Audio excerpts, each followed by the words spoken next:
This is an alternate world where beast taming reigns supreme. Upon reaching the age of 18, individuals can awaken their beast taming abilities through the awakening array, embarking on their journey as apprentice beast tamers. During this awakening, there exists a chance to manifest formidable talents, thereby placing them on a significantly higher starting line than their peers. However, they can only form contracts with battle pets that align with their spiritual attributes. Lin Yun fortuitously traversed into this world. The good news: he awakened with the top-tier talent of symbiotic fusion, enabling him to merge with his battle pets and exponentially enhance his battle prowess. The bad news: his spiritual attribute is of the insect variety. Following the cataclysmic insect disaster centuries ago, the Beast Taming Association instituted an extermination order against insects.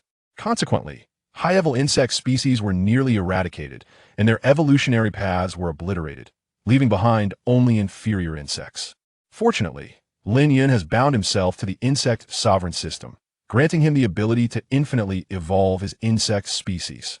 From the rapid insect, swift gale locust, thunderstorm iron locust, to the shattering sky locust, as well as the great blade mantis, sharp blade wine mantis, night mantis, and star-cutting mantis. He can also summon the engineer beetle, Hercules beetle, tyrant beetle, and battle god beetle firefly, forest grasshopper, water lion, golden tiger, mountain shaker, and the emperor armored beetle that in the abyss of despair. The star-devouring demon god exhausts all efforts to confront Lin Yun, poised to bring an end to everything. Congratulations on clearing the first stage. Now, let the second round commence. Symbiotic fusion. In the despairing gaze of the demon god, a legendary insect-armored warrior is born. This is not a mere camaraderie. It was agreed that beast taming would be the focus. Yet here he is, transforming into an aberrant insect amalgamation. Chapter 1. Symbiotic Fusion, Sovereign of Insects. In the Dragon Kingdom's Jiang City, at Beast Tamer High School No. 1, today marks the awakening ceremony for beast tamers, with numerous teachers and students congregating on the playground. All third-year students will undergo the awakening array, unlocking their beast taming spaces to become apprentice beast tamers while simultaneously testing their qualifications, talents, and spiritual attributes. These three metrics hold immense significance for beast tamers. At the end of Class 3's line, a tall and handsome young man gazes forward with anticipation. Lin Yun clenches his fists. After 18 years, the much-awaited day has finally arrived that, in his past life, he had just graduated from university and secured a job with great difficulty, only to meet with a tragic accident en route to work, resulting in his untimely demise. He was inexplicably transported to this world, rife with magical beasts and hidden realms, where only beast tamers can stand against them. Lin Yun's goal is straightforward: to achieve outstanding results in the national entrance examination a month from now and gain admission to a prestigious university for further studies. Su Qiangwei. At that moment, the teacher called out. Soon after, a strikingly beautiful girl with long black hair and a cool demeanor stepped forward, instantly captivating everyone's attention. Su Qiangwei, the school beauty of High School No. 1. If others were mere clay figurines casually shaped by Nuwa, she is the exquisite masterpiece crafted with meticulous care. Yet, the heavens favored her even further. She excelled academically, ranking second in the school. You may wonder about the first. That would be Lin Yun himself. Brother Yun, look, it's the school beauty, Su, exclaimed a chubby boy beside him, nudging Lin Yun with his elbow, his face alight with admiration. This boy, named Pang Jinlai, was Lin Yun's desk mate and close friend. His family literally owned a mine. I see her. Stop elbowing me, Lin Yun replied, his gaze complex as he watched the girl confidently stride forward. 6 years ago, during the monster tide that besieged the city, he lost both parents in the battle to defend it. He was later taken in by his parents' comrade, Uncle Su Zhan, whose only daughter is Su Qiangwei. They grew up together, their relationship being amicable. However, to avoid any semblance of impropriety, they chose not to meet unnecessarily at school. As Su approached, the teacher overseeing the array instructed, "Place your hand on the awakening stone." Su nodded and placed her hand upon the crystal-like awakening stone. In the next moment, the stone erupted with a brilliant, silvery light, akin to the full moon illuminating the night sky. On the stage, the elderly Principal Wang Long could no longer remain seated, rising abruptly. His eyes widened, lips trembling. Is this a moonlight-level talent? The assembly of teachers and students gasped in astonishment. Every beast tamer has an opportunity to gain a talent upon awakening, which subsequently strengthens alongside their growth. Beast tamers endowed with talent possess a significant advantage over those without. The hierarchy of talents, from low to high, is black iron, silver, gold, diamond, starshine, moonlight, and sun god. A moonlight level talent had not graced Beast Tamer High School #1 for several years. Incredible, a moonlight level talent. With this, Sue will soar she need not even participate in the entrance examination, as she will be directly admitted to a top beast taming university. Truly the goddess Sue beauty and talent in one. The discourse among the faculty and students grew fervent. Yet, Su Qiangwei remained unfazed, as if she had anticipated this outcome. As the silvery light dissipated, the awakening stone flickered with a myriad of colors. A nearby teacher regained composure and quickly recorded the results. Su Qiangwei, a grade qualification, moonlight level talent, spiritual attribute Asami attribute. The crowd's astonishment peaked. A grade qualification signifies that Su Qiangwei's training speed is among the fastest. Furthermore, beast tamers can only contract battle pets that share their spiritual attributes. The greater the diversity of attributes, the broader the selection of battle pets. Most beast tamers possess 2 or 3 types of spiritual attributes, whereas Su Qiangwei faces no such limitation, capable of contracting battle pets of all attributes. In essence, as long as she has a diverse array of battle pets, she need not fear attribute counters. Pang Jinlai could not help but exclaim, "Wow, that's astonishing. Aside from her talent, everything else is top-notch." Lin Yun, too, was taken aback, not expecting Su Qiangwei to have such an exceptional start. After Su's demonstration, the testing continued. Soon, it was Class 3's turn. Pang Jinlai greeted Lin Yun and hurriedly approached the awakening stone, his expression fraught with nervousness. The stone immediately radiated with dazzling starlight. Pang Jinlai, qualification grade, starshine level talent, spiritual attributes light, wood, earth, water. The testing teacher announced, beaming with delight. Though not on par with Su Qiangwei, this chubby boy's talent was commendable. It seemed that this year, the school team had a promising chance to clinch the championship at the Jiang City competition. Lin Yun. Upon hearing his name, Lin Yun took a deep breath and stepped forward, obediently following the instructions given. The awakening stone began to emanate a brilliant light. Lin Yun felt as though a thunderous roar suddenly erupted within his mind. The beast mastery space was being unveiled. His mental energy was also drawn in, entering the awakening stone. Boom! The awakening stone suddenly unleashed a vibrant crimson beam, soaring into the heavens. The beam, sharp as a blade, pierced through layers of white clouds, reaching beyond the sky, as if it sought to stand shoulder to shoulder with the sun. The overwhelming might of the display was visible to a substantial portion of the populace in Jiang City. Everyone raised their heads, their expressions frozen in awe as they beheld this spectacle. Principal Wang Long appeared as if struck by lightning, his mouth agape. Is this a sun god level talent? A sun god level talent is exceedingly powerful and rare. In a city of millions, it could take years for such a prodigy to emerge. He never imagined that his school would be fortunate enough to possess such a prodigious child. Simultaneously, a segment of information materialized out of thin air, deeply imprinting itself into Lin Yun's consciousness. IT revealed to him all the details regarding his talent. Sun God level talent. Symbiotic fusion. Its effect allows for the seamless integration of battle companions with oneself, transforming into a formidable warrior of one heart and mind. Upon transformation, all attributes and skill potency are exponentially enhanced. Moreover, as one's realm ascends and talent evolves, the ability to merge with more battle companions increases, yielding even greater enhancements. It was akin to possessing an extraordinary cheat. Regaining his composure, Lin Yun was overwhelmed with ecstasy. With this, he could secure direct admission to a prestigious institution. At this moment, a wave of excitement swept through the crowd.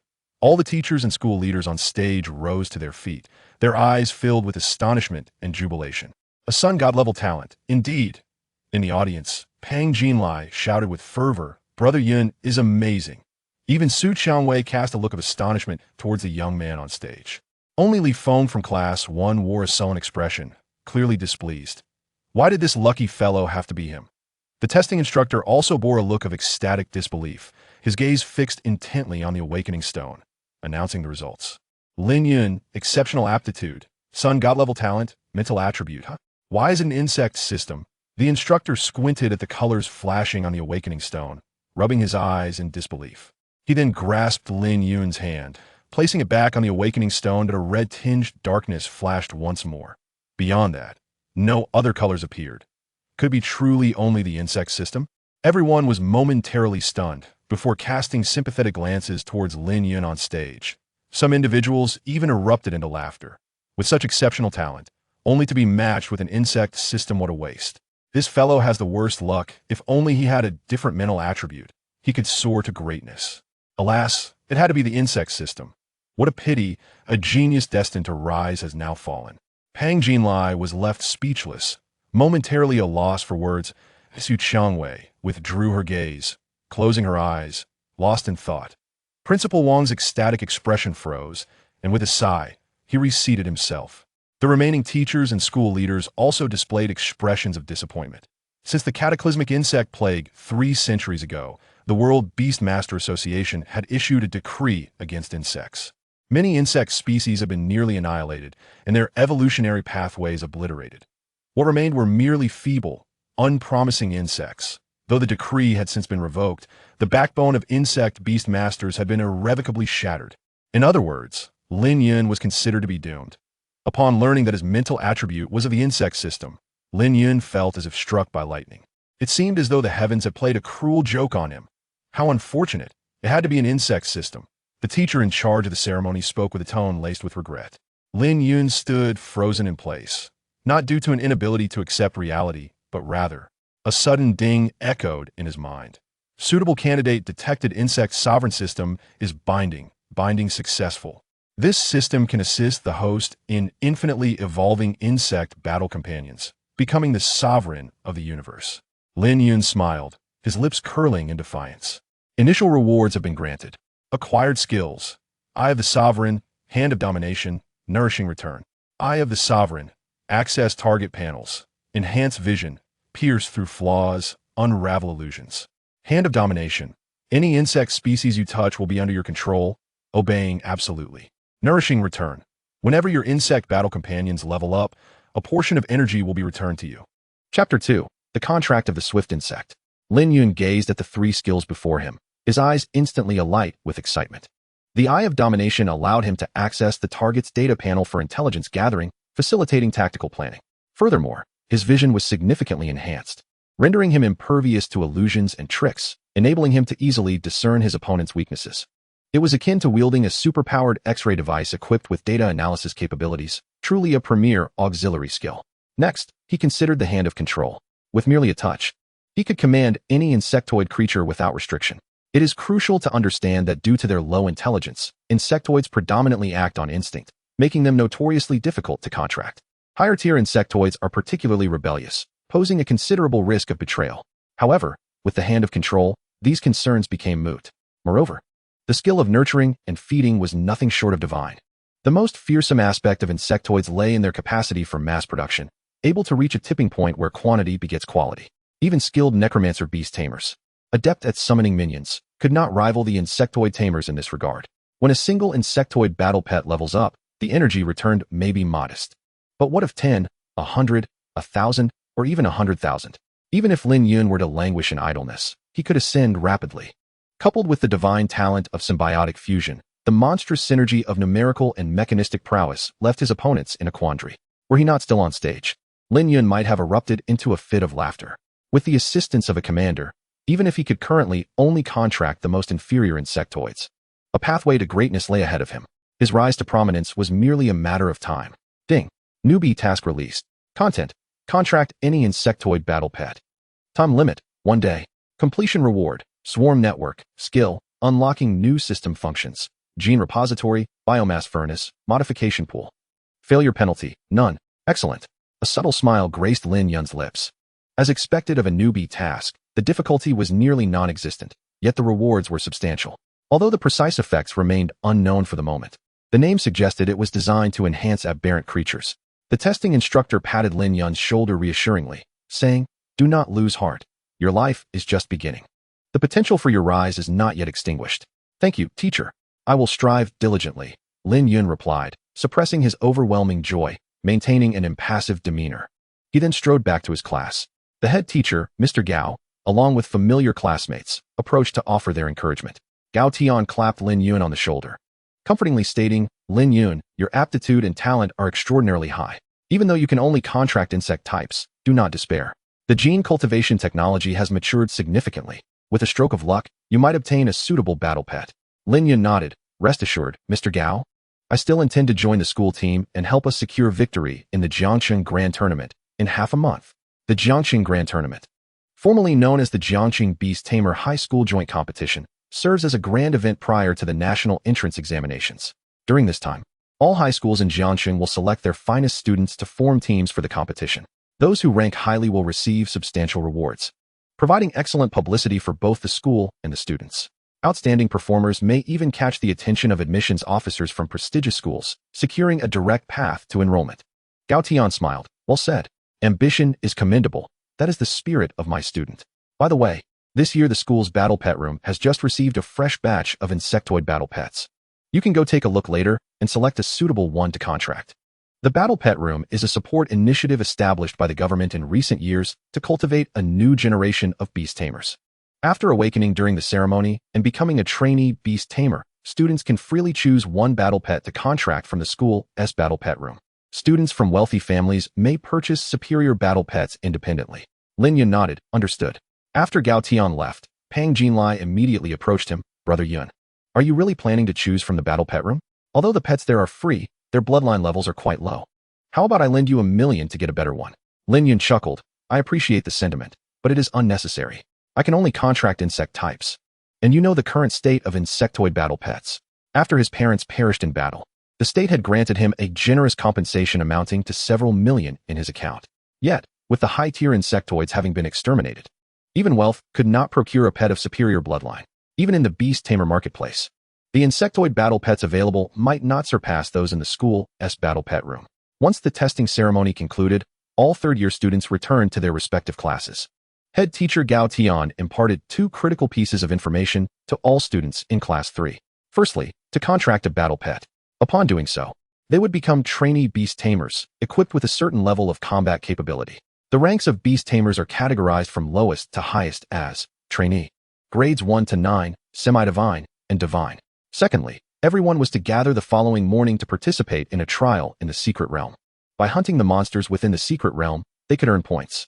The top 10 in points would receive rewards from the school, marking it as an important assessment for the institution. After imparting this information, Gao Tian announced the dismissal. All students eagerly grabbed their bags and rushed out of the classroom. Pang Jinlai packed his bag, saying, "Brother Yun, I'll take my leave first. My dad will be picking me up soon to go to the Beast Tamer marketplace to choose a better battle pet. Shall we team up for the trial in the secret realm tomorrow?" "Absolutely, go ahead." Lin Yun waved farewell to Pang Jinlai, hoisting his bag as he made his way directly to the school's battle pet room. Upon arriving at the battle pet room, he found it bustling with students eagerly selecting their battle pets. The atmosphere was electric. After all, few students came from affluent backgrounds, and the majority were of modest means. Teachers were present to maintain order. Lin Yun presented his student ID to a bespectacled teacher. "Hello, teacher. I would like to choose." The teacher waved his hand dismissively. "I understand. You're looking for insectoid battle pets, right? Follow me." Feeling somewhat embarrassed at the attention, Lin Yun quickly followed. Soon, they arrived at a secluded room at the back. Upon entering, a wave of cool air greeted them. Inside were temperature-controlled glass enclosures, each housing various larval forms. The room was quiet, devoid of other students. In fact, there were other students with mental attributes aligned to insects, yet none opted to contract these seemingly lackluster larvae, choosing instead to pursue other types of battle pets. The bespectacled teacher swiftly began his introduction. Here, the insect-type battle pets fall into 3 categories, all of which possess the lowest black iron bloodline. 1. Swift insect, an insect with combat attributes. About the size of a fist, it is entirely jade green. Resembling a grasshopper, it excels at jumping, capable of gliding at low altitudes and delivering powerful kicks. 2. Illusionary color butterfly, an insect of toxic nature. Half the size of a palm, its appearance resembles that of a birdwing butterfly, displaying a black and green pattern. Its scales are poisonous, capable of inflicting various negative effects on its targets. 3. Burrowing beetle, an insect of terrestrial nature. It resembles a piece of black-gray stone, with a hard shell on its back and forelimbs resembling drill bits. It specializes in burrowing, boasting strong defensive capabilities and feeding on soil and rock. The teacher inquired, "Have you made your choice?" Without hesitation, Lin Yun declared, the swift insect. The reasoning was simple. During tomorrow's trial in the secret realm, encounters with monsters were inevitable, and close combat was unavoidable. The rapid bug is a creature of the insect combat type, characterized by its remarkable speed, adeptness in leaping, and commendable melee capabilities. When paired with the innate talent of symbiotic fusion, it can instantly wield a formidable combat prowess. The other two varieties exhibit glaring weaknesses. The illusory luminescent butterfly requires time for its toxic scales to disperse. Encountering a swifter beast would spell disaster, and in close combat, it is utterly inept. The burrowing beetle performs slightly better, yet its slow movement makes it susceptible to being kite. After careful consideration, the rapid bug emerges as the most suitable choice. The teacher paused momentarily upon hearing this, then revealed a smile of approval, a rational choice. Now, go ahead and select one that catches your eye. Lin Yun stepped forward, his pupils shimmering crimson. The Eye of Domination activate. Soon, he pointed towards a rapid bug nestled in the corner, seemingly at rest, his eyes gleaming with excitement. Teacher, I choose this one. The Eye of Domination enables the retrieval of any target's panel for detailed inspection. Among all the creatures in the box, this rapid bug stood out as the highest level, being at level 5, with the greatest growth potential rated at A, the highest being S. Its skill set boasts 3 abilities: Camouflage Color, Piercing Kick, and Rapid Flash. Beyond lineage, growth potential is a significant criterion in determining a battle pet's excellence. A battle pet with high potential cultivates swiftly and possesses exceptional comprehension. This black iron lineage rapid bug, with its A-level growth potential, is indeed a prodigious specimen. The teacher stepped closer, examining it with a furrowed brow. You've got quite an eye, selecting the grand prize at first glance. However, this rapid bug is level 5, and as a newly minted apprentice beast master, forming a contract with it will not be easy. The strength of beasts and battle pets escalates from level 1 to 99, with the tiers of semi-divine and beast god corresponding to the ranks of beast masters. What difficulty could this possibly present? Lin Yun replied with a smile, advancing to lift the lid, his hand diving in to seize the creature. Hand of Domination, activate. Be careful, the bespectacled teacher shouted, but in the next moment, he was left speechless. The rapid bugs within the box refrained from attacking Lin Yun. Instead, they trembled, lying still. The level 5 rapid bug was grasped by Lin Yun, and a flash of white light enveloped it. In an instant, the contract was successfully formed. Chapter 3. A Battle of Beast Masters, Yet You Merge with Insects? Upon the successful contract, Lin Yun immediately heard the voice of the overseer in his mind. Task completed, rewards dispensed. Acquired skill, Swarm Network. Swarm Network establishes a mental link with all hatched or modified insects, enabling absolute command, information sharing, and sensory synchronization, with effects enhancing in tandem with the host's realm. New functions unlocked. Gene Vault, Biomass Furnace, Modification Pool. Gene Vault records and retrieves genetic information devoured by contracted battle pets, offering optimization, fusion, and mutation schemes. Biomass Furnace, capable of transforming any energy-rich substance into biomass, which serves as a crucial resource for nurturing, strengthening, and modifying the insect race. Modification Pool consumes resources for targeted enhancements and genetic alterations of contracted insect species, allowing for elite modifications through the Gene Vault, strengthening the battle pets and elevating their lineage rank. With the Overseer's words concluded, Lin Yun felt an immediate and intimate connection with the rapid bug nestled quietly in his palm. He could effortlessly sense its emotions, reverence and obedience, and a profound feeling washed over him. As long as he desired, he could achieve sensory synchronization and information sharing with this little creature, commanding it with ease. Is this the capability of the Swarm Network? Lin Yun marveled. The efficiency and intensity of this information transfer far surpassed the conventional methods of a beastmaster controlling their battle pet through a contract. The disparity was akin to the difference between sending a message via mobile phone and using a carrier pigeon. Moreover, the 3 newly unlocked functions were of paramount importance: Gene Vault, Biomass Furnace, and Modification Pool. Together, they constructed a comprehensive enhancement system. By continuously hunting beasts to gather genes and biomass, he could perpetually strengthen and modify his insect battle pets, restoring them to their former glory during the peak era of the insect race. The fact that the contract was formed so effortlessly, the bespectacled teacher approached, gazing incredulously at the rapid bug resting quietly in Lin Yun's hand. Due to their low intelligence and instinctive tendencies towards devouring and plundering, forming contracts with insect races is notoriously challenging. This is one of the primary reasons why students with mental attributes inclined towards insects hesitate to contract them. The difficulty of the contract, coupled with low growth potential and a stifled evolutionary path, makes it only Lin Yun, with his mental affinity for the insect race, likely to choose them. Perhaps it is my high affinity for the insect race. Lin Yun mused, retracting the rapid bug into the beast master space, raising an eyebrow and finding a pretext to dismiss the matter. Upon exiting the battle pet chamber, Lin Yun felt rejuvenated. Just as he was about to head home, someone obstructed his path. The individual blocking his way was a tall male student, sporting a head of yellow hair, with a slightly elongated chin, exuding a sharp demeanor. Lin Yun frowned. Li Feng? What brings you here? Li Feng was a well-known rich kid at the school, with significant family assets. Relying on his wealth, he had amassed a retinue of sycophants and acted with impunity on campus. Li Feng's resentment towards Lin Yun stemmed from his infatuation with Su Qiangwei. For 3 years, he had pursued her relentlessly, but alas, she never cast him a glance, discarding all his gifts into the trash. One day, undeterred, Li Feng sought out Su Qiangwei again, only to unwittingly stumble upon a conversation between her and Lin Yun, which appeared rather intimate. Overwhelmed with rage, he stormed over to confront Su Qiangwei, hurling vile insults, only to be swiftly subdued by Lin Yun, who had learned self-defense. Thus, a vendetta was born between the two. Li Feng smirked, revealing a sinister grin, his eyes gleaming with delight. What do you think I'm here for? To witness your folly, of course, with top-tier qualifications and sun god-level talent. Yet your mental attribute is limited to insects. Ha ha ha, it seems fitting for you. Both are worthless. Lin Yun remained unperturbed. If your sole purpose is to spew nonsense, you might as well seek out a trash can. It suits you well. Li Feng glared at Lin Yun, veins bulging on his forehead, his eyes nearly ablaze. Do you think you can still defeat me with sheer brute strength like before? I see you just emerged from the battle pet chamber. You must have contracted a battle pet. If you dare, join me at the combat arena for a match. If you lose, you'll call me daddy. If I lose, I'll give you 200,000. Do you dare? Lin Yun, uninterested in engaging with him, was about to walk away when the familiar chime echoed in his mind once more. Task issued. Content: defeat Li Feng.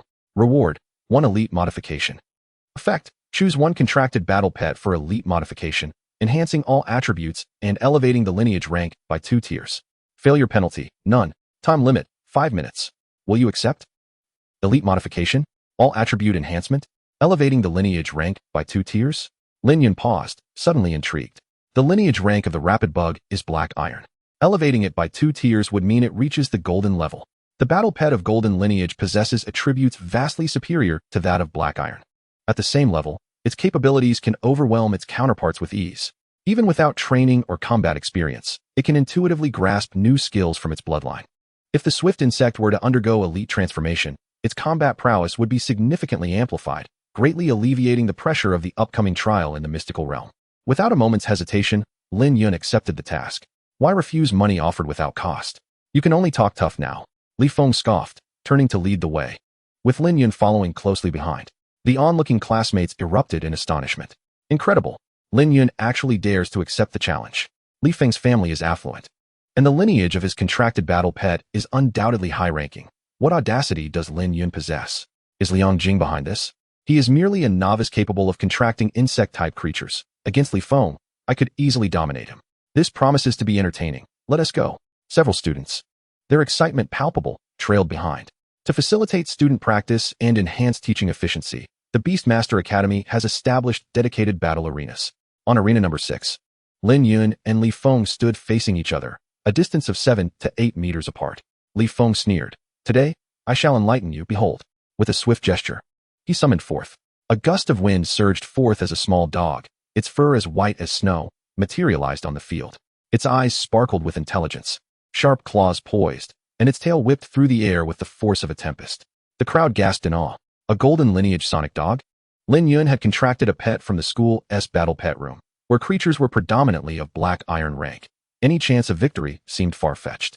The thought of Lin Yun pitting a worthless insect against a sonic dog is simply laughable. What on earth is Lin Yun thinking? Ignoring the mocking laughter from the audience, Lin Yun focused his thoughts to communicate with the beast space.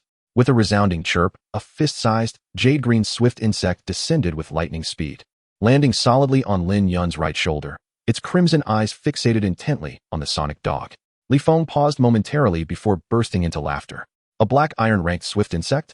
Lin Yun, how can you shamelessly present such a pitiful creature? Do you truly believe this worthless bug can triumph over my sonic dog? Have you descended from Dunhuang? So many murals. Lin Yun, with a nonchalant remark, provoked Li Feng further. His face flushed with anger, Li Feng commanded, Sonic Dog, shred them with wind blades. With a bark, the sonic dog reared back, baring its fangs, and unleashed 3 crescent-shaped wind blades, each the size of a palm. The blades sliced through the air, emitting a shrill whistle as they formed a triangular formation, blocking Lin Yun's escape routes. Yet, Lin Yun had no intention of evading. Solar-grade talent. Symbiotic fusion, activate. The swift insect's eyes ignited with a crimson brilliance, transforming into a streak of green lightning that surged into Lin Yun's body. An explosive force, intertwined with electric red light, erupted from Lin Yun's feet, enveloping him entirely and ascending like a violent storm. The 3 wind blades hurled by the sonic dog collided with the fearsome azure vortex, only to be repelled effortlessly. What? The crowd stood in stunned silence at this spectacle. Soon, the tempest subsided. In the midst of their disbelief, Lin Yun had vanished. In his place stood a towering warrior, encased in an exoskeleton of intertwining azure and crimson armor. The helmet, shimmering with a greenish glow, featured silver antenna-like appendages. His enormous eyes, crimson like crystal, occupied most of his faceplate, while the silver plates at his mouth resembled the unique feeding apparatus of an insect species. A nearly transparent silver scarf adorned his neck, and his muscular frame was accentuated by a distinct six-pack, with ivory bone blades protruding from his elbows and shins. An ancient, primal aura of lethality radiated from him, instilling fear in all who beheld it. Wait a moment. We agreed on a beast battle, yet you transform into an insectoid? Chapter 4, Overwhelming Victory. Lin Yun raised his right hand, encased in robust insect armor, fingers clenched. The sound of muscle and bone grinding echoed like the crisp crackling of copper beans. Power. An extraordinary strength coursed through him, akin to a river. In moments of tranquility, it lay still, devoid of ripples, yet when summoned, it could unleash a terrifying torrent. His senses sharpened to an unprecedented clarity, enabling him to discern the intricate mesh of patterns on a cicada clinging to a tree 100 meters away, even perceiving infrared signals invisible to the human eye. His ears detected every rustle of grass and whisper of the wind within a radius of several dozen meters, distinguishing their sources with precision. Gazing at the sonic dog, which had previously exuded an overwhelming pressure, Lin Yun now perceived it merely as an innocuous little pup. Simultaneously, a novel emotion surged within him, a primal instinct ingrained deep within the bloodline of carnivorous creatures. Hunger, the thrill of the hunt, survival. Is this the true power of symbiotic fusion? Merging the strength of the beast master with that of the battle pet, exponentially amplifying their might. Lin Yun activated the Eye of Domination to assess his condition. Soon, a panel visible only to him materialized. Name, Lin Yun. Rank, 3-star apprentice beastmaster. Talent, symbiotic fusion, solar grade. Strength, level 15. Infusion state, strength indicated by monster rank. Skills, swift flash, perform a series of jumps akin to teleportation, easily evading attacks and closing in on targets. Piercing kick, swiftly extend bone blades from the feet to inflict penetrating damage. Camouflage, suppress presence, blending seamlessly with the surrounding environment, making it difficult for enemies to detect. Eye of Domination, hand of control, nurturing rebirth, insect swarm network. Note, the duration of symbiotic fusion is contingent upon the stamina and mental state of the host and battle pet, currently lasting 1 minute. Level 15? The swift insect was originally only level 5. The power surge after symbiotic fusion is astonishing. Lin Yun closed the panel, remaining calm amidst the internal turmoil. In the fusion state, he found his thoughts remarkably composed. It seemed as though all extraneous emotions that could interfere with the hunt had been stripped away. Let us commence the second round. Lin Yun turned slightly, his crimson gaze directed at Li Feng, his words sending chills down Li Feng's spine. Who? What kind of monster are you? Li Feng, witnessing the dramatic transformation of Lin Yun, turned pale with fear, his legs trembling. His father had taken him to an underground battle arena before, a venue reminiscent of illicit private fighting rings. However, it was not a contest between men, but rather a death match between beast masters and ferocious beasts. The captured beasts are confined within specially crafted alloy cages. The organizers nourish them with live prey to sustain their ferocity.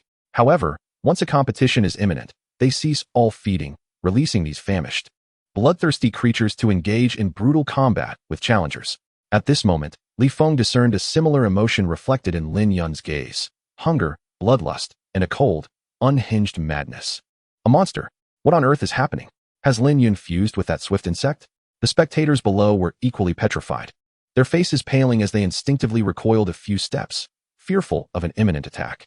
What a novel appellation. Lin Yun smiled, his face splitting into a grotesque, proboscis-like grin. And then, in a blink, he vanished before their incredulous eyes. Disappeared? Li Feng was taken aback. but quickly surmised that Lin Yun must have employed some form of camouflage skill. Many insectoid species have evolved to develop disguise patterns to evade their natural predators, blending seamlessly into their surroundings, rendering them nearly undetectable to the naked eye. Yet, this was not true disappearance. Lin Yun still existed upon the arena. The sonic hound, with its acute sense of smell, would surely locate him. Li Feng swiftly devised a countermeasure and issued commands. Ordinary canines possess remarkably keen olfactory senses, and canine beasts are even more formidable. Trained canine battle pets can track scents that are over a month old. Woof, woof. The sonic hound barked twice, lowering its head as its black nose quivered. The arena was confined. Apart from Li Feng himself, the most potent scent lingered behind him. The sonic hound's eyes widened, instinctively propelling it to dart to the right. Whoosh. In the next instant, a stark white bone blade grazed its abdomen, cleaving downward with the precision of a battle axe. Boom. Debris flew as the hardened surface of the arena was marked with a conspicuous gash, half an inch deep and several inches long. A tuft of snow-white fur was severed, cascading like snowflakes. Missing its target, Lin Yun appeared with ghostly swiftness. He indifferently retracted the bone blade, reminiscent of a shark's dorsal fin, from the fissure in the ground. Howl! Woof! The sonic hound lowered its back, baring its fangs, and lunged at the towering insect-armored warrior before it, barking ferociously. Li Feng's heart raced, cold sweat beading on his forehead, rendered speechless by terror. Had the sonic hound not reacted in time, it would have undoubtedly sustained severe injuries, rendered incapable of continuing the fight. Why has this bastard suddenly become so powerful? It was as if an ant, once easily crushed, had transformed into a ravenous tiger. Lin Yun's transformation left Li Feng, who had initially felt assured, feeling nauseous as if he had swallowed a fly. Yet, he quickly rallied himself. Remain calm. The sonic hound possessed a golden lineage, was at level 8, and had mastered both wind blade and rending claw skills, completely overshadowing Lin Yun's black iron-level swift insect. As long as Li Feng adjusted his mindset, preparing to command a counterattack when a flash of green darted before his eyes. It was Lin Yun, once again lunging at the sonic hound. His speed was astonishing, akin to a bolt of lightning. Li Feng's naked eye could not track the trajectory, rendering him incapable of making an accurate judgment. With his master unreliable, the sonic hound had no choice but to rely on itself. It barked twice, directing its focus towards the oncoming Lin Yun, unleashing 3 rapid wind blades. Yet, what appeared to others as swift projectiles seemed agonizingly slow to Lin Yun. The eye of domination endowed him with extraordinarily powerful dynamic vision, rendering the speeding wind blades as if they were in slow motion, inching forward at a glacial pace. Too slow. Lin Yun swayed like a drunken man, effortlessly evading all incoming wind blades within a split second. This astonishing agility left the onlookers utterly astounded. Is this a martial arts film? Has he mastered the ripple step? As the wind blades missed once more, the sonic hound's fur bristled. It arched its back like a cat, leaping with ferocity, its claws glinting menacingly as they aimed for Lin Yun's neck in a cross-cutting strike. Rending claw. However, the sonic hound's fierce counterattack merely pounced upon a fleeting shadow. Where did he go? The sonic hound scanned its surroundings, suddenly catching sight of its master's terrified shout. Behind you. Just as the sonic hound turned to look back, an excruciating pain shot through its back. The sharp, white bone blade effortlessly sliced through its flesh, severing bone, impaling its entire body onto the arena floor, rendering it immobile. Blood splattered. The agonizing scream echoed. The crowd gaped in disbelief, their mouths forming a gnaw shape wide enough to fit an egg. All eyes were fixed upon the towering insect-armored warrior on the stage. The once imposing sonic hound now lay like a dead dog at his feet, grievously wounded and devoid of any fighting capability.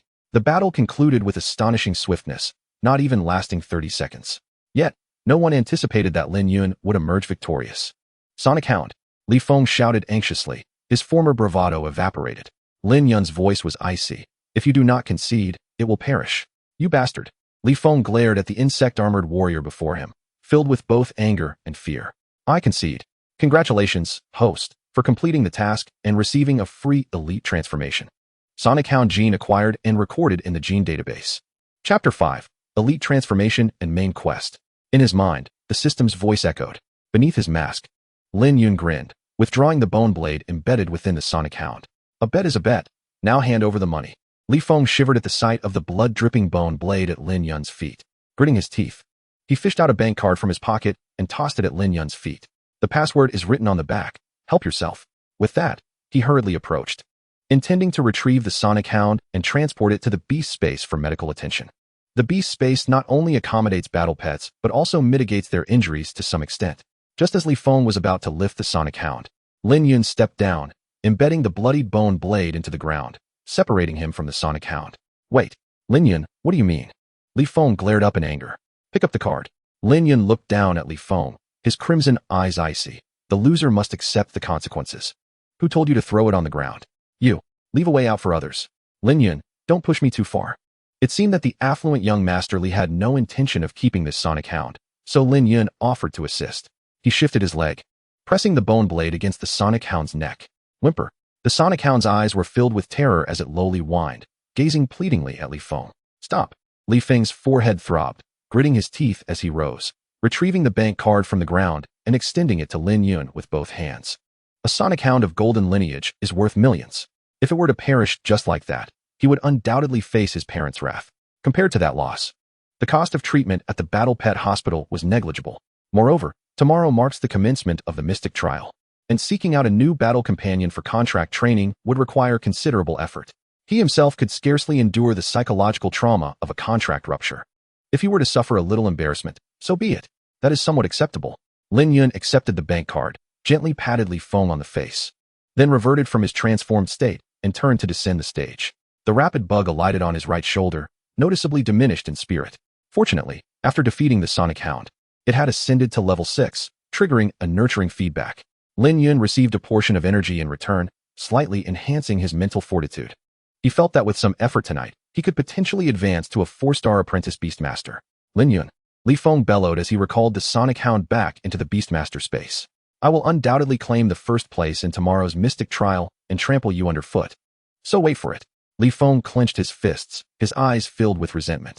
That scoundrel had caused him such humiliation today. It could not end like this. If you can manage that, by all means, give it a try. Lin Yun glanced back at Li Feng, his gaze unabashedly mocking. If your abilities were even half as formidable as your words, winning wouldn't be so effortless. Farewell. With that parting remark, Lin Yun disregarded the complex expressions of those around him and swiftly departed from the school. After releasing the symbiotic fusion, Lin Yun felt nearly half of his stamina and mental energy depleted, leaving him somewhat fatigued. Yet, he did not hasten home. There were still matters to attend to. Lin Yun sought out a secluded restroom. Upon entering the men's room, he found it empty. He casually chose a stall and secured the door. Come forth. Lin Yun raised his hand, mentally communicating with the Beastmaster space. In the next moment, a flash of green light appeared. A fist-sized rapid bug materialized in the palm of his hand. Sizzle. It was jade green, with eyes as crimson as gemstones, and 2 silver antennae resembling delicate tendrils atop its head. When still, it resembled a finely crafted piece of art. Compared to when they first formed their contract, it had grown slightly larger. Through the swarm network, Lin Yun could distinctly perceive the emotions of the rapid bug in his palm, submissive and tranquil. Lin Yun gently stroked the rapid bug, his eyes glimmering with a crimson hue. Eye of Domination, activate. Soon, a panel emerged. Name, Rapid Bug. Stage, Juvenile. Level, 6. Bloodline, Black Iron. Growth potential, A, ranging from E, D, C, B, A to S. Skills, Camouflage, Piercing Kick, Rapid Flash. Status, Fatigued. Excellent. Lin Yun was immensely pleased with the rapid bug.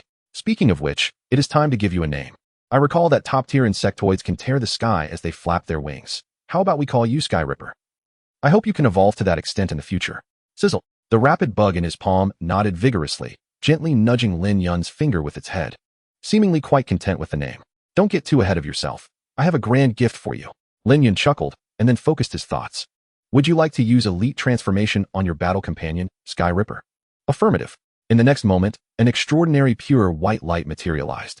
It swiftly enveloped Sky Ripper, then shaped itself into a square pool. This was the transformation pool. Sizzle. From within the pool, a confused and anxious chirp emanated from Sky Ripper. Do not fear. This light will benefit you. Lin Yun had just finished reassuring when a panel unexpectedly appeared. Gene Library has successfully analyzed the Sonic Hound's genes. Acquired golden level factors, speed, wind mastery, can be fused with battle companion Sky Ripper to evolve into Gale's Swift Locust. Compatibility, 879, fusion recommended.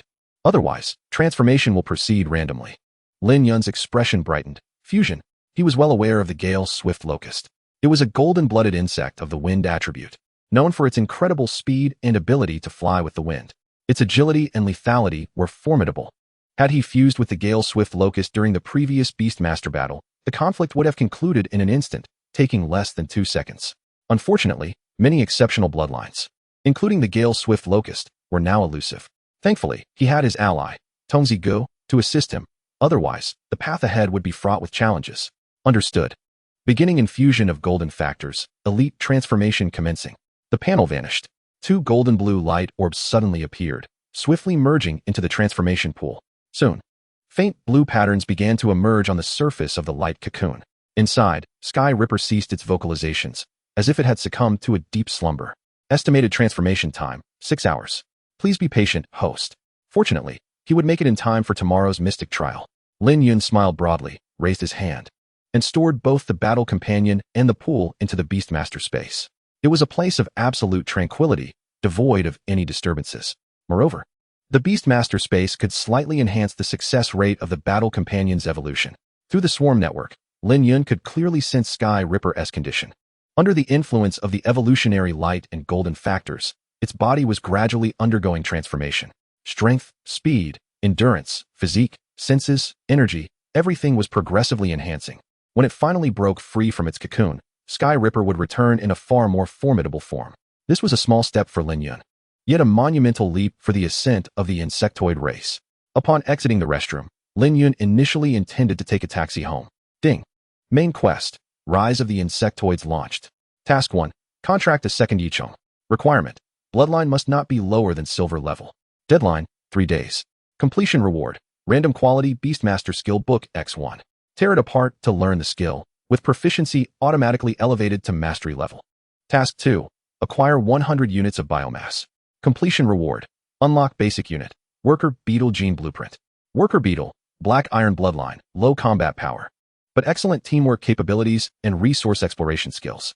They do not occupy Beastmaster space and will absolutely obey the host, quickly manufactured with biomass consumption. Deadline, 7 days. Task 3, collect 100 demon beast factors. Requirement, must include at least 10 golden level gene factors.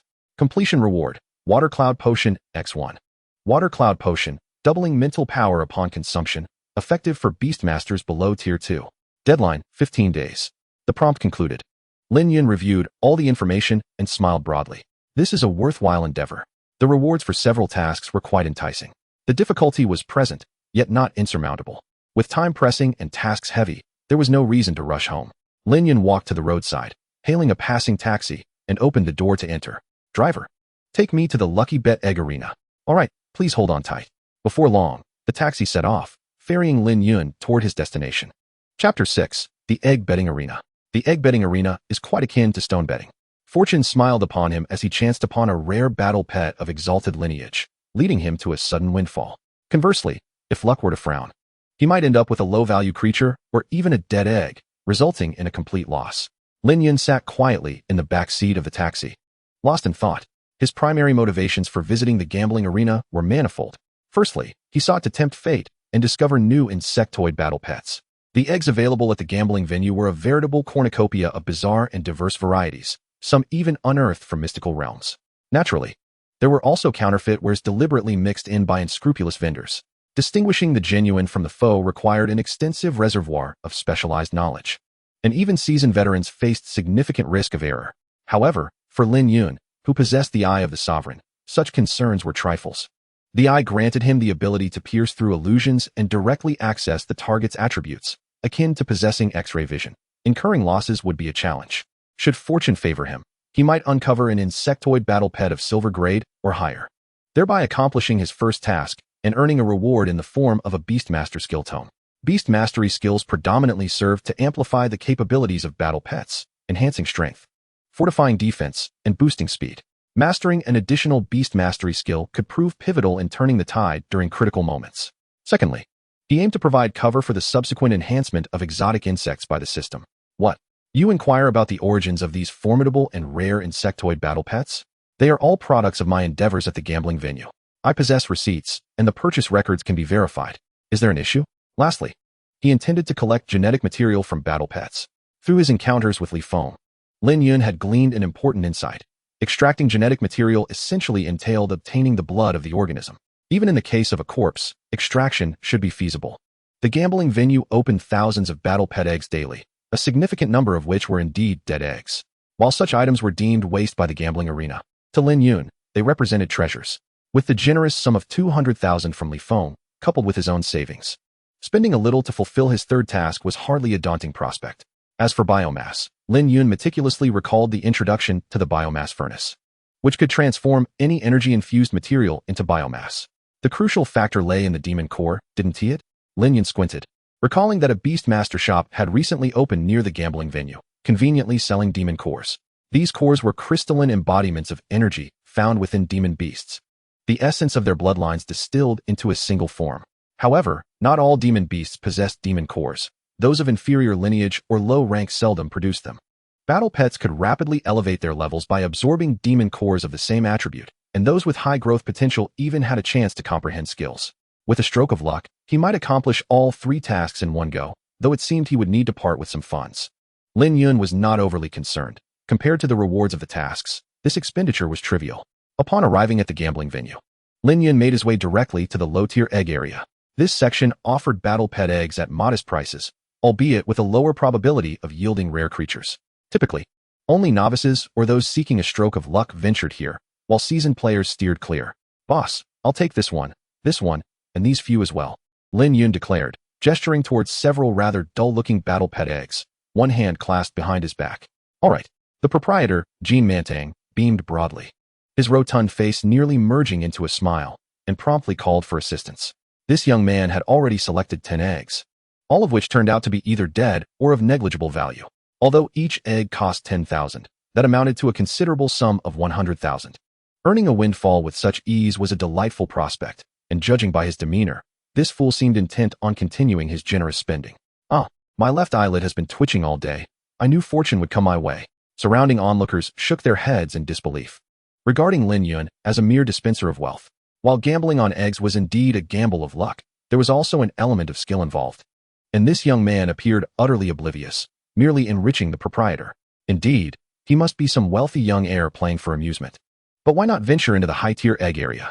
Each egg there costs a whopping 500,000. Even the affluent wouldn't squander money so recklessly. Jean Mantang rubbed his hands together and squeezed his way in front of Lin Yun, grinning widely to reveal 2 gold-capped teeth. "Young man, are you planning to open them right here?"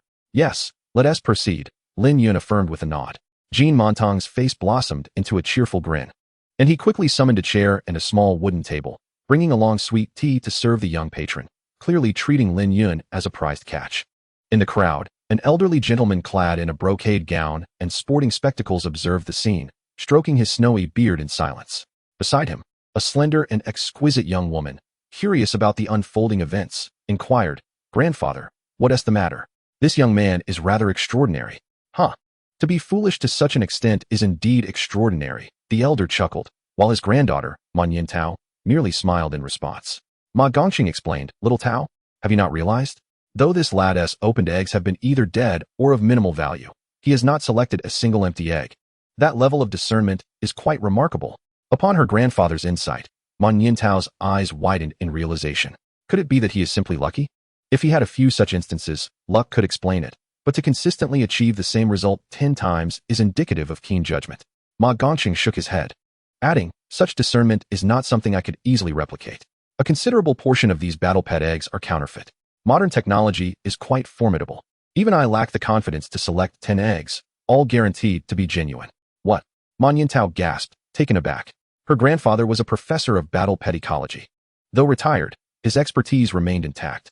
Renowned for his sharp eye, he had frequented numerous gambling venues across Jiangxing. She had come to the gambling arena precisely because she hadn't found a satisfactory battle pet in the Beastmaster shop, seeking her grandfather's assistance.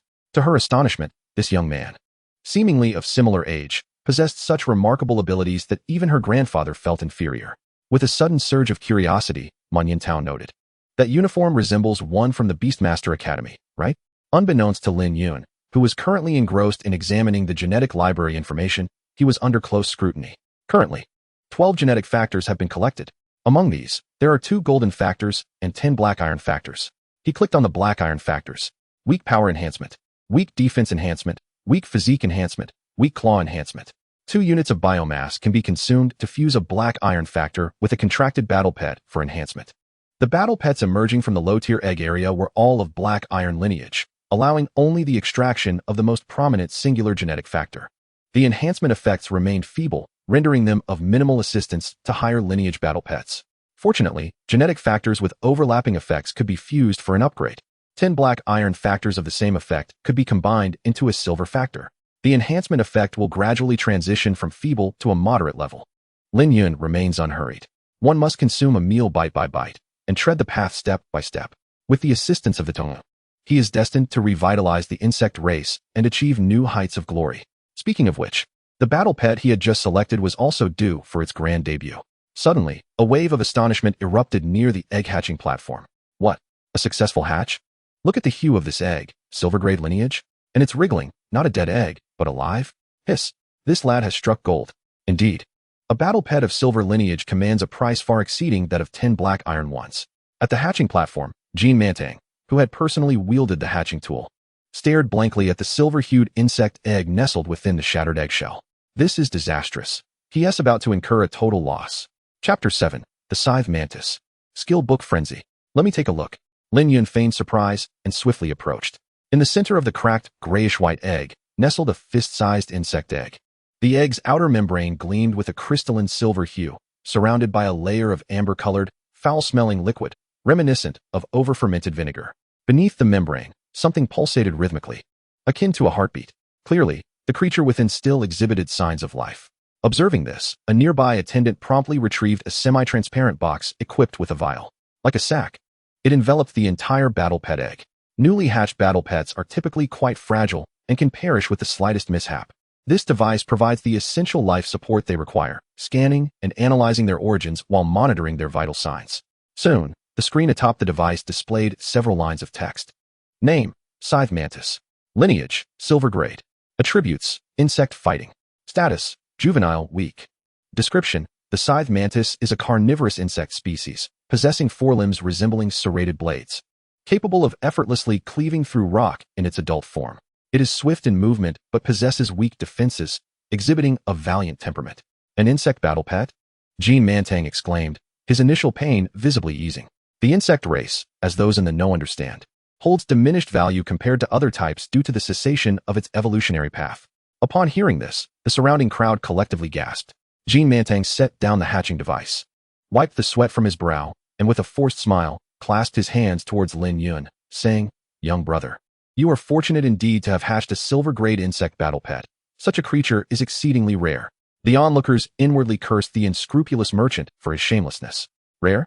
It's patently useless. Yet, unbeknownst to them, Lin Yun specifically sought after an insect-type battle pet. Indeed, I am fortunate. Lin Yun smiled broadly, adding, "I'll take this device as well. I'll settle the payment later." Very well. Would you like to hatch the remaining battle pet eggs? Jean Mantang rubbed his hands eagerly. Lin Yun still had 4 battle pet eggs left to hatch. "I'll hatch 1, and the rest I'll handle myself," he replied, lifting the life support device with a grin. Soon, even sharper exclamations of astonishment erupted from Jean Mantang and his attendant. "What the hell? A steel-arm lizard hatchling?" The crowd gasped, their eyes widening in disbelief. The steel-arm lizard, isn't it of golden grade lineage? Yes, the adult steel-arm lizard can rival an armored tank. With scales so thick that even anti-material sniper rifles cannot pierce them. Truly ferocious. This lad's luck is astonishing, having just hatched a silver-grade insect type. He immediately follows it up with a steel-arm lizard. Such is the fortune of a novice, akin to fishing. Many gazed at Lin Yun with envy and resentment. A golden-grade battle pet hatchling is worth millions. This lad has exchanged a mere 10,000 for a fortune worth millions. Truly remarkable. Ma Niantao's eyes widened in disbelief, while Ma Gongxing fanned himself, squinting silently. Jean Mantang was on the verge of fainting. A golden-grade steel-arm lizard? He is set to incur catastrophic losses. Yet, he still mustered his composure and hurriedly addressed Lin Yun. "Young gentleman, if I may be so bold, would you consider parting with this steel-arm lizard? I am willing to offer a price exceeding the market rate by 10%.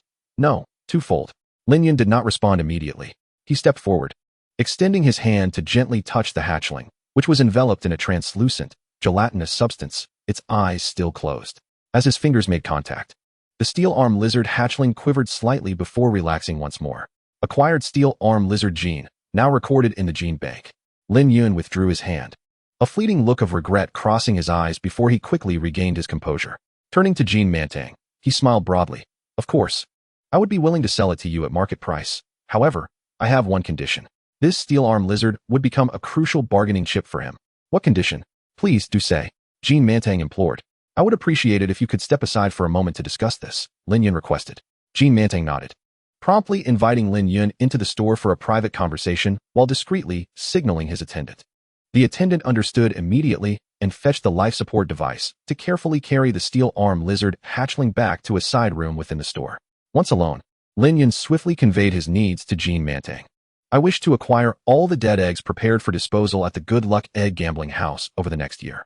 I urgently require a batch, including at least 10 golden-grade battle pet dead eggs. Jean Mantang was momentarily taken aback, then a smile broke across his face. No problem. These dead eggs were slated for low-price disposal anyway. Your willingness to take them off my hands is appreciated. However, there are numerous dead eggs, and I will require some time to arrange for transport. They can be delivered to your residence by tomorrow at the latest. You simply need to provide me with the address. Agreed. Let us tentatively set the time for tomorrow at 6 in the afternoon. I'll contact you in advance regarding the specific address, Lin Yun concluded. Certainly. Here is my business card, Jean Mantang replied, grinning as he fished out a card from his pocket and handed it over with both hands. Lin Yun accepted it with a nod. This was his objective. From the main quest's perspective, collecting genes appeared to be a long-term endeavor. Thus, it was prudent to prepare now, even if no related tasks were issued subsequently. Obtaining a steady influx of genetic factors through the Good Luck Egg Gambling House would greatly benefit his growth. Unbeknownst to them, in the side room, the attendant Zhang Jin was pressed against the door seam, eavesdropping intently on their conversation. Purchasing dead eggs? To the average person, dead eggs are mere refuse. After all, no matter how high the lineage, once dead, they are rendered useless. Zhang Jin's mind whirled, swiftly conjuring a possibility. Could this lad be seeking to fabricate something? Perhaps establishing a new gambling house for eggs? In other words, this young man must possess considerable wealth. Judging by his school uniform, he is a student from Yusho No. One high school, an inexperienced novice. Clenching his fists and breathing heavily, Zhang Jin's mind suddenly sparked with a bold idea. However, further consideration is necessary. At the very least, he ought to gather more intelligence to avoid provoking those he shouldn't. If fortune smiles upon him, perhaps he might clear his debts in one fell swoop. Lin Yun was courteously escorted out of the establishment by Jean Mantang. Along the way, Jean Mantang shared insights regarding the operation of a gambling den. Professing his willingness to impart knowledge, provided Lin Yun could offer a modest fee for his tutelage. Lin Yun could only manage a wry smile. Quickly realizing Jean Mantang had misunderstood, believing he intended to acquire those lifeless eggs for a gambling venture. However, this misunderstanding conveniently spared him the need for an excuse. Upon exiting the shop, Lin Yun promptly contracted the mantis warrior. Currently in its juvenile stage, the mantis was quite frail, even without the assistance of a guiding hand. The contracting process was remarkably effortless. Contract successful, task 1 completed. Congratulations, you have acquired the Beast Mastery Skill Book, Frenzy, Silver Level. Frenzy consumes the Beast Master's mental energy to plunge a contracted battle pet into a frenzied state, doubling its strength and speed, enhancing danger perception, significantly diminishing fear and pain, while reducing rationality. Once the frenzy concludes, the battle pet will enter a weakened state, with combat capabilities substantially diminished. Duration is determined by the Beast Master's mental energy. Lin Yun's eyes brightened upon reading this. Frenzy? This Beast Mastery skill is quite promising. His unique talent of symbiotic fusion, which allows him to merge with his battle pet for a dramatic increase in combat prowess, could potentially amplify this skill. If it proves effective on his fused form, the implications would be staggering. Perhaps this is yet another significant reason why symbiotic fusion is classified as a sun god level talent. Chapter 8, Storage Ring, Ancient Moon's Secret Realm. Having finalized the business deal, Jean Mantang was in high spirits, handing Lin Yun a bank card. Young Master Lin, the market price for the steel-armored lizard cub is 3.5 million. I've transferred the funds to your bank card. As for the remaining 3 unopened battle pet eggs, would you prefer to take them yourself, or should I arrange for someone to deliver them to your residence? I can manage, Lin Yun replied with a smile. Each battle pet egg was comparable in size to an ostrich egg. Although the combined weight was somewhat cumbersome, it was far from unmanageable. Wonderful. Jean Mantang grinned widely, promptly calling over his assistant Zhang Jin to package the items carefully for Lin Yun. After taking his leave, Lin Yun turned and departed from the fortune gambling Denver. Next on his agenda was a visit to the Beast Mastery Market to procure some essence cores. The energy contained within these cores was abundant and should be amenable to absorption and transformation by the biological matter furnace. Not long after Lin Yun had exited, a youthful female voice called out from behind him. Excuse me, could you please wait a moment? Lin Yun turned to see a girl clad in a blue and white school uniform approaching. She appeared to be of similar age, with an enchanting visage, almond-shaped eyes, and willow-like brows. Even in her loose-fitting uniform, her remarkable figure could not be concealed. Following her was an elderly gentleman dressed in traditional attire, holding a folding fan and approaching leisurely. "Xiao Tao, slow down. Don't frighten the young man," he said. "All right, Grandpa," the girl, referred to as Xiao Tao, replied with a shy smile, standing still as she awaited her grandfather's arrival. "May I inquire who you are?" Lin Yun asked. After a brief pause to catch his breath, the elderly man smiled warmly. "Young friend Lin, I am Ma Gongcheng, and this is my granddaughter, Nian Tao." Lin Yun nodded. "I am Lin Yun. Might I ask what brings you both here?" Without further pleasantries, Ma Gongcheng succinctly explained the matter at hand. Lin Yun quickly understood. "So, you wish to enlist my help in discerning the quality of the eggs?" Ma Gongcheng nodded. "Indeed. In my previous tenure as a professor of battle pet ecology at Jiangxing Beastmaster University, I developed a fair understanding of various battle pets and the ecology of secret realms. While I have made some strides in the realm of gambling eggs, I am still far from your expertise. If you would be willing to assist."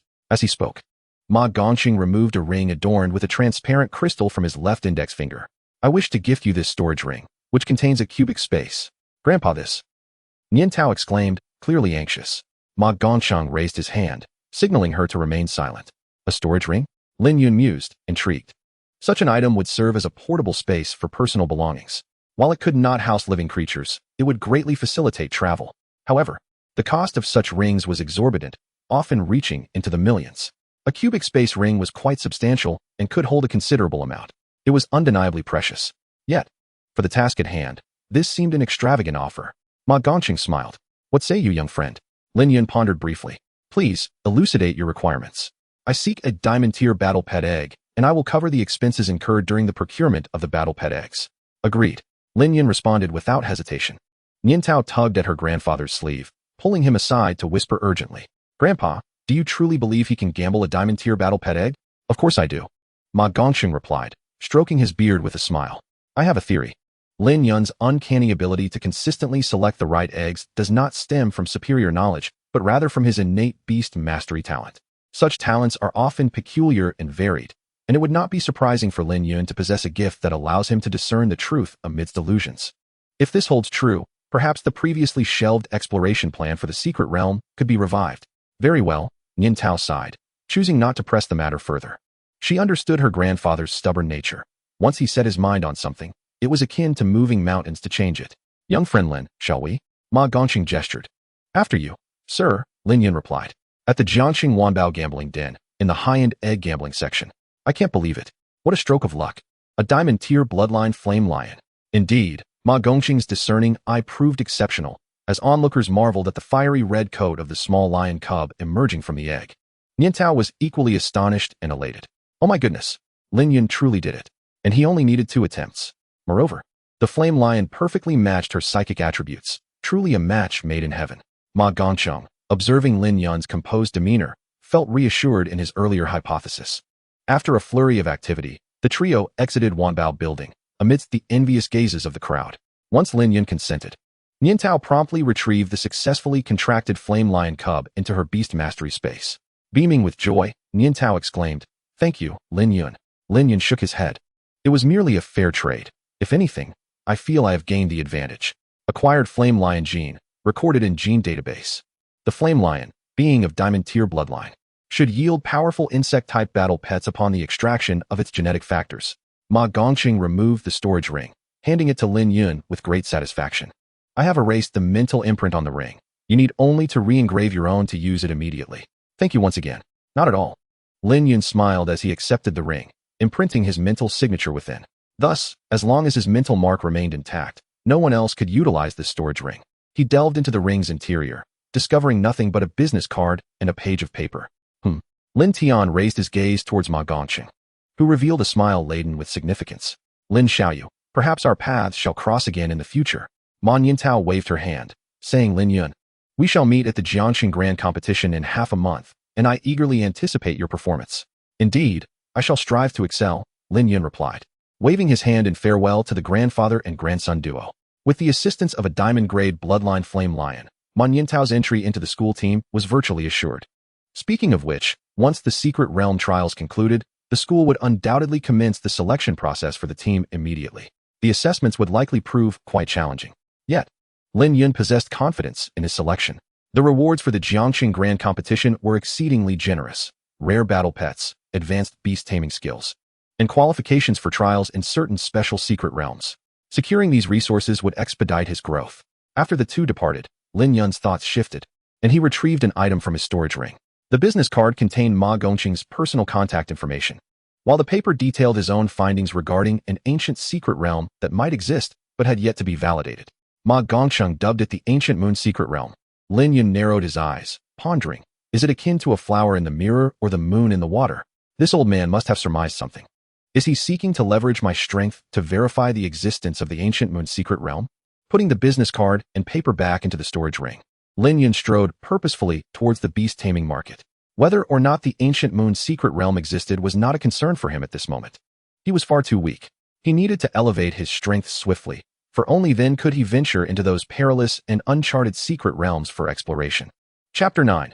Unlocking the Engineer Beetle. Half an hour later, Lin Yun emerged from the beast taming market.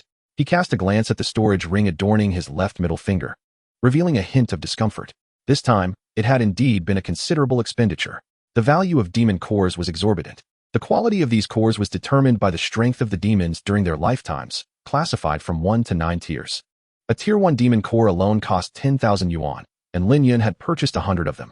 Coupled with specialized food for nurturing insect-type battle pets and various items necessary for exploring secret realms, his total expenditure amounted to a staggering 1,080,000 yuan.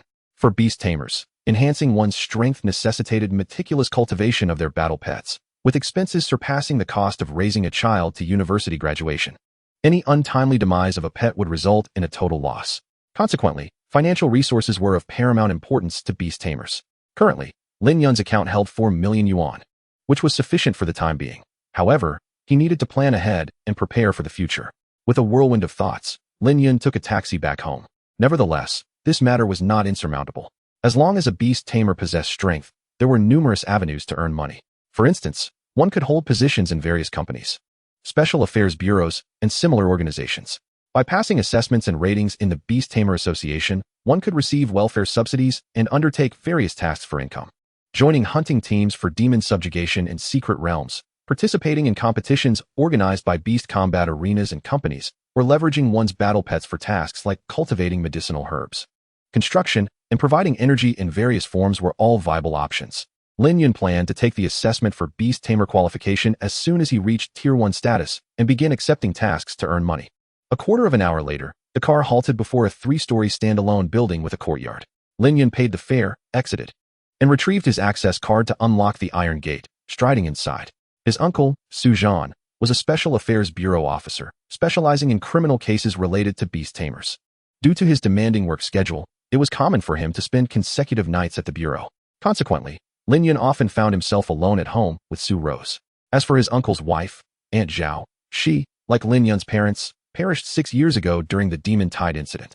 Upon opening the door, the house was remarkably quiet. The shoe cabinet by the entrance lacked his uncle's leather shoes, indicating he had not yet returned from work. Lin Yun changed into slippers and was about to head upstairs to his room when he spotted someone emerging from the bathroom, towel drying their hair. The figure was tall and graceful, with long hair cascading like a waterfall, clad in a loose white bathrobe that accentuated her curvaceous form and slender waist. Her long, straight legs moved gracefully, subtly revealing the gentle curve of her backside. Her skin was as fair as snow, her physique exquisite. It was none other than his uncle's only daughter, the school beauty of Beast Taming Academy, Su Rose. Upon noticing Lin Yun's return, Su Rose maintained her composure despite her bathrobe attire. The bright, incandescent light overhead illuminated the droplets of water adorning her hair, chin, and ample bosom, creating a crystal-clear sheen on her fair skin, which seemed to be enveloped in a delicate, ethereal glow. "Have you had your fill of looking?"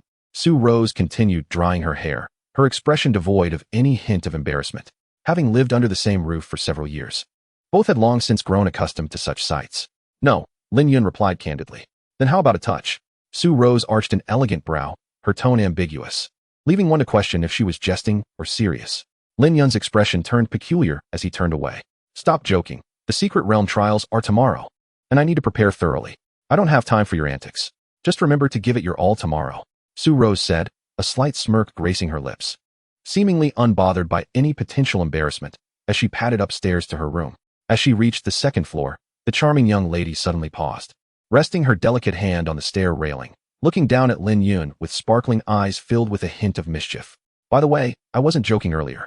You missed a splendid opportunity. With that, the dark-haired girl chuckled softly and vanished from Lin Yun's view. Huh. Lin Yun chuckled to himself, one hand in his pocket while the other scratched the back of his head. I'd be a fool to believe you. This was the private side of Sue Rose. At school, she was as aloof as a snow lotus, keeping others at bay, yet behind closed doors, she was bold and enjoyed teasing him with such ambiguous remarks. However, competing for second place? Had she already deemed first place as hers? How utterly mistaken she was. He would not relinquish first place. Lin Yun composed himself and ascended to his room. The furnishings were quite simple. He sat cross-legged on the polished wooden floor and retrieved a silver, matte-finished briefcase from his storage ring. Upon opening it, he discovered it brimming with demon cores, each the size of a marble and composed of sturdy material. The case was filled to the brim, containing a total of 100 cores. Activate the biomass furnace, Lin Yun called within his mind. In the next moment, a colossal insect head apparition, visible only to him, slowly materialized. The insect head was as dark as ink, and beneath its enormous crimson compound eyes lay a menacingly sharp mandible. The mandible gaped wide, revealing a deep, shadowy throat large enough for an arm to fit inside. Looks rather fierce, doesn't it? Lin Yun mused internally as he picked up a demon core and tossed it inside, absorbing Tier 1 demon core, converting into 13 units of biomass.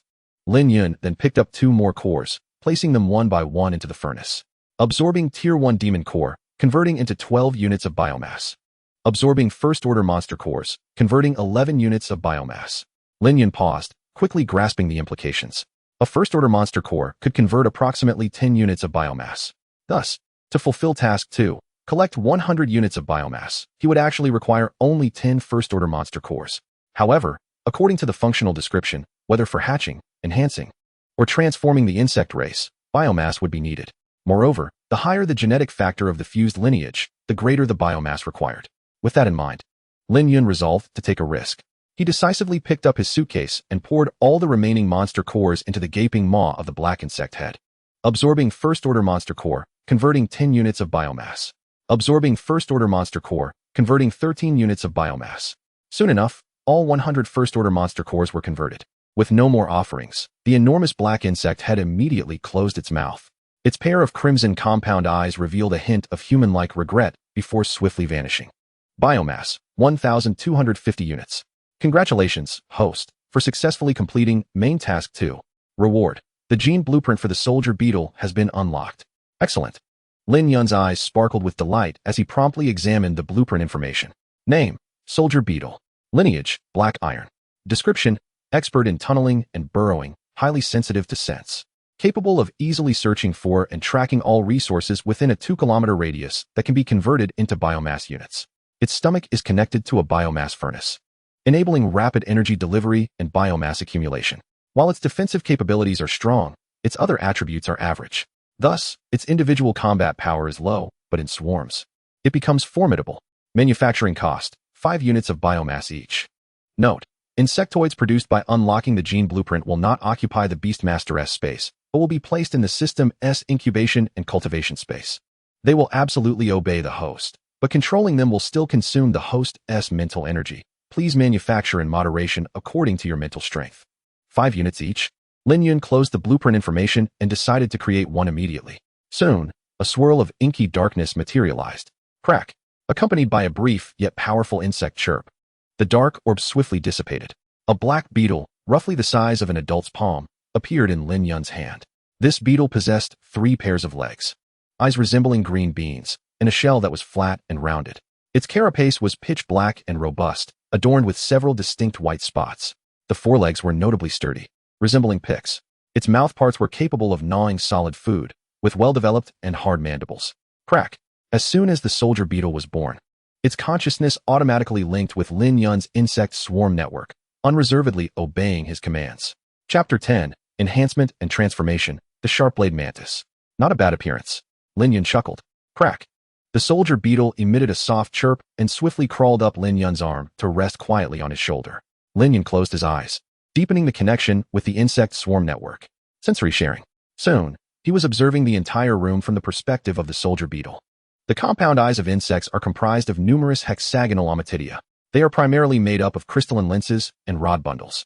Different insects possess varying numbers of ommatidia. Houseflies have 4,000, moths and butterflies have 12,000 to 17,000, while dragonflies boast as many as 28,000.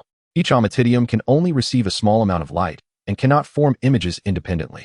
The more ommatidia present, the more light is captured, allowing for a complete image to be formed. In other words, insects perceive the world through a composite image constructed from what each ommatidium sees.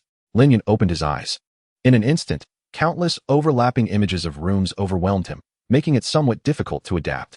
Though not entirely clear, he could perceive movement remarkably well. For instance, he could see every minute detail of the red-eyed fruit fly quietly resting on the windowsill, its rubbing of legs, scratching of its head, and fluttering of wings. At the same time, Lin Yun distinctly sensed his sense of smell had heightened exponentially. He could easily detect the sweet aroma freshly baked from the bakery he frequented, located a kilometer away. Additionally, his sensitivity to energy had also significantly increased. Lin Yun quickly severed the sensory sharing, exiting that wondrous state. Motion perception, scent tracking. Energy sensing Lin Yun raised his hand, and the flat, rounded soldier beetle immediately crawled onto the back of his hand. It seems that besides surveying and gathering resources, you are also quite adept at intelligence collection. Although the soldier beetle's lineage and combat power are low when paired with the insect swarm network, it proves to be exceedingly useful. Provided their numbers are sufficient, deploying them for exploration will allow for rapid acquisition of detailed intelligence regarding the surrounding area, thus avoiding perilous situations or ambushes. Lin Yun's pupils glowed crimson. Under the watchful gaze of the Eye of Domination, the soldier beetle's panel was promptly displayed. Name: Soldier Beetle. Stage: Juvenile. Level: 3. Lineage: Black Iron. Growth potential: D. Skills: Digging, Rapid Burrowing. Tracking: Powerful Bite, using its mandibles capable of gnawing rock to tear at foes. Status: Active. Level 3, D-grade potential, and only one attack skill, Powerful Bite. Truly underwhelming. Lin Yun sighed, and then proceeded to create 9 more soldier beetles in one go. With his current mental strength, he could effectively control around 10 at once. Any more, and it would become overwhelming. While this may not seem like many, it far exceeds the capabilities of other beastmasters of the same rank.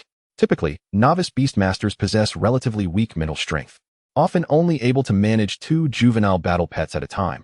This is considered the limit. Yet Lin Yun could simultaneously control 10. Moreover, with the assistance of the insect swarm network, he could command them effortlessly. This may be due to the fact that he had unraveled the mystery of his birth. Lin Yun raised his right index finger, swiftly waving it like a conductor's baton. On the floor, the 10 soldier beetles immediately began to move rapidly, arranging themselves into various formations. Their movements were synchronized and remarkably harmonious. Impressive. Lin Yun nodded in satisfaction, and with a mere thought, he recalled all the beetles back into the system's incubation and cultivation space. With their assistance, he felt considerably more confident about the impending trial in the secret realm. Just then, 2 prompt notifications sounded in quick succession. The gene database has successfully analyzed the genes of the steel-armored lizard and flame lion. Acquired gold-grade factors, Powerful Bite. Steel armor. Acquired diamond-grade factors, Exceptional claw enhancement, fire manipulation, exceptional physique enhancement. Black iron, weak, silver, average, gold, excellent, diamond, exceptional, stellar, star grade, moonlight, moon grade, sun god, sun grade. Subsequently, the gene database displayed information. High compatibility gene factors have been collected.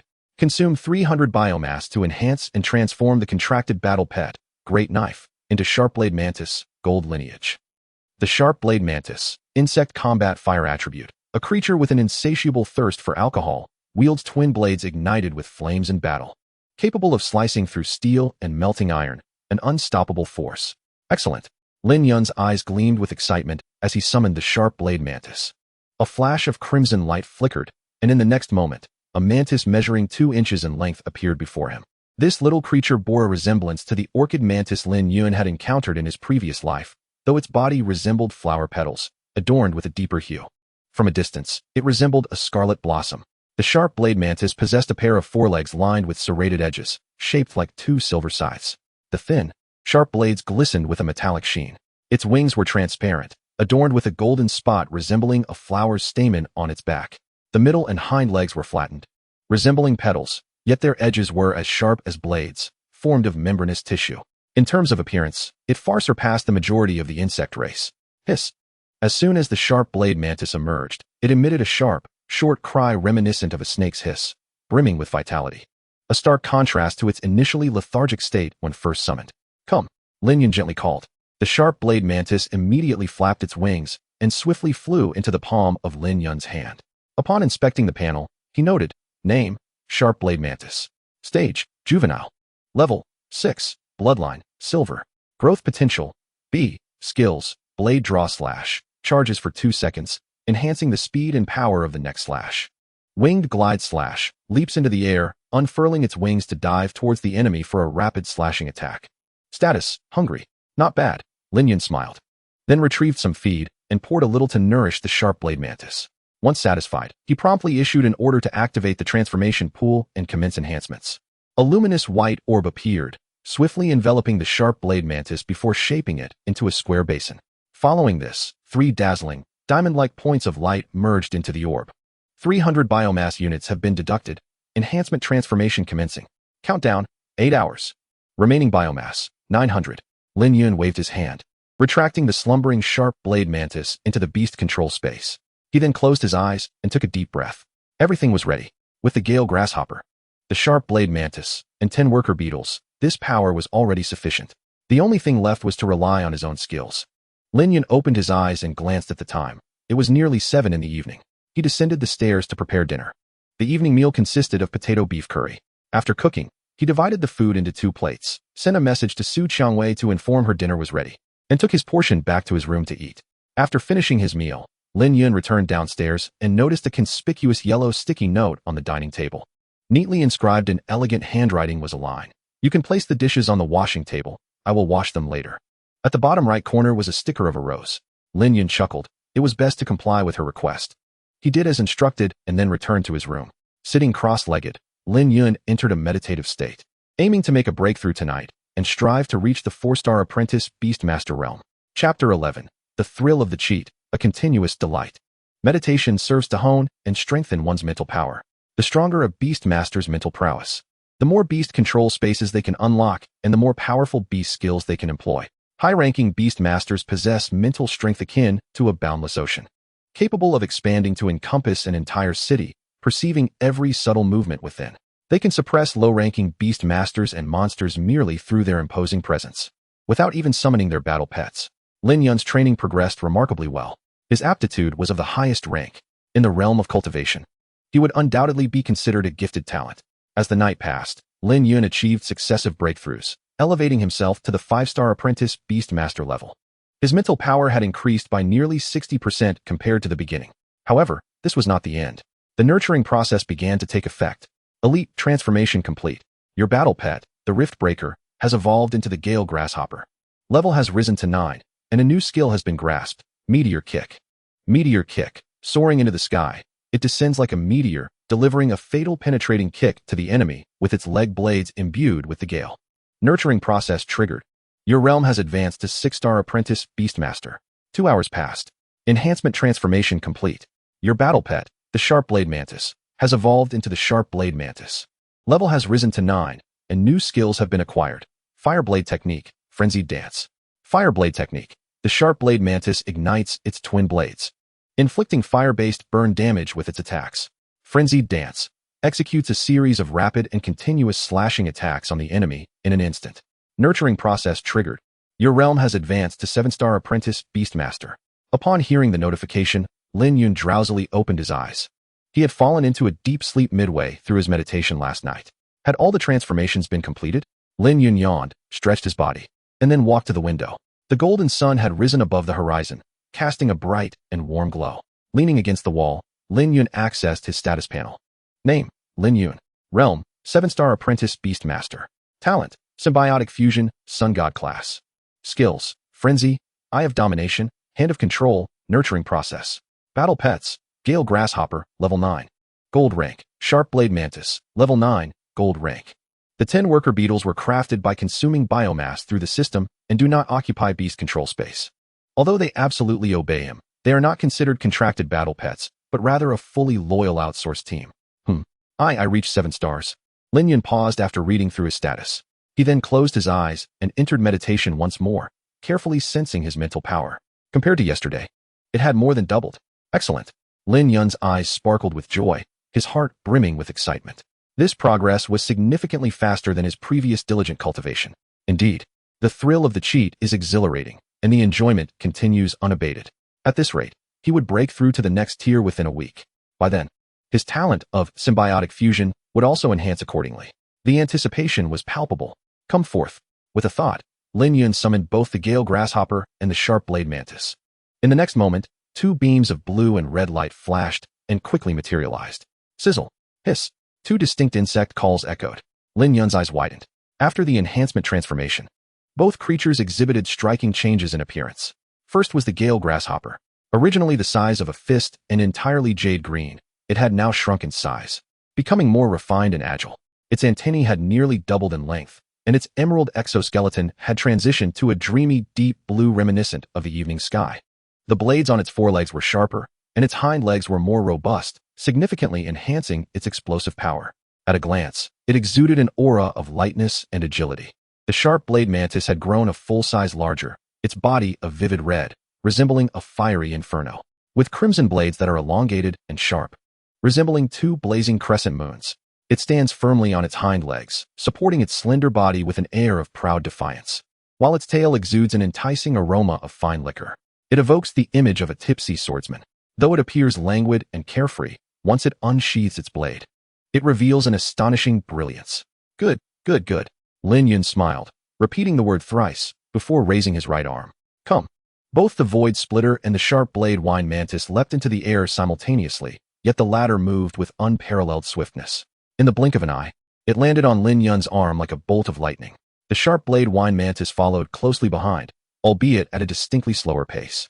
With a hint of surprise, the Sharp Blade Wine Mantis glanced at the Void Splitter beside it and raised its blade to clash several times, producing a crisp sound reminiscent of clashing metal. As if applauding, "Brother, you have quite the speed."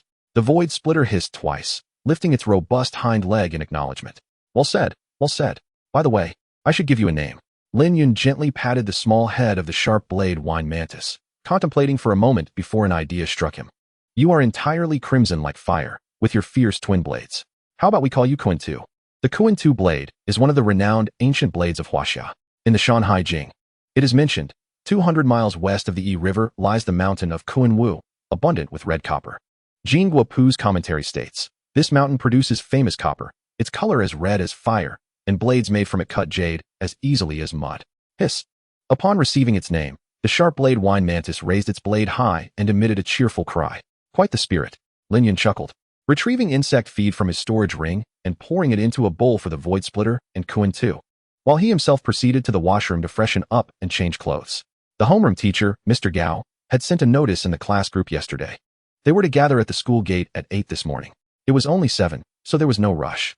By the time Lin Yun finished getting ready and was about to head downstairs, he found the bowl empty. Both the Void Splitter and Kuan-Tu had devoured every last morsel, leaving it spotless. Hiss. Kuan-Tu twisted its neck, indicating that a drink would be even better. The Sharp Blade Wine Mantis had a peculiar constitution, with a penchant for alcohol. The more it drank, the more ferocious its fiery blades became, enhancing both its strength and neural responses. The better the quality and higher the alcohol content of the drink, the greater the enhancement. Alcohol. Lin Yun paused for a moment, then stroked his chin in contemplation. Uncle Su Zhan was fond of liquor, possessing an entire wall dedicated to his collection. From white wine to red, beer to whiskey, he had it all. However, since Aunt Zhao's passing, his uncle had refrained from drinking, only indulging on rare occasions when friends visited or during holidays. There was still quite a bit left in the cabinet, which saved him the trouble of purchasing more. Not a problem. I will fulfill your wish. Lin Yun exclaimed with a smile. Kuan-Tu immediately perked up with excitement, fluttering its insect wings and landing on Lin Yun's shoulder, gently nuzzling against his ear. You're the best, master.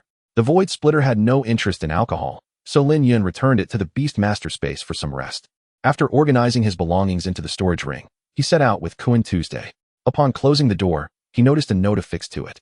I've prepared breakfast and left it on the table. I've already left, so you should head out early as well.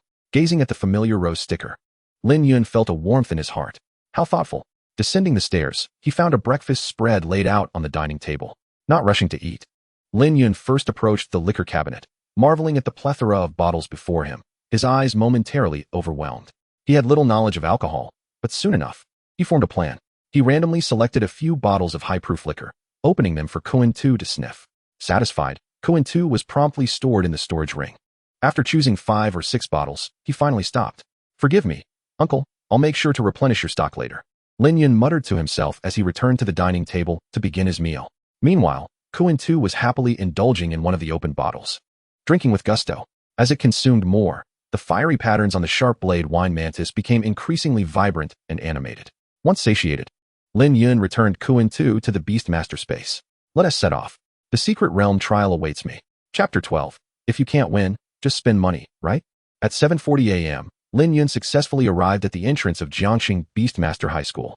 At this moment, 8 yellow-painted buses, each with a capacity of 60, were neatly lined up. The third-year students participating in the secret realm trial had gathered in orderly groups according to their classes. Many of them were cradling their battle pets, excitedly discussing the upcoming training.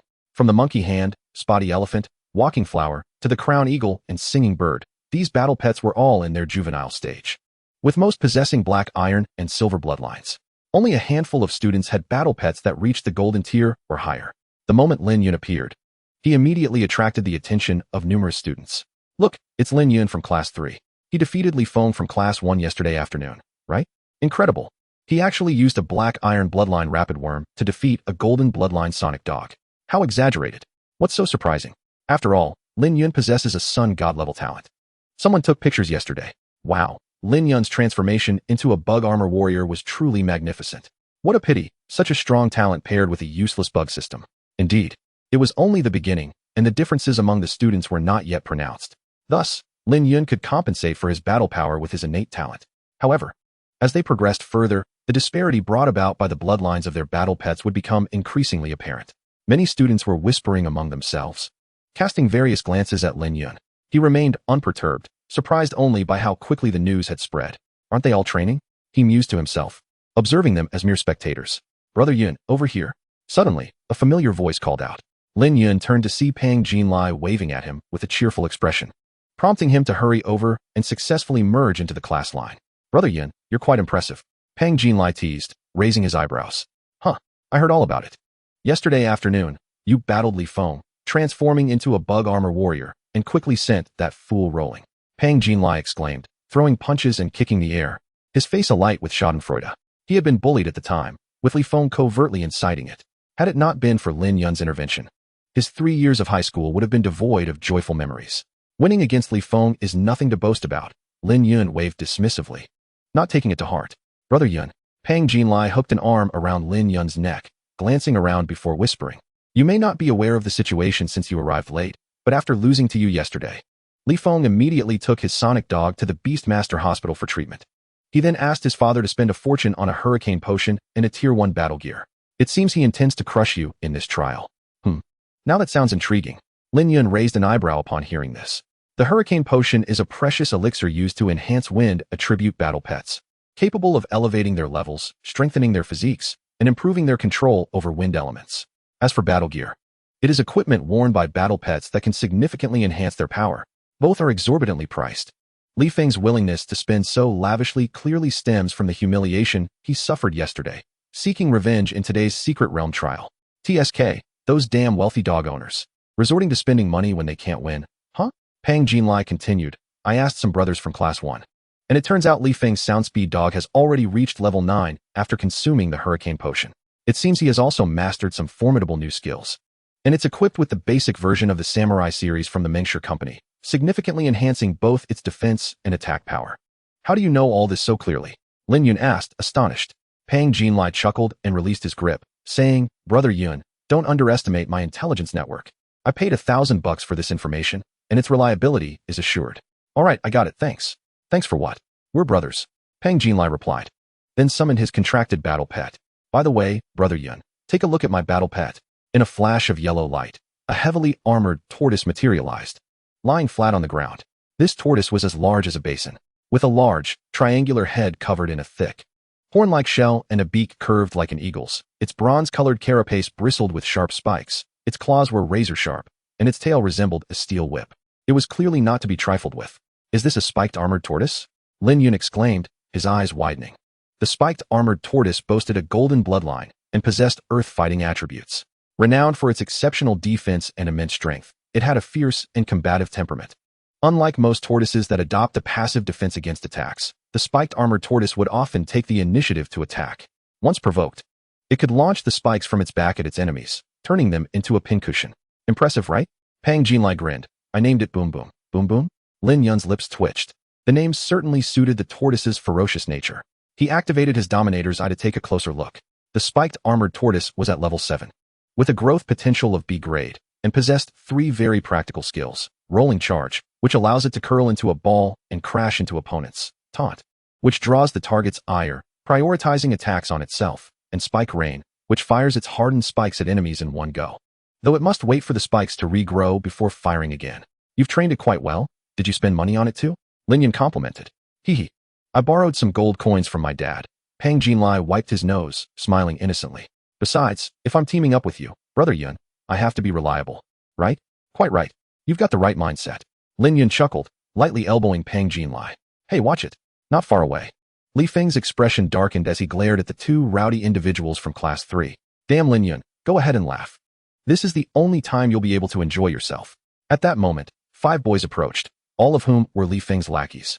Boss, everything's ready. After speaking, they summoned their contracted battle pets, a mud monster, a vine demon, a poisonous snake, a supersonic bat, and a totem beast. All of these battle pets were of silver bloodline. While their direct combat abilities were average, their functionality was quite strong. Once united, they could unleash impressive effects. Very good. Li Feng smirked, feeling considerably more at ease. Each year's Secret Realm trial involved hunting monsters to accumulate points. Hence, he had specially funded his underlings to acquire these battle pets. The goal was simple: let his subordinates provide support while he reaped the rewards. In short, it was a point farming scheme. With his lackeys assisting him and the heavily enhanced sound speed dog he had splurged on, Li Feng was determined to secure first place. His motives were not solely to trample Lin Yun, but also aimed at a more significant goal. Before the trial commenced, Li Feng had received insider information. The school would select members for the team based on the results of this trial. The first place would be exempt from tests and would directly enter the school team, representing the school in the upcoming Jiangxing Grand Competition in half a month. The Jiangxing Grand Competition was an excellent opportunity for publicity. Many media outlets would be present, allowing Li Feng to promote his family's products, which was also why his father was willing to invest. As the lackeys stored away their battle pets, one of them, who had contracted the supersonic bat, stepped forward. Boss, how should we deal with Lin Yun? Although his battle pets are rather useless, his talent is exceptionally high. If he transforms into that monster again, his efficiency in hunting beasts will surely be impressive. Li Feng sneered. Don't worry, I've prepared a secret surprise for him. I've bribed Zhao Long and Zhao Hu from Class 4 to lend a hand. Both brothers have awakened their talents, and their contracted battle pets are of golden bloodline. Once they team up, even a first-tier beastmaster would find them troublesome. Even if Lin Yun becomes a monster, defeating the Zhao brothers 1TB easy. The lackeys immediately began to flatter him. Boss, brilliant. You're sure to secure first place in this trial and easily crush that muddy-legged Lin Yun. Indeed, by then, Su Xiaohua will surely view you in a new light. Li Feng laughed heartily, his face brimming with pride. Did you really need to say that? I've made ample preparations. Victory is already assured. Damn, Lin Yun. Are you ready to face a crushing defeat? Chapter 13, Abundant Rewards. The trial begins. At 8 o'clock, all senior students had boarded the buses, with no absentees. Amidst the roar of engines, 8 buses set off toward the Secret Realm. The Secret Realm was a gathering place for monstrous beasts, fraught with danger. The Beastmaster Association categorized secret realms into 5 levels based on danger and geographical range. Low level, beasts with a maximum strength of Tier 2. Mid-level, beasts with a maximum strength of Tier 4. High level, beasts with a maximum strength of Tier 6. Forbidden Zone, beasts with a maximum strength of Tier 8. Absolute Domain. It is rumored that demigod and beast god level monsters dwell within, but entrances are typically elusive. On bus number 3, the homeroom teacher, Gao Tian, held a megaphone, explaining safety precautions to the students. Approximately 500 senior students from Jiangxing Beastmaster High School were present. According to the class lottery, they were assigned to 3 low-level secret realms for training. Classes 1, 3, and 4 would go to Tianai Mountain. Classes 2, 6, and 8 would go to Ningyue Lake, and classes 5 and 7 would head to Baiyun Mountain. At that moment, Lin Yun sat in the second-to-last row with Pang Jinlai. Lin Yun rested his chin on his hand, gazing out at the rapidly retreating scenery, his mind swirling with thoughts. Su Qiangwei was in Class 2, heading to the Ningyue Lake secret realm. However, Since Li Feng was in Class 1, they would likely clash. Given that guy's financial resources and information channels, he probably already knew about the school's allocation. Besides purchasing the Hurricane Potion and battle gear, he likely made additional preparations to sabotage Lin Yun. In other words, this trial was unlikely to be peaceful. Nevertheless, that was of no concern. After his encounter with Li Feng yesterday, Lin Yun had gained clarity. Though Li Feng came from a privileged background, he was narrow-minded and lacked the capacity to accommodate others. Furthermore, his psychological resilience was low, and he faltered under pressure, relying solely on his sound speed dog for improvisation.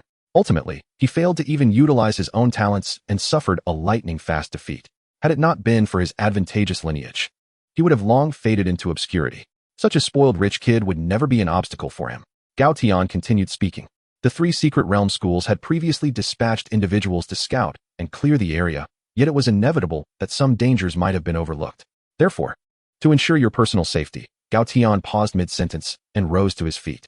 He produced a large pouch from which he retrieved wristband-like devices, distributing them one by one. Lin Yun also received one. This wristband was entirely snow-white, with a ruby-shaped button embedded in the center. The button was shielded by a transparent cover to prevent accidental activation. Gao Tian held the wristband aloft and proclaimed, "This is a safety wristband. Do you see the red button? If you encounter insurmountable danger within the secret realm, press it immediately. The wristband will protect you and simultaneously send us your location coordinates for rescue. However, pressing it also signifies your withdrawal from the trial." Upon concluding his explanation, Gao Tian's expression suddenly turned grave, casting a palpable weight upon all present. His gaze swept across the room, and with a solemn tone, he declared, "There is one thing you must all remember. You are all apprentice beastmasters, and your contracted battle companions are merely in their juvenile stage. In other words, you are all novices. Novices must possess the awareness befitting their status. If danger arises, do not hesitate to press the wristband. Never entertain the foolish notion of gritting your teeth and persevering. Nothing is more important than your own life, understood?" The group shuddered at his words, and they nodded in unison, the remnants of their earlier bravado dissipating instantly. Indeed, it was far better to perform poorly in the trial than to recklessly risk their lives, leaving their entire village in mourning. Satisfied with their response, Gao Tian nodded approvingly and resumed his seat, offering a few final instructions. The trial would run from 9 in the morning until 3 in the afternoon, a total of 6 hours. During this time, slaying beasts would yield points, the amount of which depended on the strength of the creatures defeated. The slain beasts would be considered the student spoils, and they could handle them as they pleased. After the trial, results would be announced the day after tomorrow, with rewards for the top 10 students. At this moment, Pang Jinlai raised his hand to inquire, "Teacher Gao, what is the reward for the first place? Could you give us a hint?" His question ignited enthusiasm among the other students, who echoed his curiosity. Gao Tian, somewhat exasperated, raised his hand for silence. "All right, I shall briefly mention it to motivate you, but remember, if you cannot win, do not force it. The reward for first place in this secret realm trial is substantial. The cash prize alone is 1 million. In addition, you may select your own Beastmaster skill book, choose your own equipment, and receive a basic body enhancement potion." His words detonated like a heavy bomb thrown into a lake, instantly igniting fervor among the students. Wow, the school is really investing this year. The rewards have never been this generous before. Securing first place means a meteoric rise. The mention of the body enhancement potion captivated Lin Yun's attention. While everything else was appealing, it was this potion that truly piqued his interest. The combat prowess of a beastmaster largely resided in their contracted companions, akin to a glass cannon. Once confronted by an enemy's contracted beast, and without special means, one could only await their demise. To address this flaw, the body enhancement potion was developed. Once ingested, it would significantly bolster the user's physique, rendering them as robust and resilient as a beast. Lin Yun's unique talent, symbiotic fusion, allowed for the melding of his battle companion with himself, transforming into a formidable warrior of singular purpose. This increase in combat capability operated multiplicatively. After transformation, Lin Yun's strength would equal his own power multiplied by that of his contracted beast. Thus, enhancing his physique would elevate his foundational multiplier. Consequently, when employing symbiotic fusion afterward, the amplification effect would undoubtedly become even more extraordinary. With this in mind, Lin Yun's yearning for first place intensified.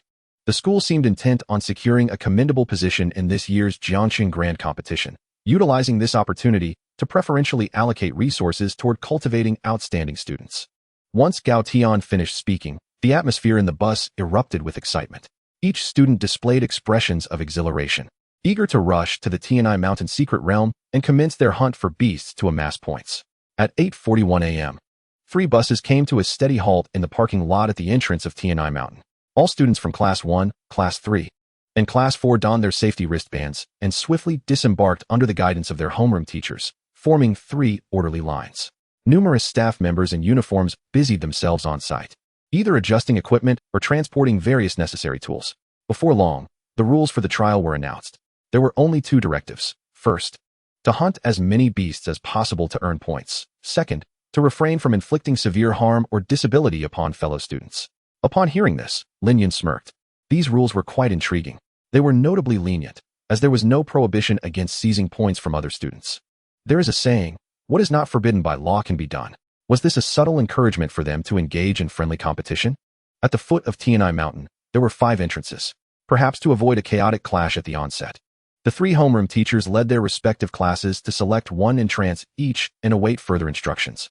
Silence pervaded the air, so quiet that a pin drop could be heard, as tension enveloped the atmosphere.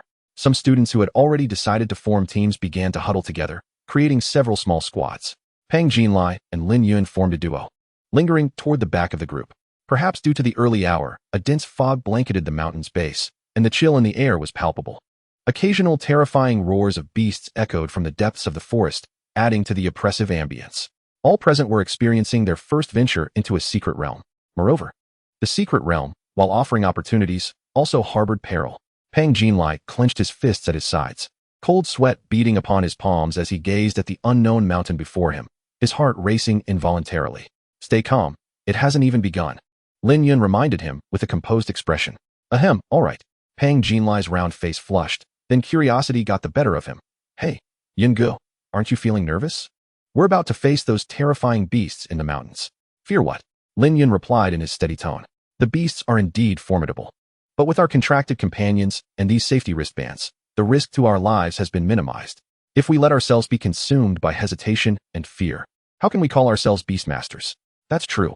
Upon hearing Lin Yun's words, Pang Jinlai's anxiety dissipated significantly, restoring his composure. At the entrance, Gao Tian glanced at the time on his phone. As the clock struck 9, he immediately raised his voice. The trial begins. A jolt of anticipation surged through all the students, who, filled with a mix of tension and excitement, surged toward the majestic Tianai Mountain. Chapter 14, Sun Zai, you are about to strike it rich. Upon witnessing this, Pang Jinlai hurriedly followed suit. The beasts within the mountain were ripe for the taking. A veritable treasure trove of points. Furthermore, they were limited in number. If others secured them, it would mean fewer for him. And in any secret realm, there exists a foundational consensus. The periphery is safer, while the depths harbor greater danger. Due to the inherent territorial instincts of the demonic beasts, the more formidable the creature, the larger its domain becomes. Their territories often encompass the most resource-rich central areas of the secret realms.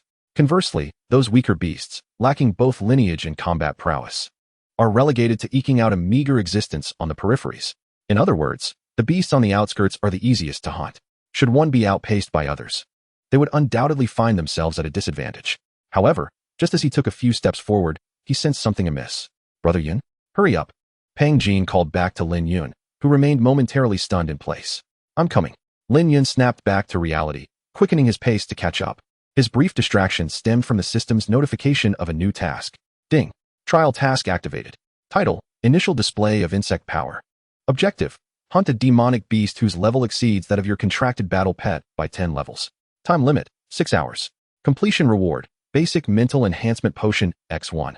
Weapon Forging Function activated. Basic Mental Enhancement Potion. Upon consumption, it significantly boosts the mental fortitude of beast tamers below the second tier, with no side effects. Weapon Forging Function. By investing demonic beast materials and consuming biomass, one can forge weapons tailored to their battle pets. Failure penalty, none. Note, a true genius dares to challenge themselves. Conceal your strengths when necessary, and reveal them when the moment calls for it. Upon reading the task details, Lin Yun felt a surge of elation. Although the task posed a considerable challenge, the rewards were equally substantial. Whether it be the Jiangshan Grand Tournament or the entrance examinations, achieving commendable results necessitates formidable strength. The basic mental enhancement potion would greatly augment his mental power, aiding beast tamers below the second tier in swiftly elevating their rank. Moreover, the weapon forging function is extraordinary. Weapons are essentially equipment for battle pets, capable of significantly enhancing their combat capabilities. The quality is determined by the beast's lineage. Even the most rudimentary black iron-grade weapon commands a price far exceeding that of a black iron lineage battle pet, typically hovering around 100,000. Previously, Lin Yun had contemplated purchasing weapons at the beast tamer market. Unfortunately, suitable equipment for insect-type battle pets was exceedingly scarce. Even with ample funds, there were no avenues to spend them. However, upon completing the task and activating the weapon forging function, such issues would be effortlessly resolved. As for the task's note, Lin Yun wholeheartedly agreed. As a mere student, devoid of connections or background, how could he acquire resources without some measure of competition? Regarding the origins of his battle pet, he had previously ventured to the gambling arena for just this purpose. As long as he had a plausible explanation to deflect scrutiny, he would be fine. With the Jiangsheng Grand Tournament approaching, it was unlikely that the school would probe too deeply. After all, the presence of an exceptional student only increases the chances of victory. Lin Yun clenched his fists, his gaze resolute. In other words, as long as he displayed sufficient strength, the school would not only allocate resources to nurture him, but also provide cover for his shortcomings. To slay a battle pet exceeding his own by 10 levels? With his divine talent and the ability to symbiotically merge, the possibility was indeed promising. Moreover, this trophy would serve as a testament to his prowess. A thick fog enveloped the mountains, rendering everything within enigmatic. Yet, the bustling periphery at the foot of the mountain was alive with action. Over here, there's a claw mountain cat. Surround it. Step aside, we spotted this demonic beast first. Nonsense. Whoever kills it first claims it. Fine, if you want to play dirty. Let's see who's tougher. Are you afraid? The loser calls the winner daddy. The outskirts had devolved into a chaotic marketplace. In this trial, everyone was a competitor. Many had torn off the masks of camaraderie they wore in daily life, engaging in fierce competition. Pang Jin shook his head, observing the absurdity unfolding before him. Aren't there too many of these so-called brothers and sisters? He and Lin Yun merely passed through, yet they were scrutinized by the surrounding individuals with wary eyes, exuding an air that suggested any slight provocation could escalate into violence. Lin Yun had little to say about it. This was entirely typical. A saying from the underworld resonates. I survive by 3 means: betraying my brothers, double-dealing, and looking after my sister-in-law. This world, rampant with demons, was far more tumultuous than his previous life. Within the depths of Tianai Mountain, the number of demonic beasts was limited. The number of geniuses capable of venturing deep to hunt was always scarce. The majority were students of mediocre ability. Thus, the ensuing chaos at the periphery was entirely predictable. Seizing the opportunity while Pang Jin was distracted, Lin Yun discreetly summoned 2 worker beetles, instructing them to silently infiltrate the ground and explore the mountain's interior. The worker beetles possessed exceptional olfactory senses and were highly responsive to energy. Though their combat prowess was lacking, they served as the perfect scouts for intelligence gathering. With the assistance of the worker beetles, he would not flounder about aimlessly like others in the mountain, significantly enhancing his hunting efficiency. Having completed these tasks, Lin Yun disregarded the chaotic crowd around him and strode deeper into the mountain. Fatty, ignore them and let us head in. But Brother Yun, the beasts deeper inside are tougher. Pang Jin hurriedly followed, nervously scanning their surroundings. Lin Yun nodded. True, but that also means there will be far fewer competitors. And the stronger the beast, the higher the points earned for its defeat. Or would you prefer to engage in a mutually destructive struggle with them on the outskirts, ultimately benefiting someone else? According to the rules, there was nothing prohibiting the plundering of others' points. With that, Lin Yun quickened his pace, his eyes gleaming with a crimson glow. The Eye of Domination activated. The demonic beasts within the mountains were not like the naive battle pets raised by beast tamers in the city. They were far more cunning and ferocious. Ambushes were commonplace. Some even devised traps, mimicking human behavior. A moment of negligence could lead to dire consequences. Pang Jin contemplated this and realized it was indeed a valid point. So what are we waiting for? Fortune favors the bold. Let's go. Moreover, he thought, Brother Yun wouldn't put him in harm's way. After walking for a little over 100 meters, Pang Jin saw Lin Yun suddenly come to a halt. Momentarily taken aback, he immediately summoned his armored tortoise and positioned his battle pet protectively in front of him.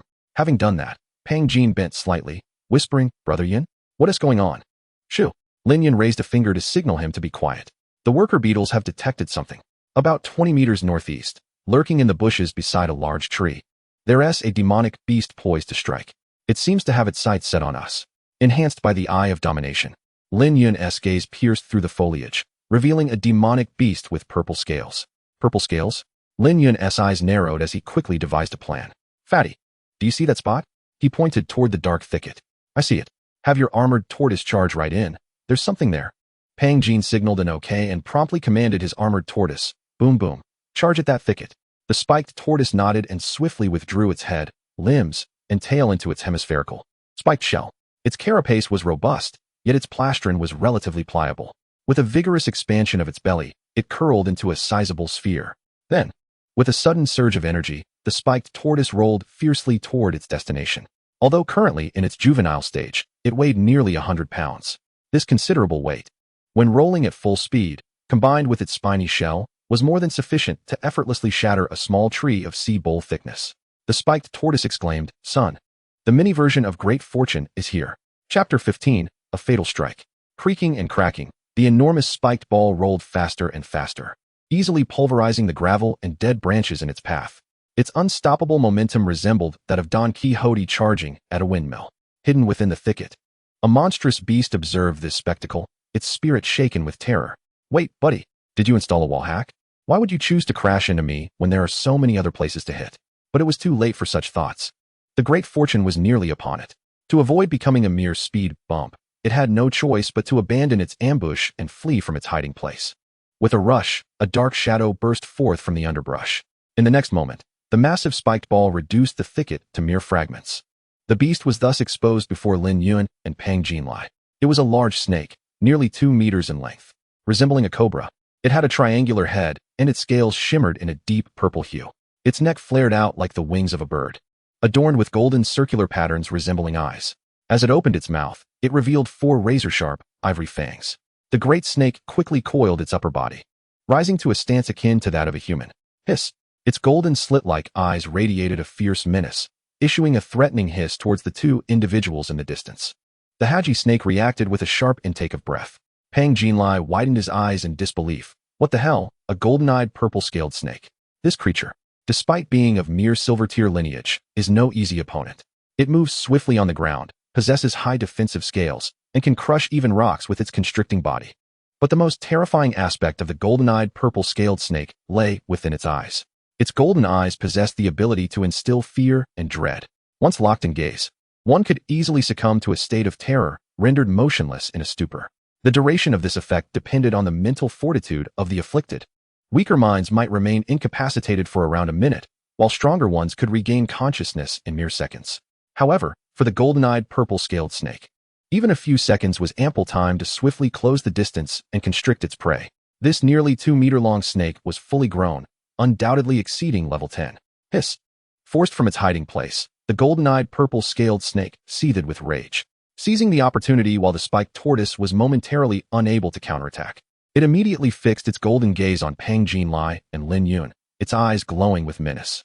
Skill, fear inducement. An invisible wave of mental energy surged toward the 2 like a tidal wave. This is bad. Pang Jinlai instantly sensed the impending danger and quickly ordered the spiked tortoise through their contract. Blast, use taunt. The spiked tortoise, caught in its momentum, abruptly hit the brakes, quickly extending its head and limbs from its shell. With a screech, its powerful front limbs dug into the ground, leaving deep gouges several meters long. Utilizing the friction, it came to a rapid halt. The spiked tortoise immediately opened its mouth, directing a bizarre and unpleasant roar at the golden-eyed purple-scaled snake. Skill, taunt. This ability could attract the target's ire, effectively restraining the enemy. However, this skill had a limited range. The spiked tortoise, still in its juvenile stage and relatively weak, could currently only target a single foe within a 10-meter radius. Previously, the spiked tortoise's rolling charge had missed its mark, and due to inertia, it had already created a distance of 7 to 8 meters from the golden-eyed purple-scaled snake. Meanwhile, the cunning snake, after using fear inducement, rapidly lunged toward Pang Jinlai. It slithered close to the ground in a zigzag pattern, moving at a speed akin to a released arrow. In the brief exchange, the distance exceeded 10 meters, rendering the taunt ineffective. Wait! Before Pang Jinlai could even finish his thought, his voice was abruptly cut off. His pupils constricted in horror as he beheld the rapidly approaching golden-eyed purple-scaled snake. As if witnessing the most terrifying sight imaginable, his body petrified with fear. We're doomed. We're doomed. We're doomed. We're going to die. We're going to die. Hiss! The golden-eyed purple-scaled snake emitted a sharp, invigorating hiss, propelling itself forward with renewed vigor. Eager to close in on its prey, victory was within reach. Just a bit closer, and it could bind both humans into a tight bundle. Then simply constrict to shatter them into oblivion. But wait, why was there only one person in front of it? Where was the other? The golden-eyed purple-scaled snake realized something was amiss as it approached, attempting to reverse its course. Yet, suddenly, a torrent of blazing fire erupted into its field of vision. The flames surged fiercely, trailing a straight, vivid crimson light. The blaze surged forth, the temperature skyrocketing in an instant. Boom! The fiery radiance struck down, sending half of the snake's head soaring into the air. Following this, a large portion of the snake's decapitated body crashed down beside Pang Jinlai's feet, thrashing violently. One strike, and it was done. With its master gone, the effect of fear inducement dissipated instantaneously. Pang Jinlai regained his senses and, seeing the writhing snake body at his feet, let out a terrified scream. What is this? He fell to the ground, scrambling backward in a frenzy. Just 2 steps back, he collided with something solid. What is there to fear? It's already dead. A familiar calm voice echoed. Pang Jinlai turned to see Lin Yun standing behind him, bracing him with a leg. Perched upon Lin Yun's shoulder was a mantis-like creature, its fiery red body nearly 3 inches long, with one of its blade-like arms dripping with blood. Perhaps due to its proximity, Pang Jinlai could distinctly smell the rich aroma of liquor emanating from the creature. Is that liquor? Pang Jinlai was momentarily stunned, then could not help but inquire, Brother Yun, how did the golden-eyed purple-scaled snake die? Did your pet do it? But wasn't he your first pet, the swift bug? And how were you unaffected by the fear inducement? The battle had concluded far too swiftly, in less than 10 seconds, and due to the fear inducement. Pang Jinlai's mind was blank, causing him to miss the crucial moments, leaving him utterly bewildered, as if his sense of time had been severed by the Crimson King. At this moment, the spiked tortoise finally arrived, glancing curiously at the mantis on Lin Yun's shoulder before steadfastly positioning itself beside Pang Jinlai's feet, no longer daring to wander off. Damn, that was close. You have quite a few questions. Let me explain everything to you later, Lin Yun replied, just as a prompt appeared on his interface. Defeated an 11-level golden-eyed purple-scaled snake. Genetic data has been recorded. Your contracted battle pet, Quan, has deepened its understanding of the fiery blade technique. Immediately, the safety bracelet on Lin Yun's wrist emitted a crimson light, swiftly scanning the serpent's carcass before him. Beep beep. In the next moment, a number suddenly appeared on the ruby button at the center of the bracelet. 10. So this is how the score is calculated? Lin Yun instantly comprehended, chuckling softly before glancing at the sharp-bladed mantis perched on his shoulder. Quan, go check for any monster cores. Hiss. Quan nodded, promptly leaping down from Lin Yun's shoulder, wielding its blade-like arm. With a swift slash, the serpent's abdomen was effortlessly sliced open, its viscera spilling onto the ground with a gruesome splatter. A nauseating stench quickly permeated the air, oblivious to the foul odor. Quan rummaged through the open cavity for a moment. Soon, it unearthed a colorless monster core the size of a thumb. There truly is one. Lin Yun's eyes sparkled with excitement as he stepped forward, cradling the still-bloodied core in his palm. Hiss! Quan waved its blade arm and called out. Feeling elated, Lin Yun waved his hand in response. Since it was you who killed it, feel free to eat. With the master's permission, Quan emitted a joyful chirp, its serrated blade arm closing like scissors as it effortlessly lifted the serpent's carcass to its mouth, indulging in a hearty feast. Lin Yun stowed the monster core in his storage ring and then approached Pang Jinlai, pulling him up with a hand. Get up, and let me clear your doubts. Chapter 16. Harmonious Cooperation, Bountiful Harvest. The battle unfolded with simplicity. Lin Yun's sovereign eye could summon the panels of any creature. The instant he glimpsed the giant snake's scales, he gleaned detailed information. However, Lin Yun refrained from recklessly attacking. The ability of fear intimidation was quite troublesome. Any direct eye contact would ensnare one. For someone like Lin Yun, with exceptionally keen eyesight, it was practically a nemesis. Fortunately, he was not alone. With teammates, it became manageable. Thus, Lin Yun instructed Pang Jinlai to direct the armored tortoise to assault the snake's hiding spot, forcing it out. He promptly shielded the rotund companion behind him. Utilizing the meat shield's cover, Lin Yun successfully avoided direct eye contact with the golden-eyed purple-scaled serpent, evading its debilitating effect. He then swiftly summoned Quan, biding his time. Simultaneously, he activated sensory sharing. Relying on the engineer beetle's remarkable sense of smell, Lin Yun, with eyes closed, could still accurately perceive the golden-eyed purple-scaled serpent's position. The serpent believed victory was assured, unaware that the mantis lay in wait. By the time it sensed something amiss, it had already stepped into Quan's attack range. Now, the mantis's blade arm ignited with flames, delivering a furious slash. Blazing blade technique. In an instant, the level 11 golden-eyed purple-scaled serpent was severed in two. Naturally, to avoid exposure, Lin Yun made suitable omissions in his recounting. That's more or less the situation. As for Quan, I fortuitously acquired it at the betting arena yesterday. What do you think? My luck seems decent, doesn't it? Lin Yun laughed heartily, is acting impeccable. Regarding why he didn't use the rift, the answer was simple. Too many people were aware that his first battle pet was a swift insect, and now, the rift had evolved into a gale-swift locust. Such a transformation within a single day was remarkable. If exposed, it would inevitably arouse suspicion and potentially lead to trouble. Thus, in the trials of the secret realm, allowing Quan to take the stage was the most prudent choice. Pang Jinlai listened, utterly astonished. Acquired from the betting arena? Capable of slaying the golden-eyed, purple-scaled serpent in one blow? Even if it was a surprise attack, it clearly demonstrates that this mantis's bloodline is certainly not low. At least golden tier. Lin Yun nodded. Indeed, I also obtained an iron-scaled lizard, but since I couldn't contract it, I sold it, and quite a few people witnessed it. Iron-scaled lizard? I recall that creature has a golden tier bloodline, right? Pang Jinlai paused, then clasped his head with both hands, emitting a sharp cry of envy. Why isn't my luck as good? No, Brother Yun, did you activate a luck cheat? His family had spent millions to acquire a golden tier armored tortoise. Meanwhile, Brother Yun effortlessly secured a fortune at the betting arena. It was akin to earning millions without effort. Sigh.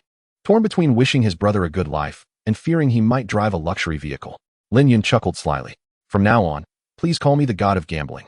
Look at you, so pleased. Pang Jinlai playfully punched Lin Yun's shoulder, a sincere smile of congratulations illuminating his chubby face. Congratulations, Brother Yun. Being a bug tamer is incredibly challenging nowadays. Having a battle pet with an excellent bloodline will undoubtedly alleviate a significant amount of pressure for you. He genuinely felt happy for Lin Yun. Indeed, Lin Yun nodded with a smile. Oh, Pang Jinlai seemed to have recalled something, suddenly elongating his tone.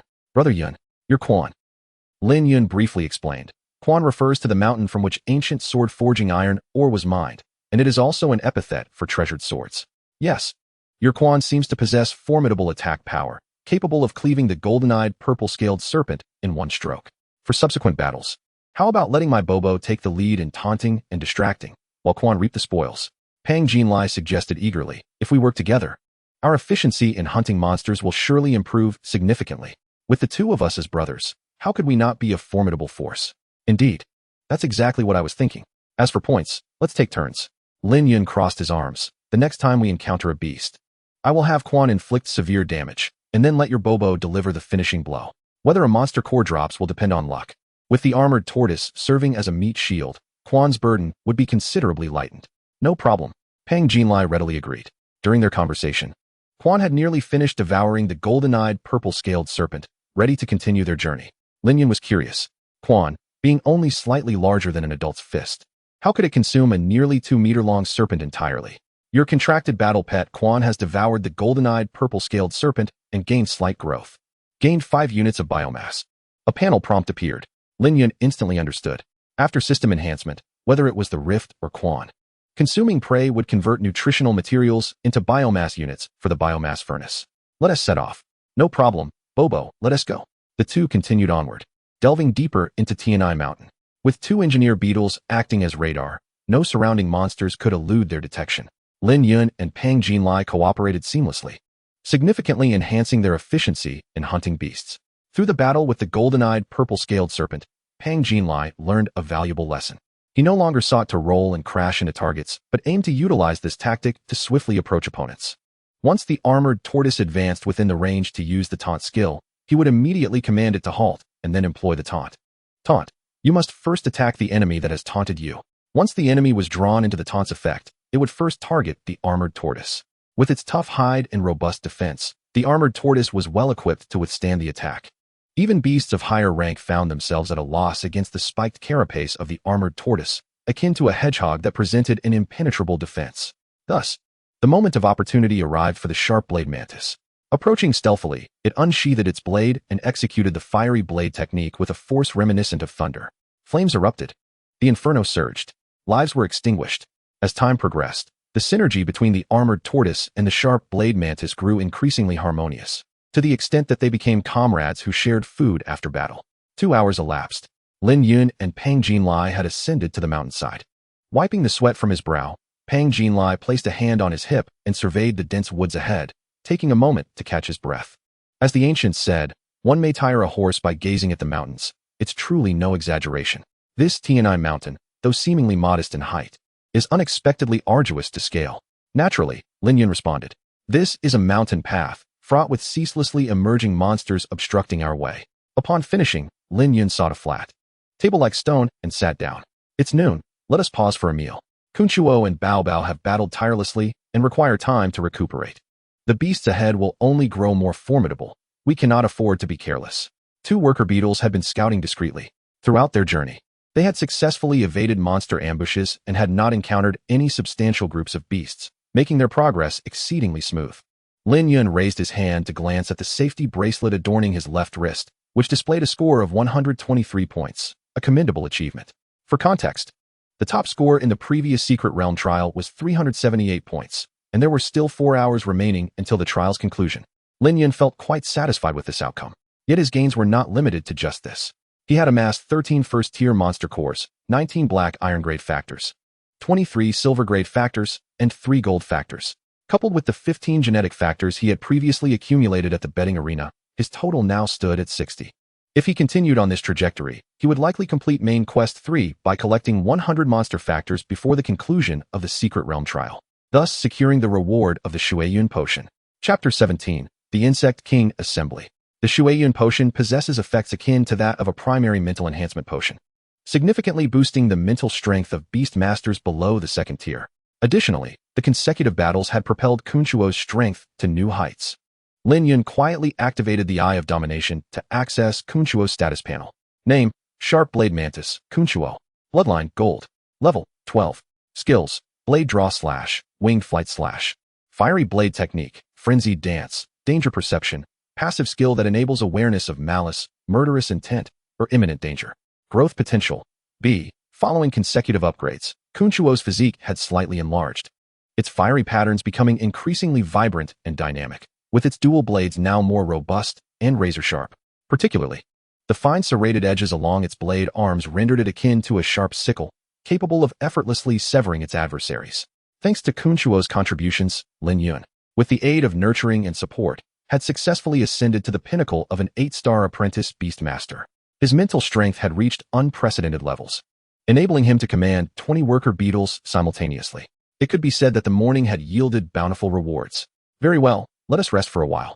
Pang Jinlai nodded in agreement. His own gains were substantial as well. A score of 110 points, 8 first-tier monster cores, and the armored tortoise had leveled up to 10. Acquiring a new skill, Pebble Shot. Pebble Shot manipulates earth elements to form numerous firm, spherical pebbles, which are then launched at the target in a single barrage. The two retrieved bread, milk, and other quick foods from their storage rings and settled upon the stone platform, enjoying the breeze as they dined. Their leisurely manner was akin to a delightful outing, evoking envy from others.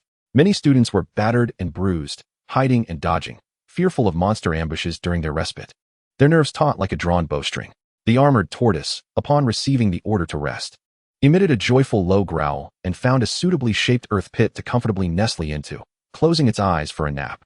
The sharp blade mantis flitted over to Lin Yun's side, its ruby-like eyes scanning the surroundings vigilantly for any potential beasts. It had integrated the superior physical enhancement factor of the flame lion, resulting in a significant increase in its physique post-upgrade. Additionally, as it typically struck with a single fatal blow during battles, unlike the armored tortoise that bore the brunt of labor, it had conserved considerable stamina.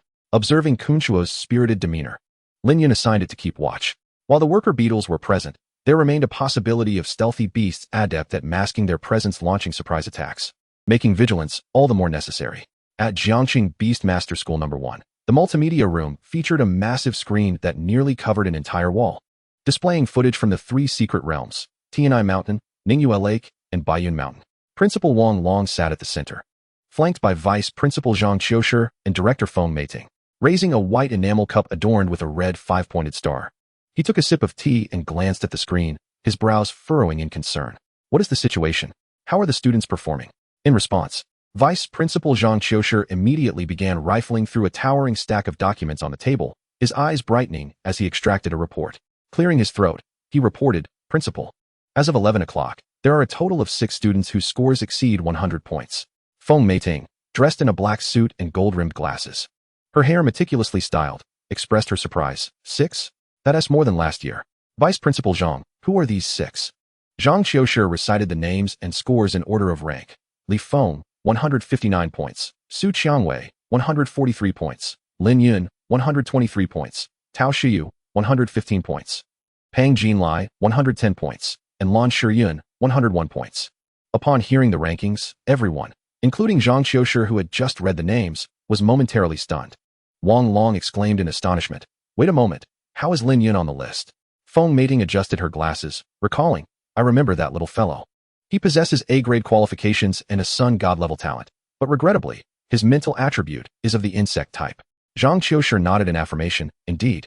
Lin Yun's first battle pet was a black iron-grade swift insect selected from the school's battle pet chamber. How did he manage to rise to the top 3 positions solely with such a battle pet? It's truly remarkable.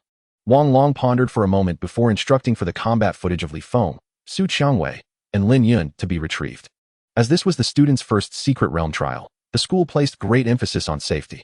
Consequently, after conducting thorough investigations and distributing safety bracelets, they had also installed numerous surveillance cameras within the 3 secret realms ahead of time.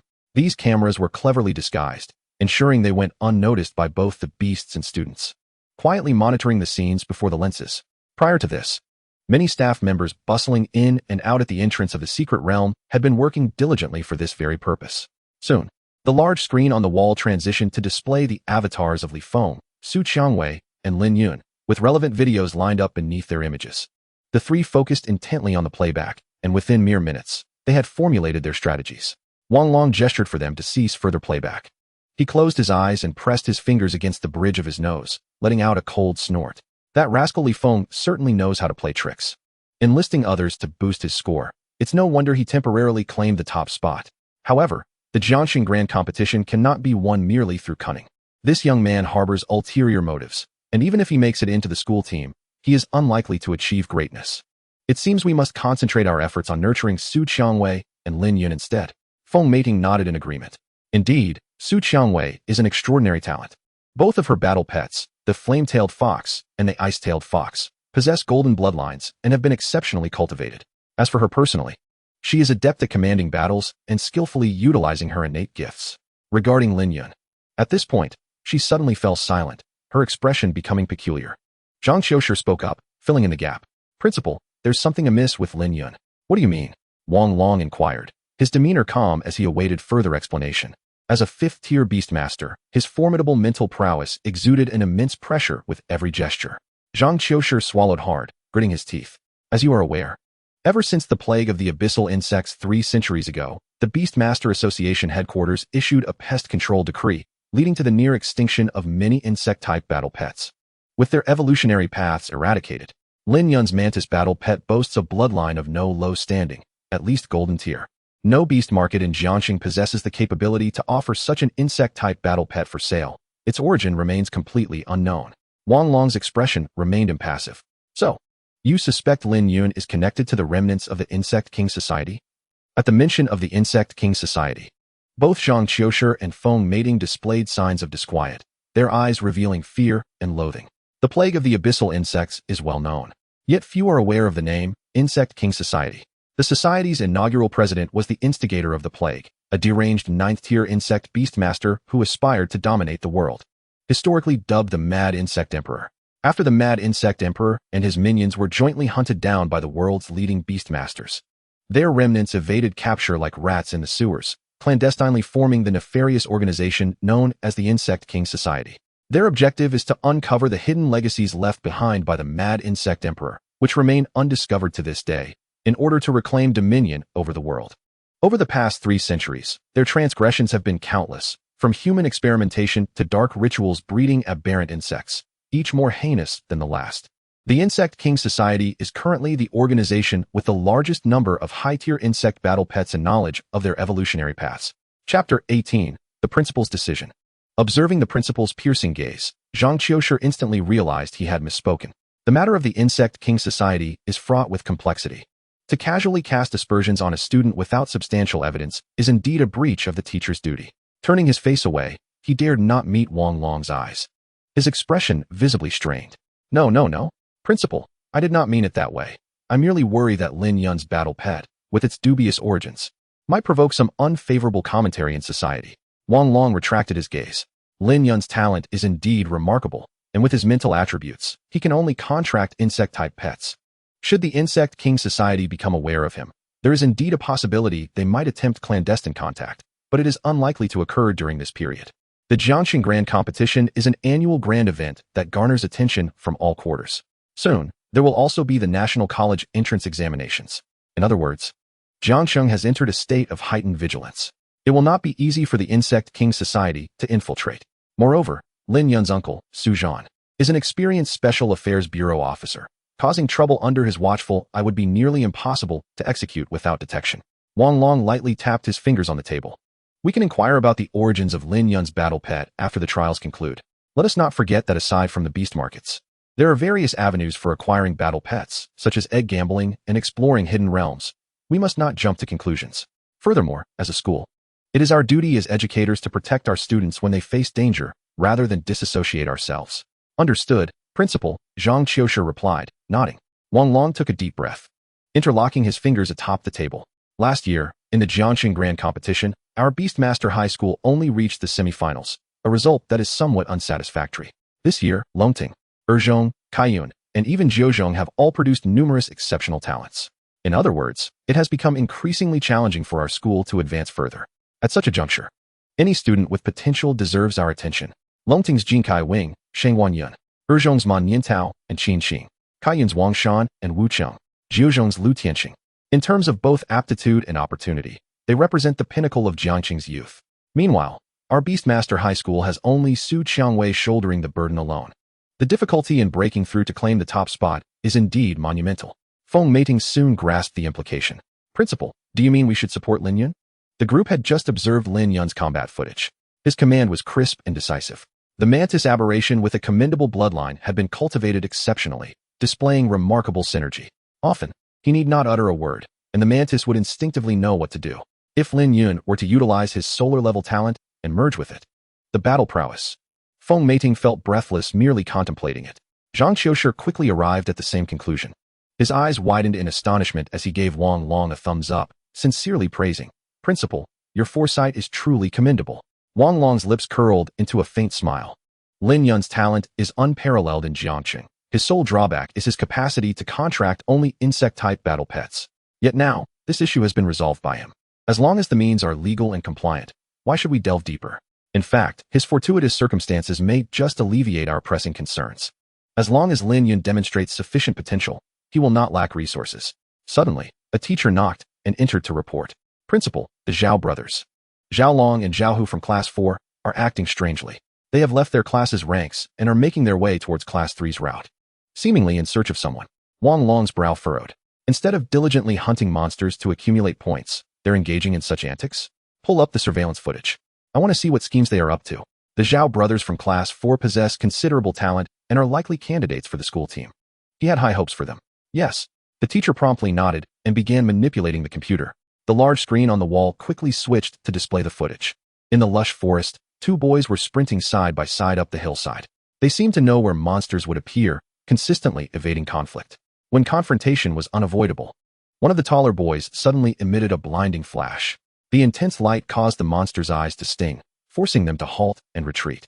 By the time the creatures opened their tear-filled eyes, the two boys had already fled. Zhang Qiushi frowned upon witnessing this. At this rate, they will soon encounter Lin Yun and Pang Jin. Feng Meiting's glasses glinted ominously. Perhaps the Zhao brothers are targeting them, intending to seize their points? Point theft is quite straightforward. To defeat an opponent, one merely needs to gently tap their wristband against the adversaries. The points accumulated by the rival will then automatically transfer to one's own wristband.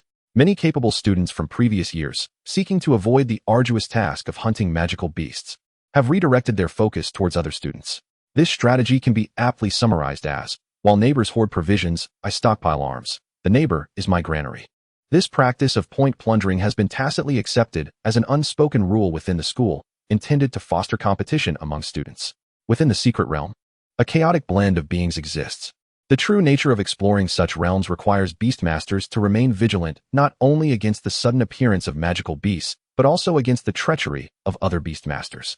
A moment's lapse in caution could prove fatal. The primary objective of the school's secret realm trials is to recreate the authentic experience of such explorations while ensuring the student's safety, thereby imparting a crucial lesson to all. Wang Long, observing the situation, felt a surge of excitement. This is bound to be entertaining. The Zhao brothers, both possessing considerable talent as diamond-tier individuals, had contract beasts of golden lineage. However, The most formidable aspect was their lifelong bond, having grown up together in perfect harmony. Together, they could even match the strength of a first-tier beastmaster. This cheese cream sausage-filled bread is delicious. My mother, knowing I would participate in the Secret Realm trial today, specifically drove to the old bakery on Willow Street to procure it. Yun, would you care for one? My mother bought quite a few, Pang Jinlai said, shoving some food into his mouth while offering Lin Yun a beautifully wrapped bread. Thank you, Lin Yun replied with a smile, reaching out to take it, but his fingers froze midair. Suddenly, he looked up sharply at the sky. The engineer beetles had sounded an alarm. What's wrong, Yun? Pang Jinlai asked, sensing something amiss. He hastily swallowed the bread, almost choking, and quickly discarded it, pounding his chest in distress. He stood up, ready to awaken his armored turtle. Just then, a piercing cry echoed from above. Caw! The two glanced skyward, where a robust bald eagle circled against the azure sky. Lin Yun observed with acute clarity. Its feathers were as dark as iron, its yellow beak sharp as a hook, and its talons, covered in a thick layer of keratin, were exceedingly lethal. Yet, what drew the most attention were the eagle's eyes, pale golden irises with jet-black pupils. It was a double-eyed creature. Lin Yun recognized it immediately. His pupils constricting, it's the Evil Eye Eagle. Chapter 19, The Evil Eye Strikes. A perilous confrontation. The Dominator's Eye activated, displaying the following information. Name, Evil Eye Eagle Bloodline. Golden attributes, Flight, Psychic level, 12 skills. Evil Eye, active skill that confuses targets within its line of sight, causing erratic behavior. Duration depends on the target's mental fortitude. Iron Feather Barrage, shoots its hard, sharp feathers at the target. Peck, Rending Claw, Wing Slash, dive from the sky. Then uses its hard wings to strike the target. Status, excellent, contracted. Contracted? This Evil Eye Eagle has an owner?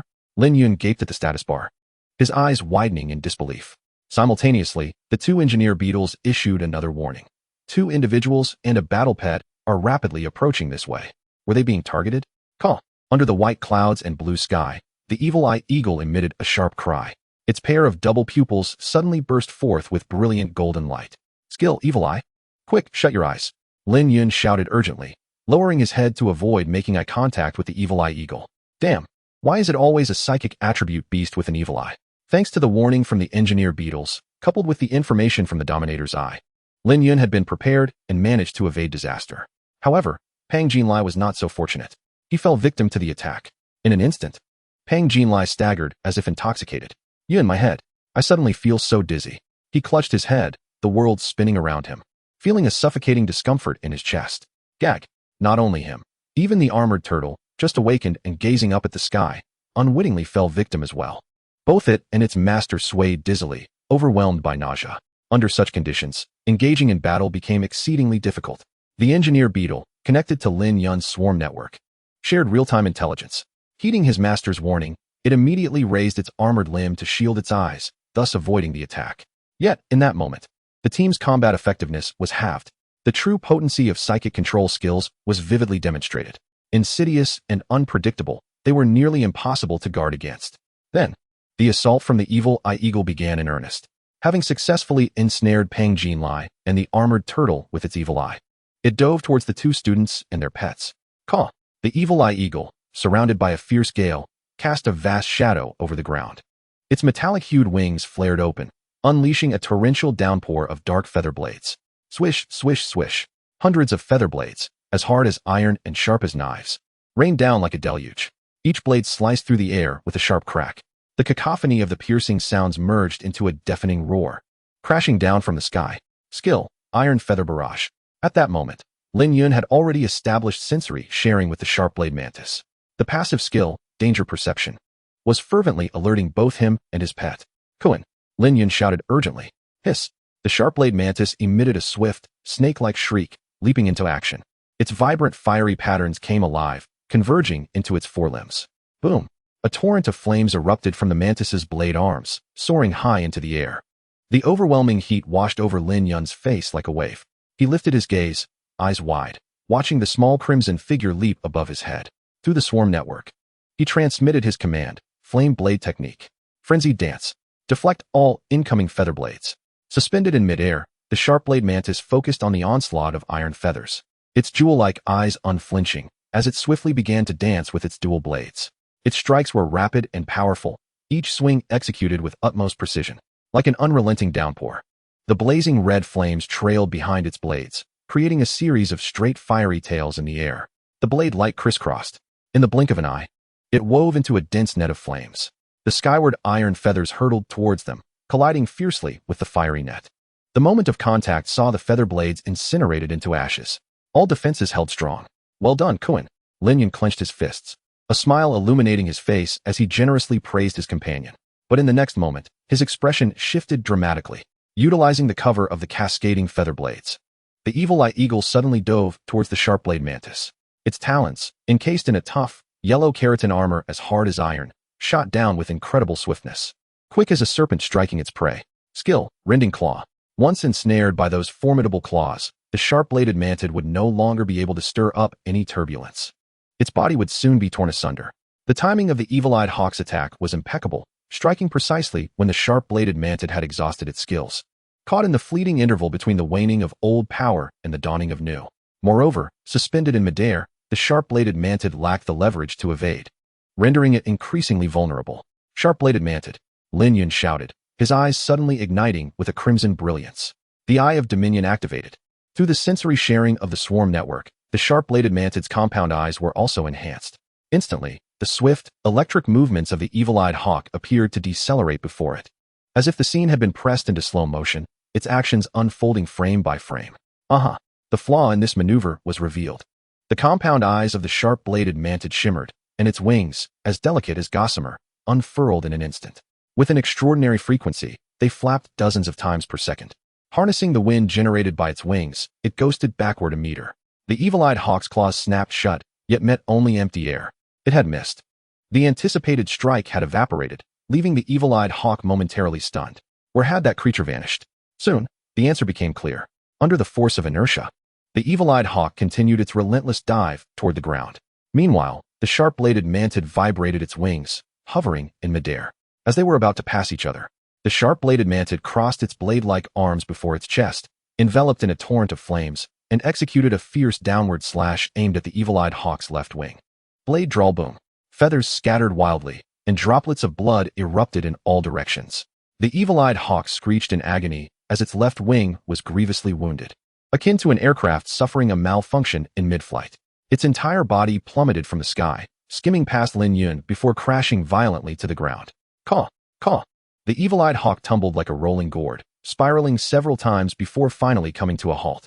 Acquired evil-eyed hawk gene, recorded in gene bank. Hiss. The sharp-bladed mantid emitted a disdainful chirp, retracting its flaming arms and swiftly landing on Lin Yun's shoulder. Well done, sharp-bladed mantid, Lin Yun praised, his crimson gaze softening as he gently stroked its little head. Hiss, of course. The sharp-bladed mantid accepted the commendation without pretension. With the defeat of the evil-eyed hawk, the effects of the evil eye skill immediately dissipated. Pang Jinlai and the armored turtle swiftly regained their composure, although their minds remained somewhat clouded, rendering them unable to speak. Just then, an incredulous, urgent shout echoed from not far away. Evil-eyed hawk. Thud, thud, thud. The sound of hurried footsteps grew closer. Soon, two figures burst forth from the dense foliage. It appeared the main party had arrived. Lin Yun lowered his finger, squinting his eyes as a fiery determination surged within his chest. How dare they launch a sneak attack against them? He would ensure that this debt was repaid in full. Chapter 20. The Zhao Brothers. These two were the uninvited guests previously alerted by the worker beetle. Their skin was dark, their height similar, and even their features and attire bore a striking resemblance. Both had crew-cut hair and prominent brows. One wore a black short-sleeve shirt, adorned with an iron necklace around his neck, while the other donned a white short-sleeve shirt, his left wrist decorated with a safety bracelet and a string of prayer beads. It was evident they were twin brothers. The one in the black shirt dashed forward, scooping the dust-covered evil-eyed hawk into his arms, his face etched with urgency. Clearly, he was the beastmaster bonded to it. Evil-eyed hawk, are you all right? Caw. The evil-eyed hawk struggled to open its eyes, issuing a weak cry towards its master. Then, its head drooped, consciousness fading as it succumbed to a deep slumber. The ferocious blade draw executed by the sharp-bladed mantid had inflicted a critical blow. One strike had rendered the evil-eyed hawk's left wing incapacitated. Under the dual effects of bleeding and burning debuffs, it had lost its combat capability, unable to rise again. Damn it, Zhao Long bellowed, clenching his teeth as he slammed his left hand against the ground, subsequently storing the evil-eyed hawk within the beastmaster's space to recuperate. When he rose once more, his already dark complexion seemed to deepen into a menacing shade. He glared at Lin Yun. the flames of fury in his eyes burning hotter than the fire that had engulfed the sharp-bladed mantis, as if he wished to reduce them both to ashes. Zhao Long clenched his fists, seizing the initiative. "You're the one who injured my evil-eyed hawk, aren't you?" Lin Yun scoffed, a mocking glint in his eyes. "If I am trash, then the evil-eyed hawk that lost to my battle pet is hardly better than refuse. And you, the owner who sent your pet to ambush, are the very definition of trash." "What did you say?" Zhao Long's fury intensified, rolling up his sleeves as if preparing for a physical confrontation.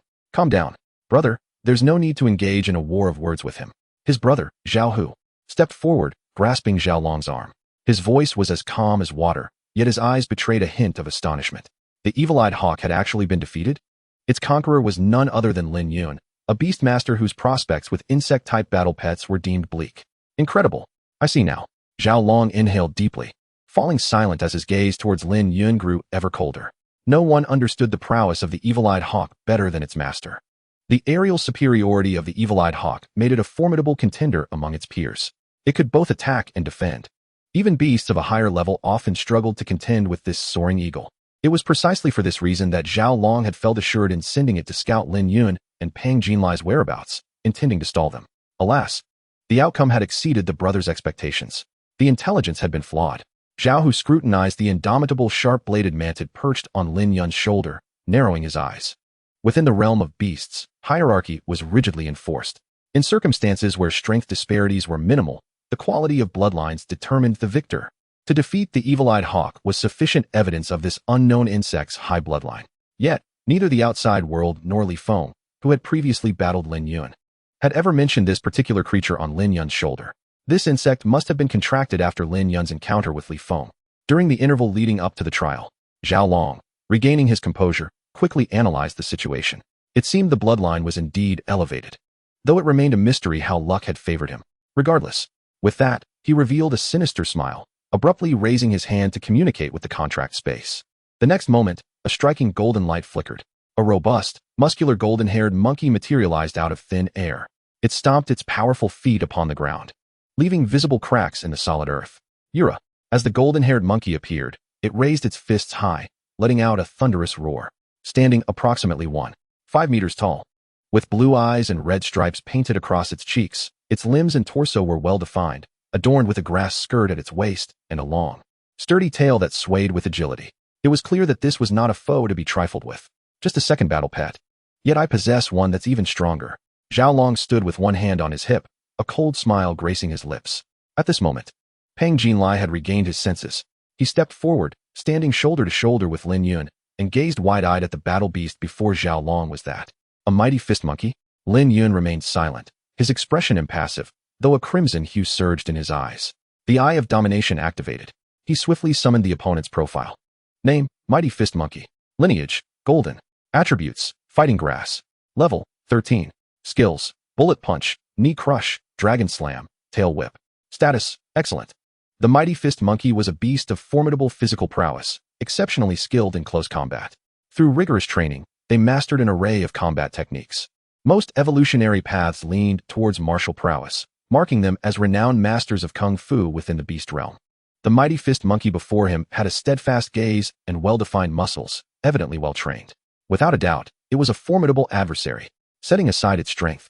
"It seems this rotund fellow possesses a keen eye." Zhao Long chuckled confidently, remarking, "When the time comes for me to strike, I shall ensure the Mighty Fist Monkey goes easy on you." This Mighty Fist Monkey was a reward bestowed upon him after joining the Extreme Martial Arts School, a form of internal benefit. The path of a beast tamer offered numerous avenues. Those with exceptional talent found doors wide open, receiving dedicated cultivation from various factions. High bloodline battle pets, quality combat gear, and rare potions that were seldom seen outside were all available. Conversely, ordinary individuals with mediocre talents typically only encountered closed doors. The Extreme Martial Arts School was among the more renowned factions in Jiang City, with most of their contracted battle pets possessing fighting attributes, aimed at tapping into physical potential and unleashing martial power. Zhao Long, possessing B-class qualifications, found his abilities well aligned with the school's ethos, thus successfully joining and acquiring the Mighty Fist Monkey at a significantly discounted internal price as his second battle pet. "Hey, go easy?" Pang Jinlai chuckled, then positioned his armored turtle at the forefront. "No need.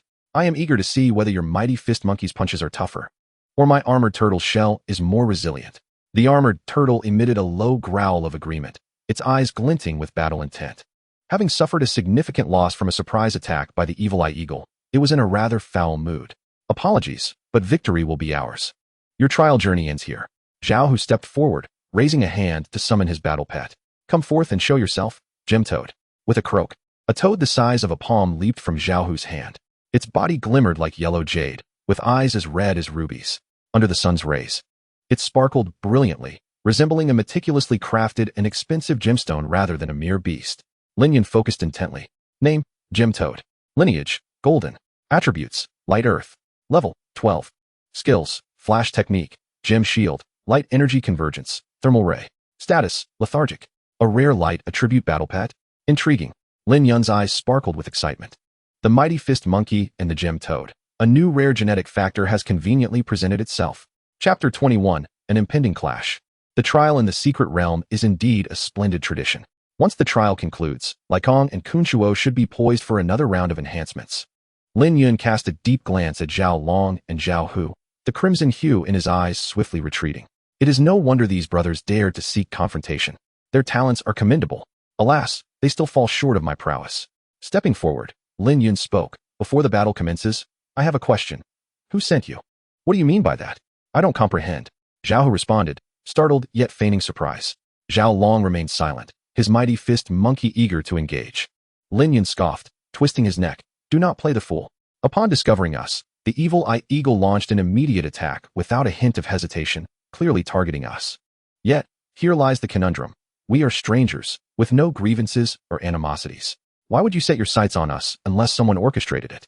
Zhao Hu paused, then placed his hands on his hips, laughing. Ha! What a bold assumption. However, the matter isn't as convoluted as you presume. It's merely a standard competition for points. Nothing difficult to grasp. Lin Yun raised his right hand, shaking his index finger. No. Your reasoning lacks logic. Where's the flaw? Zhao Hu frowned. On your way here. There were other students whose strength surpassed ours. If it were merely a matter of plundering points, they would be far more suitable targets. Lin Yun lowered his finger, his gaze turning frigid. Yet you two didn't even spare them a glance, heading straight for us, practically branding guilty on your foreheads. Upon hearing this, both Zhao Hu and Zhao Long were taken aback, surprised that Lin Yun could discern the situation in such a brief span of time. Clap, clap, clap. Zhao Hu applauded. What remarkably keen insight. Truly deserving of being the top of the grade. Since that's the case, I shall dispense with the pleasantries. Defeat us, or all negotiations are off. Lin Yun chuckled coldly. No need for you to inform me. I have already deduced it was Li Feng who sent you. Am I correct? Zhao Long was taken aback. How did you know? He began, only to hastily cover his mouth. Zhao Hu facepalmed, heavily sighing. There's no fear of a godlike opponent, only of a pig-like teammate. My brother is good at everything except for his fiery temper. He cannot keep secrets. Lin Yun merely feigned a bluff, and he spilled everything. In this world, one cannot afford to be too candid, or it may lead to misfortune.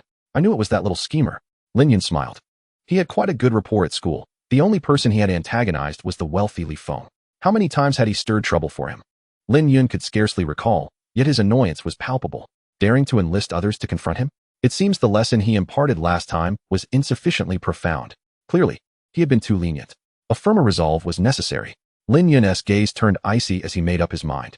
Once he dealt with these two brothers, he would seek out Li Feng for a heart-to-heart.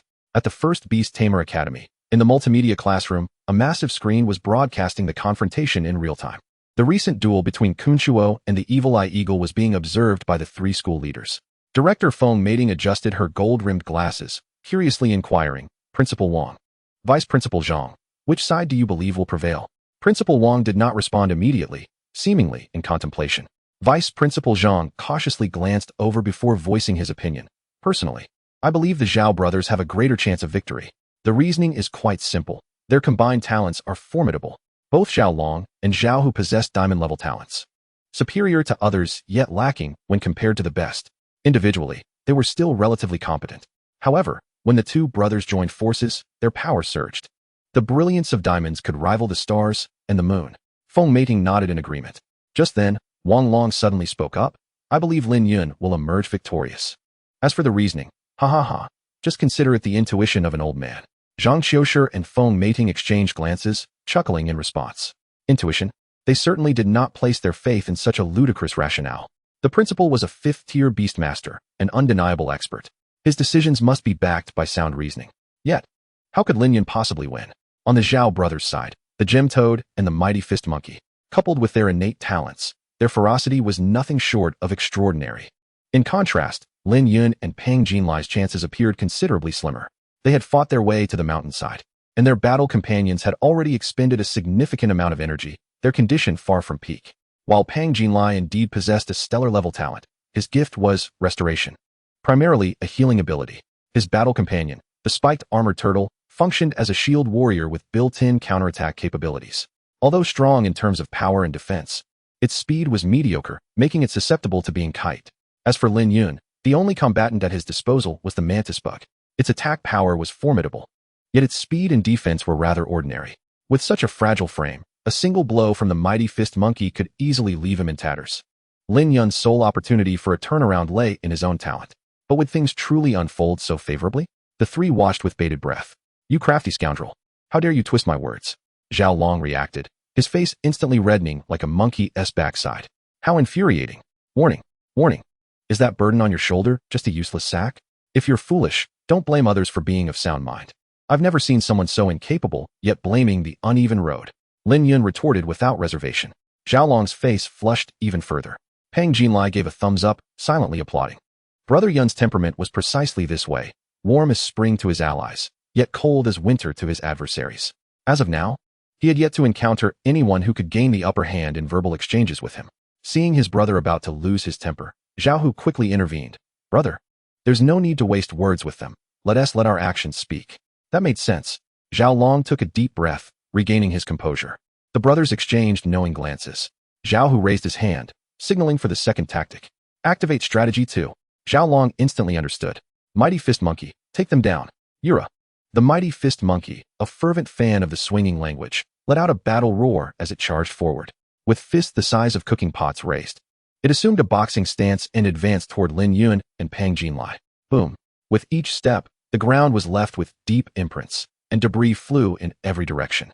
The Mighty Fist Monkey drummed its feet against the earth, creating a rapid and intense rhythm, its assault fierce and relentless. Pang Jinlai immediately raised his hand, issuing commands. Boom boom, roll and charge. Cool. The spiked armored turtle nodded, retreating its head and limbs into its shell, transforming into a mini version of itself to crash forward, putting on a show of we're all struggling to survive. At that moment, Zhao Long and Zhao Hu suddenly turned their heads in unison. In the next second, the Gem Toad, quietly crouched on the ground like an ornament, erupted with a blinding flash. Flash technique. Chapter 22. Transformation, the Fiery Warrior. "Ah, my eyes." Pang Jinlai cried out, blinded by the intense light, tears streaming uncontrollably down his cheeks as he hastily covered his eyes, shouting in panic. "Bid, who threw that flashbang?" The spiked armored turtle, too, was momentarily blinded, shaking its head in anger. As the battle loomed, their vision vanished. Both the human and beast lost their composure, anxiety flooding their minds. "Brother Yun," Pang Jinlai called out. "Do not worry, I will handle everything." Lin Yun's voice resonated, calm as ever, reminiscent of the moment in the 15th episode of Digga, where Dagu and the New City crew, aboard the Victory Flying Swallow, encountered a powerful electromagnetic wave and, amidst the chaos, New City confidently declared, "Let me take manual control." This fellow. Zhao Hu's eyes widened in disbelief, wondering how Lin Yun had evaded the flash technique. Was it sheer luck? No. It was evident. At the precise moment the Gem Toad unleashed its ability, both Lin Yun and the Mantis Bug had seemingly anticipated the event, lowering their heads to avoid the blinding light. Was it foresight? Surely, it couldn't be real. So what if they had dodged by chance? Mighty Fist Monkey. Smash that ugly face. Watch out for the bug on his shoulder. Zhao Long shouted without a trace of concern, pointing directly at Lin Yun. "Yura." The Mighty Fist Monkey roared as it charged forward like a rampaging rhinoceros.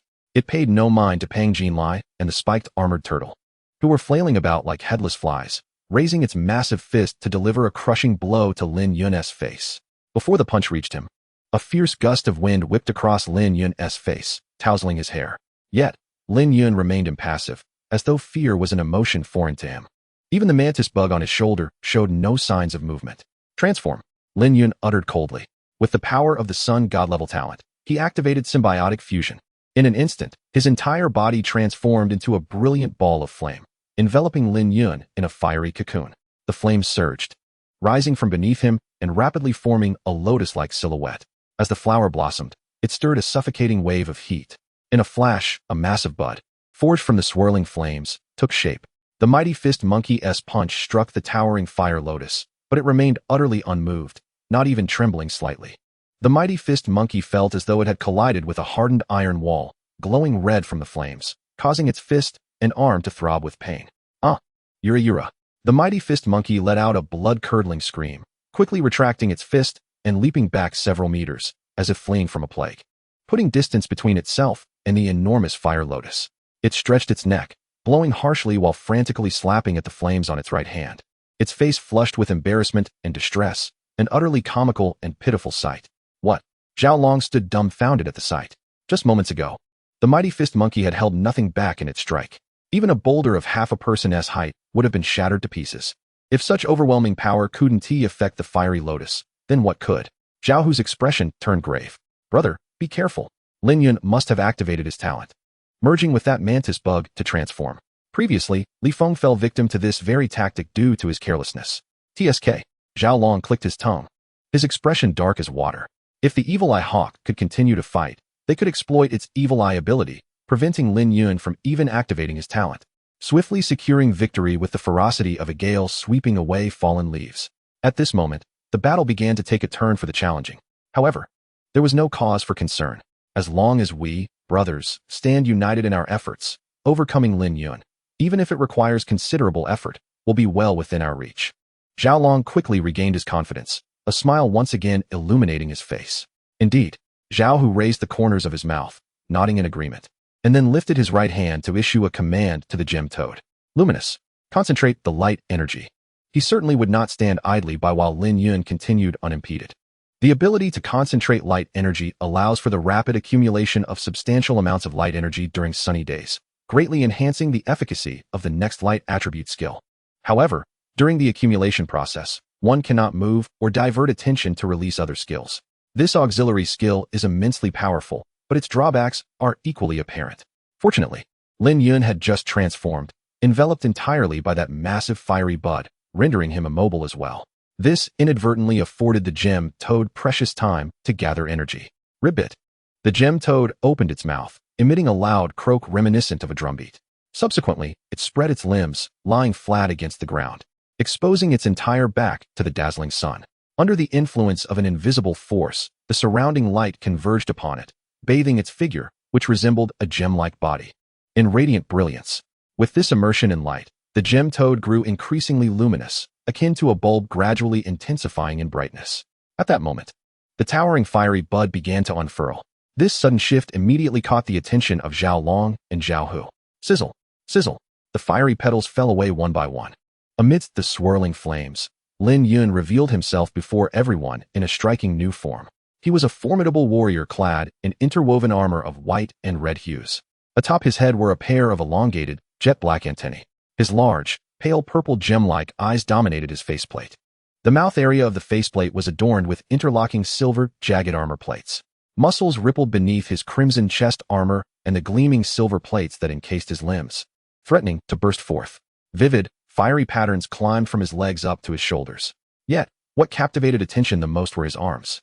Each arm bore a retracted crimson bone blade, as if steeped in blood. The edges of the blades were lined with excruciatingly sharp teeth. At a glance, he resembled a demonic armored warrior birthed from flames. With a thunderous roar, the fire lotus dissipated, transforming into a surging wave of hot wind that nearly toppled the still-dazed Peng Jinlai and the armored turtle. Brother Yin, please hold back for a moment. Thank you. Zhao Long and Zhao Hu steadied themselves, hurriedly raising their arms in defense. The brothers gazed at the menacing fiery warrior not far away, their expressions grave. What a jest!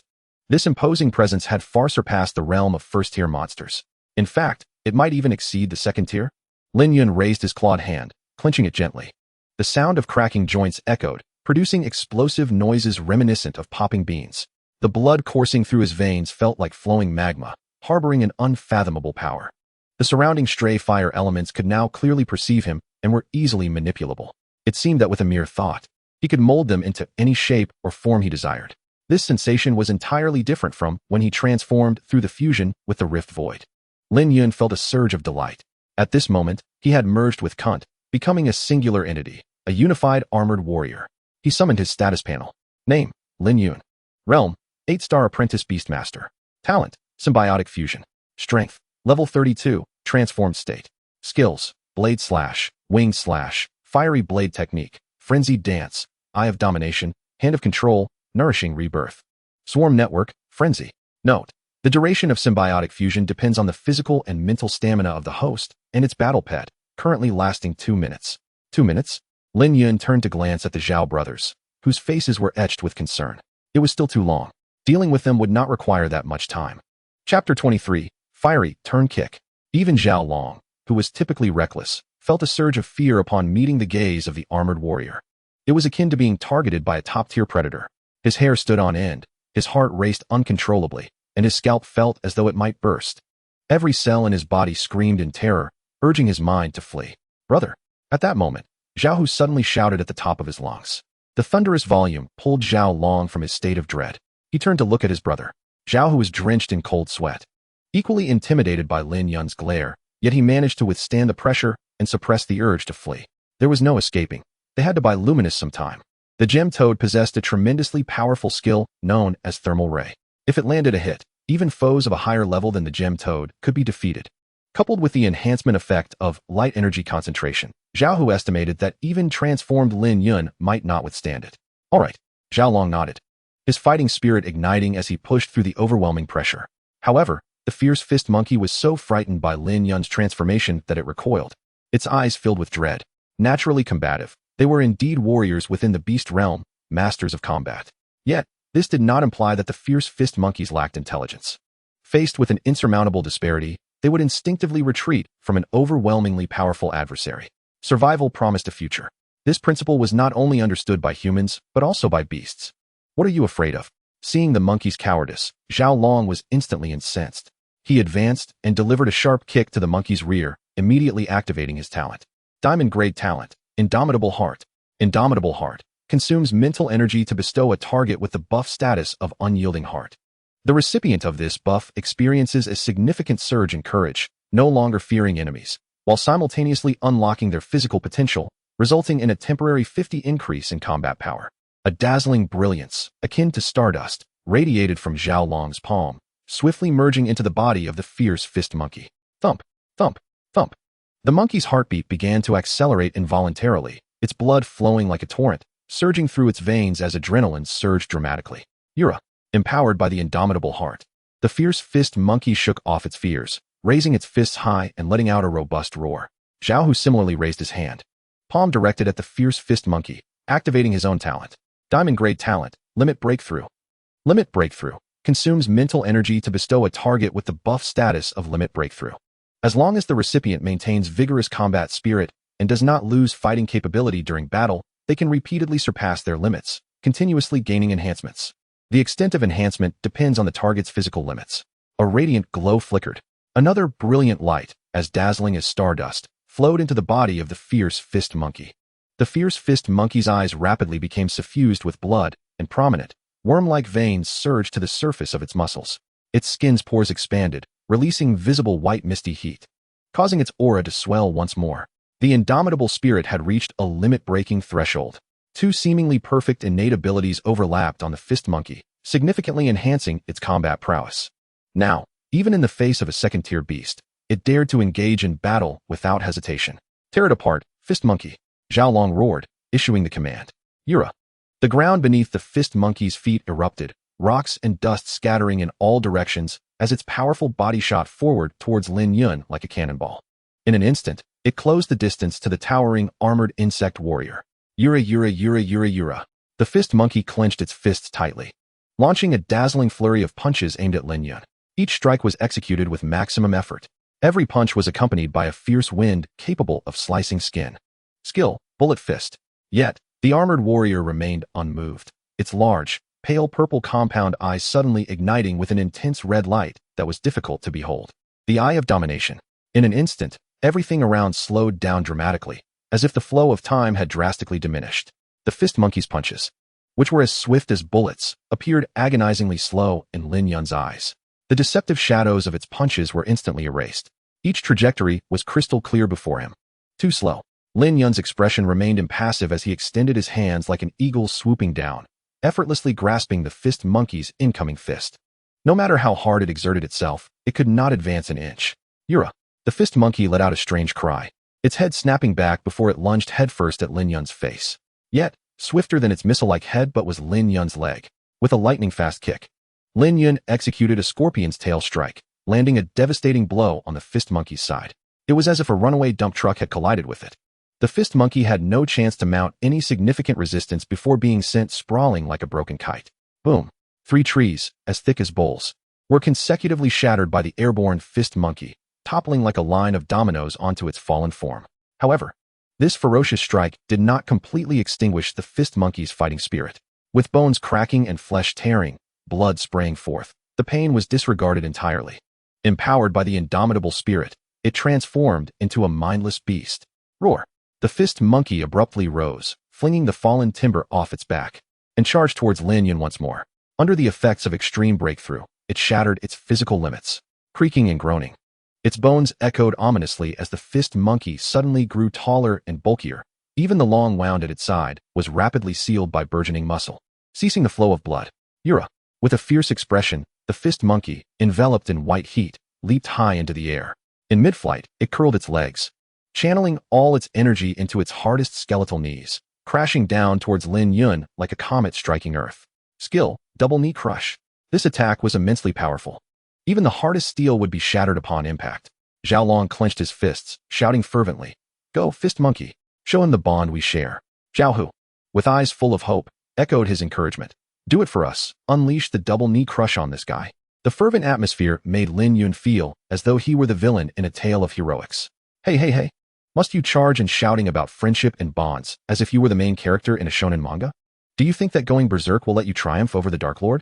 I'm afraid this isn't a youthful fantasy. It's a harsh and brutal world where strength reigns supreme. Another naive one has fallen. Why not just lie down and accept defeat?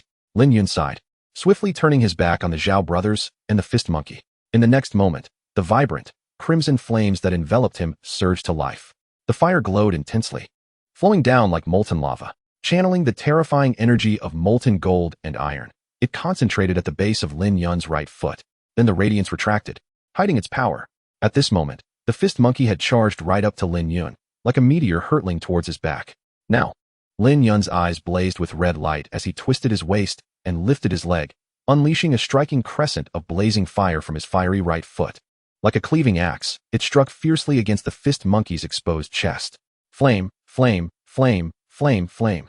The ancestral flames roared forth, a testament to the strength of the past. Chapter 24, Overwhelming Power. At this moment, Pang Jinlai and the armored turtle had just recovered from their blinded state. Both were tearful. As they struggled to open their eyes, they suddenly widened in shock. What is this? Meanwhile, in the Beastmaster's classroom, a multimedia display was broadcasting this astonishing scene live on a nearly wall-sized, high-definition 8K screen.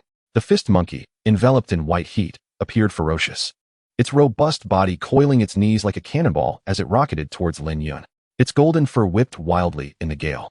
The overwhelming aura it projected was enough to instill fear in anyone who beheld it.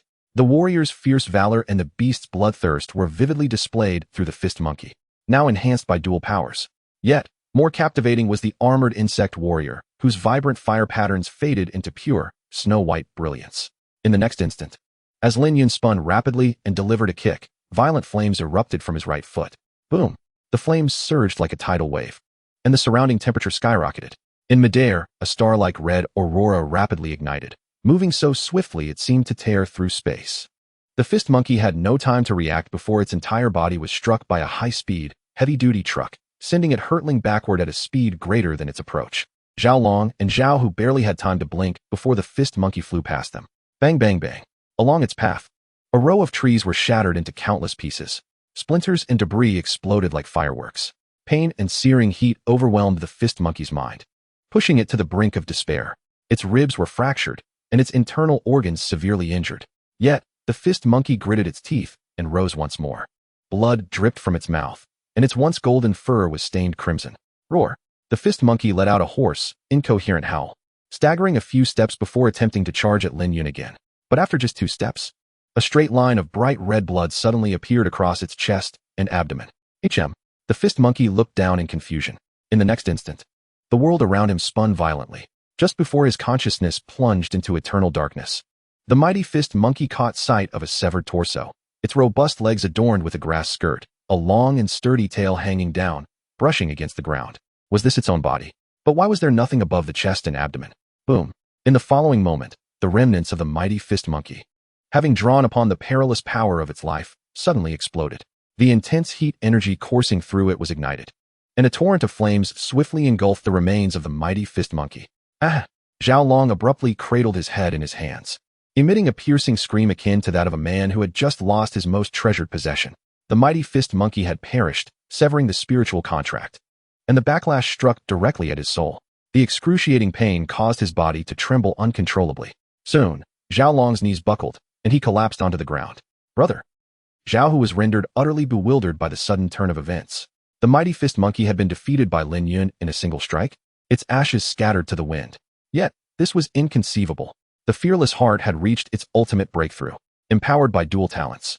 The mighty fist monkey should have only grown stronger with each confrontation. Moreover, having just breached its limits, its strength was nearly on par with that of a second-tier beast. In a fit of fury, the knee strike it unleashed would have compelled even a genuine second-tier beast to evade its ferocity. But in the blink of an eye, the mighty fist monkey had been vanquished. Zhao Hu was at a loss. The unfolding events had completely transcended his expectations. Soon, fear began to spread through his heart like wild grass.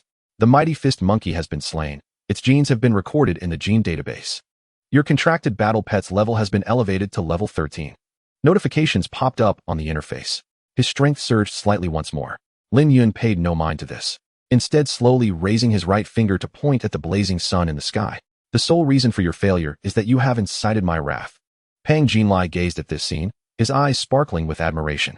Wow, Brother Yun, you are incredibly impressive. Cool. The spiked armored tortoise let out a low growl of admiration. In the multimedia classroom, Vice Principal Zhang Qiushi and Director Feng Meiting were struck as if by lightning. Both stared at the screen in utter disbelief, their lips trembling, and it took them a moment to regain their composure. Zhang Qiushi was wide-eyed with incredulity. Could it really be that a single strike had felled the mighty fist monkey, empowered by dual diamond talents? Feng Meiting inhaled deeply, her chest rising and falling dramatically, her eyes gleaming with fervor behind her glasses. Truly, the Sun God-level talent is overwhelmingly powerful. The combined talents of Zhao Long and Zhao Hu are indeed formidable. The brilliance of diamonds can rival that of the stars and moon. Yet, even the stars and moon cannot overshadow the vast radiance of the sun. A smile crept onto Wang Long's aged face, revealing a knowing expression. This is the true might of the Sun God-level talent. Does your school possess such outstanding talents? Su Qiangwei, along with Lin Yun. With these two prodigies, Beastmaster no. One is bound to shine brilliantly at this year's Jiangxing Grand Competition. Claiming the throne of first place is not beyond the realm of possibility. Quack! After a prolonged charge, the gem toad suddenly emitted a resounding thrum. Hearing the noise, Zhao Hu instantly looked up. Through their contract connection, he comprehended the meaning of the gem toad's words in an instant. The energy had coalesced and was fully charged. Defeat? Zhao Hu clenched his fists tightly, his nails digging deep into his palms, drawing blood. His eyes burned with rage as he gazed at the insect-armored warrior before him, a figure that resembled a flaming demon. No, the battle is far from over. Zhao Hu raised his neck, his eyes reddening as if he were about to unleash all the fury and resentment bottled inside him. He shouted hoarsely, Liang Liang, unleash the thermal energy ray. Quack! The gem toad's ruby-like eyes suddenly brightened. It planted its front claws on the ground, its powerful hind legs propelling it high into the air. The accumulated light energy began to erupt. In an instant, the gem toad's entire body radiated a blinding glow, resembling a miniature sun ascending. It opened its mouth wide, directing a powerful expulsion toward Lin Yun. Boom! In the next second, a terrifyingly hot, golden-red beam, as thick as a bowl, shot straight toward Lin Yun. The surging flow of light rushed forth like a flood, seemingly intent on obliterating everything in its path. An enhanced version of the thermal energy ray. Such a fearsome force would spell doom for even a second-tier beast if struck. Brother Yun, Pang Jinlai exclaimed in alarm, issuing a warning. Quickly dodge. That move is far too powerful. It must not be met head-on. Evading would undoubtedly be the wisest course of action. Yet, the speed of the thermal energy ray was simply too swift. Among all elemental attributes, light and lightning possessed the fastest attack speeds. Only the spatial attribute could rival, or even surpass, them in this regard. Before Pang Jinlai could finish his warning, the thermal energy ray had already reached Lin Yun. It seemed poised to pierce through him. In the next moment, Lin Yun moved. The crimson bone blade, which appeared to have been soaked in blood, shot forth from the sides of his arms. Boom! Flames surged. With an unperturbed gaze, Lin Yun raised his hand to strike. The blade draw technique. Swish! A crescent-shaped, intensely solid red blade of light soared into the sky, effortlessly cleaving the incoming golden-red stream of intense heat in two. This was not the end. After the crimson blade of light severed the flow, it effortlessly sliced through the hardened surface of the ground, continuing its relentless advance. Like a massive curved dorsal fin of an underground shark piercing through the earth, it rushed toward the gem toad. Bang! The gem toad barely had time to scream before being struck by the crimson blade of light. It shattered as if struck by a hammer against fragile glass. Whoosh! Countless gemstone shards flew like bullets in all directions. Zhao Hu stood frozen, dumbfounded, staring at the scene before him. Even as shards cut into his face, drawing blood, he remained unmoved. It was not until the contract was severed, and the backlash struck his spirit that he let out a wail of despair. Ah! Zhao Hu clutched his head, screaming as if his skull were splitting apart. The pain felt as though 1,000 needles had pierced through the protective barrier of his skull and directly into his brain. Mere moments later, he followed in his brother Zhao Long's footsteps. The gem toad has been slain. Its genes have been recorded in the gene database. The notification popped up once more. Lin Yun cast a glance at it, then gently flicked his right hand. Crack!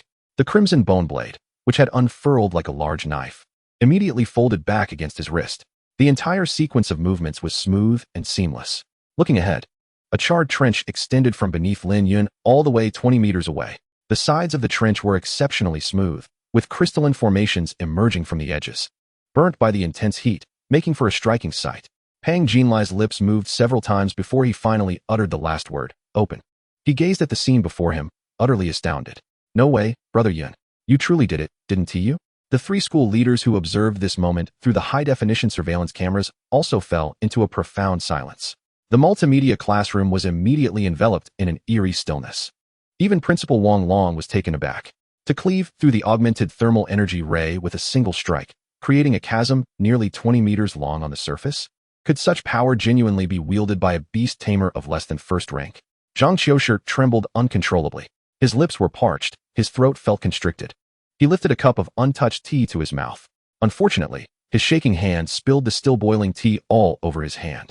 Startled, he knocked the paper cup over, dousing his pants in hot tea. Ah, it burns. Zhang Qiushi leapt to his feet like a cat whose tail had been stepped on, hastily grabbing several paper towels from the table to wipe his trousers. Sitting beside him, the director of education, Feng Meiting, did not fare much better. Her face, which was still relatively well-maintained, gaped in shock, her red lips forming an O shape large enough to fit an egg. Her eyes nearly bulged from their sockets, threatening to shatter her lenses. After a brief moment, she regained her composure and turned to look at Wang Long. Principal, your insight is truly remarkable. I am utterly convinced. Wang Long raised his hand to stroke a small tuft of goat beard beneath his chin, his wrinkled face breaking into a radiant smile. This lad is impressive, truly impressive. It seems we misjudged him during the awakening ceremony. What if his spiritual attribute only allowed for the contracting of insect-type battle pets? His talent is outstanding. One must create opportunities where none exist. Wang Long quickly made a decision. Xiaozhong, Xiaofeng. Keep a close eye on the market for insect-type battle pets and procure any with good lineage. Understood, they both nodded, fully aware of Wang Long's intentions. The principal was planning to cultivate Lin Yun with particular focus.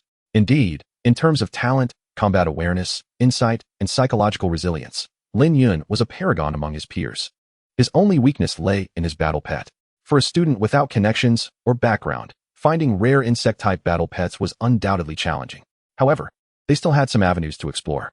Wang Long observed the figure on the large screen, a knight clad in insect armor, resembling an embodiment of raging flames, and felt increasingly satisfied. Lin Yun's parents sacrificed themselves to defend Jiang City, leaving him all alone. How pitiful. Our school is relatively humane. We should lend a helping hand to talented students facing difficulties. He had a premonition. For the school to achieve commendable results in the Jiang City competition, it would hinge on Lin Yun. The principal's words resonated profoundly. Zhang Qiushi and Feng Meiting hurriedly echoed their agreement. As they redirected their gaze to the screen, their attitudes towards Lin Yun underwent a dramatic transformation. In less than half a minute, the mighty fist monkey and the gem toad both met their demise. Lin Yun did not revert from his transformation, but strode towards the Zhao brothers, Zhao Long and Zhao Hu. Now speak. You demon. Zhao Hu dropped his hands, tears streaming down his cheeks. His eyes reddened as he roared at Lin Yun. He had cherished that gem toad dearly, never anticipating that it would meet its end at such lightning speed, having only been by his side for 2 days. You bastard. You owe me for my mighty fist monkey. Zhao Long's face twisted in fury, his bloodshot eyes glaring at Lin Yun. In a fit of rage, he charged at Lin Yun, swinging his fist to strike. Foolish. Lin Yun's gaze turned icy as he raised his hand to seize Zhao Long's incoming fist, applying just enough pressure to cause a subtle crack. Crack. The sound of bone fracturing echoed through the air. Oh.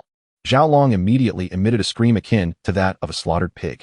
Lin Yun carelessly tossed him aside, sending Zhao Long flying several meters before crashing heavily to the ground. The human body could not contend with that of a beast. Zhao Long felt excruciating pain coursing through him, a surge of pent-up frustration lodged in his chest, unable to be released. Soon, darkness enveloped his vision, and he fainted. Brother, are you okay? Don't scare me. Zhao Hu's face turned ashen with fear as he rushed forward to cradle Zhao Long in his arms. His anger swiftly replaced by panic. You wagered and lost. Can we speak now? Lin Yun approached Zhao Hu, his towering figure crouching down, those enormous, light purple, gem-like eyes fixed intently upon him. You. Zhao Hu was both astonished and enraged. What do you mean, you? Lin Yun's expression remained calm. In the beast taming battles of the secret realm, life and death are determined by one's own abilities. Practice more if you're weak. If you can't bear to lose, then don't play. If I weren't stronger, it would be I and my brother kneeling on the ground, dropping jewels. Zhao Hu lowered his head, falling silent. For now, he was far more astute than his brother. Zhao Long. Lin Yun's large hand reached out, grasping Zhao Hu's face and turning it to face him. Look at me. If we're to speak of demons, shouldn't it be you two brothers? Who forced your battle pets to fight against me? Your arrogance and hubris have led to the demise of your own battle pets. Upon hearing this, Zhao Hu froze, and then his defenses crumbled entirely. Wah! He cried, tears streaming down his face, his heart aching as if it were being shredded. Despite his verbal denial, he could not deceive his own heart. The injuries sustained by the evil eye hawk and the deaths of the mighty fist monkey and gem toad all stemmed from the greed and arrogance of the two brothers, leading to this tragic outcome. Had they known Lin Yun would be so formidable, they would never have heeded Fang's deceitful words. Alas, the most elusive remedy in this world is that of regret. Feng exploited you, and I happen to have a score to settle with him as well. From a certain perspective, our enemies are one and the same. Lin Yun released his grip, softening his tone. You are a clever individual. You should grasp the crux of all this, so reveal everything. Or do you intend to shield the culprit who has brought your brothers to such a dire predicament? I will speak. Zhao Hu wiped away his tears, lifting his face to reveal eyes filled with loathing. Damn Li Feng. If it weren't for his erroneous intel, how would we have ended up in such a miserable plight? Since this scoundrel showed no mercy, he could not be blamed for their own lack of loyalty. He intended to use Lin Yun to drag that scoundrel Li Feng down with him. Excellent, Lin Yun replied, a satisfied smile emerging beneath his mask. He had no qualms about Zhao Hu using him. As long as he could obtain the information, that was sufficient. Li Feng had previously boasted publicly about securing the first place in the secret realm trial, besides enhancing his own battle pets and seeking to ambush the Zhao brothers. He undoubtedly had other schemes in place. However, regardless of his arrangements, Lin Yun intended to disrupt them. After all, Lin Yun's life motto was an eye for an eye, a double repayment. Chapter 26. The location of second-rank beasts. Soon, the psychologically crumbling Zhao Hu began spilling everything like a broken dam. Indeed, everything unfolded precisely as Lin Yun had anticipated. Indeed, it was Li Feng who promised a substantial reward, arranging for his brothers to come and trouble Lin Yun. Meanwhile, he himself was leading 5 subordinates, diligently racking up points for himself. However, what piqued Lin Yun's interest was another piece of news. You mentioned that Li Feng knows the whereabouts of a severely injured second-tier demon beast? Zhao Hu nodded, recalling as he spoke. Yes. That second-tier demon beast was likely left behind intentionally during the school's sweep of Tianai Mountain. It is considered the final boss of this secret realm trial. Ordinary students would stand no chance against it. Only the exceptional ones can hope to battle it. I suspect the other 2 secret realms present similar circumstances. Whoever can defeat the second-tier demon beast will qualify for the top rank in this trial. He emphasized the words top rank deliberately. Every student participating in the trial desires to claim the first prize. Lin Yun is no exception. As long as he is intrigued, he will undoubtedly confront Li Feng. After the recent skirmish, Zhao Hu had come to a profound realization. Lin Yun, possessing the sun god level talent, was akin to a cheat character, while Li Feng could merely be considered a mere player. It is well known that a cheat character cannot be bested by a mere player. unless, of course, the game master intervenes. Lin Yun narrowed his eyes, capturing every nuance of Zhao Hu's expression. Through subtle facial cues, he effortlessly discerned his ulterior motives. Nevertheless, it mattered little to him. He was more than willing to play along. The more intelligent individuals tend to indulge in clever tricks. Even when aware they are treading a precarious path, they often harbor a sense of luck. Moreover, the closer they inch towards success, the more their defenses tend to lower. Feigning enlightenment, Lin Yun nodded. I see. Do you know where that severely injured second-tier demon beast is located? And what is its origin? Zhao Hu shook his head. Li Feng did not disclose that information. I am not deceiving you. He is solely intent on dragging Li Feng, the true instigator, down with him. If he knew, he would certainly not conceal it. This is a strategy of driving the tiger to swallow the wolf. Lin Yun scrutinized Zhao Hu, concluding he was not lying. Before him, who possessed the eye of domination. It was nearly impossible to fabricate falsehoods without revealing any flaws, unless Zhao, who were a master thespian. I believe you, Lin Yun stated, but then abruptly shifted the topic. Now hand over the wristbands belonging to you and your brother. Zhao Hu hesitated momentarily, but under the circumstances, he had no choice but to submit. Biting his lip, he complied. As the ancient saying goes, those who recognize the times are the true heroes. Lin Yun accepted the 2 wristbands and stepped back, subsequently deactivating his transformation. The interwoven white and red chitin of his insect armor dissipated like water, restoring his form to that of the sharp blade mantis. It perched on Lin Yun's shoulder. Its gem-like, resplendent eyes fixated intently on Zhao Hu, seemingly conveying, if you know what's good for you, behave yourself. Otherwise, I shall make a hole in you. Fatty, take this. Lin Yun tossed Zhao Hu's wristband directly to Pang Jinlai. Upon reverting from his transformation, a wave of fatigue washed over him, though not as intense as before. It was likely due to the substantial increase in both his and Kuan Tu's strength, combined with the brevity of the encounter. Pang Jinlai was taken aback for a moment before hastily catching it.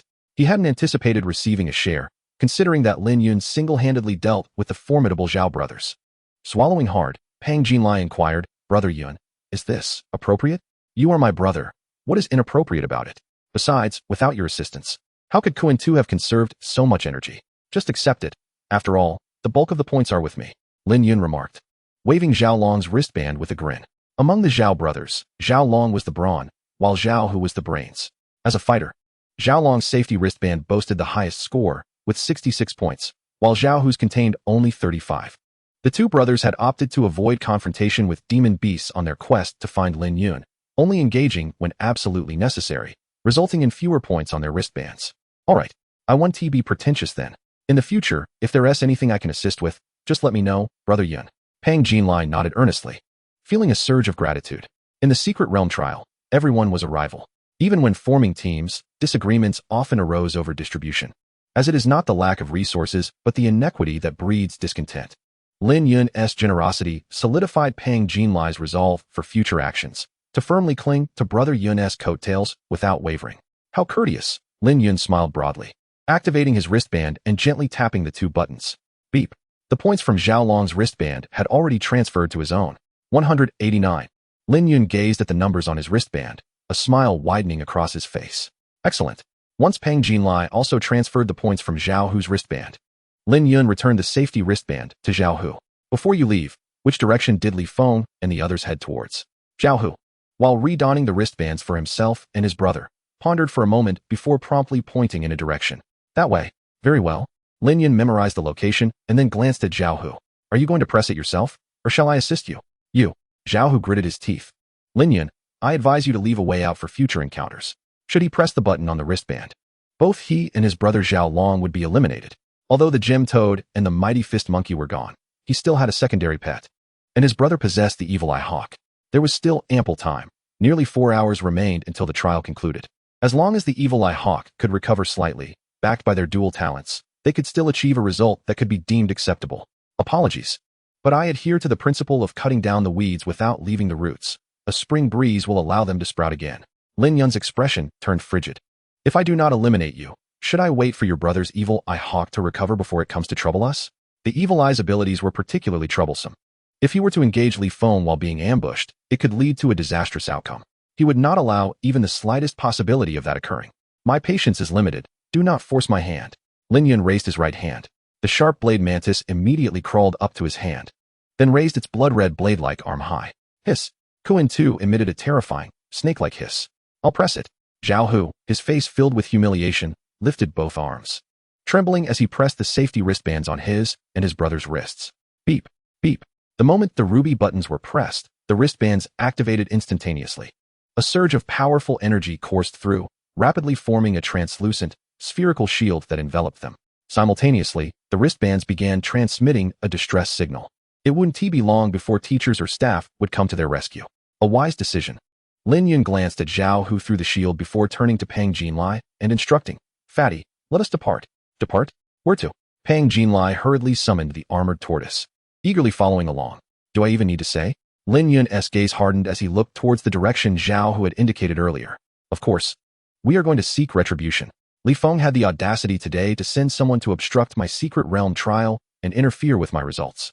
Tomorrow, he might even resort to hiring assassins to threaten my personal safety. I must impart upon him a lesson he will not soon forget. After all, Li Feng has enlisted a few lackeys to boost his scores, so surely his wristband must be brimming with points. He dares to rob me?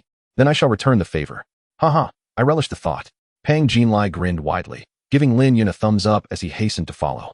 His father had often told him, in business, integrity is paramount. If you intend to bring down the opposition, you must indeed bring them down. He had previously thought his father somewhat extreme, but now it seemed entirely reasonable. Chapter 27. Danger in the Chrysanthemum region. Inside the multimedia classroom, the three concluded their viewing and switched off the screen. Zhang Qiushi's eyes brimmed with admiration. Lin Yun is impressive. He knows when to be ruthless, possesses great courage, and demonstrates thorough consideration. Feng Meiting nodded in agreement. The Secret Realm trial is essentially a simulation of real Secret Realm exploration, and the student's performance often dictates their future prospects. Compared to innate talent, Lin Yun's psychological resilience and proactive nature are truly astonishing. He is remarkably mature for his age. At 18, a time when youthful exuberance typically prevails, most students remain sheltered within the dual ivory towers of school and family, lacking profound experiences of the outside world. Yet Lin Yun, at such a tender age, has already matured beyond his years. Principal Wang Long wore a beaming smile. It appears this year's Jiangxing Grand Competition will be quite lively. If mere ruthlessness were the sole criterion, Wang Long would not hold Lin Yun in such high regard. Having lived for several decades, he had encountered many ruthless individuals, yet few of them ended well. However, Lin Yun was different. Alongside his fierceness, he harbored compassion. He willingly shared his hard-earned points with his teammates. In this world, there are many who share adversity, yet few who share prosperity. Lin Yun was somewhat reluctant to bring Pang Jinlai along. After all, Li Feng had the advantage in numbers, and the risks were significant. The Zhao brothers had approached them solely due to his influence. Pang Jinlai's unfortunate encounter with the flashing grenade was purely collateral damage, serving as a human shield for Lin Yun. Furthermore, there were those who lurked in the shadows along the way. The school's surveillance cameras were indeed well disguised. However, before the eye of his dominion, they remained utterly exposed. Had it not been for this, Lin Yun would have unleashed his smaller companions, the engineer beetles, to serve as reconnaissance radars. He could have summoned the Rift Strider for a leisurely stroll, leveling up without a care. There was truly no need for secrecy. He could have bulldozed through with ease. Nonetheless, this very situation significantly lowered the difficulty of completing the task of initial display of insect might. The task demanded the elimination of a beast exceeding the 10th level of a contracted battle pet. However, it did not strictly specify which beast. Both Kunluo, level 13, and Rift Strider, level 9, were his contracted battle pets. Thus, as long as the hunted beast surpassed the Rift Strider by 10 levels, that is, reaching level 19, Lin Yun could freely enhance Kunluo's strength without the burden of task-related pressure. Returning to the matter at hand, Pang Jinlai proved to be quite capable. His battle pet, the spiked armored turtle, was resilient and capable of taunting, complemented by the ranged skill of spiked ring. In battle, it could alleviate a significant amount of pressure for him. Additionally, Pang Jinlai himself could provide cover. Just like now. Pang Jinlai, what is the matter, Yungu? Could you turn around for a moment? Yungu? Pang Jinlai's face contorted in horror as he hastily covered his rear. Departing from the White Emperor amidst colorful clouds, a male dong is unexpectedly beside me. Lin Yun immediately discerned that this simpleton had misconstrued his intent. Get lost. I merely noticed some dust on your back and was going to help you brush it off. You startled me. I thought you had some interest in me. Pang Jinlai sighed in relief and obediently turned his back. As for the spiked armored turtle, due to its considerable stamina consumption, it had already been returned to the Beast Taming space for recovery. Where does your confidence stem from? No, wait, in certain peculiar regions. Your appearance could very well earn you a spot on the must-try list. Lin Yun remarked, feigning a casual pat on his back. Utilizing Pang Jinlai's size as cover, he quietly released 6 engineer beetles to infiltrate underground. With a mere thought, the insect network transmitted its directives, and the beetles rapidly commenced digging with their pickaxe-like forelimbs. The formation spread out in a fan shape, radiating from their current location. The remaining 2 beetles lingered behind Lin Yun, vigilant for any disturbances. With this mobile radar assistance, Lin Yun was confident that it wouldn't be long before they discovered Li Feng's group.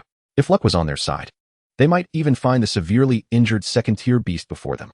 This would be a prime opportunity. All right. Lin Yun retracted his hand. Thank you, Yungu. Pang Jinlai chuckled, continuing to stride forward alongside Lin Yun.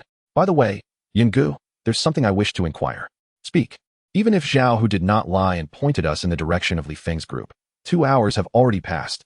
Who knows where they have ventured? After parting amicably from the Zhao brothers on the mountainside, the two had been following Zhao Hu's indicated path for nearly half an hour. Upon hearing this, Lin Yun raised a finger. Now let me ask you, if you were that injured second-tier beast, having suffered grievous wounds from the school's sweep, where would you choose to hide? Pang Jinlai scratched the back of his head. Find a secluded spot to hide and recuperate. Indeed. But the choice of hiding place is crucial. You can't just hide aimlessly, can you? Lin Yun shrugged. Water source, food, and concealment. Those are the 3 fundamental elements. Upon hearing this, Pang Jinlai appeared enlightened. Yungu, you're not suggesting the pit near the mountain's summit, are you? Tianai Mountain is vast. Of course there are water sources. The summit features a large pit that connects to an underground water source. When it rains, the accumulated water resembles a large pond, even housing aquatic beast species, albeit of inferior lineage. Precisely. An injured beast values its life and would hide in a good location rather than roam aimlessly. I surmise this is also the reason for Li Feng's confidence in locating it, Lin Yun explained. Pang Jinlai grew anxious. Then Yungu, we must hurry. If we arrive late and those fellows claim the prize, wouldn't that be disastrous? Lin Yun sighed. Why the rush? Even if it is injured, it remains a genuine second-tier beast. Being designated as a boss by the school is no simple feat, even if Li Feng finds it first. Capturing it will certainly not be easy. Even if fortune is on his side and he succeeds in slaying it, he will undoubtedly pay a significant price. Pang Jinlai's eyes sparkled. Oh, I understand your meaning now, Yungu. You're suggesting we let them engage first while we seize the opportunity from behind? What's seizing opportunity? This is called strategy. Lin Yun corrected him, then grinned mischievously. No need to rush. We have all the time in the world to toy with them. On the opposite side of Tianai Mountain, nearing the summit, 5 lackeys surrounded Li Feng like stars encircling the moon as they ascended the peak. One lackey paused to catch his breath, wiping the sweat from his brow, unable to resist asking, Boss, how much longer? What are you so anxious about? We're almost there. Li Feng shot him a glare, glancing down at his phone. The screen displayed a hand-drawn map. After confirming the direction was correct, an overwhelming sense of ambition surged within him. Soon, once he captured this second-tier beast, he would secure first place, in front of everyone. He would humiliate Lin Yun and make that wretched Su Qiangwei regret her actions. Li Feng cleared his throat. Brothers, let's all put in some extra effort. Once we take down that severely injured second-tier shadow leopard, everyone's rewards will be doubled. Oh, the boss is magnificent. Now that's impressive. Great idea. Upon hearing this, his subordinates were instantly invigorated, shaking off their previous despondency like withered plants. Chapter 28. Unexpected developments soon. The 6 of them arrived near the marked location. One observant subordinate suddenly brightened, pointing ahead. Boss, brothers, look. The group immediately turned to follow his finger, their faces lighting up with joy. 30 meters ahead lay an easily overlooked cave entrance, camouflaged by a dense curtain of green vines cascading down the rocky wall, obscuring the mouth of the cave. On the ground, faint traces resembling the drag marks of a fierce beast pulling its prey into the cave were discernible. Peering through the gaps in the vine curtain revealed nothing but darkness within. A foul, fishy odor wafted from the cave entrance, causing the group to instinctively cover their mouths and noses. Exchanging glances filled with astonishment, one exclaimed, Boss, it has to be in there. The second-tier shadow leopard is definitely inside. Right, the signs at the entrance are obvious. There must be something hiding inside. Boss, should we move now? Li Feng felt a surge of joy, yet after his lesson from Lin Yun, he had also grown more cautious. He raised his hand to calm his restless subordinates and pondered for a moment before declaring, No, the cave is pitch black. We lack night vision, and we know nothing about the situation inside. It's far too dangerous to rush in. Upon hearing this, the 5 subordinates nodded in agreement, quickly showering him with praise. Boss, your wisdom is boundless, like the endless flow of a mighty river. Boss, you are my god. Li Feng's face beamed with delight at their flattery, his spirits soaring. Thankfully, he remembered the task at hand and waved his hand dismissively. All right, enough of the compliments. Let's focus on the matter at hand. According to what you said earlier, we can't go in. If the shadow leopard refuses to come out, we won't have any way to deal with it. One subordinate voiced his concerns. The other shared a similar sentiment. But that's how it is with boys. Once gathered, a spark of brilliance often ignites. They all rack their brains, eager to contribute ideas. Come on, think. Don't leave it all to me. Li Feng urged. Whoever has a good idea, I'll reward them with 200 red envelopes on the spot. The mention of a reward instantly ignited a fervor among the 5 subordinates. I've got it. One bespectacled subordinate grinned, raising his index finger. The shadow leopard is injured, making it difficult for it to hunt.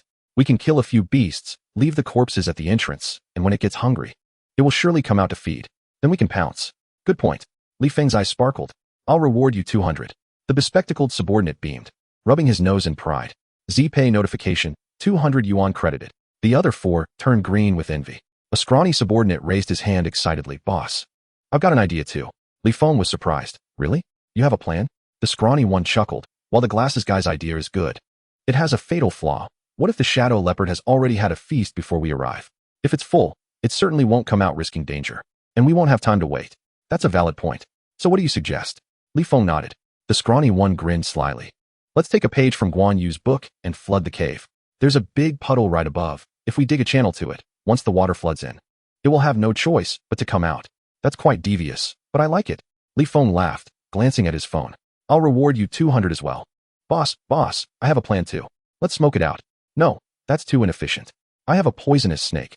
I'll send it in to release toxic mist, and it will surely drive the shadow leopard out. You're delusional. The wind blowing from the cave shows there are other openings. Your first-tier poisonous snake will just have its mist blown away. In no time, the group erupted into a heated debate, voices raised in a cacophony. Your plan won't work. Yours won't either, and neither will your whole family. Do you dare push me? I'll hit you. All right. Today I'll clean up the mess for the boss and take you down. Li Feng watched the scene unfold, resembling a chaotic marketplace, and felt an overwhelming frustration. He bellowed, "Shut up." In the next moment, a thunderous roar reverberated through the air. Roar. The sound was like rolling thunder, imbued with palpable fury. The group froze in shock, instinctively huddling together. The bespectacled subordinate stammered, "B-boss, when did you acquire a battle pet? It looks formidable." "Idiot, that's not my battle pet. It's the beast inside the cave." Li Feng growled through clenched teeth. "Everyone, snap to attention and summon your battle pets." As he spoke, he summoned his soundspeed hound. Woof. The now second-tier soundspeed hound, having grown significantly larger, immediately crouched low, baring its teeth towards the cave entrance, sensing danger. It wore sleek black armor that enveloped its chest and back. The others quickly followed suit, summoning their own battle pets, mud monsters, vine spirits, poisonous snakes, supersonic bats, and totem beasts. With 6 individuals and their 6 pets forming 2 rows, they embodied the adage, strength lies in numbers. The sense of security among the group surged dramatically. Suddenly, the ground began to tremble violently. Boom, boom, boom. The earth shook rapidly, dust and debris flying through the air. To their astonished eyes, a colossal bear, over 2 meters in height, burst forth from the cave entrance. The bear was a mass of muscle, its glossy black fur gleaming, claws sharp as steel, with a prominent white circular pattern on its belly. Its eyes glowed crimson as it raised its razor-sharp claws, letting out a ferocious roar. The thundering sound waves reverberated through the trees nearby, causing them to tremble. Just moments ago, it had successfully driven away a formidable foe from the cave entrance and moved in with its mate. At that moment, the giant bear was preparing to engage in some harmonious activities of life with its spouse. However, just as the atmosphere was set, an unexpected commotion erupted outside the cave. The noise nearly petrified the giant bear with fear. How could it not be enraged? Li Feng and his companions stood before the towering, furious giant bear, their faces as pale as death, utterly dumbfounded. What was happening? How did it transform into a steel claw bear? Where was the shadow leopard? Its morning grouch seemed to be magnified 100-fold. The oppressive aura emanating from this black bear suggested that, even if it weren't a second-tier beast, it was certainly approaching that level. What should we do, boss? Li Feng gritted his teeth and growled, issuing orders. Charge. Though he had no idea why the creature in the cave had morphed into a steel claw bear, fleeing was clearly not a viable option now. They had no choice but to press forward, braving the situation. What on earth was going on? Chapter 29, The Shadow Leopard and Pang Jinlai's Abilities. While Li Feng's side faced immense misfortune, a new scene unfolded for Lin Yun.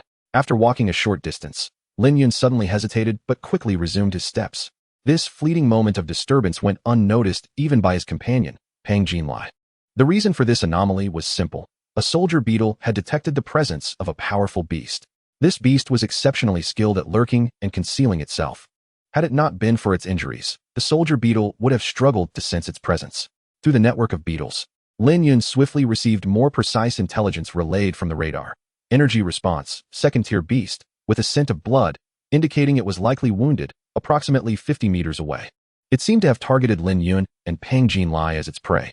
Upon receiving the information, a flicker of astonishment crossed Lin Yun's eyes. A second-tier beast? After the school sweep, there should only be one such beast remaining in the entire TNI mountain. The fact that it was injured aligned with his deductions. However, weren't Li Feng and his group currently searching for it? Why had it suddenly appeared here? Lin Yun was perplexed, yet he steeled himself for the impending danger. Regardless of the circumstances, the reality was that they had unwittingly presented themselves as two tempting morsels. Second-tier beasts were vastly superior to their first-tier counterparts in every respect. Physical prowess, bloodline abilities, combat experience, and ferocity. This creature, chosen by the school as a golden trophy, undoubtedly possessed an impressive lineage. Lin Yun feigned ignorance while discreetly casting a glance towards the direction of the second-tier beast. As he focused his gaze, he spotted the creature concealed within the tall underbrush, motionless and silent. Through the narrow gaps in the foliage, he could discern portions of its body, its fur a pure black, devoid of any blemish, reminiscent of the night sky. Its musculature, sleek and powerful, hinted at explosive potential. Lin Yun quickly averted his gaze, refusing to linger for even a moment longer. The perception of powerful beast tamers and their beasts transcended ordinary understanding. He could not afford to take unnecessary risks. Lest the creature become desperate, he accessed his panel.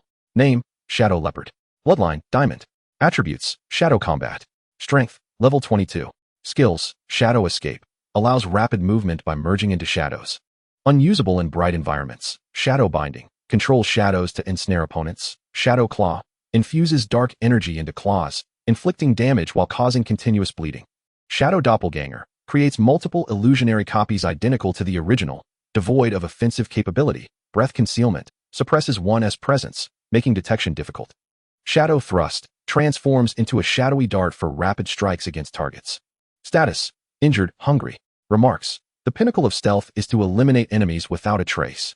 After reviewing the information, Lin Yun's heart raced, though his expression remained unchanged. This was indeed a diamond bloodline shadow leopard. The higher the bloodline, the more formidable the combat strength. The opulent skill set and its uncanny abilities indicated that, had it not been injured, it would undoubtedly reign supreme within the TNI Mountain's secret realm. No wonder it had been selected as the trial's boss. It would not be easy to deal with. Lin Yun's demeanor did not falter. He did not doubt his ability to win. Rather, the shadow leopard's speed was a significant concern, as it could swiftly evade into the shadows. If it were determined to flee, capturing it would prove exceedingly difficult. Fortunately, the enemy was unaware of their presence, which afforded them an opportunity. Lin Yun pondered. The shadow leopard's greatest strength lay in its ability to manipulate shadows. In the absence of light, its combat prowess surged to terrifying heights, making it the most fearsome of assassins. Yet, in brightly lit environments, the shadow leopard's abilities were considerably diminished. This particular creature must have encountered some misfortune, prompting it to leave its hiding spot, driven by hunger, thus targeting them as prey. Suddenly, Lin Yun inquired, Pongzi, what time is it? Pang Jinlai lifted his left wrist, aligning his precious electronic watch with his safety bracelet for a quick glance. It's 12:30 noon. Lin Yun nodded. Glancing at the sky, the weather was clear, and the sun shone brightly. However, walking another 20 or 30 meters would lead them into a grove of towering trees, each taller than electric poles, their branches sprawling towards the sky in a bid to capture as much sunlight as possible. Consequently, the light was obstructed, and the ground was cloaked in shade. The shadow leopard could easily lie in wait there, poised to ambush. Lin Yun squinted his eyes. This creature was indeed cunning. The shadows within the forest not only provided ample cover for concealment, but also favored the shadow leopard's abilities. It was exceptionally cautious. Perhaps this was related to its injuries. Wait, injuries?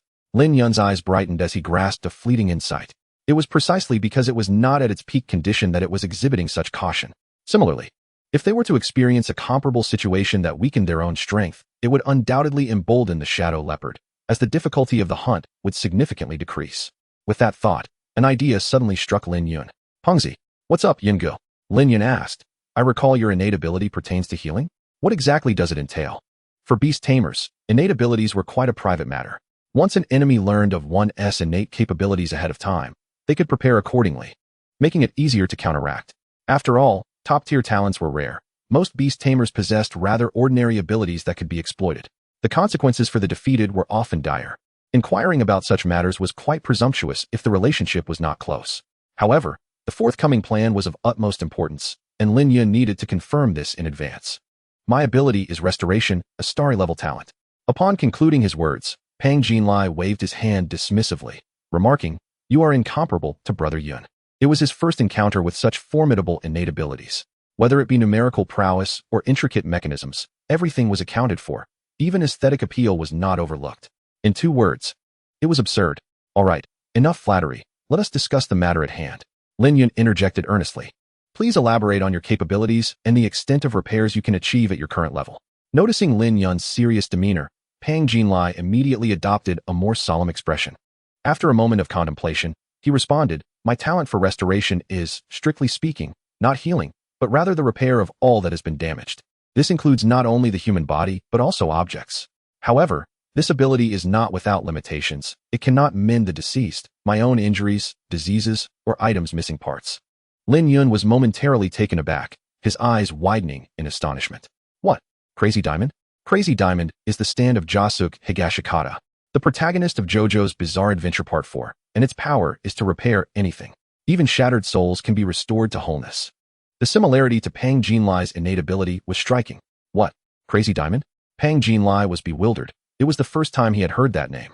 Lin Yun waved his hands dismissively. No worries, no worries. Please continue. To what extent can you repair at your current level? I have yet to break through to the first tier, and my mental strength is relatively weak, allowing me to only repair areas the size of a fist. Pang Jinlai noted, then raised 2 fingers in a gesture. According to my current mental capacity, I can only use this ability twice. Twice? Lin Yun's eyes lit up. That was more than sufficient. He quickly inquired, Pang, how fast can you repair? Does it take a long time? Pang Jinlai shook his head. I've tested it. I can complete a full repair in less than 2 seconds. Excellent, excellent. Lin Yun exclaimed, a grin spreading across his face as he patted Pang Jinlai's shoulder enthusiastically. He retracted his earlier words. Aside from being portly, Pang Jinlai was indeed quite impressive. With the assurance of his restoration ability, Lin Yun felt emboldened to take risks. A mischievous smile graced Lin Yun's lips as he devised a strategy to confront the Shadow Leopard. Chapter 30. The strategist enters the fray. Pang Jinlai, noticing Lin Yun's raised brow, was puzzled. Brother Yun, why this sudden inquiry? Are you injured? That seems unlikely. Throughout this journey, you have mostly dispatched foes with ease. Wherever the dual blades of Qua passed, the opposing beast struggled to leave even a complete corpse. Your ruthlessness rivals that of the Light's Chainsaw Man, Ace. Lin Yun shook his head. Not at all. It's merely that anything can happen within the secret realm. We might unexpectedly encounter the second-tier beast that Li Feng and his group are searching for. That would be a formidable adversary. So I wanted to understand your capabilities for better coordination. How could that be possible? Pang Jinlai erupted into laughter. Li Feng must have already known the location, having gathered intel long before. They set out several hours ahead of us and are likely already embroiled in a fierce battle with that second-tier beast. If we were to encounter them, I would be compelled to eat this stone right here. He pointed to a gray rock about the height of a person, situated roughly 20 meters from the woods. Lin Yun chuckled at the absurdity of it all. As they continued their banter and advanced, the shadow leopard lay in wait, its gaze fixed intently on its prey. These 2 oblivious, foolish humans were gradually drawing closer. Their only defense was a first-tier insect, posing little threat. However, for safety's sake, it would be prudent to wait until they ventured deeper into the woods before launching an attack. Suddenly, the 2 halted near the gray rock. The golden vertical pupils of the shadow leopard narrowed as it crouched low. Had it been discovered? No, let us observe further. Midway through their journey, Lin Yun suddenly clutched his abdomen and frowned. Pang, wait for me. I need to use the restroom. Brother Yun, is it a big or small one? Pang Jinlai asked, rummaging through his pocket for a pack of tissues. I have paper. Do you need it? How thoughtful of you. Lin Yun raised an eyebrow. But it's unnecessary. Qua. Keep an eye on Pang and make sure no beasts ambush him.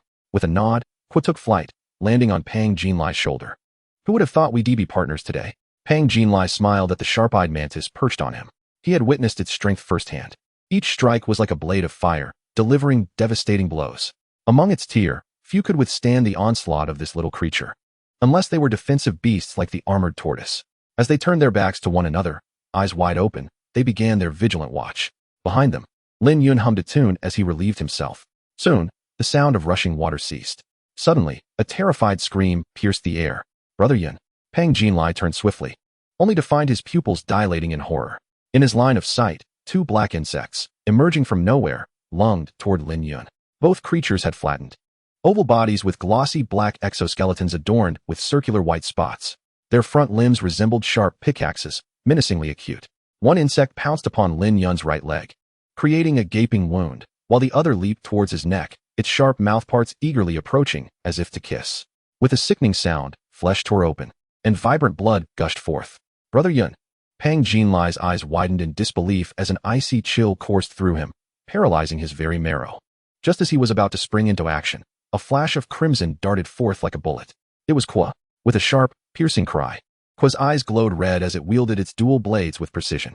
The flames did not ignite from its arms, seemingly to avoid harming Lin Yun. In the blink of an eye, two brilliant arcs of red sliced through the air. In the next moment, the two indistinguishable black beetles were cleaved in half, crashing to the ground with a thud.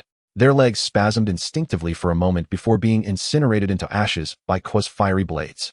Lin Yun collapsed to the ground, eyes wide with terror, as he clutched his neck tightly, blood pooling through his fingers, the metallic scent of rust filling the air. His right leg bore a severe injury. His pants ripped open, revealing a flesh wound the size of an infant's fist.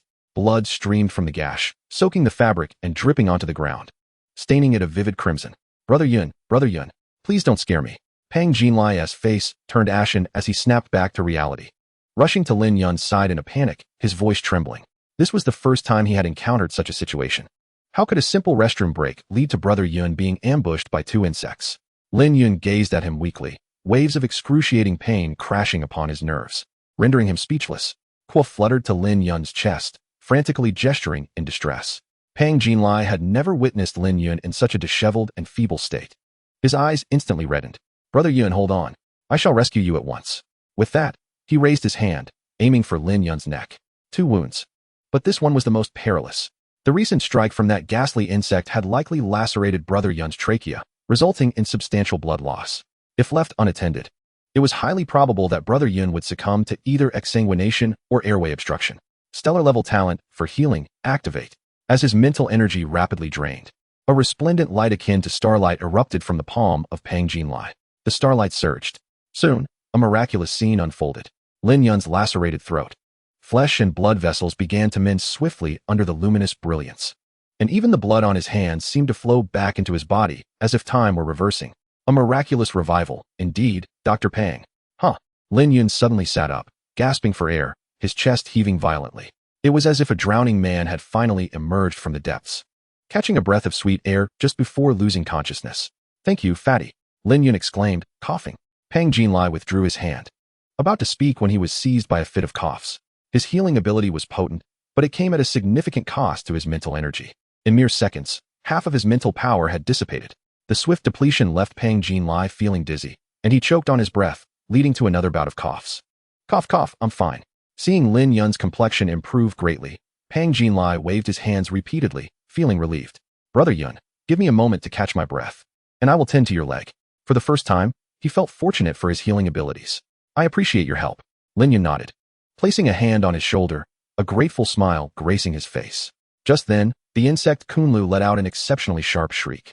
It spread its wings and swiftly took to the air, blocking the path before the two men.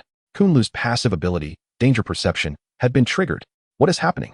Pang Jinlai was taken aback by this sudden turn of events and quickly turned his head. He was nearly rendered breathless by the sight before him.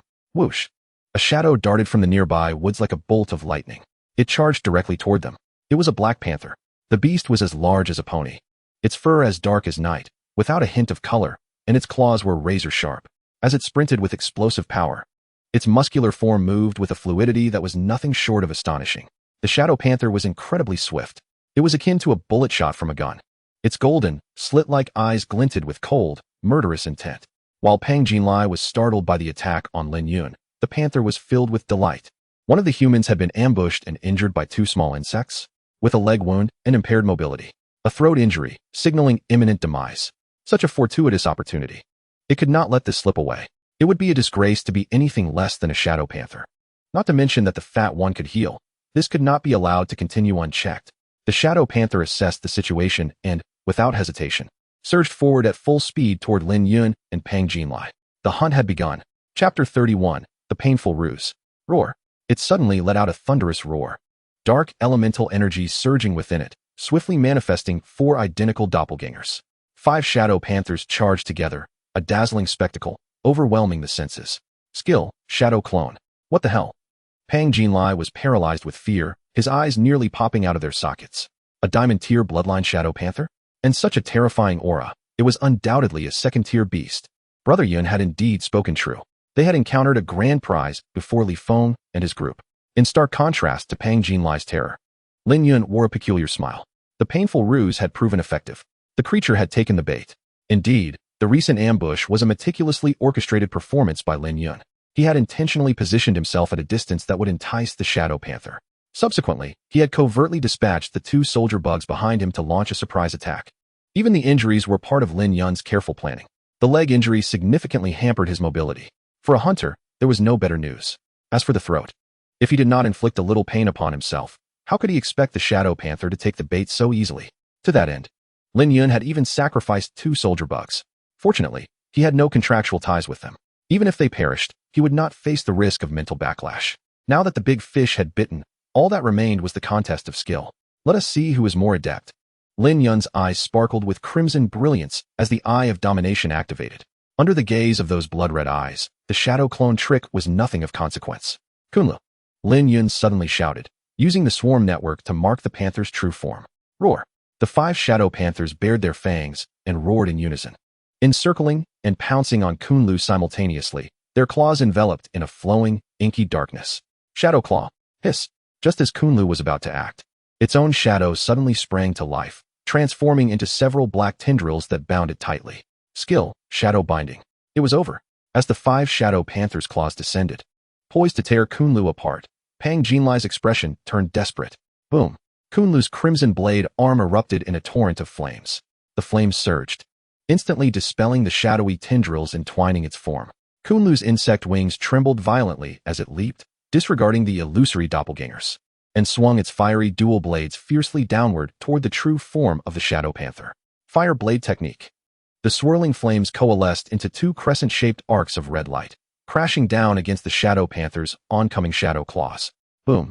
The claws clashed, igniting a shower of sparks. The surrounding 4 shadow clones vanished without a trace in the dazzling light. The shadow panther let out a muffled groan, its form retreating swiftly, creating a distance of several meters between it and the flung Kunlu. Damn it. If it weren't for the injuries and the elemental disadvantage, it could crush a mere first-tier insect with a flick of its paw. Buzz, buzz. Kunlu flapped its wings, retreating 3 or 4 meters, shedding the overwhelming force. Its blade arm trembling faintly. Hovering in midair, it gazed gravely at the shadow panther. This creature is formidable. The rapid exchange of blows left Pang Jinlai in a daze. Until, Fatty, help me heal my leg injury. Lin Yun urgently called out. The diamond-tier bloodline's second-tier shadow panther, even wounded, retained formidable strength, while Kunlu possessed an elemental advantage. The disparity in ranks made it nearly impossible to defeat the shadow panther outright. It could only buy Lin Yun some time. All right. Pang Jinlai nodded vigorously, taking a deep breath as he activated his healing ability once more. The starlit glow cascaded upon Lin Yun's injured leg. As if time were reversing, the torn flesh, bones, blood vessels, and blood within Lin Yun rapidly flowed back to their original positions. This was nothing short of a miracle.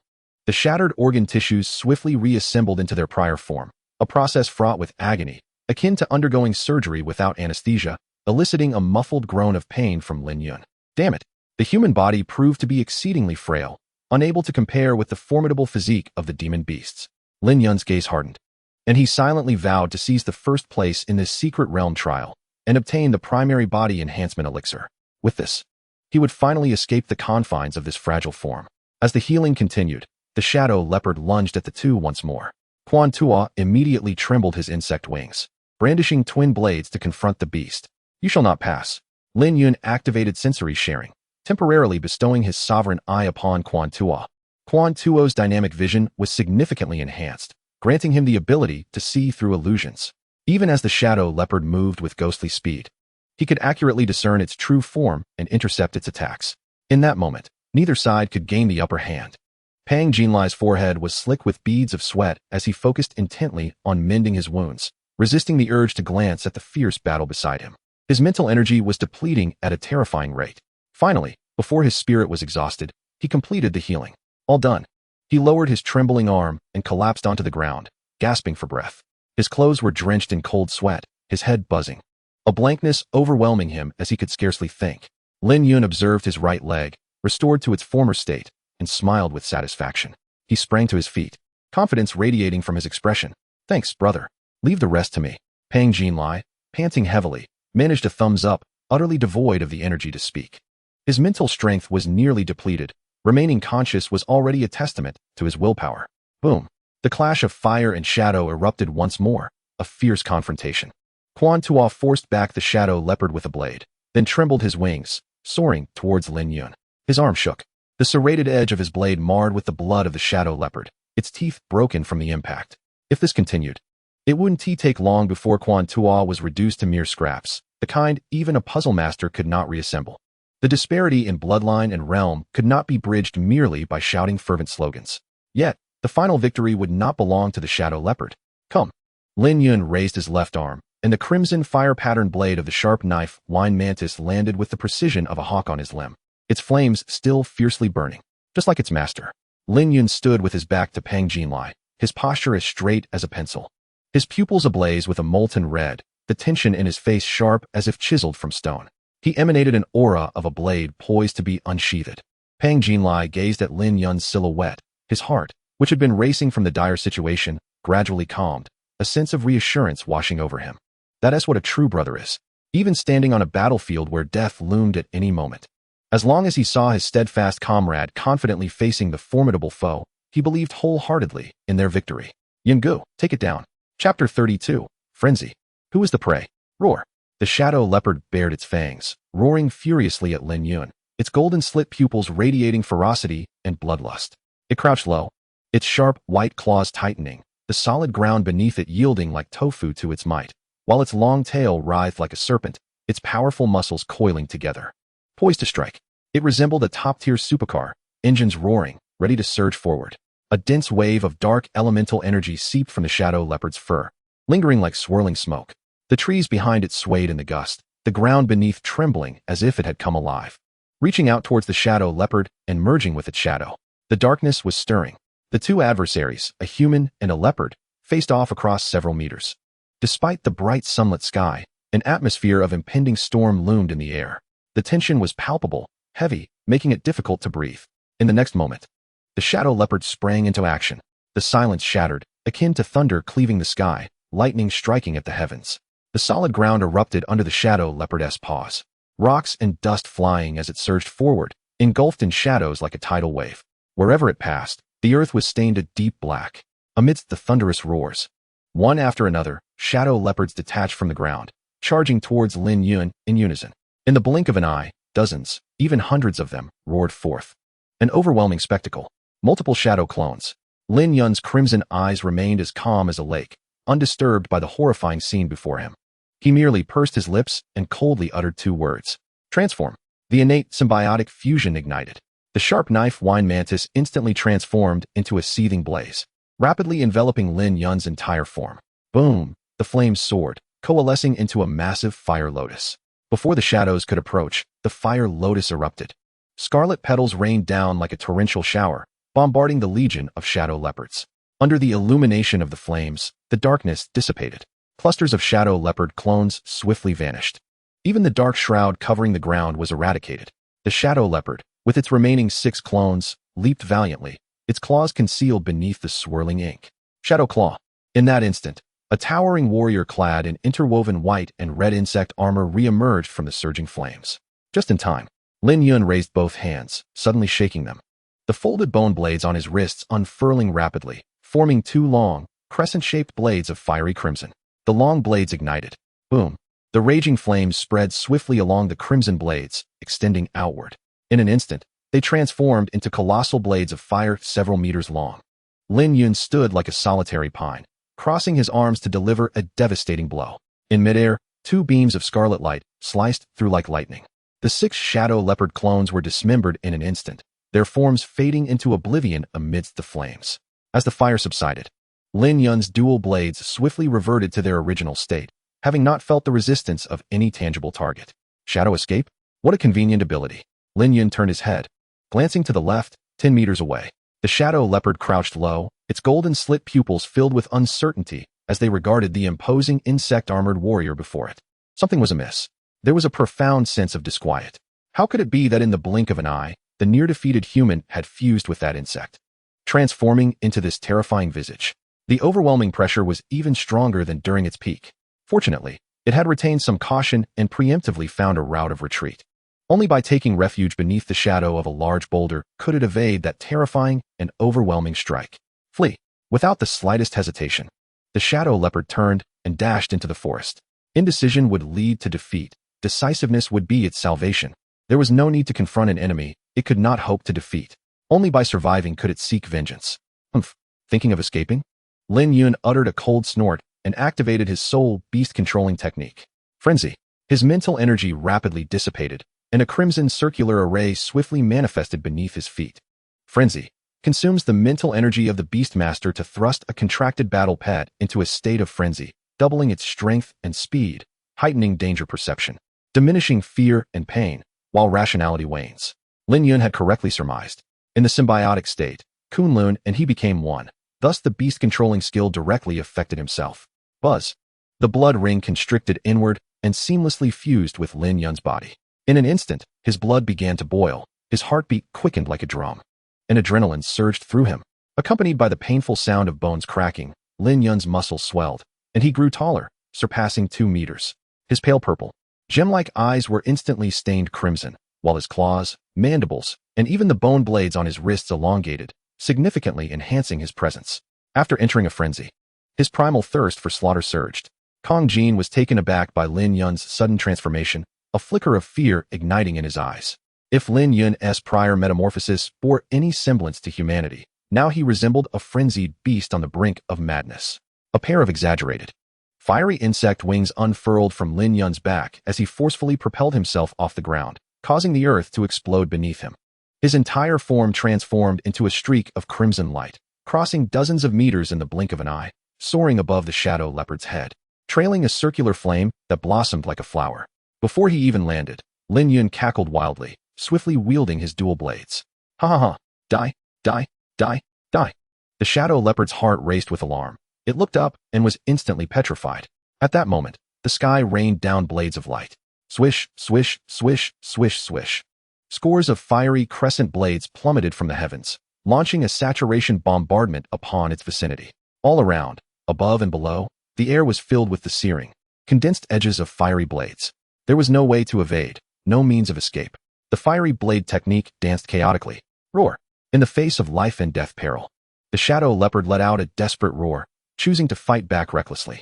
It abruptly split into 5 shadowy doppelgangers, a total of 6 bodies dissolving like water, then swiftly coalescing into 6 shadowy spikes the size of tree trunks, which then shot forth at incredible speed. The velocity was so great that the human eye could hardly perceive it. All that could be seen was a large, continuously blurring mass of shadow. Within the shadowy sphere, countless black streaks of light darted back and forth. The ground, trees, and rocks, anything touched by that inky flow would swiftly decay, as if its very life force were being siphoned away. Skill, Shadow Spike Flash. Should Lin Yun fall into this shadowy sphere, his body would be torn asunder by the numerous shadowy spikes in the blink of an eye, resulting in a dismembered fate. As the torrents of fiery crescent blades descended, they collided violently with the ever-shifting shadowy prison. Boom, boom, boom. A cataclysmic wave of fire erupted, shattering the ground like glass. Large fragments of stone shot out like bullets. The temperature surged instantly. A rolling wave of heat, mingled with dust, formed a circular shockwave, indiscriminately spreading outwards. The nearby trees suffered terribly, snapping in droves like dominoes, crashing heavily to the ground. The broken wood and shattered stones were tested by the surging flames. Billowing smoke riding the wind as it ascended into the clear sky. All shadows disintegrated under this tremendous blow, fading away. Once the smoke cleared, the bloodied and mangled shadow leopard lay sprawled on the devastated earth like a dead dog, its chest slightly rising and falling, and its eyes still turning. A testament to its lingering life. With a single strike, the victor was determined. Chapter 33, Bountiful Harvest. The shadow leopard's head rested against the filthy ground, gasping weakly. Its bones were shattered in multiple places, limbs contorted into creatively twisted shapes, its silk-like black fur tattered and torn. As if it were a broken faucet unable to retain its escaping blood, its body temperature dropping with the loss of its lifeblood. Those dark golden vertical pupils still held anger and unwillingness, still craving battle. In the next moment, Lin Yun descended with wild laughter, like an eagle swooping down. He landed heavily upon the shadow leopard's chest, unleashing a fierce force that rippled through its flesh and bones, distorting its organs before they exploded like fireworks. Warm blood and flesh splattered everywhere, and a black stone the size of a bottle cap was ejected, destined to fall into some unknown location. Lin Yun, quick as lightning, snatched it up in his palm. Upon inspection, it was the shadow leopard's demon core, smooth and round, entirely black. One could see swirling black mist-like energy within. The energy concentration far exceeded that of a first-tier demon core. A splendid trophy. Defeated shadow leopard, level 22. Genetic data has been recorded in the gene bank. Initial display of insect mite mission completed. Rewards have been issued and can be claimed at any time. Weapon forging function has been activated. Please remember to check host. Your contracted battle pet, Kunlun, has leveled up to level 15 and has comprehended a new skill, Fiery Vortex. Fiery Vortex, by wielding dual blades. Unleash a swirling flame slash centered around oneself, the fiery waves rolling forth, engulfing a wide area of enemy attacks, serving both offensive and defensive purposes. Reinforcement nurturing triggered. You have gained partial energy feedback. Congratulations, your rank has risen to 9-star Apprentice Beastmaster. Lines of notifications popped up like a barrage on the screen. Immediately, a refreshing power, akin to a cold spring, surged into Lin Yun's mind. It felt like a bucket of cold water had been thrown over him in the sweltering summer, cooling his raging blood and dispelling any thoughts of seeking out misfortune atop the mountain with a blade in hand. As I had surmised, surpassing the level of Riftbreaker is sufficient. Lin Yun blinked, then frowned, raising a hand to cover his blood-stained mask. The frenzy technique was indeed formidable, enabling him to double his strength and speed while in transformation. The shadow leopard had been utterly crushed by pure numerical superiority. However, the side effects were also considerable. Lin Yun did not consider himself a kind-hearted passerby like some masked hero, nor did he share the malevolent righteousness of General Duanmo. His values had always been simple: repay kindness and seek vengeance for grievances, not a bloodthirsty madman. Yet, after utilizing frenzy, his rationality steadily diminished while primal urges for slaughter surged. If this were to continue, using a phrase from the neighboring Warhammer 40k, one might say, "Look, an excellent candidate for a fearsome god." It seems this skill must be used with caution in the future. Lin Yun firmly resolved his decision and promptly dispelled his frenzy and innate abilities. The grotesque, chitinous armor of bone that enveloped his body receded like a receding tide, coalescing once more into a brilliant crimson orb resting prominently upon his shoulder. The orb shattered, and the now weakened and weary Kunlu lay prostrate, utterly drained. Both symbiotic fusion and frenzy are abilities that yield an explosive surge of power, but leave one fatigued and weakened afterward.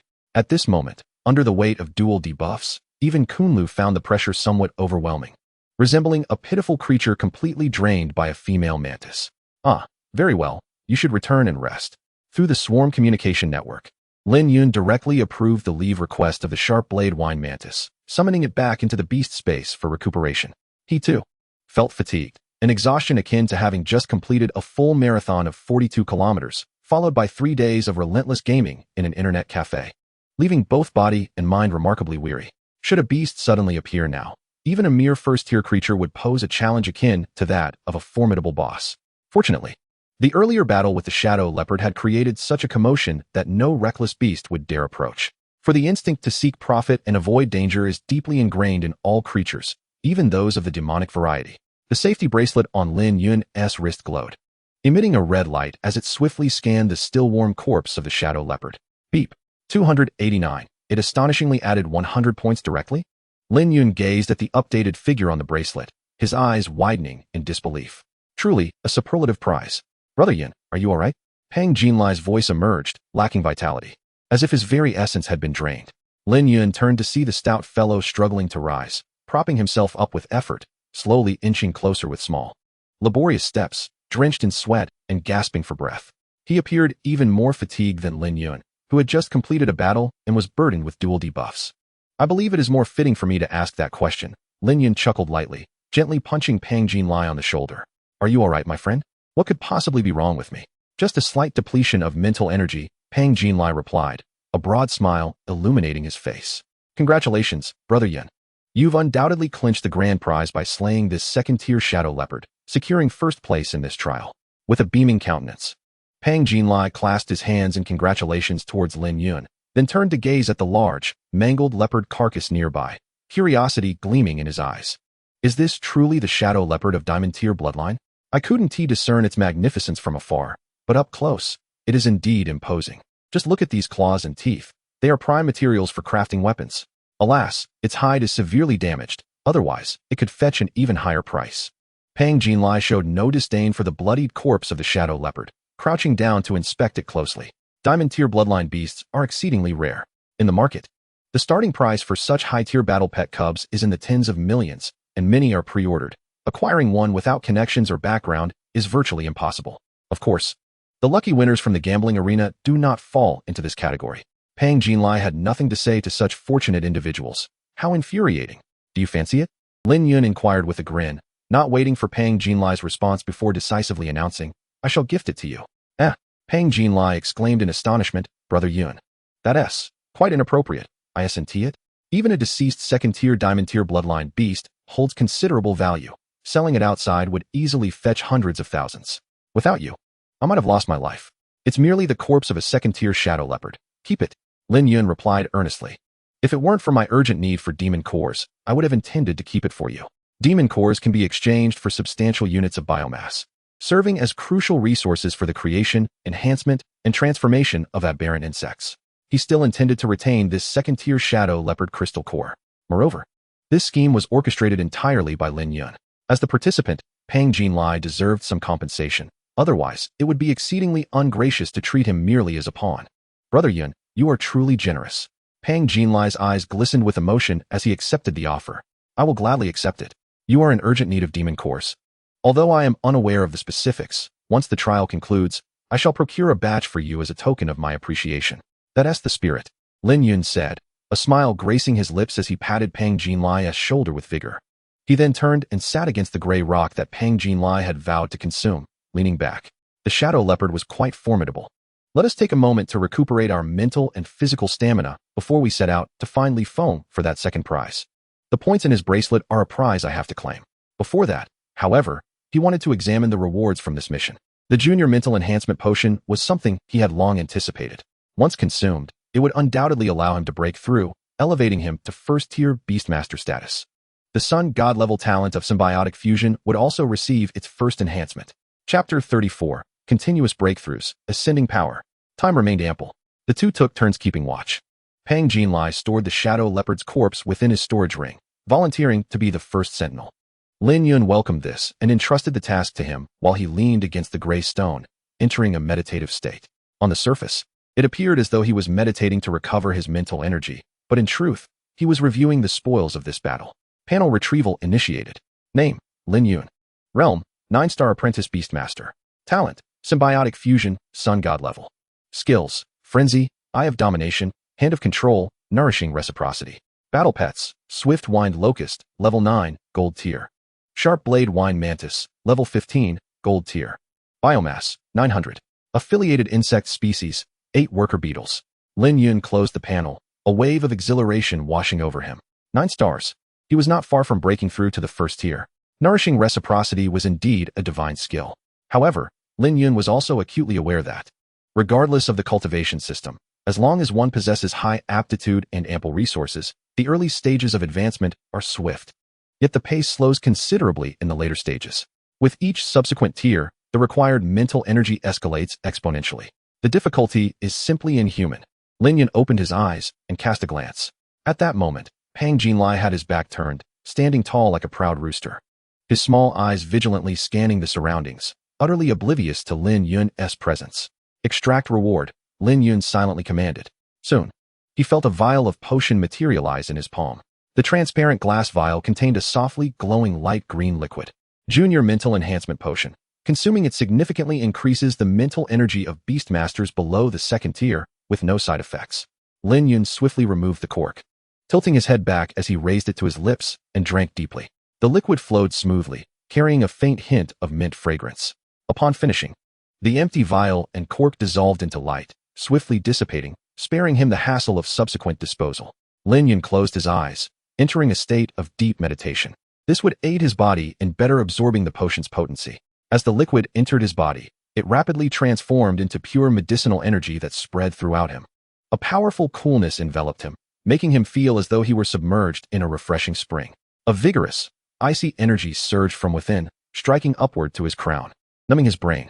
Though the day was clear, he felt his hair stand on end, and goosebumps prickled across his skin. However, under the influence of this frigid aura, Lin Yun was pleasantly surprised to discover that the velocity of his cognitive processes had instantaneously accelerated several-fold. He was able to absorb external energy more rapidly and in greater quantities to refine his own spirit, and astonishingly, this enhancement was progressively strengthening. He swiftly cast aside any distracting thoughts and devoted himself wholeheartedly to meditation and cultivation. As the mental energy consumed by the symbiotic fusion and frenzy began to replenish at a staggering pace, he quickly regained his peak condition. And this was merely the beginning. Under the influence of the icy aura, the natural energy from the surroundings rapidly converged towards Lin Yun's Bio-Mecha acupoint atop his head, yet it seemed to encounter an invisible, transparent barrier that prevented its entry. To gain access, it was imperative to shatter this constraint. Lin Yun concentrated intensely, channeling all his mental energy to form an invisible, sharp cone and thrust it forcefully against the intangible membrane. With a crisp sound reminiscent of a plastic film being pierced, the barrier was effortlessly breached. The pure natural energy from the outside surged into Lin Yun's brain through the now opened Bio-Mecha acupoint, intertwining and merging swiftly with his mental strength. In an instant, Lin Yun's mental power surged to more than double its previous capacity. He had ascended to the rank of a first-tier beast master. Yet this was not the end. The effects of the basic mental enhancement potion were still at play. Under the icy aura's influence, an invisible funnel-shaped vortex rapidly unfurled just inches above Lin Yun's head. Under the vortex's pull, the ambient energies drifting in the natural world swiftly gathered and were drawn into the funnel. First tier, 1 star, complete. First tier, 2 stars. First tier, 2 stars, complete. First tier, 3 stars. First tier, 3 stars, complete. Only at this point did the icy aura dissipate rapidly. The effects of the potion had been exhausted. The previously cramped Beast Master space immediately expanded to twice its size, capable of accommodating more and stronger battle companions, and the recovery effects were similarly enhanced. Lin Yun slowly opened his eyes, a flicker of fiery red light flashing rapidly beneath his gaze. He appeared invigorated and brimming with vitality. Aside from a slight fatigue in his body, he felt remarkably well. Furthermore, he could distinctly sense that his innate talents had undergone a certain, albeit unclear, transformation and enhancement. If the talent for symbiotic fusion had once been merely a flicker of flame, it had now, nourished by Lin Yun's burgeoning mental power, blossomed into a brilliant beacon. Clenching his fist, Lin Yun experienced an inexplicable surge of intensity. He now possessed the capability to merge 2 contracted battle companions simultaneously, the wind and the fire. Under the harmony of his spirit and will, would unite these 2 fundamentally disparate forces into a harmonious whole, resulting in a fervent amplification akin to a chemical reaction. The fire would ride the wind's momentum, while the wind would bolster the fire's ferocity. Alas, the occasion was not right. Otherwise, Lin Yun would have been eager to test this ability. Brother Yun, you're awake? Pang Jinlai approached, his eyes filled with curiosity and uncertainty. That commotion just now, did you successfully break through to the first tier? Just fortunate, Lin Yun replied with a smile, shaking his head. It was not humility. Despite his top-tier A-grade aptitude, achieving a breakthrough to the first tier in such a short time would have been impossible without the aid of the nurturing support in basic mental enhancement potion, though he had anticipated this outcome. Hearing Lin Yun acknowledge it left Pang Jinlai in absolute shock, his eyes wide as saucers.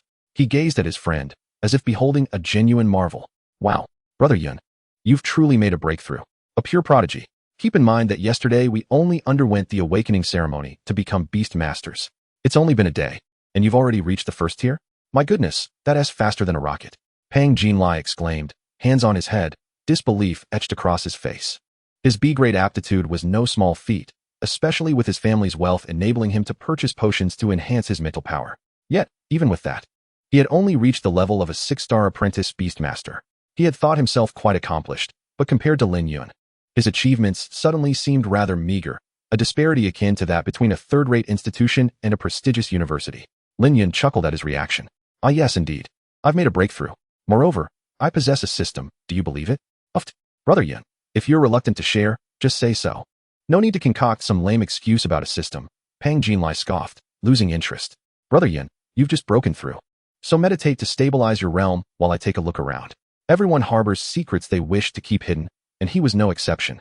Understanding this, Lin Yun felt no qualms about keeping his own secrets. Even among good friends, certain matters require discretion and respect for boundaries. All right, thank you, Lin Yun nodded, contemplating that in this day and age, honesty was often met with skepticism. As for stabilizing his realm, it was entirely unnecessary. Others relied on cultivation to enhance their strength, which was superficial at best, while he fortified his foundation step by step through the system. His foundation was solid as a rock. In comparison, the distinction was clear. Lin Yun closed his eyes and softly called out, "Check the weapon crafting function." This new feature had captivated his interest since the task was issued. Had he possessed 2 quality weapons during his earlier battle with the Shadow Leopard, perhaps he would not have needed to intervene at all. Wait. A serious thought suddenly struck Lin Yun. Since the Beast Master skills employed on contracted companions during the symbiotic fusion state directly affected him, could the same logic apply to weapons? A glimmer of excitement illuminated Lin Yun's eyes.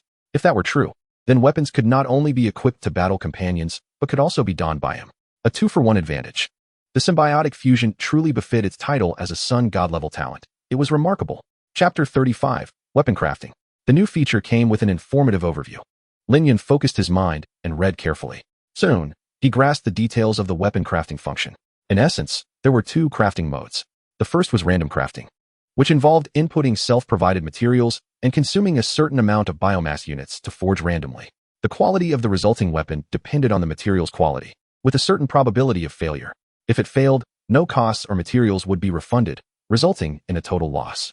In summary, this was a gambling mode, reliant on luck. The second was custom crafting, boasting a 100 success rate and a high rate of producing quality items. The prices were also quite reasonable. Akin to the pricing of a 4-star scenic area steel plate girl, no room for markup. The only prerequisite was the possession of blueprints. Blueprints could be acquired in 2 ways, completing relevant tasks for system rewards, or by discovering them in the real world, online resources, related books, or handwritten notes. As long as they could be realized, the system would scan and record them as usable blueprints. If one were not deterred by the effort, they could also learn relevant knowledge and design new blueprints, provided they passed the system's evaluation. After digesting the information, Lin Yun raised a hand to scratch his head. Hiss. The newly activated feature is still in its infancy, and he currently possesses not a single blueprint, leaving him with an empty hand. The randomness of the mode entails excessive risk, and he lacks the capital for such extravagant expenditures. Each unit of biomass is so precious that he would rather split it to serve dual purposes. For the time being, he opts to disregard this option. Pass. As for the custom mode, Lin Yun opened his eyes and retrieved his phone, directly accessing the official website of the Qian Du Long Country Weapon Forging Association. As the page loaded, a massive hammer logo emerged. The official website of the Weapon Forging Association records the names of all weaponsmiths across the Dragon Nation, whether they be top-tier, mid-tier, or lesser-known artisans. As long as one is willing to pay a sufficient price, they can enlist the services of the finest weapon forging masters to tailor the best equipment for their contracted battle pets. Each master possesses a unique anti-counterfeiting logo. Thus, even if one appears disheveled, clad in a worn tank top and beach shorts, and sporting unsightly flip-flops, as long as they are accompanied by their battle pet adorned with weaponry forged by these masters, they will undoubtedly be the most dashing figure on the street. Those with a discerning eye will quickly understand that one is a person of considerable wealth and influence, despite their questionable fashion sense. Some beast tamers even aspire to own a piece crafted by a top-tier weapon forging master as the pinnacle of their dreams. The webpage features several sections, yet Lin Yun found them uninteresting. He deftly moved his finger to the search bar, typing in free weapon blueprints before hitting the search button. Soon, the page refreshed, revealing a plethora of options before his eyes. First-tier wind-type weapon, Wind Demon Moon Shawl. First-tier earth-type weapon, Rock Shield. First-tier fire-type weapon, Fiery Bracers. First-tier wood-type weapon, Thornvine Whip. Second-tier wind-type weapon, Iron Shard Fong. Lin Yun swiftly scanned the listings, discovering that the publicly available blueprints only reached a maximum of 3rd tier and below. Beyond that, one would need to invest financially to access more intricate designs. Scanning complete, 123 weapon blueprints recorded. First-tier blueprints, 64. Second-tier blueprints, 40. Third-tier blueprints, 19. Before long, a panel notification appeared, summarizing the information. Lin Yun closed his phone. 123 blueprints, huh? That should suffice for the preliminary phase. System. Filter for first-tier weapon blueprints suitable for the Rift and Kunlun. Filtering successful. 14 options meet the criteria. Lin Yun nodded now. Filter for blueprints that can be forged with the monster carcass materials in my storage ring. Scanning analysis in progress. Filtering successful. 2 options meet the requirements. As the system concluded, a panel popped up. Lin Yun glanced at it. First-tier wind-type auxiliary weapon, Wind Demon Moonshawl. Equipment location, neck. Equipment effect, speed increase of 5. Wind elemental gathering efficiency of 5. Equipment skill, Whirlwind Clone, consumes energy to create several lifelike clones. The clones have no offensive capability and will dissipate upon being attacked by enemies, generating a whirlwind. Forge consumption, Wind-type monster fur X3, biomass 150 units. Note, acquiring high-quality materials allows for reforging and upgrading, enhancing quality. First-tier fire-type mobility weapon, Fiery Ring. Equipment location, legs. Equipment effect, strength increase of 5. Fire elemental gathering efficiency of 5. Equipment skill, Flame Boost, consumes energy to gather flames at the feet, forming a ring that detonates to produce powerful propulsion for swift movement. Excessive use may impose significant strain on the legs. Forge consumption, Fire-type monster leg bones X4, biomass 200 units. Note, acquiring high-quality materials allows for reforging and upgrading, enhancing quality. The effects and skills of both pieces of equipment are quite impressive. After reading through the details, Lin Yun felt a surge of motivation. With the Wind Demon Moonshawl and Fiery Ring, the combat effectiveness of Rift and Kunlun would be significantly enhanced. Initiate the custom crafting mode. Forge the Wind Demon Moonshawl and Fiery Ring. Understood. Relevant materials have been consumed. Deducted 350 units of biomass. Remaining biomass, 550 units. Commencing forging, expected duration, 3 hours. Having expended 350 units of biomass in one go, Lin Yun felt a pang of regret as he closed the panel, his anticipation rising. 3 hours, huh? By the time the trial concludes, the 2 pieces of equipment should be ready. After organizing his gains, Lin Yun closed his eyes to rest for a while, replenishing his stamina before opening them again. Fatty, huh? Shift change. On the other side of Tianai Mountain, near the summit, Li Feng and his companions were fiercely battling a steel claw bear. The steel claw bear, possessing a golden grade bloodline and earth-fighting attributes, is a hulking beast, typically weighing around 1.2 tons in adulthood, making it a true heavyweight contender. Its robust physique, thick layer of fat, and hide as resilient as bulletproof armor render its defensive capabilities extraordinarily formidable. Among the 6, only Li Feng's battle pet, the equipped and strongest sonic hound, could inflict some damage on the steel claw bear. The remaining 5 could only describe their attacks as mere scratches. As for the steel claw bear, its most menacing feature is its razor-sharp claws, coupled with the bear's ability to effortlessly topple trees with a mere flick of its massive arm. The potential for destruction it wields is nothing short of terrifying. Fortunately, most of Li Feng's companions' battle pets possess excellent control abilities. The mud monster employed a mire technique, rapidly softening the ground beneath the steel claw bear, causing its feet to sink into the muck. The vine demon unleashed a binding attack, extending its arms to swiftly ensnare the bear's limbs and neck. The steel claw bear's agility was hampered. The toxic serpent released a noxious green mist, while the supersonic bat utilized a sonic screech to disrupt the bear's concentration. Like a totem beast reminiscent of the Sank Singdui bronze mask, it danced jubilantly, bestowing 2 enhancement blessings upon the sonic hound. Bull totem, basic strength enhancement. Wolf totem, speed enhancement. Even the typically proud Li Feng took action, activating his talent. Diamond grade talent. Decay. Decay consumes mental energy to afflict a chosen target with the negative status of decay, continuously diminishing the target's strength and constitution, with a maximum reduction of up to 50%.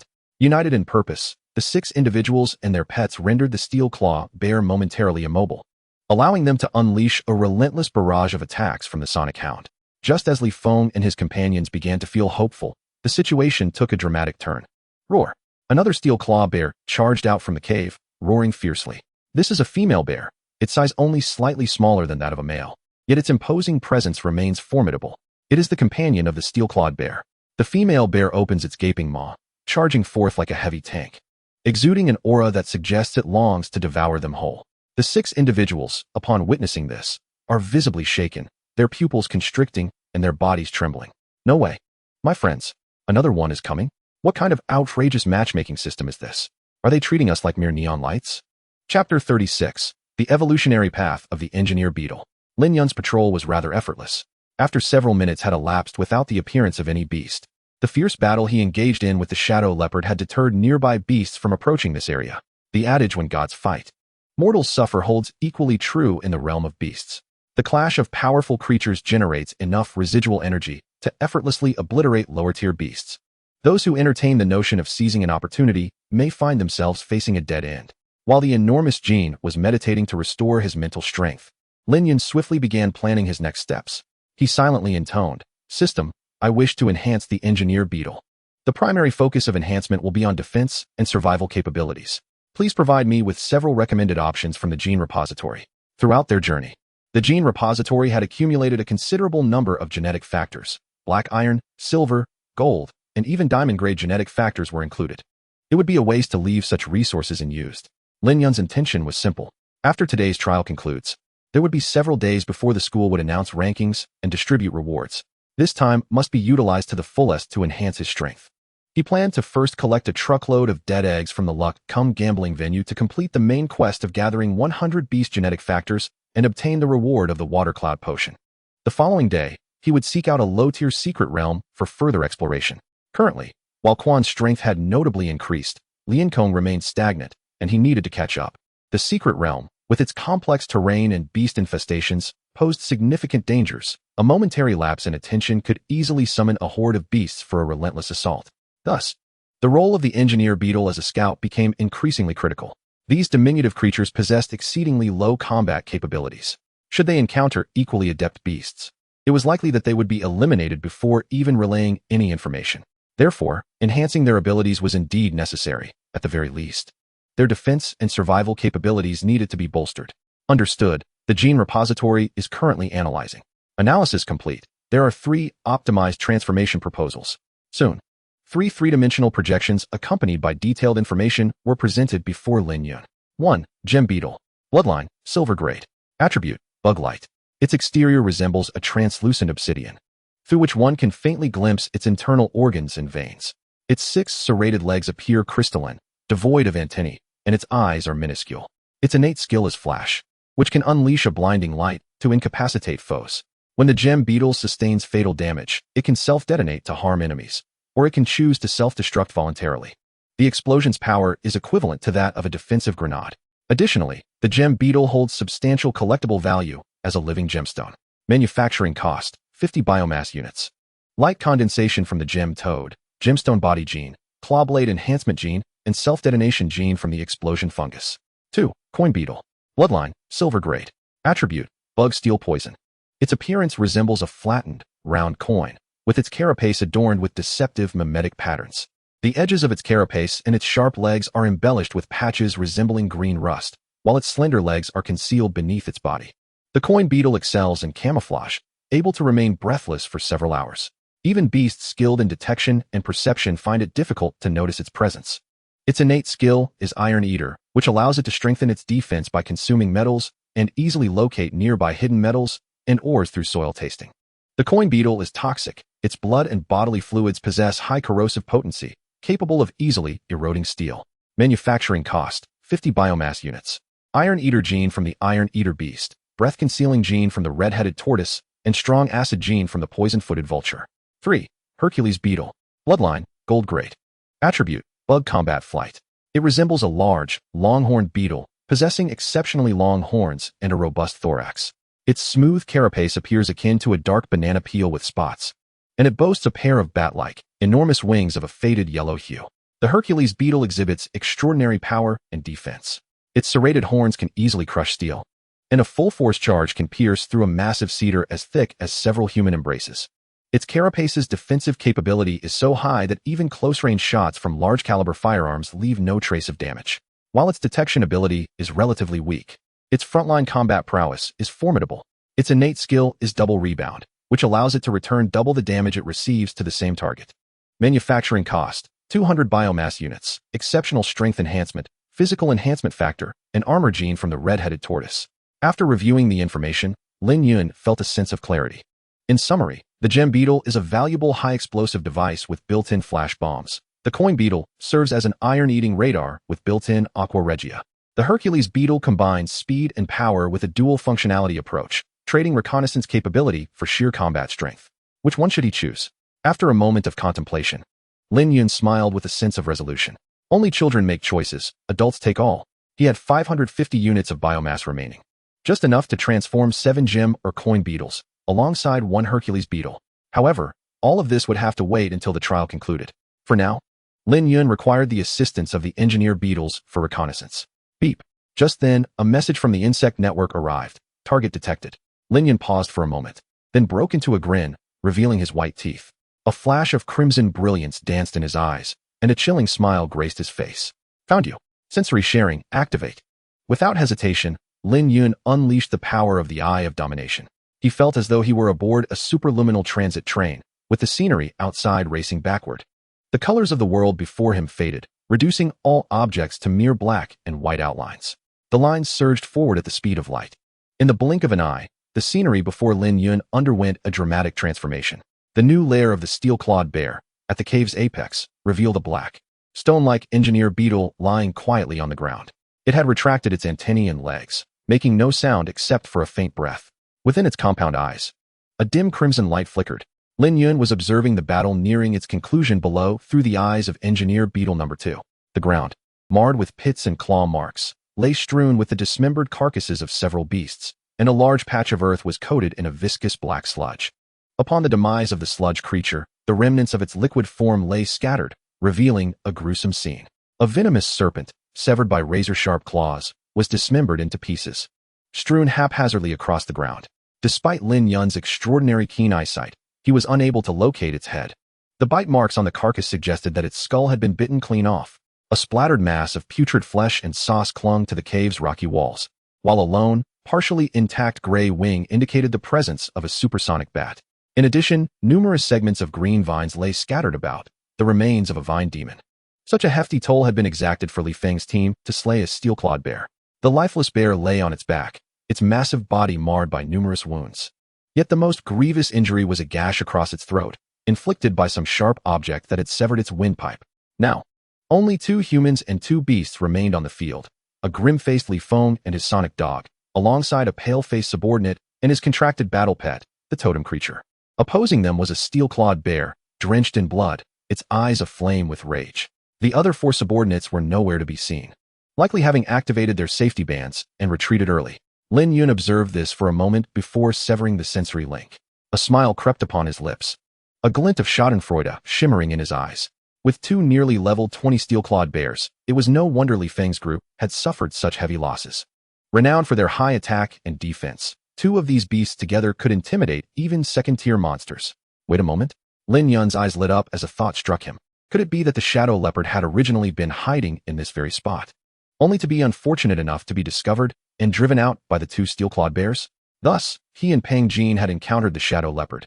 Forced out to forage for food, Li Feng and his companions were likely unaware of this turn of events, believing the cave harbored the shadow leopard, only to be confronted instead by 2 opportunistic steel-clawed bears, leading them into a dire struggle. This truly was a case of the heart wishes to plant flowers, but they do not bloom, while the heart is indifferent to willows, and they flourish. Had Li Feng not been so cunning, perhaps the odds of encountering the shadow leopard would have been greater. Now, however, he could only be said to be reaping the consequences of his own folly. He deserved it. In high spirits, Lin Yun turned and called out loudly, "Fatty, are you ready?" "Almost done. What's up, Brother Yin?" Lin Yun pressed a hand to his neck, his gaze fixed on Li Feng and his companions, and grinned. "Let us go. I'll take you to pull off a big score." Chapter 37. In the world of chaos, one relies on betraying brothers. Roar. The female steel-clawed bear, having lost its mate, was driven into a frenzy. It roared, baring its teeth, and charged forward with all its might. This bear, weighing nearly 2 tons, ran with surprising speed. The hardened ground erupted beneath its massive paws, leaving behind a series of conspicuous craters, like a heavy meat tank barreling towards Li Feng and his remaining subordinate. "Brother Feng, what do we do?" The frightened subordinate screamed, clutching Li Feng tightly like a koala bear. His battle pet, the totem creature, was nearly exhausted, leaving it incapable of bestowing further blessings upon the sonic dog. In other words, the totem creature had now become utterly useless in combat. The only remaining fighting force was the weary sonic dog. "Get off me, you idiot." Li Feng's expression darkened as he realized the gravity of their situation. If they did not devise a strategy quickly, they would inevitably be eliminated by this rampaging steel-clawed bear. Whoa. The totem creature, resembling a bronze mask from the Sanxingdui, gazed in terror at the oncoming steel-clawed bear. Its once vibrant green paint fading to a pale gray as it raised its hands and turned to flee. A spark ignited in Li Feng's eyes as he seized the moment, sending a new command to the sonic dog through their contract. Woof! The sonic dog nodded and did not charge at the steel-clawed bear. Instead, it turned and bolted away. In the blink of an eye, it surpassed the totem creature by 2 body lengths. Then, with a powerful kick of its hind leg, it executed a maneuver called Old Horse Throws Stick, striking the totem creature squarely in the face. The totem creature let out a cry of pained confusion, its entire body flying backward in a graceful arc before landing squarely on the bear's face. The steel-clawed bear, taken aback by the unexpected internal strife among its adversaries, was momentarily caught off guard. Tutu, the subordinate, stunned, exclaimed, "Brother Feng, what are you doing?" But his words were cut short by a heart-wrenching scream. The totem creature, which had been supporting its allies from the rear, had long been a thorn in the bear's side. As the saying goes, in a team fight, eliminate the healer first. This principle was not lost on the beasts. Previously out of reach, the totem creature now presented itself willingly, and the bear showed no mercy. With a swift motion, the steel-clawed bear seized the totem creature before it could slide off its face, disregarding its desperate struggles. With a gaping maw, it bit down with its serrated teeth. Crack! The taste of iron filled the air as the bear crunched down, reducing the totem creature's head to a mere remnant, its limbs falling lifelessly to the ground. The bear, akin to munching on a crisp biscuit, took a couple of bites before disdainfully spitting it out. Meanwhile, the demise of its contracted battle pet inflicted a psychic backlash on the subordinate, causing him to tumble from Li Feng's grasp, writhing on the ground like the Monkey King under the spell of a tightening headband, howling in anguish. "Why, boss? I was so loyal to you. It hurts. It hurts too much." Li Feng snorted disdainfully, adjusting his disheveled collar and hair, unwilling to offer even a single word of explanation to his subordinate. "Sonic Dog, don't waste this golden opportunity." Woof, woof, woof. The sonic dog responded immediately, turning on its heels and charging at the steel-clawed bear. Its speed was akin to that of an arrow loosed from a bow, leaping to the height of the bear's head in an instant. The black armor covering its body shimmered with a dark, watery sheen, rapidly coating its claws in ink. Enhancement skill, Iron Flow. Iron Flow, when attacking, it increases the sharpness of the user's claws. When defending, the light condenses into iron blocks to withstand enemy attacks. Woof! The sonic dog let out a loud bark. Its claws, now as dark as iron, surged forward like a tempest, striking down fiercely at the bear's neck. Gale Slash, a skill belonging to the style of combat, its power far surpassing that of the rending claw, capable of tearing through steel. The steel-clawed bear instinctively raised its paw to block. Aru! The bear howled in agony as its left paw, clutching the totem creature's corpse, shattered at the wrist, blood spraying into the air. Its eyes ablaze with fury, it swung its right arm, its white claws glinting with lethal intent as they descended upon the airborne sonic dog's back. Crushing Claw. The black armor on the sonic dog's back shimmered with a dark, watery sheen, forming an almost solid iron shield. Enhancement skill, Iron Flow. Yet, it was futile. Boom. Under the bear's furious strike, the iron shield, along with the black armor, shattered instantly, exploding after barely 2 seconds of resistance. With a bone-chilling scream, the sonic dog coughed up blood, its body hurtling like a cannonball until it collided with a nearby tree, stout as a bowl, before finally coming to a halt. Rendered momentarily immobile. What? Li Feng's eyes widened in shock. That cursed bear had just reacted, preserving its life at the cost of its left paw, and had severely wounded the sonic dog. Damn, damn, damn. They were all a bunch of useless fools, unable to dispatch this blind bear. Roar. The steel claw bear, enraged, bellowed, dragging its bloodied, scarred body forward as it charged at Li Feng and his groaning subordinate on the ground. It intended to tear them apart. The earth trembled, the ground shook, and the footsteps of death drew near. As the steel claw bear approached, Li Feng was drenched in sweat, his heart racing uncontrollably. His eyes darted around, desperately searching for a refuge. Yet, aside from his subordinate, there was nothing but emptiness. The nearest woods lay 20 meters away. At this distance, before he could sprint there, the steel claw bear would catch up, grasp him in its claws, and reduce him to mere sustenance. Suddenly, Li Feng caught sight of his terrified subordinate, retreating on his backside, and a plan formed in his mind. He swiftly stepped forward, grasping the young man's left hand. "Brother Feng, what are you doing?" The subordinate struggled fiercely. Having been betrayed by the totem creature, he harbored deep distrust towards Li Feng, his eyes filled with resistance. Li Feng delivered a sharp slap. "Silence. I will compensate you with a new battle pet, provided you cooperate with me now, do you hear?" The slapped subordinate, cradling his face, nodded submissively. Gazing into Li Feng's piercing, ruthless eyes, he dared not resist. Li Feng's lips curled into a satisfied smile. Excellent. He glanced up quickly at the charging steel claw bear. Immediately activating the safety shield on his subordinate's wrist, his finger hovering over the ruby-like button, trembling with anticipation. Whoosh. In the next moment, the wristband activated.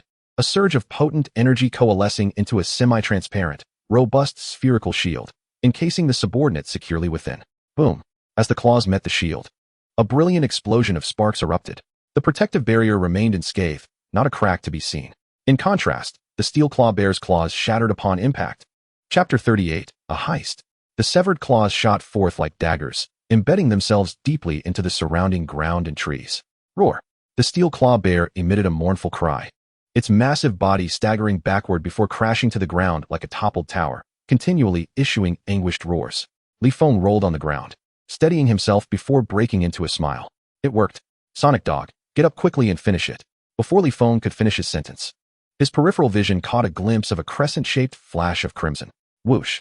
The fiery crescent of light sliced through the air, abruptly silencing the steel claw bear's cries. Li Feng's expression froze, akin to a goose caught by the neck by a mischievous child, unable to utter a single word. Gulp, gulp. Soon, a massive head, eyes wide with fury and a neck stained with blood, rolled to his feet. It was the steel claw bear's severed head. What just happened? How did the steel claw bear die? Beep. Suddenly, a faint yet familiar notification echoed from a distance. Li Feng recognized the sound. It was the safety wristband scanning the beast's carcass post-kill, calculating points, and recording the data. Someone stole the kill. Who the hell was it? Li Feng immediately turned, his face contorted with rage, searching for the source of the voice. Which rascal dared to snatch his prize? Upon recognizing the individuals approaching, Li Feng felt as if struck by lightning. Disbelief etched across his features. It's you? Accompanied by rhythmic footsteps, Lin Yun, shouldering a weapon, appeared before Li Feng. Flanked by the imposing, armored tortoise, Pang Jinlai, a cheerful expression adorning his face. Well, is this not the esteemed Li Feng? What a coincidence to encounter you here. Lin Yun, without waiting for a response, shook his head and sighed. Li Feng, you are quite ungracious. My brother and I have been tracking these two steel claw bears all the way here. We injured them, and I almost let you snatch the fruit of our labor. Luckily, I was quick on the draw. Otherwise, this matter would have been quite muddled. At Lin Yun's words, Li Feng's face turned crimson with indignation. What? You two injured them? Lin Yun, do you have no shame? Those two steel claw bears were clearly discovered and encircled by me and my brothers. If it weren't for your meddling, I would have already slain that steel claw bear. What was going on? Why had these two suddenly shown up? What were Zhao Long and Zhao Hu doing? And what was that peculiar mantis-like creature on Lin Yun's shoulder? Who could vouch for this? Lin Yun chuckled. Of course. It's... Li Feng reached to gesture towards the protective shield beside him, but his words faltered. Inside the shield, the subordinate, suffering from a backlash of the contract, had long since succumbed to unconsciousness from sheer fright. The other subordinates had retreated early on. Lin Yun plopped down on the headless corpse of the steel claw bear, propping his chin on his hand, his eyes glinting with mockery as he observed Li Feng. He then turned away, addressing Pang Jinlai. Fatty, do you think these two steel claw bears are the ones we've been pursuing all along? It seems our dear Li Feng is a bit skeptical. Pang Jinlai nodded vigorously. Brother Yun, it must be. You know my keen eyesight. Just look at this wound. It was inflicted by my armored tortoise, no doubt about it. No need to even ask. The hefty youth casually pointed to the severed arm of the steel claw bear. Brimming with confidence, Li Feng nearly fainted from anger at the sight. That wound was clearly caused by his sonic dog. With your armored tortoise's short legs, it wouldn't even reach the bear's knee, let alone inflict such a blow. Li Feng's chest heaved with rage, his gaze sharp enough to skewer the two. All right, fine. You two are something else. I'll concede this time, Sonic Dog. Let's go? Li Feng shouted, turning to leave. Stop. Did I give you permission to leave? Lin Yun's voice called out, halting him. Li Feng clenched his fists. What now? Lin Yun's tone suddenly turned icy. Li Feng, you truly forgetful noble. I've made it abundantly clear that these two steel claw bears are the spoils of our brothers. If you want to take them, you'll have to return what you've claimed. After speaking, Lin Yun patted the headless corpse of the steel claw bear beneath him. His striking phoenix eyes narrowed slightly, a sharp smile curving at the corners of his mouth. The steel-clawed bear has just been dealt with by my brother, and while you have settled your part, you have yet to settle mine. Hiss. Quan raised his crimson blade, issuing a hissing, serpentine cry towards Li Feng. His demeanor suggested that any slight disagreement could lead to him mercilessly slicing the filthy ruffian before him into mincemeat. You. Li Feng's eyes widened, his heart racing. utterly astonished by the audacity of the individual before him. Unfortunately, his adversaries were numerous. His mental fortitude was depleted, and his battle pet, the Sonic Hound, had also sustained significant injuries, rendering him incapable of engaging in combat. Otherwise, he would have preferred to save his breath and not waste time on this. For now, he had no choice but to endure the humiliation. Li Feng clenched his fists, inhaled deeply, and forced down his rising anger. Lin Yun, do not overstep your bounds. You are well aware that the points within the safety bracelet cannot be transferred piece by piece. They must be transferred all at once. You are blatantly robbing me. Indeed, I am robbing you. What of it? Lin Yun nodded, not the slightest bit apologetic. The nonchalant expression on his face nearly made Li Feng spit blood. You steal points. And you still have the audacity to claim righteousness? What is wrong with that? Lin Yun tilted his head, spreading his hands in a gesture of innocence. I cannot be expected to let you take advantage of me for nothing, can I? In the trial of the secret realm, a mere points difference can lead to the elimination of dozens. That steel-clawed bear is worth at least 50 points. Why should I give it to you for free? Is it because of your face? Or perhaps because you covertly sought trouble from the Zhao brothers? Upon hearing this, Li Feng's pupils constricted suddenly. He stood frozen in place. He had assumed Lin Yun had emerged unscathed from an encounter with Zhao Long and Zhao Hu, or perhaps that something had gone awry with the Zhao brothers, preventing them from crossing paths with Lin Yun. Now, it appeared that the Zhao brothers had indeed suffered defeat. How could this be possible? Those two brothers had nurtured their battle pets exceptionally well. Coupled with perfectly compatible talents, they could hold their own even against second-tier demon beasts. Lin Yun, I do not comprehend your words. Cease your slander. Li Feng barked, his voice a facade of bravado. It seems you have no intention of conceding. Lin Yun sighed. Raising his right hand, Quan swiftly crawled up his arm to his hand. It slowly raised its blade, crimson flames flickering as a sanguine sheen enveloped the sharp scythe. No worries, Zhao Long and Zhao Hu will testify for me. As for you, Lin Yun grinned. Be cooperative and hand over the safety bracelet to avoid bodily harm. Who would willingly relinquish their precious points to you? If you desire them, come and take them yourself. Li Feng scoffed, resolutely refusing. Sonic Hound, attack. Chapter 39, Trial concluded. Having issued the command, Li Feng turned to flee, mentally prepared to abandon the Sonic Hound. Woof! The Sonic Hound bared its teeth and charged forward, appearing fiercely protective of its master. Alas, continuous battles and enduring a devastating blow from the steel-clawed bear had left the Sonic Hound battered and its combat efficacy greatly diminished. Even its once proud speed had waned. Finish it, Quan. Lin Yun's gaze was as calm as a placid lake as he softly commanded. Quan unfurled its insectal wings, leaping into the sky, its dual blades ablaze, hurtling towards the Sonic Hound like a cannonball. Winged flame slash. The Sonic Hound raised its head and opened its mouth, unleashing a series of azure wind blades aimed at the approaching Quan. The wind blades were palm-sized, exceedingly thin and sharp, in both power and quantity. They far surpassed the previous day's encounter with the swift insect. The flurry of wind blades sliced through the air, emitting a shrill whistle. Quan remained unflustered. It twisted its waist, propelling its fiery blade arm into a powerful spin. Boom! The flames surged like a rolling wave, rapidly swelling into a massive vortex. Skill, fiery vortex. The multitude of wind blades collided with the vortex, instantly consumed. Like mud sinking into an ocean, they raised not a single ripple. The fiery vortex, spiraling like a ribbon, reached temperatures capable of melting iron. After neutralizing the Sonic Hound's wind blade assault, Quan immediately raised its blade arm. The flames flowed back swiftly, coalescing into its dual blades, which it then swung downwards with ferocity. Blade draw, fiery vortex. Boom, boom. Two fiery wheels, each the size of grinding discs, shot forth in a flash. The Sonic Hound barely had time to emit a cry before its body was cleaved into pieces by the blazing wheel's edge. Fur, flesh, bone, and viscera, all shattered bodily tissues had yet to scatter before being engulfed in flames. Clink, a blue demon core, the size of a marble, fell from the inferno, landing on the scorched earth. That was the Sonic Hound's demon core. Sonic Hound, level 13, slain. Genetic data recorded in the gene bank. Lin Yun clicked his tongue. It seems I must have Quan temper its strength in future encounters. The battle gear forging function has been activated, and now is the time to gather abundant materials. It would be a waste to leave anything behind in such a state. The death of a contracted battle pet immediately inflicted mental backlash upon Li Feng, who had only just fled. Oh! He screamed in agony, losing his balance and crashing heavily to the ground. A tidal wave of pain surged through him. His brain trembled. Li Feng's complexion turned ashen, cold sweat pouring down as if he had just endured several days of a hangover, his head pounding as if it would burst. He collapsed onto the ground, his limbs twitching.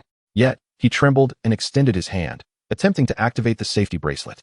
Though this would mean leaving the field prematurely and forfeiting the opportunity to continue hunting demons for points, it would at least preserve the points he had accumulated, preventing that despicable scoundrel Lin Yun from snatching them away. Li Feng gritted his teeth, exerting every ounce of strength to reach for it. Almost there. He was about to touch the bracelet on his left wrist. But soon, his hopes were utterly dashed. Lin Yun strode over, stepping down upon Li Feng's outstretched right hand. Oh! Pain shot through his right hand, and Li Feng's voice took on a noticeably higher pitch. Lin Yun bent down, swiftly removing Li Feng's safety bracelet, while simultaneously transferring the points and grumbling. You clever little fox, attempting to leverage the bracelet's power to escape. Had I not been vigilant, you might have succeeded. Bastard, give me back my bracelet. Li Feng grasped Lin Yun's ankle, his voice rife with dread. Those points were the result of his painstaking planning, the fruits of countless resources and efforts. To hand them over willingly felt no different than being humiliated outright. Yet, no matter how unwilling Li Feng was, he could not alter the course of events. There was nothing he could do. Beep. 500. Lin Yun gazed at the points that had already been transferred to his safety bracelet, a satisfied smile spreading across his face. Then, with a mischievous grin, he remarked at Li Feng, "Your bracelet has 211 points? Quite the industrious one, aren't you? Well, this is no longer needed. Here you go." With that, Lin Yun placed the safety bracelet back on Li Feng's wrist, then thoughtfully pressed a button on it, swiftly retreating 2 steps. Buzz. The safety bracelet activated. Before Li Feng could react, he found himself encased within a translucent protective shield. Lin Yun, you despicable beast. May you meet a wretched end. I vow to personally slay you one day. Li Feng's face was awash with tears as he clenched his fists and pounded the ground, unleashing a heart-wrenching roar of grievance. He resembled a groom who, on his wedding night, discovered that his bride had been defiled by a scoundrel.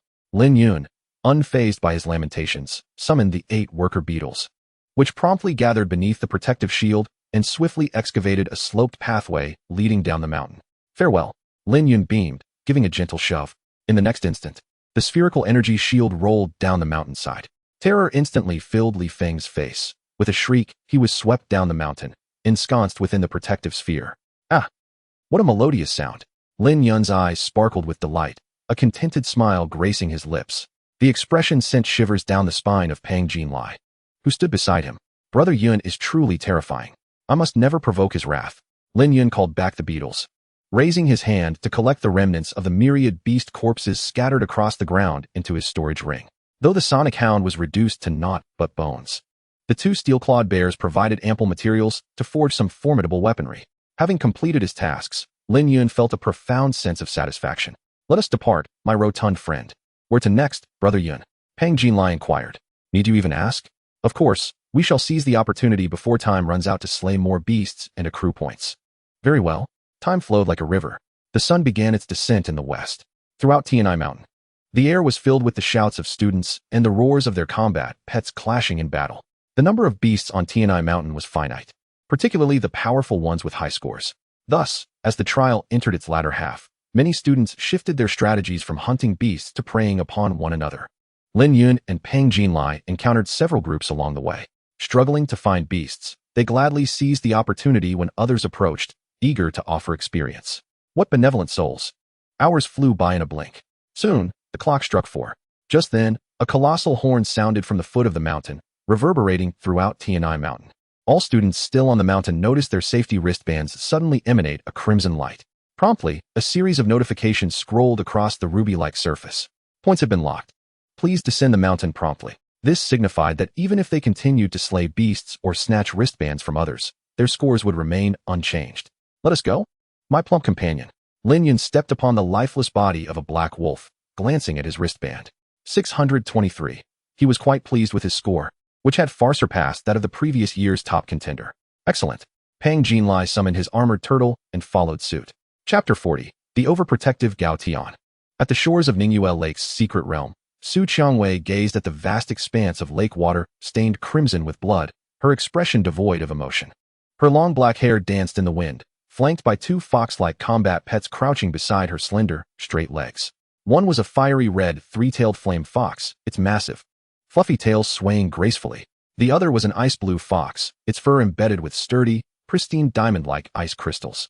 These were the golden-blooded 3-tailed flame fox and the ice crystal fox. Behind the 2 pets lay the massive corpse of a second-tier fish demon. Its colossal belly bore 2 strikingly noticeable gaping wounds, one at the heart, charred by flames, and another in the abdomen, its edges thickly encrusted with ice. It appeared as though it had just endured a brutal, bloody ordeal of both ice and fire. Su Qiangwei lifted her right wrist to check her safety wristband. 458. Not bad. Securing first place should be within reach. She gently nodded, lowering her wrist, as her gaze fell upon the two foxes at her feet, licking their paws and rubbing their faces. Her delicate pink lips curled upwards. Hongye Shuangxue, let us depart. The charming three-tailed flame fox emitted a series of eager sounds, bounding to the forefront, while the ice crystal fox silently followed, maintaining an aloof demeanor as it elegantly trotted beside its master. I wonder how that fellow Lin Yun is faring now. Su Qiangwei's thoughts drifted as Lin Yun's visage surfaced in her mind. At the foot of Tianai Mountain, numerous staff members stood on high alert. The expressions of the descending students varied. Some wore broad smiles, striding with brisk steps, evidently having achieved commendable results, while others appeared dejected, shoulders slumped, clearly facing difficulties with their performance. At the wristband return station, staff members collected the wristbands while recording the scores. Gao Yang, 45 points. Lu Chang, 89 points. Hui Qinqin, 69 points. The head teacher of Class 3, Gao Tian, stifled a yawn, setting down his pen and stretching. He propped his hand against his cheek, quickly flipping through his record book, then shook his head in bewilderment. What a peculiarity. What on earth is happening with this year's trial? The student scores are generally low, with hardly anyone surpassing 100. Gao Tian, with a pen in his mouth, interlaced his fingers behind his head, sinking into contemplation. Class 3 held 8 classes in total, excluding the 2 classes that ventured to other secret realms. Several promising students were present in classes 1, 3, and 4, participating in the Tianai Mountain trial. Among them were Li Feng from Class 1, the Zhao brothers from Class 4, and Lin Yun along with Pang Jinlai from their class. Gao Tian set down his pen, his fingers deftly twirling. Regrettably, they all pale in comparison to Su Qiangwei of Class 2. Had Lin Yun's spiritual attribute not been of the insect type, he might have overshadowed Su Qiangwei. As it stands, this secret realm trial is likely to become a solo performance by that young lady. Just then, the head teacher of Class 1, Li Fei, and the head teacher of Class 4, Han Na, approached with expressions of fury. Gao Tian, look at the fine students you teach. Li Laosher, Han Laosher, what seems to be the problem? Gao Tian rose, bewildered. What has gotten into you both? How can you even ask? Han Na fumed, her facial muscles twitching in agitation. What is the name of that student from your class? Lin Yun, along with Pang Jinlai, Li Fei prompted. Han Na immediately recalled, pointing an accusatory finger at Gao Tian. Spittle flying. Yes, Lin Yun, your Lin Yun and Pang Jinlai were ruthless indeed. They slaughtered all of our classes' Zhao brothers combat pets. With the Jiangxing Grand Competition and the National Entrance Examination approaching, do you not realize how this will affect their futures? Gao Tian stepped back a pace to avoid Han Na's spittle, squinting. Oh, I see. And you, Li Laosher? My class's Li Feng has faced a similar fate as well. Li Fei's expression darkened. It was merely a secret realm trial. Was such brutality truly necessary? Many students nearby, drawn by the commotion, began to gather, eager to witness the unfolding drama. Upon hearing the accusations from the 2 teachers, their expressions became increasingly animated. Goodness, Lin Yun has defeated Li Feng and the Zhao brothers? Isn't he only capable of contracting insect-type beasts? He hardly seems to have any promising prospects. I'm not sure. I recall that the Zhao brothers are quite formidable. Their synergy allows them to challenge opponents of a higher tier. Li Feng isn't to be underestimated either. I heard from someone that the Li family even procured enhancement potions and combat equipment for him specifically for this trial, not to mention his entourage. His combat prowess is quite impressive. This situation is indeed puzzling. Has Lin Yun somehow activated a hidden power? How could he possibly have overpowered them all? The students buzzed with speculation. The previously somber atmosphere dissipated instantly, as their curiosity ignited a fervent interest in the unfolding events. Ha! Gao Tian suddenly covered his face with his hand and erupted into laughter. His reaction left Han Na and Li Fei somewhat bewildered. What are you laughing at, Teacher Gao? Li Fei squinted at him. This matter is quite serious. As the head of Class 3, shouldn't you provide us with an explanation? An explanation? What sort of explanation do you require from me? Gao Tian's laughter ceased abruptly, his gaze sharpening with an icy intensity. The secret realm trial is fundamentally a test of skill, and the accumulation of points through conquest has long been an accepted norm within the school. Lin Yun won fairly through his own capabilities. I see no grounds for blame. As for the slaying of combat pets, absurd. Every student faces identical risks. This applies not only to the Zhao brothers and Li Feng. Other students have also lost their contracted beasts without seeking me out to complain. Are you too unable to accept defeat? Gao Tian's final words resonated with authority. Han Na and Li Fei's expressions shifted from blue to red. Li Feng and the Zhao brothers were students they had closely monitored, each with potential to join the school team and leave a significant mark on their records. Thus, upon learning of Li Feng's mishap, the two teachers hastily confronted Gao Tian. Now, after being soundly admonished, they found themselves regaining their composure, their intelligence reasserting itself. If you have objections to this matter, feel free to pursue the proper channels to report to the school leadership. Furthermore, this is still working hours, so I must ask you to leave. Gao Tian snorted coldly and returned to his chair. In the secret realm, it is a matter of skill. In the face of beasts and calamities, beast tamers are not divided by status. Besides Li Feng and the Zhao brothers, many other students have also lost their contracted combat pets. Everyone is willing to accept the risks. Why should it be different for you two? Do you wish to seek special treatment? Moreover, Gao Tian understood Lin Yun's character well. As long as one does not provoke him, that boy will not resort to excessive force. After encountering Gao Tian's unyielding rebuke, Li Fei and Han Na left in silence, their faces darkened. Once they departed, the students of Class 3 erupted into jubilant cheers. Wow, Teacher Gao, you were incredible just now. With Lin Yun having defeated Li Feng and the Zhao brothers, he must surely secure first place. It's highly likely. The students rejoiced. Suddenly, a gasp arose. Lin Yun and Peng Jinlai are coming out. Everyone turned to see Lin Yun and Peng Jinlai approaching with smiles, striding confidently. Chapter 41, A Shocking Revelation. Lin Yun led the way, with the fragrant mantis, Kunlu, perched on his shoulder. This little creature had made a significant contribution during the Secret Realm trial, and Lin Yun had rewarded it with a bottle of Erguotu for good measure. The more it drank, the fiercer its flames became, sharpening its prowess as a fighter. Much like Uncle Long's drunken fist. After imbibing, Kunlu would store the purified alcohol in its abdomen, ready to transport it at high speed to the serrated edges of its limbs during combat. These crimson serrations were hollow, with tiny apertures more delicate than pinholes. When it struck, the highly concentrated alcohol would ignite, instantly transforming into a torrent of flames. Peng Jinlai followed closely behind Lin Yun, striding proudly and smiling as he waved at the welcoming classmates. Hello everyone. How did you all fare? I'm doing quite well, thank you. His demeanor elicited laughter from the crowd, who quickly surrounded him, ruffling his hair and playfully pinching his cheeks. You rascal, riding on someone else's coattails now.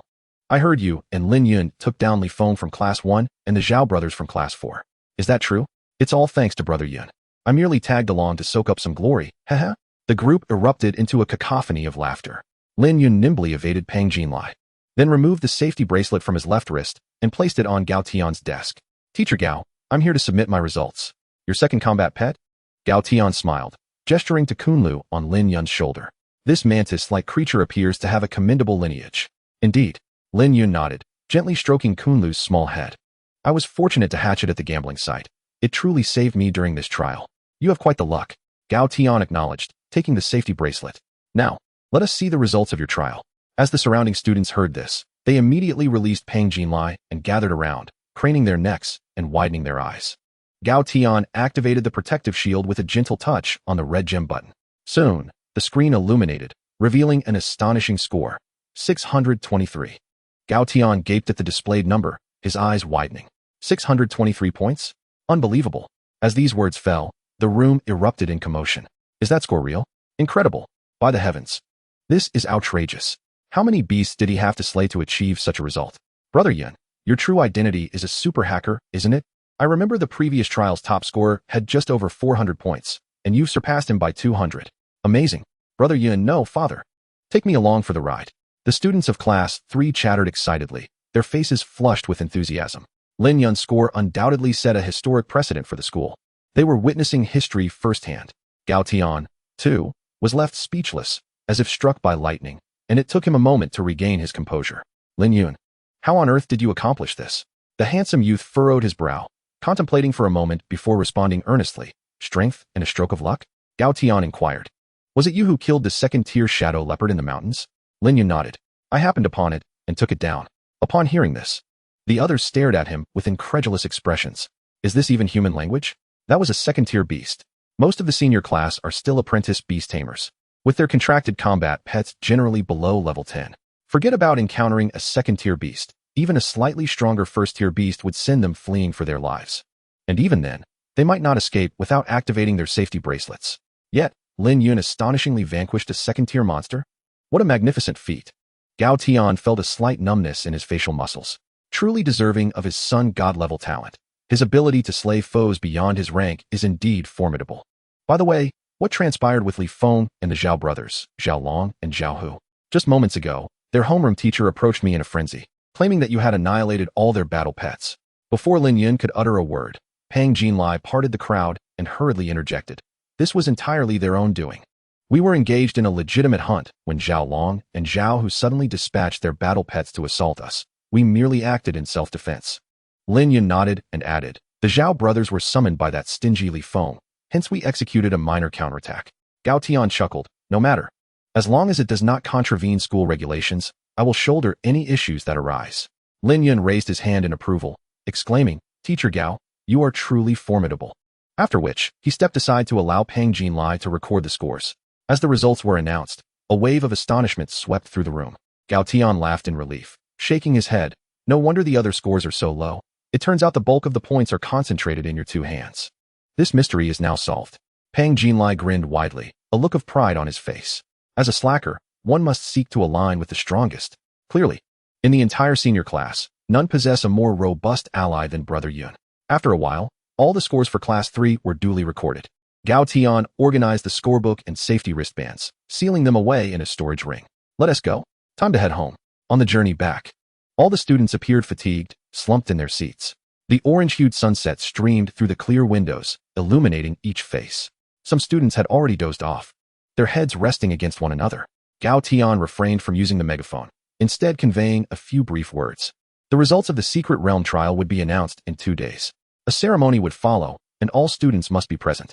Immediately after the award ceremony, the school would commence selecting members for the school team in preparation for the upcoming Jiangxing Grand Competition. Students confident in their abilities should keep an eye on the school's official website for timely registration information. Gao Tian raised a finger. One last thing. Until 1 month before the entrance exams, aside from necessary school activities, you may freely arrange your time, though you must still seek my approval for leave requests. At this announcement, many students displayed expressions of elation. Oh yeah, we have a break. Excitement surged through the crowd. However, Gao Tian quickly doused their enthusiasm with a cold splash of reality. He adopted a serious demeanor and said, what are you laughing about? This month is meant for you to exert yourselves relentlessly, not to lie idle and waste time. Raising battle pets, enhancing your realms, studying combat strategies, there is much for you to accomplish. I will be monitoring your academic progress at all times. Anyone caught slacking will face my wrath. With that, the delighted expressions that had just surfaced on many faces promptly froze, replaced by masks of dismay. The engine roared as the bus sped onward in the slanting rays of the setting sun. Lin Yun occupied a window seat in the second-to-last row, resting his chin on one hand. His gaze penetrated the window, watching the rapidly receding scenery. Pang Jinlai, seated beside him, had already succumbed to slumber. Lin Yun did not exhibit much joy over his commendable scores. The Jiangxing Grand Competition, the entrance exams, numerous formidable challenges lay ahead. One must not become complacent. It was essential to gather oneself and press onward. Suddenly, a panel popped up before Lin Yun. Custom creation successful. Congratulations. You have acquired a first-tier battle gear, Wine Demon Moon Silk and Flame Ring. Temporarily stored in system space. Available for immediate extraction. Chapter 42. Conspiracy, the Blue Wolf Gang. Lin Yun's eyes sparkled with excitement, and he silently whispered, I want to enhance and fortify 8 worker beetles, 3 gem beetles, for coin beetles, and 1 Hercules beetle. Proceed with the modifications in the system space, ensuring no anomalies are revealed. Understood. Relevant materials have been deducted. Deducted 550 units of biomass. Modification time for gem beetles and coin beetles, 3 hours. Modification time for Hercules beetle, 8 hours. Lin Yun clenched his fists, a smile emerging on his face. Excellent. Once the 8 worker beetles are enhanced, my strength will experience a remarkable leap. Especially the Hercules beetle. I am quite intrigued by this dual A-rated creature. However, biomass units, 174. Lin Yun sighed ruefully and closed the panel. Fortunately, while the 8 worker beetles served as radars, they had not neglected to scour for resources convertible to biomass units, assisting in replenishing household finances. Otherwise, he would be left with nothing in his pockets.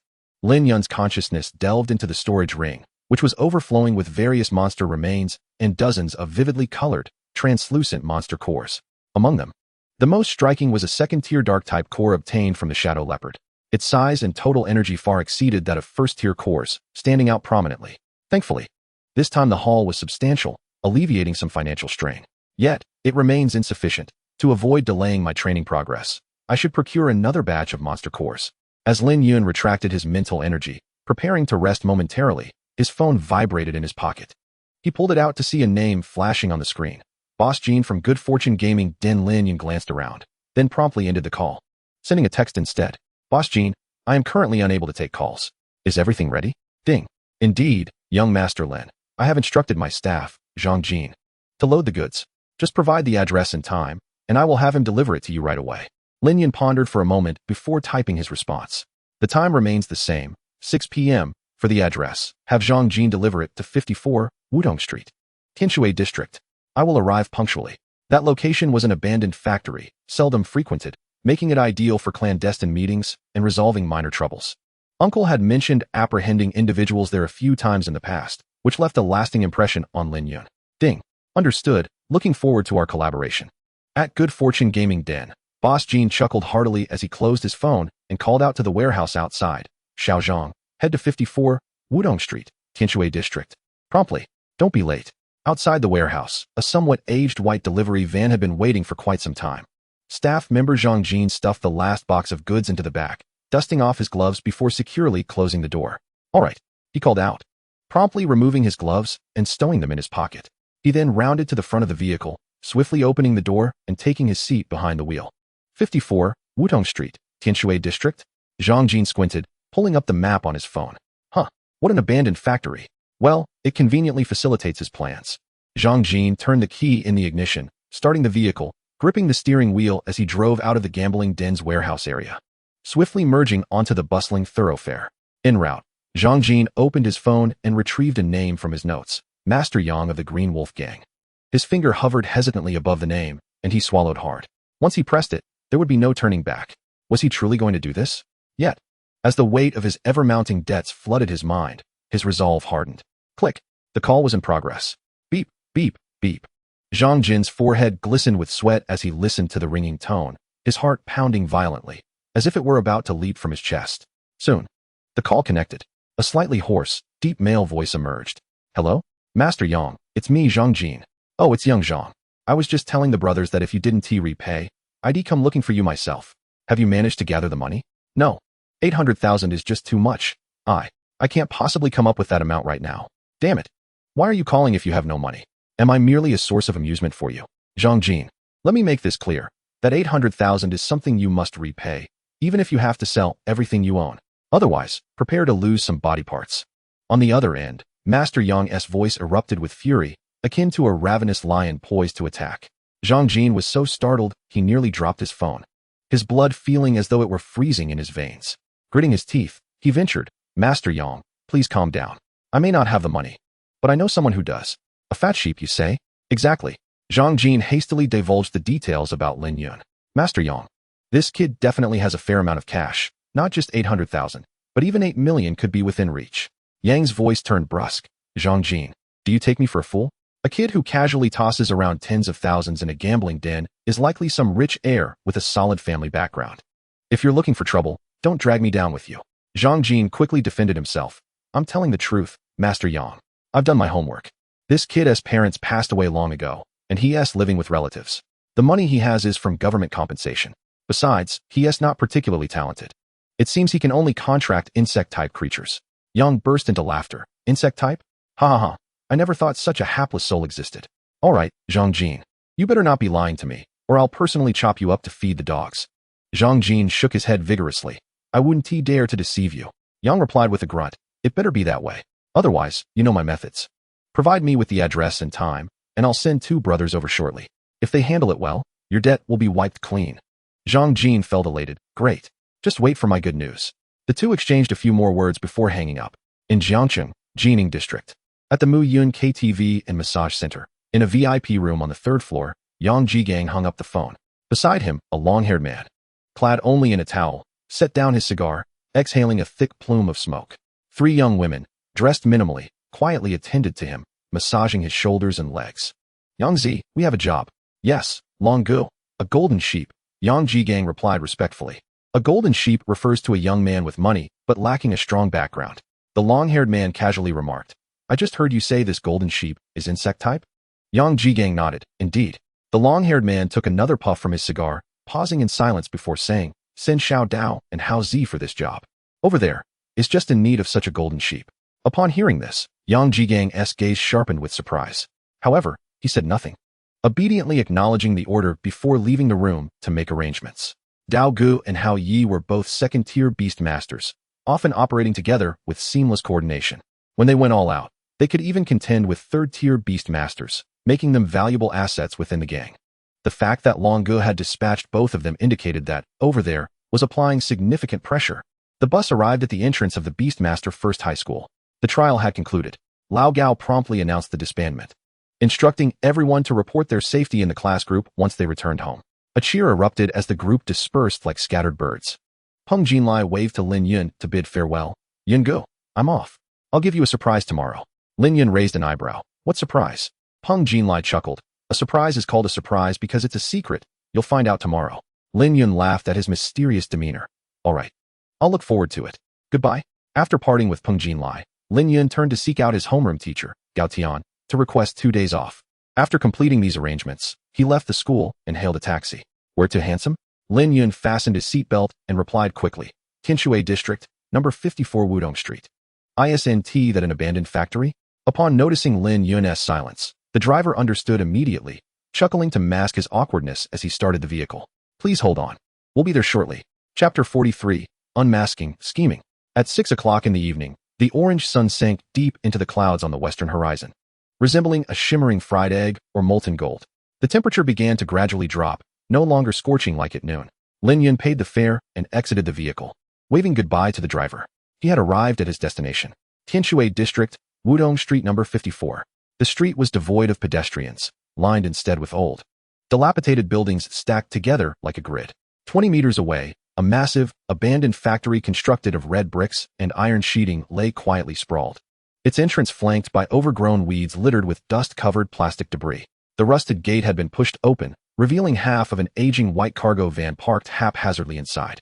A man, clad in a white cap and orange work uniform, leaned against the van, one hand in his pocket and the other holding a lit cigarette, exhaling clouds of smoke. He appeared to be in his 20s, with stubble, waxy skin, bloodshot eyes, and dark circles under his eyes, suggesting he hadn't rested well lately. Lin Yun squinted. This man was visibly anxious. Though his posture seemed relaxed, his muscles were tense, and the black hair beneath his cap was damp with sweat. His fingers trembled slightly as they held the cigarette. His gaze darted nervously between the entrance and the cargo van. Lin Yun recognized him from the Lucky Gambling Den. It was Zhang Jin, one of the staff members. What was he so anxious about? An inexplicable sense of unease washed over Lin Yun. Just then, the sharp-eyed Quan Tiao sent a warning through the insect network. Lin Yun raised his hand to summon him. A flash of fiery red light appeared, and Quan Tiao materialized, settling on his shoulder. "Quan Tiao, what's wrong?" "Hiss, hiss." Quan Tiao raised his blade-like arm, restlessly shifting his insect legs. "You're not sure either. Just a bad premonition?" Lin Yun effortlessly grasped the meaning conveyed through the swarm network, danger perception. A passive skill he had comprehended after ascending in levels during the Secret Realm trial. The conditions for activating this ability were enigmatic, yet once triggered, an event was inevitable. Intriguing. It seems that even the act of acquiring goods now carries risks. Shaking his head, Lin Yun shifted his footing and swiftly concealed himself beneath the eaves of a nearby building, subsequently raising his right hand.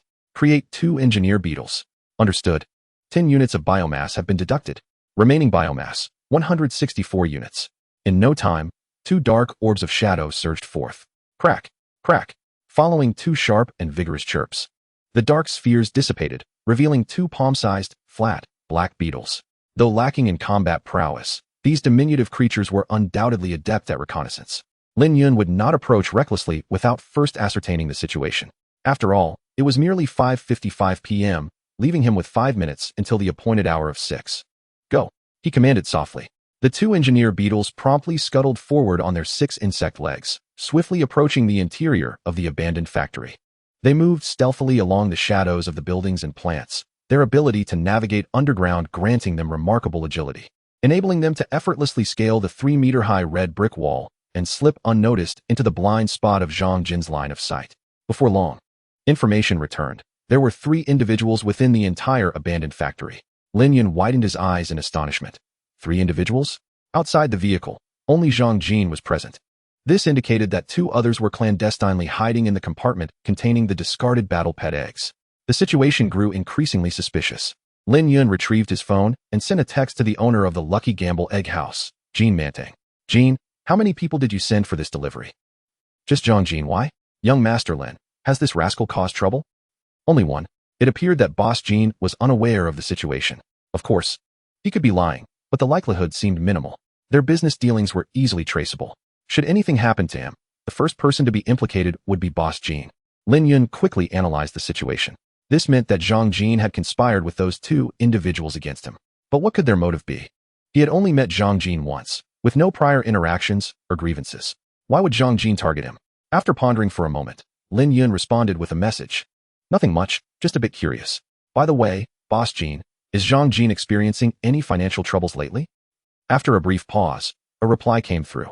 Yes, Zhang Jean has recently developed a gambling habit and seems to have lost quite a bit. Young Master Lin, has this scoundrel attempted to borrow money from you? A smirk curled at Lin Yun's lips, his eyes turning icy. The case was cracked. It seemed his previous generosity had rendered him a target. He replied with a simple no, it's nothing, and put his phone away. Number 1. Number 2. How capable are those two? Completing the main quest was tantalizingly close. Abandoning the task now to negotiate with other parties would squander considerable time. Hence, Lin Yun wished to resolve this matter expeditiously. Soon, information returned, unable to accurately assess. TSK. Lin Yun clicked his tongue in frustration. The engineer beetles primarily utilized scent and energy perception for reconnaissance. Their olfactory sense could only determine numbers and locations. As for energy perception, it could not provide precise assessments unless the two individuals acted, especially with the compartment obstructing his dominator's eye. Wait, the compartment obstructs? Lin Yun's eyes brightened, and a plan began to form. Outside the compartment, Zhang Jean finished his cigarette, discarding the butt carelessly at his feet and crushing it under his shoe. He pulled out his cracked phone to check the time. 5:56, 34 p.m. Damn it, why were they not here yet? Zhang Jean, feeling anxious, approached the entrance and peered outside on tiptoe. There was not a soul in sight. At that moment, a shadowy figure suddenly lunged from the side, landing squarely on his face. What is this thing? Get it off. Help, Brother Dao, old he, save me.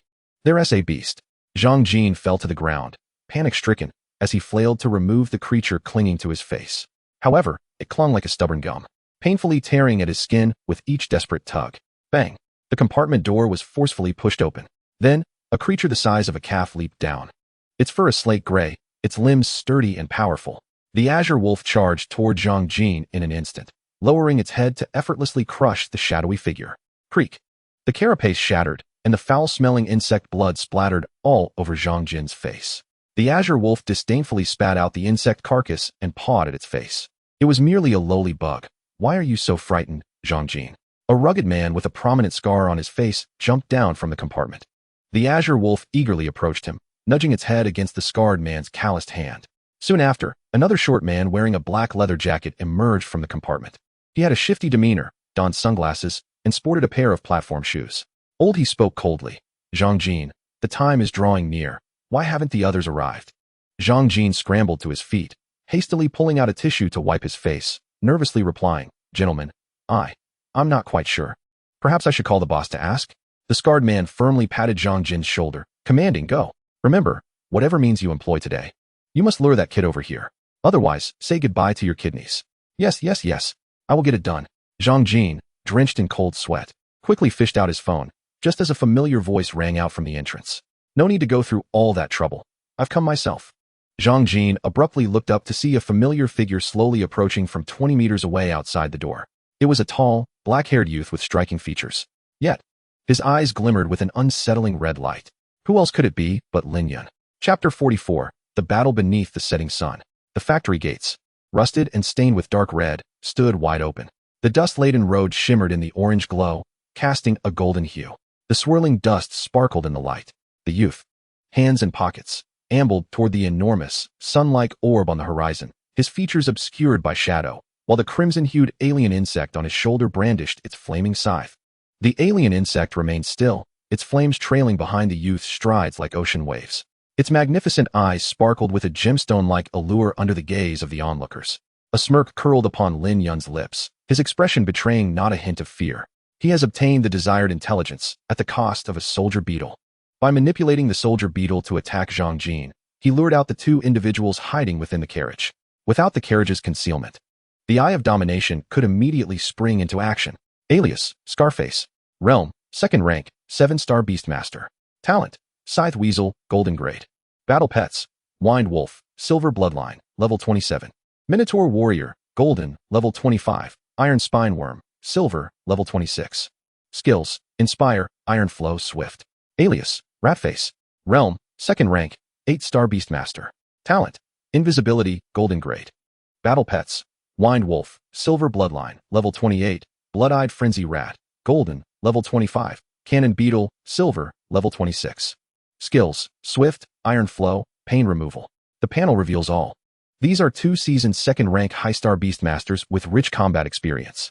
For an ordinary 1st rank Beastmaster, they represent insurmountable mountains.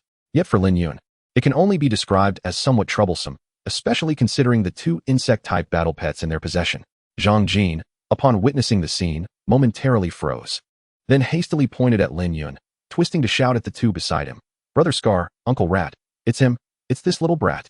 Before he could finish, Scarface raised his hand and brusquely brushed him aside. Get out of the way, you're blocking me. Ratface squinted his eyes into slits, coldly fixing his gaze on Lin Yun. This kid is rather interesting. He dares to tread into the tiger's den, knowing full well the dangers that lie ahead. Lin Yun scoffed. Tiger? I see no tigers here, only 2 sickly cats. Speak up, who are you? What scheme do you and Zhang Jin have an ambush here? Scarface was not angered by Lin Yun's words. He exchanged glances with his Wind Wolf. The Wind Wolf nodded, quickly lowering its body, its head nearly touching the ground, continuously twitching its large black nose. After a brief moment, it resumed its stance and shook its head. Apart from this brat, there's no one else nearby? Scarface chuckled. Damn it. Are all the young brats nowadays so bold? A mere 1st rank dares to jump in front of us without backup? Ratface's expression remained unchanged. If this kid isn't relying on something, he must be a fool. Regardless, let us resolve this quickly and leave. We can't afford to attract the attention of the authorities. They're pressing us over there. Upon hearing his partner mention over there, Scarface's previously playful demeanor instantly turned serious. His eyes narrowed with determination. All right, you cover me. I'll test this kid's capabilities first. Ratface nodded, raising his hand to summon his battle pet. Soon, a Wind Wolf, the size of a calf, emerged amidst the howling winds. Another 2nd rank beast, the Wind Wolf, a signature contracted battle pet of the Qing Wolf gang, is typically possessed by all members. Its advantages lie in its speed and ability to unleash wind blades, excelling in olfactory tracking and team coordination. Whether in close-quarter combat or ranged attacks, with proper training, it can perform admirably. Scarface patted the head of his Wind Wolf. Wonkai. Go. The Wind Wolf howled, charging forward with great effort, like an arrow released from a bow, aiming to tackle Lin Yun. Laifu. Ratface called softly. The triangular-eyed Wind Wolf immediately followed suit, silently trailing 2 or 3 paces behind the leading Wind Wolf. Should Wonkai's first strike fail, it would swiftly step in for the crucial follow-up. Lin Yun sighed. So you're not the type to answer questions freely, but that's of little consequence. Defeating you will still grant me the answers I seek. He stood his ground, coldly observing the 2 Wind Wolves rushing towards him, his eyes gleaming with a molten red glow. Under the vast sunset's glow, the young man softly uttered 2 words, transform. The scythe mantis instantly enveloped Lin Yun in a vibrant conflagration of crimson light. Simultaneously, the 2 Wind Wolves leaped, their claws glinting menacingly, ready to bring him down. Boom. A surge of flames erupted from Lin Yun's feet, transforming into a conspicuous fiery vortex in the blink of an eye. The storm shield was as solid as a fortress. The 2 Wind Wolves collided violently with it one after the other, only to be flung back with anguished cries, crashing heavily to the ground. Their sharp claws shattered, and the thick fur, resilient enough to withstand bullets, ignited in flames. Waves of excruciating pain surged toward their central nervous systems. The 2 2nd-rank Wind Wolves howled in madness, akin to huskies post-neutering, rolling frantically on the ground until they finally extinguished the flames covering them. Scarface's eyes widened in disbelief. What? Ratface's calm facade shattered at this scene, uttering a disbelieving murmur. How is this possible? Zhang Jin, covering his face, stared blankly at the unfolding scene. Was he dreaming? Brother Scar and Uncle Rat were both 2nd-rank beastmasters. Those 2 Wind Wolves were indeed genuine 2nd-rank beasts. How could a student who had just awakened yesterday, with a spiritual attribute limited to contracting insect-type creatures, easily swat away 2 2nd-rank Wind Wolves as if they were mere flies?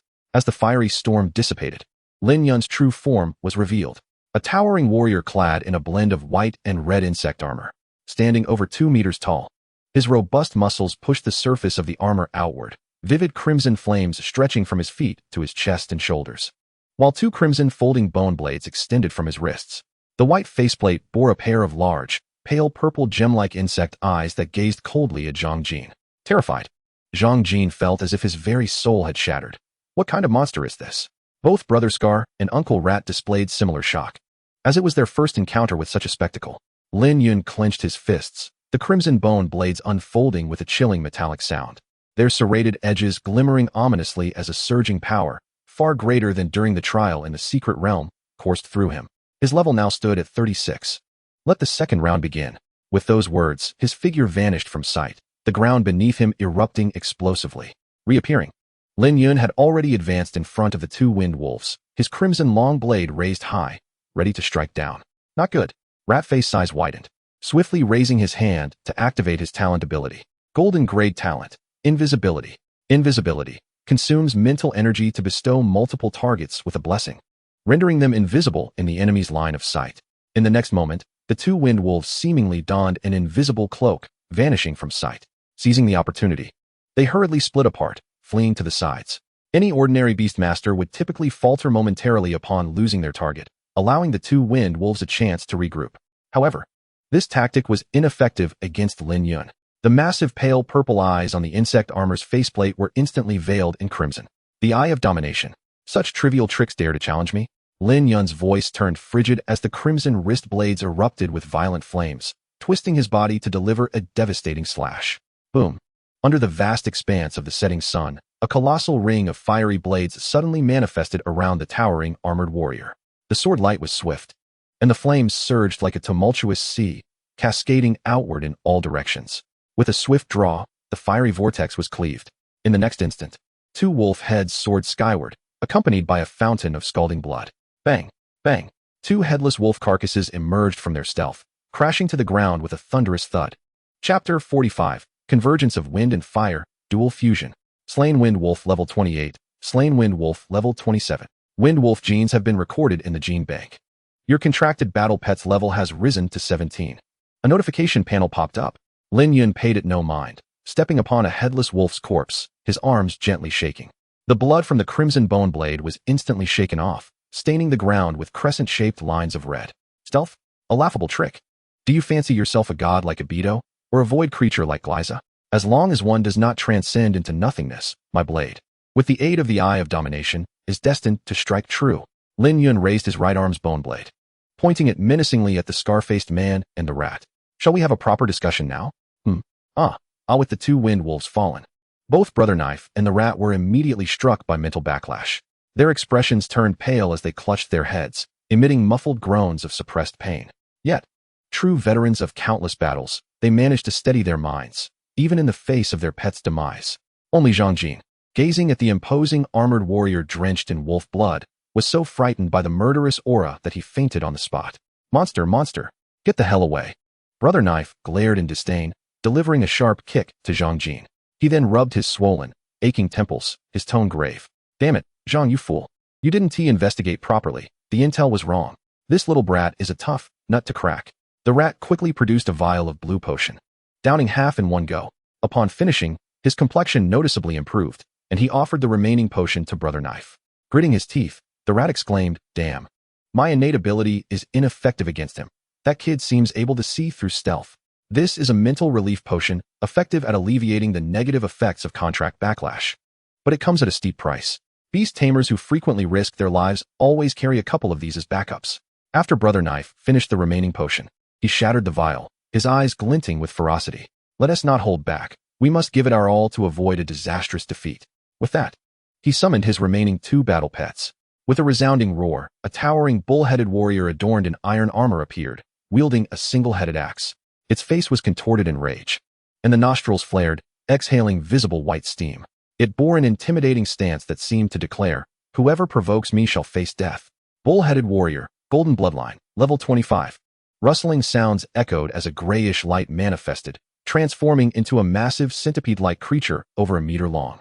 Its head bore 2 blackish-gray fleshy antennae, while its thick, smooth carapace was dark gray, with hundreds of insect legs lining its sides. A single glance was enough to send anyone with a phobia of insects into a faint. Iron Spine Worm, Silver Bloodline, level 26.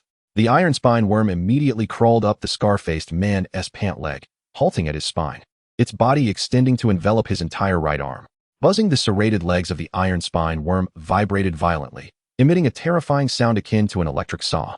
The scar-faced man's veins bulged as his eyes turned red. With just a facial mask, he could star in a classic horror film as a chainsaw-wielding maniac. The rat curled his fingers into claws and murmured, "Come forth." A burst of crimson light fell to the ground. The light shattered, revealing a half-human, half-giant gray-furred rat. Its blood-red eyes glowed ominously, with razor-sharp incisors protruding beyond its lips, and its claws were exceedingly sharp, complemented by a long, flesh-colored tail adorned with dense ring patterns, measuring over a meter in length. Blood-eyed frenzy rat, Golden Bloodline, level 25.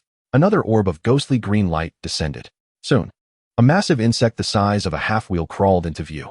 It was a grotesque amalgamation of a red ant and a beetle, with a protruding jaw and striking vermilion armor covering its head and neck. Its large abdomen was encased in a glossy black shell, with bifurcated red antennae resembling a series of interconnected rings.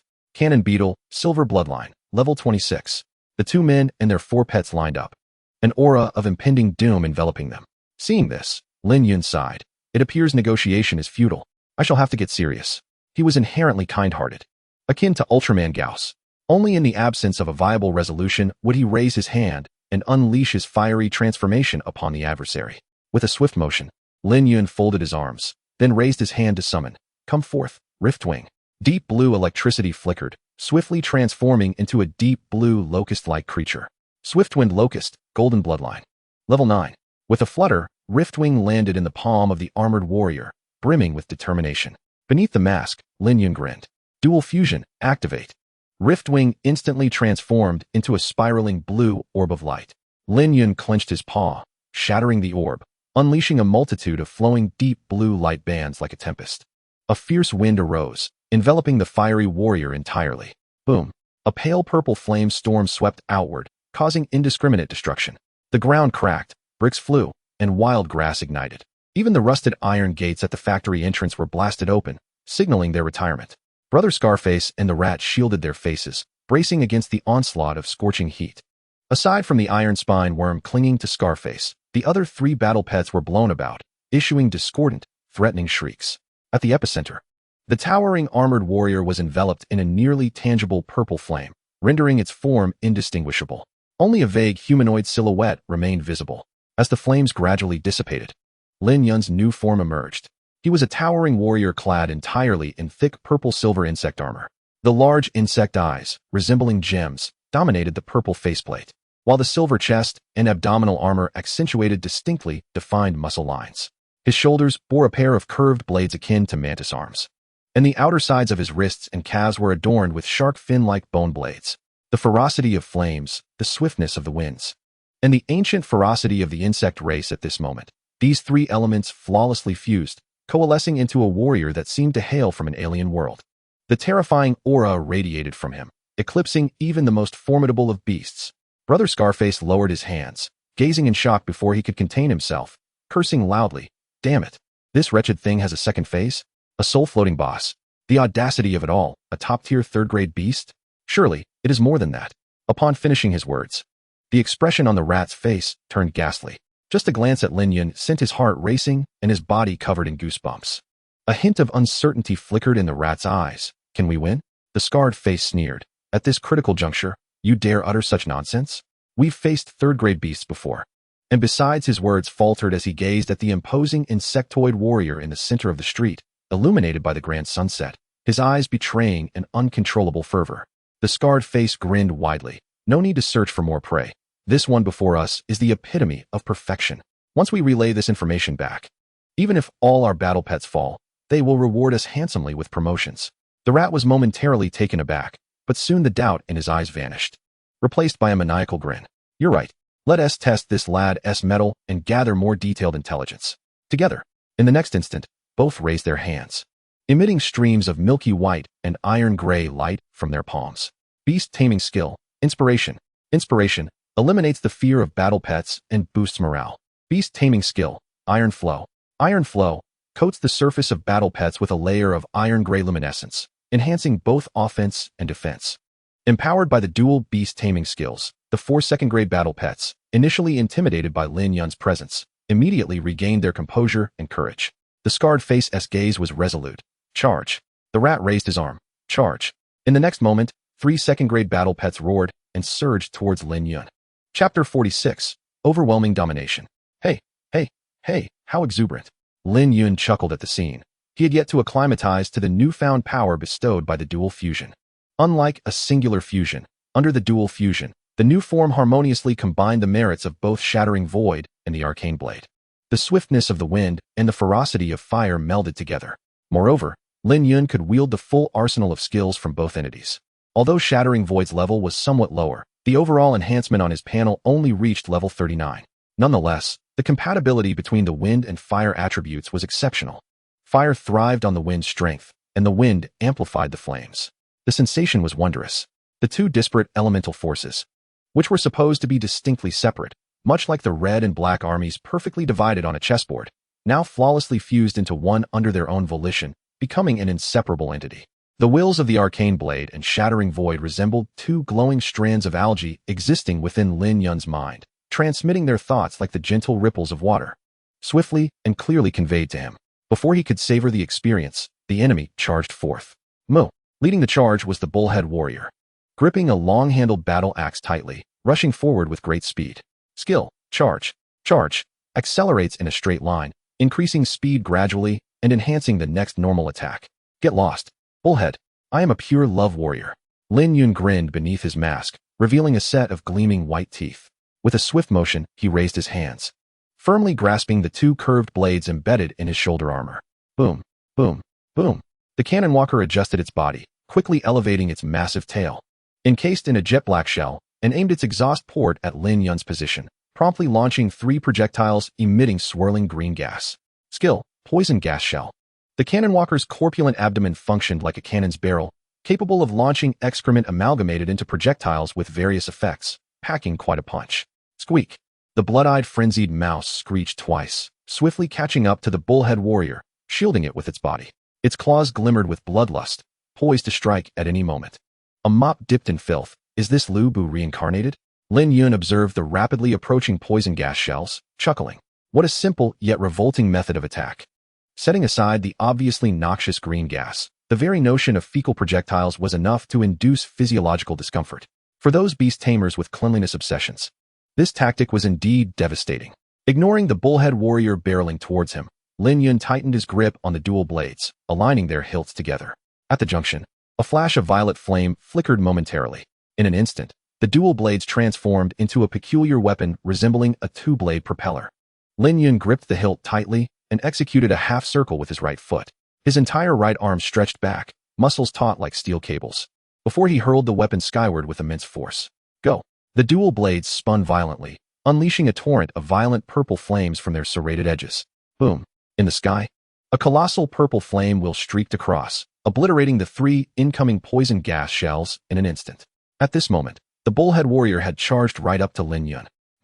It bellowed, nostrils exhaling plumes of scalding white vapor, its muscular right arm raised high, brandishing the long-handled steel axe, forming a straight line from armpit to wrist, before bringing it down with ferocious intent aimed at Lin Yun's neck, as if to behead him.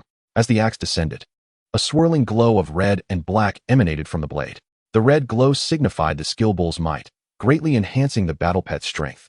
The black glow represented the beast taming skill Iron Flow, augmenting the blade's sharpness. Too slow, Lin Yun whispered, his eyes igniting with a crimson glow. Under the watchful gaze of the Eye of Domination, even lightning was easy for him to perceive. With a push of his toes against the ground, he surged forward, advancing into the embrace of the bullhead warrior. At the very moment of collision, he thrust his elbow forward, propelling himself like a bullet. Iron Flow, having been utilized in the bullhead warrior's attack, was too late to respond. Lin Yun's elbow, akin to a blade, sliced through the air with a piercing shriek, striking the bullhead warrior's iron armor squarely in the chest. Boom! It was as though he had been struck head-on by a speeding dump truck. The bullhead warrior let out a wretched scream, blood spewing from its mouth, its body arching dramatically like a boiled shrimp, before hurtling backward at an even greater speed than during its charge. It only came to a halt upon crashing into the crumbling factory wall, which had long since lost its entryway. The scarred face turned in astonishment to gaze at his battle pet. The bullhead warrior lay sprawled on the ground, its battle axe gone, its towering figure twitching amidst the debris. The thick iron armor on its chest shattered, revealing a gaping, bloody wound, over an inch deep, centered precisely where Lin Yun's elbow had struck. Just a single blow. No elemental energy was attached, merely raw power. The bullhead warrior, renowned for its physical prowess, lay grievously wounded and incapacitated. That fierce elbow strike not only shattered its steel armor, but also broke its ribs and injured its internal organs. The purple armored warrior, no less imposing than the bullhead, lifted its leg and retracted its elbow. Its diamond-shaped crimson eyes, which dominated most of its mask, fell upon the blood-eyed frenzied mouse, now exposed without the bullhead warrior's bulk to shield it. Its gaze was as serene and frigid as a frozen lake in winter. Despite the empowering influence of the Beast Master's skill, the blood-eyed frenzied rat felt as though it were being scrutinized by an insurmountable foe upon meeting Lin Yun's gaze. A profound terror coursed through its being, causing every hair to stand on end, its tail stiffening like a taut string. Squeak! It emitted a terrified shriek, its small, blood-soaked eyes suddenly alight with fear. Driven by panic, the blood-eyed frenzied rat launched a desperate attack at Lin Yun, who stood less than 2 meters away. 2 penetrating crimson beams shot forth from its eyes, hurtling towards Lin Yun's face like crossbow bolts. The skill, Blood-Eyed Ray, was the rat's signature move, swift, powerful, and capable of catching enemies off guard. Yet, in that fleeting moment, the violet-armored warrior vanished from sight. Boom! The blood-eyed rays missed their target, instead striking the outer wall of a nearby abandoned house. The 20-centimeter-thick reinforced concrete was effortlessly breached, sending shards of debris flying. Along with the destruction, the very ground where Lin Yun had just stood also shattered. Disguised color flash. With a speed akin to instantaneous teleportation, Lin Yun circled behind the blood-eyed frenzied rat, lifting his right leg high above his head before bringing it down in a cleaving motion. Boom! Amidst the ear-piercing screams, Lin Yun's leg, with the force of a spear, pierced through the rat's back, emerging from its body and pinning the golden-blooded second-tier beast in place. Squeak, squeak, squeak. The blood-eyed frenzied rat shrieked in madness, writhing in a futile attempt to escape the grip of the bone blade. Enough of this noise. Lin Yun frowned and murmured, then raised his right arm, grasping without a glance. Swish! In the next heartbeat, the dual blades, returning to him with a graceful arc, were deftly caught in his palm. The timing was impeccable, a masterclass in precision. With a swift motion, Lin Yun brought the bone blade, now enveloped in blazing purple flames, in a sweeping semicircle, effortlessly severing the rat's head. Splurt! Blood gushed from the decapitated neck like a fountain, splattering Lin Yun. He paid no mind, extracting the bone blade from the rat's body with a firm pull. With a flick of his wrist, the dual blades, resembling spiraling propellers, returned to their original form, resting easily in his hand before being placed back into the shoulder-mounted sheath. The entire sequence flowed seamlessly. Much quieter now. Chapter 47, Leo Flying Kick? Meteor Flying Kick. A panel emerged. Kill blood-eyed frenzied rat, level 25. Genetic data recorded in the gene database. Kill bull-headed warrior, level 25. Genetic data recorded in the gene database. At that moment, the bull-headed warrior, whose heart had been crushed by a single elbow strike, succumbed completely, its once furious eyes now frozen in fear. Your contracted battle pet, Kunlu, has deepened its understanding of the path of fire manipulation. Your contracted battle pet, Lycong, has leveled up to level 13 and has learned a new skill, Gale Slice. Gale Slice imbues the limbs and bone blades with the force of the gale. Each swing generates wind blades that can cut enemies from a distance. Skill nourishment triggered. Your realm has been elevated to first tier, 5-star. The familiar voice of the notification brought a refreshing clarity to Lin Yun. Within his mind, nearly 20% of his mental energy surged back, revitalized. In the thoracic cavity, encased in chitin, the heart's furnace felt as though it had been stoked anew. The elemental powers of wind and fire within him were once again amplified. Exhilarating. Lin Yun stretched out his sturdy arms, gazing skyward. The overlapping silver plates on his mouth shifted, moving like the legs of a centipede. As he let out a cry of exhilaration, drip, drip, fresh blood flowed from the chitinous armor covering his chest and abdomen, cascading down to the dusty ground, staining it like blossoms of red plum. Lin Yun straightened his back, suddenly twisting his head at a sharp angle, his large, crimson, diamond-shaped insect eyes fixed intently on the scar-faced man and the rat, who were both reeling from the mental backlash. Now it is your turn. The scar-faced man stumbled back in fright at this chilling scene, his teeth chattering. This kid, he is a genuine monster. The rat remained silent, its expression grim. This trial had come with too great a cost. The scar-faced man, feeling a twinge of fear, muttered, "I think this is enough. If we continue, I fear that kid will become bloodthirsty." The rat nodded in agreement, just beginning to speak. "Little brother, we were wrong. We surrender." Before he could finish, a crimson bone blade, propelled by a howling wind, shot forth. Swish! The bone blade sliced through the air, accurately piercing the trembling back of the cannon-footed insect warrior, pinning it to the ground. Kill cannon-footed insect warrior, level 26. Genetic data recorded in the gene database. Cannon-footed insect warrior genetic blueprint unlocked. Can be synthesized using biomass. Your contracted battle pet, Lycong, has leveled up to level 14. Nourishment triggered. Your mental energy has gained a slight increase. A panel notification appeared. Lin Yun paid it no mind, slowly retracting his right arm, which had just hurled the bone blade, with the last of his contracted battle pet slain. Even though the rat had previously consumed a mental relief potion, it could no longer withstand the successive mental backlash, letting out a horrified scream before collapsing to the ground. Unconscious. Rat. The scar-faced man, witnessing this scene, shouted in despair, his heart filled with dread. He raised his right arm, encased in iron-spined chitin, pointing at Lin Yun, who strode forward. "You lunatic! You madman! Didn't you hear us say we surrender? What a farce!" Lin Yun replied with a cold smirk, closing the distance. "The fight was instigated by you, but the conclusion is not yours to dictate. Just like in war, once initiated, the end is not for the instigator to determine. You've gone too far." The scar-faced man roared, his right arm bristling with countless serrated chitinous legs, vibrating ominously as if an electric saw had been activated. He stepped forward, charging at Lin Yun. "Now that sounds like a proper conversation. The battle must continue." Beneath his mask, Lin Yun revealed a smile, extracting the wind demon moon scarf. In the next instant, a delicate, light blue scarf appeared in his hand. Lin Yun glanced at it before swiftly tying it around his neck. Whoosh! Suddenly, a gust of wind swept through, fluttering the sky blue scarf around the neck of the towering insect warrior. The wind element began to coalesce. His body felt significantly lighter in that moment. Lin Yun calmly regarded the approaching scar-faced man, who swung his serrated limbs like a chainsaw, choosing not to draw his blades, but instead slowly widening his stance. Creak! His feet scraped against the ground, leaving two distinct marks. The insect warrior clenched its fists, placing its left hand at its side and raising its right before adopting a combat stance. Lin Yun's muscles tensed like a fully drawn bow, the elemental forces of wind and fire surging within his veins.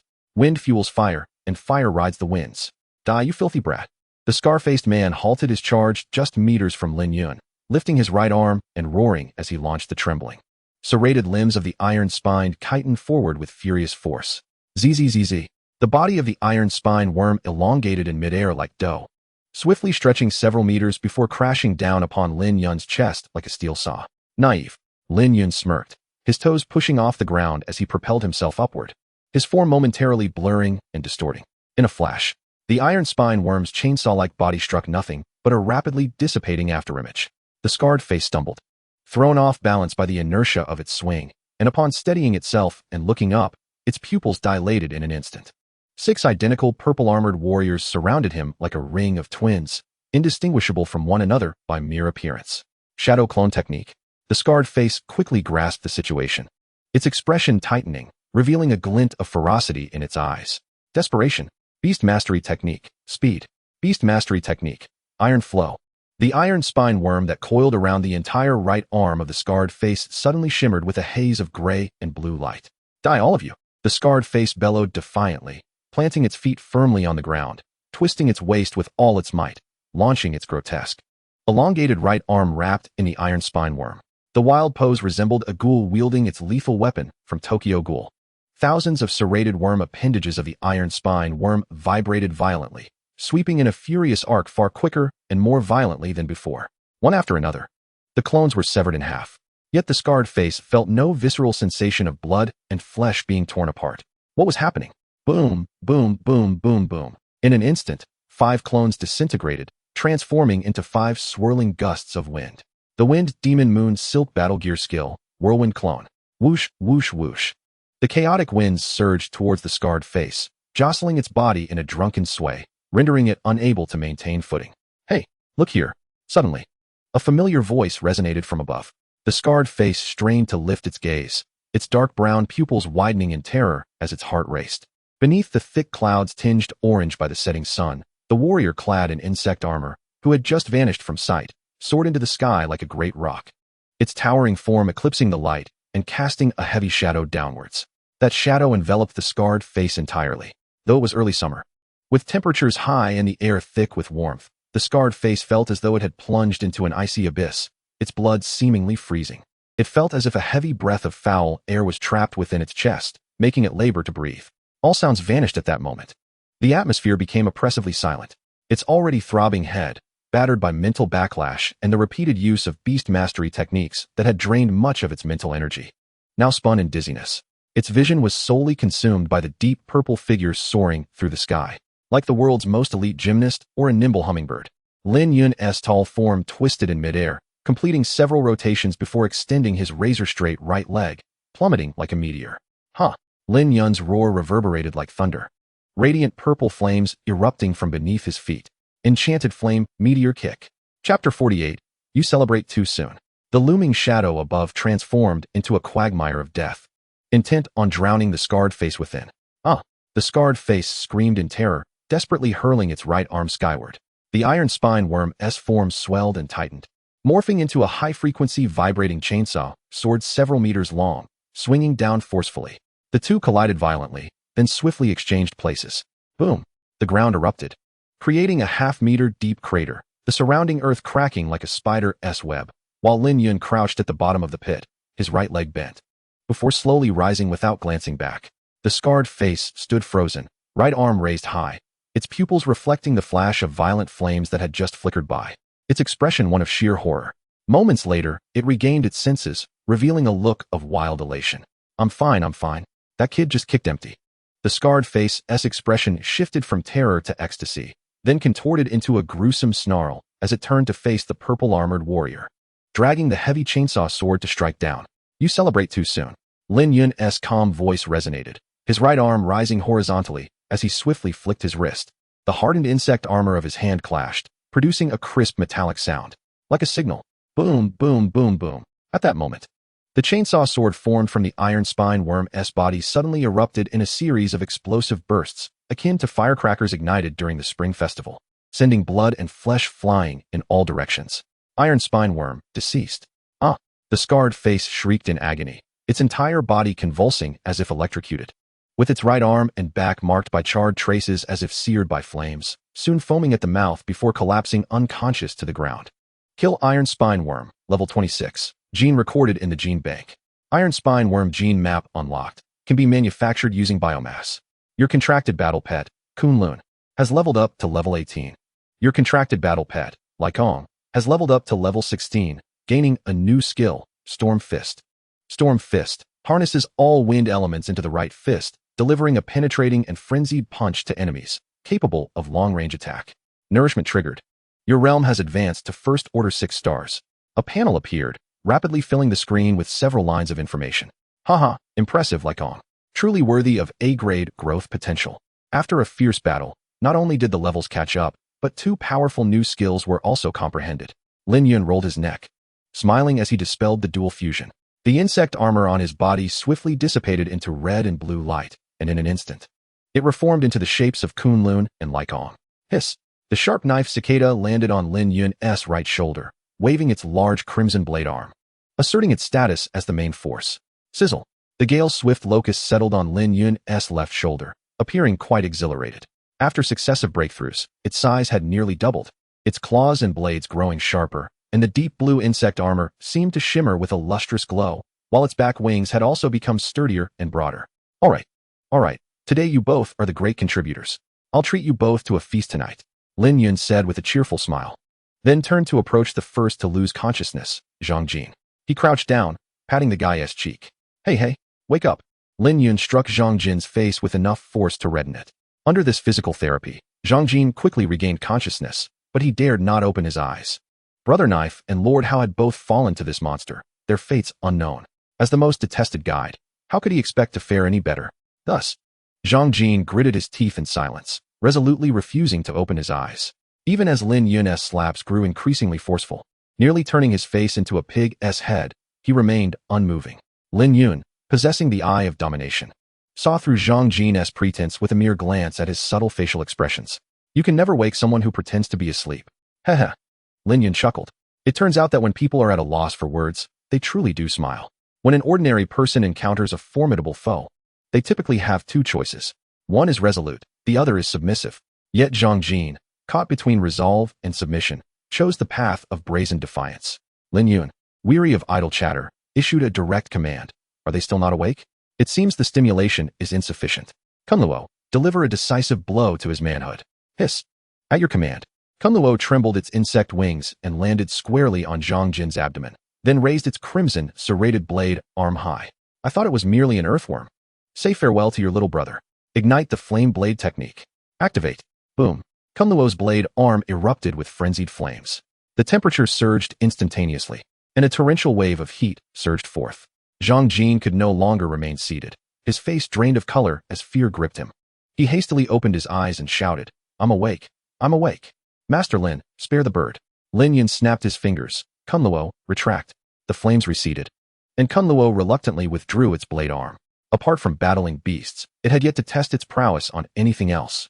Kunluo flapped its wings and returned to rest upon Lin Yun's shoulder, its pale violet insect eyes glinting with menace as they fixated on Zhang Jin, causing the latter to gulp nervously. Lin Yun approached the edge of the carriage, arms crossed. Speak. What is the true nature of this predicament? And do not dare to fabricate lies. You cannot deceive these keen eyes of mine. If you wish to spend your next life as a eunuch, feel free to try. Zhang Jin, gazing at Kunluo, which was poised like a predator ready to pounce, shivered and shook his head vigorously. I wouldn't dare. I wouldn't dare. He then lowered his head and recounted the entire sequence of events in detail. Upon hearing this, Lin Yun let out a scoff. Ah? So it was indeed a case of greed. You have some audacity, daring to contact the Blue Wolf gang to abduct me, but alas, your strategy faltered. With that, Lin Yun swiftly advanced, delivering a powerful punch to Zhang Jin's abdomen, causing him to curl up like a shrimp. Another punch followed, landing brutally on his face. You scoundrel. Ah! Zhang Jin screamed as several pristine white teeth mingled with blood, and he collapsed to the ground, lifeless. This time, he truly lost consciousness. Lin Yun retrieved a tissue from his pocket, wiping the blood from his knuckles, his expression remaining steadfastly calm. You have engaged in the act of kidnapping. Do not expect mercy from me. After discarding the tissue, he turned to gaze into the carriage, a smile gracing his lips. Now, it is time to attend to business. A full cart of abandoned battle pet eggs, combined with his harvest from the Tianai Mountain Secret Realm, would effortlessly fulfill Main Quest 3, collecting 100 beast genes. The Water Cloud Potion. Upon consumption, it could significantly enhance mental prowess. With its assistance, he would likely achieve a breakthrough to the second tier in no time. Chapter 49. Acquired Water Cloud Potion, Main Quest updated. There were numerous discarded battle pet eggs.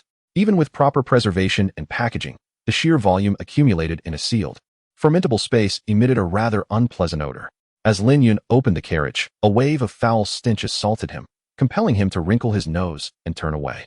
How to describe that odor? It was akin to a mountain of herring cans left open under the scorching sun for days. Or perhaps the stench of unwashed training gear piled together after several football teams had finished their drills. A bit too overwhelming. At last, I can somewhat empathize with Oob's experience battling the water demon Beast Magajaba. Lin Yun grimaced in distaste and swiftly waved his hand in front of his nose. His eyes glowed a fierce crimson as he summoned his panel. Name, Lin Yun. Rank, First Tier, 6-star Beast Master. Talent, Symbiotic Fusion, Sun God level. Skills, Frenzy. Eye of Domination, Hand of Control, Refeeding. Battle Pets, Swift Gale Locust, level 16, Gold. Razorblade Mantis, level 18, Gold. Biomass, 164. Equipment, Flame Ring, Wind Demon Moon Veil. Associated Insect Species, 9 Worker Beetles, 8 undergoing evolution, and 164 units of biomass. Lin Yun raised an eyebrow, stepping back a few paces to lift his right hand. Create 9 worker beetles.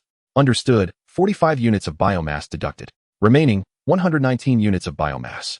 A rich, inky glow cascaded from Lin Yun's palm, flowing across the ground.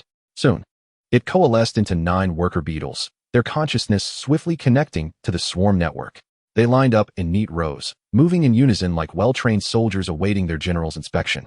Go forth, gather genes quickly, Lin Yun commanded. The 9 worker beetles nodded in unison. Yes, sir. They promptly turned and scuttled into the carriage filled with discarded battle pet eggs, commencing their task. Acquired Sword Beak Eagle, Silver, Gene, recorded in Gene Database. Acquired Slime, Black Iron, Gene, recorded in Gene Database. Acquired Goblin Priest, Silver, Gene, recorded in gene database. Acquired Claw Mountain Cat, Black Iron, gene, recorded in gene database. The panel displayed a flurry of information, scrolling rapidly. Lin Yun found it excessively noisy and promptly disabled the voice notifications. In less than half a minute. Congratulations. You have successfully gathered 100 beast genes. Main quest 3 is now complete. Reward. Water Cloud Potion has been deposited into the system backpack, available for immediate retrieval. Water Cloud Potion. Consuming it will double mental prowess, effective for beast masters below the 2nd tier. Excellent. Upon hearing this news, Lin Yun's face lit up with joy, and he could not help but clench his fist and swing it emphatically. His current rank was 1st tier, 6 star. The difficulty of advancing increased significantly with each star level. With his A-grade aptitude, breaking through to the 2nd tier would require a week's diligent training. However, with the Water Cloud Potion, this time frame would be considerably shortened. The 1st tier symbiotic fusion would allow me to master dual fusion, resulting in a substantial increase in power. If I were to advance to the 2nd tier, Lin Yun clenched his fists, his eyes gleaming with fervor. He would undoubtedly become even more formidable, and perhaps new transformations would manifest. Just as he finished speaking, the panel popped up again. Main quest. Rise of the Insect Tribe has been refreshed. Quest 4. Contract the 3rd Yicheng, exotic insect. Requirement. Bloodline must not be lower than diamond level. Hint. Reinforcement modification is allowed to elevate bloodline level. Reward. Random diamond level Beast Master Skill Book X1. Time limit. 1 week. Quest 5. Acquire 3,000 units of biomass. Completion reward. Unlock combat unit. Phantom Sword B Gene Blueprint. Phantom Sword B, Gold Bloodline.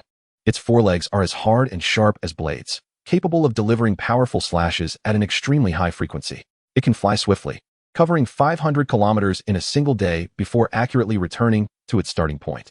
Its stinger carries potent neurotoxins and hemolytic toxins, which strengthen with increased power. However, the Phantom Sword B's stinger is consumable. Each use requires an extended recovery period, and once depleted, it immediately enters a state of weakness.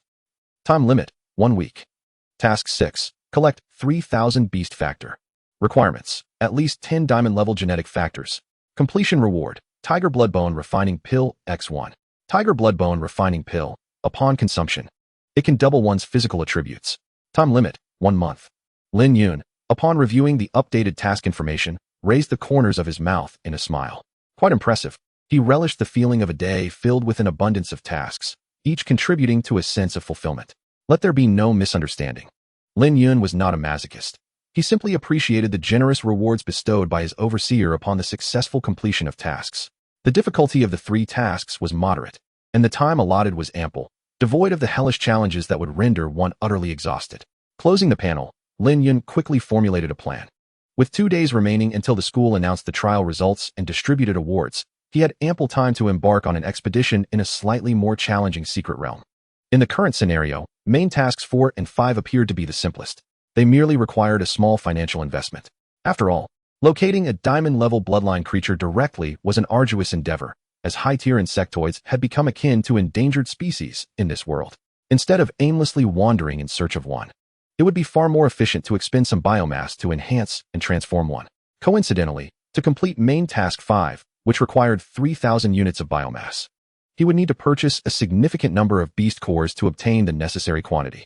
Lin Yun silently inquired within, System, how many units of biomass would it take to enhance a gold-level bloodline insect into a diamond level? 1,000 units. The response struck Lin Yun like a thunderous blow, leaving him momentarily speechless. This amounted to a total of 4,000 units of biomass. A first-tier beast core was valued at 10,000, converting to approximately 11 units of biomass. Thus, 4,000 units of biomass equated to 364 first-tier beast cores, totaling a staggering 364 million. After calculating, Lin Yun felt a pang of regret. Following his previous purchase of beast cores, his savings had dwindled to a mere 4 million. Had he not sold a gold-level bloodline armored lizard hatchling, which he had fortuitously acquired at the gambling venue for a profit of 5 million, he would find himself financially bereft. It seemed he would have to resort once more to the gambling arena to make a quick buck. 3 minutes later, 9 worker soldier beetles completed the collection of all discarded battle pet eggs from the truck. Black iron level factors, 873. Silver level factors, 346. Gold factors, 79. Diamond factors, 6. Total, 1304. Just 1696 beast factors still needed? Lin Yun sighed, recognizing the daunting task ahead. Afterward, He directed a few worker-soldier beetles to consume the remains of a fellow beetle that had been slain by a wind wolf before retrieving all the worker-soldier beetles to the system space, leaving none behind, even the one stationed as a lookout. With that, it was time to conclude. Lin Yun lifted his gaze to glance at the unconscious figure of Scarface. Old He and Zhang Jin, quickly retrieving his phone to dial a number. Moments later, a weary male voice resonated through the line. Xiaoyan, what's the matter? Uncle, I have both good news and bad news. Which would you like to hear first? Chapter 50, The Invisible Threat. Su Zhan chuckled. What is it? I've been swamped with overtime these past few days. Spare me the riddles and get to the point. Lin Yun smirked. All right. I was ambushed by a fellow named Zhang Jin from the Good Fortune Gambling House, along with 2 beast masters from the Green Wolf Gang. They attempted to kidnap and extort me. What? Su Zhan's voice instantly rose several octaves. Xiaoyan, are you all right? I'm fine. What I mentioned was the bad news. The good news is that I managed to take them all down. So, Uncle, you might need to come pick me up. Huh? Su Zhan was taken aback. You just awakened yesterday, didn't you? Perhaps I possess a stronger talent? Lin Yun shrugged, then provided the address. It's 54, Wutong Street, Tianshui District. Hurry up, Uncle. After I finish giving my statement, I need to buy some supplies at the Beastmaster Mall. 1 hour later, at the entrance of the Jiangqing Special Affairs Bureau, Lin Yun stepped out, following a tall man in sunglasses. The man, around 40 years old and nearly 2 meters tall, possessed a muscular physique that seemed almost ready to burst through his thin white dress shirt, clutching a crocodile leather briefcase under his arm. He wore straight black dress pants and leather shoes. He hardly resembled a special affairs officer frequently dealing with criminal beastmasters. Rather, he appeared more akin to a small business owner who had struck it rich. Su Zhan placed a hand on Lin Yun's shoulder, beaming. You did well. Those 2 from the Green Wolf Gang have criminal records and are second-tier beastmasters. You managed to take them all down solo. Ha. You've got the same fierce spirit I had back in my day. Just doing what I could, Lin Yun replied modestly, though the smile on his face was hard to suppress. The 2 bantered cheerfully as they made their way to the parking lot, locating Su Zhan's silver-gray SUV. They quickly jumped in, buckling their seatbelts. Su Zhan started the engine and drove out of the parking lot, heading home. Lin Yun settled into the back seat, arms crossed, reclining against the plush leather upholstery, closing his eyes to rest.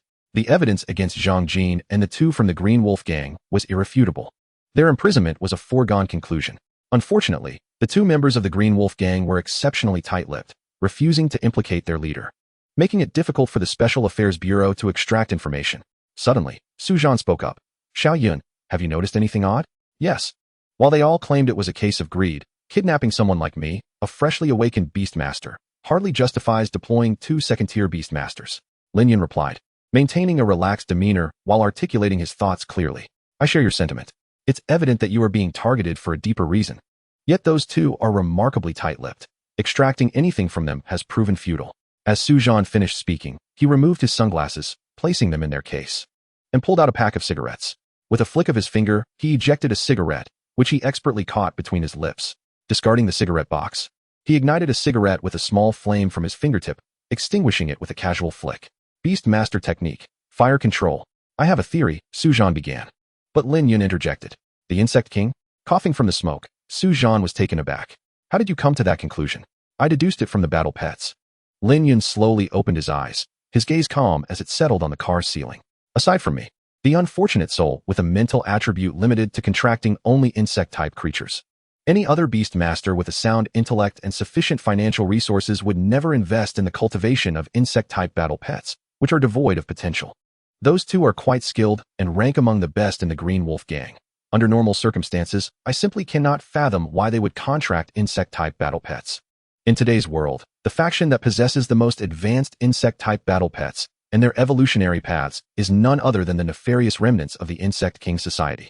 This organization, which instills fear in many beast tamers, has been lurking in the shadows like rats in a sewer since the catastrophic insect plague that shocked the globe 3 centuries ago, secretly plotting to reclaim their dominion over the world. In pursuit of this ambition, this deranged group has committed countless heinous crimes. In other words, once targeted by the Insect King Society, one might as well inform their loved ones to prepare for the worst. Xiaoyan, try not to feel too much psychological pressure. After all, it's merely speculation without any factual evidence to back it up. The world is vast and full of wonders, Su Zhan said, straining to comfort her while silently cursing his own loose tongue. Truly, he had opened a can of worms. Don't worry, Uncle, I'm not taking it to heart. Lin Yun replied with a light-hearted smile, seemingly unfazed. Yet, that was hardly the case. even if there was a mere 1 in 10,000 chance. Lin Yun would never let his guard down. The infamous terror of the Insect King Society was forged from the blood of countless victims, and he had no desire to become the protagonist of the next news report titled Victims of the Insect King Society. Now, a crucial question loomed: motive. Unless it was a random act of violence, the vast majority of criminals operate with a motive. What was it that those two beast tamers saw in him? After ruminating, Lin Yun concluded that only his solar-grade talent and spiritual attribute could pique their interest. Zhang Jin had discreetly inquired about him at school, and it was likely that the Qing Wolf gang had learned of him during that time. Was it a spur-of-the-moment decision? The clues were scant, and the deductions limited. Yet, there was still a glimmer of hope. Lin Yun closed his eyes, and after a brief moment, he suddenly opened them and asked, "Uncle, what is the strength and reputation of the Qing Wolf gang? Are they in contact with the Insect King Society?" The leader of the Qing Wolf gang would surely know best. Su Zhan took a puff of his cigarette, contemplated for a moment, and replied, "The Qing Wolf gang? A third-rate minor force, even weaker than a well-established martial arts academy like the Extreme Martial Hall. However, their leader, Zhao Qinglong, is quite a formidable character. He is a fourth-tier beast tamer, and the gang's strength relies almost entirely on him. As for their reputation, well, let us just say he hides his tail well and spends money to maintain connections. Otherwise, he would have been behind bars long ago." Upon hearing this, Lin Yun nodded thoughtfully. Fourth tier? That was manageable. Once he broke through to the second tier and enhanced his talents, raising the strength of his battle pets to a new level, he would be able to contend with them. In the dimly lit car, Lin Yun turned to gaze out at the bustling streets, squinting his eyes to conceal the fleeting crimson glimmer that flickered within. Rather than being passive, he preferred a more proactive and enthusiastic approach. At that moment, Su Zhan seemed to regain his composure. He crushed the cigarette, but with his bare hands, and tossed it into an empty tissue box beside him, then turned to Lin Yun, who appeared distracted in the back seat, and exclaimed, "You little rascal, you're not seriously thinking of going solo to confront them, are you? Let me tell you, don't even consider it. I will keep a close watch on the Qing Wolf gang. If those little pups dare to get involved with the Insect King Society, we will definitely raid their den. There's no need for you, a mere student yet to graduate, to play the hero." Su Zhan's serious expression, coupled with his imposing stature, exuded an air of pressure. Lin Yun forced a smile, quickly raised his hands in a mock French salute, and said, "Rest assured, uncle. I wouldn't dream of acting recklessly. I was just curious and wanted to ask. Not even asking is acceptable." Su Zhan's stern reply instantly deflated the atmosphere. "Xiao Yun, your parents entrusted me with your care when they left. They only asked that I ensure your safety, not expecting you to achieve great success. You must never do anything foolish that would cause them sorrow." Having raised Lin Yun for 6 years, Su Zhan understood his temperament all too well. This kid was like a dog. Whoever provoked him should be prepared to be bitten. Chapter 51, A Bet. Upon hearing his uncle mention his parents, Lin Yun's expression momentarily faltered, and a sudden pang of pain gripped his heart. He let his hands fall, and the playful smile on his face slowly faded away. The youth lowered his gaze, silently staring at his pants as if they held some profound secret. It had been 6 years. In Lin Yun's memory, the features of those two faces had begun to blur, yet the warmth of their smiles remained vividly etched in his mind. During the 12 years before his parents' sacrifice, he had lived a life of happiness, and because of that, Lin Yun clenched his fists, his heart racing like the thundering drums of war. A glint of resolute sharpness flashing in his dark hair-covered eyes. He would not allow any malicious scum to disrupt the peaceful life he cherished. "Yes, I understand, uncle," Lin Yun replied softly. Seeing this, Su Zhan sighed in relief and continued driving. "As long as you understand, if it can be avoided. I truly do not wish to bring up your parents to pressure you. However, the Qing Wolf gang posed a significant danger. That Zhao Qinglong was a voracious wolf that would devour others without leaving a bone behind." Lin Yun was indeed gifted, but he was still too young.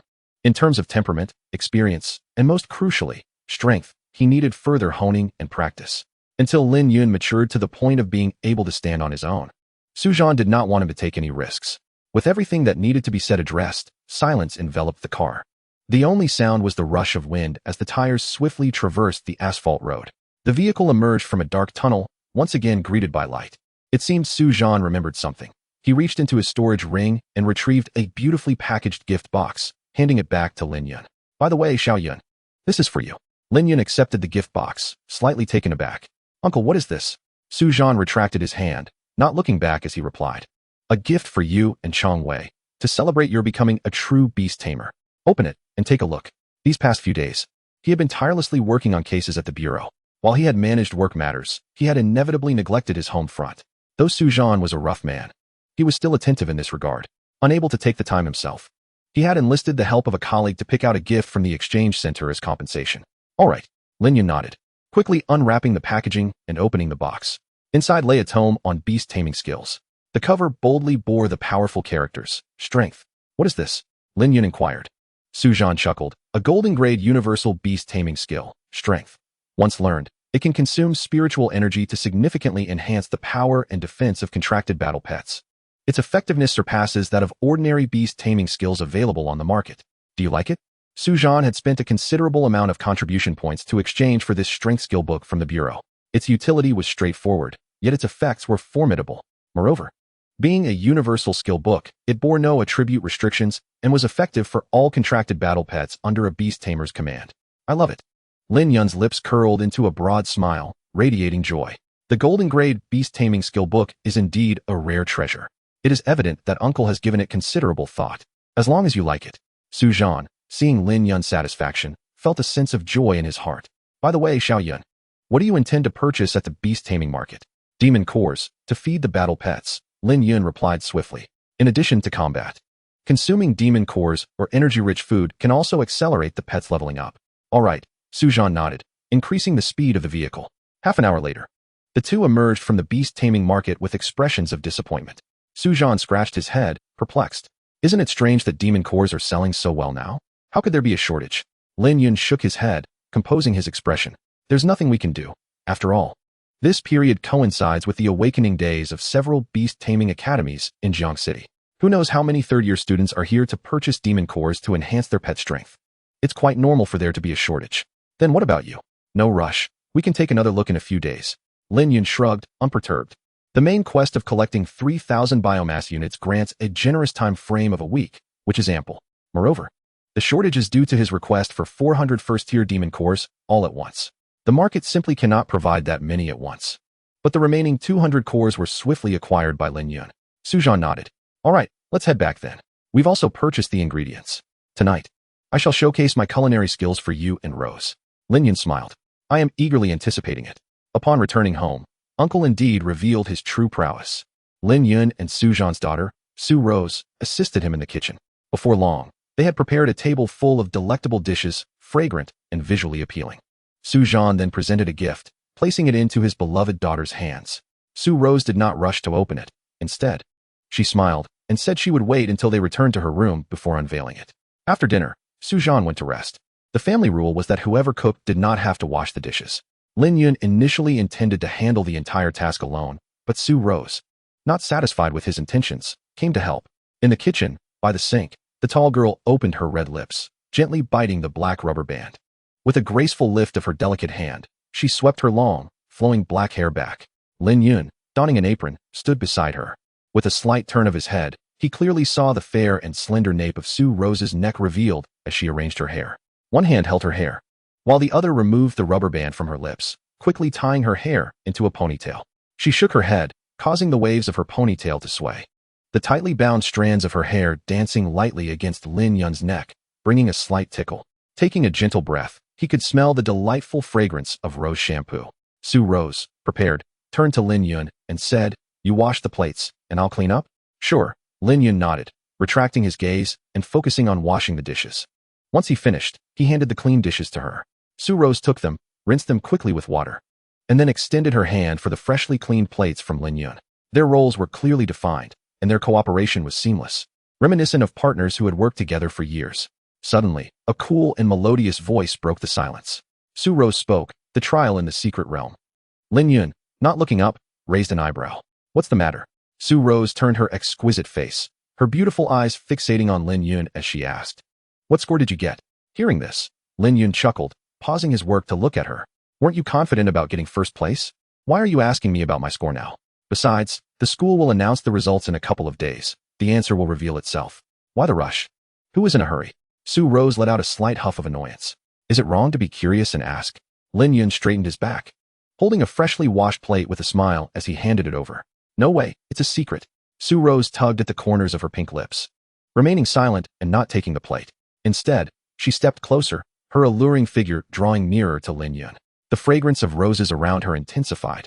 Lin Yun felt as if he were amidst a magnificent sea of blooming roses. The girl before him was breathtakingly beautiful, yet as she approached, she exuded an undeniable aura of confidence. Su Rose stood before Lin Yun, her wet hands clasped behind her back, leaning slightly forward. She observed Lin Yun with a mischievous glint in her eyes, which seemed to have locked onto his gaze resting on her chest. So, would you like to make a bet? Chapter 52, Breakthrough. Since they were at home, Su Rose wore loose casual attire, and the apron tied around her waist could hardly conceal her graceful figure.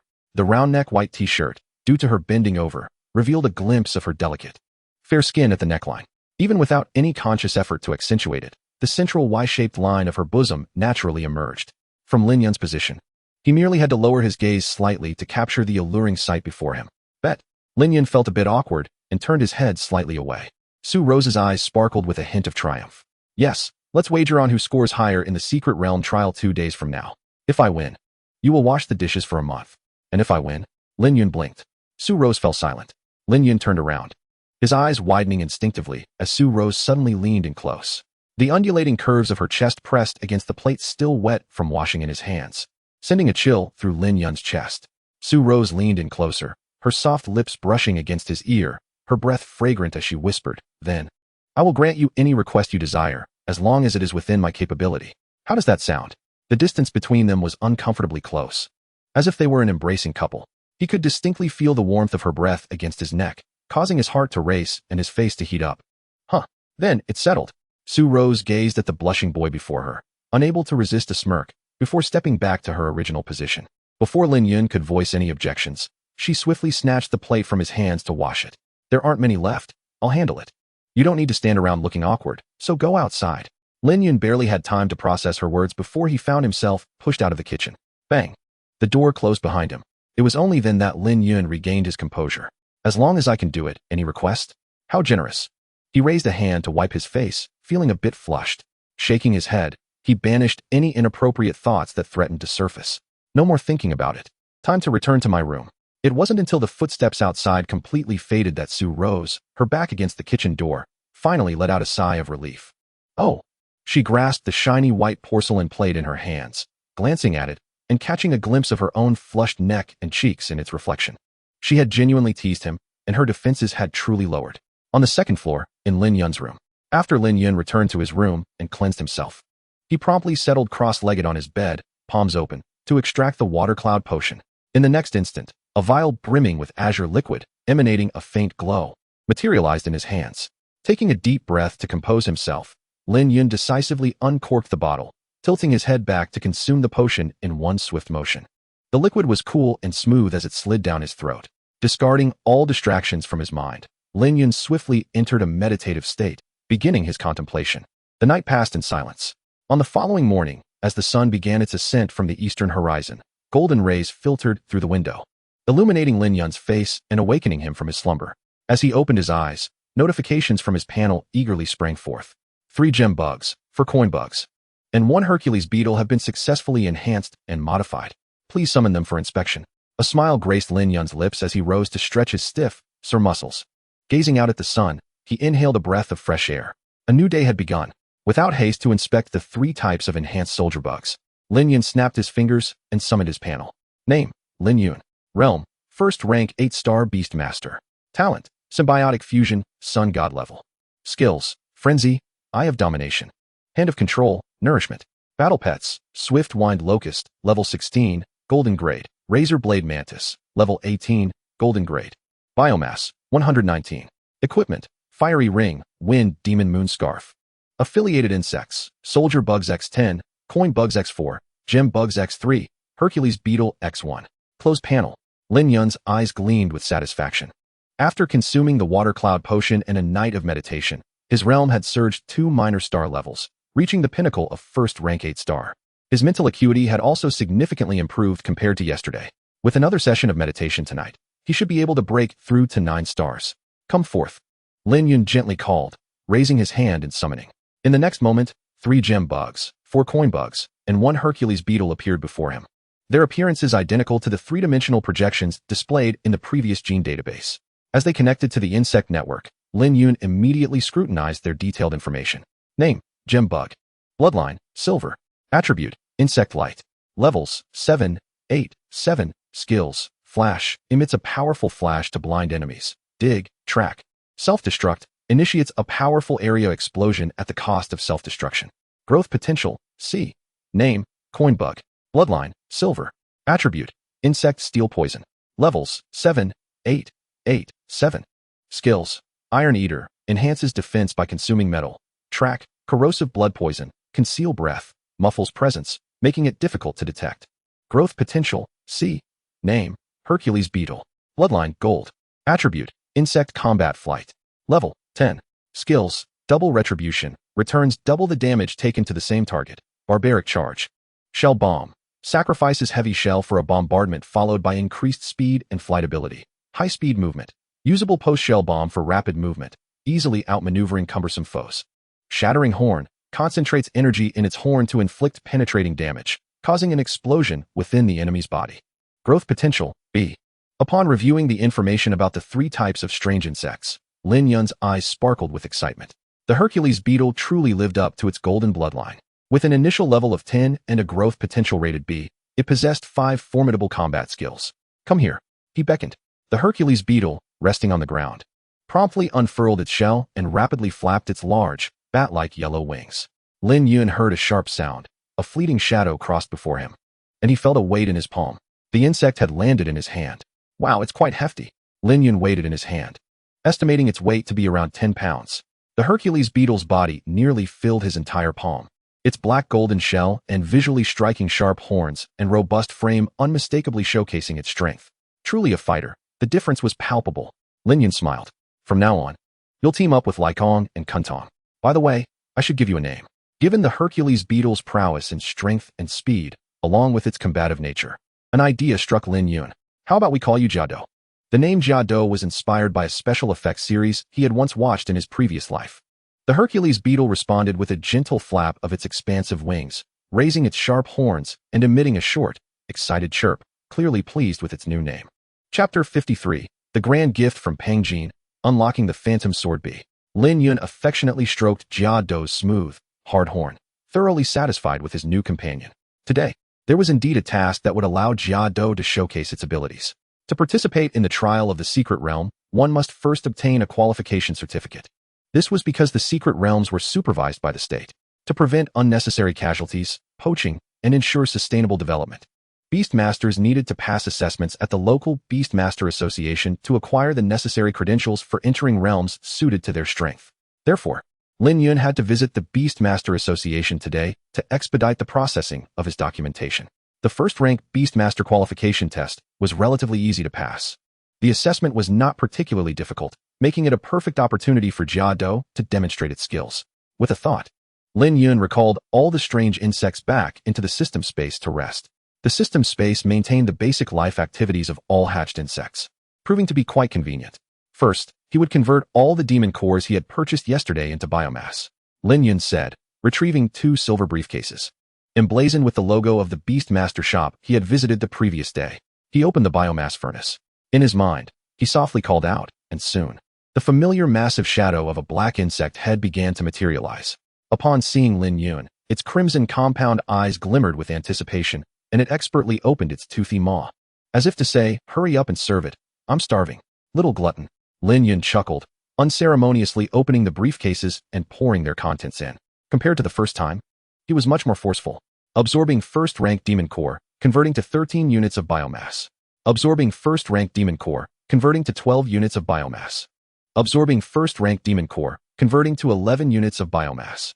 After emptying both briefcases, Lin Yun then tossed in all the demon cores he had obtained from hunting in the Tianai Mountain Secret Realm. Biomass, 2,832 units. Lin Yun gazed at this intriguingly precise number, unable to resist a slight smirk. Just over 100 more units, and he would complete Main Mission 5, unlocking the Phantom Sword Bee gene map. He was quite curious about this new unit. After all, the engineer beetle serves as an exemplary case. Although it is merely a creature of the earth, it excels in exploration and reconnaissance. Lin Yun discarded his empty briefcase, tidied up momentarily, and was just about to step outside when his phone unexpectedly rang. Upon glancing at the screen, he saw it was a call from Peng Jinlai. Curious, Lin Yun answered. What is up, fatty? Yin Go, are you at home? Peng Jinlai's voice was buoyant on the other end. Yes, what is the matter? Do you remember I mentioned preparing a surprise for you? Of course, what is ready? Absolutely. Yingu, I've got you covered. By the way, I'm already at your doorstep. Just come down to collect it. Immediately, Lin Yun heard the sound of a doorbell ringing through the phone. All right, stop ringing. I'll be down shortly.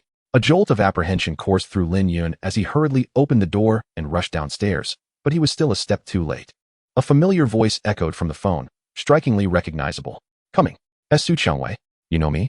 You're also a student from the Beast Tamer department? Yes. I'm here to find my buddy Lin Yun, but it seems I've got the wrong address. I'm so sorry. You haven't made a mistake. Lin Yun lives here. What? Pang Jinlai was visibly taken aback, his eyes nearly bulging from their sockets, his mouth agape in astonishment, as if he could fit a duck egg inside. Yingu, you live under the same roof as the campus Belsu? Is this the legendary cohabitation? Shortly thereafter, the front door swung open once more. Lin Yun, holding his phone, looked at the bewildered and shocked Pang Jinlai, as well as the inquisitive Su Qiangwei, and let out a heavy sigh. So I was a step late again. In Lin Yun's room, he led the curious Pang Jinlai, who was wide-eyed and looking around, inside for a more detailed conversation. Have a seat. Lin Yun pulled over a chair equipped with steel wheels and pushed it towards him. While he himself sat on the bed, Pang Jinlai quickly settled down, pushing himself closer with a curious expression. Yingu, what exactly is going on? How is it that you're living with the campus Belsu? Are you too in that kind of relationship? What kind of relationship? Lin Yun replied with an impassive expression. That kind. Pang Jinlai stammered, his face flushing with an embarrassing shyness. Lin Yun narrowed his eyes, remaining silent and fixing a penetrating gaze on him. Under that intense stare, Pang Jinlai felt a cold sweat trickle down his back, quickly adjusting his posture and refraining from jesting further.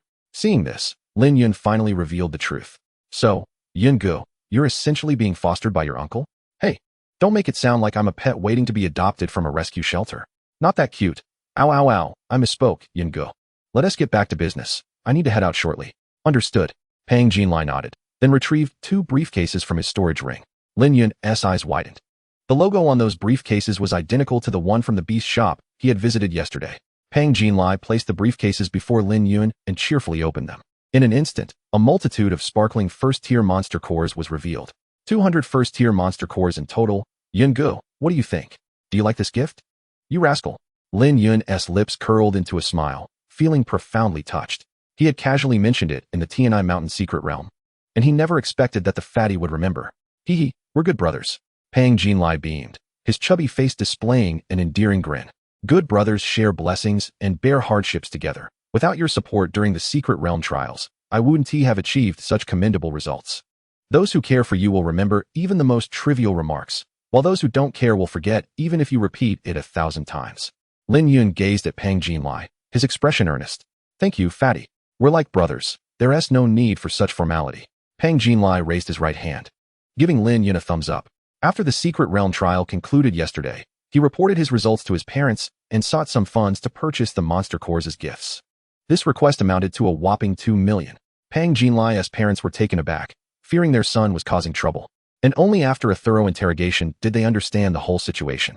Pang Jinlai's father promptly handed over a card to his son, declaring generously, "No need to pay me back. Take it and use it. Your brother is my brother." Pang Jinlai was left in a state of disbelief. This isn't right. We're from different generations. After delivering the monster cores, Pang Jinlai wasted no time in preparing to leave. Yingu, I've delivered the goods, so I'll be off now. There are 2 days until the award ceremony, and I plan to seize the time to enhance my realm and the strength of my partner, as well as to prepare for contracting a second battle pet for the upcoming team selection. All right, good luck. Lin Yun nodded with a smile, personally escorting Pang Jinlai to the door and waving him goodbye. The fatty truly is a good brother, loyal to the core. If given the opportunity, I shall reciprocate his kindness. Returning to his room on the 2nd floor, Lin Yun once again summoned the biomass furnace. Time to feast. He poured the 2 cases of first-tier monster cores into the gaping maw of the dark, insect-like creature, which transformed into biomass. Biomass, 5,200 units. Soon, a notification panel popped up. Main Quest 5, completed.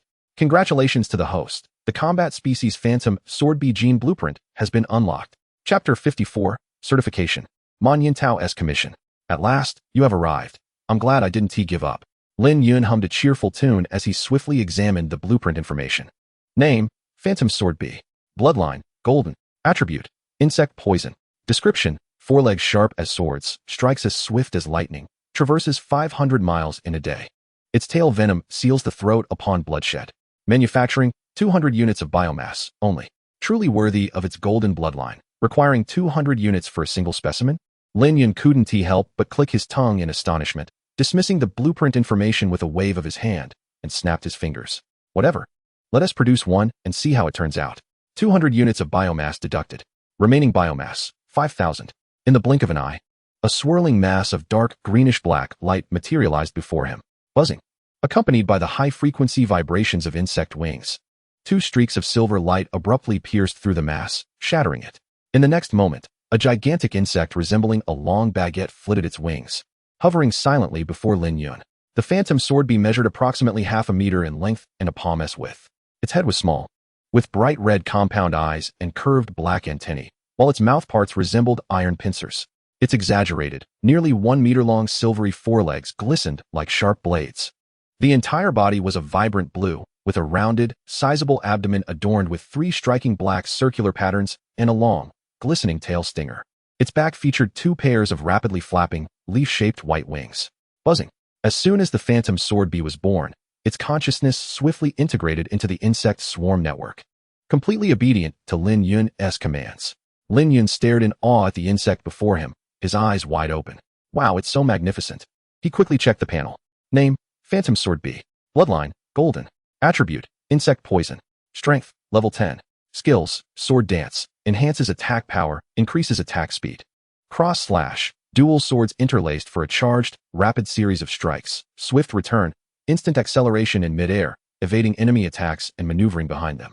Lethal Venom Sting. A swift thrust of a tail imbued with terrifying toxins into the enemy, with an armor-piercing effect, leaves the user in a weakened state afterwards. Growth Potential, B. Excellent. Lin Yun beamed upon reading, his smile almost reaching the heavens. Truly, as a combat species, it is exceptionally formidable. His gaze fell upon the phantom sword bee before him, which appeared to be the largest of all the Yichong he currently possessed.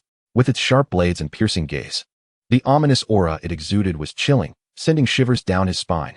It was a weapon born solely for battle. Most importantly, the phantom sword bee could be produced in bulk, provided there was enough biomass. With a thought, Lin Yun stored it in his system space. Preparations were complete, and it was time to embark on his journey. He pushed the door open, descended the stairs, and summoned a taxi using his mobile phone. His destination was the Beast Tamer Association in Jiangxing. The Jiangxing Beast Tamer Association is situated in the bustling heart of the city, a skyscraper soaring like a sharpened sword into the clouds. The golden sign atop the building was large and conspicuous. At the entrance, many beast tamers came and went. After exiting the taxi, Lin Yun headed straight to the first floor of the main hall to take a number and await his turn. Before long, the announcement system called his number. Rising, Lin Yun made his way to the corresponding window, seated himself on a high circular stool, and addressed the young lady behind the reinforced glass, whose face bore a hint of fatigue. Hello, I am here to apply for the Level 1 Beast Tamer Qualification Certificate. He then submitted his identification card and student ID through the small half-spherical marble opening, just wide enough for a hand to pass through. Certainly, sir. The young lady flashed Lin Yun a professional smile and promptly began the processing. The examination room is located in room 17 on the 2nd floor. Your number is 9,527. Please wait in line. The registration fee is 500 yuan. Understood. Lin Yun retrieved his phone to make the payment, quickly received his documents and number tag, and turned to leave. He opted not to take the elevator, instead choosing to ascend the stairs to the 2nd floor. Upon locating the designated examination room, Lin Yun was astonished to find a familiar face in the queue. That very acquaintance turned around, recognizing him as well. It's you, Man Yintao exclaimed, momentarily taken aback. Before pointing at Lin Yun with an expression of surprise, Lin Yun raised his hand in greeting. What a coincidence, Miss Ma. Today, Man Yintao was dressed in casual attire, a pink floral short-sleeved t-shirt that revealed her fair arms, paired with light blue denim jeans that accentuated the graceful lines of her legs. She wore feminine sandals with open toes, her painted nails adorning her delicate toes that were shyly squished together. She radiated the unique vitality of youth. Lin Yun, you're here for the Level 1 Beast Tamer examination too, and in the same examination room as me. A bright smile illuminated Man Yintao's face, her voice brimming with nearly overflowing delight. She was grateful to Lin Yun for helping her select the Diamond Tier Fire Lion, which had enabled her to achieve remarkable results in the Secret Realm trial held at school the previous day, even if it was merely a transaction. Man Yintao held deep appreciation for Lin Yun. With a few long strides, she approached him. By the way, please don't call me Miss Ma. It sounds odd. We are both seniors, so we should be the same age, right? Just call me Taozi. That's what my friends call me. Very well, Taozi. Lin Yun replied with a slight smirk, conceding to her request. Man Yintao chuckled, her face glowing with satisfaction. By the way, Lin Yun, after you left that day, my grandfather mentioned you for quite some time, saying something about finally welcoming a resolution after many years of waiting. It sounded so mysterious. Is there something between you two that you're hiding from me?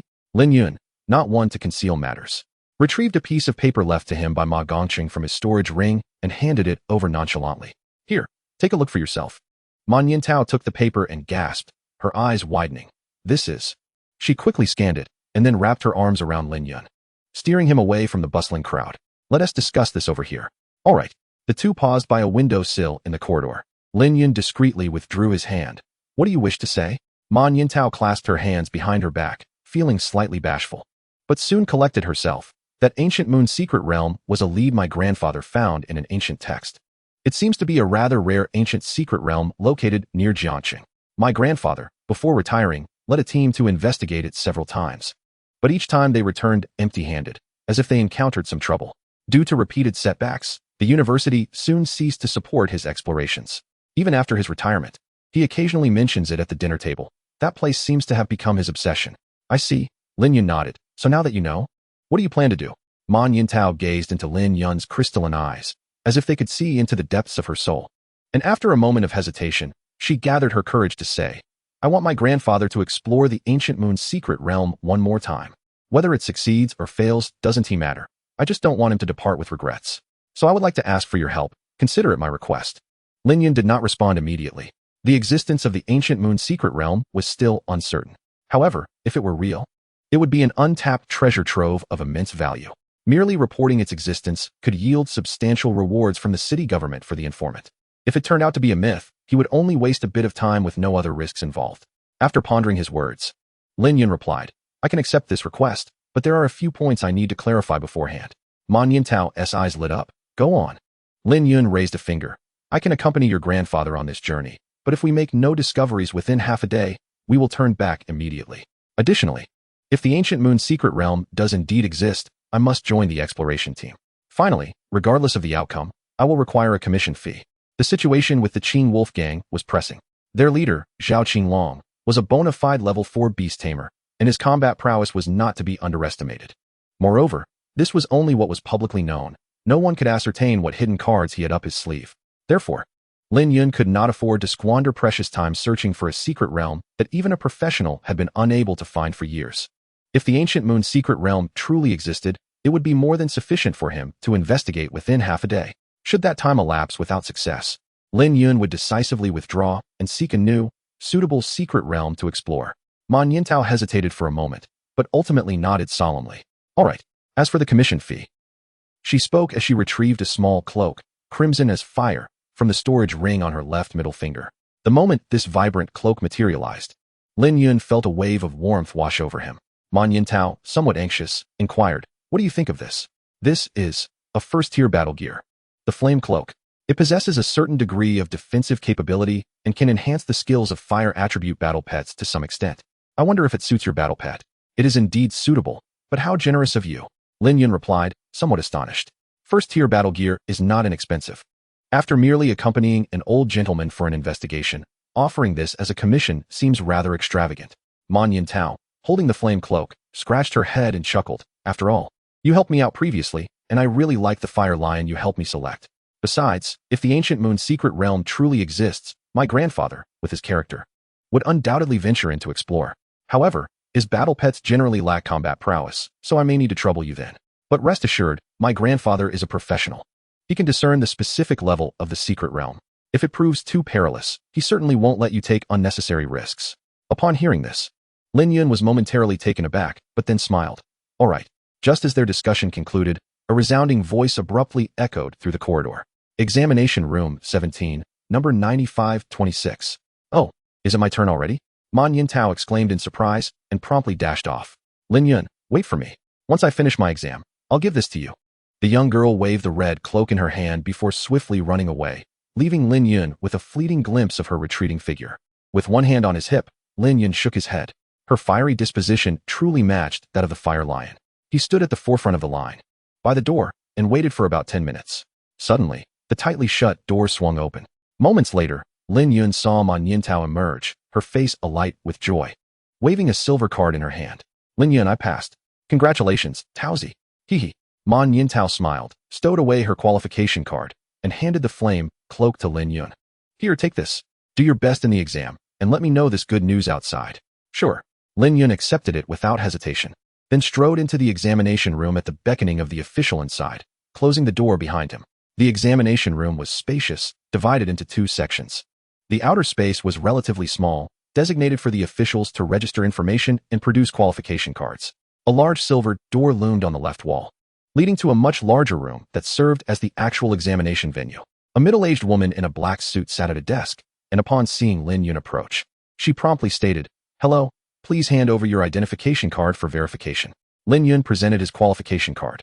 The female examiner took it and immediately busied herself at the computer while asking, "Lin Yun, which school are you from?" "Beastmaster High School." "Oh, a prestigious institution. You awakened just the day before yesterday, right? Already at first tier? Impressive. What level are you at?" "First tier, 8 stars. First tier 8 stars, huh?" The female examiner typed a few words on the keyboard, then suddenly realized something was amiss. She abruptly raised her head, looking at Lin Yun with incredulity. "You're a prodigy?" "First tier 8 stars, Lin Yun shrugged, reiterating. The examiner chuckled, her expression laced with disbelief. "You're quite handsome, but your words seem to lack sincerity. Come over here and place your hand on the testing stone. Let me see your mental energy." She gestured to a blue crystal ball on the desk. Lin Yun complied. The crystal ball emitted a hum, and then instantly radiated a brilliance far more dazzling than any of the previous candidates had displayed. Gazing at the results, the female examiner was left speechless, staring at Lin Yun in utter astonishment. She had been working here for many years and had encountered numerous geniuses from prestigious schools. However, she had never seen a student who had just awakened as a beast master and, within just 2 days, reached the first tier 8 stars. Such an exaggerated rate of advancement made the term genius seem like an insult. A pure anomaly. "Young man, quite impressive." The female examiner wiped the sweat from her brow, a sheepish smile appearing on her face. She quickly changed the subject and asked Lin Yun a few necessary registration questions before standing up and opening the door. "You may enter. Shortly, I will announce the rules over the intercom." "Understood." Lin Yun strode inside as the door closed behind him. The room before him spanned approximately 100 square meters. The walls and floor appeared to be made of a special material, and as Lin Yun stepped upon it, he could distinctly feel its exceptionally solid and dense texture. It would be a challenge to leave even a scratch on it with ordinary attacks. The interior of the room was quite bare. Aside from the intercom installed in the corner of the ceiling, the most prominent feature was the steel gate on the innermost wall. Soon, the intercom crackled to life, broadcasting the voice of the female examiner. "The examination is quite simple. Command your battle pet to defeat the mechanical beasts released from the gate. Lin Yun, you are at the first tier 8 stars. So the mechanical beasts you face will be level 18. As long as you can defeat them within 10 minutes, you will pass. After a 10-second countdown, I will open the gate and release the mechanical beast. You may summon your battle pet now." 10, 9, 8. The countdown commenced as the heavy steel gate began to rise slowly. A level 18 mechanical beast? It could be a bit tricky relying solely on Jiaodou. But victory is assured. With a calm demeanor, Lin Yun raised his hand and snapped his fingers. "Come forth, Jiaodou," accompanied by the high-pitched hum of insect wings. A shadow of black and gold materialized instantly. It moved with remarkable speed, zipping around the examination room like a streak of aurora before swiftly lunging toward Lin Yun. Clang! Lin Yun raised his hand and grasped it firmly in his palm. The shadow dissipated, revealing the true form of the Hercules beetle. Now, he had seized his future. 3, 2, 1. The countdown concluded. The heavy steel gate was fully raised. With a roar that resonated with an electric undertone, a colossal mechanical beast resembling a gorilla leaped forth. Level 18 Mechanical Beast, Rock-Breaking Giant Gorilla. Chapter 56, The Heavy Armored Knight. Mechanical beasts, products crafted to mimic mythical beasts, are powered by demon cores. They feel no pain and experience no fear, executing the commands coded into them with unwavering loyalty. From a certain perspective, mechanical beasts are exceptionally capable. However, they still cannot replace the battle pets of beast masters, which remain the primary means by which humanity combats mythical beasts. This limitation stems from technology. It is impossible to create products with exceptionally high combat power. Additionally, their weaknesses are glaringly evident. Electric and fire attribute attacks are particularly effective against mechanical beasts, as currents and high temperatures can damage their internal circuits and cores, leading to immediate destruction or paralysis. Furthermore, the manufacturing costs are not trivial. Rather than expending vast resources to construct a mechanical entity with glaring weaknesses and a capped potential, nurturing battle companions evidently holds far greater promise. Presently, only affluent corporations, associations, chambers of commerce, and official organizations with excess funds are inclined to make bulk purchases. Roaring with fury, the rock-shattering giant ape bellowed skyward, its iron fists relentlessly pounding against its robust chest, producing a thunderous cacophony reminiscent of battle drums. Towering over 2 meters, its formidable form was encased in heavy iron armor. Weighing several hundred kilograms, it wielded various skills through an implanted chip, merely by its sheer presence. Lin Yun perceived that the rock-shattering giant ape was no less formidable than the steel claw bear encountered in the Tianai Mountain secret realm. To confront it head-on would be no trivial task. Nevertheless, Lin Yun displayed no trace of fear in his gaze. Ceasing its chest-pounding display, the rock-shattering giant ape shifted its stance and charged at Lin Yun with its pillar-like legs. Iron Mountain Ram. Lin Yun remained expressionless, softly murmuring, "Transform. Symbiotic fusion, activate." With a resounding crackle of thunder, the Hercules beetle instantaneously transformed into a dazzling dark golden stream of light. Lin Yun, with a cold glare, raised his right hand high. The dark golden radiance cascaded like a flowing stream through his fingers, swiftly enveloping his form. In the blink of an eye, he appeared as a dark golden statue. The rock-shattering giant ape unleashed a thunderous roar, its sturdy steel shoulder acting as a battering ram, charging toward Lin Yun like a rampaging rhinoceros. With a resounding clash, it was as if two immense iron masses collided. The sharp, piercing sound of the explosion accompanied a shower of brilliant sparks. The female examiner, fixated on the live feed displayed on her computer screen, widened her eyes in shock, her breath hitching. Surely, no one will be harmed, right? Yet, she soon realized how utterly mistaken she was. Lin Yun, resembling a statue, stood unwavering as if his legs were rooted to the ground. In contrast, the rock-shattering giant ape collided with what seemed to be an indomitable wall of bronze, its right shoulder armor contorting rapidly, creating a prominent dent.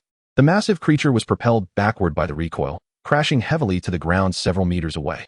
In the astonished gaze of the female examiner, the dark golden substance enveloping Lin Yun's body appeared to gain life, swiftly twisting and transforming. In an instant, he donned a heavy, full-body dark golden armor. The helmet boasted jagged, spear-like black horns upon the forehead, while a pair of large eyes sparkled like blue sapphires. The thick, weighty breastplate gleamed dark gold, its edges sharply defined, exuding a metallic essence. His limbs and neck were cloaked in a light black armor, imparting an impression of immense strength, immovable as a mountain. The female examiner gasped in astonishment. Is this a talent? She had never witnessed such an extraordinary gift, enabling one to merge seamlessly with their contracted battle companion. Unbelievable. With a contented sigh, Lin Yun stretched his neck, feeling an overwhelming power coursing through him like molten lava. This was a form of raw, unadulterated strength far surpassing the fusion of Quan Tu or the Void Rift. Furthermore, Lin Yun acutely sensed the weight of the armor enveloping him, resembling a heavy plate. Its mass considerable. His body was far less agile than in the forms of Quan Tu or the Void Rift. Yet, the sacrifice of speed was compensated by formidable defensive capabilities. Moreover, Lin Yun felt a compelling sensation from the seemingly sentient insect armor. He realized he could dismantle the thick exoskeleton, liberating his body from its constraints. A roar from the rock-shattering giant ape echoed forth. It swiftly regained its footing and charged at Lin Yun once more with reckless abandon. The mechanical beast felt neither pain nor fear.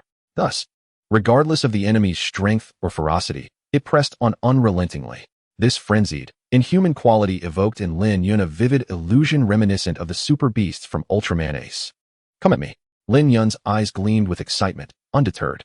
Lowering his body, he readied his limbs and advanced to meet the oncoming threat. With the symbiotic fusion with the armor, he too exceeded 2 meters in height. Beneath the heavy, unyielding insect armor, his muscles were solid and robust, brimming with astonishing explosive power. Judging solely by stature, he was not inferior to the rock-shattering giant ape. With each step Lin Yun took, the ground reverberated as if struck by a heavy hammer, echoing like battle drums. The rock-shattering giant ape's massive right arm, capable of uprooting trees, drew back suddenly, aimed directly at the armored warrior's chest, delivering a powerful punch. As the fist struck, a brilliant white light rippled outward from its knuckles, akin to a sailboat rapidly catching wind in a storm. The speed and force of the rock-shattering giant ape's punch surged dramatically. Wave punch. This combat skill significantly amplified both speed and strength. Lin Yun did not defend. Instead, he thrust his chest forward, bracing himself against the blow with his robust armor. Bang! The impact sent a shower of sparks flying. Lin Yun staggered back 2 steps, but quickly steadied himself and raised his fist to strike his chest armor. That was nothing. Bring it on. The defensive strength of his armor was indeed formidable. With a roar, the rock-shattering giant ape unleashed a simultaneous barrage of punches, each glowing with intense white light, raining down upon Lin Yun in a dazzling display. The technique, Wave Punch, Lion's Fury, enveloped him in a flurry of fists. Lin Yun crossed his arms to shield his face, as a layer of dark golden brilliance swiftly emerged across his body. Bang, bang, bang, bang, bang. Each punch was delivered with maximum effort, each strike fully unleashed. The rock-shattering giant ape transformed into a relentless, merciless machine of destruction. Zzz, the dark golden armored warrior erupted with vibrant sparks from various points, gradually being forced back under the relentless assault of the rock-shattering giant ape. His sturdy feet scraped 2 conspicuous white marks on the ground. Witnessing such a visceral display of violence, the female examiner had never encountered anything like it before. Drenched in cold sweat, she fixated her attention on the screen. Soon, she discerned a crucial detail. Although the dark golden armored warrior seemed to be at a disadvantage, perpetually on the receiving end of punishment, his footing remained steady and his form upright like a solitary pine. He stood firm like an indomitable reef beneath the tumultuous waves.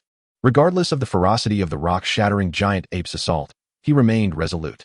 Moreover, with every strike from the rock-shattering giant ape, ripples of dark golden brilliance radiated from the points of impact, absorbing the tremendous force of each blow.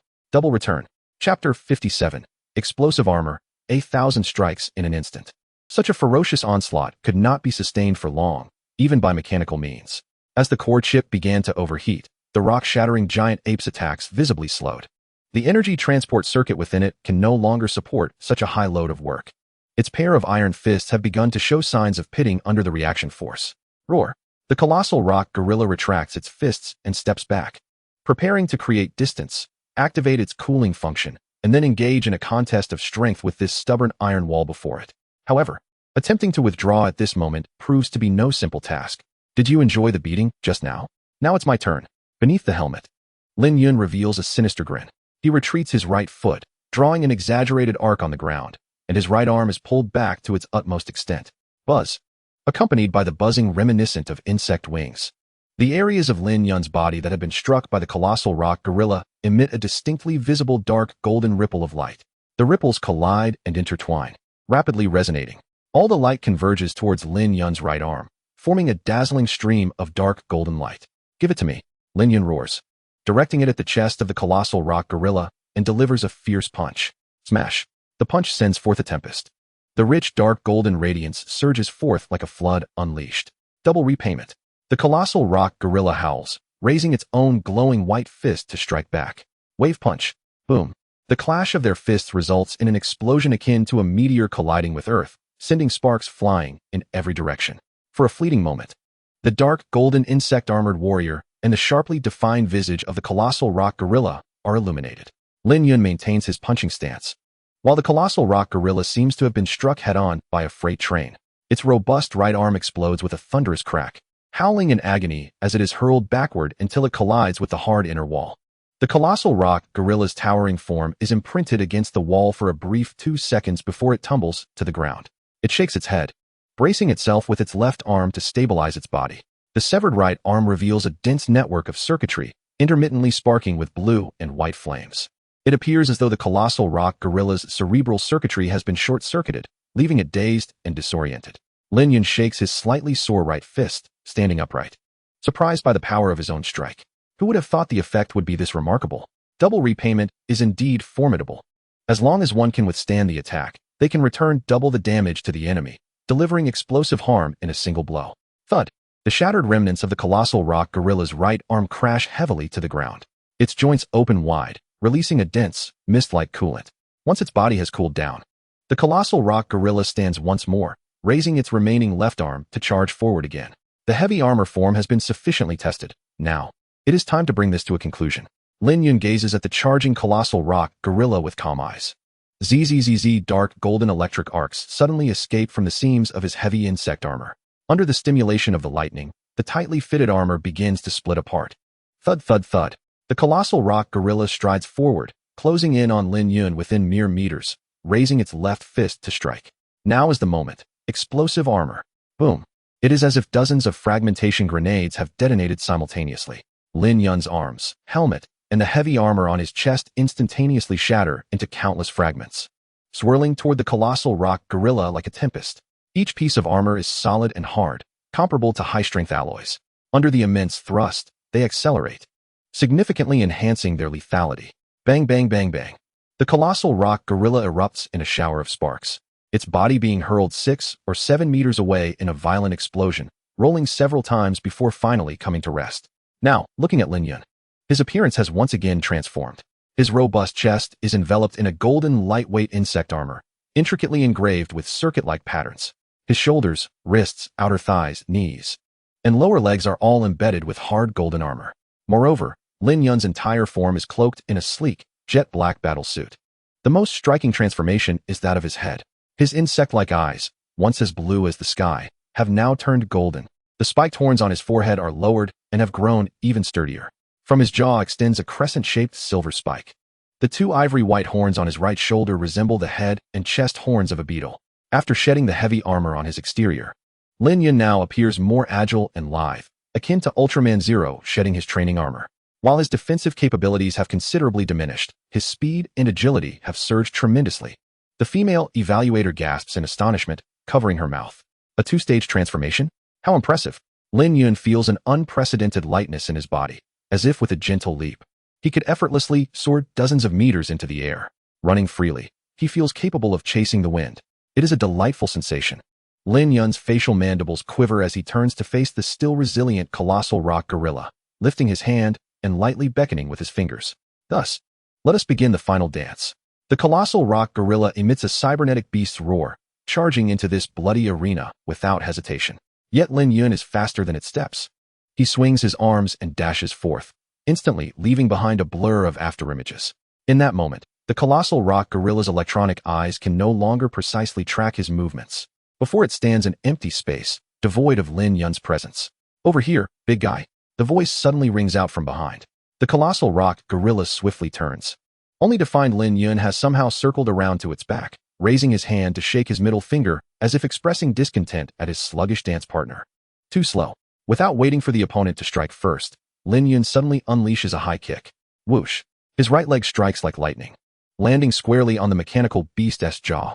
An unstoppable force erupts, instantly launching the several hundred-kilogram steel beast into the air. The colossal rock gorilla's jaw explodes with a shower of electric sparks, its internal circuitry damaged by this sheer violence, causing a significant slowdown in information transmission and processing speed, leaving its entire body momentarily rigid and unable to retaliate. However, once self-diagnostic mode is activated to rectify the malfunction, it will quickly regain its mobility, a process that takes merely a few seconds. But in those few seconds, it has already entered its final moments of activity. After sending the colossal rock gorilla flying with a kick, Lin Yun twists his neck, swings his arms, and accelerates once more. The female evaluator watches intently at the high-definition screen, hardly daring to breathe. Within the expansive assessment arena, a dark golden stream of light encircles the airborne colossal rock gorilla, darting back and forth at high speed. Each time it brushes past, the colossal rock gorilla's surface erupts in a shower of sparks, its massive form repeatedly being struck by tremendous external forces, sending it careening in various directions. Yet before it can fly more than half a meter, it is struck anew by another dark golden stream, sending it soaring once again. This cycle continues unabated. The gaze of the female examiner could not keep pace with Lin Yun's speed, nor could she count the number of strikes the shattered rock giant had endured in those fleeting seconds. All she could witness was the pitiful mechanical beast, its body erupting with sparks, suspended helplessly in midair. A frenzied charge at high velocity. Mere moments later, Lin Yun appeared before the lens like a wraith. With his back turned to the suspended rock giant, his posture stood tall and resolute, akin to a lone pine. As he swiftly raised his right arm and flicked his wrist, the armor clashing with a crisp sound that seemed to trigger a signal. Boom. The shattered rock giant plummeted straight down, crashing onto the ground with a resounding thud. It lay sprawled, its head and the remaining 3 limbs grotesquely twisted, with sparks intermittently erupting from the damaged areas. Its crimson electronic eyes had dimmed completely. Soon, the indoor broadcast activated automatically. The shattered rock giant has lost combat capability. Time taken, 48 seconds. Congratulations to candidate 9527 for passing the assessment. Chapter 58, The Big Fish. Defeated the mechanical shattered rock giant, level 18. Your insect armor has been upgraded to level 13. You have comprehended a new skill, self-sacrificing headbutt. Self-sacrificing headbutt, a combination skill merging frenzied charge and shattering horn. Possessing tremendous power, but inflicting recoil damage upon oneself. The stronger the defense, the lesser the recoil damage. Oh, a new skill? Lin Yun paused momentarily, casting a quick glance. The self-sacrificing headbutt appeared exceptionally suited for his heavy armor form. The heavy armor state should be the highest defensive form achieved through singular fusion. Even a powerful strike from the shattered rock giant, endured head-on, would be but a mere discomfort. Excellent. Lin Yun snapped his fingers, instantly dissolving the fusion. With a rustle, the thin layer of insect armor rapidly transformed into a rich dark golden stream of light, solidifying back into the form of the Hercules beetle. After utilizing the explosive armor, its weight seemed somewhat diminished. Through the swarm network, Lin Yun could distinctly sense the armor's emotions, hunger.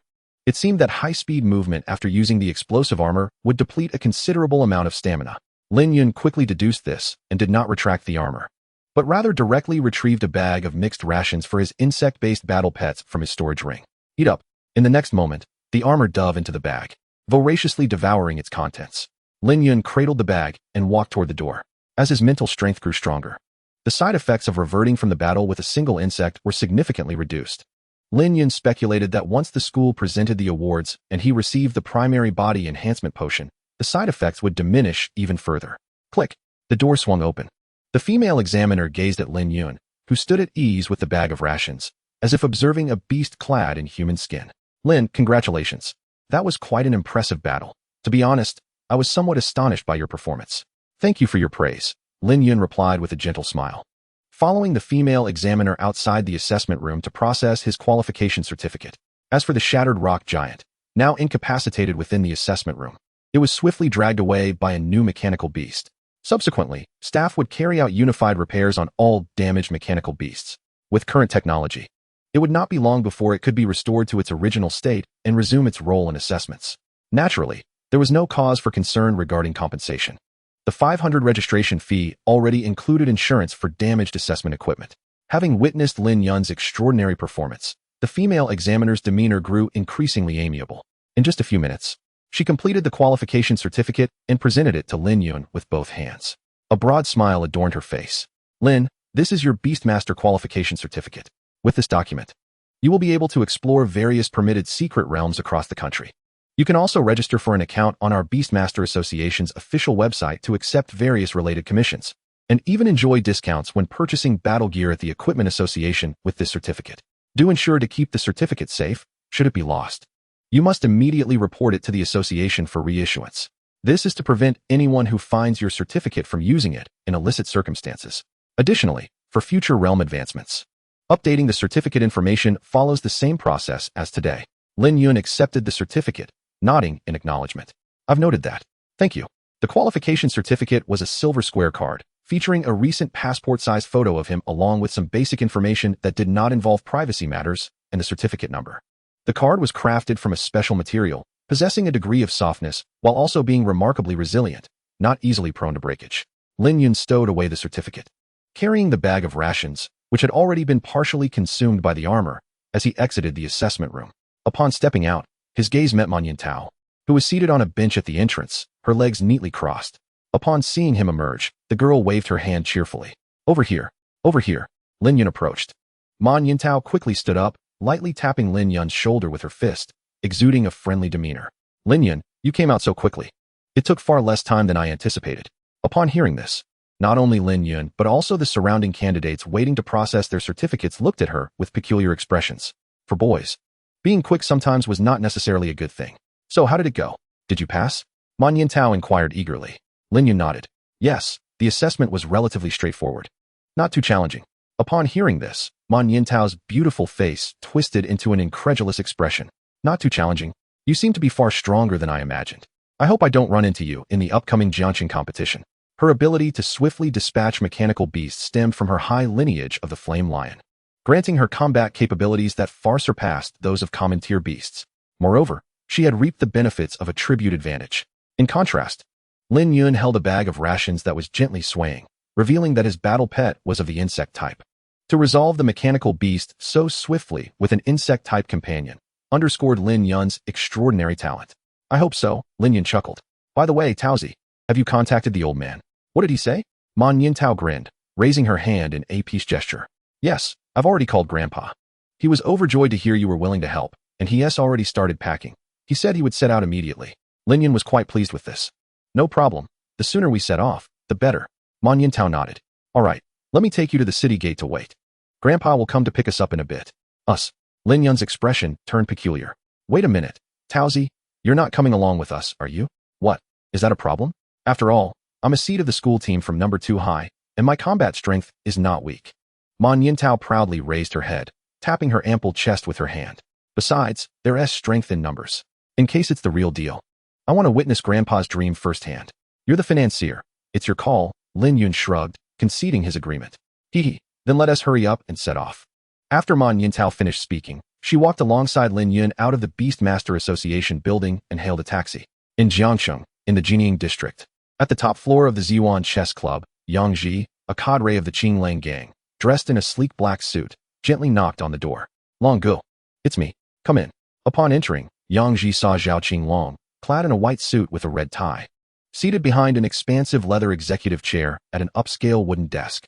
His hands rested casually on the armrests as he reclined slightly, gazing out at the bustling traffic through the large floor-to-ceiling windows. Without turning his head, Zhao Qinglong inquired, how did the matter I assigned you fare? The little knife and the rat are both second-tier beast masters, and they have evidently been favored by those on the other side. They actually got caught while attempting to bind a golden bud, Yang Ji reported. This incident is perplexing, to say the least. Upon receiving the news, Zhao Qinglong instructed Yang Ji to personally investigate and clarify the situation with the two involved parties. Yang Ji hurriedly stepped forward, lowering his head respectfully. Long Gu. I bring good news. That lad is a big catch. Chapter 59, Exciting Leads. How substantial. As large as a whale. At these words, Zhao Qinglong abruptly dropped his legs, turned his chair, and fixed Yang Ji with a piercing gaze akin to a sword. Is that truly the case? Yang Ji nodded affirmatively.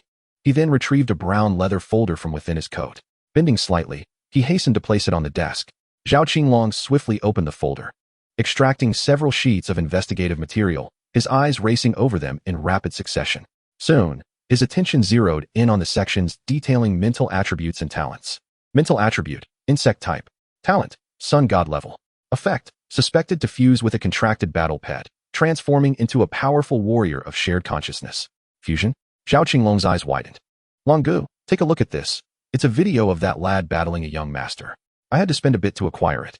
Yang Ji placed his phone delicately on the table and tapped to play the video, stepping back a few paces. Zhao Qinglong snatched the phone, intently watching the footage. When he witnessed Lin Yun merging with the rapid insect to become an insect warrior, he momentarily froze. Then a smile crept onto his lips, unable to contain his laughter. Ha ha ha, ha ha ha. With one hand clutching the phone and the other on his forehead, Zhao Qinglong erupted into hearty laughter. His mirth resonating throughout the office like a long-sought treasure suddenly revealed in an unexpected manner. Yang Ji chuckled along, standing beside him. After a lengthy sigh, Zhao Qinglong finally composed himself and returned the phone, leaving the dossier behind. You did excellently, Yang Ji. Head to the finance department later to collect 2 million. I will inform Oldly. Thank you, Long Gu. Thank you, Long Gu. Yang Ji's eyes sparkled with delight as he retrieved his phone, bowing repeatedly in gratitude. Zhao Qinglong's expression turned serious. His narrow, serpentine eyes narrowed slightly beneath his long hair. His left index finger began to rhythmically tap on the desk, producing a steady sound. This was his habit. Whenever significant matters arose requiring careful contemplation, he would engage in this manner. As the rhythmic tapping continued, Zhao Qinglong's thoughts swiftly organized themselves. However, he refrained from voicing his thoughts immediately, instead turning to his subordinate. Yang Ji, what do you think we should do? Yang Ji paused, his eyes darting thoughtfully before he proposed. Long Gu, that lad is an exceptional talent. We absolutely cannot let him slip away. If we can secure him and hand him over to those on the other side, you will undoubtedly reap immense rewards. However, his uncle works for the Special Affairs Bureau. Although he is merely a team leader, he represents higher authorities, so we must tread carefully. As he spoke, Yang Ji pointed toward the ceiling. Zhao Qinglong nodded. Go on. Yang Ji continued. Moreover, with the little knife and the rat having failed yesterday, the Special Affairs Bureau will undoubtedly be scrutinizing our movements more closely. Therefore, it would be unwise for us to act openly. In my humble opinion, we should hold off for a few days until their attention shifts elsewhere, and then enlist a capable individual to take action. We will surely capture that lad. Zhao Qinglong nodded in satisfaction, agreeing with Yang Ji's strategy. Furthermore, the Jiangxing Grand Tournament and the National College entrance examination were fast approaching. At such a pivotal moment, the entire city would not tolerate any disruptions from their gang. Discretion was the wisest course of action. Once the excitement subsided, they could seek a trustworthy individual to intervene. This way, even if unforeseen circumstances arose, as long as it wasn't an overt member of the Qinglang gang, the Special Affairs Bureau would be powerless against them. Indeed, patience was essential. Yang Ji narrowed his eyes, deciding to let the fire simmer for a few more days, waiting for the opportune moment. Lin Yun was a prize he would not let escape. If absolutely necessary, he would abandon his current foundation without hesitation. Yang Ji buried his head deeper. Yes, long ago. Should we have someone keep an eye on that lad in the meantime? No. Zhao Qinglong shook his head. To have discovered and seen through the disguises of the little knife and the rat without any prior knowledge. That lad is undoubtedly meticulous and sharp-witted. He may even possess a battle pet skilled in reconnaissance. Sending someone now would only risk alarming him and drawing the attention of the Special Affairs Bureau to us, which would be counterproductive. I understand. Good. Let us take this time to strategize who we might employ to capture that lad. Yes. At the entrance of Jiangxing, Lin Yun and Man Yintao were waiting at the city's checkpoint. This world was rife with demon beasts and secret realms. To prevent disturbances and harm from these creatures, most towns and even villages constructed towering walls as fortifications. Even Jiangxing, a 3rd or 4th tier city, was no exception. Each direction of the city gate featured checkpoints for incoming and outgoing vehicles, manned by armed soldiers and beast masters. Even pedestrians were required to present identification for inspection.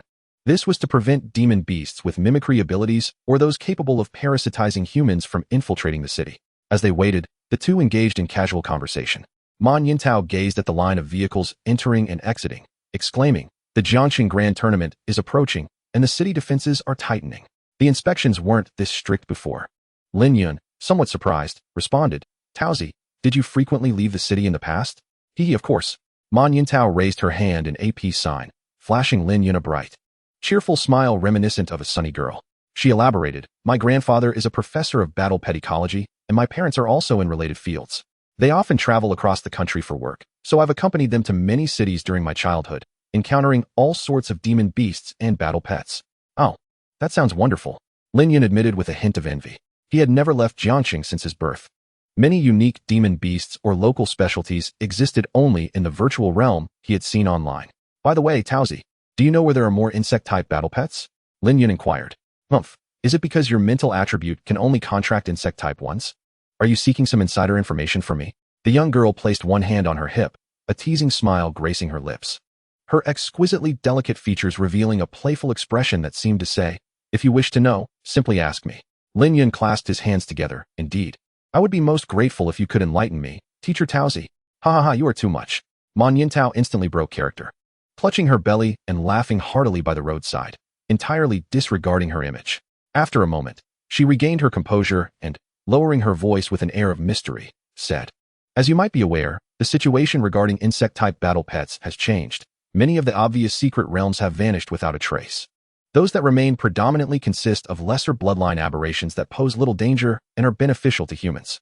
However, in some remote secret realms, and even in areas that have never been trodden by human feet, traces of higher-order insect species can still be found. As one of the oldest beast species in the world, the vitality of the insect race is remarkably resilient. Even with pest control measures in place, complete eradication is unfeasible. Humanity simply cannot achieve that, especially considering the lack of unity among humans." Lin Yun sighed, raising his hands in a gesture of surrender. "Teacher Taozi, could you possibly articulate this in a more concise manner?" "Humph, the distant heavens are near at hand." Man Yintao winked playfully. "Wait, are you suggesting?" Lin Yun's eyes widened, lowering his voice. "The ancient moon secret realm?" "Bingo. Correct answer." Man Yintao clapped in approval. "The reason my grandfather believes in the existence of the ancient moon secret realm is that he discovered remnants of high-level insect species. Chemical analysis indicates that these remnants date back approximately a century, during a time when..." Lin Yun's eyes sparkled with understanding. That was when the pest control measures had subsided. In other words, if the ancient moon secret realm could indeed be located, it might lead to the discovery of higher-order insect species. For someone with dominion over such powers, this was undoubtedly a monumental stroke of fortune. Chapter 60, the Taozi mini-class begins. The ancient moon's secret realm certainly sparks the imagination. But the pressing matter at hand is to expedite the enhancement of one's own strength. The stakes involve one's very life. No effort is too great.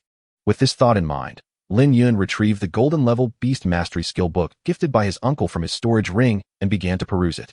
Unlike other Beast Masters who could only apply Beast Mastery skills to their contracted battle pets, he, possessing the Sun God-level talent of Symbiotic fusion, could amplify these skills upon transforming, significantly boosting his combat prowess.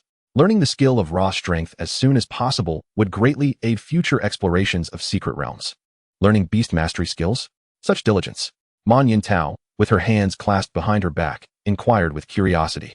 The school selection for the upcoming competition is just around the corner. And then there's the Jiangxing Grand Competition. How can I afford to be lax? Lin Yun turned slightly away, refusing to let her see his focus. TCH, so stingy. Man Yin Tao pouted but obediently shifted aside. By the way, Yunzi, do you know what the key to mastering Beast Mastery skills is? Yunzi. Lin Yun's lips twitched, his eyes narrowing slightly at the name, feeling somewhat disinclined to embrace it. If using your full name feels too formal and awkward, I could always call you Xiao Linzi. Man Yin Tao declared boldly, hands on her hips. Xiao Linzi. That sounds like a favored attendant of an ancient emperor. Lin Yun surrendered, setting aside the skill book and pressing a hand to his forehead. Fine, let us stick with Yunzi. What were you going to say earlier? I wanted to ask if you know the essence of learning Beast Mastery skills, Man Yin Tao reiterated. The essence? Let me ponder that. Lin Yun reflected, recalling that the only Beast Mastery skill he had mastered, Frenzy, was a system reward for completing a mission. It could be learned simply by tearing it apart.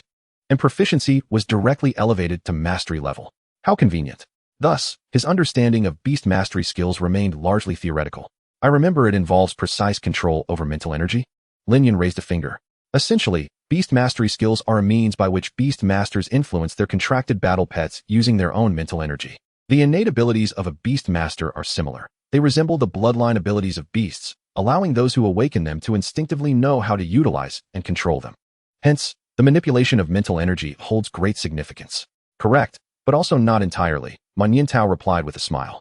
So, Taozi, may I inquire how many Beast Mastery skills you currently possess? Lin Yun blinked. 6. Man Yin Tao unabashedly raised her hand, signaling the number. Lin Yun was taken aback. Mastering Beast Mastery skills is notoriously challenging. Take, for instance, the scarred face and rat-faced individuals he had previously defeated. Both were second-tier high-star Beast Masters. Yet each had only mastered 3 skills. Yet Man Yin Tao had mastered 6. Lin Yun found this hard to believe and discreetly used his dominator's eye to quickly assess her panel. Name, Man Yin Tao. Talent, Mirror Eye, Moonlight level. Qualification, Class A. Realm, first-tier 2-star Beast Master. Battle Pets, Flame Lion, level 13, Diamond Bloodline. Gale Eagle, level 12, Gold Bloodline. Skills, Inspire, Iron Flow, Pain Removal, Speed, Giant Strength, Elemental Shield. Lin Yun. Goodness, she truly possesses 6. It appeared that Taozi was indeed a prodigy in learning Beast Mastery skills. Perhaps this was linked to her talent. Mirror Eye. Truly, the youth of this world are as numerous as the fish in the river. Teacher Taozi. Without hesitation, Lin Yun raised his hand to speak. In your opinion, what is the key point? As the saying goes, in the company of 3, there must be a teacher among us. Choose the good and follow it, and amend the bad. Man Yin Tao's prowess in this area surpassed his. It would be wise to heed her counsel. It's imagination. Man Yin Tao answered without hesitation. Imagination? Lin Yun was somewhat astonished by this response. Indeed, Man Yin Tao nodded earnestly, raising a slender, fair finger. While precise control over mental energy is indeed vital, without ample imagination, the learning process will yield little reward for great effort. Lin Yun nodded, beginning to grasp her meaning. This was akin to memorizing ancient poetry or classical texts. A strong memory allows one to recite verbatim, but if one first comprehends the meaning, recitation will naturally become more fluid and rapid. Man Yin Tao then queried, before I elaborate, may I first ask what type of effect your learned Beast Mastery skill possesses? Of course, there's no harm in sharing. It enhances power and defense, Lin Yun replied. Shaking his head, Man Yin Tao nodded, contemplating before explaining, I understand. Let us take the silver-level Beast Mastery skill, Iron Flow, as an example. Iron Flow enhances the attack effectiveness of a contracted battle pet's claws. Alternatively, it can increase defensive capabilities when the battle pet is in danger, reducing incoming damage. On the surface, it seems quite abstract, doesn't it?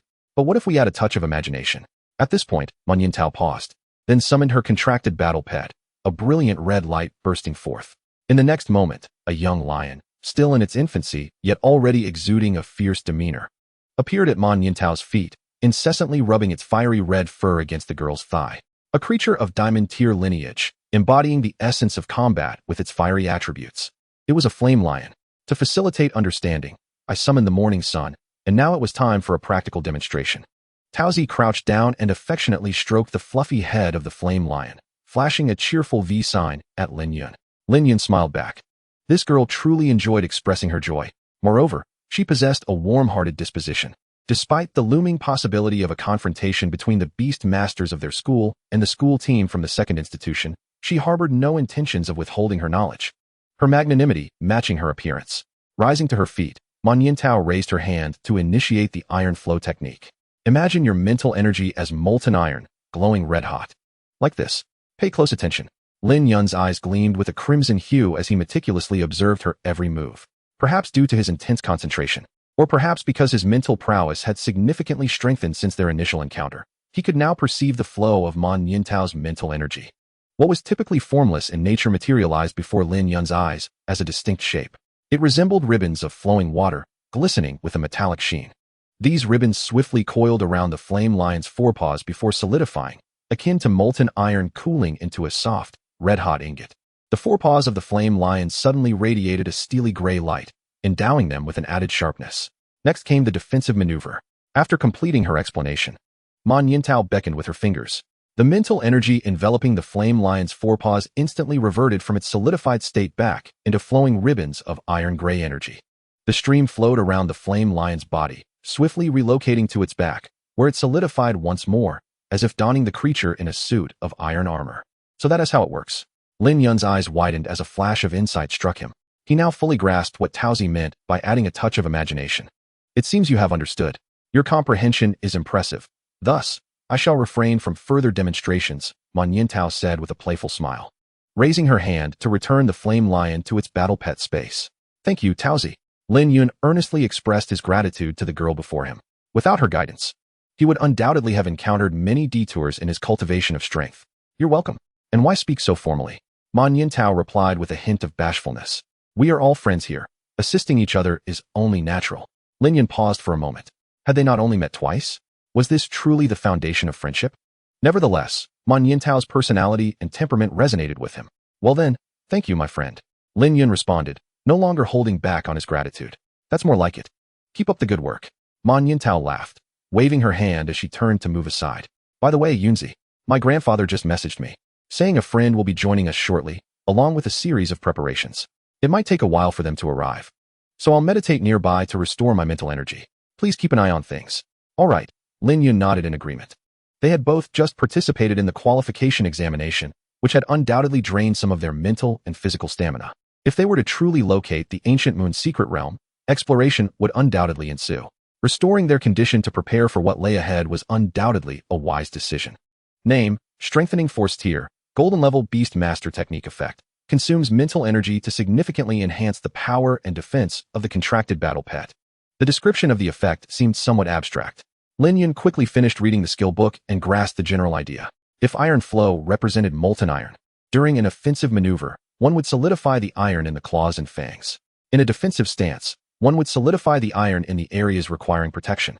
It served as an external influence directly attached to the contracted battle pet. Thus, the strengthening force directly impacted the internal vitality of the pet. Lin Yun understood that mastering the strengthening force hinged on allowing one's mental energy to permeate the battle pet's body and merge with its blood and bones. With the augmentation of mental energy, blood flow would accelerate dramatically, and the secretion of relevant hormones would also intensify. It was akin to administering an adrenaline injection. The latent potential within the battle pet would be further unearthed, lifting some restrictions imposed on the organs. This mirrored the human experience. Should one disregard risks and completely remove bodily limitations, human strength could reach extraordinarily exaggerated levels. Lifting a truck would be effortless.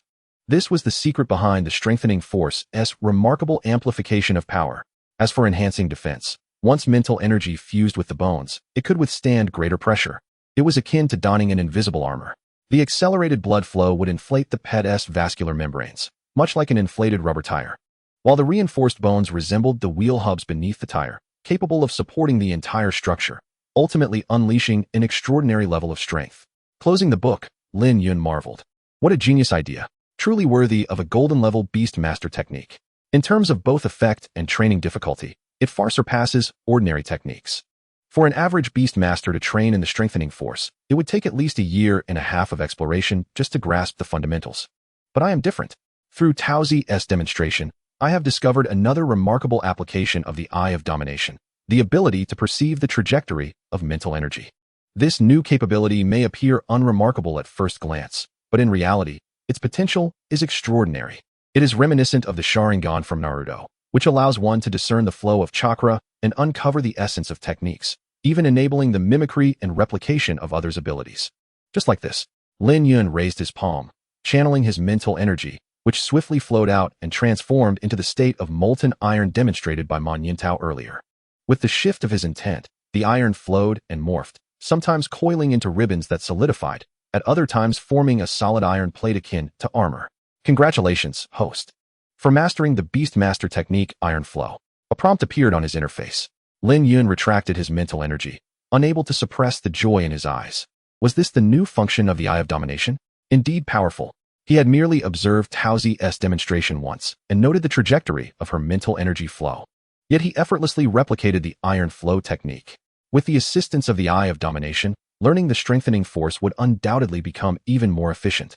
As if aided by divine intervention, Lin Yun soon immersed himself in practice, wholly devoted to his training, penetrating the membranes, merging with the blood, enveloping the bones. His understanding gradually deepened through practice. His finesse in controlling mental energy progressed remarkably with the Eye of Domination as support. Unfortunately, just as Lin Yun was about to complete the process of enveloping the bones, Ma Gongqing and the others had arrived in their vehicle. Xiao Tao, Lin Yun. Lin Yun and Man Yintao instantly snapped back to reality, turning their gazes toward the source of the voice. On the roadside, a red sedan was parked. Its window rolled down to reveal two familiar faces.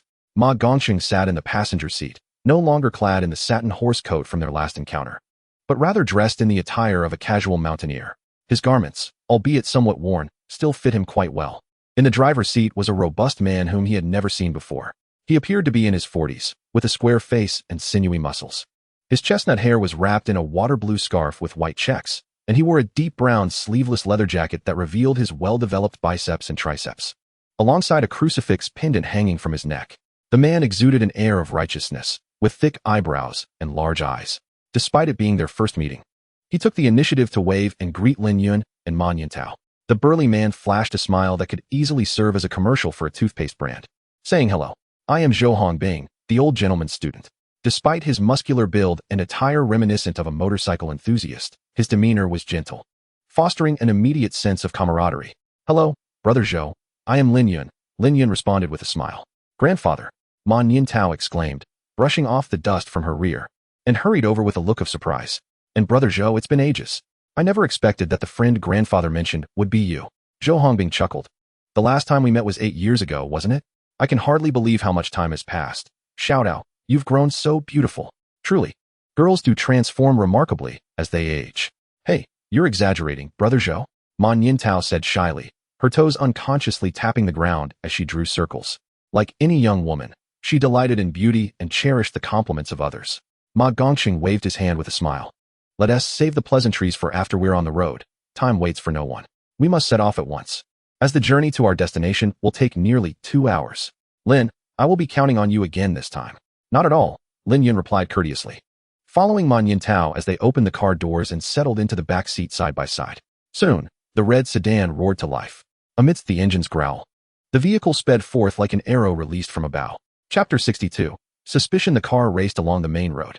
Initially, the view was quite expansive, with no obstructions along the sides, only tall roadside trees standing like sentinels.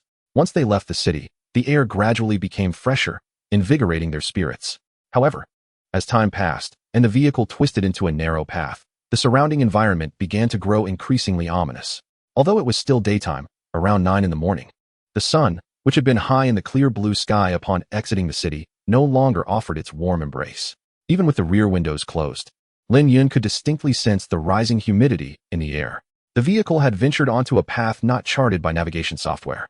The wheels rolled over not concrete or asphalt, but rather a somewhat damp and muddy trail.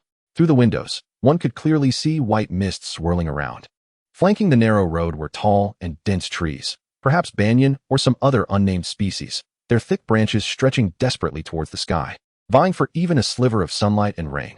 The intertwining branches and lush foliage formed a vast canopy that obscured the sky, creating a green tunnel through which the vehicle navigated.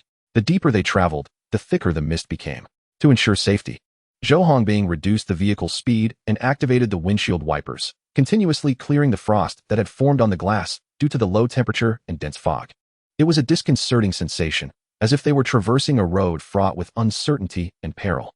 To alleviate the tension, the four passengers began to converse. Zhou Hongbing remarked, "Teacher, the fog today is quite dense, even more so than it was 8 years ago. Could this affect our search for the ancient moon's secret realm?" "No. This might actually be advantageous for our exploration," Ma Gongsheng replied, shaking his head, his voice resonant. Though aging, his eyes remained bright and clear. Perhaps it was the rare opportunity to venture beyond the city that invigorated his spirit. Lin Yun remained silent, sensing that the appearance of the fog had not caught the old gentleman or Zhou Hongbing off guard. Could it be that the ancient moon's secret realm lay hidden within this thick mist? Advantageous? Zhou Hongbing questioned, puzzled. "Have you forgotten?" Ma Gongsheng responded. "Ha. It's been 8 years. I can barely recall many of the details from that exploration." Zhou Hongbing chuckled, gripping the steering wheel with a hearty laugh, showing no signs of embarrassment in front of his long-lost teacher. You. Ma Gongsheng shook his head, though his tone bore no reproach. Lin Yun took the initiative to inquire, "Brother Zhou, I hear you were once the old gentleman's student. Could you elaborate?" As Ma Gongsheng's grandson, he held a certain level of trust for Lin Yun. However, regarding Zhou Hongbing, a stranger, he remained cautious. True explorations of secret realms were far removed from the simulations conducted in school. In reality, there were no rules prohibiting betrayal among companions. It was not uncommon for partners to turn against each other for the sake of immense profit. After all, when one descends into madness, even the most bloodthirsty beasts would find themselves seated at the same table as children. Zhou Hongbing's eyes glimmered with reminiscence. "Of course, I graduated from Jiangxing Beastmaster University, majoring in combat, but I had a deep interest in battle pedicology. I often skipped classes to attend lectures from other professors, nearly failing as a result." Ma Gongsheng smiled as he recounted past memories to Lin Yun and Man Yintao. Before his retirement, Zhou Hongbing was his most favored and esteemed student, diligent and excelling in his studies. In the course he taught on battle pedicology, Zhou consistently placed first, and his combat prowess was also commendable, possessing a B-grade aptitude and dazzling talent, though his family background left much to be desired. Even with scholarships, he could not afford high bloodline battle pets, which hindered his development. During those years, whenever Ma Gongsheng embarked on explorations of secret realms, he would always take Zhou along. 8 years ago, during their final exploration of the ancient moon's secret realm, Zhou had accompanied them as well. Regrettably, they returned empty-handed. Shortly thereafter, the school withdrew its support from Ma Gongsheng, leading to the rapid dissolution of their exploration group. Subsequently, Zhou graduated and began to hustle for a living. Their interactions as teacher and student naturally diminished, with communication mostly limited to occasional messages on their phones, maintaining a relationship that was both teacher and friend. Man Yintao blinked her sparkling eyes and asked, "Brother Zhou, what do you do now? And how did you come to meet grandfather?" "Currently, I am employed at a modest demon hunting troupe in Jiang City, which you likely have not heard of. Recently, the troupe has been rather quiet, allowing me to take a break and chat with my teacher. To my surprise, my teacher intends to reignite the exploration of the ancient moonlight secret realm. As a student, I naturally must lend my full support," Zhou Hongbing explained with a cheerful demeanor. "So that's how it is. What a coincidence," Man Yintao exclaimed with a beaming smile. Lin Yun remained silent, his eyes narrowing slightly. From his vantage point, he could discern a significant portion of Zhou Hongbing's face. For one endowed with the eye of domination, the minutiae of any individual's facial expressions were laid bare. Unless one were a master deceiver or a consummate actor, it was nearly impossible to deceive him. When Man Yintao had inquired about his profession, Zhou Hongbing's expression had momentarily faltered, though he quickly masked it. Lin Yun perceived this clearly. Was there something hidden? However, he did not dwell on it. After all, men often care about their image.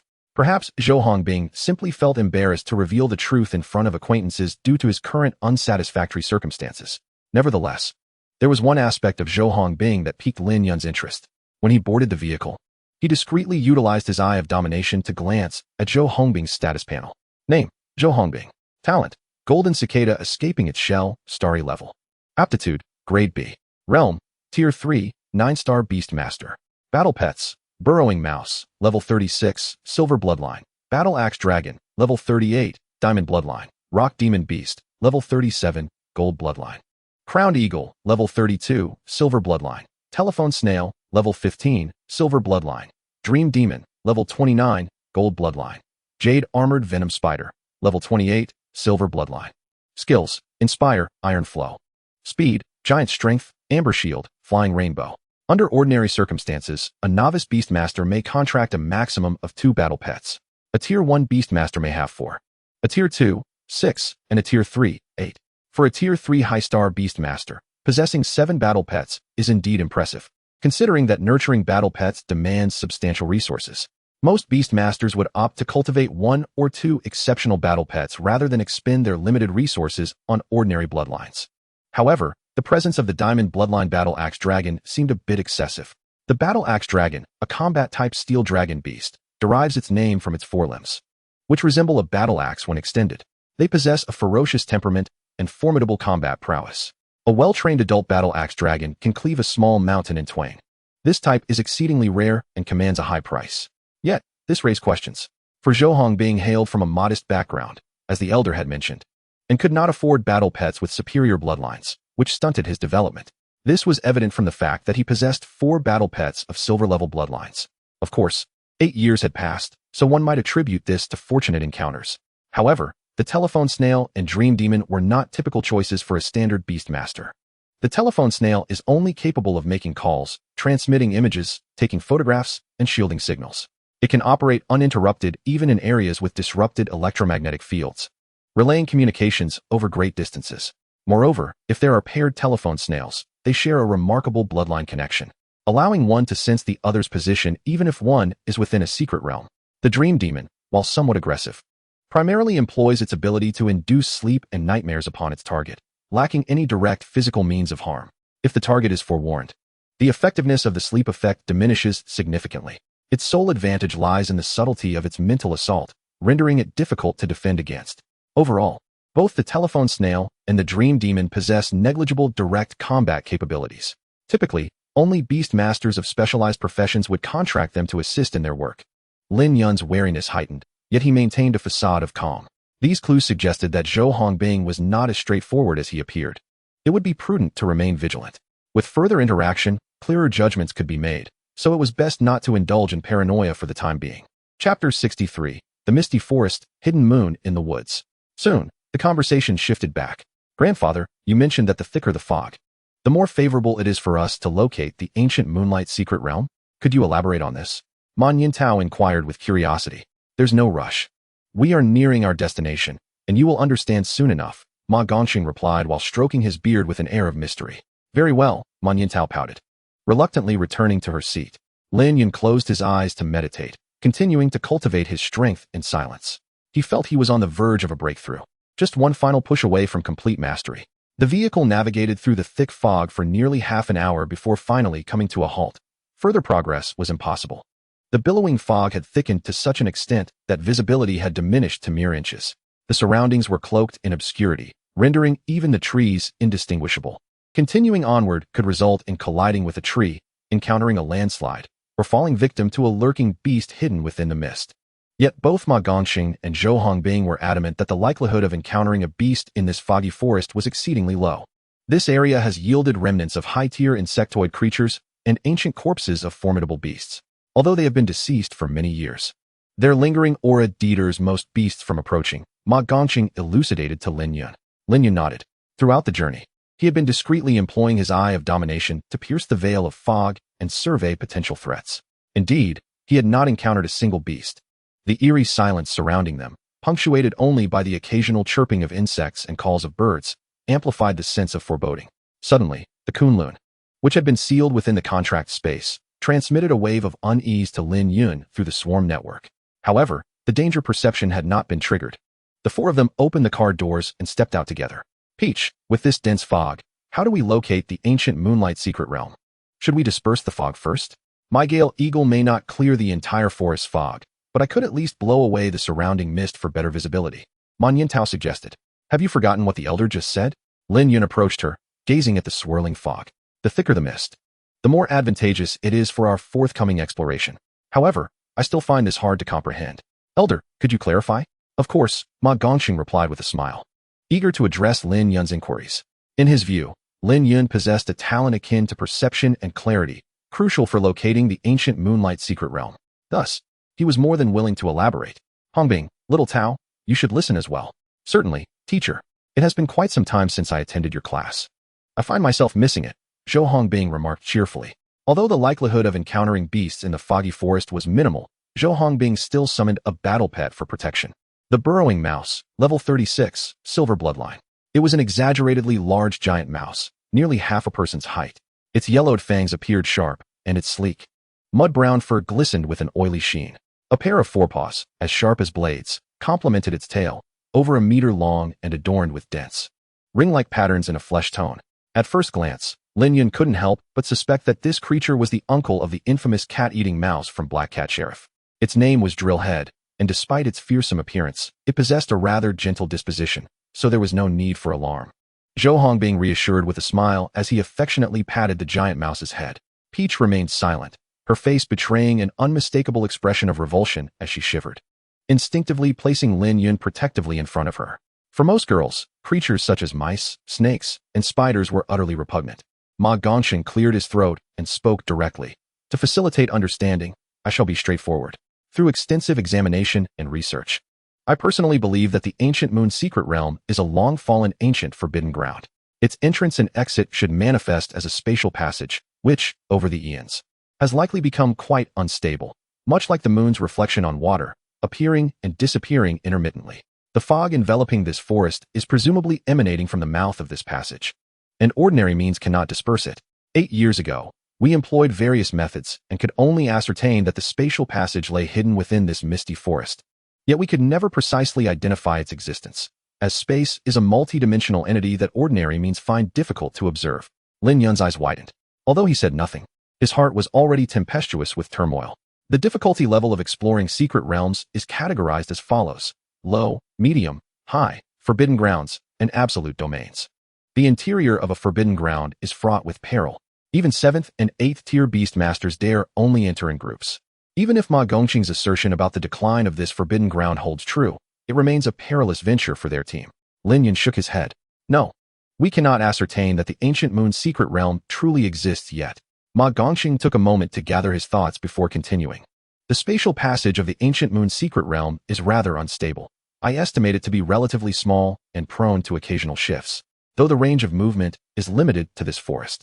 Scientific instruments cannot trace or survey it. We can only rely on the naked eye. The substantial fog today indicates that the spatial passage is relatively stable, which bodes well for us. Peach replied, somewhat disappointed. This forest is so vast, and the fog is so thick. It's absurd that the spatial passage would play hide and seek. Just the 4 of us. How long will it take to find it? She finally understood why her grandfather had been unable to confirm the existence of the ancient Moon secret realm. The difficulty was simply overwhelming, like searching for a needle in a haystack. Ma Gongqing shifted his gaze to Lin Yun. Thus, we shall rely on the keen insight of our young friend Lin. Zhou Hongbing also turned to the boy beside Peach, his expression unchanging. Deep down, he harbored little hope. They had attempted to enlist the help of beast masters with discerning talents many years ago, but to no avail. The ancient fog enveloping this forest surpassed the capabilities of any beast master's innate gifts. It was akin to a fledgling cultivator, no matter how keen their spiritual sight, failing to locate the focal point of a formation laid by an advanced practitioner. I cannot guarantee success, but I shall make every effort, Lin Yun stated, turning to Man Yintao beside him. Peach, you mentioned possessing a Gale Hawk. Yes, she responded. I have an idea, but it requires your cooperation. Absolutely. Man Yintao readily agreed. Soon, they summoned their respective battle companions, the swift-winged locust and the Gale Hawk. The Gale Hawk, a majestic creature with reddish-brown plumage, boasted a deep yellow hooked beak and iron-like claws, its piercing eyes suggesting it was not to be trifled with. Lin Yun positioned the swift-winged locust atop the Gale Hawk's head. Hold tight. Do not let go. With a nod, the swift-winged locust grasped the feathers atop the Gale Hawk's head, eliciting an annoyed shake from the larger bird below. Behave, Red Feather. No fighting. Peach admonished promptly. Caw. In deference to its owner, the Gale Hawk reluctantly acquiesced. It was a proud bird of prey soaring through the skies. Who would have thought that one day it would be ridden by a mere insect, especially one that appeared so dangerous, making the Gale Hawk feel as though a precarious blade rested upon its head, an uncomfortable sensation indeed. Peach patted Red Feather's neck. Now go. Fly high and circle around the entire forest slowly. Caw. The Gale Hawk released a resounding cry, its powerful wings suddenly thrusting upward, carrying the swift-winged locust into the skies. Zhou Hongbing approached Ma Gongxing with drillhead in tow. Teacher, do you think this will work? We previously tried using sharp-eyed flying battle companions for aerial reconnaissance, even deploying numerous drones, but to no avail. The fog is too thick and too peculiar.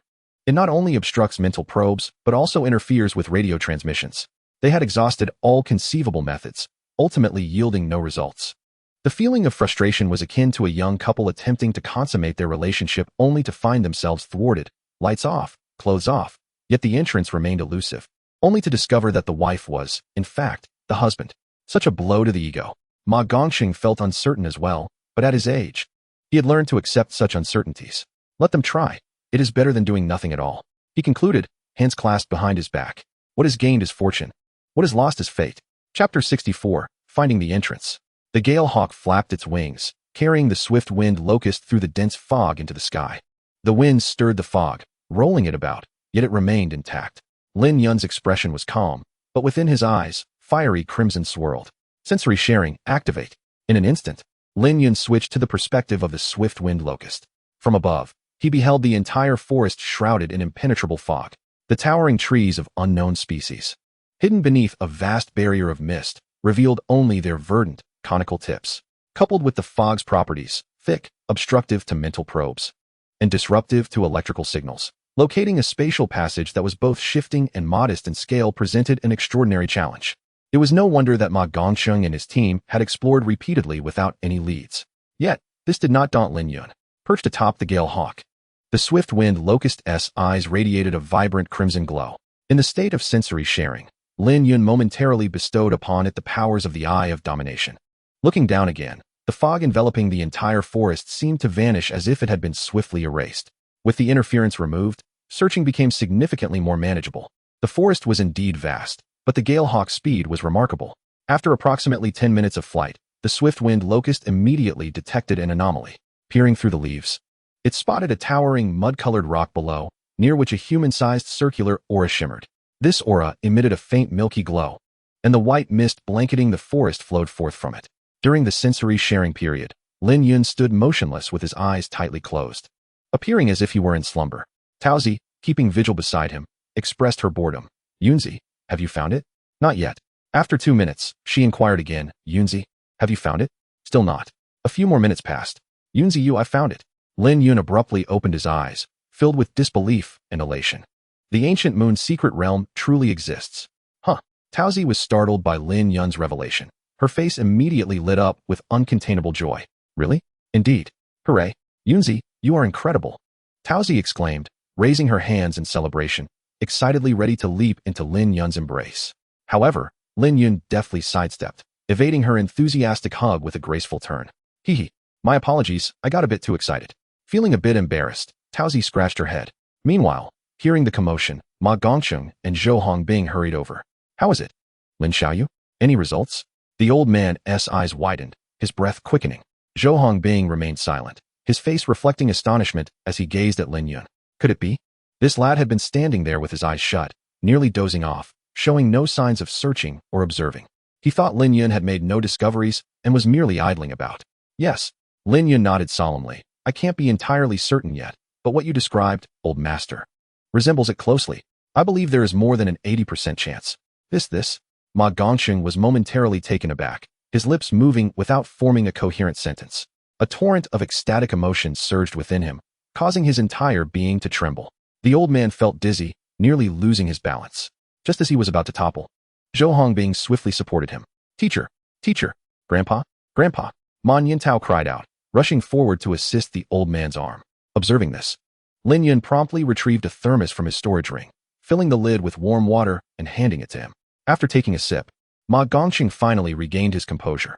I apologize for the spectacle, Lin Xiaoyu, and thank you for your help. No need for formalities, Lin Yun replied, taking back the lid and sealing the thermos, casting a reassuring glance at Ma Gongxing. After searching for over a decade, we have finally. Ma Gongxing's voice became choked with emotion. He had waited for this moment for a full 10 years. Teacher, I understand your feelings, but our immediate priority is to have Lin brother guide us to the location. The space passage of the ancient moon's secret realm may shift. If we delay, it could relocate, requiring us to search anew. Zhou Hongbing calmly interjected while gently patting Ma Gongqing's back. You are right. Thus, I must trouble you, Lin Xiaoyu. To lead the way, Ma Gongqing nodded earnestly, turning to Lin Yun with a pleading expression. Lin Yun readily accepted. All right, everyone stay close to me. The mist is thick. So watch your step and don't get separated. Understood. Soon, under Lin Yun's guidance, the group of 4, along with the drilling mountain mouse, swiftly navigated through the dense forest. After approximately half an hour, a fine layer of dew had formed on their garments from the mist. We've arrived. Right beside that rock. Lin Yun pointed in a specific direction. The mist billowed ahead, obscuring everything but Lin Yun's sight. Yet, at this moment, no one doubted his judgment. After taking another 20 steps, they all halted in unison, staring in awe at the crescent-shaped luminous circle at the edge of the rock, which continuously exuded thick fog. The circle stood a person's height, resembling a full moon, hovering just an inch off the ground, allowing passage for only one individual. It appeared exceedingly mysterious. Ma Gongqing hurried forward to investigate, his voice trembling. It can't be wrong. This must surely be the entrance to the ancient moon's secret realm. Hongbing, assess its stability and danger level. Coming. Zhou Hongbing promptly stepped forward, quickly retrieving various intricate instruments from his storage ring. Shout out, Lin brother, you two wait here. I need to measure first to determine if we can enter. After all, this secret realm was once a forbidden area. The drilling mountain mouse squeaked a couple of times, staying alert by its master's side, its beady eyes scanning the surroundings for any potential risks. Ma Niantao and Lin Yun nodded in agreement, offering no objections. Seizing the opportunity, they also called back their windstorm eagle and swiftwind grasshopper. Ma Gongqing squatted beside Zhou Hongbing, and together they utilized the instruments for testing while discussing the data. It seemed they would need a while longer to yield results. Ma Niantao exhaled in relief, resting her foot against a nearby tree. I never imagined the ancient moon's secret realm actually exists. My grandfather's long-held wish has finally borne fruit today. Thank you, Yunzi. Of course, Lin Yun waved his hand dismissively. One must repay kindness, especially since you generously guided my beast taming techniques earlier. Hee, you're quite impressive, Yunzi. How about I introduce you to a girlfriend? There are many beautiful girls at our school, Ma Niantao teased playfully. Thanks, but I'm not interested at the moment. Lin Yun decisively declined, pondering the enigmatic girl at home, who already gave him plenty to think about. Adding another into the mix would surely overwhelm him. Oh, could this be what they refer to as the legendary Sigma male? Ma Niantao laughed, raising a finger. No thoughts of women, only mastering beast taming. Haha, where did you pick up such a cheesy line? Lin Yun chuckled, feeling his spirits lift considerably. There was something about this girl that radiated a unique charm, akin to a little sunbeam. I have to rehearse my puns daily, even reviewing them before bed. I'm quite the remarkable gal, Ma Niantao boasted with pride. The two conversed for a while. Before long, Zhou Hongbing and Ma Gongqing approached, having finished their testing and tidied their instruments. Shout out, Lin brother, good news. The space passage is currently quite stable. It will not collapse for some time. Furthermore, based on energy distribution calculations, its danger level corresponds to that of a mid-tier secret realm, fitting within the boundaries of what we can cautiously explore. Now, my teacher and I would like to discuss whether we should report back first or proceed inside for exploration. Lin Yun did not respond immediately, his mind rapidly analyzing the situation. He was currently a first-tier beastmaster, yet employing his symbiotic fusion talent. His true combat prowess could rival that of a fourth-tier demon beast, matching the peak strength level of this long-abandoned forbidden area. If approached with caution, the risks were minimal. Entering would be the more beneficial choice for him. 1. Through combat, he could enhance the abilities of Liakong, Kuangtu, Jiao, and the Phantom Sword B and gain insight into new skills. With a stroke of luck, both Kuangtu and Liakong might even break through to second tier during this opportunity. By nurturing and feeding back, he could also potentially advance to second tier himself, further strengthening his talents. Thus, the risks are significantly diminished. Through the reconnaissance conducted by the engineering beetles, it is possible to locate higher bloodline Yichong and even convert them into abundant new biological resources. This will greatly assist in future accumulations. Additionally, there are a few other minor reasons. However, Lin Yun does not intend to reveal his answer immediately. Instead, he poses a counter-question. Peach and I have only just obtained our first-tier Beastmaster qualifications, and our strength is relatively weak. Moreover, in terms of experience in exploring secret realms, we do not possess the wealth of knowledge that you, Brother Zhou and Grandpa, have. Therefore, I would like to hear your thoughts first. Peach nodded in agreement, recognizing that a mid-level secret realm presents a perilous venture for both her and Lin Yun, who are still first-tier Beastmasters. Entering such a realm could very well be a liability. Grandpa is also advanced in age, and his combat pets are primarily suited for auxiliary reconnaissance and outdoor survival, lacking in combat prowess. In this team, the highest fighting capability lies with Zhou Hongbing. Ultimately, it hinges on his perspective. All right, teacher, please go ahead. Zhou Hongbing gestured invitingly. Well, my opinion is to enter, Ma Gongqing stated with a serious demeanor. However, the dangers of a mid-level secret realm are quite substantial, and I am reluctant to involve Little Peach. As for you, Lin, one of the conditions for your earlier agreement to assist was your willingness to explore within. Thus, if you insist on entering, I will not obstruct you. I will ensure Hongbing looks after you. Lin Yun nodded appreciatively. Thank you, Grandpa. Ma Yintao, however, voiced her discontent, Grandpa, but quickly relented under her grandfather's gentle gaze. Zhou Hongbing affirmed, I too believe we should enter, and it would be acceptable for Peach to accompany us. Ma Gongqing frowned. Hongbing? Zhou Hongbing promptly raised his hand to articulate his reasoning. First of all, regardless of the secret realm, the risks at the periphery are considerably lower. We can initially explore the outskirts to gather intelligence before deciding whether to delve deeper. If the situation turns dire, we can retreat immediately. Secondly, entering will provide us with first-hand information. Peach has been immersed in this from a young age, making her an excellent asset in reconnaissance. Acquiring first-hand data will assist the subsequent exploration team dispatched by the city in mitigating risks. Thirdly, leaving Peach outside poses greater dangers. She is unfamiliar with the way back and lacks Lin Yun's ability to pierce through the fog. It would be easy for her to get lost or even encounter a monster attack.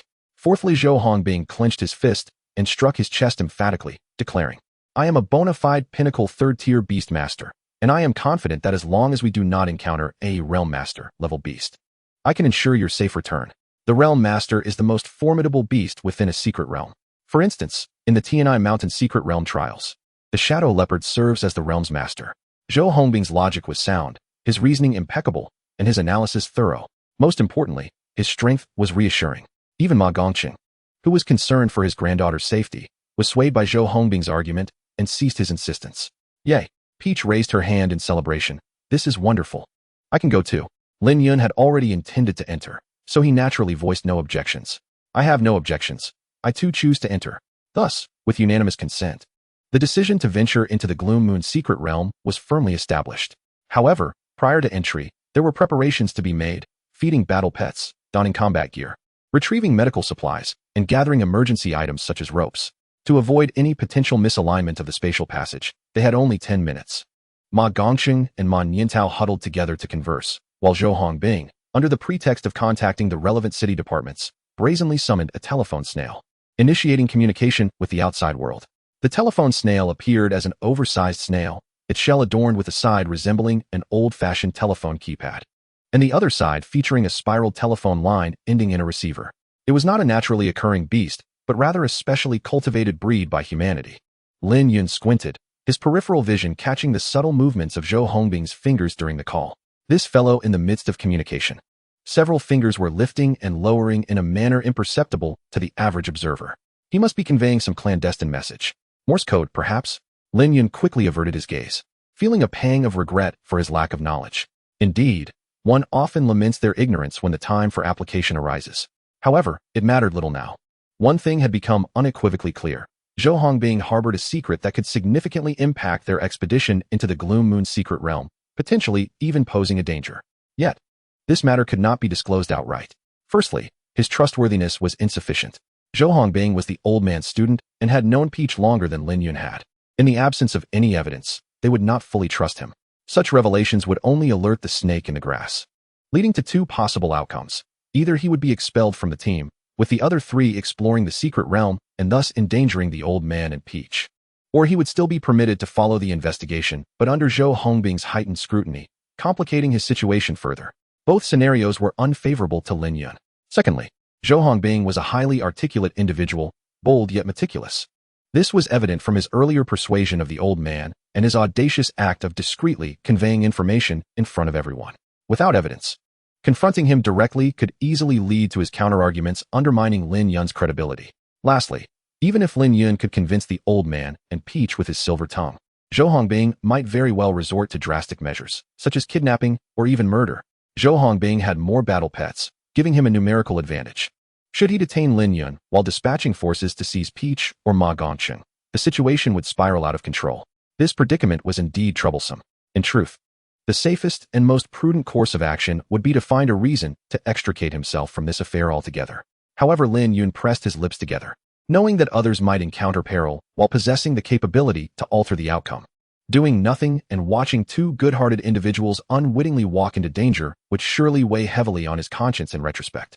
This is not a matter of moral absolutism, a simplistic dichotomy of good versus evil.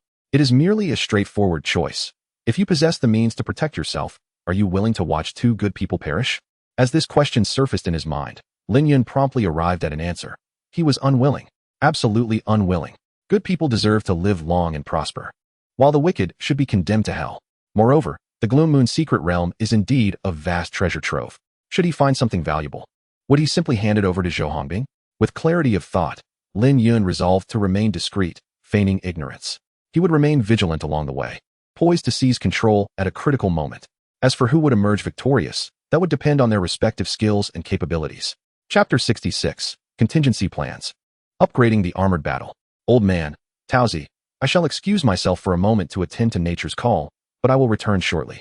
Lin Yun raised his hand in a casual greeting to the two closest companions. Taozi, with a hint of disdain, waved her hand dismissively. Oh, go ahead, Ma Gongchen. On the other hand, offered a kind gesture. All right, Lin, my young friend, do not wander too far. Rest assured, my vision is keen. I shall not lose my way.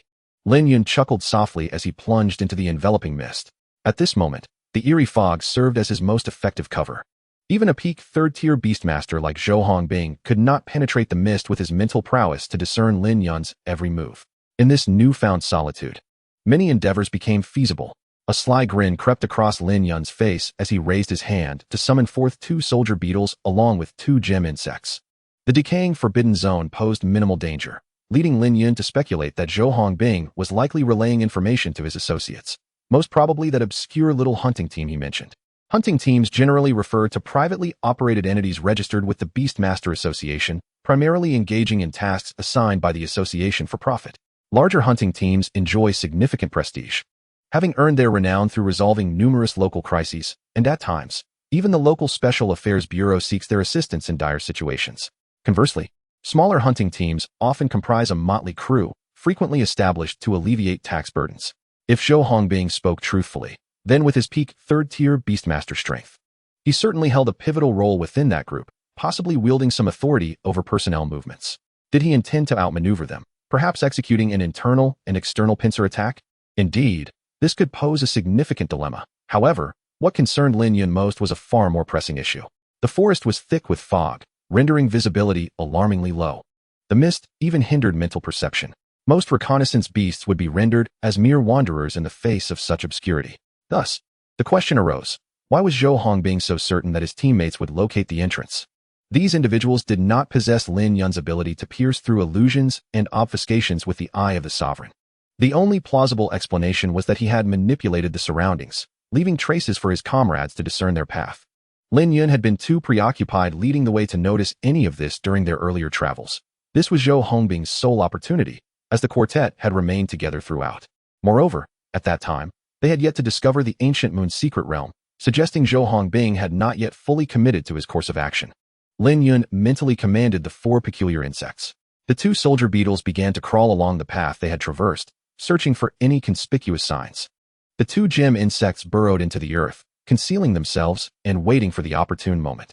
Should the traces be compromised and the intruders still approach, the soldier beetles would relay information, allowing the gem insects to reposition themselves in anticipation of their unwelcome guests, ready to unleash a grand explosion akin to an artful display of chaos. With the interference of the soldier beetles and gem insects, Lin Yun hoped to buy some time and instill caution within the intruders, deterring them from entering the ancient moon secret realm too carelessly. Before long, the soldier beetles, having disappeared into the mist, relayed their findings through the insect network. They had indeed discovered suspicious traces, including the strong scent of wild beast urine, claw marks etched into the lower portions of trees, and deep footprints.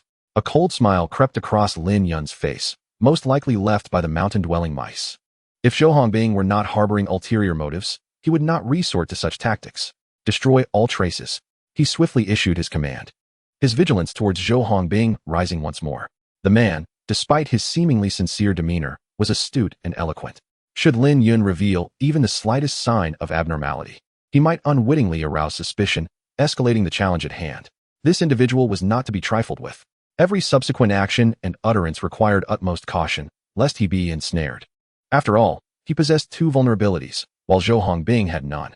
With his plan set, Lin Yun promptly summoned Lai Kong and Kuan Tu, adorning them with the Wind Demon Moon Silk and the Blaze Ring, before feeding them a mixture of insect rations and high-grade liquor. Once the two little creatures were well fed and content, he returned them to the Beastmaster space, conserving their strength for the right moment. Finally, Lin Yun called upon the system in his mind. System, I wish to enhance and modify the armor beetle. The focus shall be on strength, defense, and speed.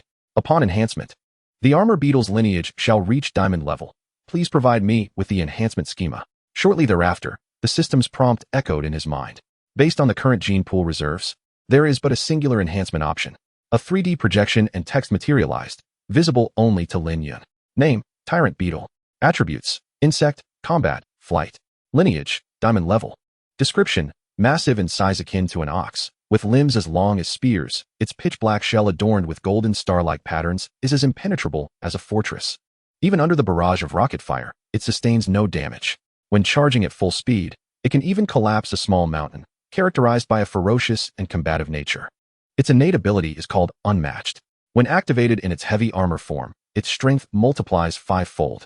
In its light armor form, its speed increases fivefold. Manufacturing cost, 1,000 biomass units, steel armor genes, elite physical enhancement factors, elite strength enhancement factors, elite speed enhancement factors. A fivefold increase in either strength or speed. Lin Yun's eyes widened in astonishment as he absorbed the description of the unmatched ability. His breath momentarily caught in his throat. What a straightforward, yet potent capability. Regardless of how ornate the opposition may be, sheer force prevails, swift and unyielding. By overwhelming them with raw numerical power, he could obliterate anything in his path. Truly deserving of the title Tyrant. System, how long will the modification take? 12 hours. So it will be until tomorrow then. Delay invites peril. Lin Yun furrowed his brow, pondering whether he could expedite the modification process by increasing the biomass expenditure. It was akin to purchasing a vehicle. If one invests enough, the delivery time invariably shortens. Yes. By expending 1,500 biomass units, the enhancement modification time can be reduced to 6 hours, without compromising potential. Without hesitation, Lin Yun affirmed, proceed with the modification. He closed his eyes, his heart aching at the cost. The exact circumstances within the ancient moon's secret realm remained uncertain. Any additional assurance would be prudent.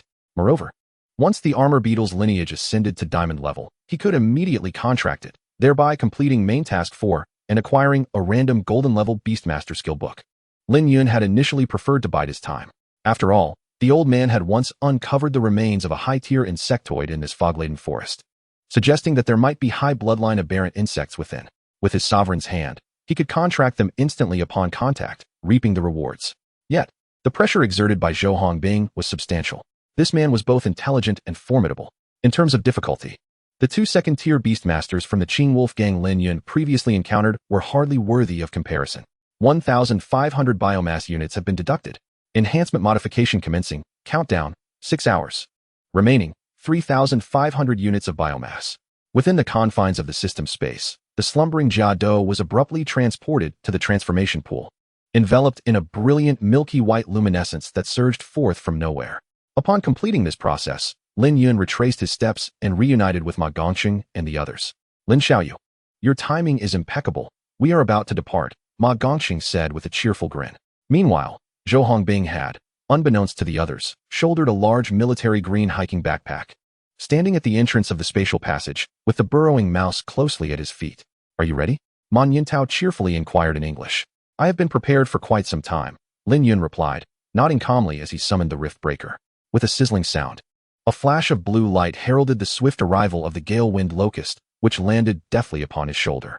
Soon, all four individuals slipped one by one into the swirling mist of the crescent moon-shaped portal, vanishing from sight, leaving behind for camouflaged alien insects.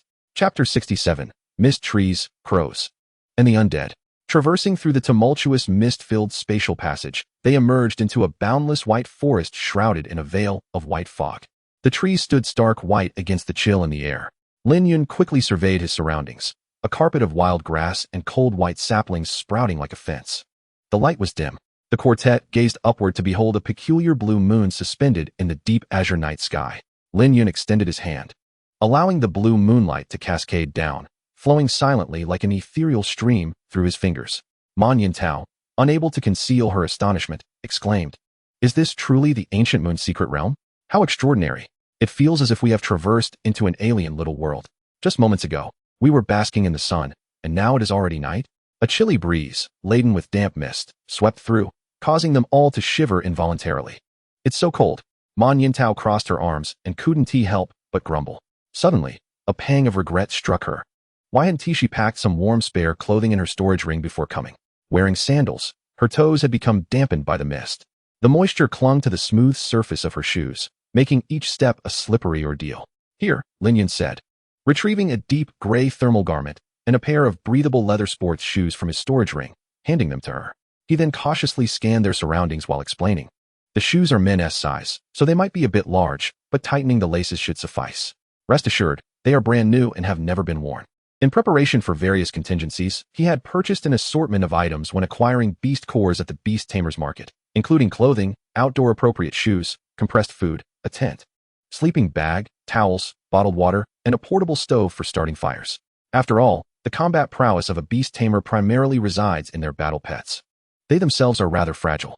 Once engaged in close combat, they are easily dispatched. To liken oneself to a glass cannon would not be an exaggeration.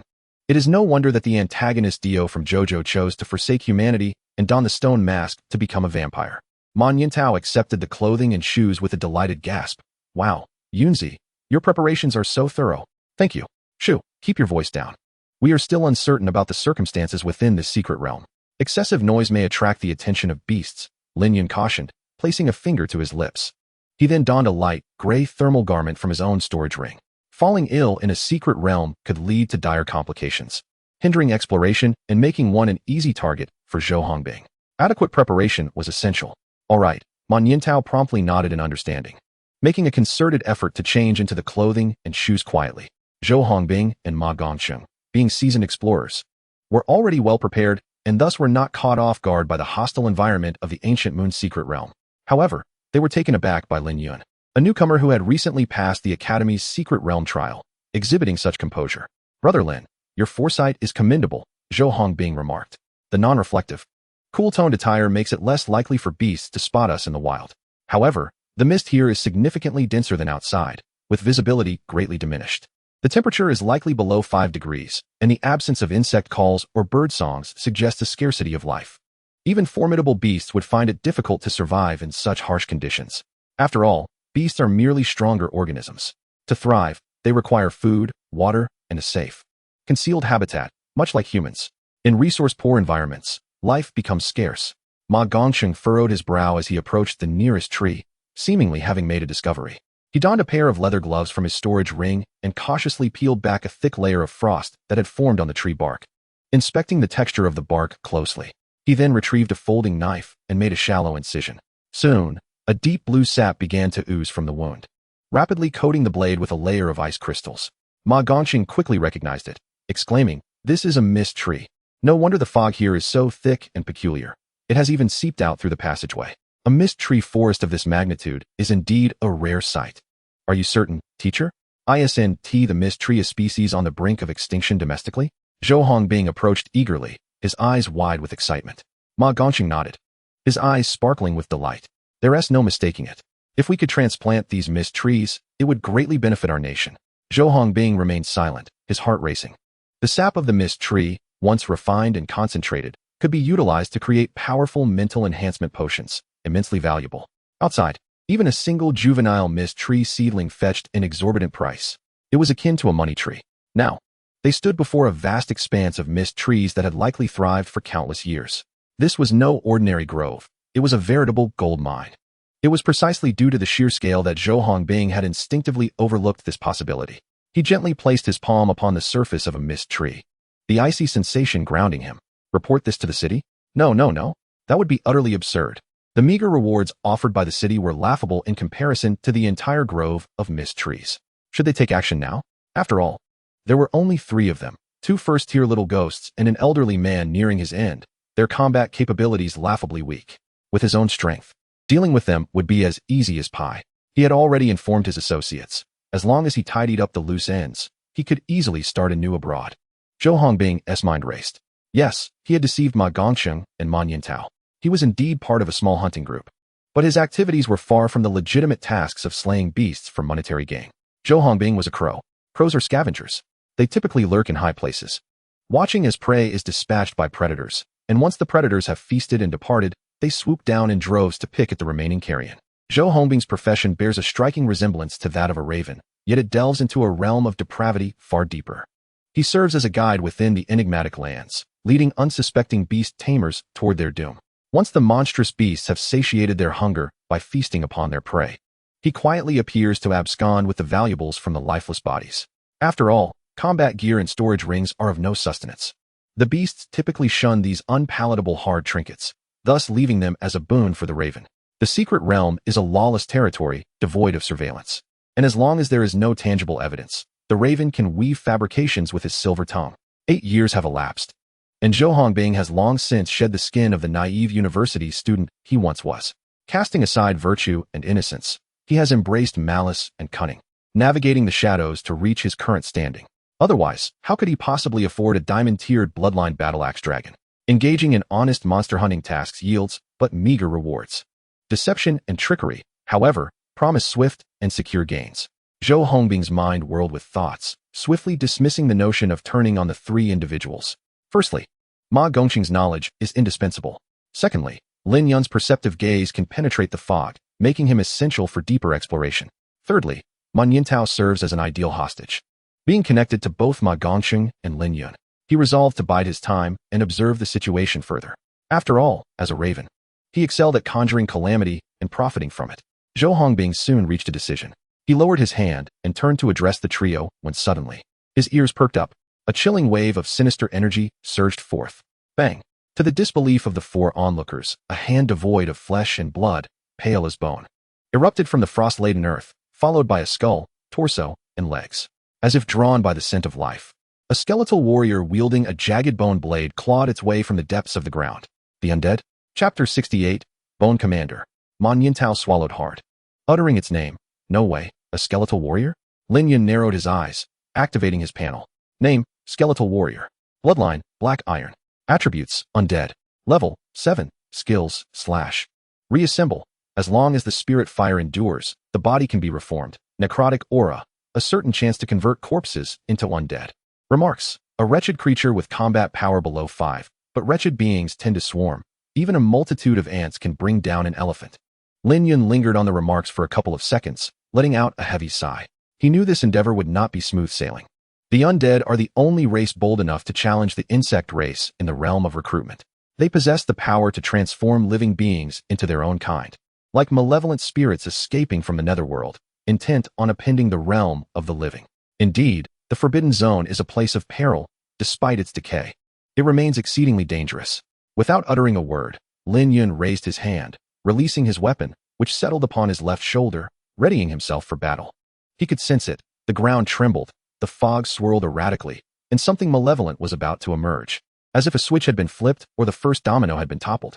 Following the emergence of the first skeletal warrior, a second, a third, and an ever-growing multitude of undead began to materialize. Bang, bang, boom. Skeletal warriors, rotting corpses, poisonous zombies, skeletal archers, bone mages, an array of undead creatures burst forth from the earth, surging in waves like mushrooms sprouting after rain. In the blink of an eye, the once silent forest erupted into a cacophony of noise. Ugh, hiss, clatter clatter. The undead let out their roars, and the heavy stench of decay replaced the once crisp, fresh air. The forms of the undead were obscured by the thick mist, rendering their numbers indiscernible. Yet even this eerie fog could not conceal the flickering blue and white flames of souls dancing within their eye sockets. These soul flames exuded no warmth. Rather, they emanated a chilling aura. Clusters upon clusters, they converged into a wave of flickering flames. The soul flames dispelled the darkness, piercing through the mist, illuminating the forest and their cadaverous forms. Hiss! A piercing neigh suddenly rang out from the depths of the fog.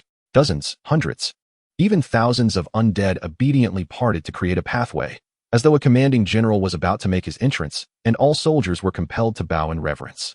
Otherwise, it would be deemed insubordination. Clop, clop, clop. The crisp sound of hooves drew nearer, and soon a towering knight clad in battle armor and wielding a long spear emerged upon a warhorse before the gathered onlookers. The knight stood over 2 meters tall. His armor a deep black adorned with intricate patterns. Beneath the helmet lay a skull devoid of flesh, with vibrant red soul flames flickering in its eye sockets. Distinct from those of the lesser skeletal warriors. Unlike the flimsy skeletal minions, this skeletal frame was robust, with iron-colored bones exuding a metallic sheen of hardness. In his grasp, the crimson bone spear exceeded 2 meters in length, its tip sharp and glinting coldly. The skeletal warhorse beneath him was equally remarkable, boasting 6 legs. Its eyes and hooves glimmered with red soul flames, and its head and back bore silver battle armor. It exuded a potent necrotic aura, far surpassing that of the skeletal warriors standing like minions behind it. The commander, clad in formidable armor and riding a 6-legged skeletal steed, regarded the quartet with hollow eye sockets that glowed with vibrant red soul flames, surveying them in silence. No words were spoken. Instead, a simple, direct gaze emanated an overwhelming mental pressure that crashed over the four like a tidal wave. Zhou Hongbing felt a measure of pressure, yet it did not shake his resolve. Ma Gongcheng, though not a frontline fighter, was still a third-tier beast tamer. While he felt the strain, it did not significantly affect him. Nian Tao clutched her head, emitting a pained sound as if pricked by needles. The icy, sinister, and tainted mental force bore down on her, leaving her too weak to even contemplate resistance. Lin Yun fared slightly better. His mental prowess surpassed that of his peers, reaching the level of a second-tier beast tamer. Although he felt immense pressure, he remained capable of combat. All hurriedly fortified their minds with mental energy, recognizing that this figure was likely the Bone Commander. Zhou Hongbing's expression darkened as he gritted his teeth and called out the name of the approaching figure. This oppressive sensation, could it be the Realm Master? Yet, this was utterly ludicrous. Which Realm Master would forsake the central region to block the entrance here? Wait, could it be due to those mist trees? Zhou Hongbing's realization struck him like lightning. The sap from the mist trees had the effect of enhancing mental strength, beneficial not only to humans, but also to these undead, who valued the strength of souls. Damn it! No wonder this horde of the dead guarded this mist-laden forest. It turned out that they were protecting their territory from intruders. Such a formidable sense of oppression. Compared to this, the shadow leopard was hardly a threat. Lin Yun summoned his mental strength to shield his mind, dispelling the damp, sinister mental waves. His brows furrowed deeply, remaining silent, but a hint of crimson flickered in his gaze. Name: Bone Commander. Bloodline: Diamond. Attribute: Undead Martial Spirit. Level: 37. Skills: Reconstitution, Undead Transformation, Death Charge, Soul Shout, Sweeping Strike, Raining Cold Stars, Block, Retaliatory Shot, Death Thorn Piercing Spear, Bone Steel Body. Moonlight Blessing, increases strength and speed by 20 under the moonlight at night. Arrow Evasion Blessing, allows the user to evade any ranged attack once the target is confirmed with sight. Aura of Oppression, releases mental energy to suppress the opponent. Remark: Commander of the Undead Army, possessing formidable martial skills capable of single-handedly facing thousands. Name: Skeletal Warhorse. Bloodline: Golden. Attribute: Undead Fire. Level: 32. Skills: War Trample, Fiery Breath. Soul Pact, binds the rider, providing a portion of power enhancement while sharing a portion of damage. Fire Thorn Shield, provides a target with a shield that transforms into thorns when attacked, burning the assailant. Reconstitution, Necromantic Aura. Soul Fire Absorption, can rapidly restore injuries by absorbing the soul fire of other undead. Remark: the mount of the skeletal commander, its 6 legs igniting in flames, running as swiftly as lightning. Lin Yun squinted his eyes, sensing the situation was becoming quite troublesome. The skeletal commander and the skeletal warhorse alone would be challenging to contend with. It was even more daunting considering their combined presence resembled that of a doctor riding a coroner in Kamen Rider X8. The difficulty had effectively doubled. However, Zhou Hongbing was not to be underestimated. He commanded 4 third-tier contract battle pets, one of which was a diamond-blooded battle-axe dragon. In a life-or-death struggle, his chances of victory were substantial. He might even severely wound the undead army. Yet, Lin Yun had little confidence in his character. It would be a blessing if he didn't abandon them mid-battle and flee. This was because the undead would not drop demon cores. Defeating them would yield nothing but worthless bones and rotten flesh, while he and his battle pets risked injury or even poisoning. The risks were high, and the rewards were meager. Thus, most beast tamers encountered with undead beasts in the wild or in secret realms adhered to the principle of avoiding unnecessary conflict. Simply retreat. Chapter 69, Clash, Fierce Battle Axe Dragon. Zhou, Brother Zhou, what should we do now? Ma Niantao's voice trembled, her breath uneven. It was her first encounter with such a multitude of undead. She could hardly count how many of those deathly creatures there were. Everywhere she looked in the misty forest, The flickering soul fires danced in their eye sockets.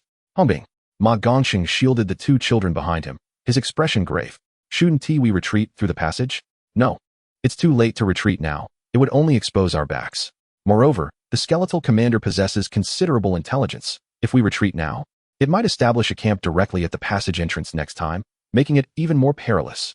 Zhou Hongbing promptly shook his head in disagreement. He had yet to seize anything. Going out now? What a joke. In truth, if it weren't for Zhou Hongbing's concern about not being able to consume all the resources in this secret realm alone, and for various risk considerations, he wouldn't have summoned his companions. He would have resolutely chosen to hoard everything himself. Now, his companions were already on their way. They just needed to hold on a little longer. If it became unbearable, they would make a run deeper into the area, as long as they escaped the misty forest. This accursed undead should not pursue them any further. Before his companions arrived, Zhou Hongbing intended to explore other areas to gather information, facilitating a swift resource collection later. Ma Gongxing and the others would surely need to be silenced. But if 3 people went missing at once and a report was filed, the Special Affairs Bureau would quickly trace it back here. Their time was limited.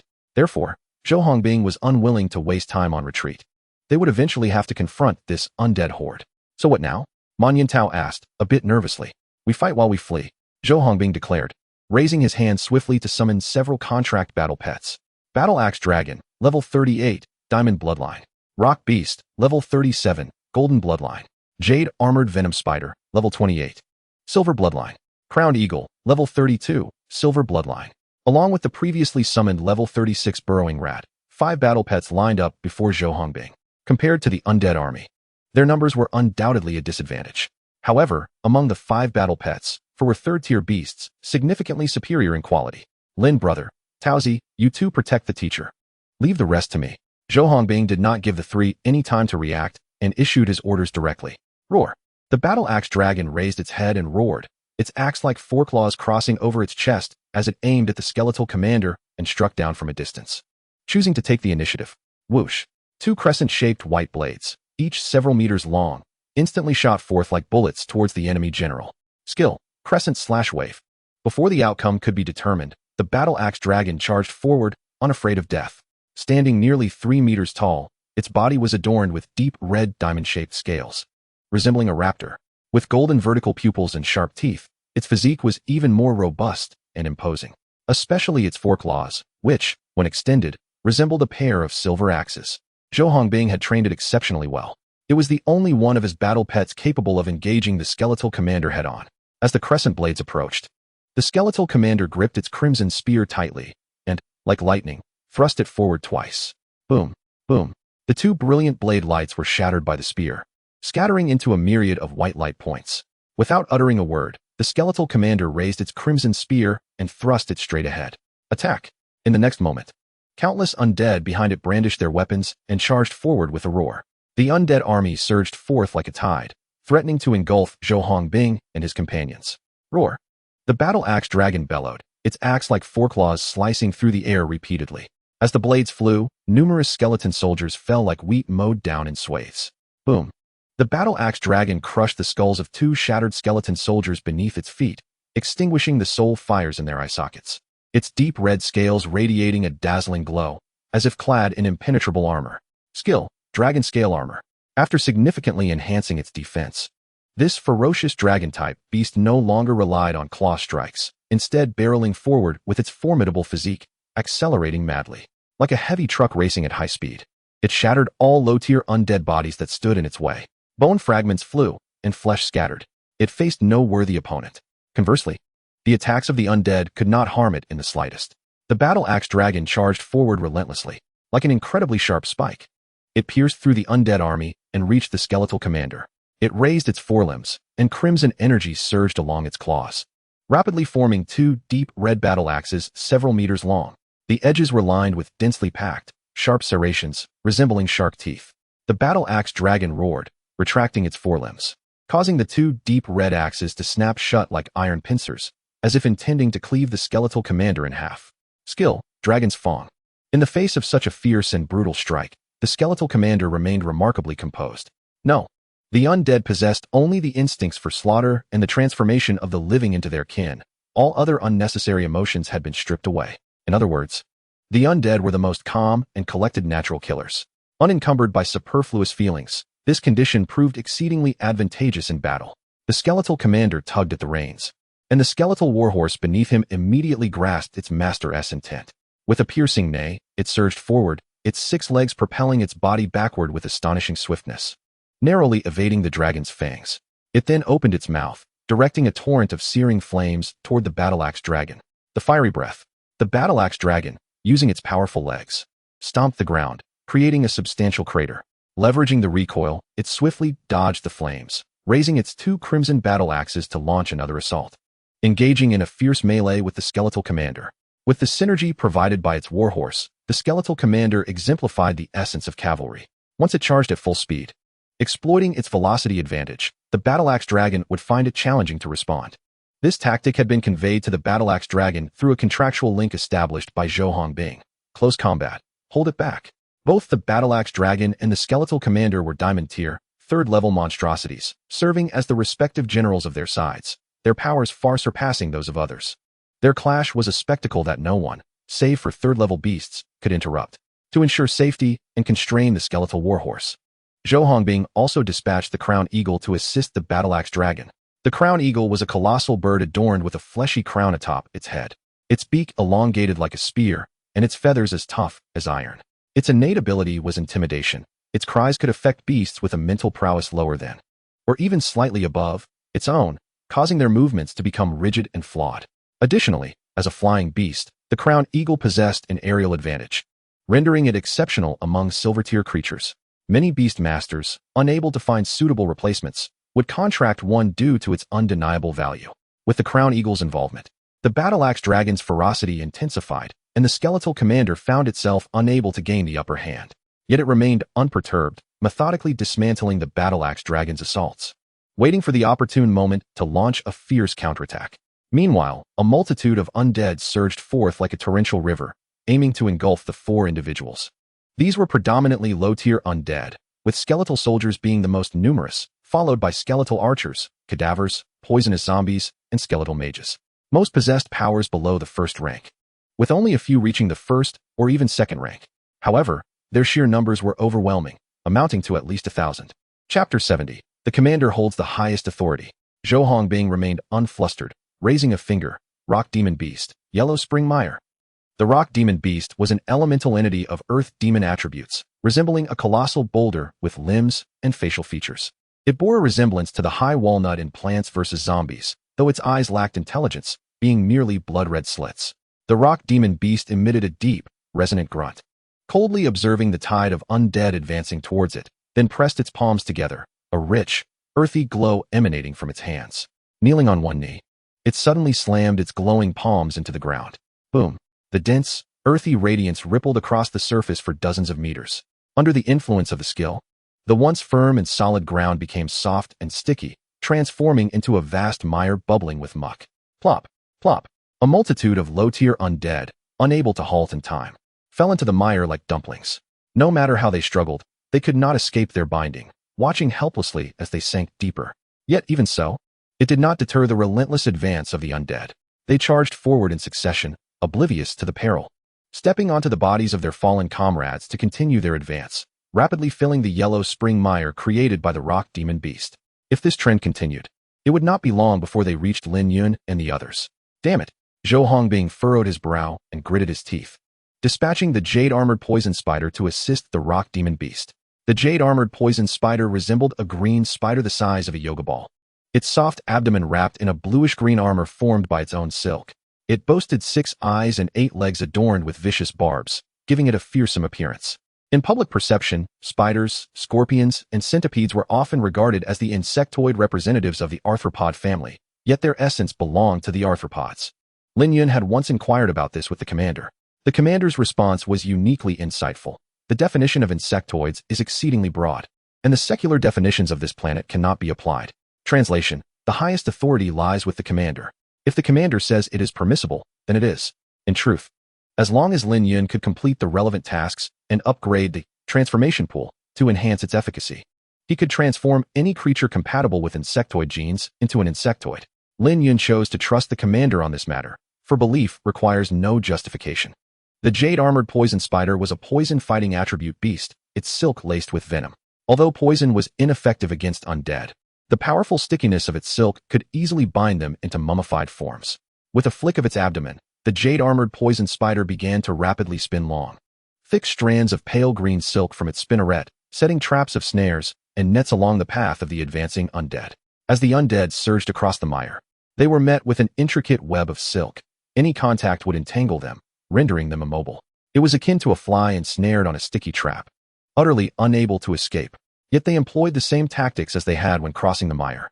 The undead in front trampled over the silk traps, triggering them, allowing those that followed to advance unimpeded.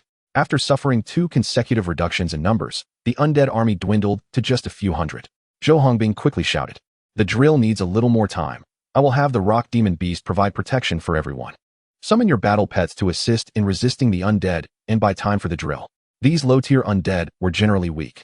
As long as they were cautious of their corpse poison and the soul fire within their skulls, they would be fine. "All right," Man Yintao nodded, summoning the flame lion and gale eagle. Lin Yun shrugged, "Liakong, Kunlun, go." Although these undead were low-tier, their overwhelming numbers posed a challenge. The more he killed, the more experience he could accumulate to level up. As for symbiotic fusion, he would refrain from using it unless absolutely necessary. Otherwise, it would surely raise Zhou Hongbing's suspicions and alert him. He needed to convincingly portray the capabilities of a first-level beast master without appearing overly extravagant. Sizzle. Hiss. The blue and red aberrant insects nodded in unison and leaped from Lin Yun's shoulders, their wings trembling as they charged toward the oncoming undead. The gale locust lived up to its name, moving with the swiftness of the wind. It effortlessly dodged the attacks of the undead, its forelegs and robust hind legs armed with sharp blades. With each strike, it precisely severed the heads of the undead, extinguishing the soul fire within their eye sockets.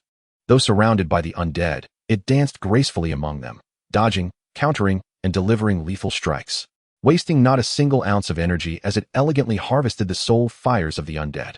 The sharp-blade cockroach may lack the swiftness and agility of the gale's swift locust, yet it possesses its own formidable combat style.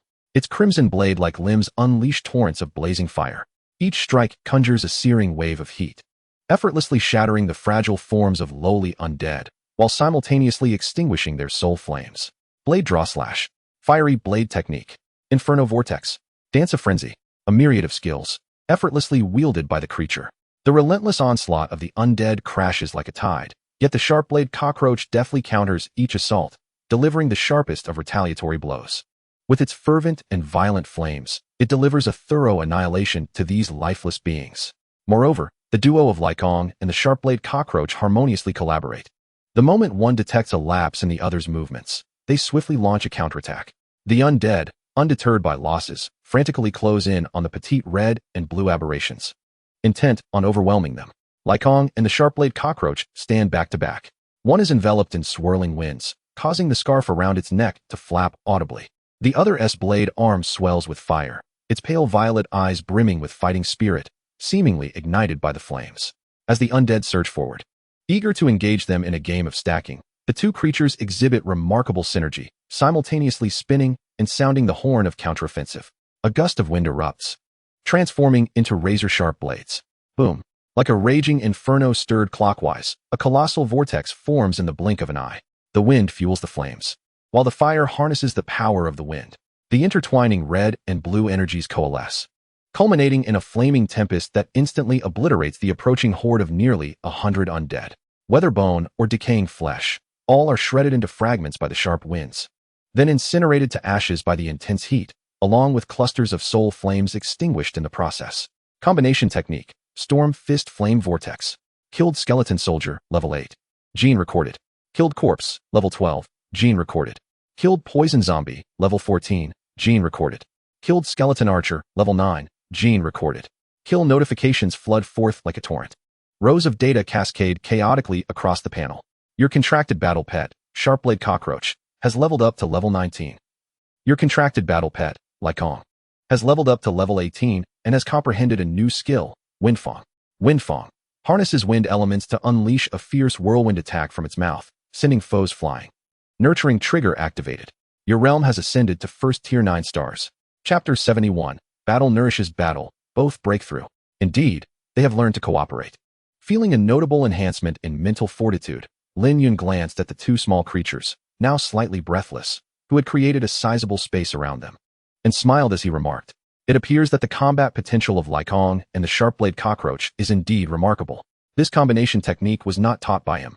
Rather, it was a spontaneous display of synergy born from the pressure of the undead army. This is truly astonishing." Man Yintao gazed at the two diminutive aberrations, back to back under the moonlight, her eyes wide with disbelief. Her flame lion boasts a diamond-grade lineage, and her gale hawk is a golden-grade battle pet, both embodying the elements of fire and wind, yet they have yet to achieve the level of synergy necessary to execute a combination technique, fighting instead as separate entities, resulting in less impressive accomplishments compared to Lin Yun. At that moment, four emerald beams of light traversed the sky, swiftly infusing Lycong, the sharp-blade cockroach, the flame lion, and the soaring gale hawk with rejuvenating energy. In an instant, all four battle pets felt a significant recovery of their depleted stamina and energy. Lin Yun and Man Yintao turned to see Ma Gongqing cheerfully waving at them. Beside the old man were two plump, rosy, adorable battle pets. Their appearance bore a resemblance to the Pokemon Jigglypuff, yet their demeanor was even more earnest and wholesome, with notably elongated limbs. These golden-grade battle pets, known as chubby healers, are second-tier magical beasts. They lack direct combat capabilities, yet possess formidable healing abilities, capable of replenishing stamina and energy, healing injuries, dispelling toxins, and lifting curses. They serve as exceptional support. Beastmasters often encounter them in beast hospitals or battle pet treatment centers. In certain secret realms, chubby healers are even sheltered by gentle magical beasts. Anyone daring to target them must face the ruthless wrath of the magical beast horde. Ma Gongqing frequently explores various secret realms, and sustaining injuries is commonplace for him. Hence, he has contracted these two chubby healers, becoming the brains of the exploration team and a trustworthy healer. While they may not contribute in battle, let me handle the logistics, the old man cheerfully declared. The two slightly aged chubby healers beside him nodded in agreement, emitting affirmative sounds. Lin Yun smiled and nodded, quickly scanning the battlefield. In the distance, the battle-axe dragon and the crowned hawk were locked in a fierce struggle with the bone commander and its skeletal warhorse, neither side willing to yield. However, the bone commander possessed a significant advantage. Both it and its warhorse are undead, feeling neither fatigue nor fear or pain. Even when injured, they can swiftly recover through the absorption of soul flames and the skill of reconstitution. In a protracted battle, this presents an overwhelming disadvantage for the battle-axe dragon and the crowned hawk. The prowess of the bone commander is absurdly formidable. The blood-red spear entwined with thorns in its grasp is wielded with astonishing agility. Stab, thrust, smash, lift, cleave, sweep, shake, pull, flick. Point. The bone commander showcases the characteristics of the spear as the king of all weapons and the thief of all weapons to perfection. The king sweeps across the battlefield, while the thief adapts to myriad transformations. The battle-axe dragon is indeed ferocious and violent, its two deep crimson axes swinging wide, revealing the physical advantages of its dragon attribute battle pet. However, it falls short in technique when compared to the bone commander. Each fierce attack it launches is effortlessly countered by the bone commander's bloodthorn spear, which employs various sophisticated techniques to neutralize the assault, before swiftly exploiting the fleeting openings to launch a counterattack. Furthermore, the synergy between the bone commander and its warhorse is extraordinarily seamless. Even when the battle-axe dragon engages in close-quarter combat, it finds no advantage. Were it not for the crowned hawk providing aerial support, the battle-axe dragon would be in an even more distressing position. Fortunately, with the chubby healers offering remote assistance, the situation remains manageable for the time being. The rock demon and the jade-armored poison spider have transformed the ground into a swamp and are continuously spraying webs, establishing two solid lines of defense against the undead army, thereby alleviating immediate concerns. As for the burrowing mouse, it has already excavated a well-like hole in the ground, relentlessly unearthing soil and rock from within. In a short time, a mound several meters high has formed at the entrance. It has already tunneled a horizontal passage several meters deep and over 10 meters long. With just a little more time, the burrowing mouse should be able to carve out a safe escape route. Lin Yun squinted his eyes. It was then he realized that Zhou Hongbing's battle pets were truly well coordinated. They excel in direct combat power, defense, crowd control, escape, communication, and stealth. They cover all aspects. Goodness, the advantage of possessing a strong mental attribute is undeniable. However, Lin Yun remained patient. With the presence of the commander, he would inevitably gather a formidable army of insectoid warriors encompassing land, sea, and air. The battle rages on. As 7 or 8 minutes passed, the relentless tide of the undead army continued to surge forth. Although these low-tier undead displayed lackluster combat prowess, as long as the flames of their souls remained. They could persist in reconstituting their forms. They scavenged materials from their fallen comrades to augment their own bodies, while those ensnared by the mire and webs gradually gained liberation with the assistance of their allies. Even more alarming was the continuous emergence of new undead from beneath the Earth's surface. Some even evolved and transcended during the fray. Within this mist-laden forest, the undead possessed an undeniable home field advantage. Man Yintao was utterly exhausted, her mental energies nearing depletion, aside from the flame lion still engaged in battle. The Gale Eagle had been recalled to the beast space, significantly diminishing its combat ability. At this moment, she sat on the ground in a rather undignified manner. Her hands propped against the earth, her head bowed as she gasped for breath. Lin Yun fared somewhat better, having attained the rank of a second-tier beastmaster. He was considerably stronger than a first-tier beastmaster. Although Liakong and Kunshuo were also weary, their tacit cooperation allowed them to endure for a while longer. The silver lining was that, after a series of fierce battles, both Kunshuo and Liakong had ascended to the second tier. Upon reaching this level, they officially transitioned from the larval, immature, stage to their adult forms. The adult form of the sharp-blade mantis now boasted a size approaching half a meter. With its blade-like arms sharpened and thickened, the serrated edges as keen as a shark's teeth, its surface adorned with vibrant, intricate red fire patterns. Its pair of insectoid eyes transformed entirely into a deep purple, significantly enhancing its perception. Additionally, Kunshuo had mastered a new skill, Earth-Splitting Flame Strike. Earth-Splitting Flame Strike. By plunging its fiery blade arms into the ground, it could detonate at a distance, erupting into a towering inferno that condemned its foes to a fiery demise. Furthermore, the sharp-blade mantis, in addition to its original ability of Drunken Master, gaining strength from intoxication, acquired a new trait, Ferocious Flame. Ferocious Flame trait. When subjected to significant damage, the power of its fire-based skills increases by 50, and the greater the injury, the more ferocious the retaliatory flames become. Name, Sharp-blade Mantis. Bloodline, Golden. Traits, Drunken Master, Ferocious Flame. Type, Bug, Fire Combat. Level, 21. Skills, Blade Slash, Winged Slash. Fire Blade Technique, Frenzied Dance, Fire Whirlwind, Danger Sense, Earth-Splitting Flame Strike. Symbiotic Fusion Form, Flame Blade Knight, named by Lin Yun. Chapter 72, Mastering the Fusion Mode. After Liakong's evolution to the second tier, its body underwent a significant transformation as well. Its size swelled to half a meter in height. Its carapace a deep blue akin to the night sky, with its hind legs exhibiting formidable musculature. Even in a contracted state, the length of its hind legs exceeded that of its forelegs by nearly half, reaching a height of 1 meter, and was adorned with numerous small, backward-facing spikes.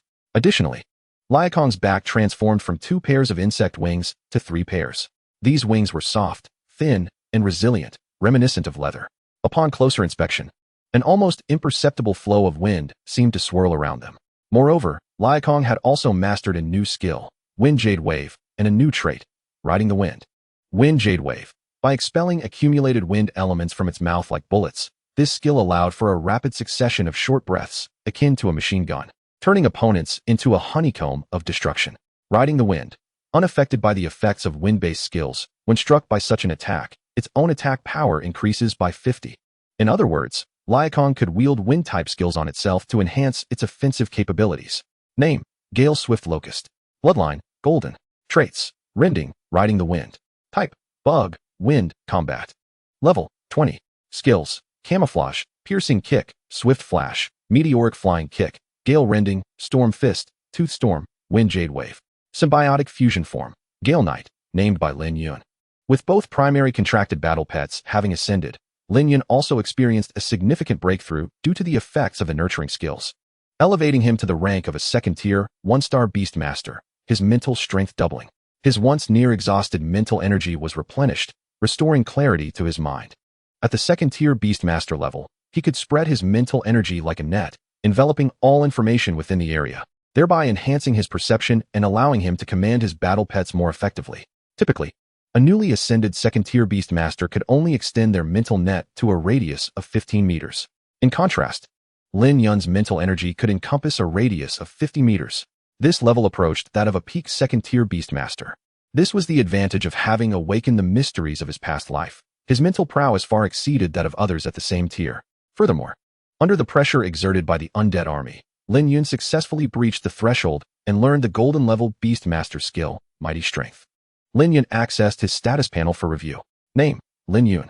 Rank, 2nd tier, 1-star Beastmaster. Talent, Symbiotic Fusion, Sun God level. Skills, Frenzy, Eye of Domination, Hand of Control. Nurturing Return, Mighty Strength, Iron Flow. Battle Pets, Gale Swift Locust, level 20, Golden. Sharpblade Mantis, level 21, Golden. Biomass, 3,500.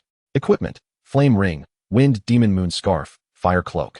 Affiliated Insectoids, Worker Beetles X10, Coin Bugs X4, Gem Bugs X3, Hercules Beetle X1, Undergoing Enhancement, Phantom Sword Edge X1.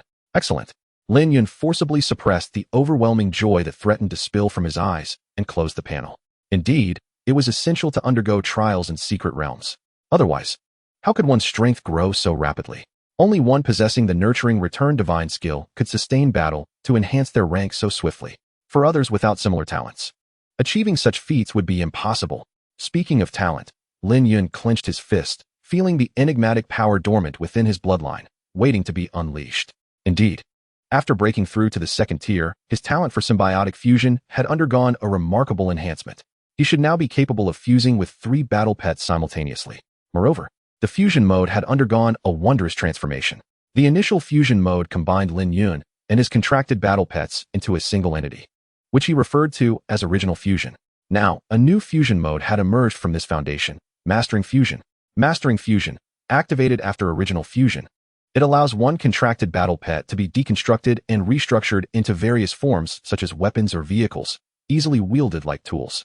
Battle pets in the Mastering Fusion state can still utilize skills and retain their own consciousness to coordinate their actions. In awe of the newfound capabilities of this talent mode, Lin Yun's eyes widened, and elation surged within him. This ability bore a striking resemblance to the ultimate form of the Emperor Knight's mastery. Were it not for the ongoing battle against the undead and the presence of Zhou Hongbing and Ma Gongqing observing, Lin Yun would have yearned to experiment with Mastering Fusion right away to gauge the true potency of this new talent mode. Hold steady. Zhou Hongbing has yet to reveal his true identity. I cannot expose my true strength just yet. A moment of impatience could disrupt grand plans. Cough, cough. Just then, a series of urgent coughs echoed through the air. It was Ma Gongqing, hunched over, clutching his chest, his expression marked by pain as he coughed. Ma Yintao immediately sprang to her feet, anxiously rushing to his side, gently patting his back. Grandfather, what is wrong? Are there any discomforts? No, I'm fine. Ma Gongqing shook his head and, after a moment's pause, straightened his back. It's merely the excessive depletion of mental strength that's left me dizzy and breathless. It's nothing serious. Nothing serious. Yet, despite his words, his countenance was ashen, lacking the vibrant glow and spirited demeanor he had previously exhibited. At that moment, the 2 rotund physicians also slumped down back to back, panting heavily, their appearance betraying their exhaustion. The continuous high-intensity support and treatment had drained their stamina and energy significantly. Now, they were unable to assist the battle pets any further. Ma Gongqing swiftly recalled them to the battle pet space for recuperation. He, too, was helped by his granddaughter to sit upon a mound of earth excavated by the burrowing rat, seeking respite. There was no denying it. His age had begun to take its toll, and his vitality was waning. The indomitable spirit of his youth had long since faded. If spring's breeze holds any pity for the flowers, may I be granted youth once more? Lin Yun observed all of this with furrowed brows. Deprived of logistical support, their situation grew increasingly precarious. He retrieved a thermos from his storage ring and handed it to Ma Yintao. Peach, give the old man some water, let him recuperate. I will continue to thwart the encroaching undead. Additionally, be prepared to retreat at a moment's notice. Brother Zhou may not hold out much longer. Understood. Ma Yintao's heart skipped a beat, and her expression quickly turned serious. Lin Yun turned to leave, as if resolved to a certain fate. He did not allow Liakong and Kunshuo to delve deeper into the enemy lines, but instead commanded them to retreat to a position not far from him. All the while employing the beast mastery technique, Iron Flow, to assist the 2 aberrant insects, while quietly observing the battlefield with the eye of domination. The battle had now escalated to a fever pitch. The battle axe dragon was enveloped in a haze of sweat, its 2 crimson battle axes marred with nicks, their blades marked by prominent fissures. It seemed they were on the verge of shattering completely. Its draconic armor had been breached. Several scales had been dislodged, and there was a gaping wound the size of a bowl on its left shoulder. The muscle at the site of the injury was now constricted, staunching the flow of blood, yet the repercussions were dire. The dexterity of the battle axe dragon's left arm had diminished drastically, rendering it incapable of fending off the thunderous thrusts of the Bone Commander's spear. Consequently, with each exchange of offense and defense, The battle-axe dragon instinctively shifted its focus to the wounded area, entirely losing the ferocity and fearlessness it had initially displayed. At this moment, the scales of victory were slowly tipping in favor of the Bone Commander. Chapter 73. Advancing into the depths, safety precautions. There was no other choice. Compared to the undead, living beings possessed several fatal flaws. Injuries to vital areas could lead to severe wounds or even death. Prolonged exertion would inevitably deplete stamina and mental fortitude. Blood loss, poisoning, and other negative statuses would further diminish one's condition, revealing signs of weakness. The battle-axe dragon was undeniably valiant, yet its adversary was even more cunning and treacherous. The Bone Commander never engaged the battle-axe dragon head-on. Instead, it leveraged the speed of the skeletal warhorse and its mastery of fire to continuously maneuver and restrain. Like an eagle waiting patiently, it gradually wore down the stamina and spirit of the battle-axe dragon. Through the relentless passage of time, the Bone Commander had cultivated an abundance of patience. It resembled a seasoned hunter, maximizing its advantages while minimizing its weaknesses. Like boiling a frog in warm water, it incrementally weakened its prey, waiting for the moment the prey revealed its fatigue to launch a devastating strike. In the sky, the image of the crowned eagle soaring majestically was now absent. After prolonged use of intimidation, its throat had grown hoarse, unable to produce sound, and its feathered blades were ineffective for ranged attacks. The skeletal warhorse had deciphered its tactics. When a barrage of feathered blades approached, it would immediately unleash a torrent of raging fire, incinerating the incoming projectiles to ashes. Zhou Hongbing did not allow the crowned eagle to squander its energy in vain. He recalled it into the beast mastery space, his expression grim. Damn it, damn it, damn it. The diamond tier bloodline of the Bone Commander classified it among the higher echelons of the undead, possessing intellect not inferior to that of ordinary beings. Not only was it a masterful warrior with exceptional riding skills, but it also understood some basic tactics. As the battle-axe dragon was restrained and the army suffered losses, the Bone Commander swiftly adapted its strategy. It split its forces in two. One contingent advanced against Zhou Hongbing, Lin Yun, and their allies, attempting to consume them with ranged attacks. This task was assigned to the skeletal soldiers, numerous but weak, often referred to as cannon fodder. The other contingent, comprising slightly more elite undead troops, withdrew from the front lines. Under the Bone Commander's direction, they formed a pocket formation, converging to surround the battle-axe dragon. It seemed they intended to exhaust the dragon using sheer numbers. This dragon, an entity of the third tier, indeed possessed ferocious combat prowess, serving as a rallying banner for the morale of the troops. However, should it fall, the spirits of Zhou Hongbing and the others would plummet into despair, leading to utter disarray. Ultimately, they would be swiftly consumed by the relentless onslaught of the undead army, meeting a tragic fate of being transformed into undead themselves. Zhou Hongbing gritted his teeth. This could not continue. Once the pocket formation was fully established, surrounding the battle-axe dragon, dire consequences would ensue. He immediately established contact through their pact, inquiring about the progress of the burrowing rat. Drill, how is the tunnel coming along? It's sufficiently safe now, but it seems there is something down below. I detect a peculiar scent. A peculiar scent? Zhou Hongbing paused momentarily, but there was no time to delve deeper. Lin, take Peach and the teacher down the tunnel to retreat first. I'll buy some time. I'll be there shortly. Understood, Brother Zhou, please be careful. Upon hearing this, Lin Yun wasted no time, turning on his heel to flee, simultaneously instructing Liakong and Kunchuo to fight while retreating. Peach, let us go. Okay. Man Yintao responded from a distance, hurriedly helping her grandfather as they dashed toward the large hole excavated by the burrowing rat. Grandpa, I'm fine. I've recovered. The hole is a slope, like a slide. Just jump down. Ma Gongsheng declared, leaping decisively and sliding downwards. Man Yintao jumped down ahead, glancing back. Yunzi, hurry. Coming. Lin Yun replied, issuing commands through the swarm network. Kunchuo and Liakong immediately unleashed their powerful skills to clear the area. Liakong opened its mandibles, inhaled deeply, and then unleashed a visible blue tempest upon the advancing undead. The tremendous pressure of the wind instantly sent dozens of undead soaring into the air before crashing down with bone-shattering force, clearing a substantial area. Skill, Tooth Gale. Kunchuo, not to be outdone, emitted a short hiss akin to a snake, raising its scarlet blades high, unleashing a ferocious inferno that it then plunged into the ground before it. The violent flames spread like shockwaves across the vast conical area ahead. Boom, boom, boom. Columns of raging fire broke through the earth's surface, shooting skyward and incinerating every undead in their path into mere ashes. Skill, Ground-Cleaving Flame Cut. With the release of these two formidable skills, Kunchuo and Liakong cleared a significant expanse around them. They seized the opportunity without hesitation, vibrating their insectal wings as they swiftly returned to Lin Yun's side, settling upon his shoulders. An immediate sensation of weightiness enveloped him, akin to bearing the burden of a hefty yoke. How heavy? These two ought to consider shedding some pounds. Lin Yun was certainly no novice like Ash. Ash could effortlessly lift Pokemon such as Gyarados, 72 kilograms, and Charizard, 555 kilograms, single-handedly hoist Pidgey, 16 kilograms, withstand Pikachu's Thunderbolt, and endure the fiery breath of Charizard, all while displaying extraordinary resilience. Together with Brock, they could even keep pace with a moving truck on foot. One of Ash's Pokemon could leap several meters high, clutching Team Rocket's hot air balloon. Such preposterous physical prowess was almost superhuman. Ash, a Rocky line if trainers were allowed to participate, I would have long since secured the championship. How can mere Pokemon compete with my refined physique? Lin Yun harbored grave doubts. Even with the consumption of a basic physical enhancement potion, his physical attributes paled in comparison to Ash's. Speaking of which, Ash's hairstyle indeed bore a striking resemblance to that of Goku from Dragon Ball. Onward, Lin Yun steadied his legs, striving to brace against the impact of the two adult insects alighting upon his shoulders.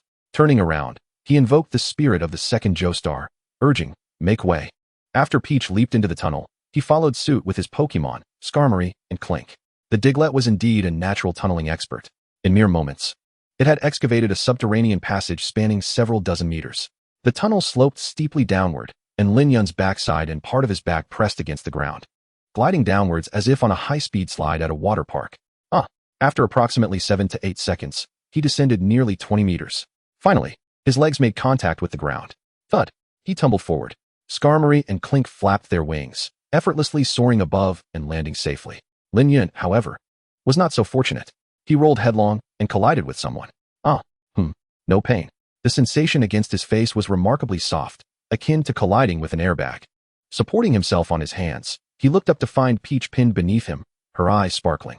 It seemed he had inadvertently crashed into her. "Peach, are you all right?" "I am fine, just my chest hurts." "You're such a hardhead." Cough, cough, my apologies. I couldn't stop in time." Lin Yun felt a tinge of embarrassment as he cleared his throat, quickly rising and helping Peach to her feet. Fortunately, Peach was quite sturdy. Otherwise, he would have knocked his head against the ground. The outcome would have surely resulted in mutual injury. Chapter 74, The Spear of Thorns and the Ancient Ruins? "Xiao Dao. Lin Xiaoyu, have you descended?" It was Ma Gongqing's voice, echoing from ahead in the tunnel. However, the passage was devoid of light, severely hampering visibility. Ma Yintao could barely discern flickering lights ahead, presumably from her grandfather utilizing some form of illumination device. He had descended first and seemed to be ahead of them. "Yes, Grandpa, wait for us, we will be there shortly," Peach called out, retrieving her phone from her storage ring and activating the flashlight function, crouching as she followed. The underground tunnel, excavated by the Diglett, was quite spacious. However, for adults, it still required them to stoop in order to navigate comfortably. "Yunzi, keep up." "All right." Lin Yun nodded, summoning Skarmory and Clink. Under the protection of his two guardians, he followed closely behind Peach. With the boon of the Eye of Domination, he could clearly perceive his surroundings even in this pitch-black environment, avoiding the predicament of losing sight. Day or night made little difference to Lin Yun. Therefore, he saw no need to fumble for his phone to feign light. Yet, there were times when having excessively keen vision could lead to other uncomfortable situations. Such was the case now. Perhaps due to their recent slide, Lin Yun and Peach's jackets had been torn at the back, leaving them slightly shortened and exposing the white goose down within. Fortunately, the other areas remained intact, allowing them to continue wearing them. However, due to the low ceiling of the tunnel, both had to advance while hunched over. The posture felt rather awkward, akin to waddling forward with their behinds protruding. Lin Yun trailed behind Peach, allowing him a clear view of the curves accentuated by her tightly fitted jeans, as ample as a full moon, indeed reminiscent of a ripe, juicy peach. He even caught a glimpse of a hint of exposed pink fabric. Lin Yun quickly averted his gaze, mentally reciting not to gaze upon inappropriate sights, and carefully maintained his distance as they pressed onward. They had scarcely moved forward when a thunderous crash resonated from behind them. It was unnecessary to guess. It was evident that Zhou Hongbing had escaped danger. Following that, they heard his booming voice. "Rock Beast, seal off the entrance." The malevolent Rock Beast, resembling a grotesque nut, immediately raised its hands, commanding the earthen walls on either side of the entrance to swiftly converge inward. Soon, the tunnel's entrance was sealed tight, crushing several skeletal warriors that had lunged in after them into mere bone fragments, entombing them on the spot. Zhou Hongbing exhaled a sigh of relief upon witnessing this. He pressed his hand against his head, which felt like it had been pierced by needles, his face pale. Damn, that was too close. Just before the Aksu was surrounded, he hastily recalled it into his beast space and commanded the rock beast and the venomous spider to deploy skills, quickly erecting stone walls and web traps to obstruct the undead army's advance. Nevertheless, during his retreat, Zhou Hongbing still lost one of his battle companions. Just as he was about to reach the tunnel entrance, a crimson beam suddenly shot forth from the ranks of the undead. Boom! The sturdy stone wall was instantly penetrated upon contact with the crimson beam, shattering into pieces. The webs, layered like a net, also fell apart before the crimson beam, wilting and snapping, failing to impede its progress in the slightest. The Bone Commander's lethal move, the Spear of Thorns, infusing the spear with chilling, corrosive undead energy. He hurled it towards his target. At that moment, the spear, imbued with tremendous destructive power, shot forth like a beam of light, locking onto its target with unwavering precision. It resembled the eternal spear Gungnir wielded by Odin, the king of gods in Norse mythology. Gungnir, crafted from the branches of the world tree, was a sacred weapon that guaranteed a hit once thrown. Of course, the spear in the Bone Commander's grasp could not compare to Gungnir, but under the enhancement of its skill effects, it possessed a similar impact. Beneath the blue cold moon, the blood-red beam tore through all obstacles, aimed squarely at Zhou Hongbing's heart. It was too swift. Zhou Hongbing's hair bristled with fear. Gazing at the crimson beam felt akin to witnessing the Grim Reaper, cloaked in black, wielding a scythe aimed at him. There was no time for any extraneous actions. Commands to the rock beast to release skills for obstruction or to direct the venomous spider to ensnare him were futile. By the time he had transmitted the order through their bond, his body would likely be obliterated by the crimson beam. Thus, without a moment's hesitation, Zhou Hongbing unleashed his innate ability. Boom! His body shattered into countless pieces, blood mingling with flesh and bone splattering everywhere. Yet, it was not Zhou Hongbing who perished, but the emerald-armored venom spider. His stellar-grade talent, Golden Cicada, shed its shell, activated. This ability allows him to designate a contracted battle pet to absorb imminent damage when faced with injury or certain death. Regardless of whether the attack bears curses, locks, or instant death effects, the battle pet bears the brunt of the assault on behalf of the Beastmaster. The emerald-armored venom spider fell victim to the piercing spear of the deadly thorn, severing their contract. The backlash of mental energy immediately struck Zhou Hongbing, causing his entire body to tremble uncontrollably as he cried out in agony. It hurts. The pain is unbearable. Nevertheless, he gritted his teeth, steeling himself as he leapt into the underground passage alongside the rock demon beast. He used the body of the rock demon beast as of Raban, swiftly sliding downward. With the entrance sealed, he had finally escaped the jaws of death. At such a profound depth, he should be safe. Those undead are not moles. Even if they dug fervently, it would take considerable time, ample enough for their escape. Zhou Hongbing retrieved a vial of mental relief potion from his storage ring and gulped down half of it. The excruciating, needle-like pain finally subsided somewhat. Brother Zhou, are you all right? Are you injured? Lin Yun and Man Yintao's voices echoed from the passage ahead. No, just lost a battle pet, damn it. Zhou Hongbing swiftly replied. You all go ahead, we'll be there shortly. He withdrew the rock demon beast back into the Beastmaster space, produced a head-mounted mini searchlight, and, without bending down, swiftly crawled on all fours to catch up with the other three. Soon, he joined them. Why are we not moving? Zhou Hongbing called out in confusion, maintaining a distance from Lin Yun's rear. Well, the drill just seemed to have unearthed something, and something fell through the hole we just made. Man Yintao reported after swallowing hard. Zhou Hongbing was momentarily dumbfounded. He had just lost the emerald-armored venom spider. If the Drill Mountain Mouse also encountered misfortune, their expedition would be a colossal failure. The critical issue was that they were currently dozens of meters underground, and without the expertise of the Drill Mountain Mouse, they would have to rely solely on the rock demon beast, significantly reducing their efficiency. They might not even escape before the undead above dug them out, leading to a bad ending. Zhou Hongbing hurriedly contacted the Drill Mountain Mouse through their contract, inquiring about its safety. Drill Mouse, are you all right? Are you injured? No. But down here, there are strange things, enormous structures, and I sense the presence of terrifying beings, though they seem to be dead. I'm not quite sure. It's quite bizarre. The Drill Mountain Mouse described the scene it observed below in fragmented sentences. There are things down there. Zhou Hongbing was taken aback. Then a look of wild joy crossed his face. Teacher, the Drill Mouse mentioned discovering building-like structures below. Could it be? In the next moment, he and Ma Gongxing exclaimed in unison, Ancient Ruins. Chapter 75, The Bone Palace. X2. Now it was Lin Yun and Man Yintao's turn to widen their eyes. Ancient Ruins? Is that for real? Zhou Hongbing suppressed his exuberance and explained, we're still unclear about the situation, but it seems necessary to descend through that hole. If we can confirm it is indeed ancient ruins, then perhaps they might uncover many invaluable treasures, such as the now rare ancient battle pets, long-lost ancient beastmaster techniques, or even precious historical documents. Although the exact state of what lay beneath was uncertain, it seemed they had stumbled upon a stroke of luck. Earlier, they had been forced to flee for their lives from the undead army, only to find themselves underground. Now, they had discovered a site that resembled ancient ruins. Truly, fortune lies where misfortune dwells, and misfortune often harbors fortune. Ma Gongsheng composed himself and promptly declared, "Hongbing, bring out the climbing rope. Let us go take a look." "All right." Zhou Hongbing nodded, immediately busying himself with preparations, while secretly calculating.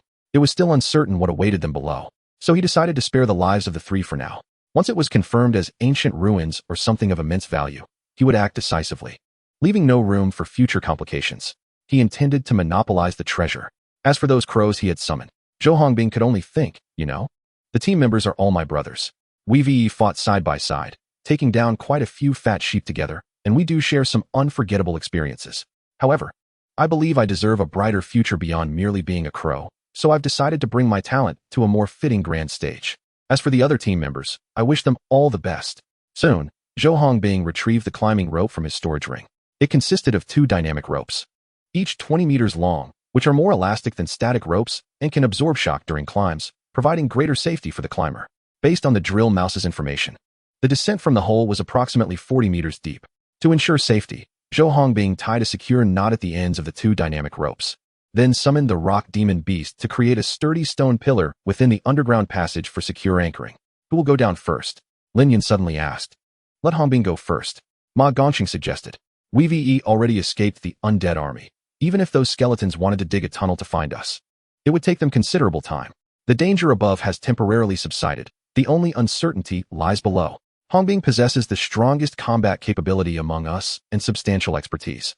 He is the most suitable candidate for this role. Hongbing, what do you think? If you're unwilling, I can go." Zhou Hongbing laughed heartily. "Teacher S praise for me is indeed high.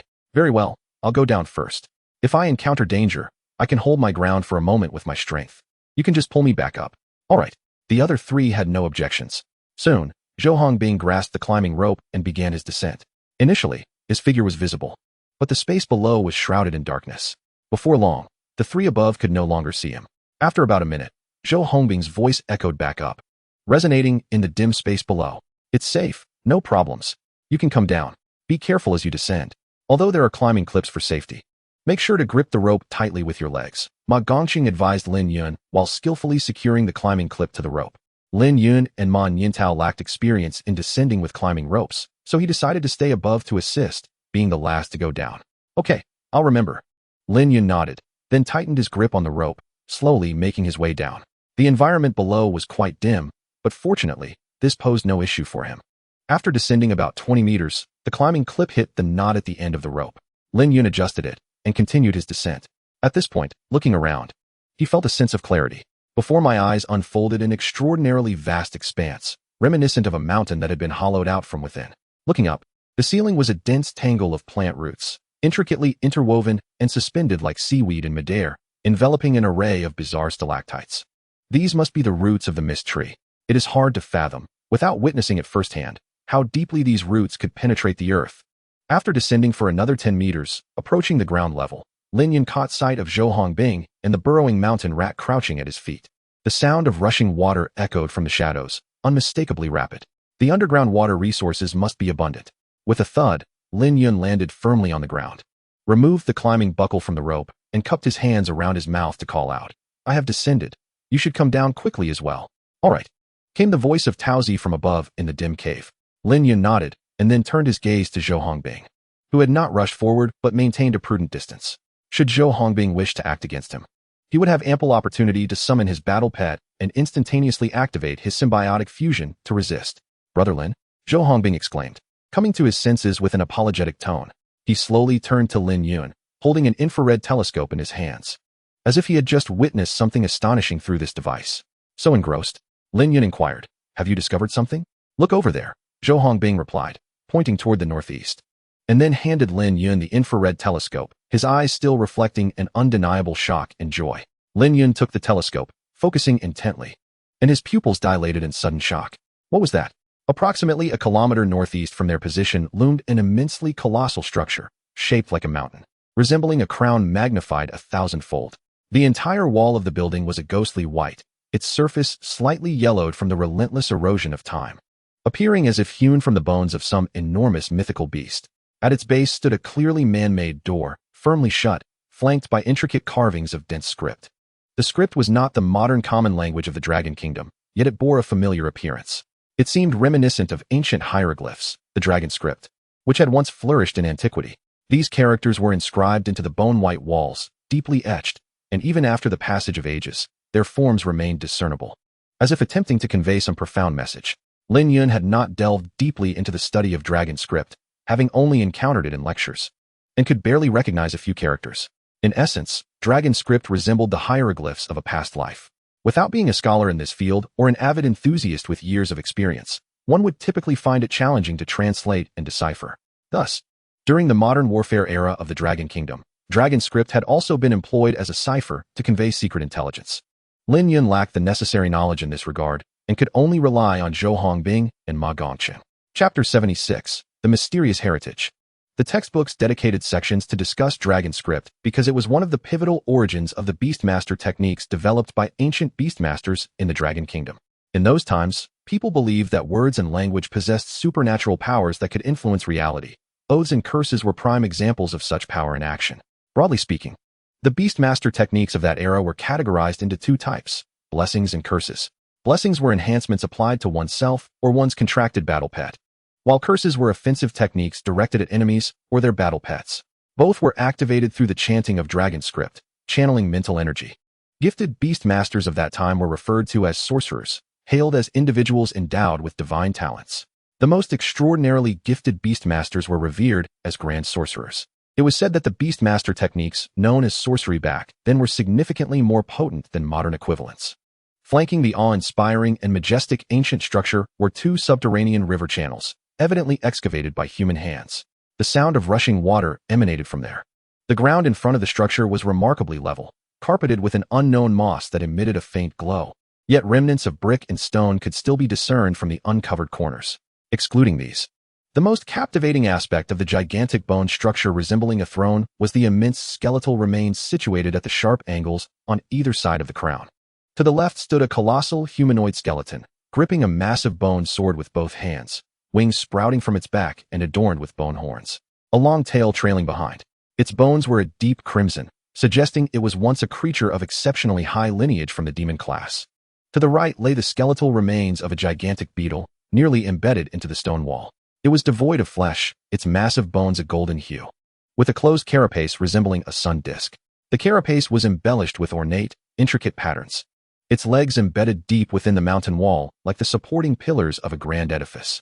Lin Yun did not recognize it, but it likely belonged to a noble lineage. Perhaps it was a species that existed long before the calamity of the abyssal insect disaster. Even after years of decay, these two gigantic skeletal remains radiated an aura that deterred any approach, an influence stemming from the absolute disparity in their bloodlines. Through the lens of the infrared telescope, a crimson glow flickered in Lin Yun's eyes. He did not recognize them, but the Eye of Domination surely did. Name: Bloodthirsty Sword Demon. Bloodline: Moonlight. Attributes: Demon, Combat, Undead. Level: at least a 7th tier beast in life. Skills: Deceased, unable to discern. Name: Sunlight Sacred Beetle. Bloodline: Moonlight. Attributes: Insect, Light, Fire. Level: at least a 7th tier beast in life. Skills: Deceased, unable to investigate. The Bloodthirsty Sword Demon and the Sunlight Sacred Beetle. Both of these creatures possessed a Moonlight level bloodline, and their strength in life was at least 7th tier. Lin Yun suppressed the brilliance in his gaze, his breath quickening. Their bodies were remarkably well preserved. Perhaps he could extract their genetic material. Although devoid of flesh, the genetic extraction would likely be incomplete. Even if he could only retrieve a few Moonlight-level genetic factors, it would represent an immense enhancement for him. A Moonlight-level bloodline is second only to that of the Sun God. As long as he did not falter midway, he could grow to the level of a 9th-tier beast. Were it not for Zhou Hongbing's presence, Lin Yun would have eagerly dispatched the worker beetle to devour and collect the samples immediately. Suppressing his astonishment, he began to perform. What is this? Lin Yun's eyes widened, breath rapid and heart racing, utterly astonished by the spectacle before him. Undoubtedly, it was indeed an ancient relic. Zhou Hongbing's voice was filled with excitement. It could very well be a legacy deliberately established by an ancient high-tier beastmaster. Legacy? Lin Yun perked up. Brother Zhou, could you elaborate? All right. The teacher and little Tao will be down in a while. I shall take this opportunity to elaborate on the Dragon Kingdom from thousands of years ago, which was still a feudal dynasty. Under heaven, all lands belong to the king. At the shore of the land, all ministers belong to the king. Zhou Hongbing raised his hand and clenched his fist. In that era, the ancients did not possess the fair opportunity for education that we have today. Those gifted beast tamers, in pursuit of their future, devoted themselves to the court, aligning with powerful families or esteemed scholarly sects in Confucianism, Taoism, Buddhism, legalism, Moism, and yin-yang. As these factions controlled abundant resources and possessed knowledge of beast taming techniques unattainable elsewhere. However, this also led to a significant drawback. With each change of dynasty and the turmoil of warfare, numerous invaluable pieces of knowledge were lost alongside the fall of royal families and sects, rendering them unable to be passed down to future generations. Consequently, many proficient beast tamers would leave behind their legacies before their demise, setting challenges for successors. Should the candidates succeed in these tests, they would earn the right to inherit the legacy, allowing them to ascend to great heights. Brother Lin, you are familiar with Sun Yu, correct? Lin Yun nodded. Indeed. He is one of our nation's 9th-tier beast tamers, renowned globally. Zhou Hongbing chuckled. He stumbled upon a legacy left by a high-tier beast tamer in his hometown of Jinling, which accounts for his present achievements. The structure of that edifice resembles a tomb from the Yin Song period, a millennium ago. The owner of this place must have been a renowned necromancer beast tamer of that time. Brother Lin, you are quite fortunate. I didn't expect you to have such knowledge of tomb structures, Brother Zhou. Lin Yun replied with a grin as he returned the binoculars. Is this fellow a tomb raider? In ancient times, many high-ranking beast tamers were buried alongside their battle pets in their tombs, accompanied by numerous precious burial items, such as weapons, ancient beast taming techniques, rare beast furs, and exquisite artifacts embedded with beast cores. The ancients believed that doing so would allow them to reunite with their battle pets in the afterlife. As a result, some beast tamers, aspiring for overnight wealth, would scour ancient texts for clues and travel across the nation, their objective being tomb raiding to seize the accompanying treasures. The famed tomb of the Qin Emperor was discovered in Chang'an, located in our nation's northwest, and is included among the first batch of key cultural heritage sites in our country, as well as a World Cultural Heritage Site.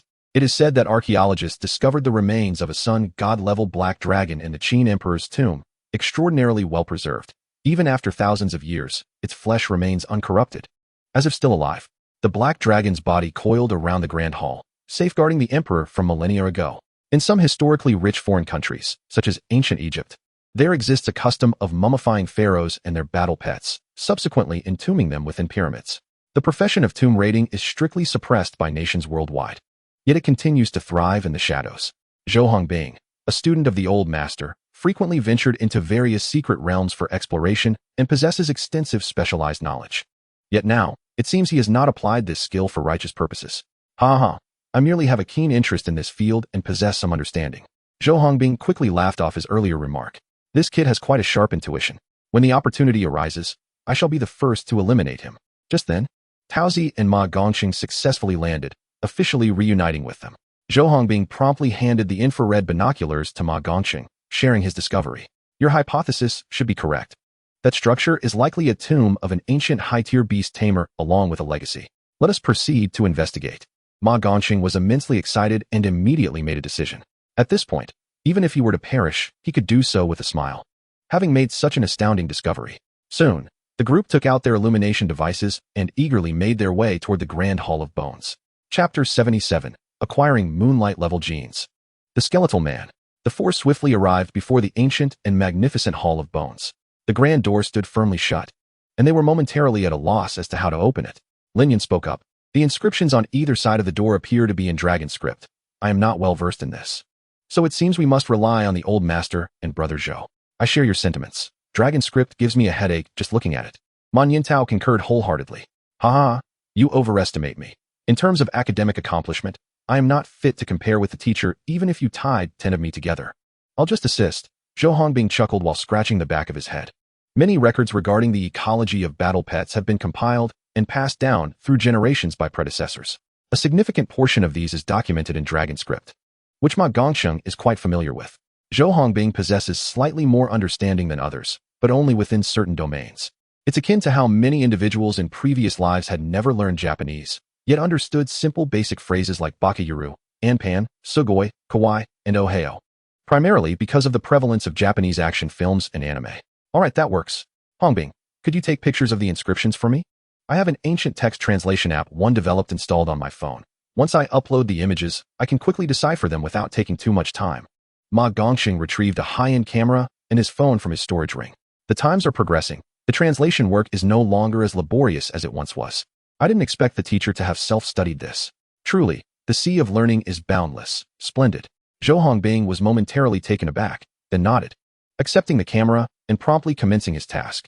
Most translation software currently available focuses primarily on contemporary languages, falling short in ancient scripts. Many applications claiming to translate ancient texts are often unreliable and inferior, even less effective than Baidu Translate. Ma Gongqing's self-developed translation software is undoubtedly more authoritative than the ordinary offerings available on the market. Lin Yun and Ma Yintao were unable to assist, so they wandered about, observing their surroundings. Taozi inquired, Yunzi, what do you think of this tomb? Could it truly be a legacy of some esteemed individual? Lin Yun shook his head. I am uncertain. We must await the old master's translation to ascertain the truth. However, this tomb is indeed extraordinary. You must have seen the two enormous skeletons, correct? Ma Yintao, hands clasped behind her back, strolled slowly. Indeed, they appear quite fearsome. They must have been formidable high-tier beasts in life. Fortunately, their presence deters other beasts from approaching this tomb. I believe the spirits above won't excavate here, which is a stroke of good fortune. Lin Yun nodded, agreeing with her speculation. By the way, Taozi, I need to use the restroom. Please wait for me. Huh, didn't you just go before entering? Yunzi, the girl squinted, placing her hand over her lips as if hesitating to speak. You wouldn't have a kidney problem, would you? What nonsense. That's not true. Don't spread rumors, or I might sue you for defamation.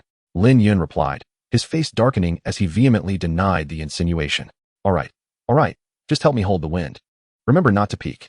He was not like Jairula, who, when dragged by Brute into the restroom, would think, since I'm here, I might as well use the restroom of the god of war. It was merely a pretext to release the engineer beetle to gather genes. As I approached the Hall of Bones, the sense of unease within the Beastmaster's space grew increasingly intense, akin to an alarm signal incessantly alerting Lin Yun's mind to exercise caution. Who might be eavesdropping? Enough with the self-absorption, let us proceed. Teoko's face flushed slightly as she raised her fist, issuing a silent threat. Without turning his head, Lin Yun waved his hand dismissively and sought out a secluded corner. Gesturing with a flick of his wrist, two shadows of ink-like hues promptly descended to the ground, swiftly revealing the forms of two worker beetles. Lin Yun issued commands through the swarm network. Go forth and procure the genetic material from those two colossal skeletons. Be discreet. Avoid making any unnecessary noise. Currently, Ma Gongqing and Zhou Hongbing are engrossed in deciphering the dragon script and cannot attend to this matter. Teoko, being rather oblivious, is likely preoccupied with her phone. As long as we remain careful, there should be no issues. The two worker beetles nodded and stealthily ascended the Hall of Bones, evading the line of sight of the individuals outside. One targeted the skeletal remains of the bloodthirsty sword demon, while the other focused on the sun-sacred beetle's remains. However, a vexing complication soon relayed itself to Lin Yun. Too hard, cannot bite through. Attempting to gnaw will result in broken mandibles. Lin Yun furrowed his brow. Truly, the remains of high-tier beasts retain their hardness even after many years of decay. In contrast, the bones of ordinary beasts would have long since crumbled to dust. System. Enhance the mandibles of these two worker beetles. They must possess the capability to gnaw through those massive skeletons. Only the fusion of strong bite, steel jaw, and iron teeth genes is required. Consumption of 200 biomass units necessary. Shall I execute immediately? Proceed. Additionally, ensure no noise during the modification. Understood, 200 biomass units deducted. Remaining biomass, 3,300 units. Commencing modification and fusion. Perched atop the Hall of Bones, the two worker beetles immediately felt their mandibles grow warm and heated. The mandibles softened, akin to red-hot iron subjected to high temperatures. Soon, under the refining force of an imperceptible power, they became remarkably resilient and sharp. Originally iron-colored, their mandibles transformed into a more solid and cold, dark golden hue, seemingly capable of effortlessly crushing and chewing through steel. Modification complete. You have obtained two enhanced worker beetles. Lin Yun's spirit sword. The enhancement process took merely 10 seconds, indicating that the time required for modifying specific body parts was minimal. Through the swarm network, he commanded once more, feast. The two worker beetles promptly opened their dark golden mandibles and lunged at the massive skeletal remains, biting down fiercely. Crack! This time, they effortlessly severed a chunk of bone, successfully swallowing it whole. Unlike before, when a single bite nearly shattered their mandibles, the two enhanced worker beetles were instantly invigorated, relishing their meal. Compared to the towering giant skeletons, their diminutive size rendered them almost inconspicuous, akin to mere ants. Thus, their gnawing on the bones went unnoticed by the others below. Soon, Lin Yun's mind echoed with the long-anticipated melodious notification. Acquired bloodthirsty sword demon gene. Now recorded in the gene library. Acquired sun sacred beetle gene. Now recorded in the gene library. Both being of moonlight grade lineage high-tier beasts. The gene library would require some time to analyze them.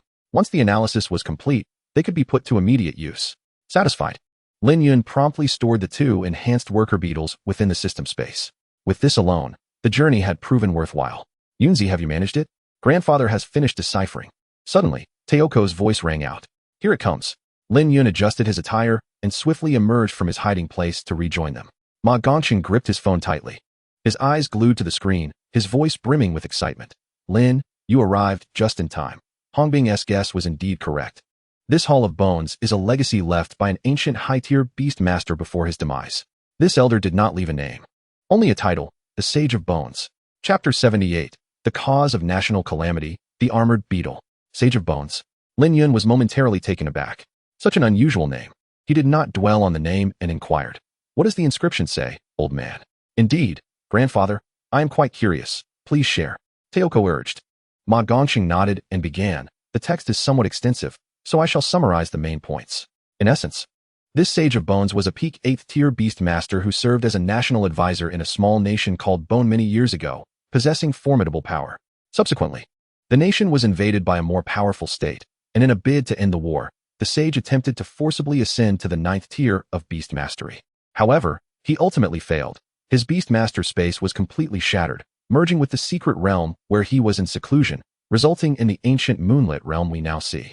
Before his passing, the Sage of Bones, unwilling to sever the legacy of his knowledge, established a transmission. This Hall of Bones serves as both his tomb and the site of the legacy assessment. Upon hearing this, everyone was astounded. The Sage of Bones was indeed a peak 8th-tier beastmaster. Yet, even such strength could not quell the turmoil of war, compelling him to risk everything in pursuit of the 9th tier. Just how exaggerated was the conflict of that era? Ma Gongqing continued. The Sage of Bones was a necromancer and insect-type beastmaster. His most numerous companions were these two types, and the legacy he left behind pertains to these aspects. The inscription states that the sage's greatest achievement in life was the development of a new type of exotic insect known as the armored beetle. Armored beetle? Lin Yun's heart skipped a beat. He had never heard of such a name. Since being identified as having a mental attribute solely for the insect type, he had perused numerous materials but had encountered no mention of this insect species. Could the armored beetle be akin to the sun-sacred beetle, an ancient creation cultivated by a beastmaster? Indeed, Ma Gongqing affirmed with a nod. The armored beetle is, strictly speaking, a parasitic insect species resembling armor. It possesses no combat ability on its own. However, once it parasitizes a host, it can provide exceptional defensive capabilities, enhance various physical attributes, and even grant the host the formidable power to manipulate the 5 elemental forces. The host must provide the armored beetle with blood, demon cores, and metals as sustenance to aid its survival and evolution. The relationship between them is mutually beneficial, akin to that of clownfish and sea anemones. In simple terms, as long as one possesses an armored beetle, a beastmaster can instantly confront demon beasts head-on without relying on other battle companions. At this revelation, everyone could not help but breathe rapidly. The ability to face demon beasts directly? This was undeniably enticing. It is well known that beastmasters are like glass cannons. Regardless of how powerful their battle companions may be, if the beastmaster is eliminated, everything ends in failure. This principle applies even in battles involving high-tier beastmasters. However, with the emergence of the armored beetle, everything changed. Beast tamers could immediately possess formidable combat prowess rivaling that of formidable demonic beasts, significantly enhancing their chances of survival. Ma Gongqing sighed as he spoke. In truth, the invasion of the Bone Kingdom was instigated by the desire to seize the armored beetles cultivated by the White Bone Sage. Once these beetles are mass-produced and integrated into the military strength of the Bone Kingdom would experience an exponential surge, a scenario that neighboring nations are keen to prevent. Furthermore, the armored beetle possesses a remarkably formidable advantage compared to other demonic beasts. Its evolutionary pathway is exceedingly straightforward. For a beetle of the black iron lineage to evolve to the silver stage, one merely needs to prepare a sufficient quantity of silver and demon cores, and the process continues from there. Upon reaching the diamond level, beast tamers would not even need to expend resources. They could simply allow the beetle to absorb the light of the sun, moon, and stars over the years, naturally advancing in rank. The cost-effectiveness of the armored beetle is astonishingly high, which is precisely why neighboring nations have come to wage war, aiming to claim the cultivation techniques for themselves. However, with no historical records left behind, it seems this secret was taken to the grave by the white-boned sage. Having finished his explanation in one breath, Ma Gongsheng felt his throat drying. He took a sip from his thermos and looked up to see Lin Yun, Man Yintao, and Zhou Hongbing staring in stunned silence. Rendered speechless, Zhou Hongbing's eyes reddened as he stepped forward, asking urgently, "Teacher, did the inscription really say that? Is the armored beetle truly so miraculous?" Ma Gongsheng hesitated for a moment before responding. In fact, the white-bone sage only cultivated the armored beetle to the stellar bloodline level. Theoretically, it indeed possesses the potential to grow to the solar god bloodline. However, the time required for accumulating the energy from the sun, moon, and stars is excessively lengthy. As the bloodline ascends, the time required doubles. Under normal circumstances, considering the average lifespan of humanity, cultivating an armored beetle to the stellar level is the pinnacle of achievement. As for the moonlight and solar god levels, it would likely require hundreds, if not thousands of years, of accumulation. Upon hearing this, the group felt a wave of disappointment. But upon reflection, they found solace.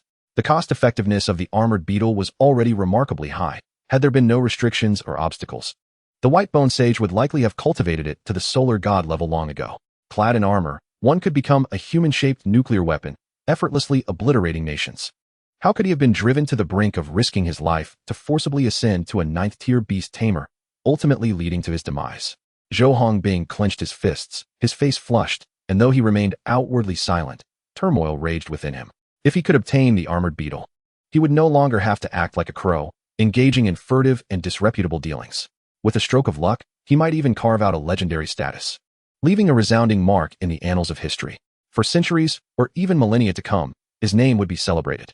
He was determined to possess the armored beetle. "Teacher, does the inscription mention anything about inheritance?" Zhou Hongbing promptly inquired. This is indeed the next key point I wish to discuss." Ma Gongqing nodded. The white-bone sage set up 3 trials in total, but the specific details have not been disclosed. Each challenger who passes a trial receives a reward, but only by overcoming all trials can one attain the core inheritance. These trials are perilous and entail life-threatening risks. Personally, I believe it is wiser to withdraw while the going is good, devise a plan to report back, and request the nation to dispatch a professional exploration team to handle it. "Oh," Zhou Hongbing responded, narrowing his eyes as a chilling expression crossed his face. "You old fool. You truly are quite patriotic, aren't you?"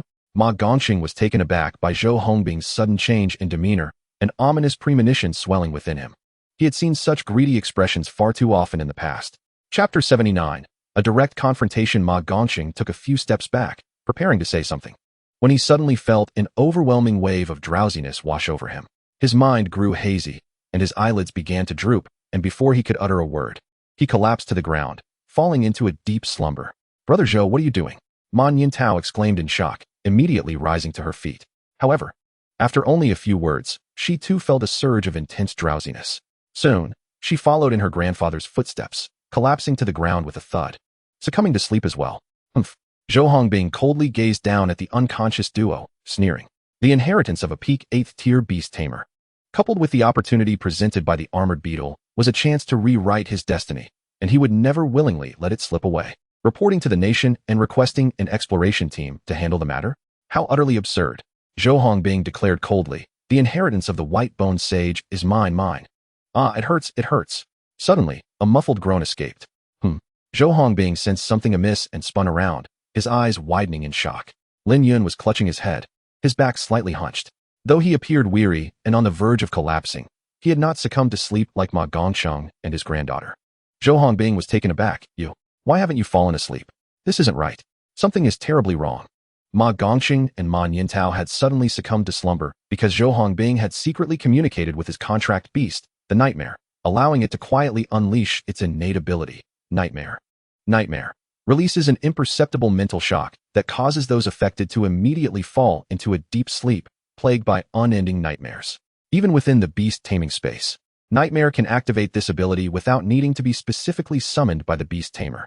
This skill is, without a doubt, a technique of ambush. Unless one is forewarned, it is exceedingly difficult to guard against. Yet, astonishingly, this unbelievable event unfolded right before Zhou Hongbing's eyes. Although he was unaware of the method employed, Lin Yun had successfully resisted the nightmare's influence and remained unaffected. In response to Zhou Hongbing's inquiry, Lin Yun shook his head, dispelling the last remnants of drowsiness from his mind, and then grinned, revealing a set of pearly white teeth. What do you think? Just now, he intended to launch a surprise attack, but to be honest, it was rather ineffective. Zhou Hongbing's innate ability was the golden cicada's shedding of shells, allowing him to transfer fatal injuries to his contracted beast. As long as his beast did not perish, he could survive indefinitely. Furthermore, Zhou Hongbing was a third-tier beast tamer, and his mental network covered a wider range than Lin Yun's. Once he summoned his beast, Zhou Hongbing would immediately take notice and respond accordingly. Lastly, the mental shock from the nightmare was quite potent. Although Lin Yun had remained vigilant, lacking defensive equipment against mental attacks, he could only endure passively, and his head now throbbed painfully. There was no choice. It seemed he would have to confront Zhou Hongbing head-on. Little one, what do you think I am guessing? Zhou Hongbing quickly regained his composure, regarding Lin Yun with a mocking expression. Though I don't know how you figured it out, the outcome will remain unchanged. Do you truly believe you can stop me with your first-tier beast tamer strength? That seems rather presumptuous. If you think you can do it, then by all means, give it a try. To be honest, I am quite interested in the inheritance of the white-boned sage. After all, I am a bug-type beast tamer as well. After Lin Yun spoke, he focused his thoughts and swiftly summoned the void splitter and the shattering blade to his sides. Hiss, hiss. The two strange insects stared intently at Zhou Hongbing, as if facing a formidable foe. Zhou Hongbing, taken aback by the display, couldn't help but raise a hand to cover his face, bursting into laughter. Ha! How amusing, truly amusing. What do you intend to do by summoning these pitiful insects? Engage in a beast taming duel with me? I once thought you to be a rather composed individual, but it appears I was mistaken. You are nothing but a lunatic. Lin Yun merely yawned and disregarded Zhou Hongbing's mockery. So, do you dare to challenge me to a beast taming duel? Of course, if you are afraid. I might consider letting you off the hook. The situation was dire. The old man and Tauzi had both succumbed to slumber. If Zhou Hongbing took them hostage, matters would worsen.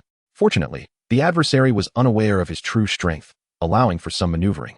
On the surface, Zhou Hongbing appeared simple and honest. Yet he possessed a meticulous mind and an inflated sense of pride. Such individuals despise plans that slip from their control and harbor a strong aversion toward those lacking self-awareness. The reason is simple. To achieve their goals, they would sacrifice even themselves as pawns on the chessboard, ensuring everything unfolds according to their meticulously scripted narrative. If, at the brink of success, a mere pawn suddenly disregards the rules and strikes out, even the most cunning would be compelled to clear the reckless pawn from the board. Thus, provocation suffices. Upon hearing Lin Yun's audacious remarks, Zhou Hongbing's expression immediately turned cold. A pathetic attempt at provocation. However, since you, little brat, have chosen to seek death, I shall oblige. Come. With that, Zhou Hongbing stepped over Ma Gongqing's body and quickly made his way to the wide expanse before the bone hall, covered in unknown moss. This area was flat, with hard stone beneath the moss, making it an ideal arena for a beast-taming duel. Gotcha! Lin Yun felt a moment of relief. Though his demeanor remained unyieldingly arrogant, surrounded by the two strange insects, he strolled forward with his hands in his pockets, swaying as if he were a carefree youth unaware of his opponent's prowess. Lin Yun flashed a peculiar smile. Is a peak-tier beast tamer of the third tier truly remarkable? Do you believe victory is assured? Heh. Such ignorant words will soon be silenced. Zhou Hongbing, incensed by Lin Yun's taunts, raised his hand to summon the rock demon beast, no longer wishing to waste time. Boom. The malevolent, nut-like rock demon beast instantly manifested, its heavy body crashing to the ground, creating two noticeable dents and scattering moss and dust. Gaia, full marks. Zhou Hongbing declared succinctly, eliminate him. With a guttural growl, the rock demon beast stomped its right foot, shattering the hard stone floor beneath it, while a wave of earthy light radiated from its feet. Boom, boom, boom, boom. Sharp, 1-meter-high rock spikes erupted from the ground, surging toward Lin Yun and the two strange insects like a tidal wave. Skill, piercing rock path. As Lin Yun beheld the impending onslaught of rock spikes, a smile crept across his lips, his eyes devoid of fear, brimming instead with a thirst for battle. No longer would he need to conceal his strength. He could fight freely. A crimson glow surged from the depths of Lin Yun's gaze, igniting his eyes. Clenching his fists, he slowly raised his right arm, his voice icy and clear. Transform. Symbiotic fusion, activate. Chapter 80, Alpha Blade, Commanding Fusion. Boom. In the astonished gazes of Zhou Hongbing and the rock demon beast, the void splitter and the shattering blade at Lin Yun's sides instantaneously transformed into two vibrant streams of blue and red light. The blue stream whirled with a howling wind, while the red stream surged with scorching flames. The red and blue lights chased one another, spiraling rapidly around Lin Yun, resembling a double helix of DNA. Wind and fire converged, colors intertwining. In the blink of an eye, they formed a swirling purple light storm enveloping Lin Yun entirely. Bang! The piercing rock path struck violently against the purple light storm, akin to a massive wave crashing against rocks. The rocks remained unscathed while the wave shattered into fragments. What? Zhou Hongbing's eyes widened in disbelief at the scene before him, a surge of intense unease washing over him. His rock demon beast was a 37th level creature of golden bloodline. That previous strike had shown no mercy. A mere first-tier beast would never withstand such an attack so effortlessly, even one specializing in defense of the same tier. Unable to comprehend, unwilling to believe. The unfolding scene had transcended his understanding, akin to witnessing a cat pinning a tiger to the ground, its tiny mouth uttering, "Stop it." It defied all logic. Dust billowed, obscuring the view with a thick cloud. At that moment, a claw encased in a violet exoskeleton suddenly pierced through the haze, slashing with ferocity. Whoosh! A fierce wind surged, dispersing the dust. What is that? Zhou Hongbing's body trembled as he beheld the figure emerging from the mist. The boy named Lin Yun, along with his two strange insect companions, had vanished, replaced by a formidable warrior clad in armor resembling the exoskeleton of an insect. Atop his head were long, silver antennae, and his large, ruby-like insect eyes were particularly striking. His chest and abdomen were covered in silver armor, with 8 prominent and powerful abdominal muscles. The warrior wore a flowing sky-blue scarf around his neck and purple shoulder armor adorned with blades resembling mantis arms. Sharp, bone-like blades protruded from the outer sides of his limbs, and crimson metal rings adorned his ankles. He stood at an angle, a swirling vortex of wind and fire rising behind him. To Zhou Hongbing, he resembled not a human, but a ferocious, unknown humanoid beast. This form, a fusion of the powers of the shattering blade and the void splitter, was named by Lin Yun as the Alpha Blade form. Who are you? Zhou Hongbing's forehead glistened with sweat as he could not help but shout, hastily summoning all his combat-ready beasts, including the tunnel mouse, battle-axe dragon, and crown eagle. The being before him felt even more dangerous than the bone commander he had encountered in the misty forest. Is this a talent? He had never witnessed such an extraordinarily powerful gift. Since you have sincerely inquired, I shall graciously enlighten you. Lin Yun, feeling the surging power within him, raised his right arm and beckoned to Zhou Hongbing with a casual gesture. Just a passing Kamen Rider. Remember my name. Kamen Rider? What nonsense. Zhou Hongbing was momentarily taken aback, then suppressed his rising anxiety, raising his hand to issue orders. Leave the rock demon and unleash everything else. Eliminate him. Roar. The battle-axe dragon, towering nearly 3 meters, roared defiantly as it charged towards Lin Yun. With a swift flap of its wings, the crowned eagle ascended rapidly, aiming to secure a strategic position to launch an aerial assault or provide support to its allies. Meanwhile, the burrowing mouse opted not to follow the battle-axe dragon into direct confrontation, for such a head-on clash was contrary to its combat style. Instead, it raised its sharp claws and began to dig furiously, quickly burrowing underground, intending to approach its target from below for a surprise attack. In that fleeting moment, both the sky and the earth, as well as the front lines, were besieged by 3 third-tier beasts advancing towards Lin Yun. Nearby, Zhou Hongbing and the rock demon loomed ominously, poised to strike at any moment. The situation was undeniably dire. Such enthusiasm. I shall match it with utmost seriousness, Lin Yun declared, raising his hand to retrieve the serrated dual blades from his shoulder armor.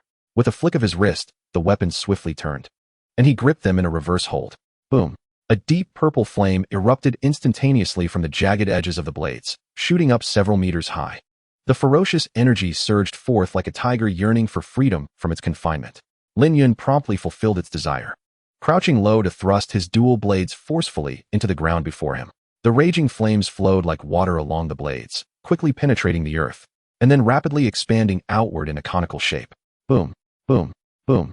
In the blink of an eye, pillars of flame erupted from the ground, shooting toward the rocky ceiling, overwhelming the charging battle-axe dragon with a torrent of fiery wrath. Get out of the way, battle-axe dragon, Zhou Hongbing shouted in alarm, horrified by the sheer might of the attack, far surpassing the earlier assault from the insect-like creature. If struck directly, the battle-axe dragon would undoubtedly sustain severe injuries. The battle-axe dragon's pupils constricted as it hastily braked, its powerful legs pushing off the ground to evade to the right. Its reflexes were sharp. However, it was too late. This was a wide-area AoE attack. Boom. A flame pillar, as thick as 3 men embracing, erupted without warning from the earth, crashing directly into the airborne battle-axe dragon, which had no chance to evade. The battle-axe dragon roared in fury, its scales shimmering with a brilliant light. Simultaneously, it raised its 4 claws, channeling energy outward to swiftly manifest 2 deep red battle-axes, each several meters long, and unleashed a fierce cross-slash aimed at the incoming flame pillar. Dragon scale armor. Dragon's tooth. The crimson axe light cleaved the flame pillar into 4 segments, but it was futile. Although the sharp axe light severed the flames, it could not extinguish them. It was akin to attempting to stop a flowing river with a mere knife. Boom. The cleaved flame pillar reformed almost instantaneously, crashing into the battle-axe dragon and propelling it high into the air. Showing off? Allow me to send you soaring. Crack. Crack. The dragon scale armor barely held for a few breaths before being shattered by the flame pillar, the unbearable heat engulfing the battle-axe dragon, licking at its body with wild ferocity. The battle-axe dragon let out a wretched cry before crashing heavily to the ground, unable to rise for a long while. It lay there, the deep red battle axes formed from its claws dissipating into nothingness, its scales charred, multiple burns across its body, and an aroma reminiscent of roasted meat wafting through the air. In mere moments, the battle-axe dragon was rendered incapacitated. Battle-axe dragon. Zhou Hongbing shouted in terror, his heart sinking. He never anticipated that the young man would exhibit such unreasonable strength after transforming. In just a few seconds, his pride was shattered alongside the battle-axe dragon, which had been toppled by Lin Yun's singular attack. Yet, this was not the end. Lin Yun withdrew his dual blades from the ground, gazing up at the crowned eagle, which was desperately evading the onslaught of flame pillars, and let out a sharp whistle. Next, it's your turn. He returned the dual blades to their slots in his shoulder armor and raised his hand, grasping at the empty air before him. Suddenly, a fierce wind swept through the underground space, as if it sought to whisk him away. A visibly deep blue gale converged from all directions, rapidly gathering in Lin Yun's palm. In an instant, it solidified into a uniquely shaped hand crossbow. Gale crossbow. The bow, designed for handheld use, boasted a deep blue frame, with its front resembling the outspread wings of an insect, adorned with 2 dazzling, ruby-like insect eyes on either side. The Gale crossbow, forged from the remnant structure of the rift, possessed the ability to convert its long-range attack skills into luminous arrows and launch them swiftly. It could unleash a charged single powerful shot or fire a series of weaker light arrows in rapid succession. Lin Yun gripped the Gale crossbow tightly, aiming its launch point at the evading crowned eagle, his pupils igniting with a scarlet brilliance. Eye of Domination, activate. In his vision, the crowned eagle's movements appeared as if slowed to a crawl, allowing him to discern the trajectory of each flap of its wings. Having discerned its path, Lin Yun grinned beneath his helmet, channeling the surging energy within him into the Gale crossbow. Whirling winds coalesced into a slender, straight light arrow, radiating a dazzling blue-white glow, rendering its physical form nearly indistinguishable. Skill, Wind Gem Light Wave Arrow. Farewell. Lin Yun raised his left hand in a gentle wave before swiftly pulling the trigger with his right index finger. In the next heartbeat, a massive blue-white arrow, imbued with the gale, shot skyward, striking the crowned eagle with the speed of a lightning bolt. Boom. The crowned eagle could not even utter a cry before its entire body exploded into a shower of flesh, bones, feathers, and internal organs. A crimson rain fell upon the underground space. Kill confirmed. Crowned eagle, level 32. Genetic data recorded in the gene bank. Your contracted battle pet, Rift, has leveled up to level 23. Your contracted battle pet, Khan, has leveled up to level 23. Rejuvenation triggered. Your mental power has slightly increased. Lin Yun felt a distinct rise in his mental acuity. He retracted the Gale crossbow, the silver serrated plates of its mechanism opening as he blew gently into the now smoke-emitting launch port. A precise shot. It seems I've got the hang of this. Despite it being his first experience with the hand crossbow, the operation felt remarkably smooth, devoid of any resistance. With the crowned eagle slain, Zhou Hongbing was immediately struck by a backlash of mental anguish. He clutched his head, emitting a scream akin to that of a slaughtered pig. Why the rush? Your turn will come soon enough. Lin Yun's voice, devoid of any emotional fluctuation, fell upon Zhou Hongbing like a bucket of icy water, making his legs tremble with the surging fear from deep within. What on earth is happening? That unreasonable transformation and the uncanny ability to summon powerful weapons with a mere gesture. It felt like something out of a special effects production. This was supposed to be a Beastmaster duel, and yet, he was transforming into some monstrous amalgamation? This was outright cheating. Zhou Hongbing seethed inwardly, hastily retrieving a mental alleviation potion to gulp down, shattering the glass vial upon the ground beneath his foot. He clutched his chest, his towering form slightly hunched, with a fervent blaze of fury and trepidation igniting in the depths of his eyes. No, the legacy is within reach. I cannot falter here. I must vanquish this monster before me, at any cost, by any means necessary. Damn it, stand up, Battle-Axe Dragon. Zhou Hongbing bellowed, raising his hand to cast the Beast Master skill, Inspire, upon the fallen Battle-Axe Dragon. Inspire, to uplift morale and diminish fear. Roaring, the Battle-Axe Dragon strained to prop itself up with its trembling foreclaws, its massive, charred body rising as it fixed its golden, slit pupils upon the deep purple insect warrior not far away, its maw gaping to reveal razor-sharp teeth akin to those of a shark. The dragonkin are proud creatures, for they stand at the pinnacle of all beasts. Though the Battle-Axe Dragon is but a subdragon, it still bears the blood of its draconic lineage. It would rather perish in battle than lie like a maggot on the roadside, crushed beneath an enemy's boot. Fight, continue to fight. Without battle, there is no survival. Zhou Hongbing's voice surged with madness. Battle-Axe Dragon, unleash your dragon blood. Burn with full intensity. Dragon blood unleash, by weakening its own will. The dragon activates its genetic expression, causing the dragon blood factors within to surge with heightened activity. For a brief period, its physical capabilities and skill potency vastly increase. But upon the skill's conclusion, it will immediately fall into a state of weakness, with a diminished lifespan. Furthermore, the body risks irreversible mutation due to the hyperactive dragon blood.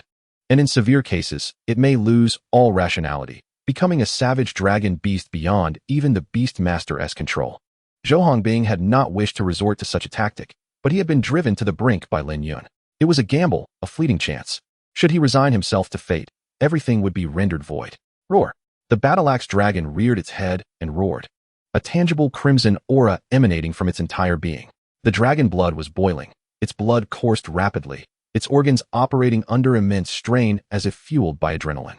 The shackles from the depths of its veins were forcefully shattered, and an unending stream of power began to surge into its form.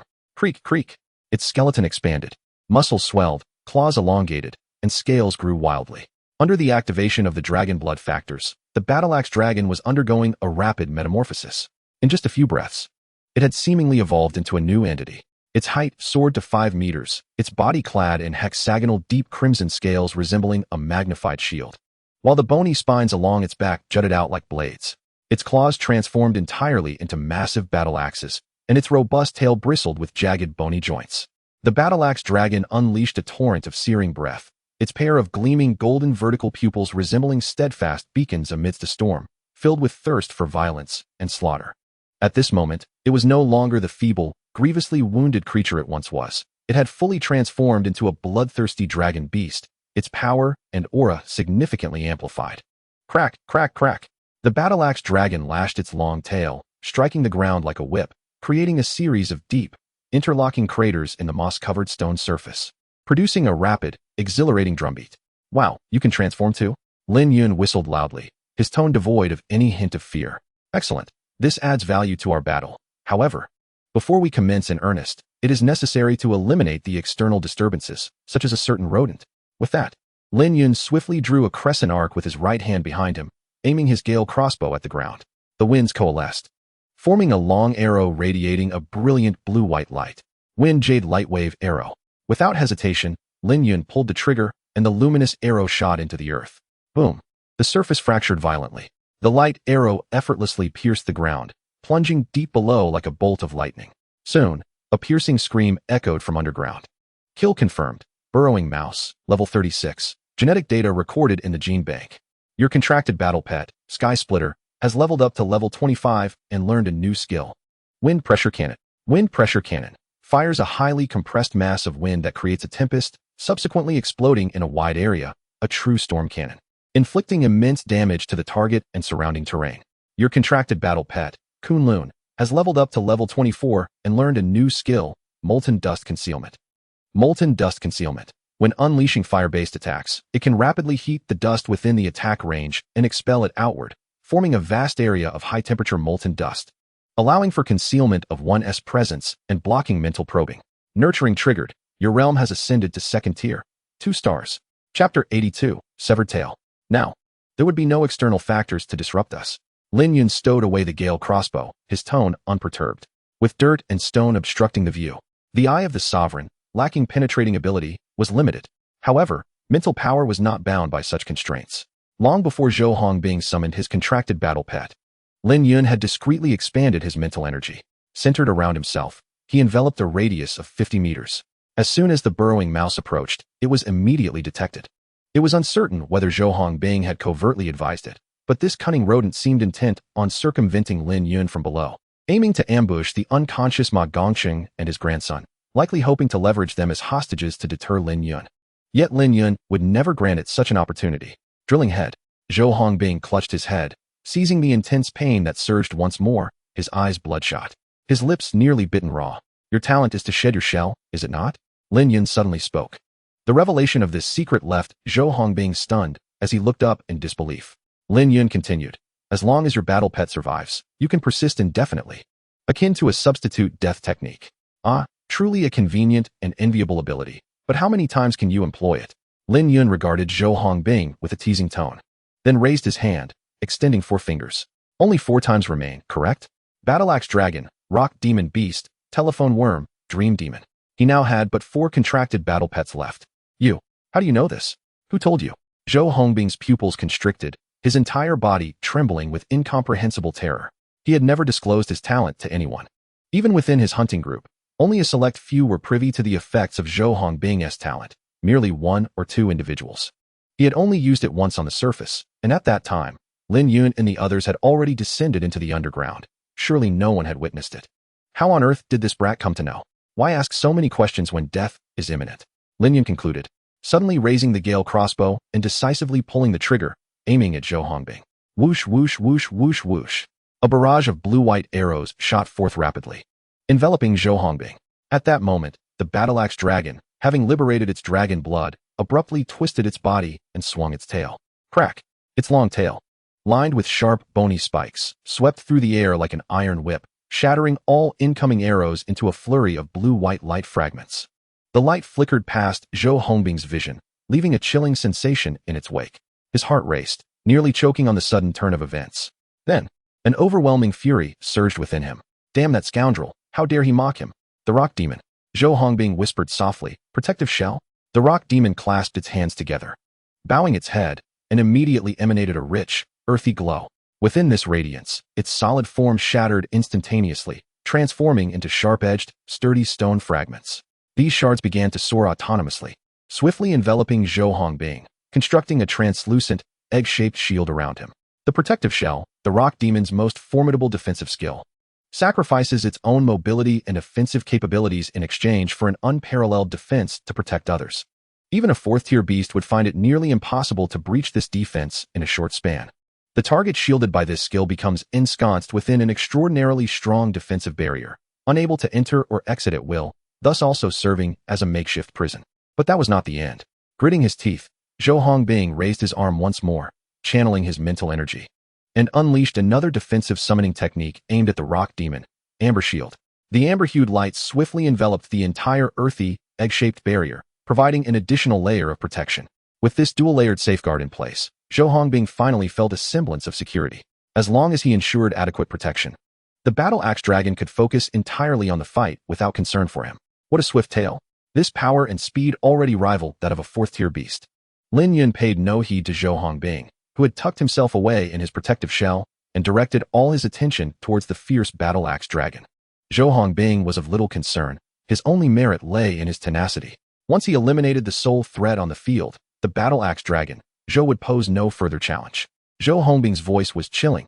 Tear him apart, Battle Axe Dragon. With a thunderous roar, the Battle Axe Dragon was enveloped in a blood-red aura, and with its massive, pillar-like legs, it charged fearlessly at Lin Yun. In its dragon blood release state, the Battle Axe Dragon weighed an astonishing 5 tons. Each footfall struck the ground with the force of a battering ram. Boom, boom, boom. Debris shattered and flew, clouds of dust billowing into the air. The Battle Axe Dragon advanced with ferocity, while Lin Yun remained unfazed, raising his Gale crossbow and pulling the trigger. Its colossal form, comparable to that of a house, required no aiming. Whoosh, whoosh, whoosh. The crossbow emitted a rapid flash as it fired a volley of blue-white, razor-sharp bolts. The light arrows soared through the air, raining down upon the battle-axe dragon. Humph. The battle-axe dragon exhaled 2 fiery breaths from its nostrils, its deep crimson scales radiating brilliance, instantly activating its dragon scale armor, akin to an armored vehicle charging through a storm of light arrows, hurtling towards Lin Yun with reckless abandon. How resilient!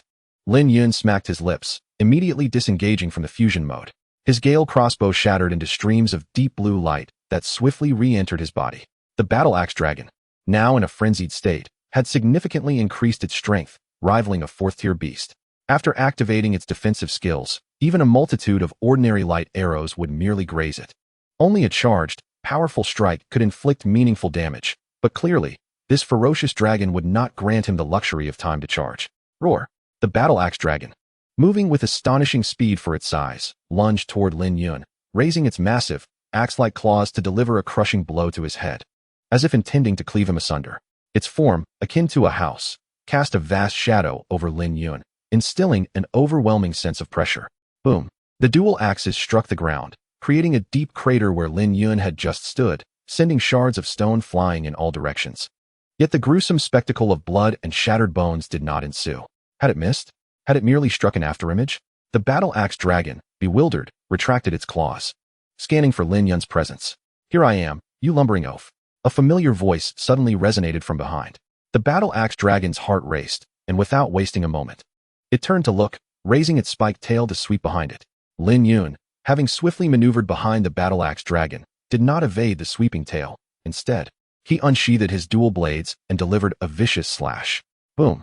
The blood-red blade, adorned with serrated teeth, erupted in a torrent of purple flames as Lin Yun executed a ferocious strike, the blade dragging forth a curtain of flames in its wake. The Fire Blade Technique. Chapter 83. Go tell my fiery blade. The long sword sliced through the air like lightning, effortlessly severing the sweeping dragon tail. Crack! The severed tail plummeted to the ground, thrashing like a snake. The battle-axe dragon emitted a piercing howl of agony. Provoked by the pain, it spun around like a whirlwind, its axe-like claws enveloped in a thick, sanguine glow, striking towards Lin Yun's neck and waist with brutal intent. Too slow, Lin Yun remarked nonchalantly, swiftly lowering his knees, and leaping skyward like a spring rebounding from the ground, effortlessly evading the descending axes. In midair, the purple armored knight swiftly returned the long sword to its shoulder armor. His towering form propelled upward by the recoil, quickly ascending to a height that even the battle-axe dragon had to look up to see.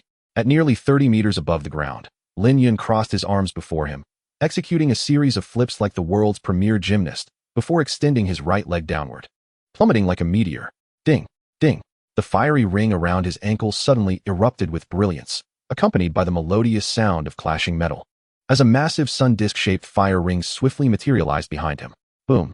The enormous fire ring unleashed a tidal wave of flames, forcefully propelling Lin Yun forward.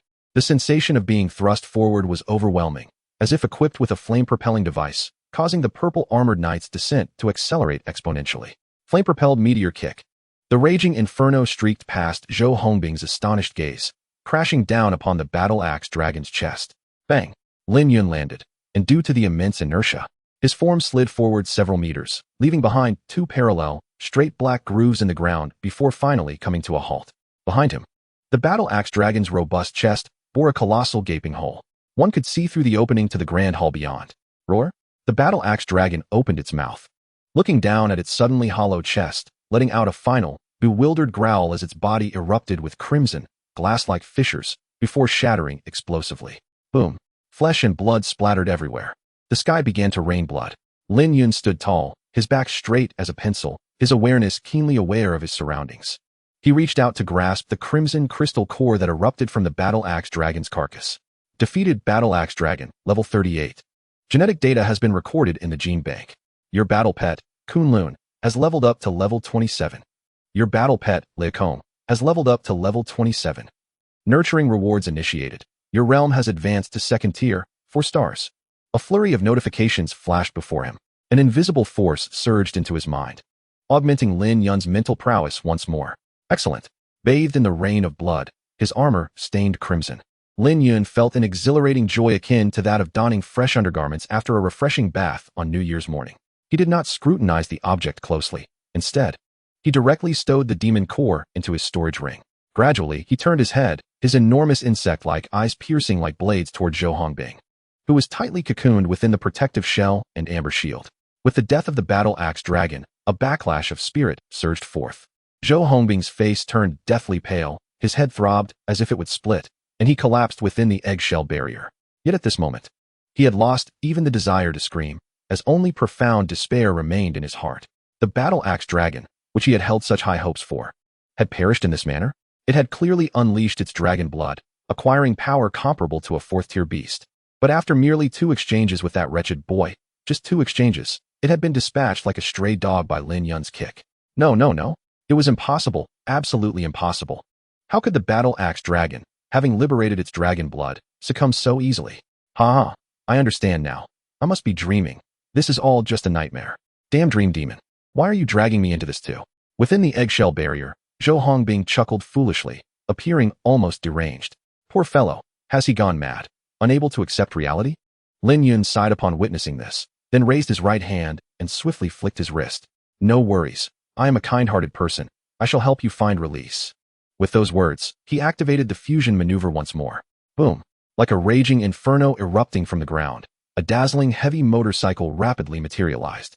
The motorcycle's design resembled an enlarged version of a razor-sharp mantis, its front wheel tightly gripped by 2 crimson long knives pointing forward, while the headlights, resembling purple crystals, mimicked the eyes of an insect. The body of the motorcycle was a vibrant red, akin to flames. This was the Inferno Blade. The Inferno Blade was a high-speed motorcycle created by Lin Yun through the fusion model, capable of achieving supersonic speeds through the immense propulsion generated by fiery jets. In this form, Lin Yun could still wield all the skills mastered by the mantis. Hisses. The purple headlights of the Inferno Blade illuminated brightly, and the front end swayed eagerly, as if urging Lin Yun to mount it swiftly. What an impatient fellow! Lin Yun chuckled, gripping the handlebars, and swung his leg over to sit atop. Connected through the swarm network, he felt an intimate bond with the motorcycle beneath him. With merely a thought, the Inferno Blade would comprehend his desires and make the necessary adjustments. Virum. Lin Yun twisted the throttle, igniting the engine, which roared like rolling thunder. Zhou Hongbing was immediately drawn to the sound, turning his head, only to widen his eyes in shock. What are you planning to do? What am I planning to do? The answer is glaringly obvious. I intend to drive you to your demise. Lin Yun laughed heartily, and with a twist of the throttle, flames erupted from the motorcycle's exhaust. Boom. The Inferno Blade shot forth like a bullet, leaving behind a crimson afterimage. Midway, Lin Yun exerted force to steer the motorcycle. The Inferno Blade instantly recognized his intention and began to spin rapidly. Simultaneously, 2 pure silver exhaust pipes continued to spew forth vast plumes of deep purple flames. Sizzling. The wheels ground against the surface, leaving behind streaks of charred black, emitting a horrific shriek akin to a swarm of snakes. Propelled by the flames, the Inferno Blade's rotation accelerated faster and faster. In the blink of an eye, Lin Yun and the Inferno Blade were engulfed in a swirling inferno, forming a colossal flame vortex towering several dozen meters that charged fiercely toward Zhou Hongbing. The dance of the blazing vortex. Within the protective shell, Zhou Hongbing was so terrified that his soul seemed to flee, and he fell to the ground. He braced himself with his hands, retreating until his back pressed against the barrier wall. With no path left to escape, he let out a despairing, terrified scream. Don't come any closer. As soon as his voice emerged, it was swallowed by the oncoming flame vortex. Bang! With this powerful strike, the amber shield shattered instantly. Following that was the protective shell formed by the rock demon's disassembled body. Crack, crack. The protective shell, which had withstood the assault of a 4th-tier beast for a while, soon began to show cracks under the relentless assault of the flame vortex. In less than 2 seconds, it was reduced to smithereens. Zhou Hongbing hurriedly activated his innate ability, Golden Cicada, shedding its shell. The severely injured and weakened rock demon barely had time to catch its breath before it suffered a fatal blow on behalf of its master, exploding into fragments without uttering a word. With a snap, it was utterly destroyed. Zhou Hongbing was immediately struck by the backlash of his spirit, yet he cared not. Just as he began to feel the relief of surviving the catastrophe, he saw the recently passed flame vortex suddenly reverse direction and charge back toward him. Zhou Hongbing was so frightened that he shrieked, on the verge of collapse. This is not how you play. But there was no alternative. He had to continue activating the Golden Cicada, shedding its shell ability. This time, Zhou Hongbing abandoned the telephone snail. Bang! The telephone snail had just emerged from the contract space when it was immediately smashed to bits by the Inferno Blade, leaving no trace behind. I thought it was a speed bump. Go tell that to my Inferno Blade. We are all struggling to survive here. Zhou Hongbing bought himself a few more seconds. But it was futile. The flame vortex turned back once more. Just as Zhou Hongbing prepared to activate his innate ability again, abandoning the Dream Demon. Struggling until the last moment, the mental backlash from the continuous death of his contracted companions had rendered his spirit unable to bear any longer. Bang! Zhou Hongbing's vision faded to black, and he collapsed to the ground, unconscious. In the fleeting moments before his consciousness faded, the roaring sound of the approaching storm grew ever louder. Chapter 84, Harvest of the Secondary Talent. Bang!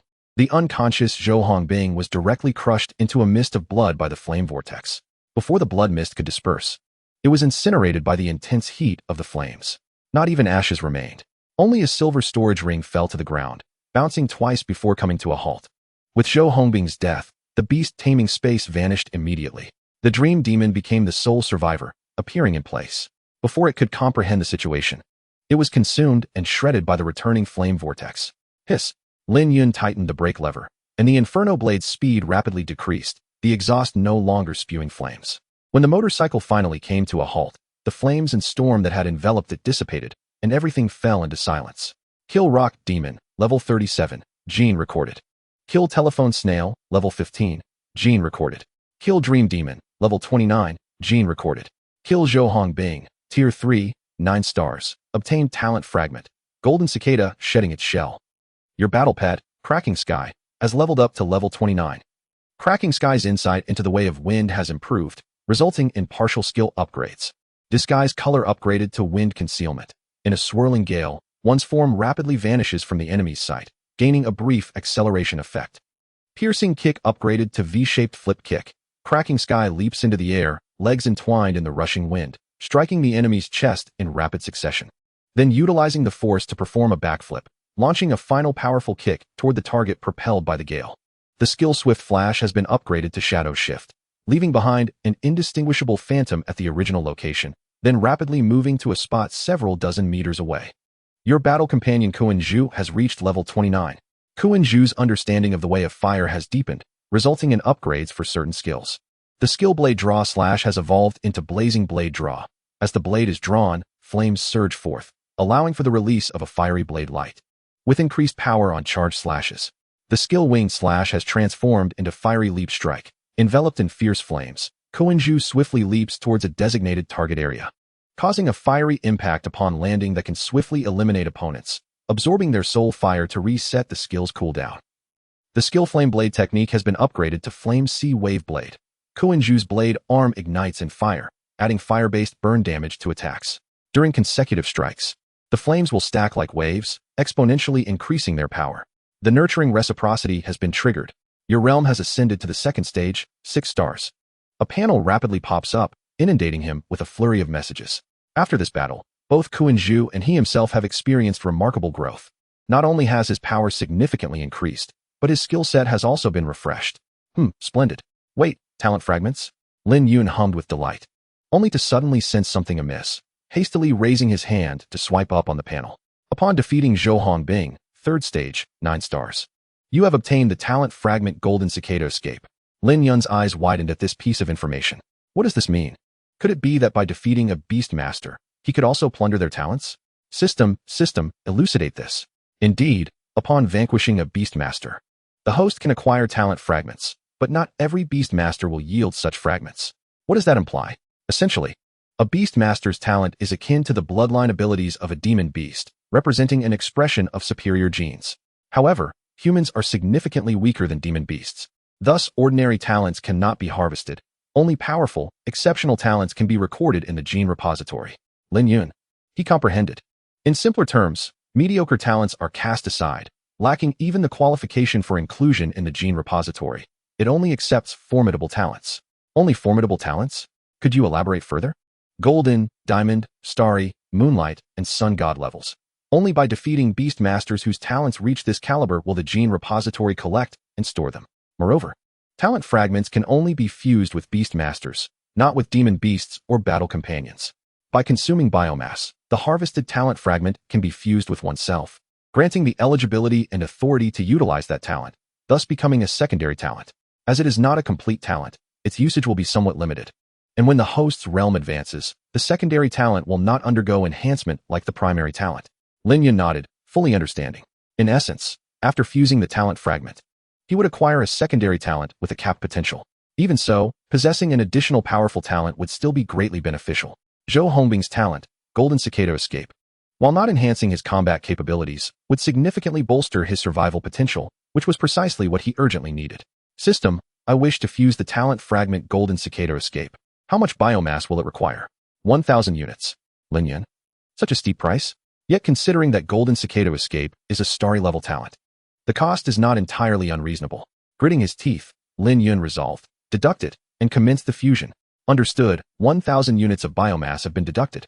The starry level talent fragment Golden Cicada Escape is now fusing.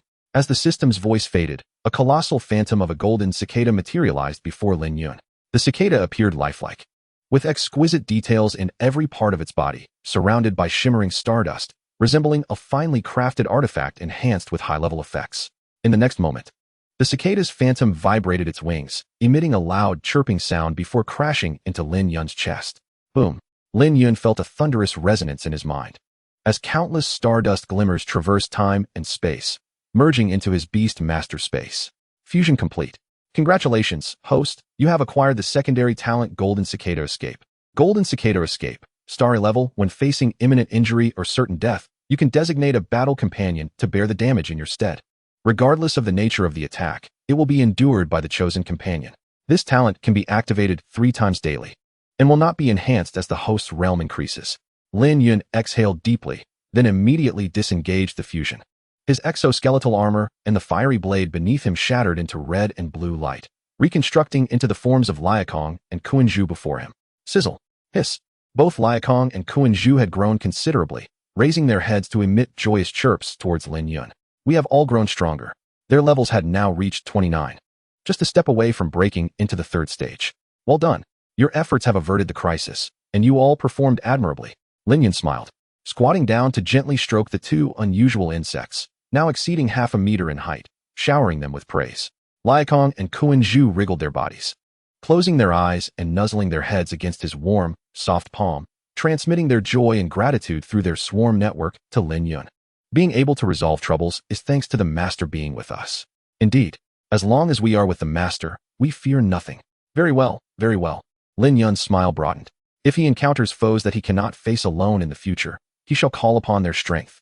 Liakong and Kuan-Zhu nodded without hesitation. If the predicament is too great for one to bear, then it is best to summon trustworthy companions to face it together. Chapter 85, Evidence of Guilt. Lin Yun exchanged sentiments with Kuan-Zhu and Liakong and took out some wine and mixed insect feed from his storage ring as a reward. The wine was a fine selection from his uncle's cabinet, boasting high alcohol content and purity.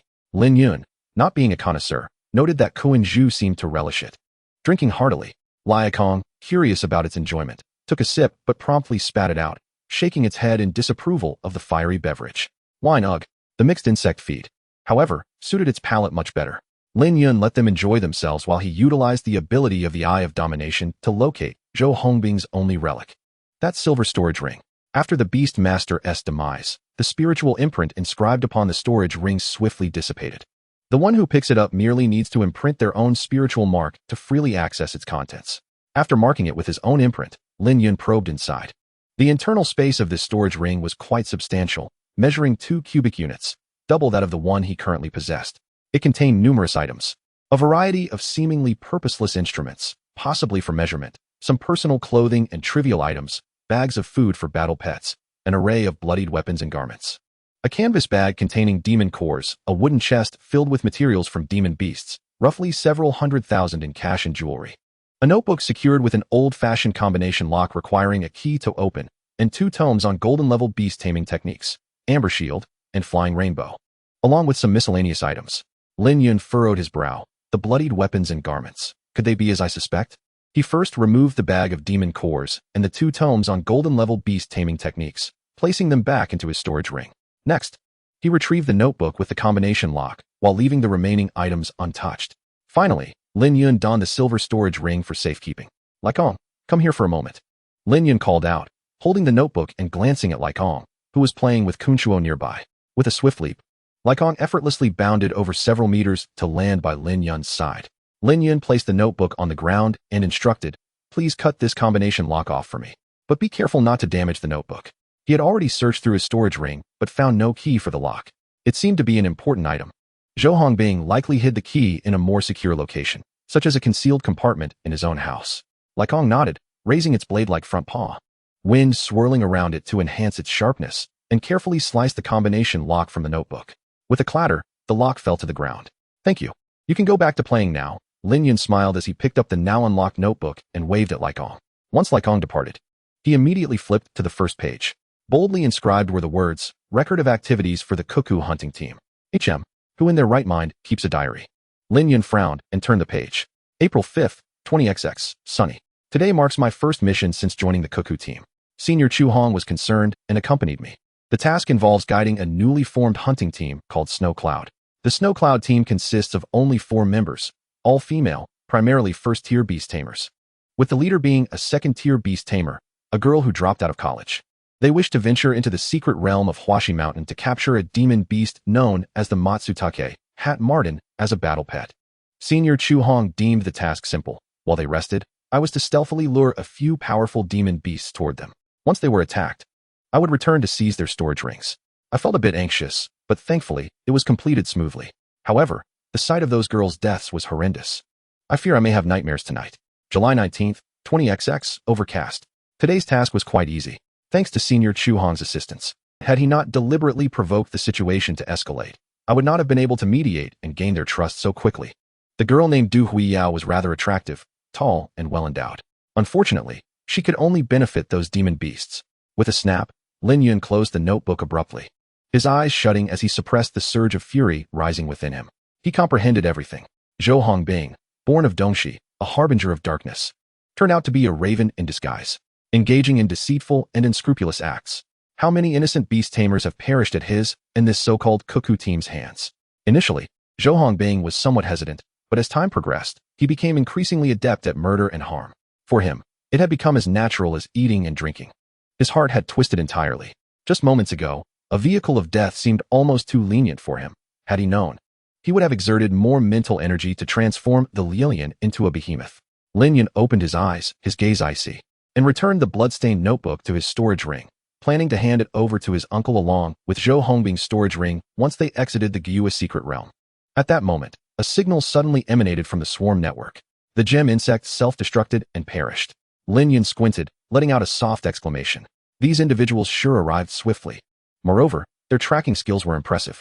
Although he had instructed the worker-soldier beetle to destroy Zhou Hongbing's remaining markers, they managed to trace him down, demonstrating their professionalism. Through the swarm network, Lin Yun continued to inquire about the 2 worker-soldier beetles stationed outside the secret realm. Soon, he summarized the following intelligence. 1. There were a total of 4 individuals, and the gem insect injured 2 of them. 2. The 4 were weaker than Zhou Hongbing, though 3 were third-tier beast tamers and 1 was second-tier. 3. Despite their arrival, the entrance to the secret realm had shifted and was no longer in its original location. The 4 individuals were currently flailing about in the misty forest like headless flies, seemingly hoping for a stroke of luck. Huh, Lin Yun scoffed, a surge of murderous intent rising within him. They are so eager to find someone. Once he emerged, he would personally send these offspring of the cuckoo team to hell to accompany Zhou Hongbing, brothers hand in hand, walking the path to the underworld together. With his current dual fusion, his strength was comparable to an elite 4th-tier peak demon beast. The cuckoo team posed no threat. Even if by sheer chance they stumbled upon the entrance to the secret realm, the bone commander guarding the entrance would ensure they had a rough time. Lin Yun quickly pondered. The immediate priority remained the inheritance of the Bone Master. 3 trials awaited, and he was uncertain what lay within. To gather more information regarding the inheritance, he indeed needed to awaken the old man and his grandson. Shaking his head, Lin Yun stood and approached Ma Gongqing and Man Yintao, who were currently lying on the ground, trapped in nightmares. Fortunately, during the earlier battle, Lin Yun had intentionally moderated his strength. Aside from some dust on their bodies, they had suffered no other harm. Chapter 86, Clue. With the death of the Dream Demon, its skill nightmare quickly lost its efficacy. Lin Yun shouted a couple of times and employed a secret technique to shake their shoulders vigorously. Soon, he managed to rouse Ma Gongqing and Man Yintao. Ugh, my head hurts. What happened? Right, Zhou Guhi. Man Yintao groaned, gradually opening her eyes while clutching her head. She felt her mind was clouded, drenched in cold sweat. The last thing she remembered was her grandfather suddenly collapsing. And then she followed suit into an abyss of nightmares. Childhood experiences and school memories had all been distorted. It was a truly terrifying ordeal. As a bright and cheerful girl, she nearly succumbed to social anxiety. You mean Zhou Hongbing? I'm afraid he's dead, Lin Yun stated plainly, withholding no details. Huh. Both Ma Gongqing and Ma Nintao widened their eyes in shock, turning to look at Lin Yun. Lin Yun motioned with his mouth, and then pointed at the battlefield nearby. The two turned their heads, and their eyes widened in unison. Before them lay a scene of utter devastation. The surface is riddled with enormous claw-like fissures, within which a faint, luminous crimson hue flows. Additionally, there are overlapping, interwoven circular patterns of charred black, resembling the imprints left by motorcycle tires. The entire expanse before the Grand Hall lies in ruins, strewn with flesh and copious blood, as if it has just endured a ferocious battle. The figures of Zhou Hongbing and his battle pet are nowhere to be seen, seemingly erased from existence. What on earth has transpired? Ma Yintao's mind is somewhat bewildered. Lin Xiaoyu. Ma Gongqing immediately turned his gaze to Lin Yun. Old master, Taozi, before we officially explain, you should take a look at this. Upon finishing his sentence, Lin Yun retrieved Zhou Hongbing's diary from his storage ring and handed it to them. By the way, this notebook is of utmost importance. Please do not damage it. Understood. Ma Gongqing nodded, promptly taking the notebook and beginning to flip through its pages, while Ma Nintao hurriedly leaned closer. Is this Zhou Ji's notebook? What? I never expected that Hongbing would veer onto the path of darkness after graduation. Bastard, has he been deceiving us all along? Reflecting on it now, there were indeed many suspicious aspects throughout his journey. The grandfather and granddaughter exchanged glances for several minutes, quickly grasping Zhou Hongbing's true nature. Who would have thought that such a seemingly honest man would engage in such despicable acts behind the scenes? After reclaiming the notebook, Lin Yun recounted the events that transpired, also revealing that Zhou Hongbing had likely contacted his accomplices, who were probably en route and conducting an intense search for the entrance to the secret realm. Wait, I can understand everything else, but Ma Nintao raised her hand to halt him. Her exquisitely featured face was filled with disbelief as she looked at Lin Yun. Yunzi, are you suggesting that you single-handedly dealt with Zhou Hongbing and his contracted battle pet? Aren't you just a first-tier beastmaster like me? How on earth did you manage to defeat him? Although he's a scoundrel, he still possesses considerable strength. A first-tier beastmaster? That was this morning. I am now a second-tier beastmaster. Lin Yun smiled, then unleashed his mental power. As Ma Nintao felt the overwhelming surge of spiritual energy that far surpassed her own, she was rendered speechless. You really are a second tier? Absolutely. Wait, how did you level up so quickly? I'm only a first tier 4-star, and you've already broken through to second tier? Yunzi, confess. Are you the reincarnation of some great being, or have you been reborn after being possessed? Ma Nintao clasped her head in frustration, letting out a cry of despair. This was infuriating. She had thought Lin Yun was just a novice like herself. However, to her shock, it turned out that she was the only true novice among them. Smack! Lin Yun, his expression dark, raised his hand and flicked her forehead with a sharp gesture. What nonsense are you spouting? Ah, that hurts. Ma Nintao clutched her reddened forehead, wailing in distress. Wait a moment. Even if your talent is extraordinary and you broke through to second tier in half a day, there must still be a significant gap between you and Zhou Hongbing, right? His battle axe dragon is capable of clashing head-on with the Bone Commander. How did you defeat it? I kicked it to death. Lin Yun's expression remained calm. He had anticipated an exhilarating clash with the battle axe dragon after its explosive transformation. Who knew that it would turn out to be a mere facade? Unable to withstand even a single kick? Pathetic. Huh. Ma Nintao lowered her hands, wearing an expression of utter confusion. My talent is simply that strong. It's as simple as that. By the way, Taozi, you still don't know what my talent is, do you? What is it? Ma Nintao quickly inquired, her face brimming with curiosity. My talent is the sun god-level gift of symbiotic fusion, which allows me to merge with my contracted battle pet, transforming us into a powerful warrior of one mind and body. Zhou Hongbing was unaware of this. He thought victory was assured, but alas. The one who laughs last is me. Lin Yun divulged this without reservation. He and Lai Kong had merged during their first battle on the school arena, and many students had recorded the event. It was impossible to keep it a secret if one were to look closely. Furthermore, he believed there was no need to conceal this matter. Ma Nintao did not doubt the authenticity of Lin Yun's words. After a prolonged silence, she gazed at him with an odd expression, her lips parting to utter two words, freak. Now she finally understood why he had emerged from the qualification assessment so swiftly. It turned out he had a combat power multiplier. Lin Xiaoyu truly was a man of hidden depths. Ma Gongqing, listening from the side, was astonished. I had noticed something was off with Zhou Hongbing during our journey, but at that time, I was still in the suspicion phase, lacking any substantial evidence. Hence resorting to such a desperate measure. Lin Yun spoke calmly. Ma Gongqing shook his head. No, ultimately, it is still my failure to discern character that has brought you great trouble, nearly putting Xiao Tao in danger. Fortunately, Lin Xiaoyu, you had a hidden ace, otherwise, we might have all become lost souls. Grandfather. Ma Yintao looked at him with concern. She knew how highly her grandfather valued Zhou Hongbing. He had truly regarded him as family. Thus, he was likely feeling the most distressed now. Ma Gongqing managed a strained smile. I am fine. Zhou Hongbing brought this upon himself. Both Niantao and I will testify for Lin Xiaoyu, ensuring that the Special Affairs Bureau does not harbor any unnecessary misunderstandings. Furthermore, once this expedition into the secret realm concludes, I will prepare a grand gift for Lin Xiaoyu. The debt of gratitude for saving my life is one I shall never forget. Taozi, you should also extend your heartfelt thanks to Lin Xiaoyu. Ma Yintao nodded, then sincerely expressed her gratitude. Thank you, Yunzi. If it weren't for you, my journey in life would have come to an end here. You're too kind. Lin Yun clasped his fists in return, smiling. He did not refuse Ma Gongqing's heartfelt gesture. He then inquired, by the way, old master, I wish to participate in the Bone Elder's inheritance assessment. Are there any other noteworthy clues in the inscriptions? Ma Gongqing was taken aback. Lin Xiaoyu, are you sure? While the inheritance is indeed tempting, the dangers are equally significant. If luck is not on your side, you could even perish within. Lin Yun shook his head. Thank you for the warning, but my decision is final. Ma Gongqing sighed. Very well, though the inscriptions did not specify the details of the assessment. They did mention two matters of importance. First, to open the door and participate in the trial. A beast master with spiritual attributes of the undead or insect type must bleed onto the door ring. This ring is an instrument capable of examining spiritual attributes from the blood, determining whether the challenger qualifies for the inheritance. Second, as long as Lin Xiaoyu can pass all assessments, not only will you obtain the core inheritance, but a spatial teleportation array will also automatically manifest, allowing you to be transported safely to a location within the secret realm. Lin Yun nodded. I understand. Now, let us take a moment to rest and recuperate before I proceed to participate in the inheritance assessment. Chapter 87. The First Trial, Path of Warriors. It has been nearly an hour since entering the ancient moon secret realm. The undead army besieged, and Zhou Hongbing's rebellion have drained considerable energy from everyone.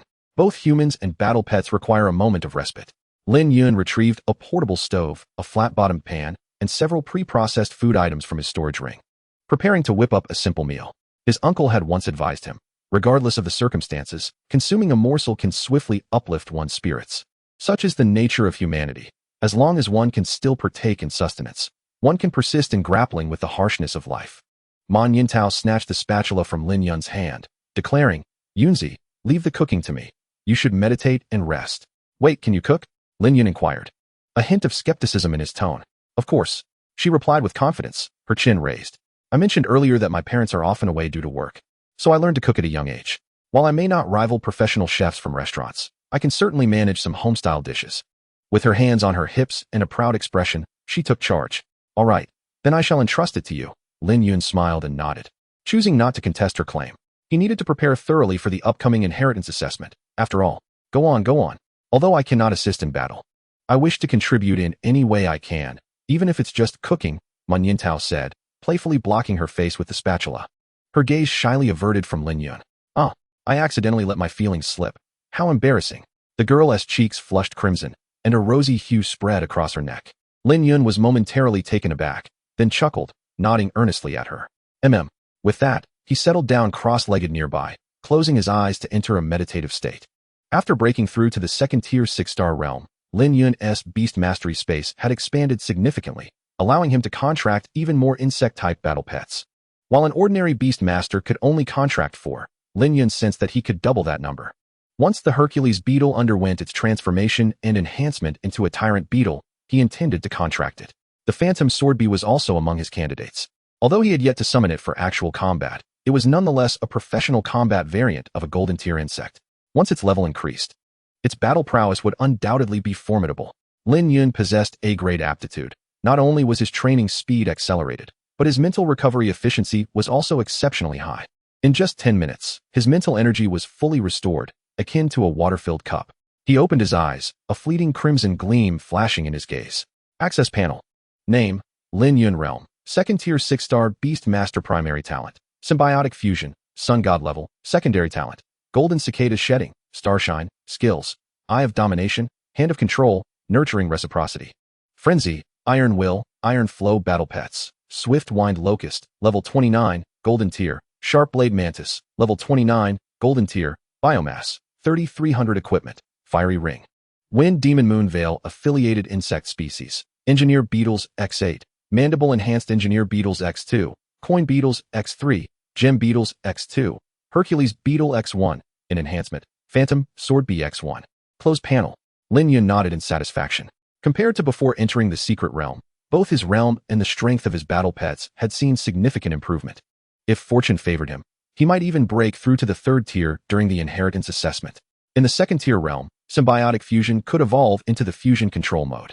Should he break through to the third tier, not only would the number of contractable battle pets increase, but his talents might also undergo a transformation.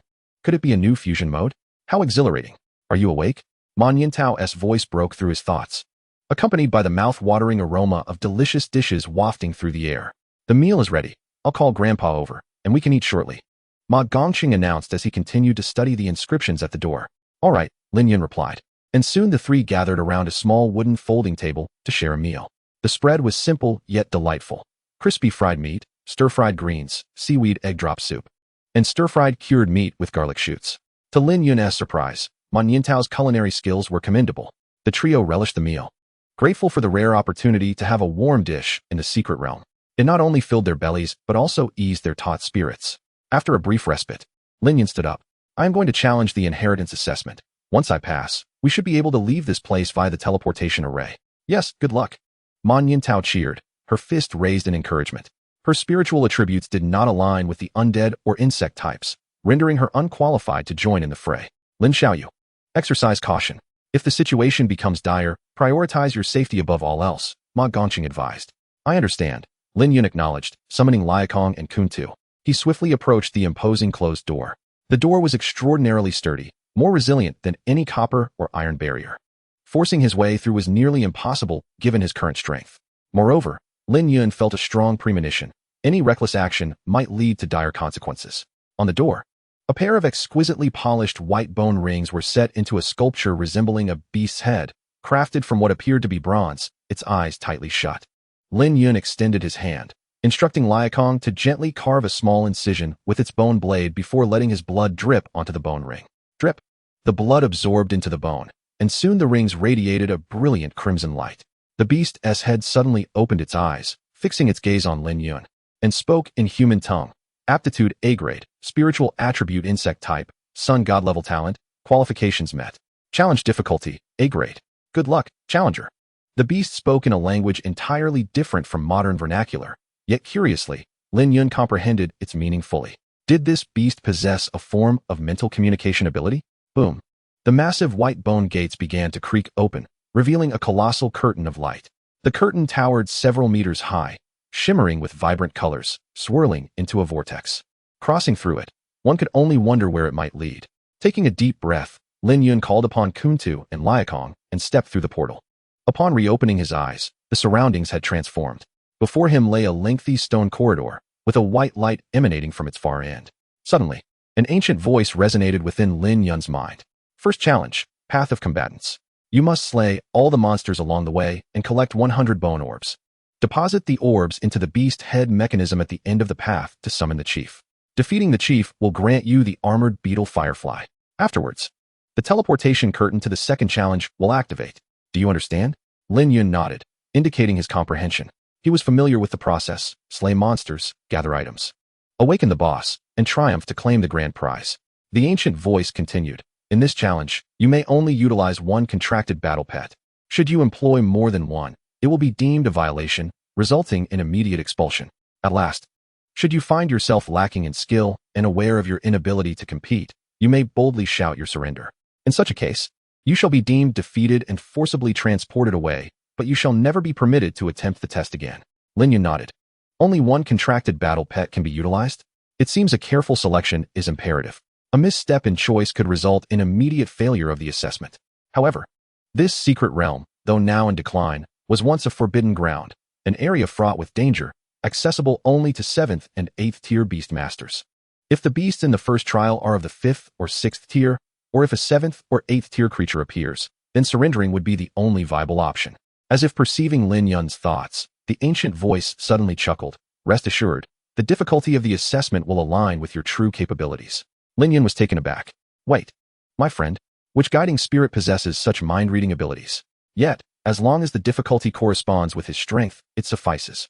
Proceed, traverse the end of the passageway, and head towards the fighter's path. After this, the ancient voice fell silent. Lin Yun stored the two battle pets, Rift and Kunkin, within the beast space, intending to assess the challenges ahead before making any definitive choices. Additionally, he was concerned that if he emerged from the passageway with both small creatures, he might be deemed in violation of the rules, leading to an unfortunate blunder. Upon crossing the passageway enveloped in a brilliant white light, Lin Yun lowered his hand that shielded his eyes and widened them in astonishment. Before him lay an expanse resembling a magnified passageway, vast in space. Despite the absence of any lighting apparatus, it gleamed with the brightness of day. The ceiling was adorned with massive stalactites resembling rock spikes. The ground was paved with ochre bricks, periodically obstructed by unknown fire-red thorns. Above the thorns, floating stone slabs hovered, seemingly serving as platforms to leap across. Furthermore, 3 varieties of ant-like beasts densely populated the passageway. In the sky, enormous flying ants adorned in crimson hoods hovered, their large heads showcasing interlocking green fangs and 2 pairs of expansive, fan-like wings. On the ground, 2 types of bipedal, red-armored ant soldiers stood. One resembled a rogue, standing at approximately 1.5 meters, with black eyes and long antennae, wielding dual bone blades, and adorned with tattered cloth scarves. Their bodies and limbs covered in vivid red carapace, agile in movement.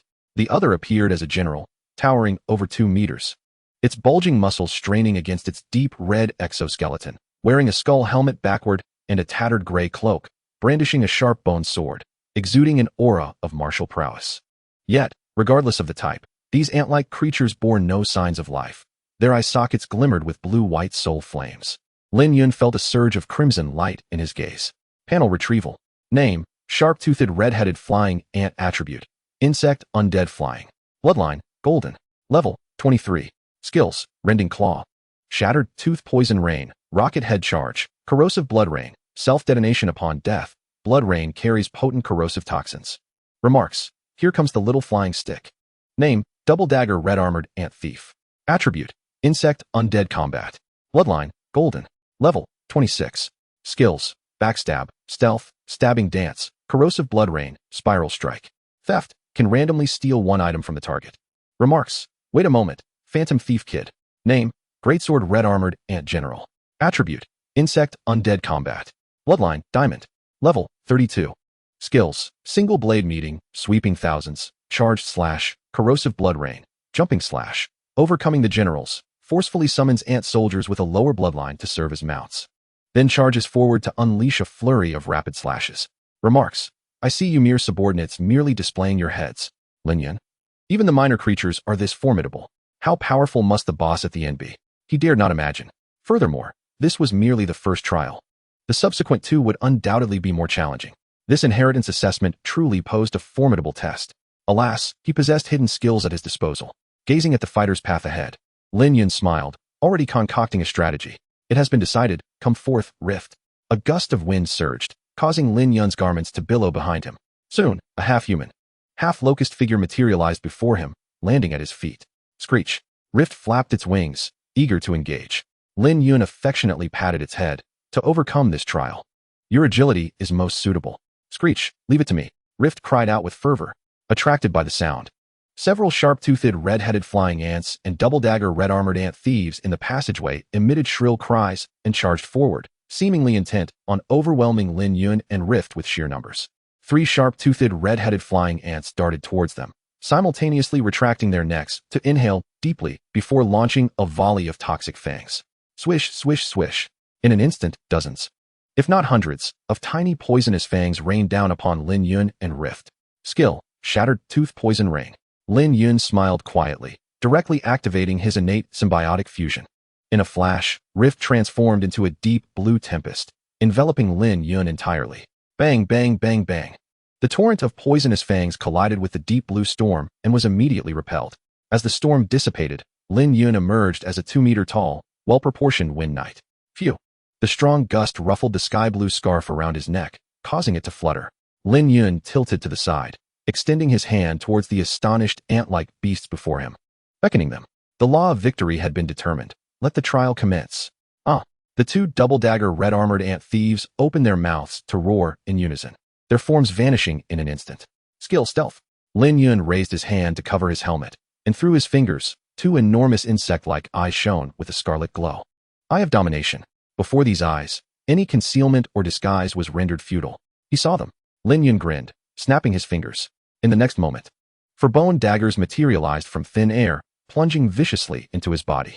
The two double-dagger red-armored ant thieves, who had revealed themselves to attack, glanced at each other with uncertainty, for they felt no sensation of impact.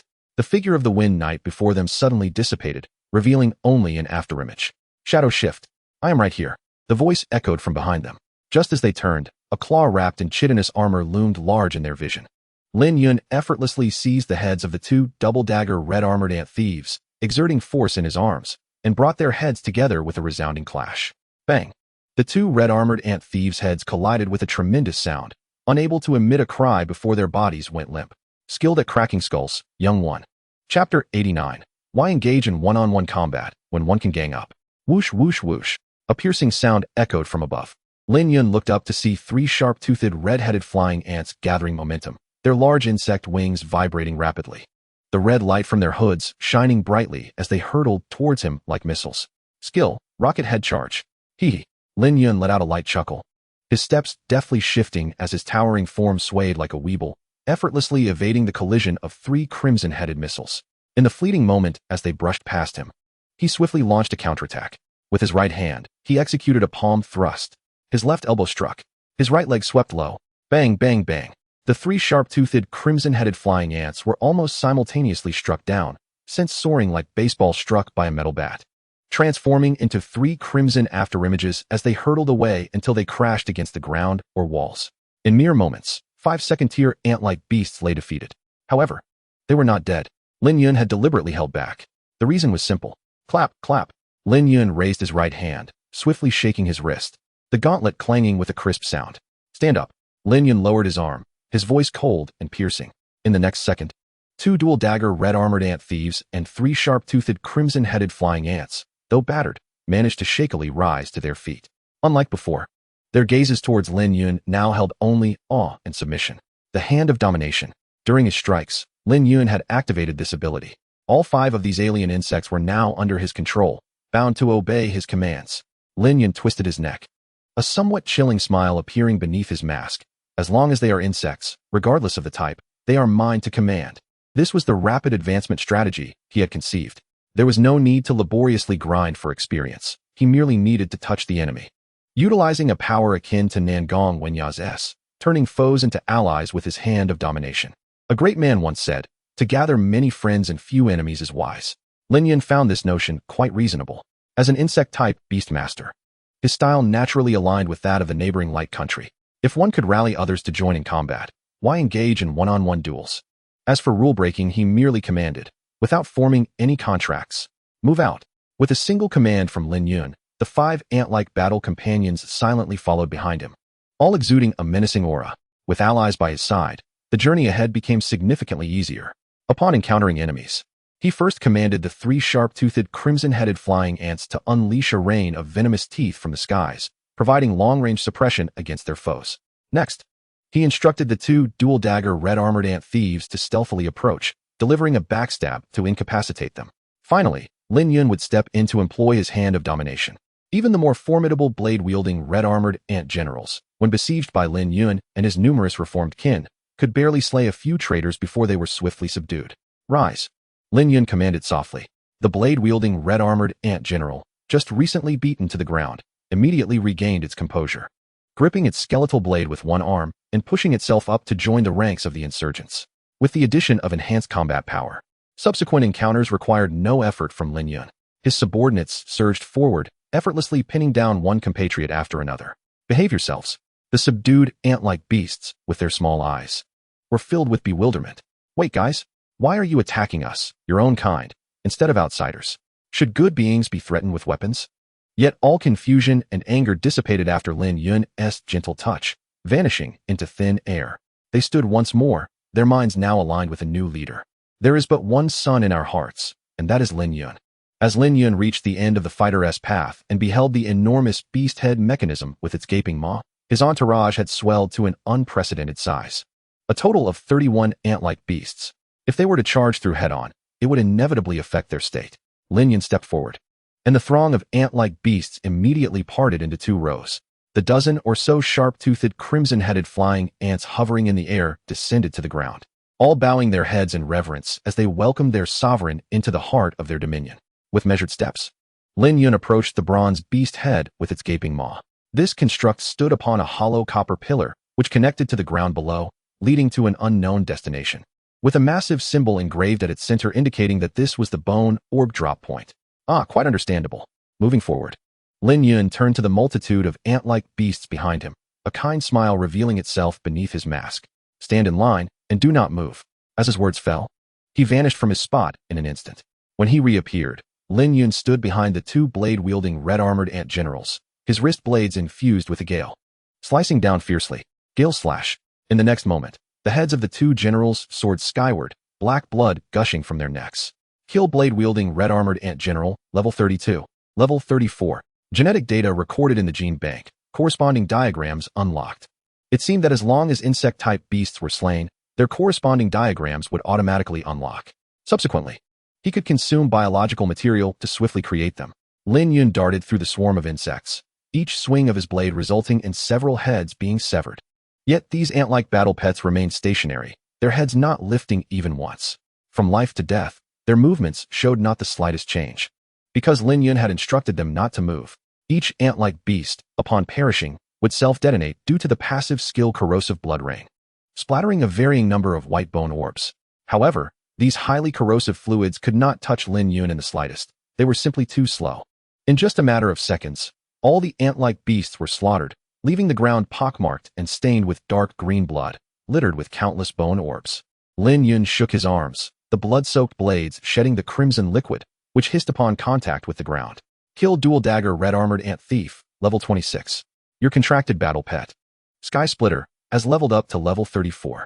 New skill acquired. Flight. Wind element scythe. Flight. Capable of soaring with the wind, remaining airborne for extended periods. Wind element scythe quickly conjures one or multiple wind element scythes, which move at incredible speeds, possessing formidable cutting power, and can be freely controlled by the conjurer. Reimbursement has been triggered. Your realm has ascended to second tier 9 stars. Quite satisfactory. Lin Yun closed the panel, feeling content with his achievements.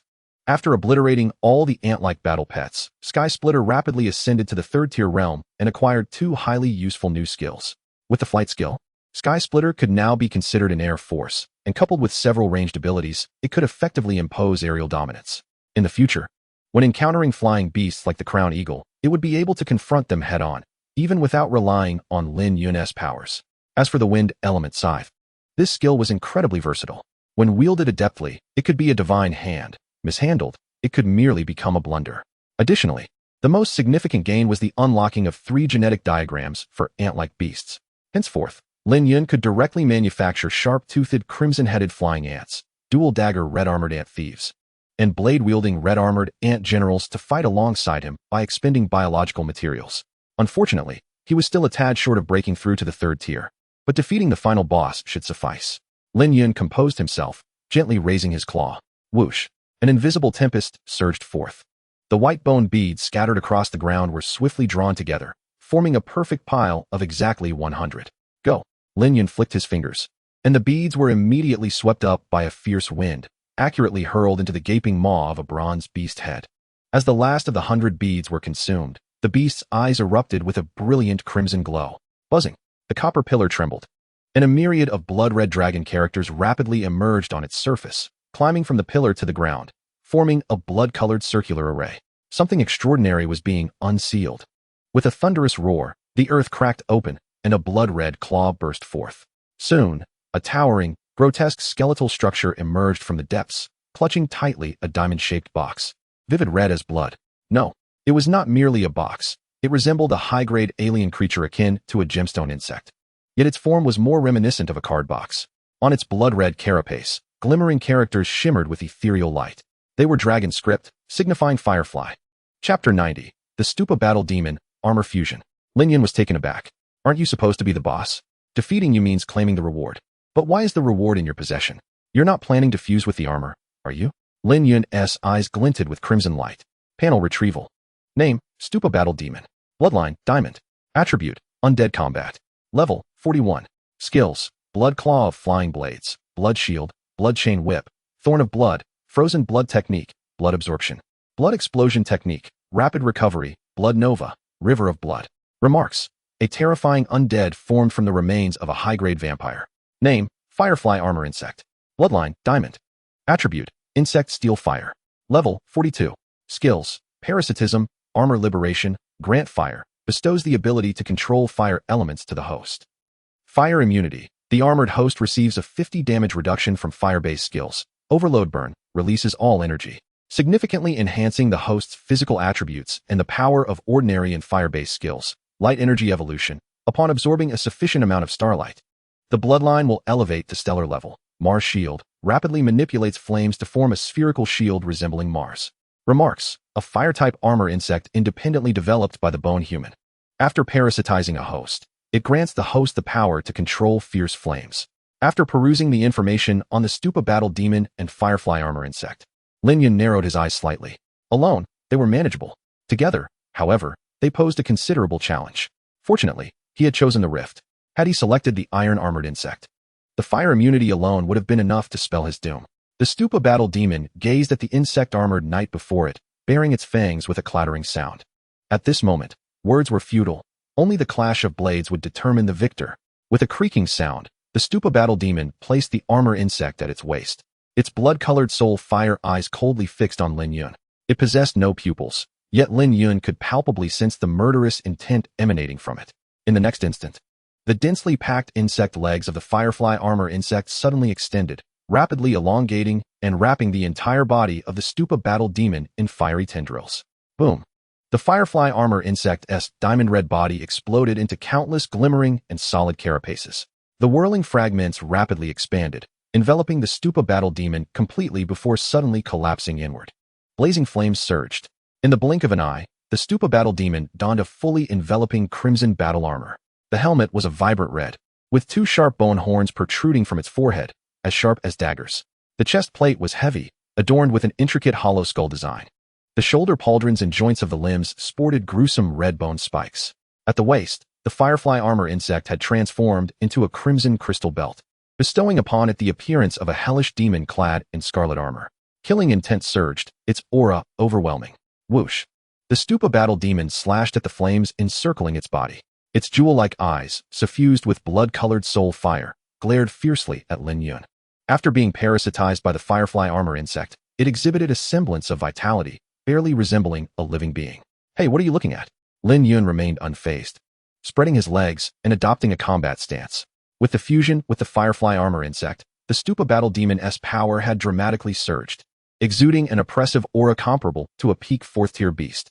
Should it activate Overload Burn, its combat prowess could potentially reach the 5th tier. It was a bit troublesome. Yet, there remained a swift solution. As long as he could breach the defenses of the Stupa Battle Demon and reach the Firefly Armor Insect at its waist, he could seize it through the hand of manipulation. Without the enhancement of the Armor Insect, the Battle Demon's combatability would plummet back to its original level. At that point, it would be easily dealt with. He could tear it apart. The Firefly Armor Insect was both the Stupa Battle Demon's formidable ally and its greatest weakness. Boom! Upon summoning the Stupa Battle Demon and Firefly Armor Insect, the massive bronze beast head pillar seemed to have exhausted its energy and erupted violently, scattering copper shards like bullets in all directions. This thunderous sound heralded the commencement of the battle within the octagonal cage. The Stupa Battle Demon took the initiative to attack. With a powerful push off the ground, it unleashed a torrent of raging flames from its feet, propelling its body forward like a cannonball, its fiery feet aimed directly at Lin Yun's chest. In mere moments, the distance of several dozen meters was closed. Flame kick. However, this decisive kick from the Stupa Battle Demon struck nothing but air. Its form passed directly through the body of the Gale Knight, achieving no impact whatsoever. It was merely an afterimage. As the Stupa Battle Demon's feet touched the ground, Lin Yun appeared behind it like a specter. Skill, Shadow Shift. A prime opportunity. Lin Yun's eyes sparkled as he extended his right claw towards the waist of the Stupa Battle Demon with great haste. At that moment, a thick blood-red chain materialized from thin air.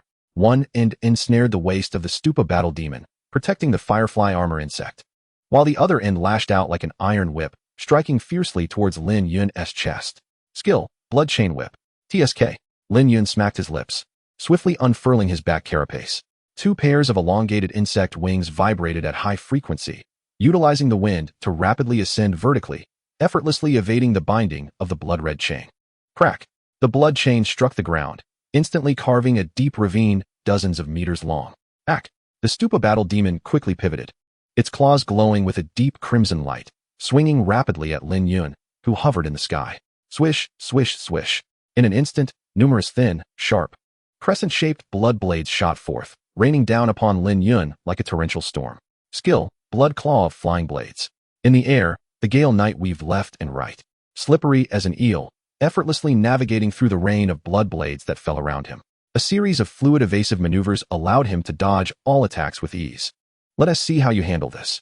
Lin Yun hovered mid-air, fingers spread wide, thumbs and index fingers coming together to rapidly form a triangular symbol. Whoosh!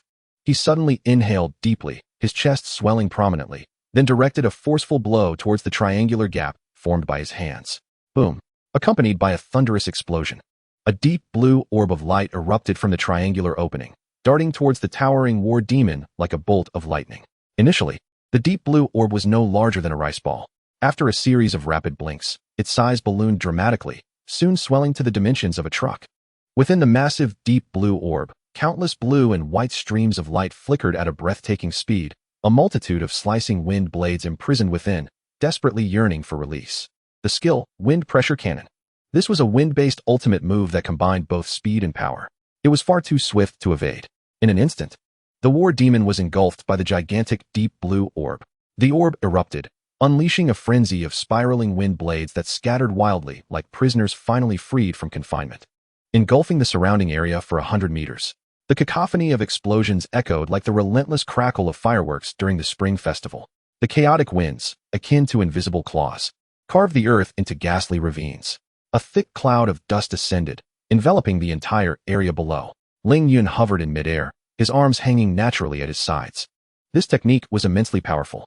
The war demon could not possibly emerge unscathed from such a direct hit. Yet, it was well known that in tokusatsu, there exists a law.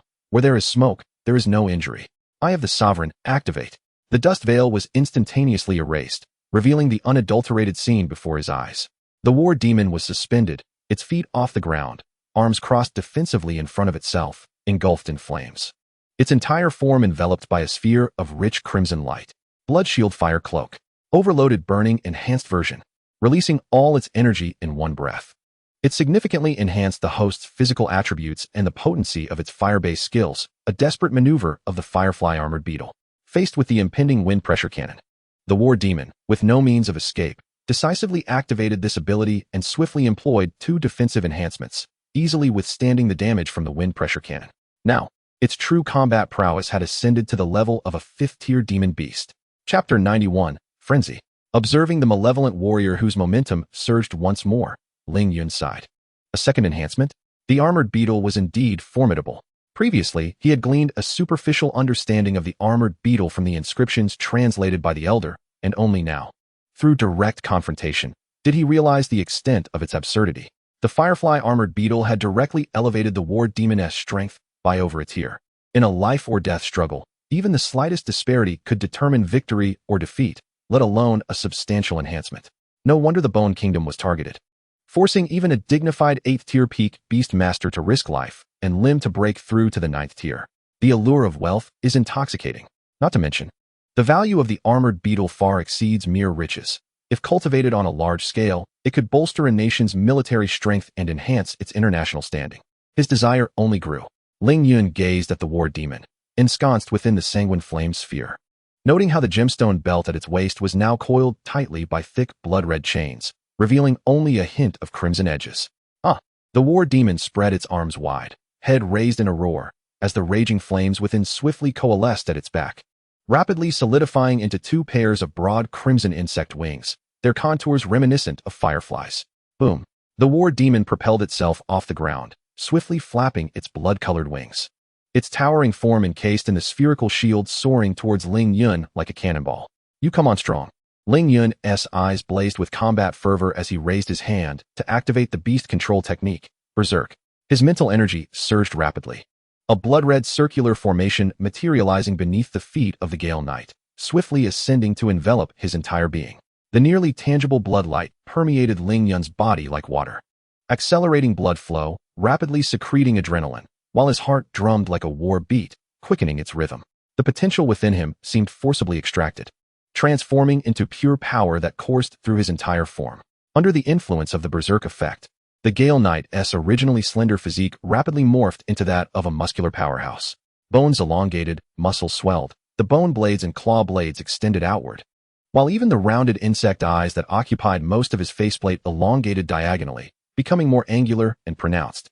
Compared to before, the Gale Knight now exuded an even more menacing aura, embodying the essence of a demon beast. The war demon moved with astonishing speed. Yet under the scrutiny of the eye of the sovereign, it appeared as sluggish as a snail. Lin Yun could have easily evaded it. However, influenced by the Berserk state, he suddenly altered his approach, choosing not to evade. An inexplicable fury surged from within his deep blue armored chest. You think you can easily defeat me by closing the distance for close combat? How gravely underestimated you are.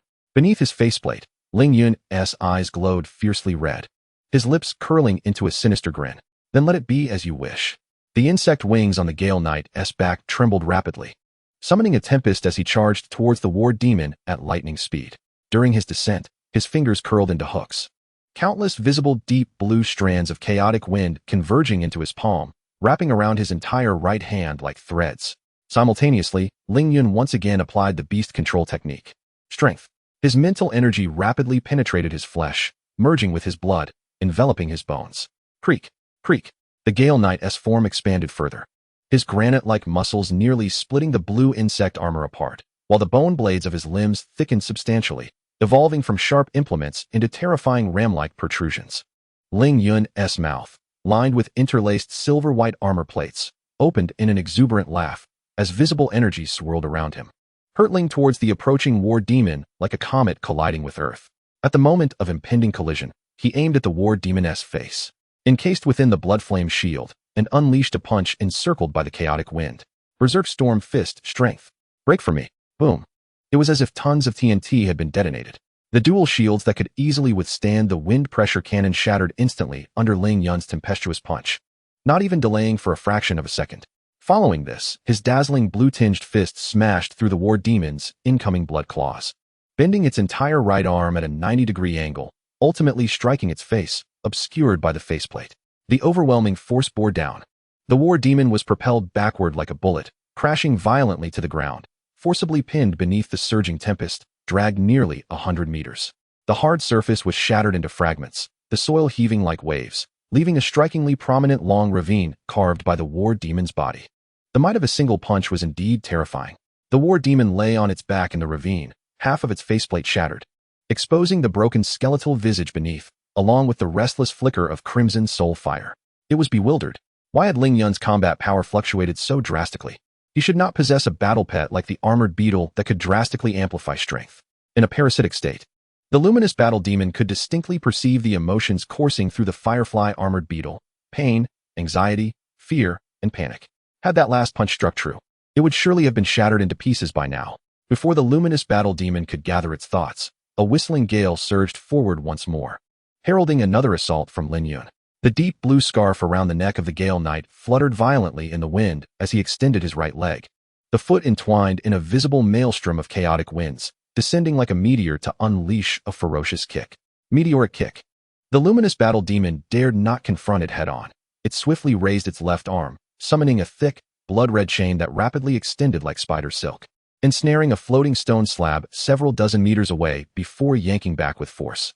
Under the tug of the crimson chain, the luminous battle demon was propelled backwards, while its nearly shattered right arm, nourished by a surge of sanguine light, swiftly regained its former strength. Rapid regeneration. As long as the soul fire burned, regardless of the severity of its injuries, its body would rapidly reconstruct itself amidst the energy of its own blood. Boom. Lin Yun's kick connected with empty air as he landed, the tremendous impact creating a massive pit nearly 7 or 8 meters in diameter, sending shards of stone and clouds of dust flying. Don't flee. Face me directly. Lin Yun's mocking voice echoed through the dust cloud.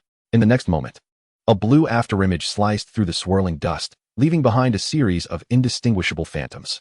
The Gale Knight's arm swung rapidly as he sprinted towards the luminous battle demon, his speed astonishing. In the blink of an eye, he had caught up to it. Crack! With a swift motion, Lin Yun severed the blood-red chain with a knife hand strike, grasping the section of chain linked to the luminous battle demon firmly in his grasp. Where do you think you're going? I'm not done playing yet. With those words, Lin Yun seized the chain, exerting force to hoist the luminous battle demon into the air, and then slammed it down against the ground with tremendous power. The impact forced the demon's back to crash violently against the earth, rattling its bones and leaving it momentarily dazed before being yanked up once more and smashed against the opposite side of the ground. Bang bang bang bang bang bang. Lin Yun, embodying a force akin to the Hulk, delivered a relentless barrage of blows to the luminous battle demon while gripping the chain, sending it crashing left and right. In mere moments, aside from the ground beneath Lin Yun remaining intact, each side was marred by horrifying human-shaped craters. Chapter 92. You do not deserve this armor. The continuous onslaught caused the surface of the luminous battle demon's firefly armor to erupt in sparks, revealing faint cracks. The luminous battle demon and the firefly armored beetle shared a symbiotic relationship, their fates intertwined. As the luminous battle demon endured brutal blows, its partners suffered as well. Finally, with a crack, the blood chain, harder than alloy, was shattered by Lin Yun, sending the luminous battle demon flying through the air. It quickly unfurled its tattered wings, resembling torn stockings, managing to hover in the air and finally gain some semblance of freedom. However, the luminous battle demon no longer dared to engage the Gale Knight in close combat. Damn it, the opponent is purely a numerical monster. Left punch with high damage. Right punch even higher. A single hit could fracture bones and shatter armor. A mere graze felt as though it could send one flying. And that was just the ordinary punches. A serious blow could create sonic booms. In addition to its punching strength, its speed was absurdly fast. One moment, it was 100 meters away, and the next it was right in front of you like a specter. With both numerical superiority and mechanics at play, how could one contend? Had the luminous battle demon not been a spirit, it would not have felt fear or pain, nor would it bear the blood contract's mark. It could have simply fled like a coward from the neighboring Digga-s Jiria Elad god. But as the saying goes, whether you stick your neck out or pull it back, it's all the same. Would you prefer to be a coward for life, or choose to be a hero? Even if only for a moment? The luminous battle demon chose the latter. If close combat was futile, then it would resort to ranged magic. Under the rapid regeneration, both the luminous battle demon and its firefly armor were enveloped in a rich red light, quickly recovering as it raised its claws high, gathering energy rapidly. It conjured dozens, if not hundreds, of fireballs the size of wash basins above its head, then unleashed them towards Lin Yun with a swift swipe of its claws. Boom boom boom boom. A torrent of high-temperature fireballs erupted like bullets, intent on engulfing Lin Yun in flames. Oh, playing with fire? I am far more familiar with this. Lin Yun raised his right arm, deftly shaking his wrist guard, producing a crisp clink. He had discerned the true combat prowess of the luminous battle demon under the overload burn mode. It was comparable to that of a low-tier 5th-level beast, not a match for his own enhanced state with both frenzy and strength buffs. In terms of power and speed, it paled in comparison. Only its defensive and regenerative capabilities surpassed his. Time to finish this. Lin Yun's blood-red eyes glimmered with determination. With the eye of dominations in sight, the multitude of fireballs rushing towards him appeared to decelerate, revealing enough gaps to navigate through. Lin Yun swiftly crouched, pushing off the ground with his right leg, his fingers touching the earth as he slightly raised his head, adopting a perfect starting stance, invisible currents of wind swirling around him. Now's the moment. Boom. The ground beneath Lin Yun erupted instantaneously. As large fragments of stone began to fly, he had already vanished from his original position. The luminous battle demon only saw a brilliant blue figure shoot forth, piercing through the exploding fireballs at near teleportation speed, rushing towards it. The speed was astonishing. Its eyes registered the movement, but its body could not react in time. The gale whipped the deep blue scarf around Lin Yun's neck straight back. His muscles taut like a drawn bowstring, and in the moment of his leap, he released. The Gale Knight soared into the sky like a great rock, instantly reaching the luminous battle demon's face, unleashing a flurry of dazzling blue-white kicks that struck its chest. Bang bang. Two sharp explosions resonated in quick succession, nearly simultaneous. The luminous battle demon trembled under the force of the nine heavens' thunderous dual kicks, its crimson armor shattering into a cascade of brilliant sparks. Yet before it could be sent flying, the Gale Knight utilized the recoil from the kicks to perform a backflip, gaining distance and positioning himself slightly above the demon. Huh. Lin Yun's eyes blazed red, a thunderous roar erupting from his mouth. The wind surged, rapidly forming a downward-sloping channel of air directed at the luminous battle demon. At that moment, countless deep blue tendrils of wind converged from all directions, transforming into a ferocious gale that struck Lin Yun's back armor with tremendous force, as if he were equipped with multiple fully operational rocket boosters. In an instant, Lin Yun transformed into a blur of blue lightning. Plunging down the straight wind channel like a meteor, his feet entwined in the gale, crashing into the luminous battle demon's chest with ferocity. V-shaped flip kick meteor kick. A dual flying kick combination. Time seemed to freeze in that moment. The luminous battle demon opened its mouth to roar, desperately attempting to channel the Firefly armor's energy for protection, but it was too late. Just as the armor began to glow, that terrifying kick had already descended. Boom. Like being struck head-on by a high-speed bullet train, the towering war specter was sent hurtling backward uncontrollably for several hundred meters, its limbs flailing in the air akin to a swimmer's strokes before it erupted violently. With a resounding thud, Lin Yun landed firmly on his feet. His posture as straight as a stately pine. The deep blue scarf around his neck fluttered gently before descending, becoming awash in the fiery glow emanating from the surging flames before him, mirroring the hues of his own dark blue armor. Humph, do you think you can defeat me? You are still 2 millennia away from that. However, the war specter was not yet dead. Lying in a massive crater, as if struck by a meteor. Its body was shattered beyond repair, rendering it immobile. The crimson flames of its soul flickered weakly in its eye sockets, reminiscent of a candle fighting against the wind. Even the once vibrant red battle armor was now marred with spiderweb-like fractures. A particularly prominent imprint, nearly an inch deep, was evident at the center of its chest plate. Suddenly, a flash of red light emanated from the specter's waist.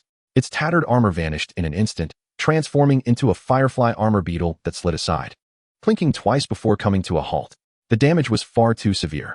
The Firefly armor beetle, resembling cracked porcelain, could no longer maintain its parasitic state, waiting only to revert to its original form and succumb to slumber. A brilliant crimson light burst forth from the war specter's body, and its shattered right arm swiftly reformed, knitting itself back into its original skeletal shape. Trembling, it raised its right claw, attempting to reclaim the Firefly armor beetle. At that moment, a familiar voice rang out nearby. "You are unworthy of this armor." Lin Yun scoffed, lifting his foot to crush the war specter's head. A gust of wind dispersing the crimson soul flames and definitively ending this formidable 4th-tier undead beast. Defeated the war specter, level 41. Genetic data recorded in the gene bank. Your contracted battle pet, Riftbreaker, has leveled up to level 36. Nourishment trigger activated. Your realm has ascended to tier 3, 1 star. A series of notifications flashed before him. Immediately, a surge of mental energy flooded into Lin Yun, rapidly amplifying his psychic strength. Before he could fully comprehend what was happening, his mental power instinctively coalesced into a force that struck against the barrier leading to the 3rd-tier Beastmaster, shattering it effortlessly, the entire process flowing as seamlessly as melted chocolate. Tier 3 Beastmaster achieved. Lin Yun stifled his elation, reaching out to grasp the Firefly armor beetle, which was promptly lifted by a gust of wind into his hand. Seizing it, Lin Yun activated his control. In an instant, he successfully established dominion over it. Firefly armor beetle, get days. Chapter 93, Mirror Clone, Pendulum Fusion. As Lin Yun completed the level, that familiar ancient voice echoed once more. Young challenger, congratulations, you have successfully passed the first trial of the fighter's path. Your abilities and talents are remarkable. I eagerly await your performance in the second trial. But before that, take a moment to rest. With those words, a resplendent, multicolored portal appeared, inviting Lin Yun to step through. How thoughtful to have a designated resting area. Clutching the Firefly armor beetle tightly, Lin Yun stepped forward and entered. Upon passing through the portal, the space transformed anew. Before him lay a room of approximately 100 square meters. At the far end stood a colossal hourglass. Yellow sand trickling slowly from a tiny aperture. Behind the hourglass, a shimmering screen displayed a distorted gray numeral 2. The more sand that fell, the brighter the numeral became. This seemed to indicate that the resting period was limited. Once all the sand had descended, the portal to the second trial would open, and he would have to leave the resting chamber. Estimating the rate of sand flow, Lin Yun calculated he had nearly 2 hours of rest. In the center stood a fountain with water of a pale blue hue, emanating a faint, peculiar glow. A towering stone pillar graced the center of the fountain, atop which rested a massive bone bowl filled with numerous glimmering diamonds and a few fire element cores. Ah, this bone bowl is likely meant for the Firefly armor beetle's recovery. Quite well prepared, Lin Yun blinked and approached it. A flash of white light appeared in his hand. In an instant, he successfully contracted the Firefly armor beetle. Congratulations, host. You have successfully contracted your 3rd battle pet, achieving a diamond grade lineage. Requirements met. Main quest 4 completed. Congratulations, you have acquired the Diamond-grade Beastmaster skill, Mirror Clone. Mirror Clone consumes a substantial amount of psychic energy to create a mirror clone identical in appearance and strength to the designated contracted battle pet. This clone can only exist for 10 seconds. During this time, it will perfectly mimic any action of the contracted pet, including the use of skills. The mirror clone has no consciousness and cannot be controlled, acting solely as a mechanical mimic of the original's actions. Mirror Clone. Lin Yun's eyes widened as he absorbed the information about the skill. Wow. A mirror clone that matches the designated contracted pet in both appearance and power, albeit for just 10 seconds, effectively doubling his combat capability and allowing for explosive damage output. With rapid attack speeds, he could unleash devastating strikes. Truly a divine skill. As expected of a diamond-grade Beastmaster technique, it is incredibly powerful. As soon as the message concluded, a tome resembling a book adorned with scattered diamonds appeared in Lin Yun's hands. The diamonds were arranged with great ingenuity, their shimmering light perfectly forming the words Mirror Clone. Without hesitation, Lin Yun tore it apart. The skill book shattered, transforming into a stream of silver light that surged into Lin Yun's body. Without any preamble, an overwhelming influx of information flooded his mind. Lin Yun felt a pressure at his brow, a tingling pain at his scalp, but within moments, all discomfort vanished. Congratulations. You have mastered the Diamond-grade Beastmaster skill, Mirror Clone. Skill level automatically upgraded to proficiency. Lin Yun felt that with just a thought, he could effortlessly wield this skill, as if he had practiced for years and had now reached a level of instinctive mastery. A smile graced his face. Once again, the system proves its worth. This is far quicker than learning it on my own. Mirror Clone is exceptionally practical, not only for combat, but also in specific scenarios where it can provide significant assistance. After all, one more person means one more bit of strength. Lin Yun hurried to the fountain, opening his palm, and gently spoke to the firefly armor beetle. Go. Consume the diamonds and cores, and recover swiftly. Chirp chirp. The firefly armor beetle weakly responded, its cracked back armor unfurling as it extended a pair of slender, crimson wings before awkwardly flying toward the stone basin. It wobbled in the air, resembling a drunken figure, before plunging into the basin, using its mandibles to seize a diamond and beginning to feast eagerly. Diamond beetles of a lineage below starry grade can consume corresponding grade ores to satiate their hunger, mend their injuries, and absorb the energy needed for evolution, while consuming elemental cores of the same attribute accelerates their recovery. Once their lineage ascends to the level of the star moon sun, they will be able to directly absorb the energy of the stars, no longer reliant on the inefficient method of sustenance to maintain their vital signs. Eat slowly. There's no one here to compete with you. Lin Yun's fatherly figure gently reminded him before sitting down beside a stone bed to begin organizing his spoils. The firefly armored bug requires no further elaboration. Its enhancement to individual combat prowess is exceedingly exaggerated and significant.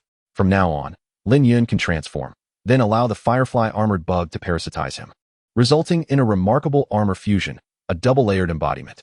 Furthermore, the genetic blueprint of the firefly armored bug has been deciphered by the gene bank. As long as there is sufficient biomass, Lin Yun can create it infinitely, equipping all of his extraordinary insects with the firefly armor, thereby greatly enhancing their combat abilities. Additionally, after breaking through to the third rank of Beastmaster, his symbiotic fusion talent has once again been strengthened.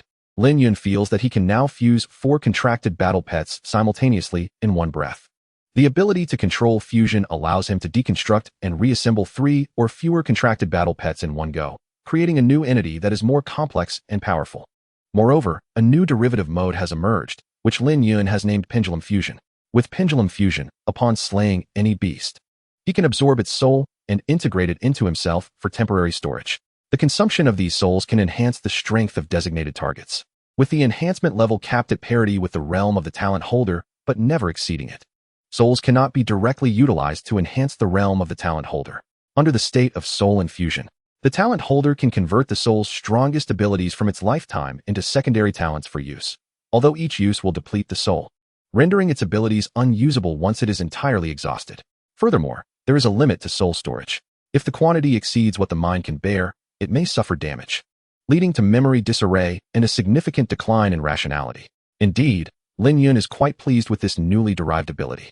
With Pendulum Fusion, he can absorb the souls of slain beasts into his body, subsequently using these souls to enhance his lower-ranked battle pets or extraordinary insects.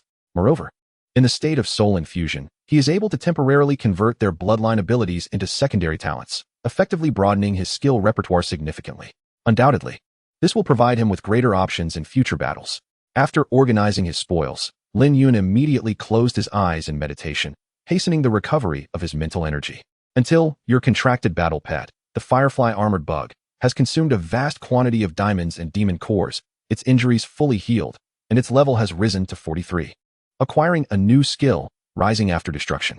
Rising After Destruction. The Firefly Armored Bug, upon recovering from severe injury or near death, can enhance its armor strength and defensive capabilities once healed. Chapter 94. The Second Challenge. Learning and Practice. Rising After Destruction? Lin Yun's eyes gleamed with delight as he raised his hand. Come here, Firefly. At this moment, the stone basin had become utterly devoid of contents. Not a single diamond or demon core remained, all having been devoured by the Firefly. The basin's cleanliness would bring tears to the eyes of any rodent. Truly, this little glutton had left nothing behind. Chirp chirp. The Firefly Armored Bug emitted a couple of soft sounds, unfurling its fully restored crimson wings. Swiftly flying into Lin Yun's palm, resting quietly. After such a grand feast, its belly was noticeably rounder, its weight significantly increased. What a voracious little creature. Lin Yun chuckled, lifting his hand to stroke its smooth carapace. The sturdy shell was as vibrant as a ruby, without a single crack or blemish. Perhaps due to the effect of the Rising After Destruction passive skill, Lin Yun could distinctly sense that the Firefly's body had become firmer and stronger. The principle may be akin to how human muscles experience soreness after exercise, but through nutritional replenishment and rest, they achieve superlative recovery, thus enlarging their muscle mass. Confirming that the Firefly Armored Bug had returned to its optimal state, Lin Yun directly summoned it into the Beast Master space, allowing it to greet its two elder companions, Lyakong and Kunchuo. For a team to progress far, internal harmony is essential. Only then can they unite as one, exerting their strength in a singular direction. However, unlike Lyakong and Kunchuo, the Firefly's demeanor is more reserved. After all, it possesses no combat capabilities of its own and can only fully display its power once it has successfully parasitized a host. For the insect race, which prioritizes survival above all, the Firefly is quite a friendly ally. Now, only one main quest remains, to collect 3,000 genetic factors, including at least 10 diamond-level factors. Lin Yun squinted his eyes and opened the gene bank to check the situation. The 10 diamond-level factors had already been satisfied. Only several hundred factors remained for completion, allowing him to receive the reward, the Blood Tiger Bone Refinement Pill. This is a rare elixir capable of significantly enhancing physical qualities. It is exceedingly scarce and rarely circulates on the market. Following the incident with Zhang Jin, the proprietor of the Luck Cum Gambling House was so frightened that he voluntarily offered to compensate with a cartload of discarded battle pet eggs, demonstrating his good sense. He should be able to acquire it once he exits the secret realm. Lin Yun closed the panel. The genes of the Bloodthirsty Sword Demon and the Sun Saint Armor Bug are still undergoing meticulous analysis in the gene bank. Their lineage is too high, requiring considerable time for analysis. Once the genes of the Battle Axe Dragon and the Great Knife Red Armor Ant are also analyzed, Lin Yun is confident that Lyakong and Kunchuo will soon undergo another round of enhancement and transformation. At that time, their lineage levels will ascend to new heights. Lin Yun adjusted his collar and walked to the end of the room, standing before the enormous hourglass, swiftly raising his leg for a high kick. Boom! Shattered glass and golden sands burst forth, scattering across the ground. I've rested enough. It's time to commence the second challenge. As the hourglass shattered, the dragon script numeral 2 on the luminous screen instantly faded to gray. The teleportation function has been fully unlocked. The entire light screen immediately radiated a dazzling brilliance. Welcoming the challenger, Lin Yun maintained a calm demeanor as he stepped within. Before him lay a hut woven from thatch and green bamboo. Inside, apart from 2 wooden shelves filled with books, there was nothing else. A strong wind blew, lifting the grass curtain hanging by the window, revealing a nearby crystal-clear stream. 2 extraordinary insects faced each other across the water. One was a dual-dagger red armor ant thief, and the other was a great knife red armor ant general. The thief clutched its bone blade tightly, appearing somewhat timid, while the general wielded a large knife, exuding an air of dominance. Lin Yun narrowed his eyes. What trickery does this challenge entail? He activated his ruler's eye, pulling up the panels for both sides. Ant Thief, level 23, Golden Bloodline. Ant General, level 32, Diamond Bloodline. There was a clear disparity not only in bloodlines, but also in strength between the two. Should a fight ensue without any external interference, the dual-dagger red armor ant thief would undoubtedly face defeat. Suddenly, the ancient voice echoed once more. Second challenge, Beast Master Duel. You must learn as many blessings or curses from the shells within half an hour as possible. and then use what you've learned to assist the Ant Thief in defeating the Ant General. Before the assessment begins, you may interact with the Ant Thief, but you cannot feed it, nor provide weapons or armor. Once the assessment commences, you may only utilize the knowledge acquired from the bookshelves to remotely command the Ant Thieves in battle. Should the Ant Thieves emerge victorious, so shall you. If they fall, you shall face defeat. Upon hearing this, Lin Yun furrowed his brow in contemplation. This challenge indeed possesses a certain significance. It is not merely about bloodshed, but rather a test of the Beastmaster's capacity for learning, strategic command, and adaptability. Returning to the essence of what it means to be a Beastmaster. After a prolonged reliance on symbiotic fusion, he felt on the verge of becoming a battle maniac. Yet, what choice did he have when the journey had been plagued by nothing but lowly foes? Without transformation, combat was utterly unfeasible. A venerable voice spoke. You may begin now. Lin Yun turned towards the two bookshelves, swiftly scanning their contents. Strangely, although he had never formally studied the language of dragons, he found himself comprehending the characters within this space. It was uncertain how the enigmatic Bone Elder had facilitated such an ability, yet it undeniably proved to be a remarkably convenient skill. One shelf was labeled blessings, while the other was marked curses. Each shelf was densely packed with dozens of tomes, organized into 5 tiers based on quality. The lowest tier, the black iron grade, contained the most volumes, followed by the silver grade in the second tier, and so forth. By the 5th tier, one reached the diamond grade, where only a scant 3 tomes resided. Without hesitation, Lin Yun reached for the 3 volumes from the 5th tier, perusing their pages. Blood Sacrifice Curse. This technique harnesses mental energy to fully mobilize the blood within the contracted battle pet, causing it to blaze with fervent flames, thereby unlocking its potential for comprehensive enhancement. The side effect, however, is that once the blood burns out, the creature will succumb to a state of extreme weakness and a reduction in lifespan. Giant Spirit. Consuming mental energy. This technique temporarily enlarges either the entirety or parts of a battle pet, significantly augmenting its strength and bestowing it with unmatched power, enabling it to conquer 10 foes with a single blow. White Emperor Sword Body. This skill expends mental energy to greatly enhance the sharpness of a battle pet's claws or weapon, while also fortifying its fur, scales, or shell for superior defense, an unparalleled blend of offense and defense. Upon concluding his reading, Lin Yun's eyes sparkled with excitement. These 3 tomes were precisely what he needed. The disparity in strength between the dual dagger red armored ant thief and the greatsword red armored ant general was exceedingly vast. To bridge this chasm, only potent measures would suffice. The learning difficulty of diamond grade Beastmaster skills was notoriously high. For an average Beastmaster, even mastering a single skill could take years of diligent exploration. Yet Lin Yun was different. He possessed the Dominator's Eye, which allowed him to perceive the trajectories of mental energy, significantly reducing the time required for trial and error.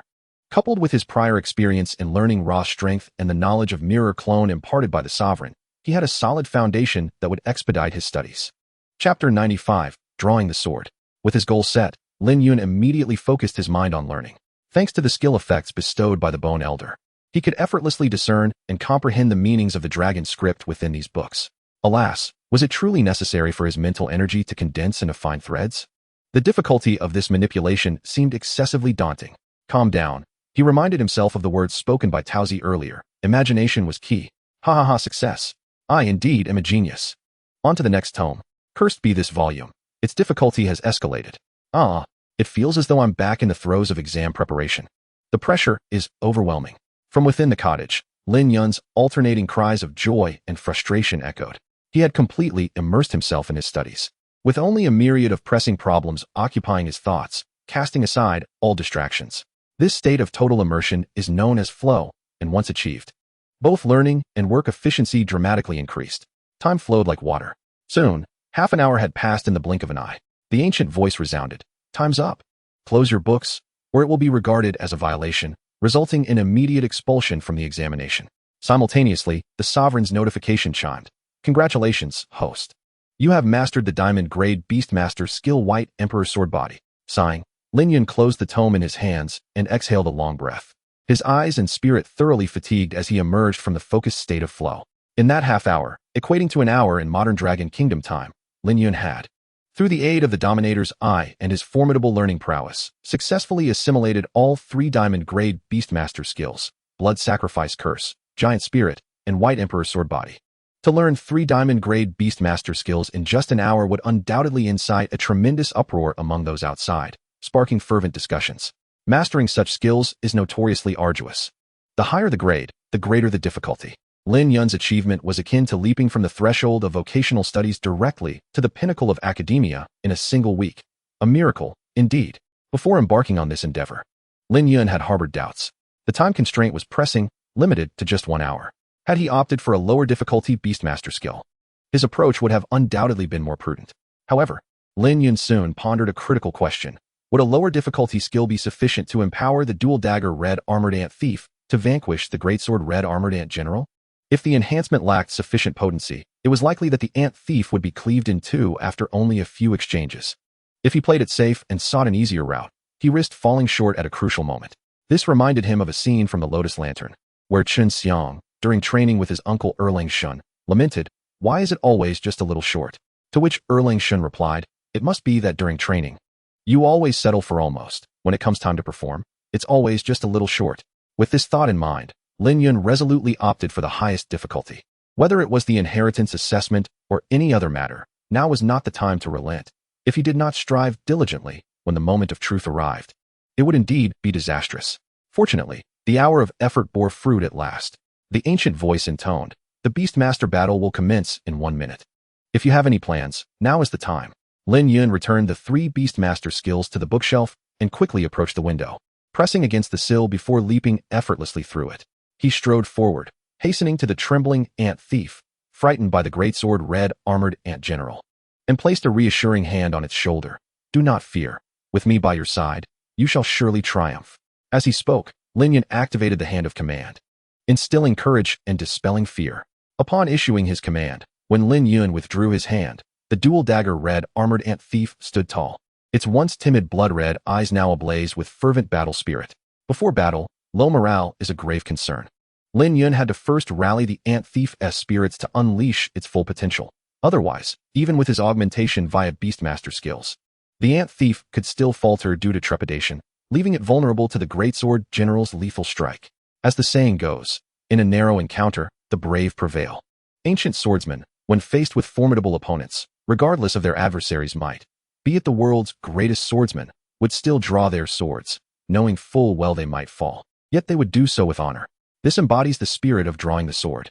Lin Yun, during his viewing of the Blade of Brilliance, was profoundly resonated by the speech delivered by Old Li from the podium. When confronted by the enemy, one must unsheath the sword. The sharp-witted bone blade Ant Thief tightened its grip on the keen-edged weapon, turning its head to Lin Yun and nodding slowly, its compound eyes brimming with trust. As if to say, "I leave everything in your capable hands. Fear not, I shall not allow you to perish so easily."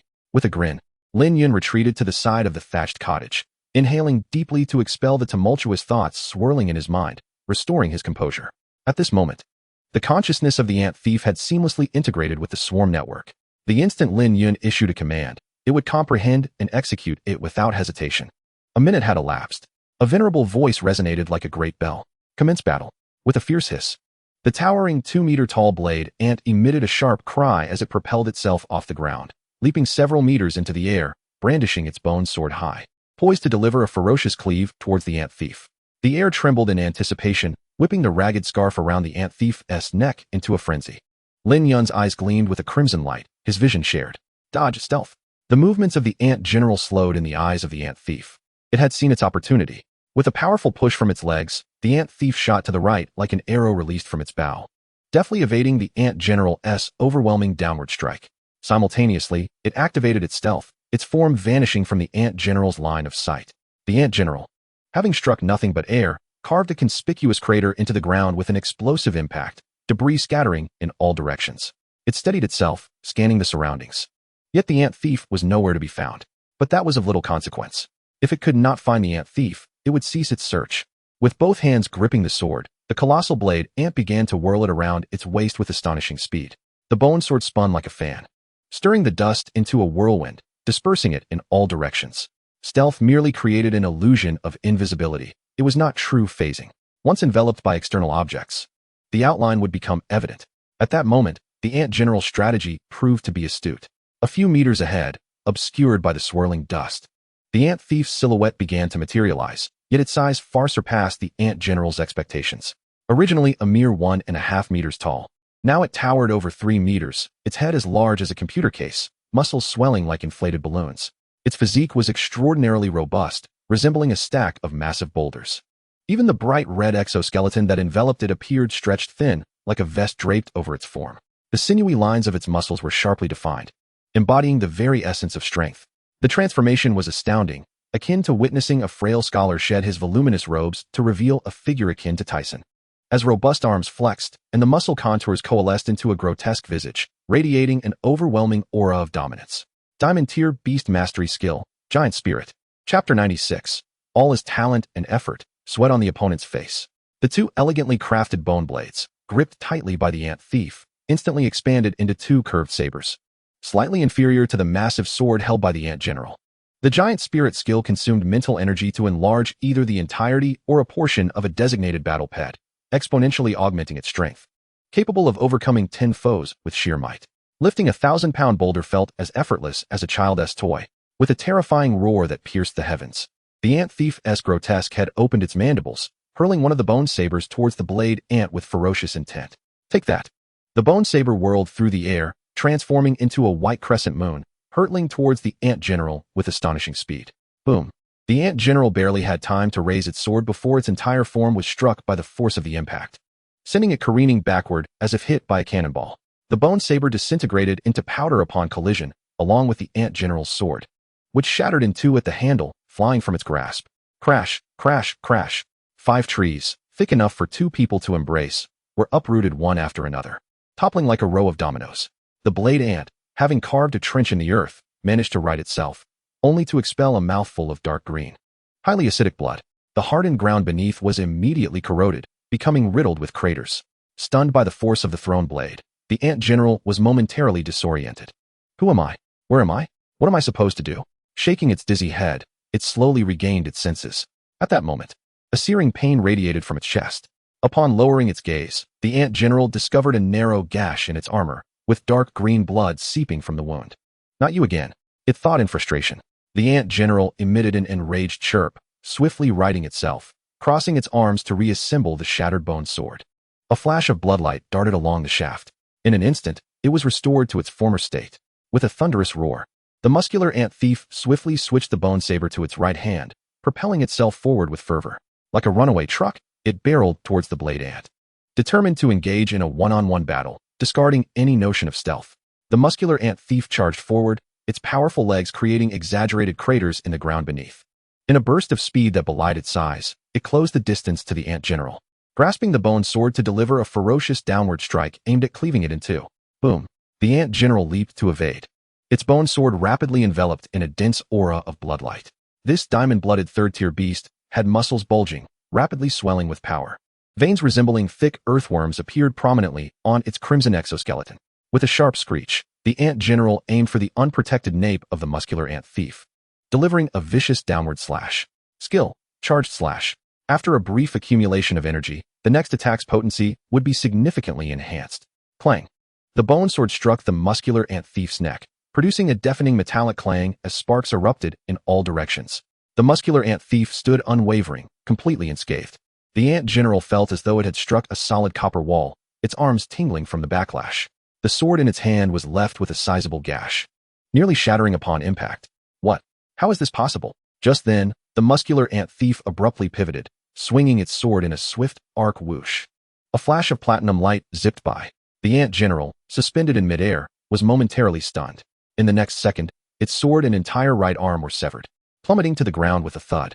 Immediately following, the muscular ant thief delivered a powerful kick to the ant general's chest. Boom. The ant general immediately coughed up 2 mouthfuls of blood, its armored chest shattering like fragile glass. Its body instinctively curled into a shrimp-like shape, launching forth like a cannonball, crashing into the stream and sending up a tremendous splash of water. The diamond-grade beast taming technique, White Emperor's sword body. It dramatically enhanced both defense and attack sharpness in a short span. When defending, it was as solid as a fortress. When attacking, its precision was unparalleled. Zzz. The muscle ant thief raised its arms high, emitting a sharp, piercing roar reminiscent of nails scraping against glass.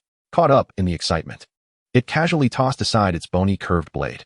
Here lies the great orange pill. With the dual enhancement of diamond-grade beast taming techniques, its strength surged significantly. It could now easily crush the ant general head-on. rather than waste energy on skills with obvious wind-up times. It was more efficient to intersperse normal attacks with swift basic strikes, delivering a more gratifying and effective result. The muscle ant thief bent its legs and sprang upwards like a coiled spring, soaring dozens of meters before plummeting towards the ant general, who lay in the stream. The ant general, terrified, quickly flipped over to evade. Boom! The muscle ant thief's feet struck the air, generating a ferocious force that erupted the surrounding water flow. Water splattered everywhere. Splash! It was as if a localized rainstorm had begun to pour from the sky. The ant general, propped up on its remaining left arm, hastily stood from the stream, emitting a series of terrified shrieks, having lost all courage, and turned tail to flee towards the shore. It could not win. It was simply no match. The ant thief, which it had previously dispatched with ease, now resembled a scion witnessing a full moon, transforming into a violent gorilla. It struck with ease, while the opponent countered with devastating critical strikes that pierced through its defenses. There were no technical maneuvers involved, just pure numerical superiority. Regrettably, the Great Blade Red Armored Ant General would need to seek the Muscle Ant Thief's permission to escape. The Muscle Ant Thief concentrated its right arm, delivering a simple yet devastating punch into the stream ahead. Boom! It detonated like a high-explosive torpedo. A torrent of stream water was forcefully compressed under this sheer, overwhelming force, forming towering walls of waves. These waves crashed relentlessly upon the Ant General, who had barely made it a few steps away. Squeak! The Ant General could only let out a pained cry before being forcibly pinned against the rocky shore by the layers of water walls. Its battered body was nearly embedded into the ground. All its bones were shattered by the highly condensed waves. A large pool of dark green insect blood spilled forth from its wounds, quickly filling the pit. There was no opportunity for it to rise and struggle. The muscle ant thief leaped suddenly, its feet crashing down like heavy hammers. Crack! The ant general's head exploded like a watermelon struck by a bat, sending red, green, white, and yellow splatters everywhere. The towering insect body, now devoid of its head, spasmed and trembled before collapsing entirely. Boom! Under the influence of the Death Curse skill, the Great Blade Red Armored Ant General's body exploded instantaneously. Blood sprayed in all directions, corroding the surrounding ground with a hissing sound. The muscle ant thief was splattered with half its body covered, yet it remained unscathed beneath the protection of the White Emperor sword body. ZZZZ. It turned around, facing Lin Yun, who stood before the grass hut, applauding. It raised its robust right arm high, proclaiming its ultimate victory. We have won. What a splendid performance. Lin Yun smiled, giving it a thumbs up. The amplification effects of the giant spirit and the White Emperor sword body, both diamond-grade beast taming techniques, were indeed astonishing. The intensity was so high that even he was somewhat taken aback. He hadn't even had time to employ the blood sacrifice curse before the ant thief had thoroughly defeated the ant general with a series of powerful punches. Indeed, to easily conquer this challenge, mastering diamond-grade beast taming techniques was the optimal choice. If he had relied on lower-tier techniques, the difficulty would have significantly increased. Ultimately, it also depended on the beast tamer. At that moment, an ancient voice echoed. Congratulations on successfully passing the second trial. Go claim your reward. Everything within this grass hut belongs to you, including the long-awaited wood-type armored bug. Chapter 97. The final test, the 1,000-step heart ladder. Huh, the wood-type armored bug? Lin Yun's eyes widened as he turned and flung open the large door. In the center of the grass hut, the wooden floor suddenly emanated a verdant glow. Vines, glowing with green luminescence, burst through the wooden planks, rapidly growing and swiftly forming a fist-sized pink bud. As the bud expanded, it slowly unfurled, releasing a rich and enchanting fragrance. This is Lin Yun's eyes widened as he stepped forward, arriving before the blooming giant flower. The pale yellow flowers at its center cradled a beautifully serene armored bug. The size of a palm, it was oval-shaped, crafted from emerald-like jade, crystal clear. The edges were adorned with delicate engravings of vines, leaves, and flowers. The beautiful patterns spiraled toward the center, intertwining to form the characters of two dragon scripts, Sinjong. Its eyes sparkled like white pearls, accompanied by 3 pairs of delicate scarlet legs and thread-like antennae. It appeared stunning, exuding a vibrant vitality. Lin Yun felt a rush of crimson light in his eyes. The Eye of Domination. Panel retrieval. Name, Sinjong Armored Bug. Bloodline, Diamond. Attributes, Bug, Steel Wood. Level, 46. Skills, Parasitism, Armor Liberation, Light Energy Evolution, Gift of Wood, bestowing the ability to control wood elements to the host. Wood Immunity. The host wrapped in armor gains a 50 damage reduction from wood-type skills. Wild Growth, releasing all energy to significantly enhance the host's physical qualities. Amplifying both normal and wood-type skill potency. Mimicry, copying the appearance of a target to disguise itself, reverting to original form after attacking or using skills, twin phantom, entering stealth, projecting a controllable illusion that lasts for a short time, providing an acceleration effect, explosive seed, launching numerous seeds that inflict initial damage, then exploding upon hitting the target for secondary damage, thorned rage, throwing a mass of thorns that deal damage and immobilization, enhancing and enlarging the thorns upon hitting the enemy, extending the immobilization time. Remarks: the wood-type armored bug independently developed by the bone-clad man, granting the host the power to control the forest upon parasitism. So this is the Symbiotic armored bug? Lin Yun extended his hand, gently cradling it within his palm. This little creature was stunningly exquisite, akin to an exceptionally fine and valuable craft. Dominion hand, activate. Shun. The Symbiotic armored bug slowly extended its 6 delicate scarlet legs, standing upright and gazing up at Lin Yun. It seemed to ask, "Are you my master? Let us work hard together from now on, Symbiotic." Lin Yun smiled, directly storing it in the beast taming space, allowing it to meet Liakong and Quantom. Subsequently, he approached 2 bookshelves. These 2 shelves contained nearly 100 beast taming techniques. Many required the incantation of dragon script to activate their effects. I want to lack for places to study beast taming techniques in the future. Lin Yun waved his hand, transferring the 2 fully stocked bookshelves into his storage ring, intending to study them when he had some free time. As the saying goes, a plethora of skills never weighs one down. For a beastmaster, mastering several beast taming techniques can prove pivotal in turning the tide during critical moments. Eventually, Lin Yun emerged from the thatched cottage, standing before the now-reverted double-dagger red arm ant thief, extending his hand toward it. "I have assured you, with my presence, victory is inevitable." With a buzz, the ant thief nodded, raising its obsidian claw to gently grasp Lin Yun's palm. "From now on, follow me. I shall lead you away from this place to explore the vast world beyond."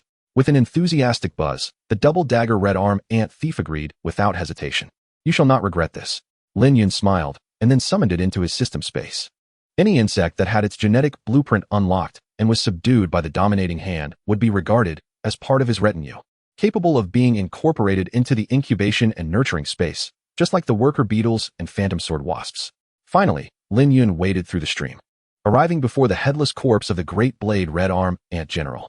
Perhaps due to the awakening of the pendulum fusion, his eyes could now perceive souls that were invisible to ordinary individuals, those ethereal entities often referred to as spirits. In stark contrast to the gruesome remains, the spirit of the great blade red arm ant general appeared complete and intact, taking on a chibi-like form that lacked the ferocity of its physical counterpart. Floating in place with wide, innocent eyes, exuding an air of confusion, Lin Yun raised his hand, directly activating his ability, pendulum fusion. As if drawn by an unknown, formidable force, the spirit before him transformed into a stream of blue and white light, merging seamlessly with Lin Yun's body. The spirit of the great blade red arm ant general has been fused. It can be converted into a secondary talent, Conqueror's Charge. Conqueror's Charge, Diamond designate a contracted battle pet as a mount, then charge forth atop it, unleashing a flurry of swift slashes, each strike releasing a sharp blade of light. The speed of the charge increases continuously, allowing for free directional control. Lin Yun felt a surge in his mind, as if a chaotic stream of information had been poured into it. After a few moments, he regained his composure. A flicker of crimson flashed in his eyes, and a sudden urge for violence surged within him, but he quickly suppressed it. Indeed, the fusion of souls could impact my psyche. Should the number of fusions exceed my mental limits, I would risk losing my sanity, descending into a mere killing machine. Lin Yun felt a tightness in his chest, soon formulating a plan. In the future, any absorbed souls that do not possess rare talents will be utilized solely to enhance the strength of my insects. Having completed this, Lin Yun raised his head and shouted, "Let the 3rd challenge commence." "I am fully prepared." A venerable voice responded, "Do you not require a moment's rest?" "Not at all. I have merely employed 2 beast taming techniques, which have not depleted much of my mental energy. I am in prime condition." Lin Yun grinned, his eyes brimming with confidence. The ancient voice chuckled, "Indeed, one should not squander their youth in moderation. Thus, as you wish." With those words, a new luminescent screen materialized before Lin Yun. He stretched his neck, took a deep breath, and stepped into it. Passing through the light membrane felt akin to traversing a curtain of water, a refreshing chill enveloping his skin without any sensation of dampness. When Lin Yun opened his eyes, he beheld a grand hall constructed entirely of bones. At its center stood a pyramid-like structure, towering to a height of 100 meters. A stairway of at least 1,000 steps extended from its base to the truncated apex. Atop the summit rested a throne of bones, upon which sat a humanoid skeleton, draped in a black robe adorned with golden embroidery. Its arms hung naturally over the armrests, fingers bedecked with numerous gemstone rings, while its hollow eye sockets fixated blankly upon the space below, an embodiment of a skeletal monarch, coldly surveying the mortal realm. Suddenly, the skeletal king spoke, emitting the same ancient voice Lin Yun had heard during the previous 2 challenges. The third challenge: confront your inner demons. You must ascend the 1,000-step stairway of conscience to stand before me. Only then will you attain my true legacy. Lin Yun was taken aback. The stairway of conscience? It turned out that the speaker of the ancient voice was indeed the skeletal sage. The skeletal king continued, upon entering the stairway of conscience, you shall endure the trials of the inner demon's illusion. The higher the steps, the more potent the illusions. Those with wavering wills shall be eternally ensnared in the illusions. Facing demise. Once you set foot on the stairway, there is no turning back. You must contemplate this carefully. Should you wish to concede now, there remains a chance for retreat. Chapter 98. The simplest challenge, is it? Upon hearing this, Lin Yun's expression turned peculiar. The stairway of conscience? The illusion of inner demons? A test of will. Although your words sound impressive, reminiscent of the trials faced by Han Laoma in the adjacent realm of mortal, where the tribulations of inner demons accompany breakthroughs, it sounds grandiose, akin to a life or death experience. However, Lin Yun quietly summoned his panel, specifically accessing the details regarding the Eye of the Overlord. Eye of the Overlord. Retrieve the target's panel, significantly enhancing vision, exposing flaws, unraveling illusions, and discerning the trajectories of mental energy. System. Does the illusion-piercing effect of the Eye of the Overlord extend to illusions like the inner demon's realm? Indeed. Lin Yun's expression became increasingly strained. Wasn't this fortuitous? The system is remarkable. This ability to see through and decipher is fundamentally a conceptual rule effect. His face flushed with excitement, and he quickly raised his hand to cover his mouth, his abdominal muscles tensing beneath his clothing. The corners of his mouth curled upwards uncontrollably, surpassing even the most enchanting of JK girls. No, I mustn't laugh. I must hold it in. To be candid, the previous 2 challenges had been quite arduous. Had it not been for his possession of the Eye of the Overlord, the dominating hand, and several powerful fusion techniques that significantly mitigated the difficulty, the experience would have escalated to a level akin to Hollow Knight, Silksong. When the skeletal door had declared the challenge as A-rank difficulty, it was no exaggeration. For this third challenge, Lin Yun had anticipated facing formidable bosses such as undead bone dragons or high-tier alien insects. Little did he expect the challenge to be thus, ascending the 1,000-step stairway of conscience and confronting inner demons. For Lin Yun, possessing the Eye of the Overlord, this was akin to Ultraman battling monsters, perfectly suited for his capabilities. Wow, brothers, the simplest challenge. The skeletal king, sensing Lin Yun's peculiar behavior, inquired, what ails you? Nothing. Nothing at all. Absolutely nothing. Lin Yun exclaimed, forcefully pinching his thigh, gazing skyward as he mentally recounted every sorrowful experience from both of his lives, his shoulders trembling uncontrollably. The skeletal sage mused, why does this child appear somewhat dim-witted? I have high hopes for this young man. He possesses exceptional talent, outstanding aptitude, and formidable learning capability. His beast taming skills are commendable, and he exhibits sufficient ruthlessness towards enemies, showing no mercy. Once he matures, he is bound to achieve greatness. He is well suited to inherit my legacy. Most crucially, I have waited for nearly a millennium without a single visitor. After holding back for so long, he finally drew an auspicious sign. If anything were to go awry, he would surely go mad. The Bone King raised his knuckles and gently drummed his fingers on the armrest of the throne, lost in contemplation. Should he perhaps ease the difficulty for him later? As long as his temperament was adequate, that would suffice. He had waited far too long. With only this remnant soul, he could last at most a few more decades before being utterly reduced to ash. Ahem. Lin Yun cleared his throat, raised his hand to pat his cheek, suppressing the tumultuous emotions within, and composed his expression. I have made up my mind. I shall continue with the assessment. The Bone King nodded slightly, then stepped forward. Ascend the heart-testing steps, and confront your inner demons. Face your destiny. Indeed. Lin Yun nodded earnestly, channeling his mental energy to protect his mind. And then he took a step towards the colossal pyramid structure with its apex truncated. Without hesitation, he set foot on the heart-testing steps. As his foot landed, Lin Yun discovered that his vision abruptly transformed. An unknown energy awakened. It swirled like mist, extending countless invisible tendrils into Lin Yun's body, attempting to extract memories from his brain and construct an environment indistinguishable from reality. But, the eye of domination.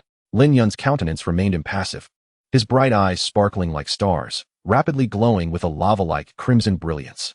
The red light blazed like fire, akin to an indomitable beacon amidst a tempest.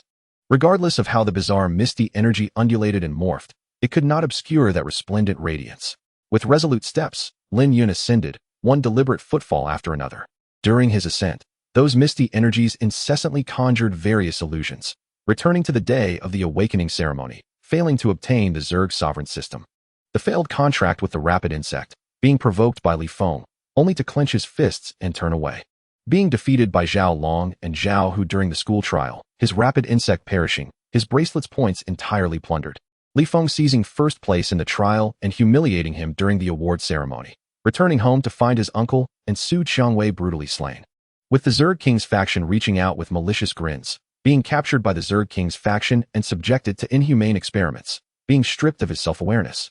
Transformed into a half-human, half-insect monstrosity, executing tasks while slaughtering the innocent, attracting the Special Affairs Bureau's experts for a siege, grievously injured and fleeing into the sewers.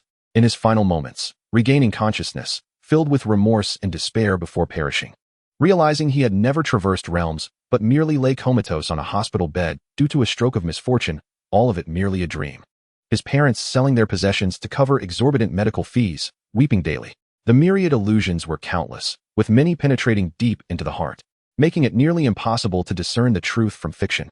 It must be said, this 1,000-step heart-testing ladder indeed posed a formidable challenge of inner demons. This trial had nothing to do with the assessor's cultivation levels. Even if you were a 9th-tier beast master, commanding divine beasts capable of stirring global upheaval with a mere stomp, you could still falter before the trial of inner demons. For these illusions were crafted to delve into the softest, most sensitive aspects of the assessor's inner self. Humans are not mere wood, who can be devoid of emotion. As long as one lives, there will always be regrets and various desires. The trial of inner demons specifically targets these vulnerabilities, proving to be exceedingly insidious. Had Lin Yun lacked the eye of domination, he might have succumbed, collapsing to his knees, crying out in despair, "Mom, I can't tell, I really can't tell." But now, Lin Yun's expression remained stoic, his heart undisturbed, as if he were a tranquil monk in meditation. No matter how the trial of inner demons attempted to entice him, he remained unyielding. With steadfast steps, he quickened his pace. 100 steps, 200 steps, 300 steps, 900 steps. Upon the throne, the Bone King, possessing a remnant soul entwined within his skeletal form, watched this scene unfold, his heart churning with tumultuous waves. No. Is the resolve of this young man truly so unwavering? He remains entirely unshaken. This 1,000-step heart-testing ladder was established as the most arduous challenge. Born from his own experience of overcoming the heart demon calamity when he forcibly broke through the 9th-tier Beast Master threshold. He had never anticipated that a lower-tier Beast Master could ascend to the summit. He had thought that as long as one crossed 300 steps, even with a heart as steady as a rock, they would qualify for his legacy. But now, the Bone King beheld the strikingly handsome black-haired youth, unfazed and composed as he ascended. One step, then another, and yet another. No illusion could hinder or delay his stride. Until Lin Yun stepped onto the 999th step of the heart-testing ladder. He was but a step away from the summit. Suddenly, a familiar yet foreign voice of a middle-aged woman resonated from behind him. "Xiao Yun, come back soon. Mom is waiting at home. I've made your favorite Zhajiangmian." It was the voice of his mother from his previous life. Lin Yun's raised foot froze midair. Chapter 99, Move Forward, Do Not Look Back. Lin Yun's expression became rigid. This voice was one he had not heard in many years, over a decade. He had nearly forgotten the faces of his parents. He only recalled their tireless figures and endless admonishments.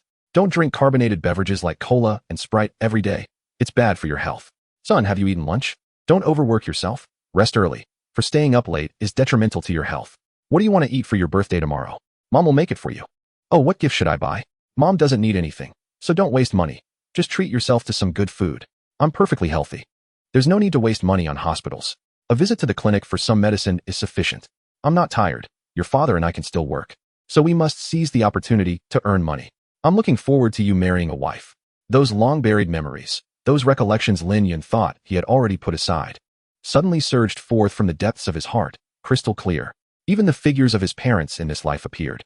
2 pairs of parents stood behind Lin Yun, expressing the most sincere love, devoid of any pretense.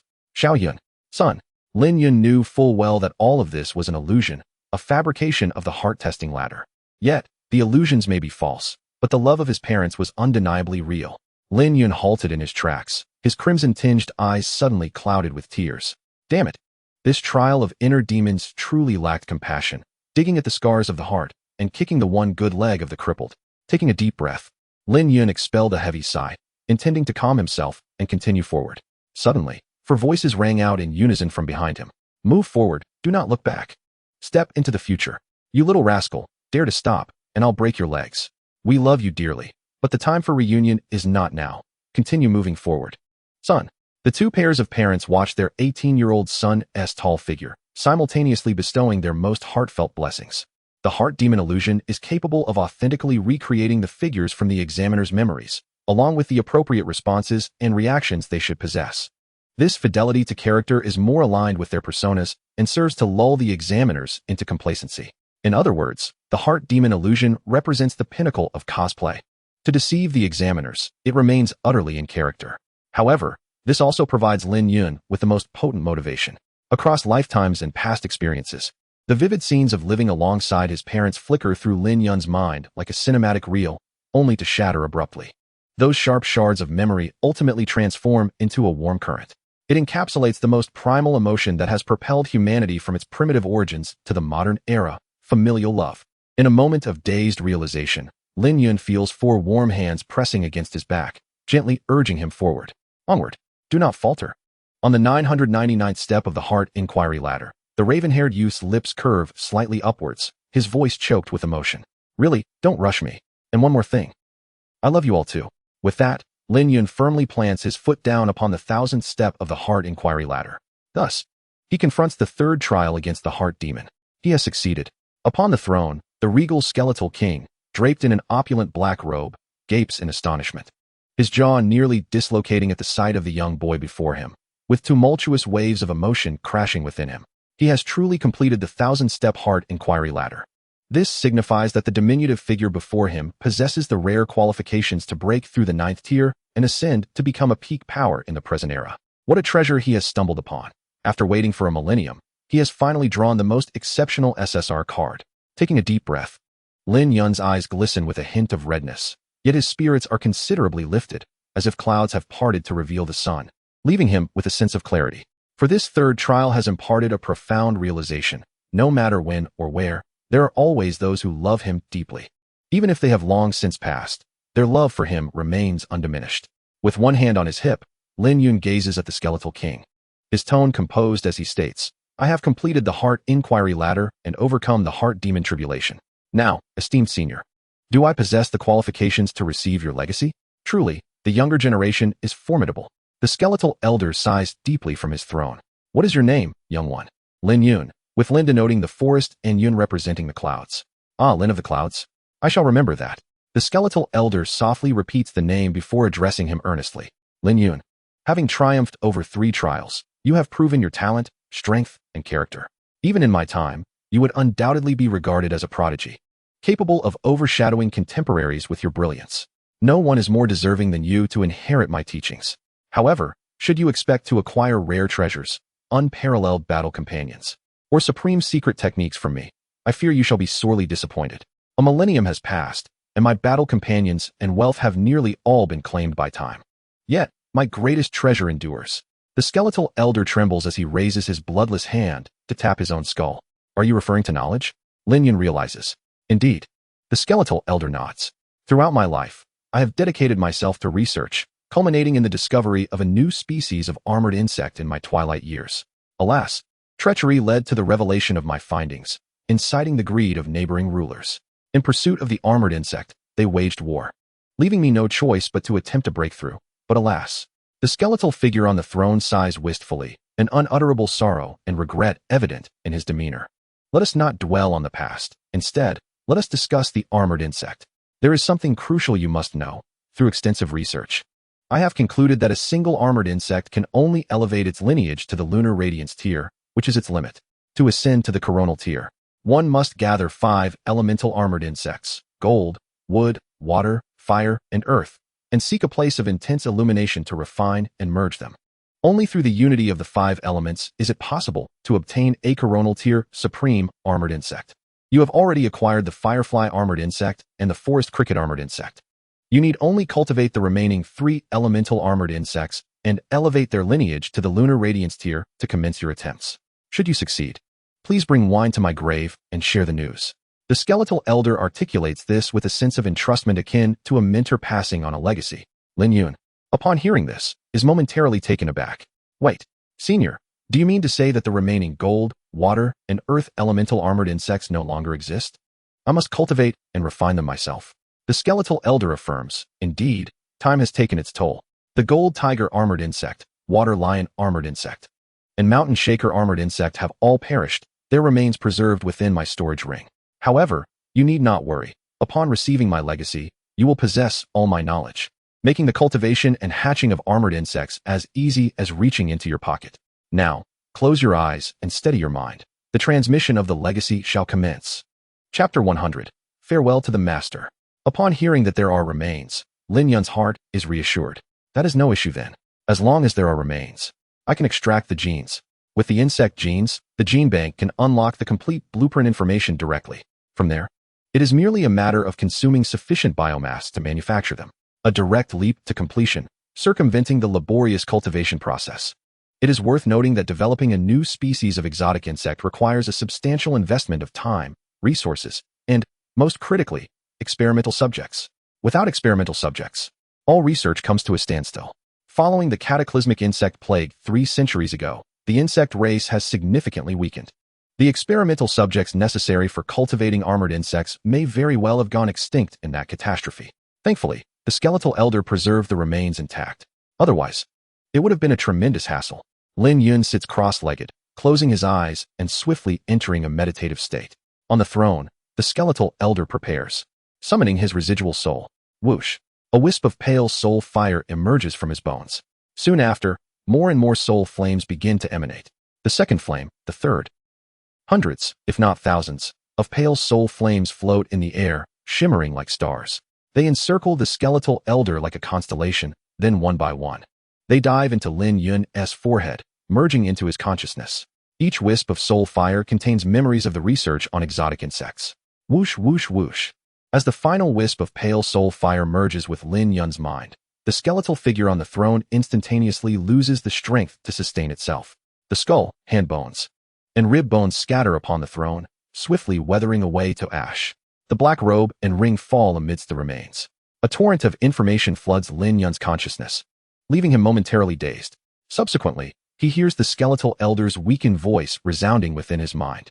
I have entrusted you with all my knowledge and the intelligence regarding this mysterious realm. Beyond this, I am unable to assist you further. Young Lin, the path ahead is for you to navigate and explore on your own. A millennium has passed, and the world has likely transformed beyond recognition. Yet I believe its essence remains unchanged, still beautiful yet perilous. The matter of the armored beetle is of great significance, and you must approach it with utmost caution, otherwise, you risk repeating past mistakes. It is truly disheartening. After enduring to preserve a fragment of my soul, I find myself unable to witness this beautiful new world 1,000 years hence. The spirit of the white-bone elder spoke at length, his sorrow palpable. Lin Yun felt a stirring within his heart and responded, "Thank you for your reminder, senior. I shall keep it in mind. In truth, I harbored some concerns earlier, fearing that you might attempt to seize my body. In reality, even if the white-bone elder did wish to possess him, he would not be afraid. The fusion of the spiritual pendulum counters all souls. Would he dare to act recklessly? I would simply merge with him." Since receiving the inheritance, Lin Yun had remained vigilant. It was only after confirming the white-bone elder's lack of malice that he began to relax. The white-bone elder was momentarily taken aback, then burst into hearty laughter. "Ha! You are quite audacious, young one. However, I do not disdain your cautious nature. In fact, I greatly admire it. Regardless of how the times change, it is always wise for an individual to remain alert amidst the currents of society, never blindly trusting the words of others. As for possession, I shall soon return to the cosmos, so I am not afraid to open my heart to you. Had you entered this place 500 years ago with such talent, I would have fought for you, for witnessing this magnificent world is best done with one's own eyes. Alas, your arrival is regrettably too late. With your unblemished heart forged through the trials of the 1,000-step heart-testing ladder, I shall not humiliate myself. Instead, I shall leave everything to you. Lin Yun, having accepted my inheritance, is now considered my closed-door disciple. Before I depart, is it too much to ask you to call me master?" Lin Yun was momentarily stunned, then stood, clasped his hands, bowed his head, and said, "Disciple Lin Yun bids master farewell." Ha! To know that my life's teachings will be passed on, I have no regrets. The white-bone elder's lingering soul laughed joyously. As he was about to dissipate, his aged voice was filled with elation and defiance. Go forth, my dear disciple. Witness this splendid world on my behalf. I shall depart now. His voice drifted skyward, growing fainter as if it had floated beyond the clouds. Soon, it was no longer audible. Lin Yun straightened his back and gazed at the ceiling, his vision seemingly penetrating the earth and soaring into the heavens. In a daze, he beheld a hunchbacked figure draped in a black robe, with flowing white hair, who raised a hand in farewell without looking back, then floated towards a broader, more distant realm. Lin Yun withdrew his gaze, smiling to himself. The old man carries himself with such flair, even at this age. He does not forget to strike a pose as he departs. With that, he raised a hand to steady his still dizzy head, which was filled with an abundance of the white-bone elder's research materials concerning the armored beetle. Additionally, there were numerous insights into the cultivation and training of the undead and exotic insects. These invaluable pieces of knowledge are worth their weight in gold. Now, it is time to sort through the belongings of my esteemed master. Regaining his composure, Lin Yun approached the throne, picking up the voluminous black robe adorned with golden embroidery and 6 sumi rings. These were all that remained of the white-bone elder's legacy. The sumi rings, known as storage rings, derive their name from a Buddhist metaphor, signifying the encapsulation of vast entities within minuscule spaces. Of the 6 rings, 5 contained various research materials, the remains of battle pets, ores, alchemical tools, and sundry items. The remaining pale sumi ring, however, was a high-tier artifact used to manipulate a spatial teleportation array. By simply placing a demon core within it as a power source and inputting the spatial coordinates, one could summon a shimmering portal that transcends distance. The farther the teleportation, the more demon cores consumed. The maximum teleportation distance could reach 5,000 kilometers. Previously, during the inheritance assessment, the white-bone elder used this teleportation ring to transport him through various challenges. As for exiting, the white-bone elder had long since recorded the coordinates of the secret realm's exit within the teleportation ring. To leave would be but a thought away. Lin Yun took the storage ring and imprinted his mental mark upon it, quickly locating the remains of 3 armored beetles. The skeletons were relatively well preserved, albeit turned a ghostly white, as if they had been burnt to ash. The once resplendent carapaces now bore fine cracks. Lin Yun placed his hand upon them, extracted the gene of the golden tiger armored beetle, recorded in the gene database, relevant schematic information unlocked. Extracted the gene of the water lion armored beetle, recorded in the gene database, relevant schematic information unlocked. Extracted the gene of the mountain shaking armored beetle, recorded in the gene database, relevant schematic information unlocked. Chapter 101. Why is the disparity so vast? The panel displayed notifications in rapid succession. Lin Yun waved his hand to close them and casually inquired, System, how many units of biomass are required to manufacture the golden tiger armored beetle? 3,000 units. Upon hearing this, Lin Yun was taken aback. What? 3,000? Why don't you go rob someone? I currently have only 3,300 units of biomass left. Your markup is outrageous. Do you have no conscience? Please refrain from defaming this system. Our pricing is always fair and just, without deception. Lin Yun chuckled. Where's the fairness and justice in that, may I ask? The armored beetle is a new breed of exotic insect developed by the white-bone elder a millennium ago. Its incubation and cultivation require numerous complex processes, and crucially, the experimental subject, the exotic insect, has ceased to exist in this world since the calamity of the annihilation insect. The difficulty of hatching and manufacturing far exceeds that of other exotic insects. In summary, this system considers the price of 3,000 units of biomass to be quite reasonable. Lin Yun responded, You make a compelling argument, leaving me at a loss for words. Very well, you win. As Lu Sun once said, a good man does not contend with the system. Lin Yun decided not to quibble further. Slipping on the teleportation bone ring to his right middle finger and placing the remaining storage rings into the original storage ring. As for the last remaining black robe with golden silk embroidery on the throne, having endured a millennium without decay, it must be something extraordinary. He accessed the panel. Name, Golden Silkworm Moonlight Robe. Grade, Tier 6. Effects, Soul Nourishment, preserves and stabilizes the spirit, reducing negative emotions. Night Veil, enhances mental resistance. Guarding against psychic attacks. Breath Concealment, muffles one's presence, diminishing detectability, and partially blocking mental probing. Disguise, the appearance can change at the wearer's will. Spirit Gathering. Temperature Regulation, keeps warm in winter and cool in summer, possessing certain resistance to water and fire. Notes, one-click outfit change, with a myriad of styles. However, it is still advised that the wearer dress like a normal person while changing appearances. Lin Yun picked up the golden silkworm moonlight robe, his eyes widening. Goodness. 6 effects? Truly, as expected of a 6th-tier artifact, it is indeed remarkable. Alas, the Grand Hall is rather chilly. It seems an appropriate time to don some additional attire. Lin Yun shed his down jacket and stowed it within his storage ring, swiftly donning the golden silkworm night moon robe. With a mere thought, the entire black robe transformed to resemble the down jacket, appearing indistinguishable in appearance. Although it appeared thick, once transformed, the robe was surprisingly lightweight, allowing for unimpeded movement. While it may not provide physical defense, it did enhance mental resistance and boasted several commendable auxiliary cultivation effects. Indeed, it was a rare treasure. One could surmise that his inexpensive master, sustained by a wisp of residual soul throughout the eons, owed much to this garment's fortitude. As for the remainder, the entire White Bone Hall was devoid of other beasts. For the time being, it would suffice. Let us proceed. Lin Yun beamed, raising his hand to snap his fingers. In the next moment, the transmission bone ring radiated with brilliance. Before him, a resplendent, doorway-like light curtain materialized. Lin Yun stepped forward, striding directly into it. Outside the White Bone Hall, Ma Gongsheng and his granddaughter, Man Yintao, remained at the closed entrance, waiting.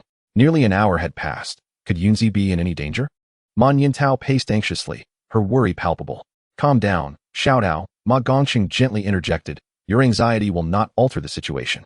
At this juncture, we can only place our trust in Lin, my young friend. Sighing, Man Yintao acquiesced, pausing her restless movements and raking her fingers through her hair. But it's hard not to worry. What if something unforeseen occurs? The risks in ancient inheritances are considerable, involving battles with guardian beasts and treacherous traps. Although Yunzi is quite formidable, he, like me, is merely a high school student who hasn't graduated yet. I feel utterly miserable. The young girl expressed her frustration. Seeing her distress, Ma Gongsheng chuckled, retrieving a bottle of tea beverage from his storage ring and offering it to her. Here, calm yourself with some tea. Thank you, Man Yintao replied, approaching and accepting the drink from her grandfather's hand. However, she did not unscrew the cap, absent-mindedly rubbing her slender fingers over the plastic wrapping. With her gaze lowered, she fell silent, lost in thought.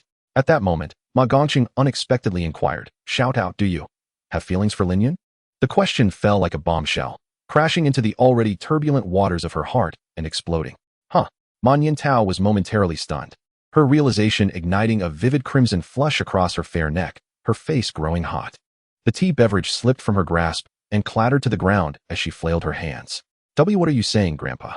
How could that be possible? Please don't speak such nonsense. Xiaodao, if you truly do not harbor such feelings, then why the fluster? Ma Gongsheng raised an eyebrow, quickly averting her gaze. Man Yintao vehemently denied, of course not. I mean, well, Yunzi only came to help because of my request. If anything were to happen to him, I would bear some responsibility. Isn't it only natural to be concerned? And besides, we've only just met. I'm not infatuated. How could I like him so quickly? Ma Gongsheng chuckled heartily. The last time he saw his granddaughter so flustered was during her childhood, when she had wet the bed and insisted to her family that she had merely spilled water. How many years had passed since then? The little girl who barely reached his waist had blossomed into a young woman. I see, he nodded sagely. Currently, it's merely a budding fondness, not yet love. But fret not, Xiaodao, your grandfather is quite open-minded and never interferes with the romantic pursuits of the youth. I hold a favorable view of this young Lin Yun. If he were to become your son-in-law, that would be splendid. Grandpa, Man Yintao exclaimed, fists clenched and stomping her foot, her face a vivid shade of red, nearly losing her composure. How can you say such things without knowing anything? Yunzi is undeniably handsome, gifted, dependable in critical moments, considerate, emotionally stable, adept at cooking, and highly motivated. But, Man Yintao trailed off, struggling to articulate her thoughts, unable to pinpoint any flaws in him. Why was it that every consideration she had resulted in positive attributes? Isn't he just appear? What about his shortcomings? Suddenly silenced, a wave of inexplicable frustration surged within her. Why was there such a vast disparity between them, despite being of the same age? What's wrong? Ma Gongsheng noticed his granddaughter's sudden despondency and felt a twinge of uncertainty. Had he perhaps overstepped with his jest? I apologize. I will be more mindful. I'm fine, Grandpa. She shook her head, about to provide an explanation, when the great door unexpectedly began to creak open. Both grandfather and granddaughter instinctively looked up, spotting a familiar figure energetically waving at them before rushing over with a beaming smile. Peach, old man, I'm back. Who else could it be but Lin Yun? Chapter 102. What should you call me? Man Yintao's face instantly brightened. Yunzi. She took a step forward, only to have her foot brush against something. Glancing down, She hastily picked up the tea beverage, dusted it off, and dashed to Lin Yun, raising her hand to give him a high five. Yay! Thank you for your hard work during the assessment. Seeing you so elated surely indicates a favorable outcome, right? The young girl leaned forward slightly, her hands clasped behind her back, radiating a bright smile at the youth before her. Lin Yun accepted the drink with a smile. Indeed, thanks to your support, I have successfully acquired the inheritance of the White Bone Elder. Now, we can utilize this to directly teleport out. He gestured with the bone ring in his hand. What is this ring? Man Yintao inquired, puzzled. It's a transmission bone ring, capable of activating a teleportation array within the confines of the secret realm, allowing direct transport to the entrance of the secret passage. Quite convenient, wouldn't you agree? Lin Yun chuckled, lowering his hand and taking a sip from the bottle. Ma Gongxing stepped forward with urgency, his breath slightly hurried. Lin, my young friend, does this mean you have obtained the armored insect? Lin Yun nodded. Aside from a few armored insects, there was nothing else. Additionally, I have gained some knowledge regarding the cultivation of extraordinary insects from the White Bone Elder, but what? The key experimental subjects for cultivating armored insects, I recall, became extinct following the insect plague. Aside from the few I possess, it is unlikely that new ones can be cultivated. Lin Yun sighed, elaborating. He knew that regarding the inheritance, there would undoubtedly be inquiries from above. The matter of the armored insects could not remain concealed, yet he could present the research materials from his storage ring as evidence. As long as it was clear that the armored insects could no longer be cultivated, their interest would surely wane. The only lingering concern was that if the events of this place were to come to the attention of the Insect King and their cohort, they might seek him out for their own talents and methods of cultivating armored insects. The sovereign had mentioned that the experimental subjects had already gone extinct in this world. There can certainly be no mistake. However, the Insect King and his motley crew wield the largest quantity and highest pedigree of rare exotic insects in the world, and one cannot dismiss the possibility that they might devise some underhanded means to find substitutes. The silver lining is that with the identity of the White Bone Sage's heir, I can present some exotic insects that others have never seen before, and it will serve as a plausible ruse. After all, the White Bone Sage is a genius who pioneered the armored insect. As his esteemed disciple, it is entirely reasonable that I could cultivate some novel species of exotic insects. Wouldn't you agree? Upon hearing this, Ma Gongxing felt a tinge of disappointment. For a professor specializing in combat pedicology, the discovery of a new species of exotic insect developed by ancient sages a millennium ago is of immense significance and research value. Alas, it appears that this prospect has evaporated. Regardless, I must extend my congratulations to you, young Lin. Ma Gongxing clasped his hands and bowed in respect, offering his blessings. Securing the armored insect makes this journey worthwhile for you. Thank you, esteemed elder. Lin Yun smiled, genuinely pleased. He had already witnessed the prowess of the firefly armored insect when confronting the Pagoda War Ghost. It was nothing short of extraordinary. Coupled with the fact that he had recently acquired the forest grasshopper armored insect without having had the chance to utilize it, Lin Yun felt an overwhelming urge to seek out formidable opponents, grasp the armored insects, and shout armored fusion to test their might. Becoming an armored warrior had been one of his childhood dreams. As he grew older and became more engrossed in special effects dramas, he often faced teasing remarks from those around him for still indulging in such fantasies at his age, deemed rather juvenile. In the past, he had been unable to transform, so he did not engage in disputes with them when they made such comments. Now, however, with the sun god-level talent of symbiotic fusion in his left hand and the firefly and forest grasshopper armored insects in his right, he was determined to reclaim the glory of special effects, an obligation he could not shirk. Lin Yun, what did you call me? Bystander. Juvenile delusionist? Lin Yun, when I couldn't transform and you called me a juvenile delusionist, I let it slide. Now that I can transform, what shall you call me? Bystander, a Cayman rider? An armored warrior? Lin Yun, laughing, hey, this kid isn't foolish. Grandfather, this isn't the time for such talk. Since Yunzi has acquired the inheritance, there is no need for us to linger in this eerie place any longer. We can return home, Man Yintao said with a smile. Yes. Ma Gongxing nodded in agreement, his expression brightening. This ancient moon secret realm is far too perilous. It would be wise for us to exit as soon as possible. Additionally, we need to report Zhou Hongbing's matter to the Special Affairs Bureau. What do you think? Young Lin? I have no objections, Lin Yun promptly affirmed. Having obtained the inheritance of the White Bone Sage, he also gained an understanding of the entire situation within the ancient moon secret realm. 1,000 years have passed, and many of the beasts here have perished due to resource depletion. Aside from the underground inheritance hall and the fog-laden forest at the secret realm's entrance, there was little left to explore. Remaining here would merely waste time. Having made a decision, Lin Yun snapped his fingers. The teleportation bone ring immediately radiated brilliance. In the next moment, a shimmering portal materialized before them. Without further ado, let us depart. Lin Yun gestured invitingly. As the grandfather and granddaughter stepped through the portal, Lin Yun turned back to glance at the white bone hall. Farewell, master. Once I cultivate the sun god-level bloodline armored insects, I shall honor my promise and return with fine wine to pay tribute to you. Lin Yun composed himself and stepped into the glowing portal.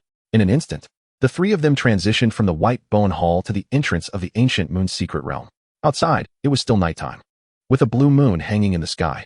Not far off lay the fog-laden forest, where thick, swirling white mist surged like waves among the trees.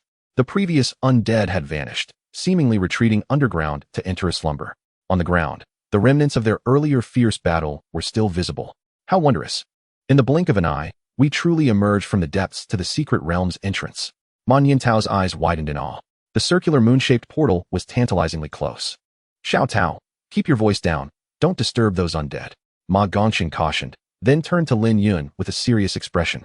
Young Lin, you mentioned that Zhou Hongbing contacted members of the cuckoo hunting team, and it is highly likely they have already arrived. If we venture out now, might we run into them? No worries. Lin Yun's lips curled into a confident smile. If they dare to cause trouble, I shall seize the opportunity to test the power of the armored insects. Rest assured, I will ensure your safety along with Taozi's. Protect? What are you talking about? Man Yintao turned her face away, raising her hands to cover her slightly flushed cheeks, her heart racing. Chapter 103. The Cuckoo Team Arrives. I am quite principled when it comes to contracts. Lin Yun winked at her. Moreover, had you not extended the invitation, I might have missed the inheritance of the white-bone sage and failed to acquire the armored insect.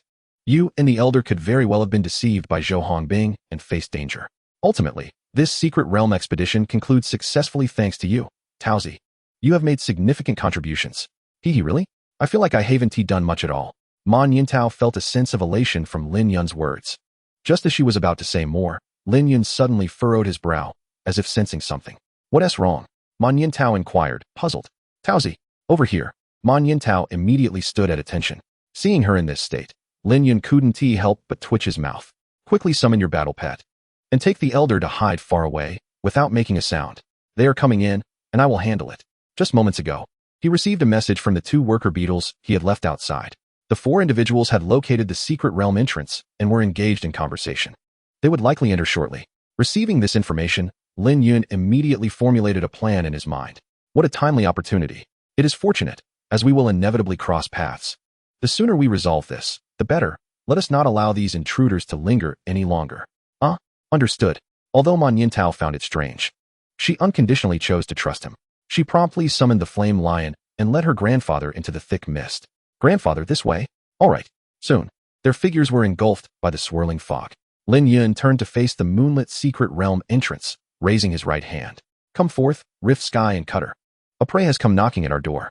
Two striking flashes, one red and one blue, materialized out of thin air. Hiss, hiss. Accompanied by the distinctive sounds of their resonating insect calls, the gale-wind locust and razorblade mantis both revealed their forms. At this moment, Rift Sky had reached level 36, and its size was significantly greater than that of the half-human tall cutter, standing nearly 1.5 meters tall. Its robust hind legs, when fully extended, could even reach 2 meters. Such an exaggerated stature instilled an instinctive sense of dread. Hisses.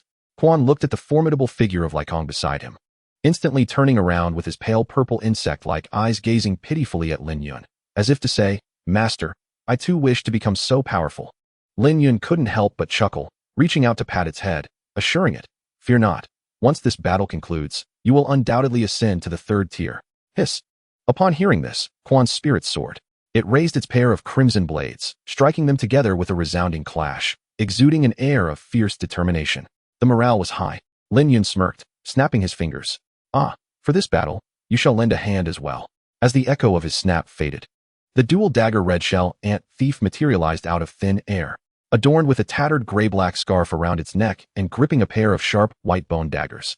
It stood silently beside Lin Yun, akin to a stone guardian, not uttering a single sound. The intent to kill, the spirit of battle, and a myriad of emotions were sheathed like blades, not escaping in the slightest. The sudden appearance of this comrade startled both Lycong and Quan. Lin Yun turned to the ant thief and smiled. Let me bestow upon you a name. You are a rogue adept in daggers, a killer lurking in the shadows. However, Your bright red exoskeleton is rather conspicuous. Let us call you Blood Shadow instead. Sizzle. Blood Shadow nodded slightly, accepting the new name with pleasure. It then raised its head, surveying the unfamiliar world before it. The blue moon softly cascaded from the heavens, illuminating its body encased in vibrant red armor, while the mist-laden air carried a damp chill, presenting a novel experience. Having spent over a decade in the underground, enduring hunger, its sole task was to await the arrival of an evaluator. Should the evaluator not arrive before its demise, a new successor would take its place, perpetuating this cycle through generations. Yet, Lin Yun's emergence severed this repetitive fate. Not only did he aid it in vanquishing a formidable foe, but he also liberated it from that prison-like subterranean tomb. To Blood Shadow, Lin Yun was a savior. Oh, I almost forgot the contract. Lin Yun placed his hand upon its smooth shoulder plate. The next moment, a brilliant white light enveloped Blood Shadow swiftly. The contract was successful.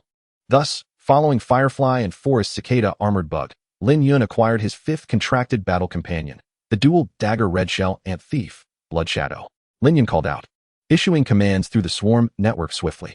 Blood Shadow nodded gently, its form rapidly cloaked in a layer of gray ripples, vanishing from sight. It had entered a stealth state, awaiting orders in the shadows. Having accomplished all this, Lin Yun raised his hand, glancing at the teleportation bone ring in his grasp, whistling with a mischievous grin. An intriguing idea has just struck me. Let's put it to the test. The ability to teleport is an immense advantage. We must exploit it wisely. We certainly cannot be like Xiao Ming, merely using the Aurora Veil for travel. That would be an utter waste. Outside the secret realm passage, within the misty forest, the members of the Cuckoo team summoned by Zhou Hongbing were present, 4 in total, 3 men and 1 woman. Have you all made up your minds? Shall we enter or not? Spoke a middle-aged man clad in a light camel-colored trench coat, donning black fingerless combat gloves, his neck adorned with a crucifix necklace. His expression grave. He was the team leader, Yin Yaozong, a third-tier beast master. We must go. An undiscovered secret realm is undoubtedly brimming with treasures, and the danger level is just right, fitting within our capabilities. This is a divine opportunity. If we miss it, we shall surely regret it, exclaimed a flamboyantly dressed long-haired man, excitement plastered across his face. He was team member Chu Hong, a third-tier beastmaster, serving in a support role. A pretty girl, dressed in a delicate JK style with light makeup, timidly interjected, but, we faced an explosive ambush earlier. If it weren't for Brother Bin's quick reaction, we would have suffered casualties before even entering. There's clearly something amiss. Either Brother Zhou is in trouble, or someone has gotten ahead of us and set traps. I still think it's better to wait at the entrance for Brother Zhou to come out. The girl's name was Tong Peishan, one of the Cuckoo team members. A second-tier beastmaster, serving as the team's healer and support. She was adept at using her appearance to lure in unsuspecting victims, leading them to their doom, all while feigning innocence. Commonly referred to as a professional sea queen. For reasons unknown, since arriving in this misty forest, Tong Peishan felt an inexplicable sense of oppression. Discomfort weighing heavily on her chest, an ominous premonition of impending misfortune. Hence, she was quite resistant to entering the secret realm, unwilling to take risks. No. There's another possibility, interjected a robust man leaning against a large tree. Perhaps that rascal Zhou wants to hoard the treasure for himself and is deliberately scheming against us. His name was Qian Bin, a third-tier beastmaster, the main tank of the team, proficient in defense. It was Qian Bin's timely intervention that had prevented the entire team from being wiped out during the gem bug self-detonation. Chapter 104. Hello, goodbye? Team leader Yin Yaozong frowned upon hearing this. Bin, do not speak words that sow discord. If Zhou truly intended to keep the treasure for himself, why would he go to the trouble of notifying us? I understand you have some grievances with Zhou, but we must prioritize the greater good. Humph, Qian Bin snorted coldly. Fine, you make the call. Yin Yaozong took a deep breath. Peishan is right. The recent explosion was quite unusual. Regardless of the situation, Zhou is likely in trouble. So I believe we should enter. Team leader. Tong Peishan's eyes widened. We can't go in. I have a terrible feeling. Yin Yaozong's expression hardened. Peishan, if you were the one missing inside the secret realm, would you wish for us not to come and rescue you? Tong Peishan fell silent, speechless. Yin Yaozong addressed the entire group, stating, though we are crows, we are still a team. We can be ruthless to outsiders, showing our claws. But when our own are in danger, I hope everyone can set aside past grievances and unite against the external threat. At least, that is how I feel. One thing I must remind you of is that although we have acted discreetly, leaving no obvious traces, the Secret Realm Management Bureau has taken notice of us. They are likely already investigating us in secret, and we no longer have time to waste. This secret realm holds immense value. It is clear that Zhou cannot tackle it alone, which is why he called us for assistance. This is a rare opportunity. With some luck, we might reap unprecedented rewards, enabling us to start anew abroad, living the life we've always dreamed of, free from the fear of being crows. To return to the point, given Zhou's strength, even if he encounters trouble, he should be able to protect himself. He possesses first-hand information regarding the secret realm, and I believe we can take a gamble. Of course, I fully respect everyone's opinions. If anyone truly does not wish to enter, I will not force them. However, when it comes to dividing the spoils later, do not disrupt the rules. Simply extend your claws with a shameless grin, setting aside past grievances for a common purpose? Even Yin Yaozong himself does not believe such rhetoric. Ultimately, the Dujuan group is merely a small organization of crows, feasting on the flesh and blood of others, huddling together for warmth. Their motivations are purely monetary. Without profit, who would risk their life to take action? The words he spoke were merely eloquent platitudes.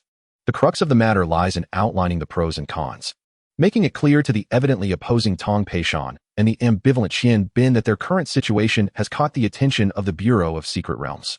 The crow's profession is not one destined to endure. A golden opportunity lies before them now, and should they not dare to take risks, they may find themselves lamenting their fate later. Yin Yaozong's words, though seemingly fair and just, are, in fact, a coercion for the two to make a decision. At this, Tong Peishan was instantly troubled, turning to gaze at Qian Bin. Qian Bin straightened his posture and cast a cold glance at Yin Yaozong. Captain, since you've laid it out so plainly, if I do not join, it would seem rather inconsiderate. I will join. You can trust me with the frontline defense. Seeing Qian Bin's declaration, Tong Peishan gritted her teeth and also expressed her intent. I will join as well. Such premonitions lacked any factual basis. Perhaps it was merely her unfounded anxieties. With both of them on board, Yin Yaozong's previously stern expression softened into a smile. Since everyone is in agreement, we should not delay. Let us set forth at once, lest the entrance to the secret realm shifts again, and we may find ourselves without luck in locating it later. The group nodded in unison, subsequently summoning their battle companions. Qian Bin stretched his neck and loosened his shoulders, leading his contracted beast, Tubi, to the entrance of the secret realm. Everyone, stand behind me. Given that traps may be set at the entrance, exercise caution. The others nodded in agreement, forming a line behind Qian Bin. Tubi, a level 34 Earth-type, silver-tier beast, resembled a giant, oversized mahjong tile, lacking facial features except for intricate black patterns. Its hearing and ground perception were exceptional, making it a slow-moving yet highly defensive creature, ideal for serving as a bodyguard for beast tamers. Many financially constrained tamers would contract one simply to serve as a personal shield. Qian Bin instructed Tubi to activate its defensive enhancement skill, positioning it protectively in front of him, while he prepared to activate his innate ability at a moment's notice. Let us proceed. With a commanding voice, Qian Bin urged Tubi to move forward, which awkwardly bent down and entered the entrance, shrouded in a thick, billowing white mist. As they emerged, a youthful male voice commanded, "Attack!" In an instant, a tempest of wind and fire surged forth. Liakong inhaled deeply, his abdomen swelling as he aimed at Tubi and unleashed a highly compressed ball of wind, shimmering with blinding blue and white light. The wind ball expanded rapidly, ballooning to the size of a truck, ensnaring countless frenzied wind blades, and hurtling towards Tubi and Qian Bin. Skill, Wind Pressure Cannon. Quanlu raised his scarlet blade arm, channeling the molten energy within him into a swift slash. Boom! Blazing flames erupted, coalescing into two crescent-shaped blades of fire, each 5 or 6 meters long. Skill, Fiery Blade Drawl. Qian Bin's expression shifted dramatically as he shouted, "Tubi, absorb the wall." Without hesitation, Tubi curled into a massive ball, emanating a yellowish, ripple-like glow. Absorption Wall immediately assumes a defensive posture, significantly enhancing defense, while rapidly altering internal structure to more effectively absorb the impending attack's energy, channeling excess energy into the ground like a lightning rod, thereby diminishing the enemy's offensive power. Simultaneously, Qian Bin resolutely activated his innate ability. Golden Tier Talent, Shield of the Wall. The Shield of the Wall consumes mental energy to rapidly apply protective shields to one or multiple targets. The more mental energy expended, the stronger the shield's defense. In this critical moment, Qian Bin spared no effort, utilizing the majority of his mental energy. In an instant, a nearly tangible iron-colored spherical shield enveloped both him and Tubi. Under this double protection, Qian Bin's taut nerves relaxed slightly. As long as they withstood the first wave of attack, once 3 teammates emerged safely, they could immediately counterattack. And at that point, victory would surely be theirs. Just as Qian Bin contemplated this, his prideful shield of the wall was pierced and torn apart upon contact with the wind pressure cannon. Then, The terrifying high-pressure wind ball struck Tubi's towering form with tremendous force. Boom. The wind ball exploded, releasing hundreds, if not thousands, of slicing wind blades that rained down upon Tubi. The sound was akin to a large mass of clay being thrown into a meat grinder, as rocks shattered and flew. Tubi's grand physique rapidly diminished under the onslaught of the cutting winds, helplessly enduring the agony. The talent was shattered, and Qianbin felt a sharp, needle-like pain in his head, but he could not afford to dwell on it. Tubi was shrinking before him, soon to be unable to shield him. No. Tubi, hold on. The plea was abruptly silenced. 2 consecutive crescent-shaped blades of fire consumed Tubi and his master entirely. In the midst of the blazing inferno, Lin Yun casually placed one hand in his pocket and waved the other lightly, smiling as he offered both a greeting and a final farewell. Chapter 105, Soul Snatching. With the engineering beetle serving as his informant, Lin Yun had always maintained awareness of this group's movements. Thus, when the time came to strike, he was thoroughly prepared. He had previously augmented Liakong with strength and Quan Lu with the White Emperor's sword body. With these enhancements, their skills surged to an unprecedented level. It was this amplification that allowed them to eliminate Qianbin and Tubi in an instant. Kill Tubi, level 34, silver. Genetic data recorded in the gene bank. Kill Qianbin, tier 3, 4-star beast tamer. Acquired golden tier talent fragment, shield of radiance. Your contracted battle companion, Liakong, has deepened its understanding of the path of wind. Your contracted battle companion, Quan Lu, has leveled up to level 32 and has learned a new skill, Fiery Fang's Bloom. Fiery Fang's Bloom. Quan Lu raises its blade arm, channeling molten energy into the blade's tip, causing it to rapidly expand into fang-like shapes wreathed in flames. Then unleashes all fire fangs in a single volley towards the enemy's location. Any object struck by the fire fangs will explode, significantly slowing down the target. Reinforcement triggered. Your realm has risen to tier 3, 2-star. A panel notification appeared. In Lin Yun's astonished gaze, Quan Lu was instantly enveloped in a rich blaze. The undulating flames layered together, resembling a bud ready to bloom. Boom. The fiery bud suddenly unfurled, revealing Quan Lu's transformed appearance after breaking through to tier 3. Standing at a height of 1.5 meters, the colossal insect's eyes gleamed like exquisite amethysts, while its massive forelimbs resembled crimson scythes. Their serrated edges akin to canine fangs. The carapace and 2 pairs of insect legs radiated a fiery red, and even the folded wings were tinged with a delicate blush. The entire creature resembled a flame sprite with the form of a mantis. In both stature and presence, it far surpassed its predecessor. Hiss! Kuan too raised the blade-like appendage in his hand, glancing around, and upon seeing the similarly sized Liakong, emitted an excited, serpentine hiss of delight. Hooray! I no longer need to be a little shrimp, patted on the head by Liakong. Through the swarm network, Liakong, like Lin Yun, could clearly perceive Kuan too's thoughts. It shook its head helplessly, wearing an expression of uncertainty about what to say.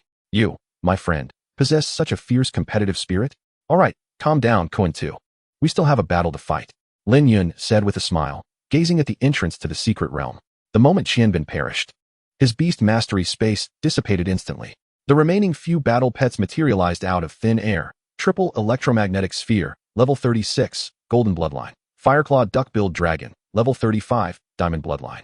Singing bird, level 32, silver bloodline. Telephone snail, level 15, silver bloodline. Rock giant, level 34, golden bloodline. The 5 monsters, having suddenly lost their contracts, stood bewildered, unsure of what had transpired. Lin Yun's gaze narrowed at the telephone snail. Its shell's color and pattern bore a striking resemblance to the one in the possession of Zhou Hongbing, akin to twin brothers. Paired telephone snails could communicate over distances.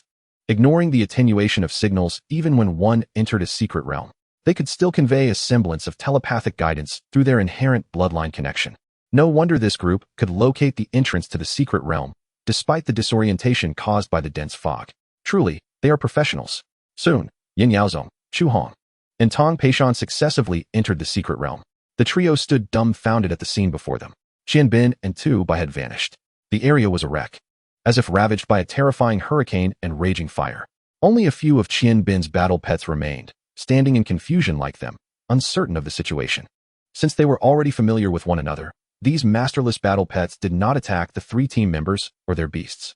20 meters ahead, a strange youth stood with his hands in his pockets, wearing a smile that was both enigmatic and unsettling. His dark brown eyes emitted a disturbing crimson glow under the night sky, reminiscent of a demon's gaze. 2 towering, humanoid insects, one red and one blue, flanked the youth. their insectoid eyes fixated on the trio, poised for action. The aura exuded by both the blue locust and the red mantis was formidable. Chu Hong swallowed hard. These two creatures seem to be, are they both at the third tier? Is that for real? That kid looks like he hasn't even graduated high school. Where did this prodigy come from? Tong Peishan, hiding behind Yin Yaozong, appeared somewhat apprehensive. Captain, it must have been him who killed Bin Ge. There's no mistake. Yin Yaozong furrowed his brow. Such an obvious matter was clear to him as well. Yet, it was precisely for this reason that he felt a sense of shock. Qian Bin's innate ability was the defensive radiant shield, complemented by Tu Bai's specialization in defense. The combination of the two should have made it impossible for even him to eliminate both the person and pet in such a brief span. Yet the young man before them had accomplished it with apparent ease. Regardless of whether he had executed a sneak attack or employed some other method, caution was imperative. Yin Yaozong lowered his voice. That kid is suspicious. Old Chu, Peishan, summon more battle pets to protect yourselves. Stay vigilant. We can't afford to be careless here. The two were startled, quickly releasing 2 battle pets each for protection. In an instant, the entrance to the secret realm became increasingly lively. Ahem. Yin Yaozong cleared his throat. Stepping forward to initiate conversation, may I ask this young brother for his name and why he indiscriminately attacked the members of my Digimon team? If you do not provide me with a satisfactory explanation today, do not blame us for turning you over to the Special Affairs Bureau. He spoke with an air of righteous indignation, delivering a grandiloquent speech. But the next moment, Yin Yaozong's demeanor shifted abruptly as he raised his hand to strike at Lin Yun. Starry level innate ability, Soul Snatch. Activate. Soul Snatch, a rare mental attack ability that molds one's mental energy into a ghostly visage capable of captivating the heart and soul. It is executed silently and swiftly, akin to lightning. The average person's eyes cannot perceive the ghostly form, and many beast masters, even if struck, remain unaware, often losing their self-awareness instantaneously, standing frozen in place as though their souls had been snatched away. Wailing, a significant depletion of mental energy rapidly coalesced into an invisible gray skeletal visage. Lunging towards Lin Yun, the skeletal face opened its mouth wide, silently howling as it plunged into the boy's body. Yin Yaozong's expression brightened as he clenched his fist tightly. Success. The sneak attack was effective. Tong Peishan and Chu Hong shared expressions of ecstatic joy. Yay, we won. They were well aware of their captain's innate ability, which was insidiously cunning, making it exceedingly difficult for the unaware to defend against. It was a prime example of a first encounter kill. Yin Yaozong chuckled softly. You little brat, you were careless. This is what we call the art of deception. He had never intended to communicate. His earlier words were merely a ruse to distract the opponent, setting the stage for the impending ambush.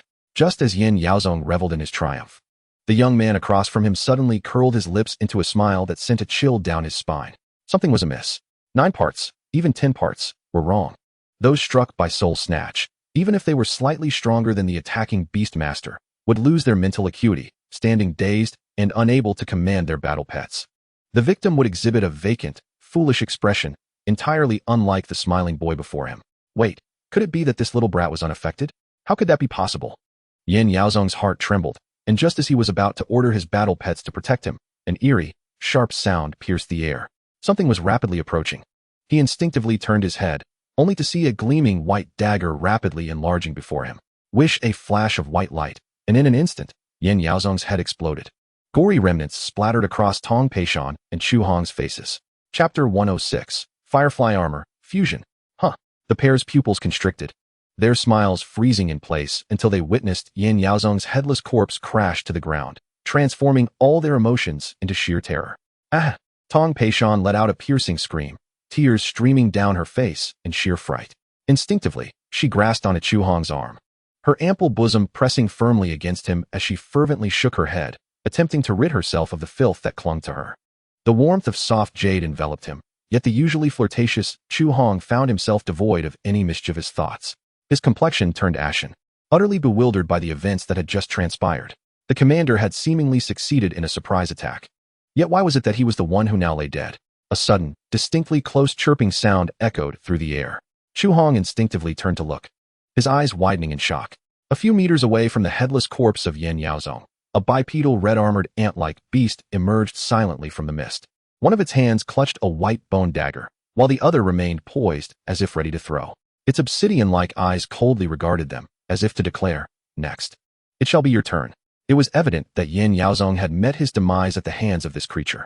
When had this ant-like beast appeared? No, this was wrong. Chu Hong's expression turned blank. It was too close.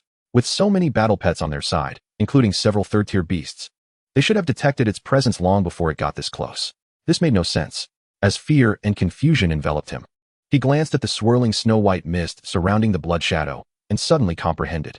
This eerie fog not only obscured vision, but also severed mental connections. The creature had leveraged the cover of the mist to stealthily approach them, launching an ambush with lethal precision.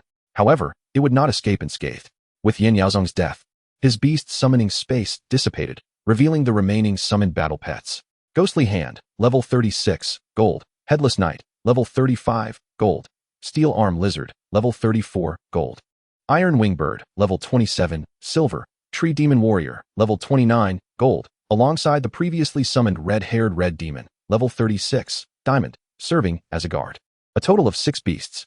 In stark contrast to Qian Bin's situation, the red-haired Red Demon had witnessed its master perish before its eyes, clearly seeing the culprit.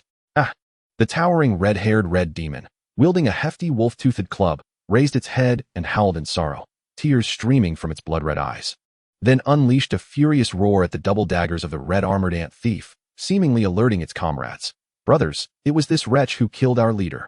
In the next moment, the 6 distinctly different beasts displayed their fangs, emitting mournful roars as they charged toward the blood shadow, intent on tearing this audacious foe to shreds.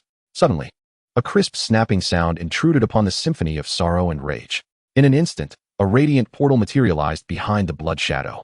The double-daggered red-armored ant thief crossed its arms and leaped back, its tattered gray-black scarf fluttering in the wind.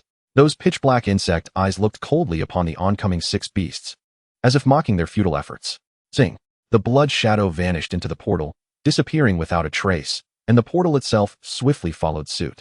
The 6 beasts lunged forward, only to find themselves grasping at thin air. What? Chu Hong gaped at the scene before him. A teleportation portal? Bingo, you're quite perceptive. A young, unfamiliar voice resonated. Chu Hong and the still-shaken Tong Peishan turned to the source, only to find it was the strange youth who had spoken. The vanished portal suddenly reappeared behind him. With a swift step, the blood shadow emerged from the portal, silently standing beside Lin Yun, clutching the pristine bone dagger like the most loyal of guardians. Kill Yin Yaozong, 3rd tier 6-star beast tamer. Obtain starry level talent fragment, Soul Snatch. Your contracted battle pet, Blood Shadow, has leveled up to 25 and has learned a new skill, Precise Throw. Precise Throw, Blood Shadow can accurately throw the bone dagger at a target, ensuring a perfect hit every time. Soul Snatch, is this your commander's talent ability? Quite insidious indeed. Most beast tamers would likely fall victim upon first encounter, but alas, I am not among them. Lin Yun grinned. His mental prowess far surpassed that of his peers, significantly exceeding Yin Yaozong's. Through the eye of domination, he had prepared defenses in advance, bolstered by the 6th-tier artifact, Golden Silkworm Night Moon Robe, protecting him.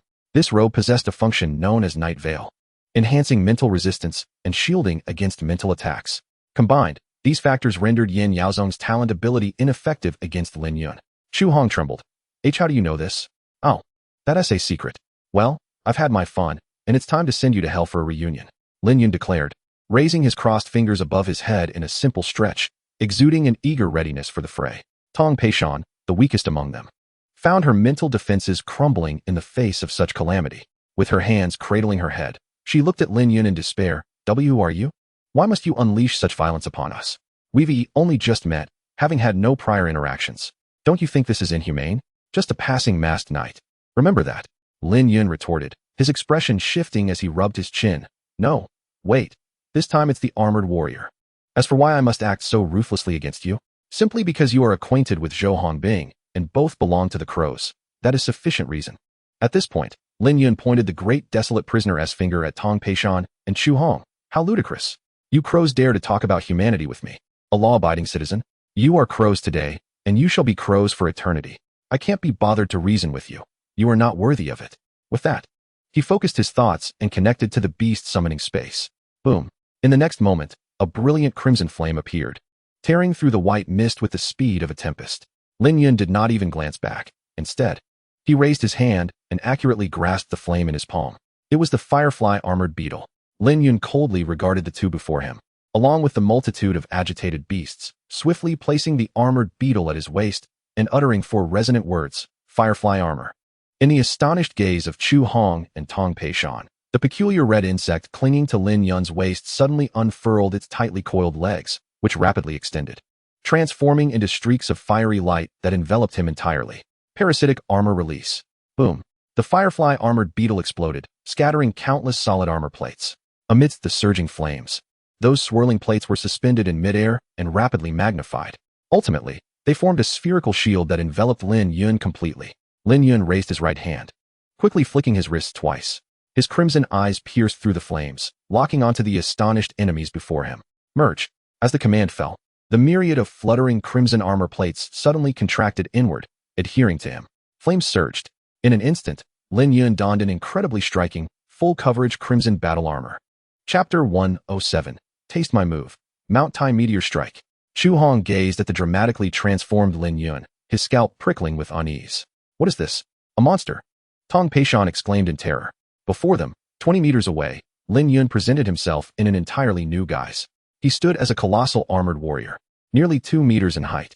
His helmet glimmered of vivid crimson, with a sky blue visor shaped like a V. 2 black antenna-like tendrils protruded from the crown, spaced apart at a considerable distance. At the center of his robust, metallic red chest armor lay a blue, circular gem. Golden dragon motifs adorned his shoulder plates, each etched with a prominent character, together spelling Firefly. His limbs were encased in armor, safeguarding vital joints, while a sleek yet resilient black battle suit enveloped his neck and other areas. Draped over his back was a flowing scarlet cape, the flame cloak, an armament bestowed upon him by Man Yin Tao. With merely a glance, this fiery warrior caused their breaths to hitch, cold sweat pouring down their foreheads and backs. The pressure gauge was off the charts. Lin Yun clenched his fists, feeling the surge of power within him. Elated to the point of wanting to howl at the heavens. Is this the power of the firefly-armored insect? My strength is boiling, my soul igniting. The magma within me is nearly ready to erupt. I am invincible now. Chu Hong and Tong Peishan, apprehensive at Lin Yun's transformation, instinctively summoned all their contracted battle pets, gritting their teeth as they issued the command to attack. Charge at him. Kill him. Despite the deaths of Qian Bin and Yin Yaozong, most of their battle pets remained alive. Along with their own, they summoned a total of 20 beastly companions, with no less than 10 being third-tier beasts. In contrast, Lin Yun had but 4 on his side. Such overwhelming numerical superiority could easily drown them in a tide of bodies. With 4 beasts remaining to serve as bodyguards for the 2, the other 16 roared and charged at Lin Yun and his companions. The battle was imminent. Seeing this, Lin Yun chuckled, snapping his fingers. In the next moment, a colossal light barrier suddenly appeared in the path of the advancing beasts.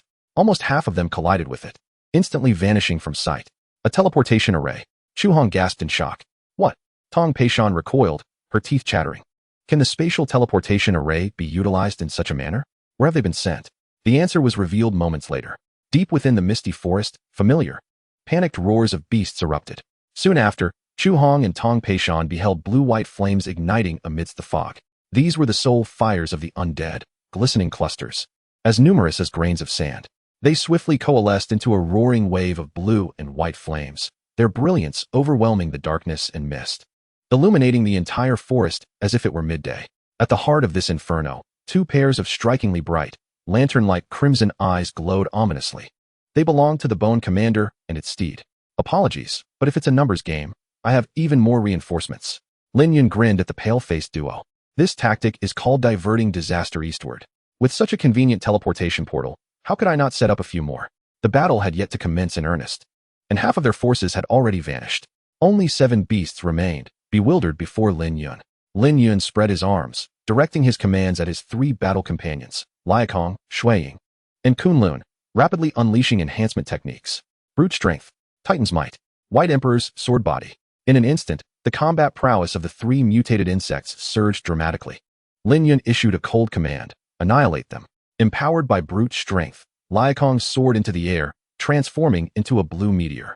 With a swift kick, he dispatched 1 beast in an instant. Shuiying, bolstered by Titan's might, grew in size, becoming a giant clad in red armor. With a fierce roar, he hurled a bone dagger skyward. The spinning projectile struck down a soaring beast with pinpoint accuracy. Then, Shuiying charged into the fray like a tank, his overwhelming strength toppling the foremost armored lizard. Seizing its tail, he swung it like a whirlwind, sending the lizard, equivalent to the size of a small car, crashing into 2 charging beasts, leaving them in disarray. Not to be outdone, Kunlun activated the flame ring strapped to his feet, propelling himself forward like a rocket into the fray. With a cross slash of his fiery blade arms, He effortlessly dismembered an unsuspecting beast.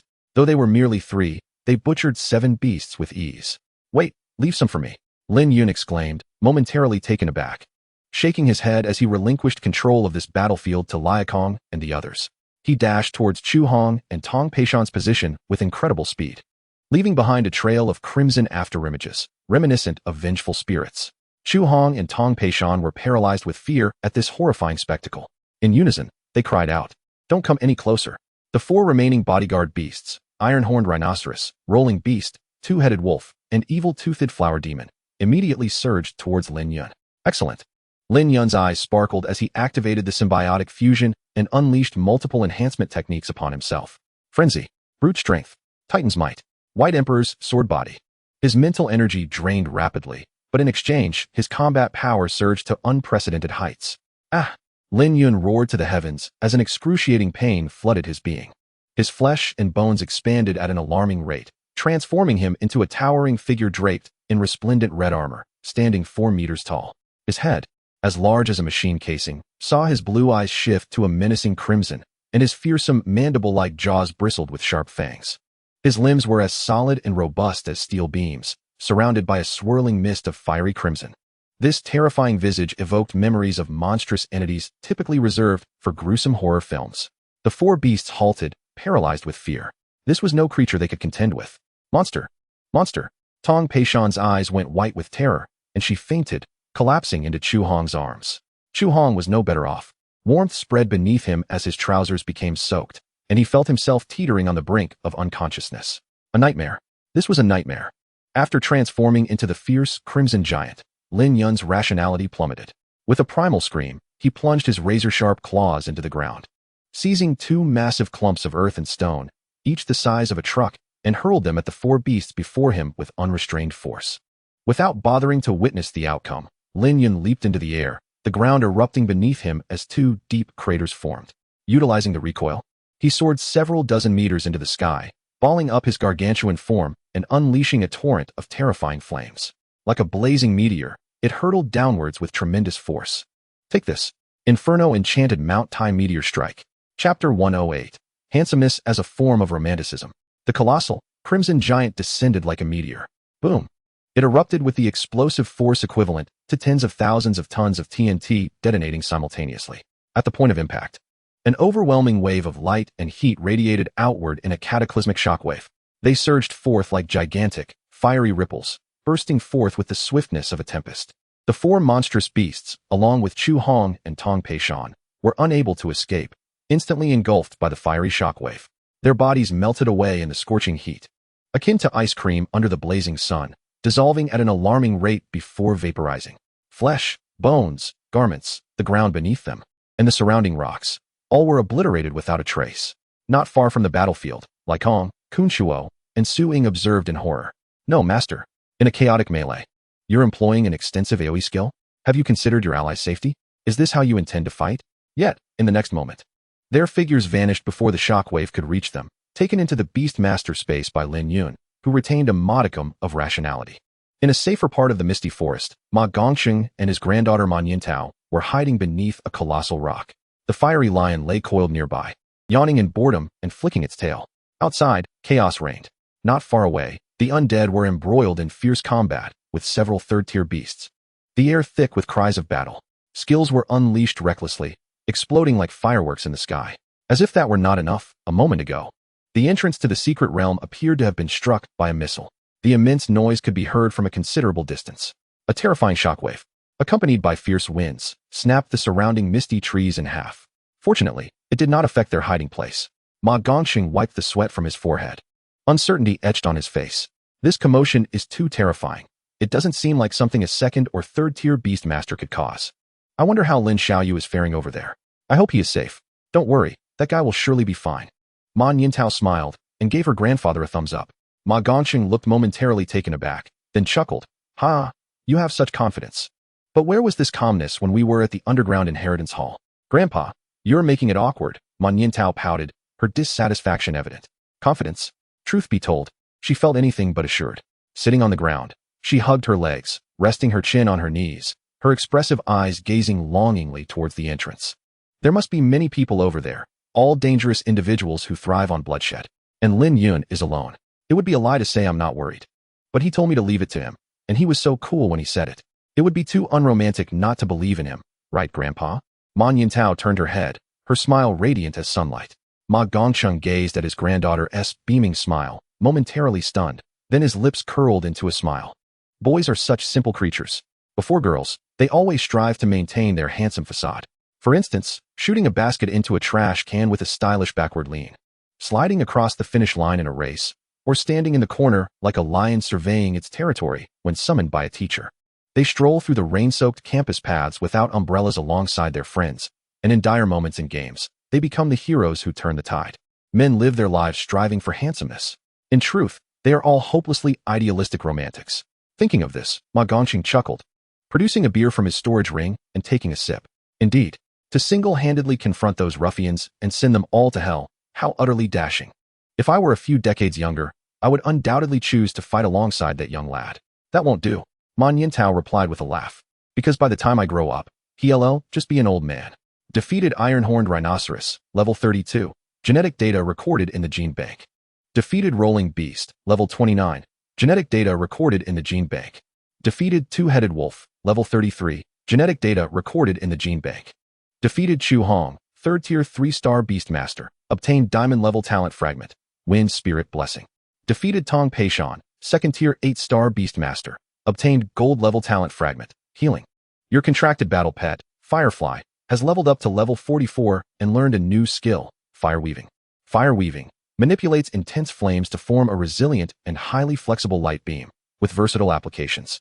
Refeeding triggered. Your realm has ascended to 3rd tier 3-star. A panel popped up, and notifications scrolled chaotically across the screen. Dust swirled like a dragon before being swept away by the wind. If someone were to gaze down from high above at this moment, they would be astonished to discover that the ground at the entrance of the secret realm appeared as though a giant had scooped out a massive chunk with a spoon, revealing a gigantic pit with a diameter of approximately 50 meters. The pit was charred black from the searing flames, and stones had melted into glistening crystals adhered to the surrounding walls. At the bottom of this immense pit stood the colossal, crimson giant, entirely unscathed. With a fierce roar, it opened its gaping maw and inhaled deeply. Soul Pendulum Fusion, activate. In an instant, the souls of all the fallen on this battlefield were drawn into the belly of the ferocious giant, including those of the deceased Qian Bin, Tu Bai, and Yen Yaozong. A total of 16 souls, along with the previously absorbed red armored ant commander, that made 17.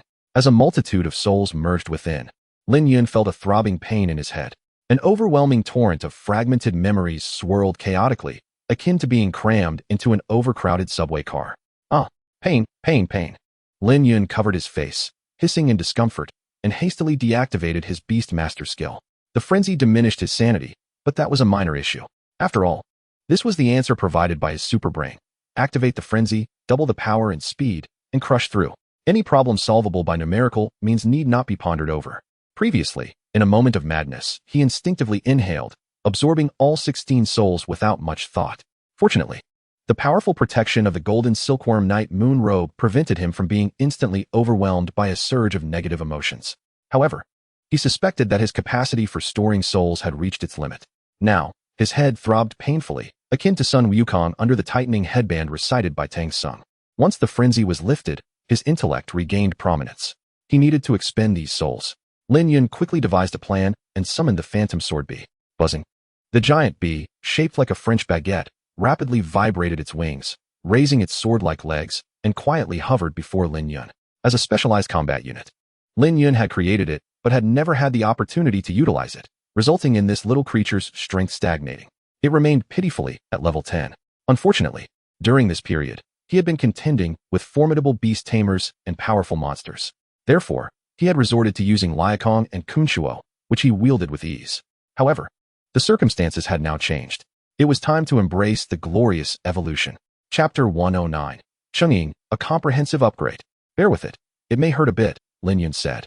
Holding his head and grinning, he gently placed his palm, emanating blue-white soul fire, on the front foot of the phantom sword bee, and then poured his soul essence into it in one breath.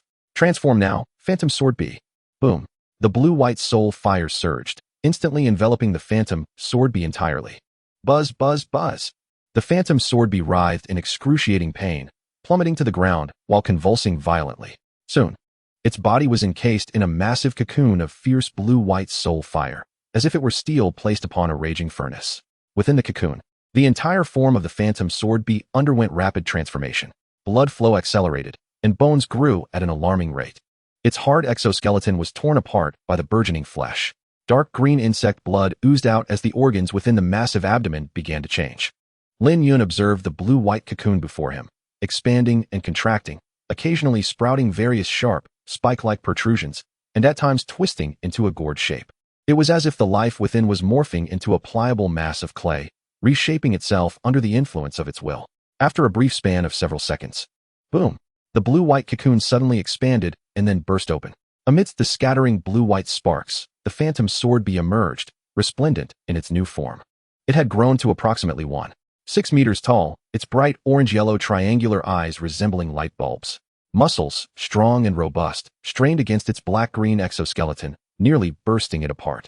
Two pairs of elongated wings bore golden dotted patterns at their tips, while the base of its swollen abdomen sported a colossal, spear-like white stinger. Yet the most striking transformation of the phantom sword bee was its evolution from 2 pairs of insect legs to 3 pairs. The hind legs stood firm, while the forelegs and middle legs bore 4 gleaming silver swords. It had transitioned from a dual sword technique to a quadruple sword technique, significantly increasing its attack speed. Consuming soul essence. The phantom sword bee's level increases to 33. New skills acquired: Flash Strike, Blade Storm, and Venomous Strike. Flash Strike dashes to the enemy's side with near-instantaneous speed, then delivers a penetrating thrust. Blade Storm infuses all body strength into the blade, swiftly slashing at a specific angle to create a small-scale storm filled with razor-sharp sword light that crashes into the enemy. Those engulfed by the storm will be torn into countless fragments by the blade's brilliance. Venomous Strike imbues the blade with potent toxins. Once it wounds the enemy, the toxins will immediately invade their body, wreaking havoc. The poisoned individual may experience dizziness, difficulty breathing, fatigue, and limb paralysis. The phantom sword bee can also pierce its stinger into the poisoned foe to reabsorb the toxins, achieving detoxification. Reinforcement triggered. Your mental power has received a slight enhancement. Wow, how magnificent! Lin Yun exclaimed, gazing at the phantom sword bee, now comparable in size to an adult woman, a look of astonishment lighting up his face. The fusion of the spirit pendulum had indeed proven effective. In such a short span, it had elevated the level 10 phantom sword bee directly to level 33. Its aura surging dramatically. The current phantom sword bee felt akin to a drawn sword, sharp and unstoppable. It was a stark contrast to its previous self. Buzz, buzz. The phantom sword bee raised its 4 sword-like legs, scanning its surroundings, emitting a cacophony of delighted buzzing sounds. I've grown stronger? This is wonderful. Finally, I won't have to merely watch from the sidelines in battles anymore. A sharp blade, keen eyes. I yearn for worthy adversaries. Lin Yun nodded in satisfaction. Very good. He then raised his hand and directly contracted the phantom sword. Congratulations, you have obtained your 6th contracted battle pet, the phantom sword bee. You shall henceforth be known as Chungying. Lin Yun bestowed upon it a new name. Chungying, derived from one of the 10 renowned swords, the Chungying sword. Legend has it that when one grips the Chungying sword with both hands, only the hilt is visible, while the blade remains unseen. Yet, in a well-lit environment, it casts a fleeting shadow of a sword on the opposite wall. It is a sword of exquisite elegance. This characteristic bears resemblance to the noble phantasm of Saber, King Arthur Pendragon, in Fate, where only the hilt is seen, obscuring the blade, making it difficult for enemies to discern the distance and trajectory of the attack. The phantom sword bee is a born combat unit, striking with lightning speed, making this name most fitting. Buzz, buzz. The phantom sword bee crossed its sword-like legs, bowing its head in acceptance of its new name. Lin Yun then placed Chungying into the beast taming space and summoned Kunshuo and Blood Shadow. After enhancing Chungying, he still had 10 soul storage units left. The mental pressure had significantly alleviated, though it remained somewhat uncomfortable. Aside from the soul essence of the red armored ant general, Lin Yun intended to expend the rest. After all, keeping them would only take up space. Hiss, crackle.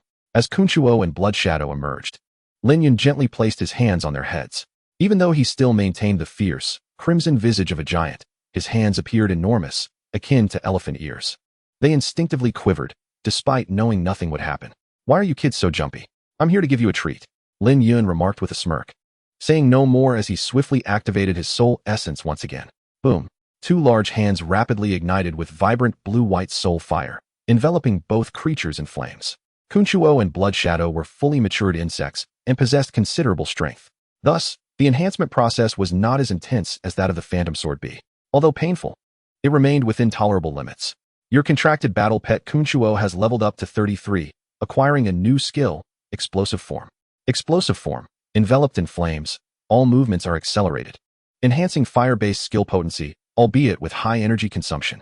Reinforcement triggered. Your mental power has received a slight enhancement. Your contracted battle pet Blood Shadow has leveled up to 33, gaining the new trait, Undetectable Presence, and learning new skills, Jinku's Dagger and Soaring Dragon. Trait, Undetectable Presence. Existence is reduced to a minimum. Even when standing right in front of someone, they may be unconsciously overlooked. Trait, Vital Strike. Strikes at critical points in the enemy's body, dealing double damage. Jinku's Dagger concentrates all body strength into a single point to launch a lightning-fast thrust attack. Soaring Dragon charges in ambush posture, unleashing a fierce upward strike akin to a dragon emerging from water, capable of launching the enemy and causing temporary disorientation. Reinforcement triggered. Your mental power has received a slight enhancement. Lin Yun lowered his hands and exhaled deeply. He then glanced at the two insects before him. Kunchuo had undergone minimal changes, barely noticeable. The Blood Shadow grew slightly taller, its form becoming more slender and agile. The tattered gray-black scarf that had once adorned its neck transformed into a black half-cloak that perfectly covered its chest, while the bone dagger in its hand became more elongated and razor-sharp. Despite its striking appearance, it evoked a sensation akin to ethereal clouds, causing one to subconsciously overlook its presence. A natural-born assassin, Lin Yun instinctively assessed the situation.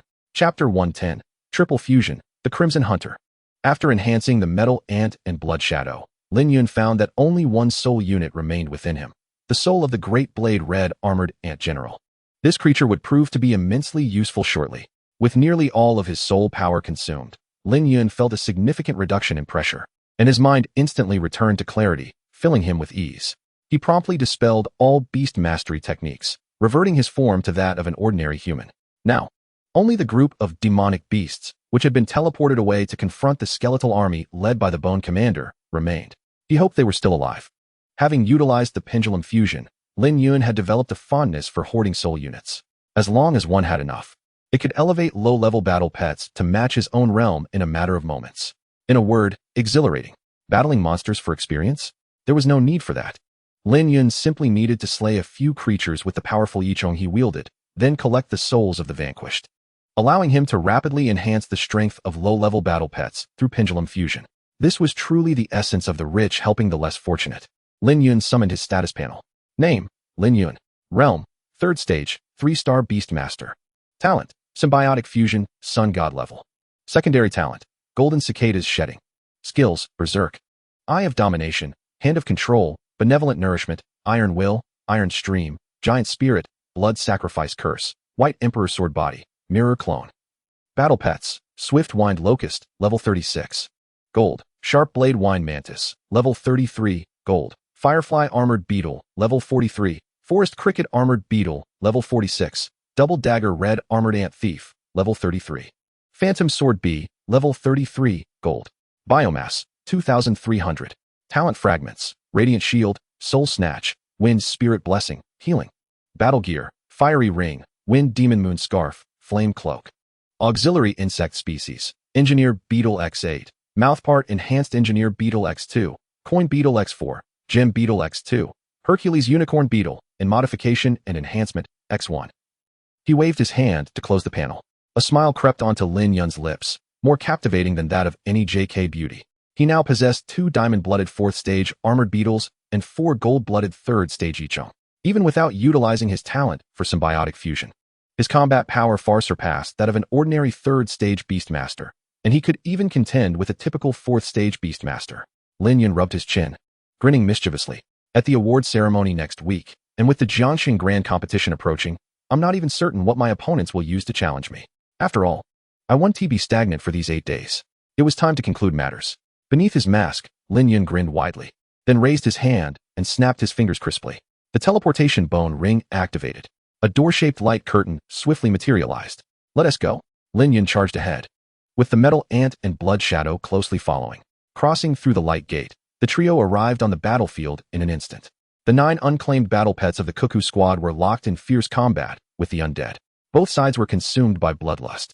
A few skeletal soldiers brandished their bone swords and charged at Lin Yun, but before he could lift a finger, the metal ant effortlessly dispatched them all with a single strike. We're fortunate, the big fish are still alive.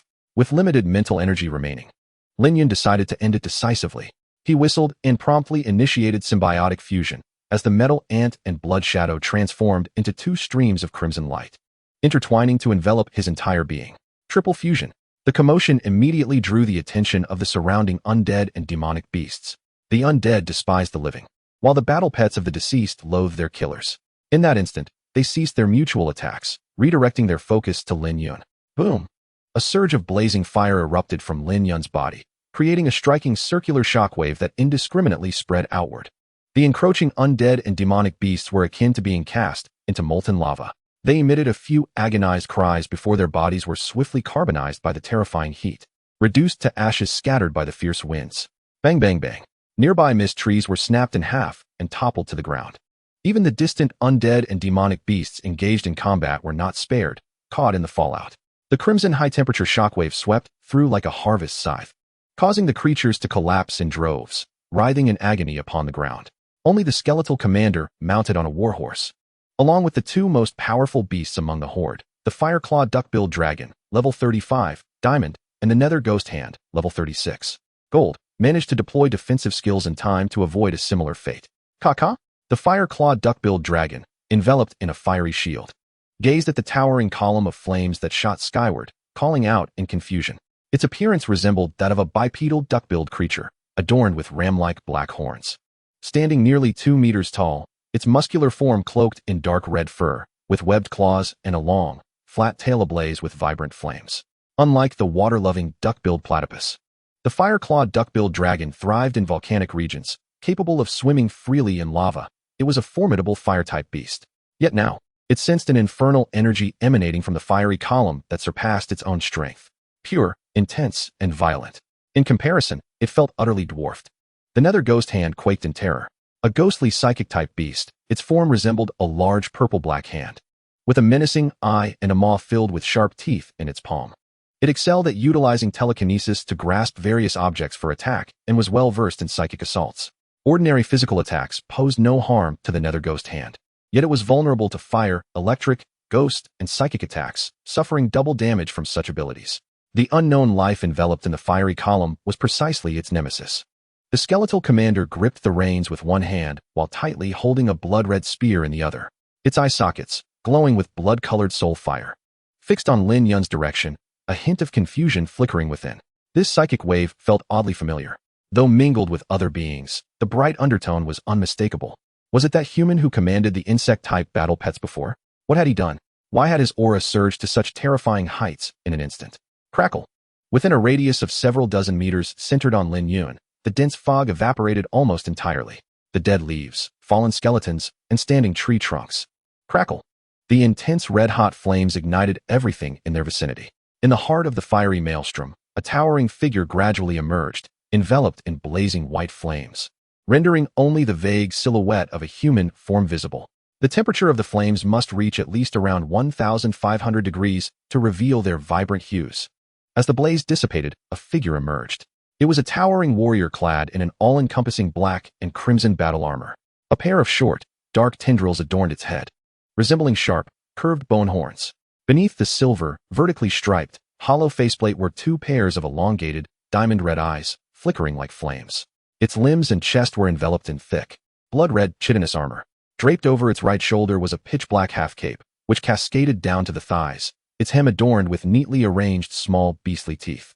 On each wrist were folded 2 serrated crimson blades, while its thighs, encased in a tight black battle suit, held 2 red scabbards that housed short, dagger-like bone knives. At the waist, distinctly defined abdominal muscles were accentuated by a belt of vivid red with silver edges, inscribed with the words Firefly in dragon script. This was the new form born from the fusion of the Firefly armor bug, the alloy, and the blood shadow. The triple fusion Crimson Hunter, named by Lin Yun. Chapter 111, Dual Destruction Storm. The Crimson Hunter. This marked Lin Yun's first fusion of 3 each ohm, resulting in an entirely new form. Blood coursed like molten lava, with bones that were both resilient and robust. An overwhelming energy flowed through this body, tightly encased in the crimson armor. Although both body and mind blazed with intensity, his brain remained eerily calm and clear, as if submerged in an icy abyss. This sensation was unlike any prior fusion. Previous transformations resembled the metamorphosis of beings like Kong Wu or Zhan, a change brought about by a shift in life form. The resplendent armor was, in reality, a combination of hardened muscle and skin, forming a protective shell. Any impact would indeed cause pain. If the armor were to crack or suffer damage, Lin Yun's body would likewise be harmed. Yet now, with the addition of the Firefly armor bug, the situation was radically different. Lin Yun now essentially wore a hard exoskeleton armor of brilliant red over his transformed biological form. The primal vitality of the insect race and the cold, merciless nature of the armor had merged flawlessly into one. Merely the defensive capabilities were sufficient to instill despair in these beasts.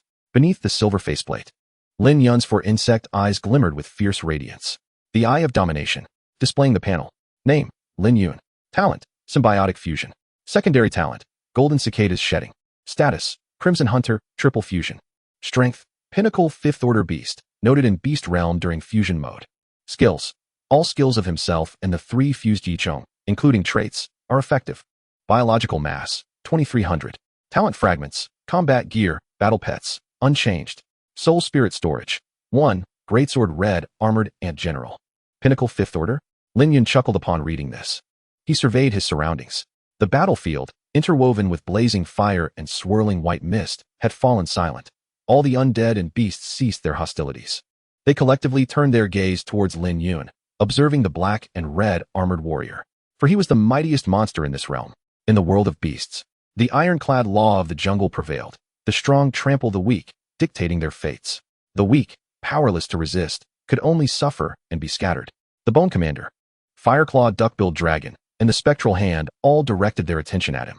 The aura emanating from him was overwhelmingly terrifying. The Bone Commander and its steed, both undead, felt no fear, which was somewhat reassuring. However, the Fireclaw Duckbill Dragon and the Spectral Hand were paralyzed with terror, their legs trembling, breaths held cautiously, fearing any slight movement might draw attention and wrath, leading to their demise. They needed to ascertain the intentions of this unexpected guest. What did he wish to do? The answer soon became evident. TSK, look at your appearance. Wouldn't it be more fruitful to be amicable? Why engage in this brutal conflict? I, being benevolent, cannot bear to witness strife. Instead, how about I send you all off to reunite? Lin Yun spoke with a smile, then raised his hand, extending 5 fingers. Diamond-level Beast Master Technique, Mirror Clone. A significant amount of mental energy drained from his mind. Accompanied by a shimmering brilliance reminiscent of diamond stardust, a colossal mirror materialized swiftly. The mirror reflected the imposing silhouette of the Crimson Hunter. Step. The surface of the mirror suddenly rippled with gray-white waves. Step. A foot encased in crimson armor emerged from the mirror. Soon after, a suit of armor identical to Lin Yun's stepped forth from the mirror, descending into reality.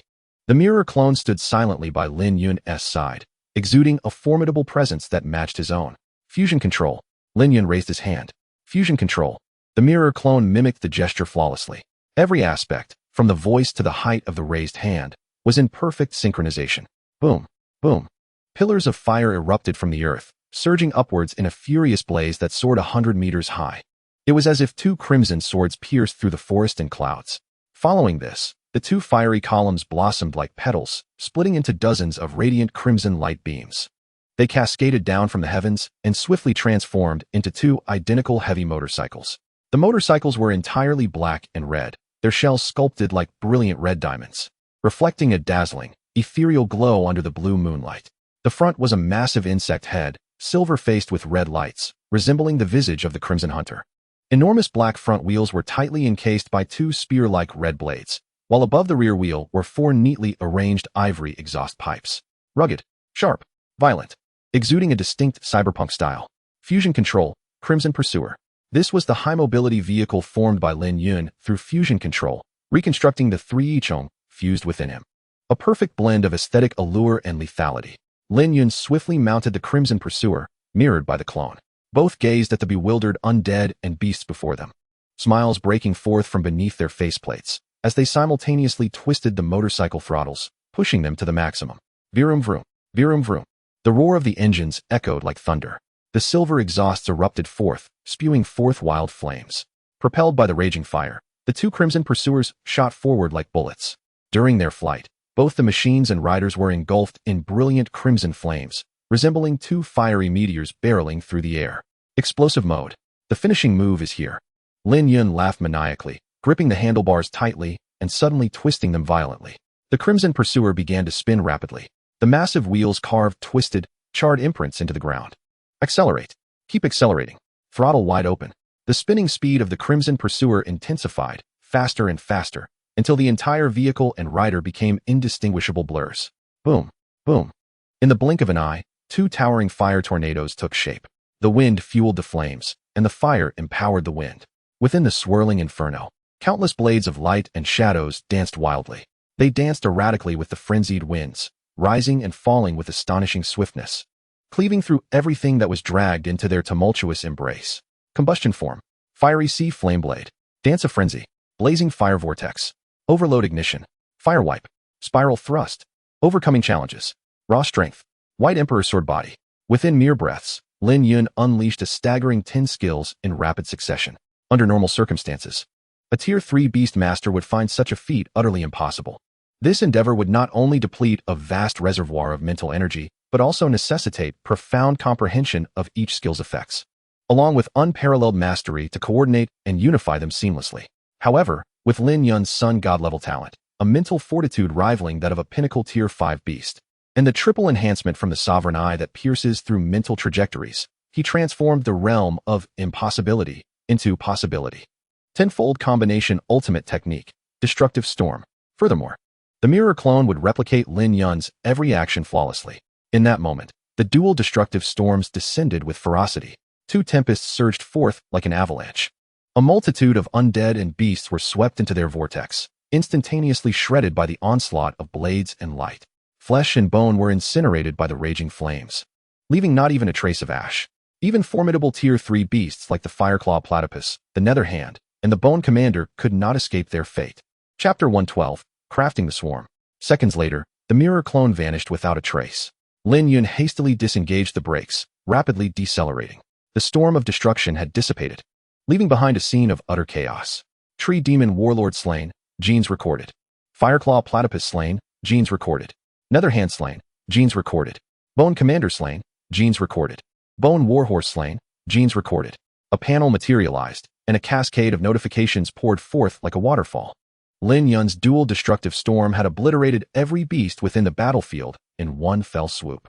Perhaps this was the manifestation of the firepower inadequacy phobia inscribed within the genes of rabbits. Had there been even a trace of bone remnants, Lin Yun might have pondered, contemplating whether they were merely masquerading as shattered corpses to deceive him.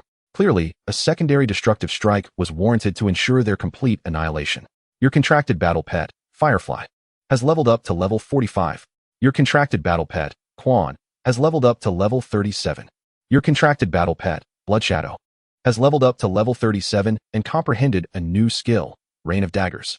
Rain of Daggers applies the clone technique to daggers, causing each thrown dagger to instantaneously split into countless entities, forming a densely packed area of attack. Nurturing trigger activated. Your realm has ascended to Tier 3 7 stars. By heavens, this ascent was far too abrupt. My head is spinning. Lin Yun felt a whirlwind engulfing him, hastily clutching his throbbing head as nausea surged within him. A few lines from a childhood song he had heard on a children's platform echoed inexplicably in his mind. The windmill spins with creaks and groans. The scenery here is truly splendid. The heavens are beautiful, the earth is beautiful, and there are a multitude of joyful companions. Once he regained his composure, Lin Yun surveyed the vast expanse before him, succumbing to contemplation.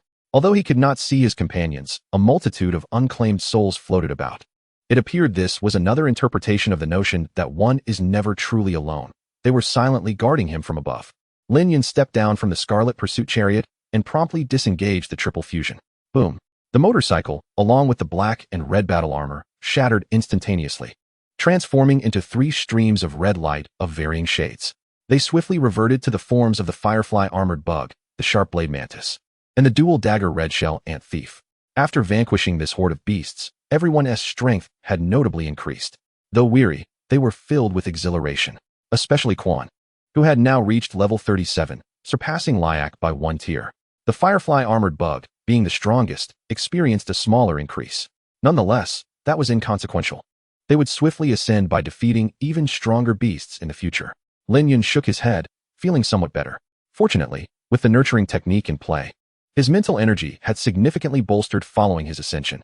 Otherwise, he would have likely succumbed to mental exhaustion, unable to even walk normally. After enduring a grueling battle, it was finally time to reap the rewards. Lin Yun's eyes glowed crimson as he gazed upon the myriad of souls around him, a smile gracing his lips. So many. This is more than sufficient to forge a formidable swarm of aberrant insects. Whether it be against the Qing Wolf gang or in anticipation of a significant threat from the potential Worm King behind the scenes, he required strength. It has been said, the weapon of critique cannot replace the critique of weapons. To survive in this perilous era without succumbing to the relentless wheels of history that would trample a mere insect, power is essential. To wield a sword and to be without one are entirely different concepts. Lin Yun would never entrust his destiny to the ethereal and perhaps non-existent benevolence of his enemies. System, how many biological units do I have left? 2,300. Lin Yun fell silent. He recalled that creating a phantom sword required 200 biological units. In other words, he could presently conjure 11 phantom sword bees in one go. That should suffice for now. With determination, Lin Yun extended his arms, palms facing downward. Create phantom sword bees. 11. Understood. 2,200 biological units deducted. Remaining biological units, 100. Lin Yun sighed deeply. After toiling for half a year, he had returned to square one in an instant. However, it mattered little. As long as his objectives were achieved, there would be ample opportunities to acquire more biological material in the future. As the system's commands were completed, a swirl of teal-green light immediately emanated from Lin Yun's palms. Buzz, buzz, buzz. In the blink of an eye, the teal-green orb shattered, rapidly coalescing into one phantom sword bee after another. 11 in total. Upon their emergence, their consciousness seamlessly integrated with the swarm network, henceforth obeying Lin Yun's every command. The high-frequency buzzing of their wings converged into a cacophony reminiscent of densely vibrating iron sand. This sudden spectacle startled the remaining 3 aberrant insects. Yet, they swiftly communicated through the swarm network, quickly grasping the situation. Hooray! Another new companion has joined our family, though their strength is somewhat lacking. This batch of phantom sword bees hovers around level 10. Indeed, they are a bit underwhelming. Lin Yun raised his hand and affectionately ruffled Quan's head, teasingly remarking, "And you dare to speak ill of them? When you first hatched from your egg, you were merely level 6, weaker than they are now." Hiss. Quan felt a bit embarrassed upon hearing this. "All right, you've just finished a battle, so you must be weary. Go back and rest for now. I'll arrange food for you when I return." After speaking, Lin Yun raised his hand, summoning the Firefly Armored Bug, Quan, and Blood Shadow into the Beast Master space. He then focused his thoughts. 11 phantom sword bees swiftly descended to the ground, encircling Lin Yun and gently touching their heads against his body. "Bear with it. It may hurt quite a bit soon," Lin Yun cautioned, and then decisively activated his innate ability. Pendulum Fusion. In an instant, a chilling wind swept through the air. Countless stagnant souls were drawn towards him by an enigmatic and formidable force, akin to fledglings returning to the nest or rivers flowing back to the sea, all converging towards Lin Yun and rapidly merging with his being. Crackling sounds echoed as waves of souls surged forth. The dark aura of the deceased intensified dramatically in an instant. Centered around Lin Yun, the temperature plummeted swiftly. The air was suffused with a white mist that froze rapidly, dense water molecules crystallizing into ice, falling to the ground like scattered pearls. Even the scorched earth was quickly blanketed with a layer of frost. A wave of cold washed over him, and had he been an ordinary person, his body would likely have succumbed to the freeze.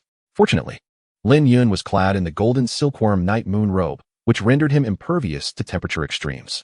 At that moment, the robe fulfilled its purpose, maintaining his body temperature at a normal level. A multitude of souls flowed into his body like water filling a vessel. However, the container was limited, and the influx was overwhelming. If this continued unabated, even the sturdiest vessel would eventually shatter. As the saying goes, it is better to release than to block. While merging with the souls, Lin Yun hastily channeled the souls within him into the 11 phantom sword bees. Acting as a transit station, it merely provided a bridging connection. Thus, his mental burden significantly eased. Chapter 113. Selection of Permanent Souls. Boom, boom, boom.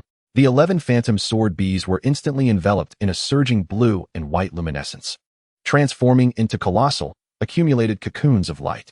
Within these cocoons, they emitted a heart-wrenching, physical wail of agony. Their once well-formed bodies rapidly melted under the refinement of soul fire. bones, flesh, and organs amalgamated into an amorphous fluid, writhing like maggots sizzling in a hot pan. The 11 massive cocoons radiating blue and white soul fire began to struggle and twist.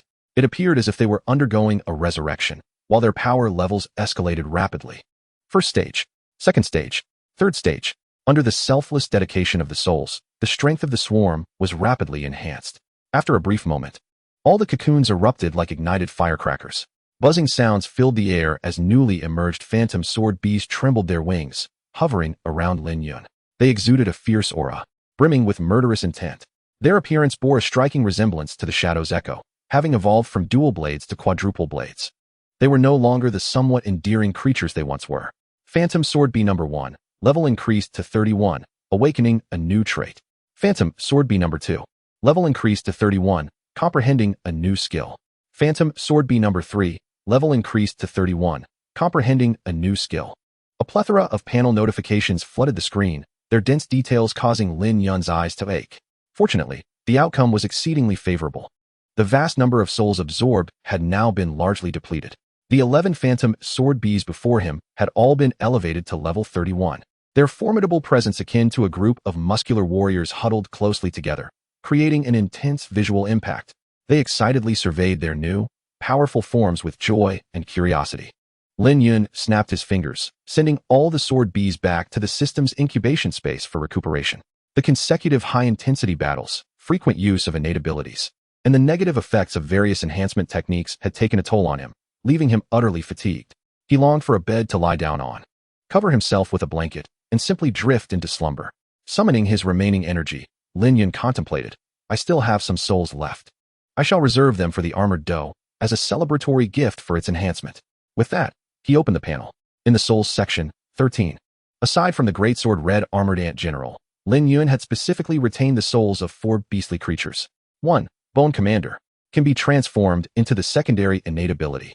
Thorn Spear of Death, Diamond.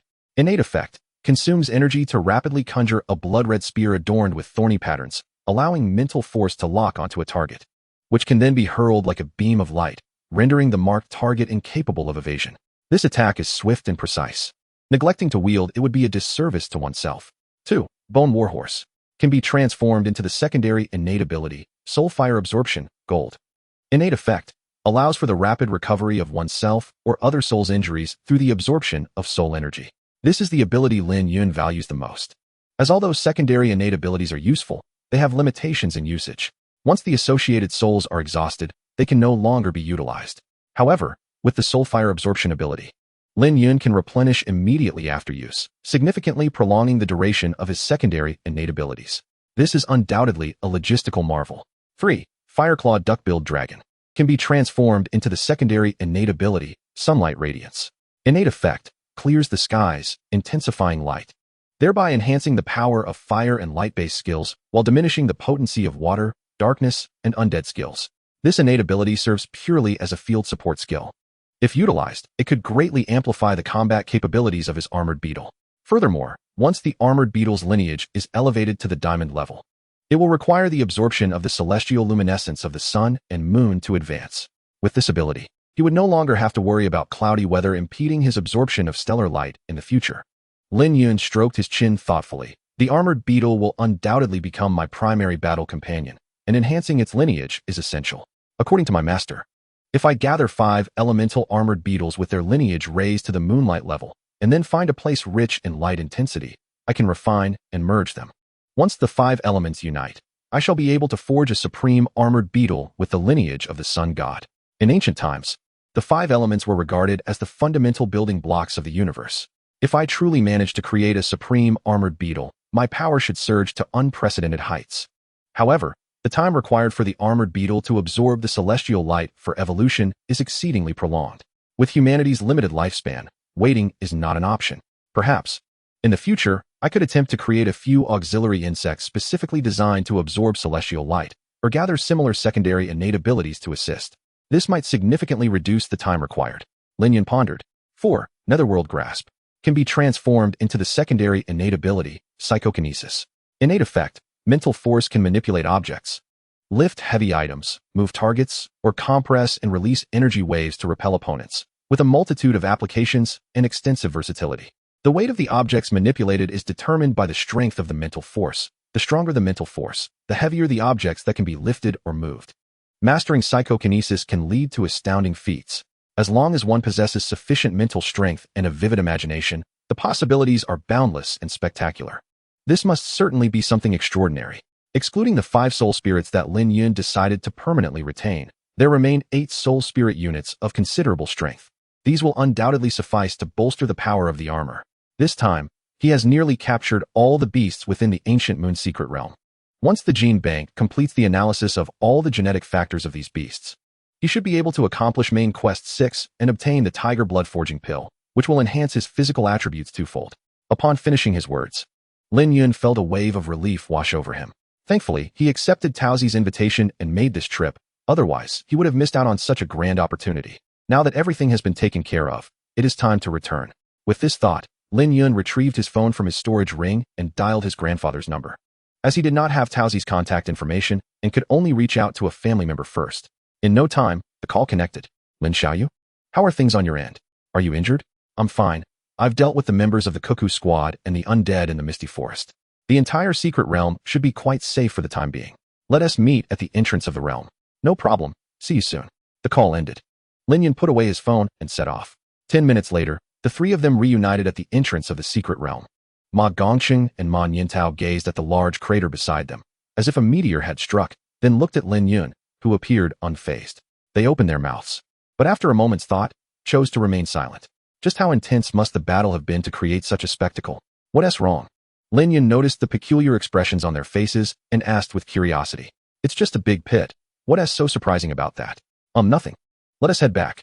Ma Gongqing cleared his throat and took the lead into the secret passage. Taozi and Lin Yun promptly followed. Soon, the trio emerged from the ancient moon's secret realm back into the present world, standing before the mist-shrouded forest and the illuminated surroundings. They felt as though they had traversed into another realm. First, let us find a car to return to the city. We need to report the situation with the Cuckoo Squad to the Special Affairs Bureau, and the happenings in the moon's secret realm should also be reported to the city and the Secret Realm Management Bureau.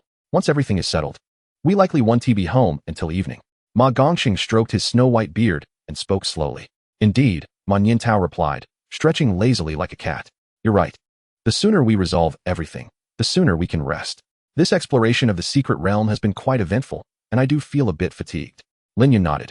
All right, the fog is thick in this forest. Taozi, please assist the old gentleman. I'll lead the way. In no time, he guided the grandfather and granddaughter to the car parked at the forest's periphery, discreetly retrieving the 2 remaining worker beetles back into the system space. Neither Lin Yun nor Ma Niantao possessed a driver's license, so it fell to their grandfather to drive. Before long, the vehicle was on its way toward Jiangxing. Chapter 114. What does it mean to not let Longxia or Jing University delay Lin Yun? Jiangxing Special Affairs Bureau Subdivision. Su Zhan adjusted his collar, took a deep breath, then raised his hand to knock on the office door of the bureau chief. Knock, knock. Chief Chi, it's Su Zhan. Come in. A clear, pleasant female voice responded from behind the door. Su Zhan entered. The interior was simply decorated. In one corner, 2 potted plants stood, and beneath the air conditioning hung a piece of calligraphy that read, Forge Ahead. The left side of the room featured a massive iron filing cabinet filled with documents. At the center, behind a walnut desk piled high with files, sat their chief, Chi Chuxia, comfortably settled in a large armchair. One hand propped her head up while the other held a black pen, seemingly having just been working. Chi Chuxia had short black hair and, beneath her lightly defined brows, a delicate oval face with exquisite features and fair skin. She wore a fitted black suit that made her appear both youthful and capable, completely belied her 42 years. Su Zhan approached the desk. Chief, you called for me? Chi Chuxia set down her pen and handed him a document from the desk, smiling. Take a look. It seems your nephew has quite the talent. You mean Lin Yun? Su Zhan was taken aback. He had just returned from wrapping up a case. Too busy to even sip water, when a colleague informed him that the chief needed to see him urgently. Su Zhan thought perhaps his diligent efforts over the past decade had finally been recognized by the higher-ups, pondering whether he might be in line for a promotion. However, seeing the hesitant expressions of his colleagues, he realized he was likely mistaken. What could the chief want with him? He hadn't been slacking off. Besides, with his capabilities, even if he had been, it wouldn't have gone unnoticed. With a multitude of questions swirling in his mind, Su Zhan arrived at the chief's office, only to be thoroughly bewildered by her opening statement. He quickly picked up the document and began to flip through it. With each page, his expression grew increasingly animated. Upon reaching the final page, he was at a loss for what expression to wear. Goodness. This kid went out and discovered an ancient secret realm housing the legacy of beast masters. Not only passed the assessment to obtain the legacy, but also caught a significant prize. He had heard the name Cuckoo Squad during a meal with his colleagues from the neighboring Secret Realm Management Bureau. It was a small hunting group composed of crows, notorious for their deceitful schemes to swindle the legacies of others. Many novice beast masters had fallen victim to their tricks. This group left no trace behind, covering their tracks meticulously, changing locations after every operation, and only resurfacing once the dust had settled. With the Jiangcheng Grand Tournament approaching, followed by the nationwide entrance exams, the higher-ups had issued orders to apprehend these troublemakers. Who would have thought Lin Yun would manage to take them all down at once? However, Su Zhan recalled hearing from his colleagues at the Secret Realm Management Bureau that the Cuckoo Squad consisted of 6 members, 5 of whom were third-tier beast masters, with only one female member being a second-tier beast master. It seemed impossible for Lin Yun to have accomplished this. Su Zhan realized something was amiss. Lin Yun's talent was indeed formidable. Even as a first-tier, he could defeat 2 second-tier beast masters from the Blue Wolf gang. But to take on 5 third-tiers? That seemed far-fetched. Qi Chuxia chuckled lightly. Haha. I initially reacted the same way as you, but it's clear your nephew is an absolute prodigy. The world cannot measure a genius with ordinary logic, let alone someone who surpasses genius. Old Su, do you know what realm your nephew is currently in? Second tier? Su Zhan hesitantly raised 2 fingers, still uncertain. This was too unbelievable. Just yesterday, he had taken Lin Yun back, and the kid was only first tier then. Today he was already second tier? Even if he had taken a rocket, the upgrade wouldn't be this fast. Qi Chuxia shook her head. You are still being too conservative. Huh. Su Zhan was bewildered. Qi Chuxia crossed her long legs, her black suit pants revealing a glimpse of her fair ankle, and clad in nude stockings with black pointed heels, her posture casual. With her fingers interlaced on her knee, she spoke softly. This morning, Lin Yun attended the qualification assessment at the city's Beastmaster Association, and at that time, his realm was first tier 8 stars. Now, here comes the key point. He accompanied the former ecology professor, Ma Gongcheng, and his granddaughter, Man Yintao, to the so-called Ancient Moon Secret Realm. In merely 3 hours, he emerged as a third-tier, 7-star beast master. Director Qi, you cannot be joking, can you? Su Zhan was utterly stunned upon hearing this. 3 hours. From first-tier 7-star to third-tier 7-star. This is not merely a rocket-like ascent. It is akin to being propelled at light speed on the back of Superman. Qi Chuxia pursed her lips and gazed at Su Zhan. Do I seem like someone who would jest? Su Zhan, so this is true? How on earth did he achieve that? Qi Chuxia released her grip. It is pure talent. I have encountered several with sun god level talent, yet none have exhibited such terrifying prowess. This transcends the comprehension of ordinary individuals. You see, a beast master's talent typically strengthens with the enhancement of their abilities. But this enhancement is gradual, not instantaneous. However, Lin Yun is different. With each advancement, his talent seems to undergo a form of evolution. Evolution? Su Zhan's eyes widened, feeling as though the director's words were becoming increasingly fantastical. Indeed, Qi Chuxia nodded. There are disparities even among those with sun god-level talents. It is akin to the distinction between an academic prodigy and a genius. Both may achieve perfect scores, yet the prodigy's capabilities remain limited to that score, while the genius attains perfection because the exam simply offers no more points. In my view, Lin Yun and other sun god-level beast masters exemplify this difference. This child has boundless potential. Su Zhan was left dumbfounded, as if struck by lightning, his mind somewhat numb. Are you sure your evaluation isn't a tad excessive? I have always been pragmatic. Qi Chuxia's expression turned serious as she continued. Frankly, you should advise Lin Yun. Do not let Longxia or Jing University hinder him. He should directly join the Special Affairs Bureau. With his gifts, he is destined to become a legendary officer, and the Capital Bureau will undoubtedly have a place for him. Su Zhan remained in a state of shock. What do you mean by not letting Longxia or Jing University hinder Lin Yun? Longxia and Jing University are the 2 most prestigious institutions in Long Country, often referred to as the twin pillars of the nation, ranking among the top 10 in the world. Many strive desperately to gain admission, and as if that weren't enough. What do you mean by he is certain to become a legendary officer, that he will surely find a place in the Capital Bureau? Director, you need to be more lucid. Seeing Su Zhan's bewildered expression, Qi Chuxia sighed. Old Su, you might think I am jesting. Su Zhan, am I mistaken? Qi Chuxia replied sternly. It appears you are not well acquainted with your nephew. You should visit him more often, as witnessing it firsthand is far more impactful than mere words. In my eyes, Lin Yun possesses exceptional talent and learning ability.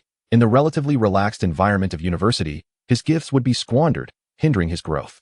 The most suitable places for him are inherently perilous, whether as a Special Affairs Bureau officer or in military service, both far superior to attending university.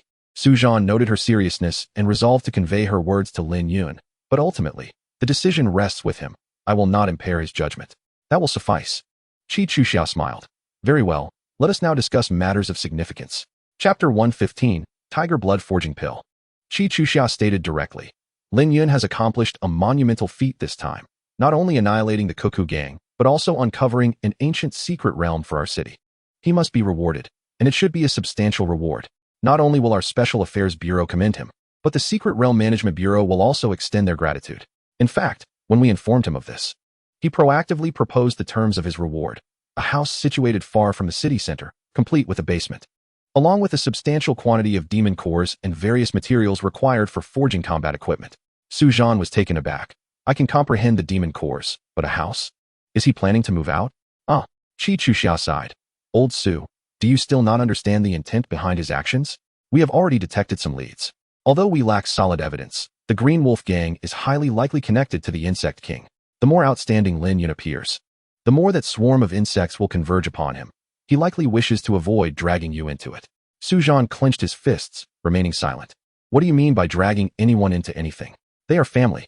In times of adversity, family should support one another and weather the storm together.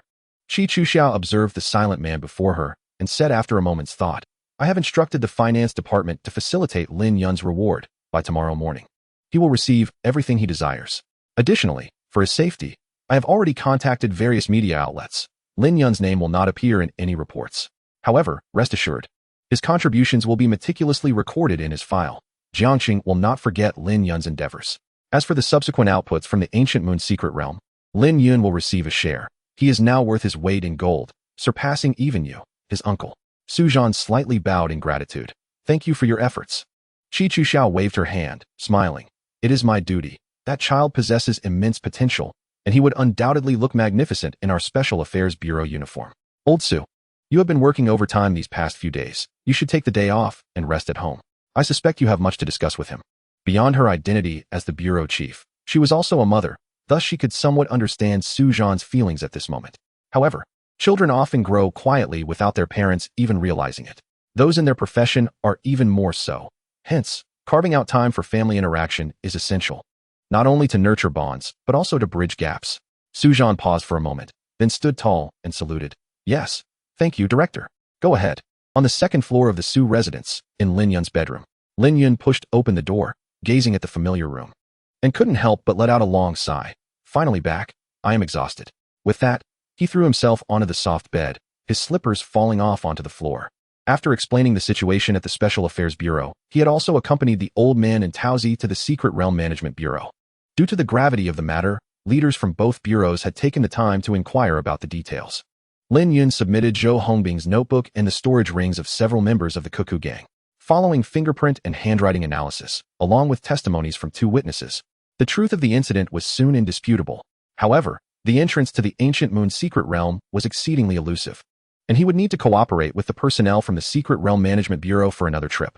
It was akin to matching a set of telephone snails, utilizing similar methods to make certain arrangements. After that, there was little left for him to do but lie back and reap the rewards. The law stipulates that those who discover secret realms and report them to the state will continuously receive dividends as long as the secret realm produces resources. He, the old man, and Taozi would all benefit. The personnel from the Secret Realm Management Bureau even planned to invite Ma Gongxing to assist in the exploration. The old man couldn't contain his laughter, his smile wide, feeling utterly fulfilled. As for the inheritance, this matter garnered the most attention. Many ancient techniques worthy of deep exploration had been lost to the passage of time or various circumstances. They are collectively referred to as lost technologies. Many of the cutting-edge technologies in modern society have gradually evolved from the lost techniques discovered within ancient relics.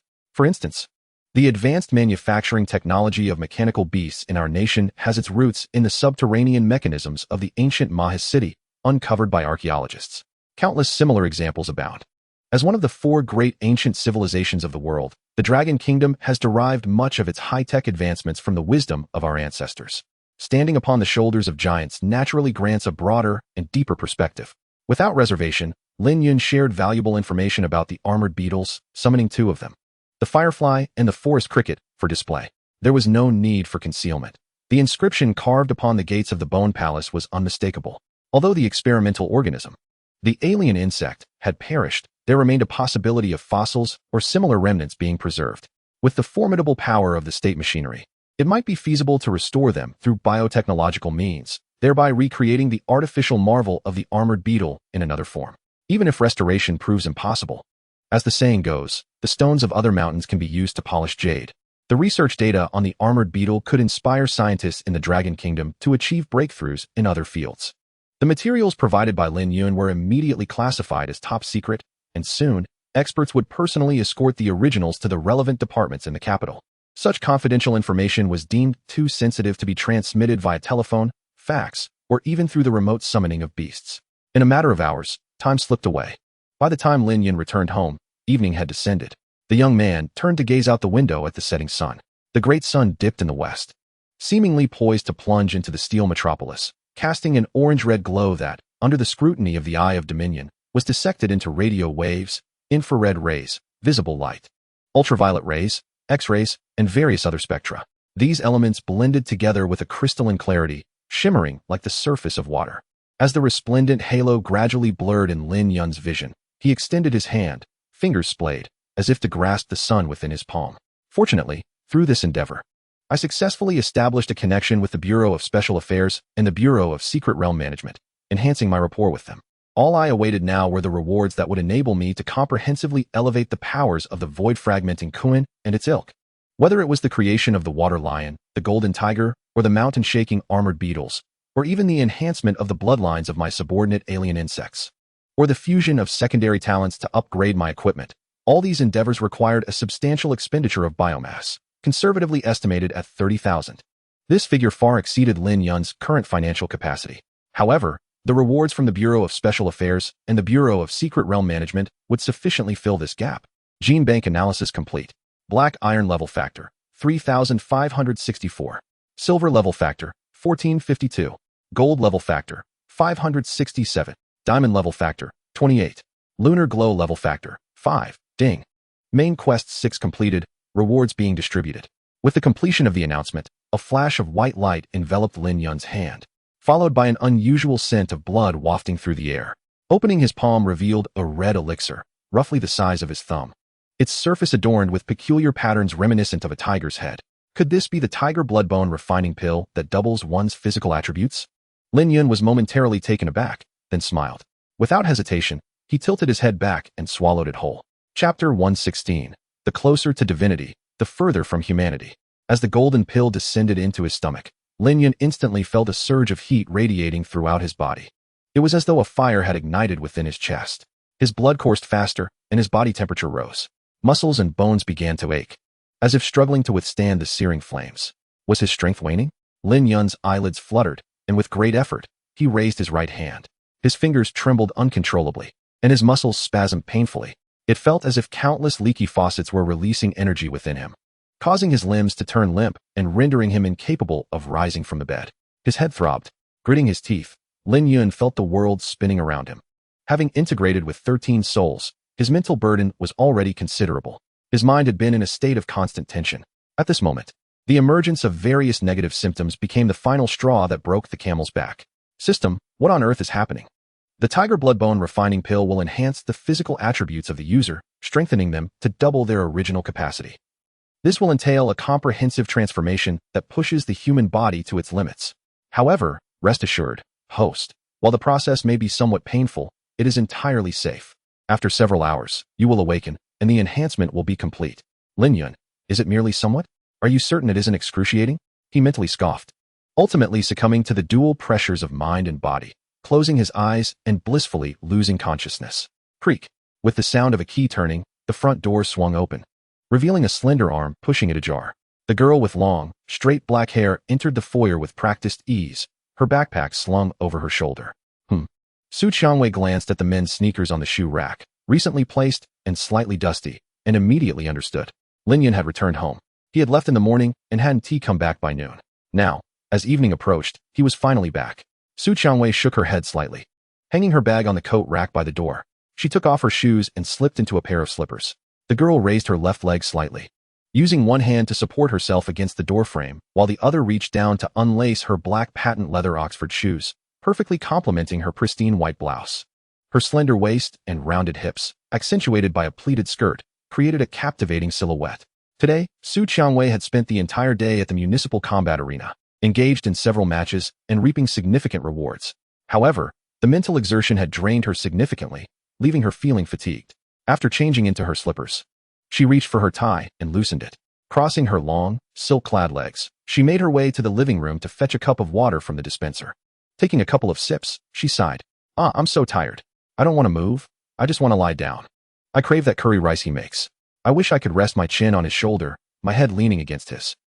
If I actually did that, I'd probably just be pushed away as a joke. Sigh, here I am, lost in daydreams again. Cradling the cup in both hands, Su Qiangwei leaned against the wall, gazing up at the ceiling. Despite having lived under the same roof for 6 years, she considered herself not unattractive, with a decent figure, and had even been quite proactive. Isn't it said that a woman chasing a man is like a veil?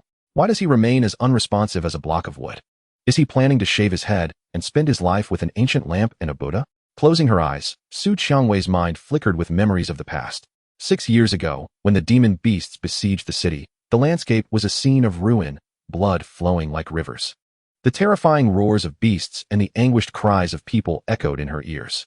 Countless demon beasts surged into the streets, wreaking havoc on various buildings. They tore through doors and walls, indulging in their feast. The air was thick with the heavy scent of blood, reminiscent of rust, mingled with the acrid smell of gunpowder. It was a nightmarish scene. At that time, she was only 12, having just graduated from elementary school and entered middle school. She cowered in the basement enveloped by the fabric barrier, trembling uncontrollably. Her cries were heart-wrenching, as if she had been forsaken by the entire world. The only companion by her side was Lin Yun. At that moment, their parents had gathered for a meal when they suddenly received word of a beast tide attacking the city. In a flurry, they hastily shoved the 2 children into the basement, offering only a few hurried words of caution before departing. For had left, yet only Su Zhan returned. Su Qiangwei opened her eyes, recalling the sheer terror that gripped her at the time, with Lin Yun comforting her. Not long after, several ferocious beasts invaded the house, searching for any signs of life. It was Lin Yun who swiftly covered her mouth, urging silence, thus evading the attention of those dreadful predators and narrowly escaping disaster. Subsequently, Lin Yun's parents and her mother perished in battle. Even at the funeral, as she gazed at her mother's portrait, the reality remained incomprehensible. For half a year, she abstained from attending school, sequestering herself in her room, drowning in tears and despair. During that period, her father had recently joined the Special Affairs Bureau and was exceedingly busy. Lin Yun had also just come to live with them. At the tender age of 11, he rushed home every day after school, both at noon and in the afternoon, to prepare meals for her. He meticulously compiled notes on what the teachers had taught in class and brought them back for her. Occasionally, he would surprise her with peculiar trinkets bought with his pocket money, finding various ways to elicit her laughter. Despite having lost his most cherished family members and sharing in her grief, he persisted in uplifting her spirits daily, taking her hand and guiding her from the shadows back into the light. Years rolled by, and the two matured, each forming their own circles, no longer sharing the intimacy of yesteryears. Their relationship gradually morphed into an awkward, yet harmonious dynamic characterized by mutual understanding and sparse conversation. Perhaps that individual had even forgotten these events. He continued to forge ahead, never pausing in his stride. Yet, she would not forget. The painful, bittersweet, and joyful memories of their past were her most treasured possessions, be it the bridge effect or the law of complementarity or any other notion. One thing remained steadfast in Su Qiangwei's heart. She truly cherished him. However, devoid of any romantic experience, she found herself at a loss on how to articulate such feelings. Thus, she turned to the internet for answers, yet it was well known that online advice was often nebulous. Suggestions ranged from the absurdly simplistic, boys are easy to win over, just don some black stockings and sway before him, to the more convoluted, be bold in expressing your affections, but avoid being too direct, as that would appear cheap. Various opinions abounded, each more conflicting than the last. Su Qiangwei, gullibly believing in their wisdom, endeavored to try them one by one. Little did she anticipate that he would remain impervious to her attempts, steadfast in his resolve. Were it not for her knowledge of the questionable contents hidden beneath the respectable covers of the second-to-last shelf in his bookcase, she might have suspected him of harboring unusual inclinations, showing disinterest in women altogether. Shaking her head, she cast aside the tumultuous thoughts swirling in her mind. It was nearly mealtime, after all. When Lin Yun was home, He would often be found in the kitchen at this hour. Just stepping into the living room would fill the air with the tantalizing aroma of delectable dishes. What could be amiss today? As this thought crossed her mind, a bold idea suddenly surged within Su Qiangwei. Perhaps she should go take a look? Chapter 117, Misunderstanding. Her heart raced like a fawn's as she cautiously ascended to the second floor, moving as stealthily as a thief. Oddly, she had never felt such trepidation when visiting his room in the past. Su Qiangwei gazed at the partially ajar door, blinking in confusion. Why was the door open? What on earth was he up to? Curiosity bubbled within her. She stepped closer, hesitating momentarily before deciding against entering directly. Raising her hand, she knocked gently on the door. Lin Yun, are you in there? Several seconds passed without a response. What was going on? Driven by curiosity, Su Qiangwei cautiously pushed the door open just a crack. Peering through the narrow gap, upon glimpsing the scene inside, her eyes widened in shock. A vivid crimson hue immediately washed over her porcelain-like complexion, and her heart raced as if it might burst forth from her chest. Overwhelmed by a profound sense of embarrassment, her cheeks burned, and her skin radiated heat, as if steam might escape from her head.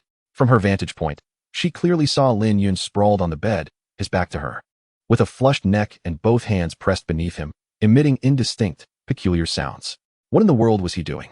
Su Qiangwei hastily covered her face with her hands, yet her fingers betrayed her, allowing her beautiful eyes to peer through the gaps. Transfixed by the scandalous, yet not truly scandalous, scene before her. This posture, this sound, this state, there was no mistaking it. This was the legendary state of a boy in the throes of ecstasy. The intense visual shock left Su Qiangwei's mind in utter disarray. Calm down, calm down. There was nothing particularly strange about it. After all, Lin Yun was 18, an adult with normal physiological needs. Some of the boys at school had already shed their innocence long ago. It was merely a matter of self-satisfaction, nothing shocking about that. One must retain a sound perspective, avoiding the tendency to view intimacy as a monstrous calamity. But, shouldn't such activities be conducted in secrecy? Not to mention, why on earth was he not even closing the door? To be so brazenly open about it? Hey, there was still a girl in this house. Did he possess no sense of safety whatsoever? Su Qiangwei's internal monologue spiraled into a torrent of exasperation, leaving her feeling utterly drained. Yet, she quickly realized something was amiss.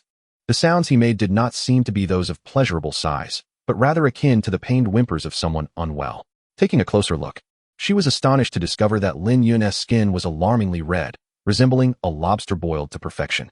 His neck, cheeks, arms, and legs were covered in beads of sweat, his veins visibly distended beneath his skin, and his muscles twitched as if he had been confined in a sauna for an hour. What was happening? Lin Yun, are you all right? Su Qiangwei hastily pushed the door open wider and rushed to his side, her normally cool demeanor replaced with urgency as she called out his name repeatedly. Yet, it seemed futile. The boy before her appeared to be in a state of complete unconsciousness.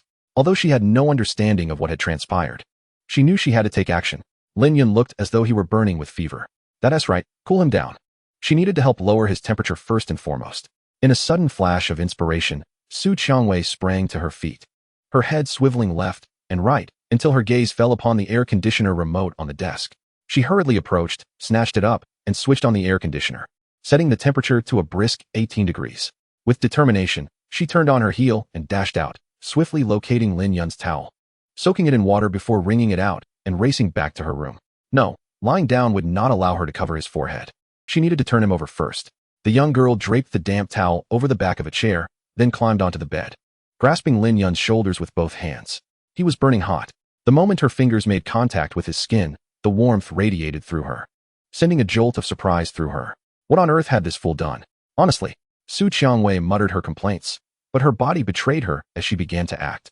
He was so heavy, it felt as though she were trying to lift a drunken man, his body utterly limp and uncooperative. Unconscious individuals remained completely relaxed, making it exceedingly difficult for anyone attempting to assist them.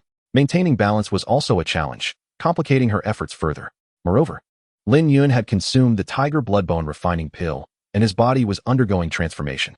The speed of cell division was accelerating, and the density of his muscles and bones was rapidly increasing. Although his appearance remained unchanged, his actual weight had surpassed normal levels. Su Qiangwei felt as though she were struggling against a colossal stone statue. After several attempts at repositioning him, she finally managed to flip him over.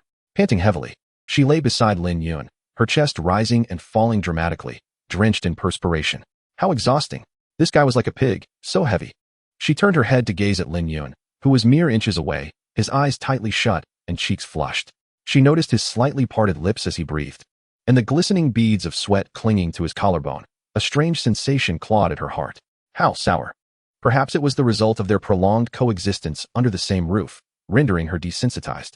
Now, observing at such close range, she was startled to realize that the face she was so accustomed to actually possessed a certain charm.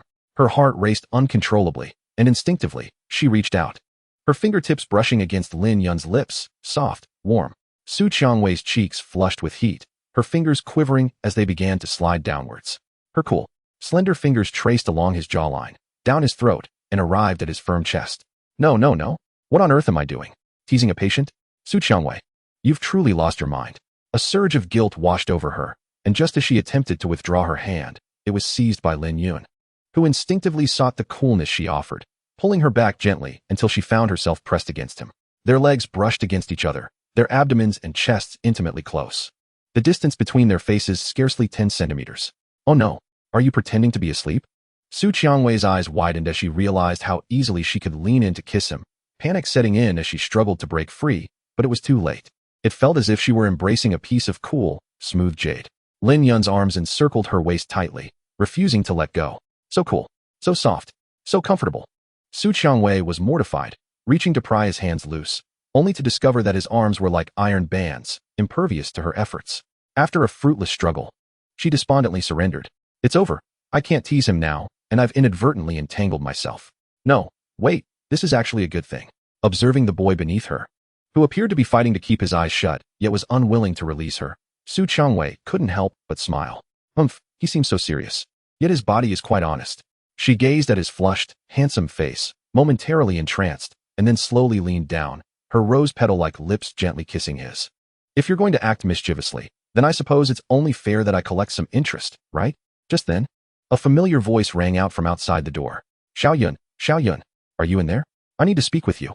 Chapter 118, Daytime Defense and Nighttime Prevention Against Family Thieves. Before long, the not-so-secure door was flung open with a loud bang.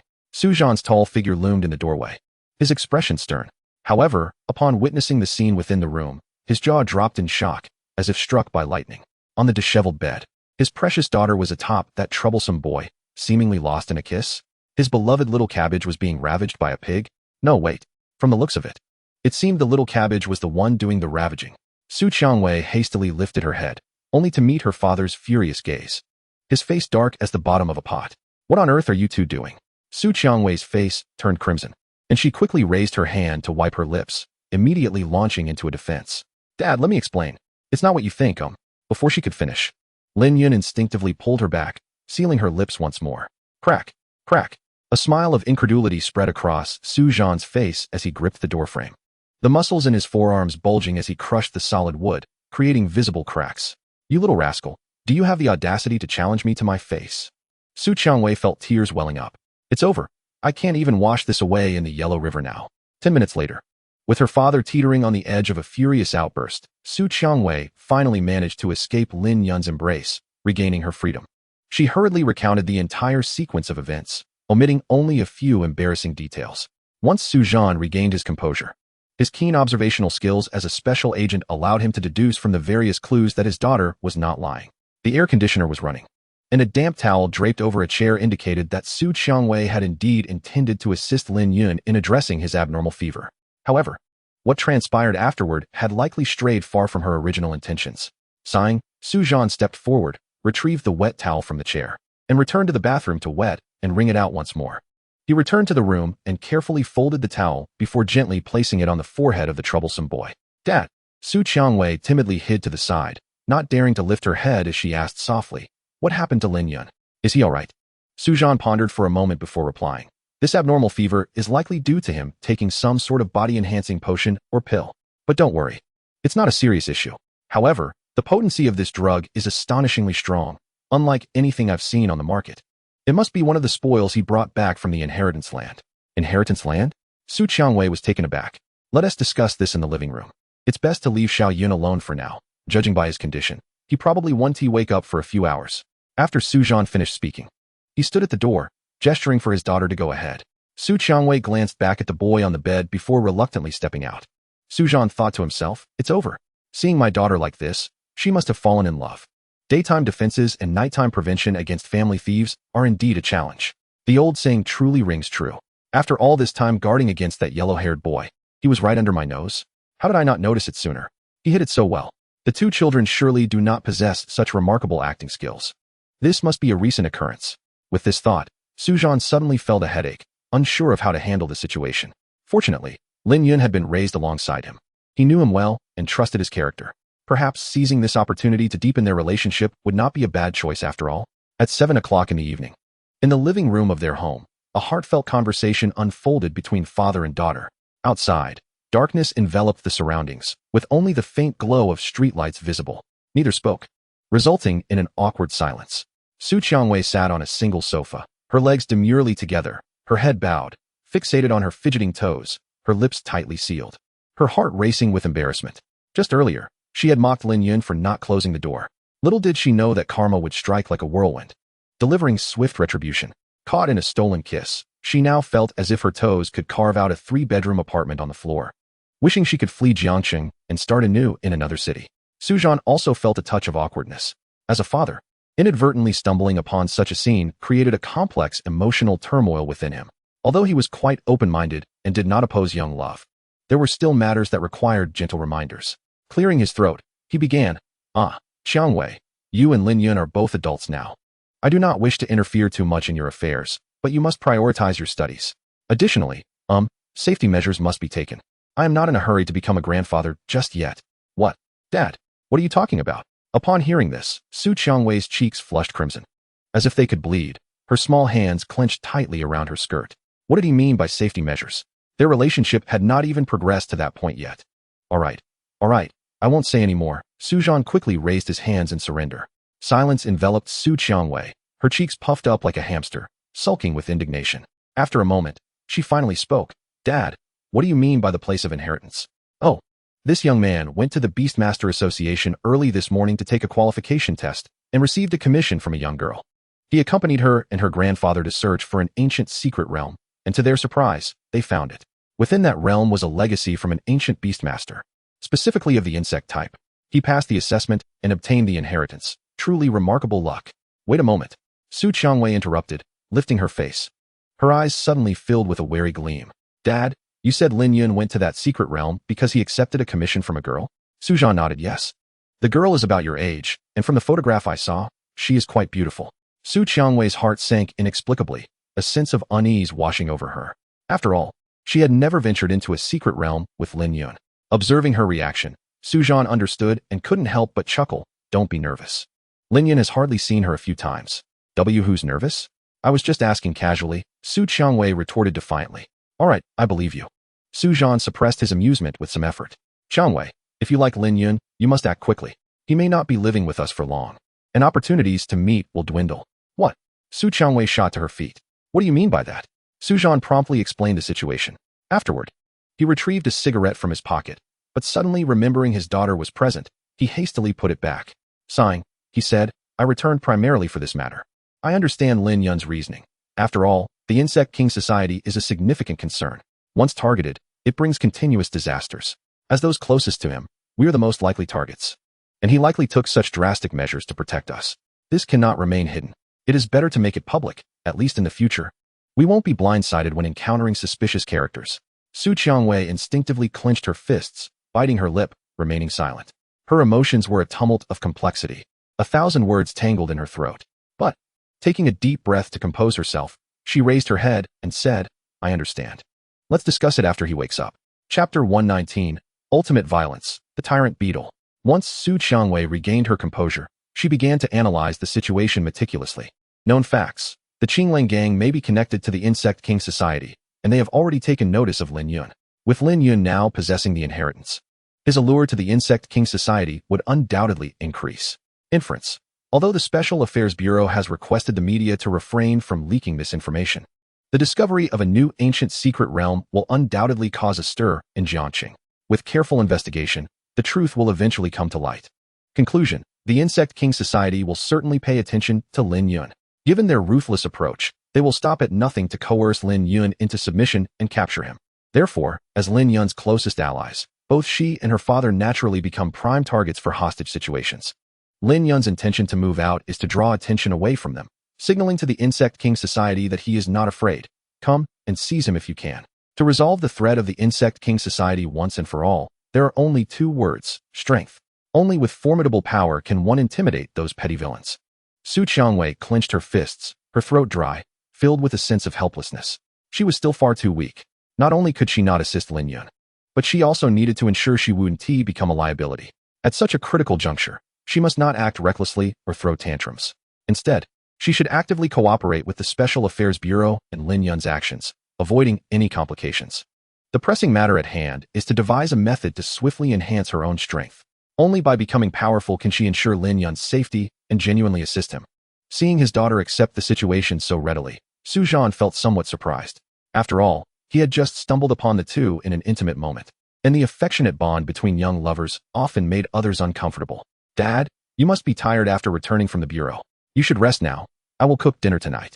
Su Qiangwei forced a smile, suppressing the tumultuous emotions swelling within her chest like crashing waves.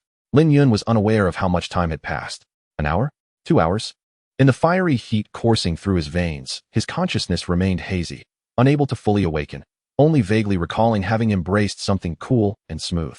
Alas, that sensation faded all too quickly, until enhanced transformation complete. Your battle pet, the armored beetle, has evolved into the tyrant beetle diamond grade lineage. Level has broken through to level 15, acquiring a new skill, Tyrant Body, Armored Color. Tyrant Body consumes energy to enter a reinforced state that immunizes against partial control effects. In this state, the tyrant beetle is typically impervious to being knocked down, repelled, levitated, or interrupted, although it can be affected by certain special skills, such as grappling skills. Armament Hockey mobilize all energy to envelop the entire body or specific parts, significantly enhancing both attack and defense. When employing Armament Hockey for attacks, one can directly touch ethereal entities immune to ordinary physical assaults, such as phantoms and elemental spirits, which lack a tangible form. This technique can evolve into more powerful forms in accordance with one's strength and mastery. The nurturing feedback has been triggered, resulting in a slight enhancement of your mental prowess. A panel materialized. The emotionless prompt from the system, reminiscent of a morning alarm, roused Lin Yun from his slumber. Ah, the pain. This enhancement process is rather overbearing. I wonder how long I have been unconscious. Lin Yun gradually rose from his bed, reaching up to soothe his head, only for a towel, previously discarded, to plummet precisely into his palm. Is this my towel? Has someone entered my room? Lin Yun paused, startled, and quickly lifted his gaze, only to be taken aback by the cracked door frame, distinctly marked with clear fingerprints. Who did this? It appears to have been molded by hand. This is rather eerie. What transpired during my unconscious state? Hastily, Lin Yun activated his eye of domination, swiftly discerning some clues. It seems that Su Qiangwei and Uncle had both visited Lin Yun. For some inexplicable reason, an ominous premonition surged within him. Perhaps it is best not to dwell on idle thoughts and frighten myself. Shaking his head, Lin Yun placed the towel on the bed and closed his eyes, allowing his consciousness to sink into the system's incubation space. In the boundless expanse enveloped in white light, over 20 alien insects lay quietly in the central area. Beside them was a colossal beetle, its size reminiscent of a small automobile. Its appearance resembled an exaggerated Hercules beetle, yet its horns were even more robust and pointed, with long, serrated appendages that resembled a war lance rather than mere spears. The heavy, solid carapace resembled a towering hill, its surface adorned with straight, orderly golden lines akin to circuit diagrams, dotted with star-like golden specks along the edges. 6 legs, as sturdy as steel beams, supported this behemoth, and a pair of golden, basketball-sized eyes radiated an intimidating aura of ferocity and aggression. The tyrant beetle, of diamond-grade lineage. Upon witnessing this, Lin Yun's heart swelled with delight. Goodness, is this the appearance of a fully evolved form? Truly magnificent.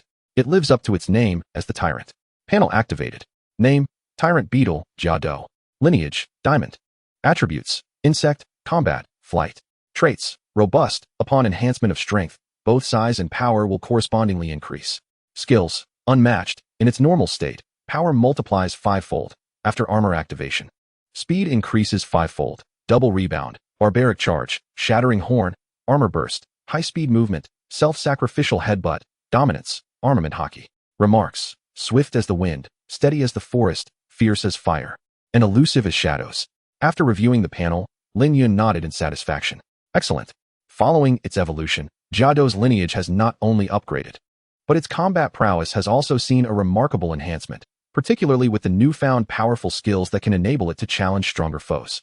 Jiado, bear with it. There may be some discomfort ahead, Lin Yun advised internally, then channeled the merged soul spirit within him directly into its body. Boom! A vibrant blue and white soul flame erupted, swiftly enveloping Jiado and forming a colossal cocoon of light. Pain surged, yet Jiado remained steadfast, gritting its teeth in silence, for Lin Yun had instructed it to endure. Though merely an alien insect, it possessed its own pride, yearning to excel and earn the blessing, contract to become a battle companion, to become Lin Yun's indispensable ally, clearing all obstacles in its master's path. Perhaps due to Jiado's formidable physique, the enhancement process proceeded remarkably smoothly. Moments later, the beetle, now doubled in size and resembling a small truck, pierced through the thick cocoon with its hammer-like horns, rapidly revealing its form. Congratulations, your alien insect Jiado has reached level 35. Gained new traits, Diamond Skin. Devastating Strike. Diamond Skin. Insect carapace defense is doubled. When subjected to physical attacks, a portion of the force can be rebounded to the attacker. Devastating Strike. In a state of mental unity, there exists a chance to inflict a devastating blow on the enemy, with penetrating force that invades the enemy's body, delivering catastrophic damage to bones and organs. New skills comprehended. Galactic Spin, Black Cloud Overhead. Galactic Spin, the tyrant beetle flips onto its back, extending 6 sharp legs to rapidly spin, generating a cutting wind akin to a mobile steel meat grinder that collides and slices through targets. Black Cloud Overhead, the tyrant beetle soars into the sky, releasing waves of energy that spread like a dark cloud obscuring the heavens, then plummeting to strike targets with a powerful descent, triggering a massive explosion upon impact, causing secondary damage. Nurturing feedback triggered, resulting in a slight enhancement of your mental prowess. Chapter 120. The Evolution Paths of the Alien Insects. Upon absorbing all the information, Lin Yun's eyes gleamed with joy. The new traits and skills are formidable. The current Jiado can truly be considered the mightiest warrior among his followers, capable of both offense and defense, with area of effect skills that deliver devastating damage. It embodies the valor of 10,000 men. The title of Tyrant is well-deserved. Having consumed the Tiger Bloodbone Refinement Pill, my physical constitution has already doubled. If I were to merge with Jiado now, how astonishingly strong would my physical prowess become? Among peers, I could stand still and let my enemies strike, and they would find it impossible to breach my defenses, only to be injured by the rebound effect of the diamond trait. With built-in counterattack capabilities, I asked, who would dare to oppose? Lin Yun was filled with excitement as he pulled out his phone to check the time. It was 10 minutes past 10 in the evening. Uncle and Xiangwei had likely retired for the night. Withdrawing his phone, he snapped his fingers. Gene Repository, please outline the optimal evolution paths for the Rift, Kunlun, Blood Shadow, and Shadow Acceptance. I wish to initiate elite modifications to elevate their lineage. Now, both he and his alien insects had essentially reached the 3rd tier of strength. Although Golden Grade lineage is commendable, it remains merely adequate at the foundational level. To maintain dominance, further enhancements and lineage upgrades are imperative. Diamond. He aimed to elevate all his contracted alien insects to Diamond Grade lineage. First, he sought to understand the evolution paths, so that upon the arrival of rewards from the Special Affairs Bureau and the Mystical Management Bureau tomorrow, he could immediately commence the evolution process. Understood. Soon, 4 3-dimensional projections accompanied by text appeared before Lin Yun. 1 Rift.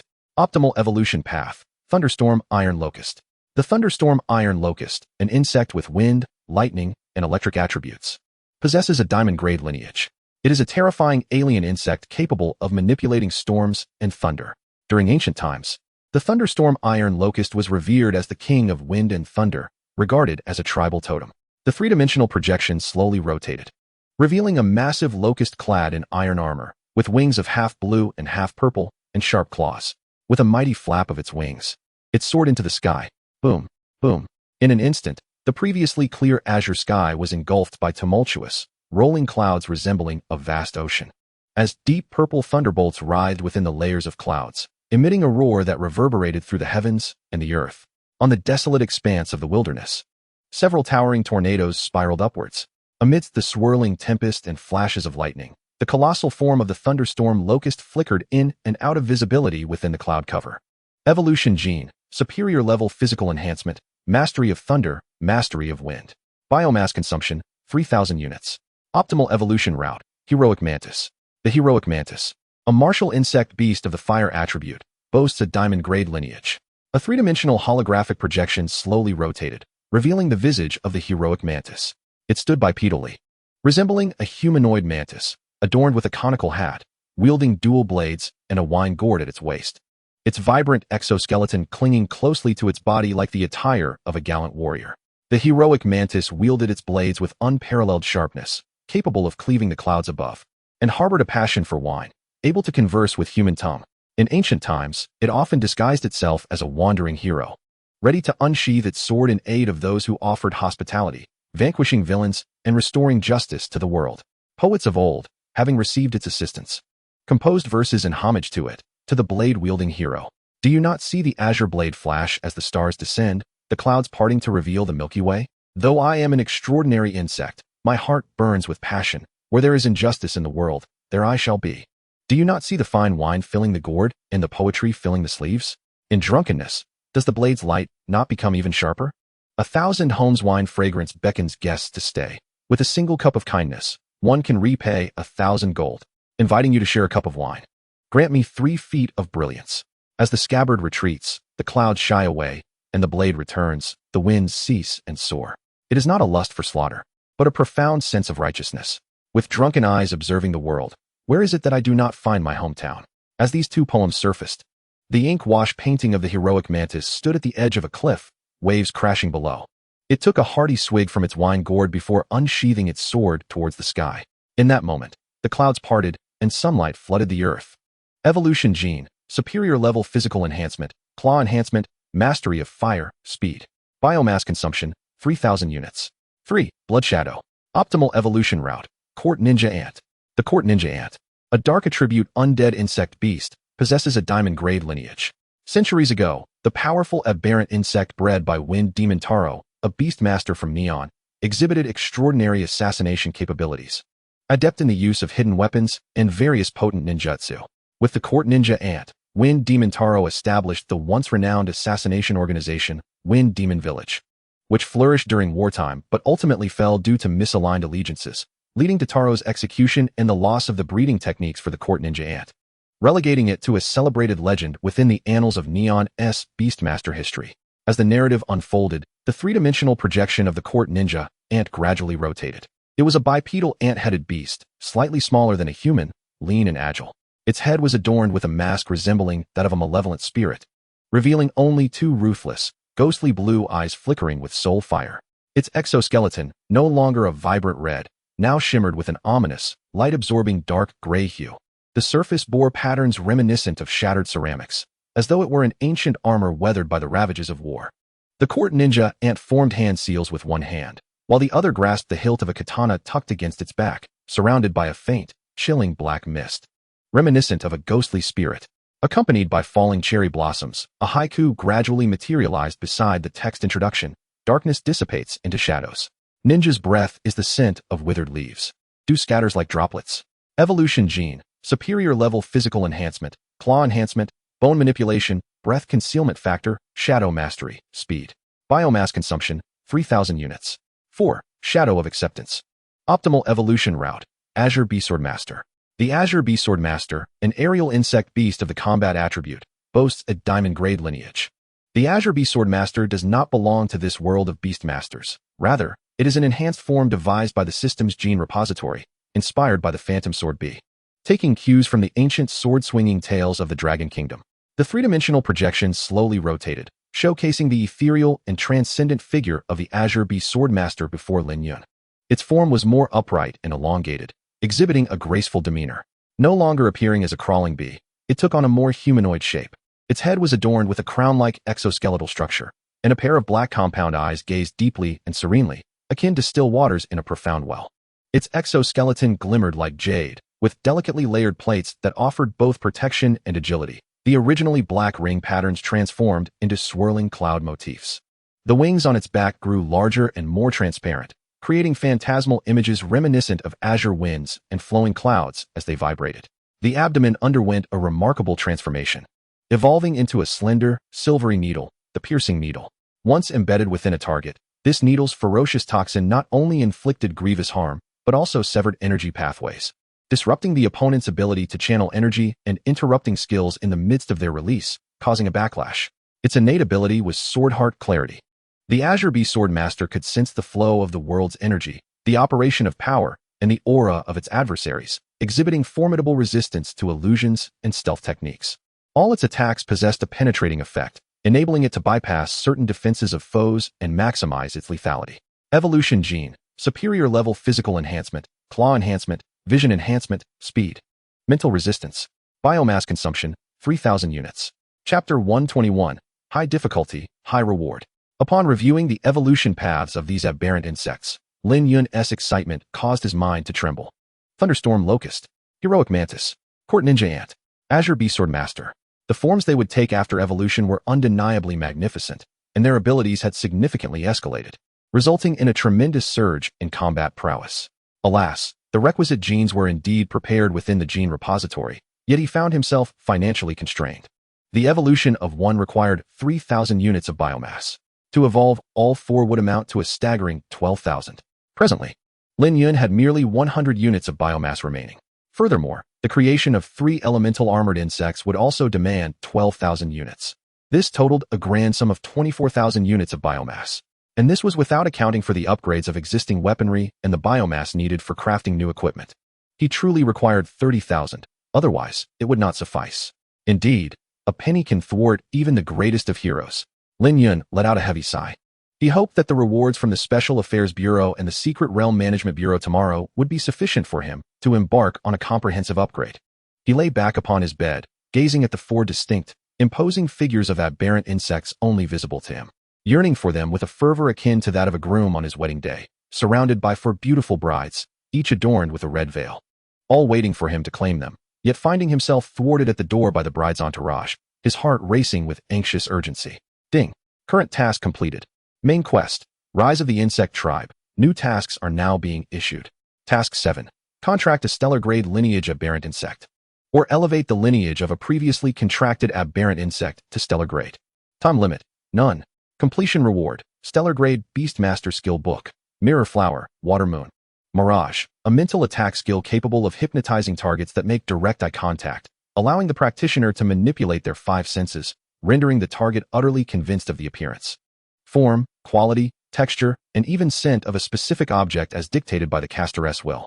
This skill is ineffective against targets with significantly superior mental fortitude. The skill book can be acquired simply by tearing it apart, and proficiency will automatically elevate to mastery level. Quest 8. Acquire 100,000 units of biomass. Completion reward. Unlock living war constructs. Heart of the Tide. Heart of the Tide.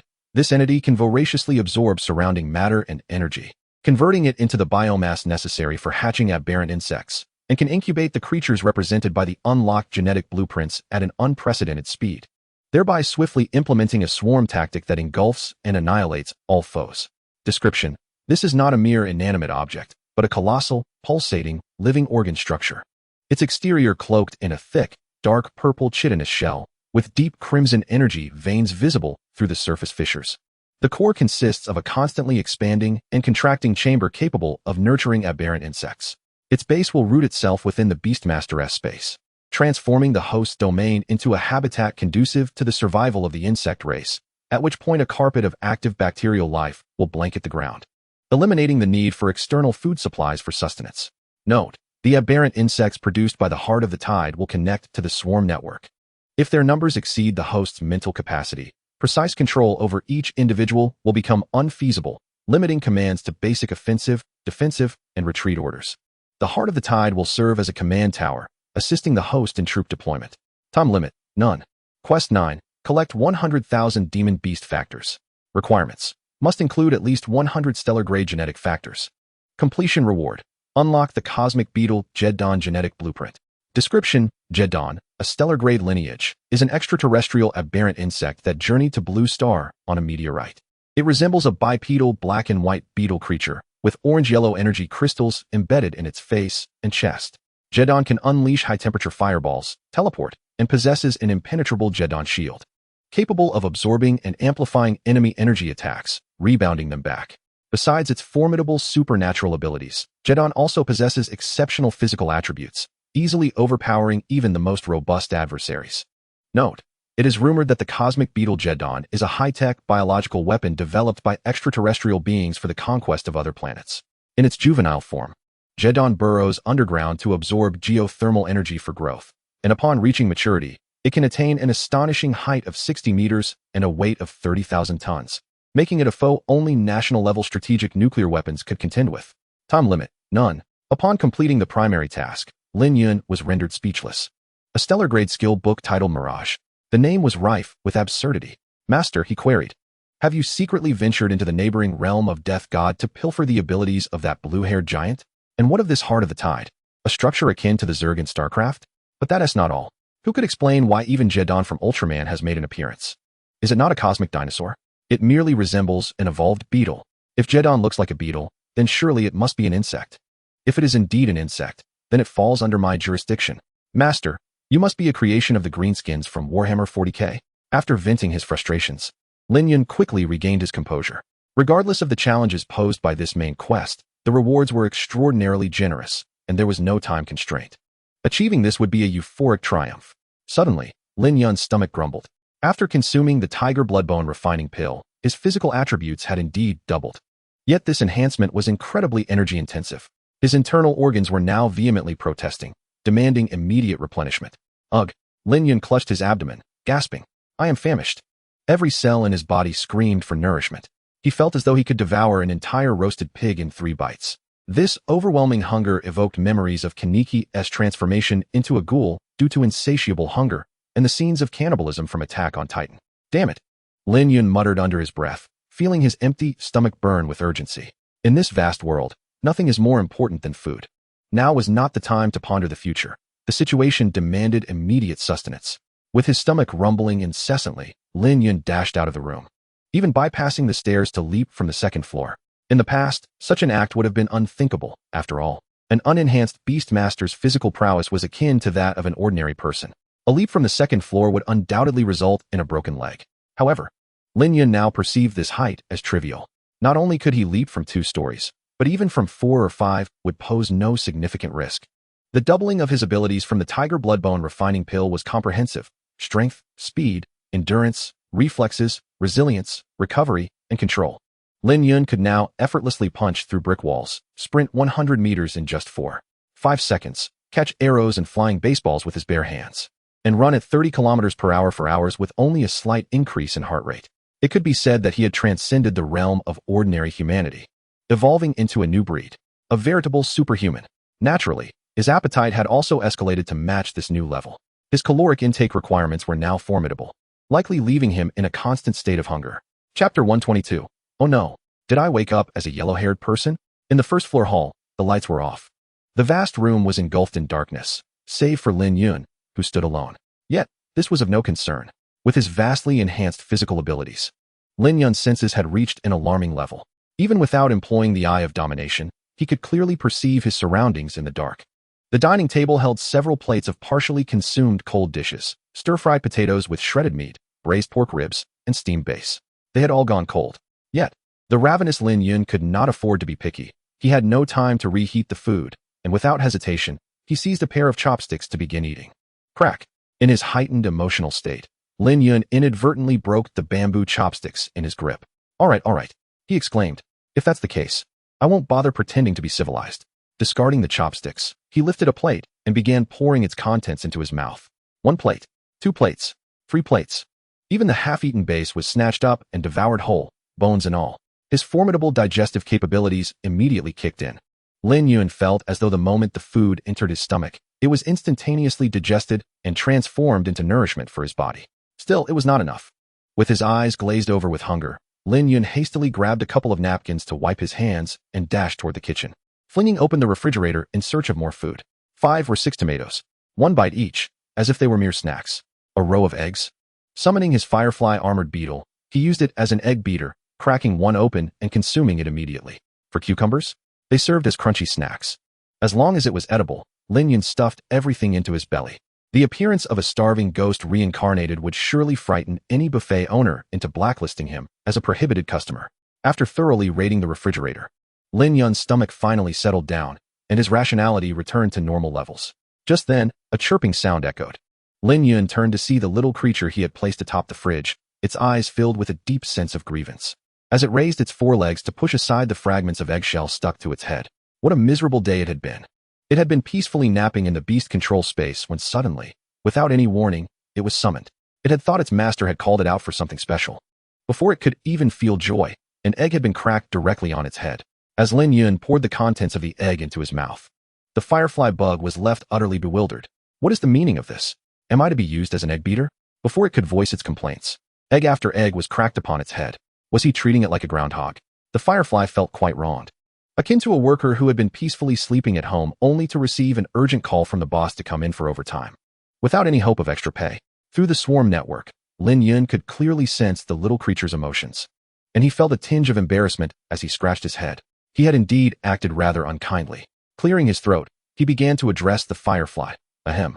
My dear firefly, there is a reason behind my actions. Consider why I summoned you instead of anyone else for this task. Does this not demonstrate my trust in you? Really? The firefly looked up, its eyes filled with doubt. Lin Yun nodded earnestly, adopting a serious demeanor. Think carefully. You and Sun Zhong have just joined the team, and you need to showcase your abilities, right? I'm merely creating an opportunity for you. After all, cracking an egg is something I could easily do myself. So why would I call you out to help? Ah, you're right. The firefly paused for a moment, then instantly brightened, flapping its wings and flying to Lin Yun's head, nuzzling against his hair. Thank you, master. You're so kind. If there's ever a task like this again, please allow me to assist. Of course, Lin Yun replied, maintaining a composed exterior while feeling a bit guilty inside. He couldn't shake the feeling that he was taking advantage of the innocent. Just then, footsteps echoed from the staircase on the second floor. Lin Yun looked up to see Su Qiangwei, dressed in pink pajamas, descending with a water cup in hand, seemingly intent on fetching some water. Seeing the boy illuminated in the dim light of the first floor, she paused momentarily. Lin Yun, you're awake. Yes, I took a potion to enhance my physique, which caused me to faint. I'm sorry for worrying you and uncle, Lin Yun explained with a nod. It's all right, my dad and I had our suspicions. Su Qiangwei replied, her cheeks flushing as she recalled the absurd events that transpired in his room. Though there was a little incident, as long as you're fine. That's what matters. A little incident? Lin Yun inquired cautiously. Yes. The girl elongated her words in a deliberately calm tone as she recounted. I came home and noticed your temperature was abnormally high. When I tried to help you cool down with a wet towel, you suddenly pulled me into your embrace and kissed me. Wait, what? Are you serious? Lin Yun's jaw dropped in astonishment. Absolutely. The voice of the system chimed in, adding weight to her words. Lin Yun felt a wave of disbelief wash over him. My first kiss just disappeared like that? No wonder I felt something odd while I was unconscious. He had not expected the truth to be so shocking. Suppressing her laughter, Su Qiangwei continued. Oh, and there's one more thing. Lin Yun felt his heart sink. There's more? Did I do something even more outrageous? Not at all. Phew, that's a relief. Lin Yun sighed in relief, only to be met with news that made him want to bang his head against the wall. I actually wanted to take things further, but someone interrupted us. Just as you kissed me, my dad happened to come back and witnessed the scene. Lin Yun felt as if lightning had struck him. His uncle had caught them? He recalled waking up to find the doorframe mangled, as if someone had crushed it with bare hands. Those fingerprints must have belonged to his uncle. How would his uncle react to such a sight? Oh no, I woke up as a total mess. Watching Lin Yun stand there with a horrified expression, Su Qiangwei struggled to contain her laughter. She quickly pinched her thigh through her pajamas, attempting to maintain a calm and composed demeanor as she descended the stairs with her water cup. What do I do now?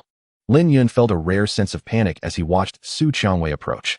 She opened her mouth, seemingly recalling something, then abruptly shifted her tone to a soothing whisper. Don't worry, I've explained everything to my dad. He understands it was an unintentional mistake and won't hold it against you. She had initially intended to make a joke about how it seemed he would have to join their family, but upon seeing Lin Yun's anxious eyes, she quickly reconsidered. She didn't wish to use this incident to coerce him into making a decision against his own will. The firefly, perched atop Lin Yun's head, suddenly emitted two joyous chirps, fluttering its wings and swiftly landing on Su Qiangwei's hand. It felt an inexplicable kinship with her. Huh. Su Qiangwei gazed down at the large bug on her hand, momentarily stunned. The next second, an ear-piercing scream erupted from the first-floor hall. One that could put any world-class soprano to shame. Oh, girls have many creatures they despise, but insects undoubtedly rank among the top offenders. Creatures like the dreaded long-legged centipede and other repugnant beings would send them into a frenzy upon sight. The firefly, being the size of a palm and a brilliant red, with long antennae and golden eyes, landing suddenly on her hand was indeed quite terrifying. Get away. Move away. Ah. What on earth is this? So terrifying. As Su Qiangwei screamed, she flailed her arms wildly. The image of the icy goddess she presented to the world shattered into pieces. Yet, no matter how much she waved her hands, the firefly clung tightly with its 6 legs, refusing to let go, displaying an unwavering determination. Lin Yun couldn't help but twitch his lips, finding the scene increasingly difficult to endure. Fear not, for this is my contracted battle pet, Firefly. It harbors no ill will towards you. It is merely a tad too enthusiastic, evidently quite taken with you. Firefly, come back at once. What are you doing? Pouncing at a beautiful girl, of all things. Can you not exhibit a modicum of restraint?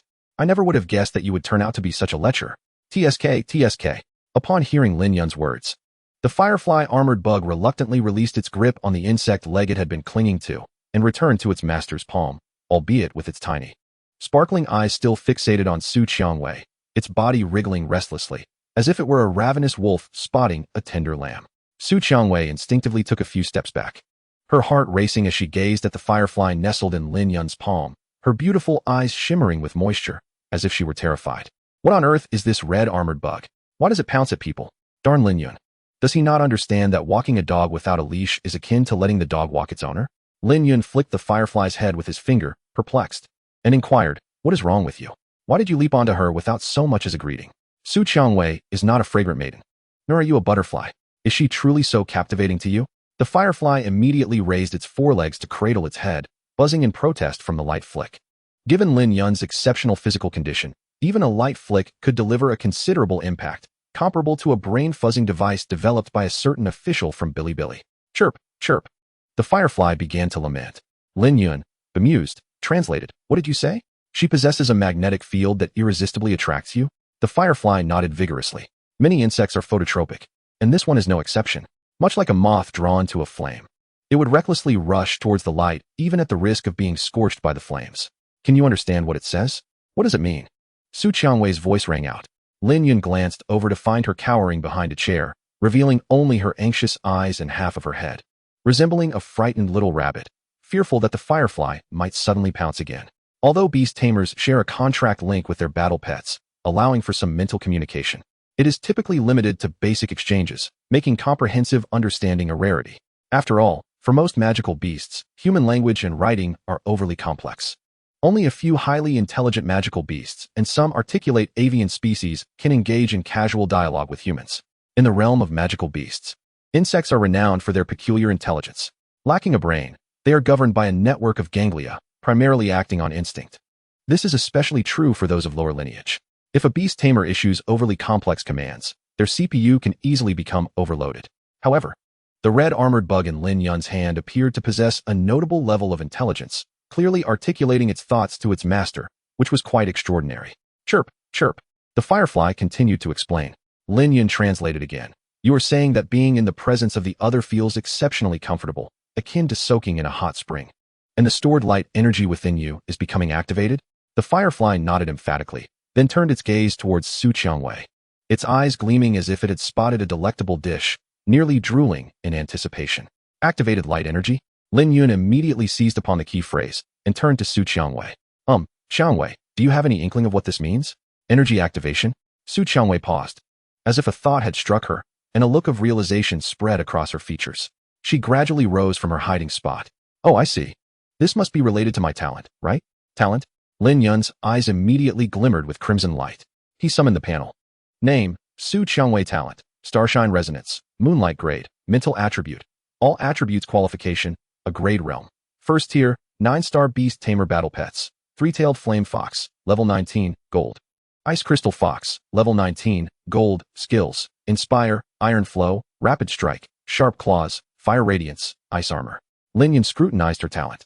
Starshine Resonance. When activated, this talent allows one to resonate with the brilliance of the stars at a unique frequency, significantly amplifying and purifying the effective energy within starlight, making it easier for designated targets to absorb, thus greatly enhancing the cultivation efficiency of both the user and their contracted battle pets, while also augmenting the power of the pet's skills or amplifying the effects of beast taming techniques. Lin Yun was taken aback, resonating with the brilliance of the stars, amplifying and purifying the energy within starlight, facilitating absorption by designated targets? No wonder you and your battle pets are on the verge of breaking through to the second tier. It seems you have activated a cultivation acceleration feature. With the blessing of the starry light, your cultivation speed is astonishing, far surpassing others. Were it not for my own fortuitous endowments and the aid of mental potions, I would likely still be lagging behind you in cultivation. Yet, this revelation made everything clear. Once the bloodline of the armored bug reached the diamond level, it would need to absorb the pure essence of the sun, moon, and stars to elevate further. No wonder Firefly was so attached to her. She naturally possessed a bloodline acceleration feature. Su Qiangwei explained, my talent allows me to resonate with the stars, amplifying and purifying the energy contained within. This little creature must desperately require such energy, which is why it is so enthusiastic, right? Lin Yun nodded. Its name is Firefly, an extraordinary insect I acquired from the ancient moon secret realm. According to my master, the esteemed elder who imparted my legacy, Firefly needs to absorb the energy of the sun, moon, and stars to enhance its bloodline. However, the efficiency of traditional absorption is far too low. It may not elevate its bloodline even by the time I pass away. As he spoke, he felt a twinge of embarrassment. Qiangwei, I would like to ask for your help. All right, I shall assist you. Before Lin Yun could finish, Su Qiangwei readily agreed. In the dimly lit living room, Lin Yun stared, somewhat dazed, at the girl before him. Su Qiangwei held her cup tightly, her heart racing with fervor, her beautiful eyes shimmering like stars, unwavering as they met his gaze, while her porcelain-like cheeks, under the cover of night, subtly flushed with an enchanting hue. The insect king would be terrifying. It is filled with a horde of exceptionally vicious and inhumane fiends. To them, human life is as inconsequential as grass. Killing is but a mundane affair. Without stirring even a ripple in their hearts, Lin Yun's future adversaries will be these demons. She wishes to aid him. Chapter 124. Aspiration is the greatest distance from understanding. Upon hearing this, Lin Yun was taken aback, staring at her in astonishment. He never expected her to agree so readily. After all, he had just kissed her. Moreover, with the imminent Jiang City competition, there would undoubtedly be some rivalry among the members of the school team. They were, in a sense, both teammates and potential competitors. Yet, she proactively offered to help him enhance his battle pet's strength. This was indeed a surprising turn of events. Thank you, Qiangwei. You have been a tremendous help. Should you require any assistance in the future, do not hesitate to ask. Lin Yun expressed his gratitude, clasping his hands together in a gesture of respect. Humph, you said it. So I shall remember, Su Qiangwei replied, not one to stand on ceremony, a smile playing at the corners of her lips. By the way, where's Uncle? Is he not home? Lin Yun inquired. Oh, he had to attend to some matters at the bureau unexpectedly. He is probably going to be late returning, she explained. I see. Since my talent can expedite the enhancement of Huiying's lineage, we should not delay. Shall we give it a try now? The weather is splendid tonight, and the stars and moon are unobscured by clouds. Su Qiangwei suggested eagerly. All right, let us head to the rooftop. Lin Yun readily agreed. The rooftop was a spacious concrete platform, adorned with a quaint stone pavilion commonly found in parks. Lin Yun and Su Qiangwei ascended to the top. The night had deepened, and a gentle breeze wafted through the air. Standing side by side, they gazed upward at the sky. Before them stretched a shimmering silver river of stars, scattered across the celestial canvas, while a grand moon hung high like a mirror, casting a soft, silvery glow downwards. How beautiful! Su Qiangwei exclaimed, unable to contain her delight. Indeed, while Jiangxing may not rival the economically advanced first-tier cities, our factory management is commendable, and the greenery is well maintained. We can still see the stars clearly at night. Lin Yun replied with a smile. Chirp chirp. Huiying perched on Lin Yun's shoulder, gazing at the multitude of stars in the night sky, emitting joyful chirps. The night breeze tousled the girl's long hair. Su Qiangwei lifted her hand to tuck a few stray strands behind her ear, smiling as she remarked, That's right. Ever since we started high school, the academic pressure has increased, and I haven't taken the time to look at the stars closely in ages. I remember the last time we stargazed together was during the summer vacation in the second half of 7th grade, when you secretly brought me to the rooftop to set off fireworks and enjoy watermelon. And we lay on the cool mat watching the stars. You remember that? Lin Yun replied, somewhat surprised. At that time, Su Qiangwei had not yet emerged from the shadow of her mother's passing, often moping around, resembling a delicate porcelain doll with cracks, as if she might shatter at any moment if left unattended. Hence, he had taken her to the rooftop to gaze at the stars, hoping to alleviate her melancholic mood. Of course, I remember everything clearly, Su Qiangwei said, stepping back 2 paces, spreading her arms wide, and closing her eyes, a content smile gracing her face. The moonlight fell softly upon the girl, enveloping her in a delicate veil of silvery white. I remember every little thing you have done for me, she teased playfully, her tone revealing a hint of mischief. Every moment he had spent with her, she cherished and kept close to her heart. Lin Yun, however, did not share the same depth of sentiment and replied somewhat flatly, "Well, you certainly have a good memory."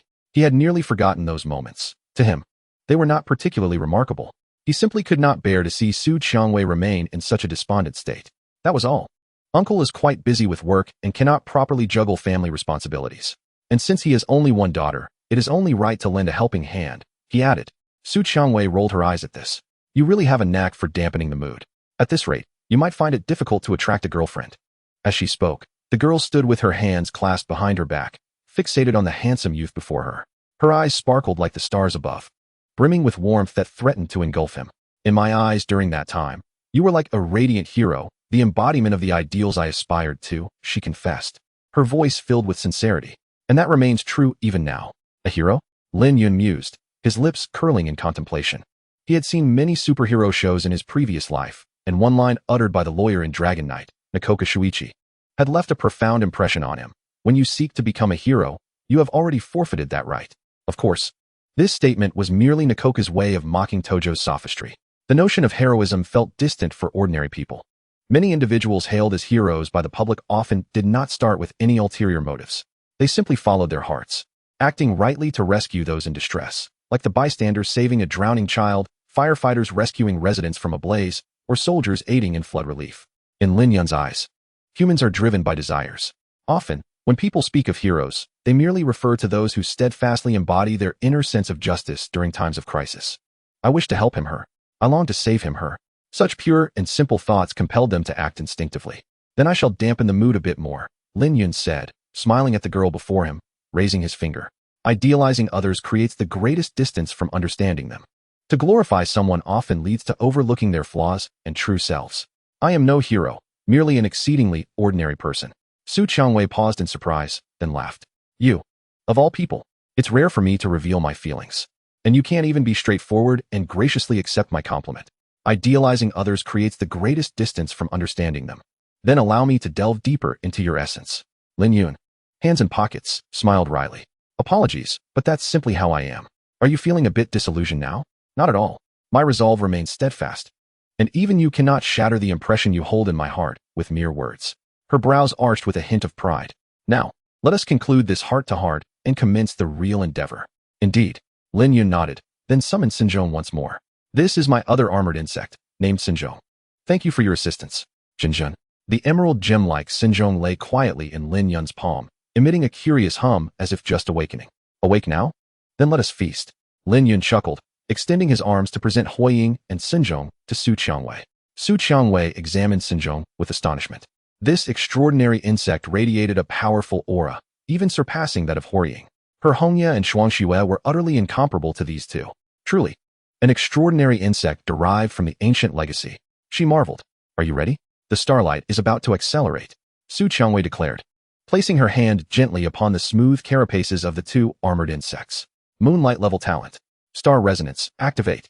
In an instant, ethereal star-like particles began to swirl around Su Qiangwei, her eyes reflecting the flow of the starry river. Above them, the stars and moon seemed to cast their gaze downward. Countless star-like glimmers converged like a tempest, the starlight flowing into the girl's form, illuminating her with even brighter hues as it streamed from her delicate palms, enveloping Huiying and Xinzhong in a radiant embrace. Chapter 125, The Reward Arrives.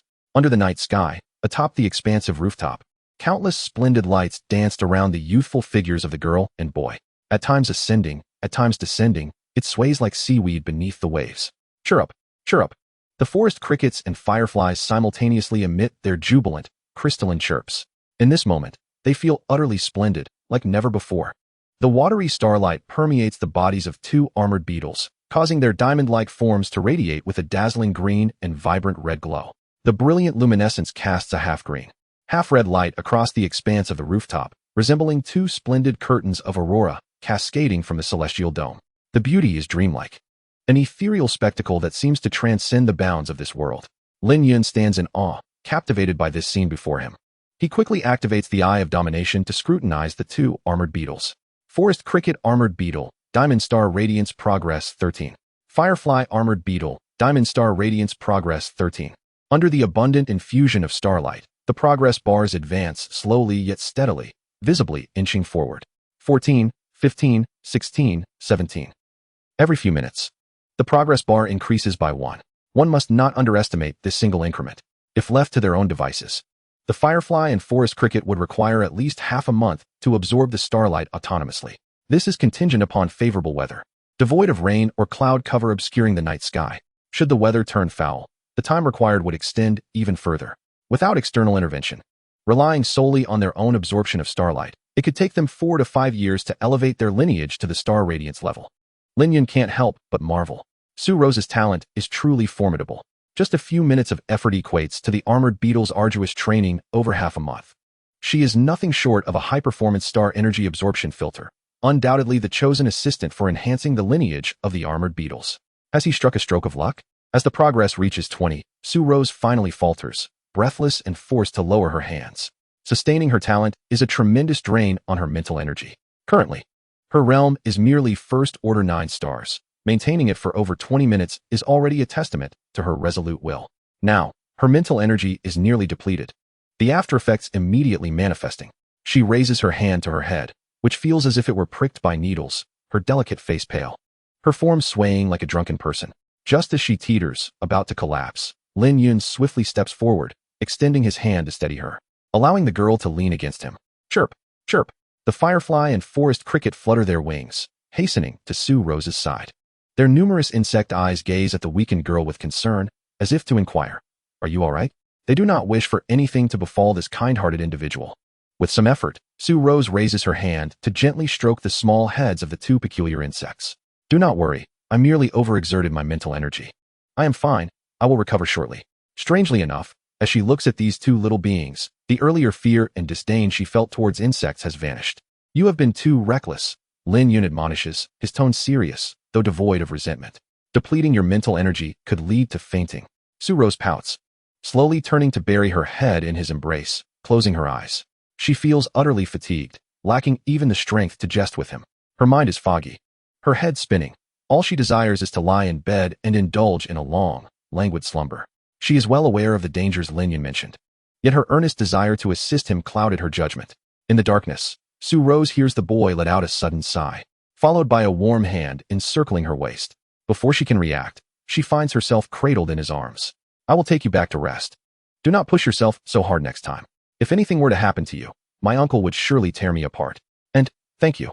The girl, nestled in his embrace, feels a smile tugging at her lips, wishing to open her heavy eyelids and tease him with a few words. However, fatigue overwhelms her, and she lacks the energy for playful banter. Instead, like a small kitten, she nuzzles into Lin Yun's chest, shifting into a more comfortable position, resting her head snugly against him and succumbing to slumber. "Good night, Lin Yun." Lin Yun walks down the stairs with measured steps, the firefly and forest cricket alight on his shoulders, quietly resting, careful not to disturb the girl in his arms. Upon reaching the 2nd floor, in front of Su Rose's door, the firefly and forest cricket display remarkable acumen, descending to expertly twist the doorknob and push the door open. Lin Yun gently lays the girl on the bed, removes her shoes, and covers her with a light blanket. After a deep glance at her, he swiftly exits the room with the 2 armored beetles, closing the door behind him. "Good night, Rose." Back in his own room, Lin Yun finally exhales in relief. He did not expect the girl to exert herself to such lengths. It was merely a favor. There was no need for her to exhaust herself to the point of mental exhaustion. Yet, her diligent efforts merit his gratitude. He cannot simply regard her as a tool. That would be tantamount to taking advantage of a well-meaning person. But how should he repay Su Rose? This is a question worth pondering. After all, he will still need her assistance in producing 3 more armored beetles in the future. Star radiance, moonlight, and even the merging of the 5 elements into the sun god will all necessitate her aid. Firefly, forest cricket. Lin Yun refrains from delving deeper into thought. Raising his hand, the 2 armored beetles, upon hearing their summons, immediately flutter to his palm. Upon closer inspection, he notices faint star-like markings have appeared on their carapaces, akin to stars encased in amber, subtly radiating a beautiful rainbow glow. "Not bad, the progress is swift," he remarks with a smile. "If this continues, it shouldn't take more than 2 weeks for your lineage to elevate to the star radiance level, at which point main quest 7 will be accomplished." The 2 armored beetles buzz with excitement. Previously, in the depths of the ancient moon's secret realm, they could not even see the stars, let alone progress further. They had to resort to sealing themselves away to conserve energy. Had Lin Yun arrived a century later, the firefly and forest cricket would have met the same fate as the previous 3 armored beetles, becoming mere remnants preserved within the bones of the Samru ring. Enough of the revelry. Return to rest, Lin Yun instructs, sending the two armored beetles back to the Beast Master space with a wave of his hand. He then tidies up the kitchen and refrigerator before returning to his room, where he promptly drifts into a deep slumber. The following morning, Lin Yun is roused from his slumber by the ringing of his phone on the desk. He blinks awake, propping himself up, and instinctively reaches for the phone. Answering the call. Hello? An energetic male voice swiftly responds from the other end. Good day, may I speak with Mr. Lin Yun? We are a specialized delivery service, Anywhere Delivery, appointed by the Special Affairs Bureau and the Secret Realm Management Bureau. You have a considerable number of packages awaiting your signature, and we are at your doorstep. Kindly come down to receive them. Anywhere Delivery? All right, I'll be right down. Lin Yun was instantly invigorated, his eyes sparkling with excitement. After ending the call, he hastily donned his attire. After a brief wash and a quick combing of his hair, he dashed down the stairs. His reward had finally arrived. Truly, the efficiency of the relevant department was remarkable. Upon stepping out of his room, Lin Yun spotted a delivery truck. Adorned with green paint and emblazoned with the logo of the Anywhere Delivery Service, parked directly on the street beside his residence. A middle-aged man donned in a green uniform and white cap stood upright, awaiting his arrival. Surrounding the truck were several formidable battle pets, also clad in uniforms, their vigilant eyes scanning the surroundings.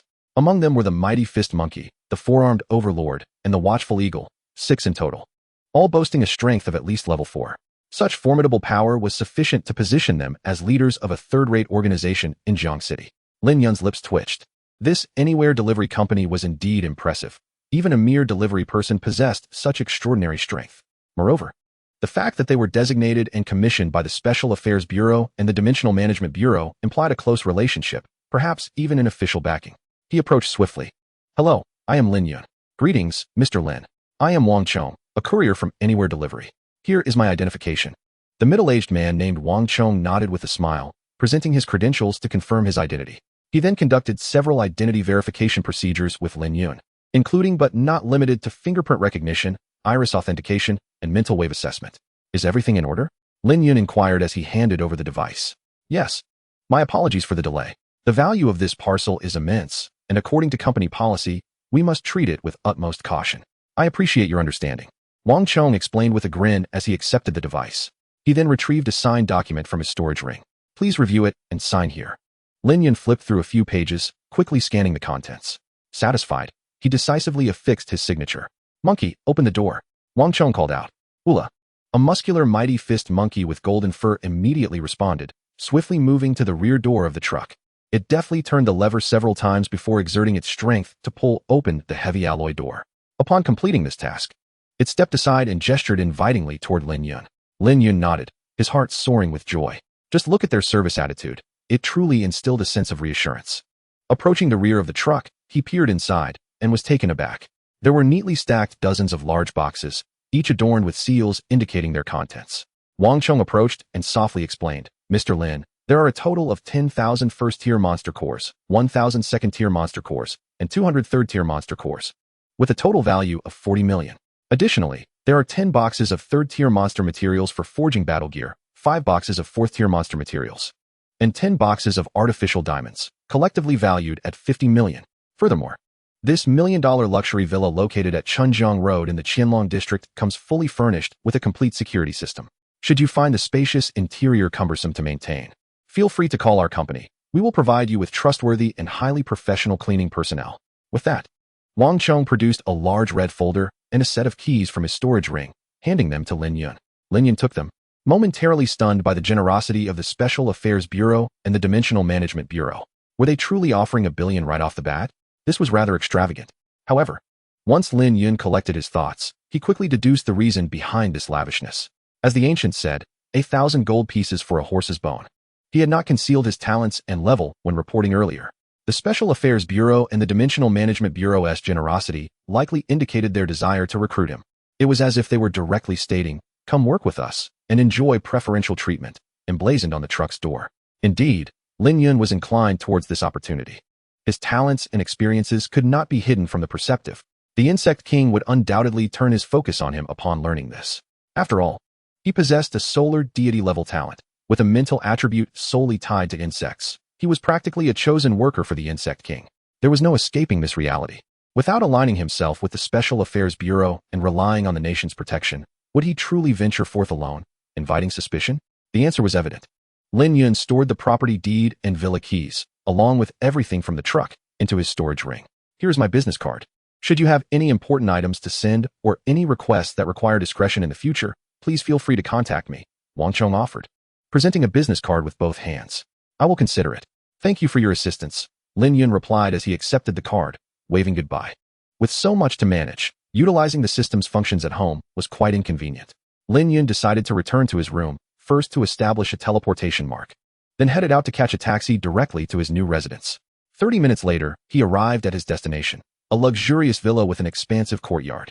The high, white-painted walls formed an oval shape, connected by a sturdy alloy gate. Lin Yun used an electronic card to unlock the door and stepped inside, surveying his surroundings. The villa featured traditional Dragon Kingdom architecture, with blue bricks and white walls, exuding a simple yet elegant atmosphere. The courtyard was adorned with an array of vibrant, exotic flowers, centered around a fountain crafted from white marble, with a pavilion beside it and a crystal-clear swimming pool at the back. Upon entering, Lin Yun noted that the floors and furniture were spotless, not a speck of dust in sight. Very well, they have cleaned thoroughly, he remarked with satisfaction as he made his way to the living room. On a solid wood table beneath a crystal chandelier lay a layout of the room. Lin Yun quickly glanced at it, raising an eyebrow in surprise. There's even a basement? Dropping the layout, he swiftly located the entrance and descended into the basement. The basement was quite spacious, approximately 60 to 70 square meters. As he stepped down, the motion-sensitive lights activated. Various exercise equipment filled the space, and a calligraphic piece hung on the wall. It appeared to be a training room. Lin Yun carefully inspected the area, ensuring there were no hidden cameras or listening devices, then opened his storage ring to retrieve several large boxes labeled with monster cores. He broke the seals and lifted the lids. Indeed, inside were neatly arranged monster cores. Time to get to work. Lin Yun smiled, raising his hand to summon the biological material melting furnace. A massive, dark, menacing insect had slowly materialized from the void. Its crimson eyes, upon seeing Lin Yun, opened wide, revealing a mouth filled with sharp teeth. Today, you are in for a treat. Prepare to feast. Lin Yun chuckled, effortlessly lifting a wooden box weighing dozens of pounds and pouring its contents into the insect's gaping maw. Absorbing first-tier monster core, converting to 12 units of biological material. Absorbing first-tier monster core, converting to 13 units of biological material. Absorbing first-tier monster core, converting to 10 units of biological material. Absorbing first-tier monster core, converting to 11 units of biological material. One box after another. Soon, Lin Yun poured a staggering 10,000 first-tier monster cores and 1,000 second-tier monster cores into the mouth of the insect head, leaving behind a precious reserve of 200 third-tier monster cores for emergencies. Absorbing second-tier monster cores, converting into 52 units of biomass. Current biomass units, 162, 321. Ding. Congratulations on completing Main Quest 8. Reward received. Heart of the Living War Fortress. Chapter 127. Comprehensive upgrade. Lin Yun's eyes widened. Over 162,000 units of biomass? He had never encountered such a bountiful account before. Now, he could not only fill his deficits at once, but also save a considerable amount. Indeed, having the backing of a national organization was exhilarating. What in the world was he doing attending school? He would have to study and take exams, merely subjecting himself to unnecessary torment. With that time, he might as well work at the Special Affairs Bureau. Battling his way through, he could swiftly level up. Once his rank increased, he might even proactively seek trouble with the Insect King Society, turning the current passive situation that caused him so much discomfort on its head. Once the Jiangxing Grand competition concluded, he would swiftly seek an introduction from his uncle. He had firmly set his sights on the Special Affairs Bureau. Would you like to claim your reward immediately? Yes. As Lin Yun's words fell, a sudden throbbing sensation coursed through his head. He quickly sat cross-legged, calming his mind and channeling his thoughts into the Beast Mastery space. Upon reaching the 7th star of the 3rd tier, his Beast Mastery space expanded to several hundred square meters, far more extensive than that of other Beast Masters of the same rank. The contracted battle pets, including Kwaikong and Quanlu, were all within. They formed a circle, curiously observing the black-purple flower that had materialized in their midst. Unlike the harmless flowers found in a florist, the bud of this flower resembled the head of some bizarre insect. The seemingly soft black-purple petals were, in fact, thin, chitinous shells. Between the petals, there were tubular, glowing red energy conduits. The layered center of the flower was a pulsing, flesh-colored cavity with serrated walls, while the green stems stood tall and robust, it's densely clustered. Pale roots burrowing deep into the ground below. As soon as it appeared, the petals began to unfurl, and the central cavity suddenly inhaled, causing Lin Yun to feel his mental energy rapidly depleting, all of it pouring into the strange flower. Under the nourishment of his mental energy, the flower grew at a visible rate. In less than half a minute, it had expanded to several meters in size, resembling a colossal cylindrical tank atop a concrete mixer. The once fragile black-purple shell was now thick and resilient, akin to interlocking high-strength alloy steel plates, its surface adorned with lava-like crimson energy channels. And the flesh-colored cavity within began to emit a rhythmic, thumping sound, reminiscent of a heartbeat. This peculiar spherical structure was alive. It had just been born and was still young, requiring time to mature. Though his mental energy continued to drain, the rate had slowed considerably. At its base, an active microbial mat radiating purple fluorescence naturally spread outwards, slowly enveloping the entire beast mastery space, exuding a majestic aura that seemed to sweep across the realms. Inside the space, all the contracted aberrant insects gazed in astonishment at this scene, instinctively feeling a surge of genuine joy, as if this entity, once fully grown, would also benefit them. Estimated completion of the heart of the living war fortress in 12 hours. Lin Yun smacked his lips in discontent. In other words, he had to endure this mental energy depletion buff for another 12 hours? Fortunately, his realm was still decent, and his A-grade mental energy recovery efficiency was relatively high, allowing him to balance expenditure and consumption. Well then, it was time to embrace the glorious evolution. He could hardly wait, Lin Yun declared, snapping his fingers. In the next moment, Kwaikong, Quanlu, Blood Shadow, and Chungying immediately materialized before him. Sizzle, hiss, buzz. The four aberrant insects simultaneously directed their exquisite compound eyes toward Lin Yun.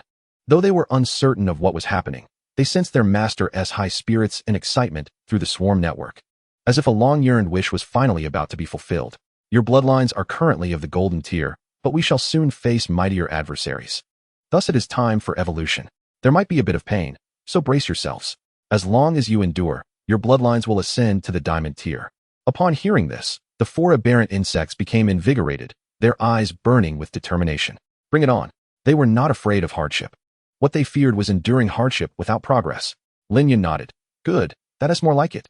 Songzi, according to the optimal evolution route calculated by the previous gene database, commence the elite transformation. Understood.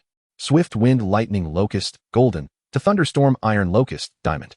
Sharp blade wine mantis, golden, to heroic mantis, diamond.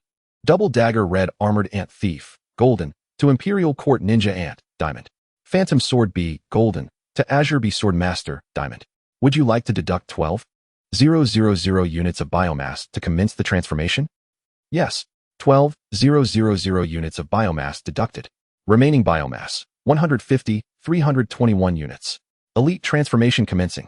In the next moment, the transformation pool emitted 4 beams of rich milky white light, enveloping the 4 aberrant insects entirely.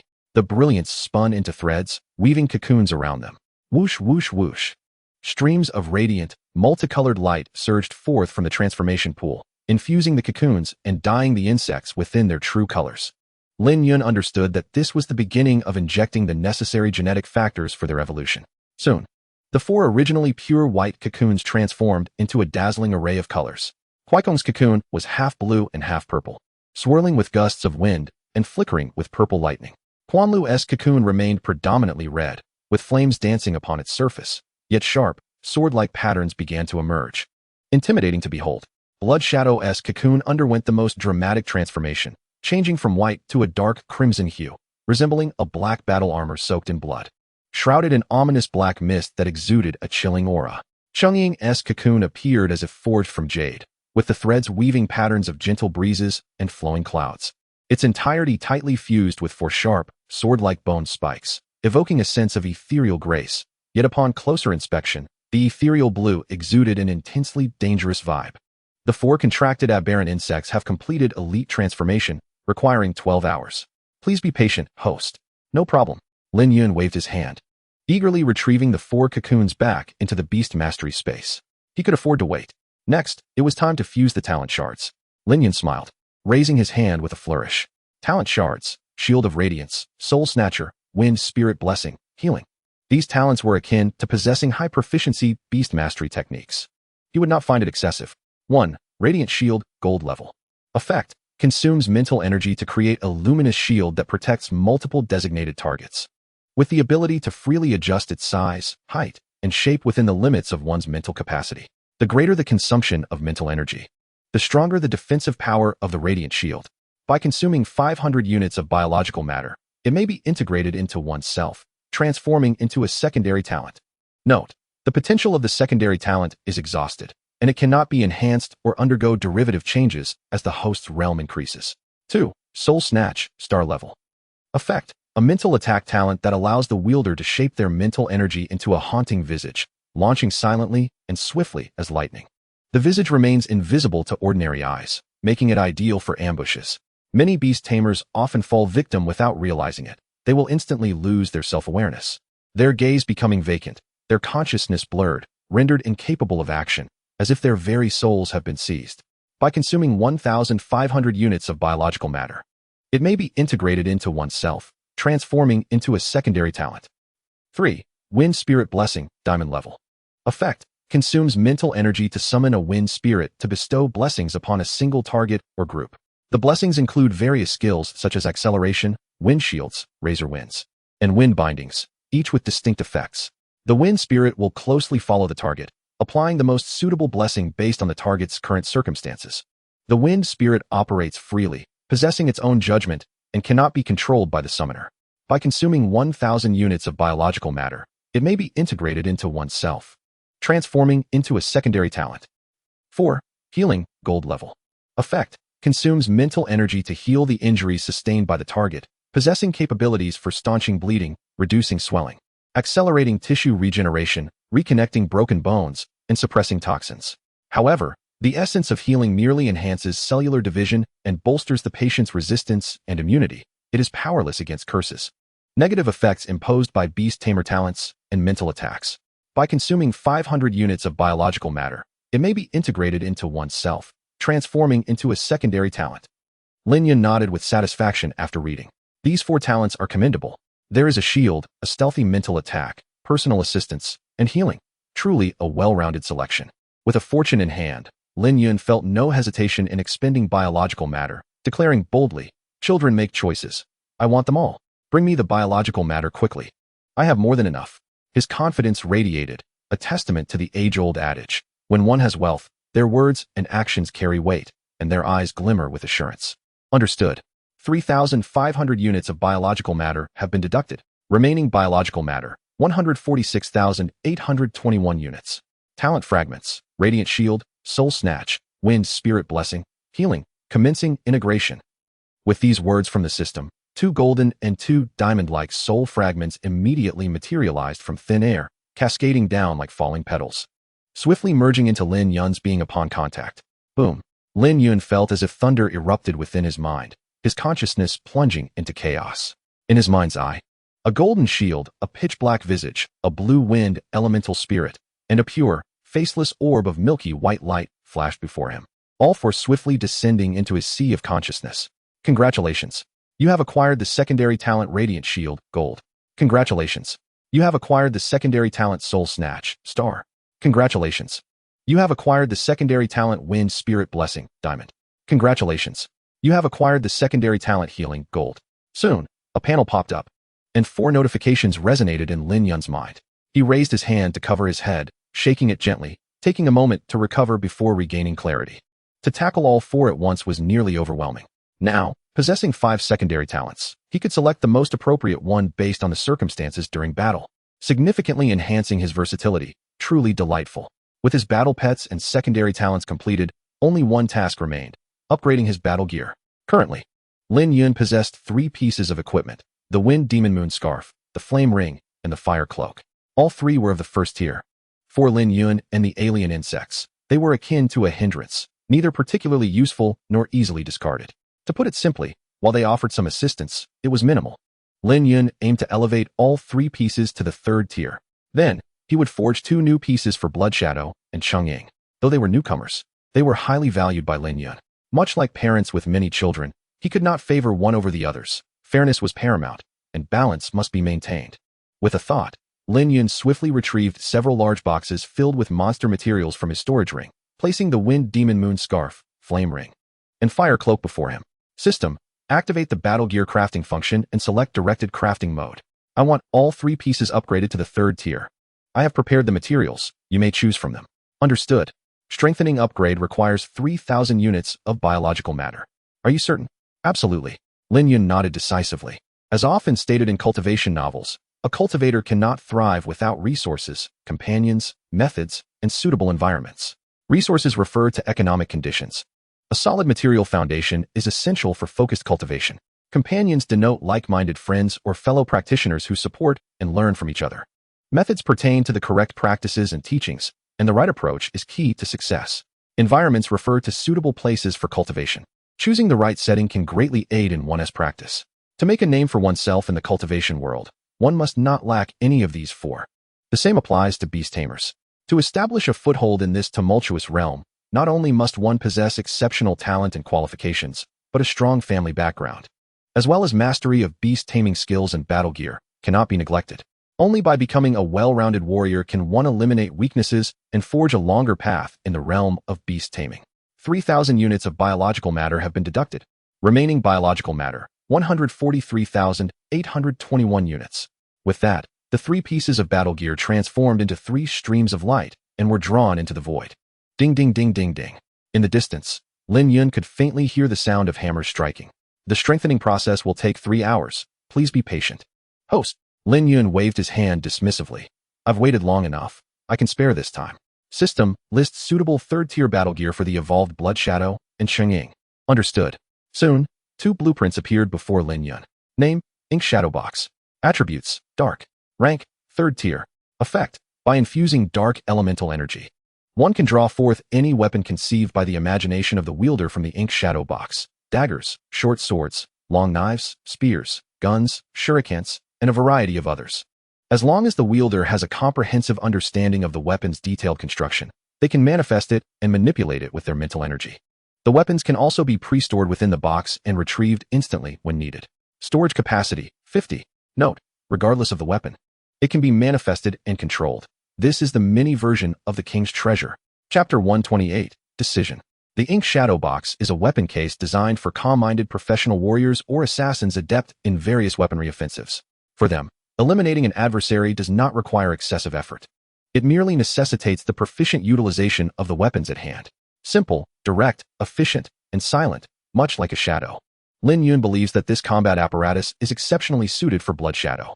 After evolving into the Imperial Garden Ninja Ant, it is destined to become an outstanding ninja assassin. The Ink Shadow Box will become a trustworthy blade for Blood Shadow. In addition to the requisite materials, the creation of this weapon requires 1,000 units of biomass. The second Tier 3 combat apparatus is named the Mimetic Sword Armor. Name, Mimetic Sword Armor. Attribute, Flying Steel. Quality, Tier 3. Appearance, this is a silver.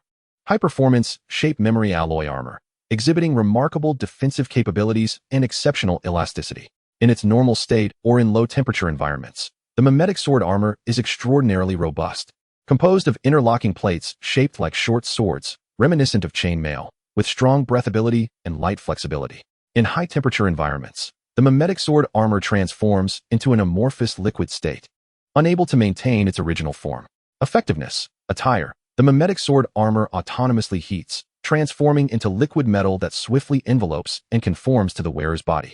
Akin to donning a suit of sword armor, significantly enhancing defensive strength. Myriad sword threads, heating the armor into liquid metal and then manipulating it with mental power, instantaneously stretching it into numerous threads of iron that are nearly invisible to the naked eye, which are then swiftly shot towards surrounding enemies to ensnare them, rapidly cooling and solidifying the pliable threads into razor-sharp alloy lines that can effortlessly slice foes into disjointed pieces with a mere flick of a finger. And wind-piercing stab, disassembling the surface Mimetic Sword Armor into hundreds or thousands of short sword-shaped plates, wrapped in a swift wind, then releasing a torrential rain of swords towards the enemy, while also enabling defense through layered control of the plates. Note, sword come forth. The production of this apparatus requires not only the relevant materials, but also 500 units of biomass. This is quite impressive, both offensive and defensive.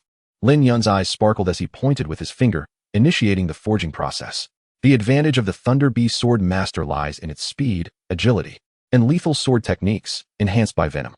If we were to liken it to armored warriors, it would resemble a legendary figure. Oh no, rather the Winged Eagle hero.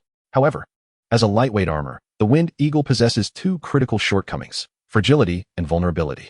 Lin Yun firmly believes that Shadow will not falter. It boasts 4 lethal swords with venomous tails for sufficient output. The only concern that remains is its defense. With the mimetic sword armor, that weakness will be aptly compensated. By the way, should I craft one for Armor Do? Now that Lin Yun has funds in hand, a mere Tier 3 apparatus seems trivial to produce. However, when he contacted Armor Do for an inquiry, he was met with refusal. Armor Do, no need. For me, this body is the best weapon. If I cannot win in a normal state, I can simply unleash my duality. Upon hearing Armor Do's words, Lin Yun couldn't help but twitch his mouth. Ahem, such confidence indeed. Yet, upon reflection, it is indeed a valid point. Armor Do has grown to the size of a small car, and with the formidable melee attributes of strength and resilience, when unleashing duality, he could very well dominate within the same tier of monsters. 5-fold strength, 5-fold speed. It is sheer numerical prowess that can simply crush through any opposition. Oh, he almost forgot about the remaining 3 armored beetles. With this thought, Lin Yun promptly summoned the Overseer. Overseer, I wish to manufacture Water Lion, Golden Tiger, and Mountain Shaking armored beetles. Understood. 12,000 biomass deducted. 3 armored beetles are currently in incubation. Countdown, 12 hours. Remaining biomass, 129,321 units. Nearly 130,000 left. Lin Yun gazed at this figure, his face nearly splitting into a smile. It is impossible to exhaust it. There is simply too much. After the Overseer collected the necessary forging materials, Lin Yun organized the remaining items and left a teleportation mark in the living room. Raising his hand, he snapped his fingers. Buzzing, accompanied by a sound reminiscent of a bee's wings, a radiant door-shaped light curtain immediately materialized before him. Having inspected the house and upgraded what needed upgrading, it was time to return. Lin Yun stepped through the light curtain and, in the blink of an eye, found himself back in his bedroom on the 2nd floor of the Su residence, just as he descended to fetch a glass of water. Intending to relish this rare moment of tranquility, his uncle entered the room. Xiaoyun, uncle, you're back. Yes, I had a little matter to handle. Have you received the reward from the bureau? Su Zhan inquired as he changed his shoes at the entrance. I've got it. In 2 words, magnificent. Lin Yun beamed, raising his hand in a gesture of victory. He indeed. Our director hopes you can assist at the bureau. After changing into his slippers, Su Zhan comfortably settled onto the sofa opposite Lin Yun in the living room. Huh, is that so? Lin Yun blinked in curiosity. Absolutely. You have no idea how she evaluates you. Don't let Longxia and Jingdao waste your time. She describes you as a once-in-a-lifetime genius, urging you not to squander your time at university, but to come directly to the Special Affairs Bureau's affiliated school. Upon completing training, you can immediately start working with certification. Su Zhan stated straightforwardly. Ah ha ha, such flattery. Lin Yun felt a wave of comfort wash over him. So what do you think?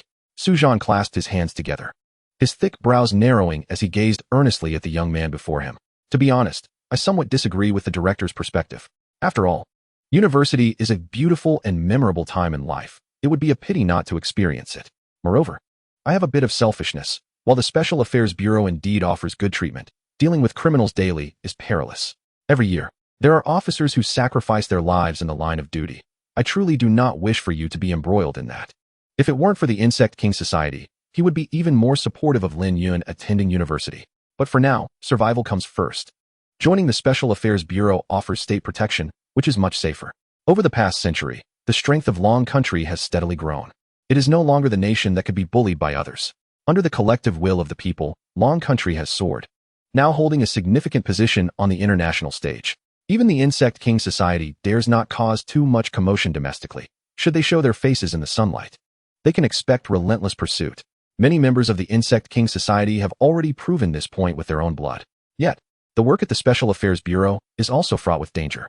Darn it, is there truly no way to have it both ways? Su Zhan's heart was in turmoil. He desperately wished to help Lin Yun, but the reality was that there was no choice. Uncle, Lin Yun gazed earnestly into his eyes. I want to join the Special Affairs Bureau, not only because of the threat posed by the Insect King Society, but also for my own sake.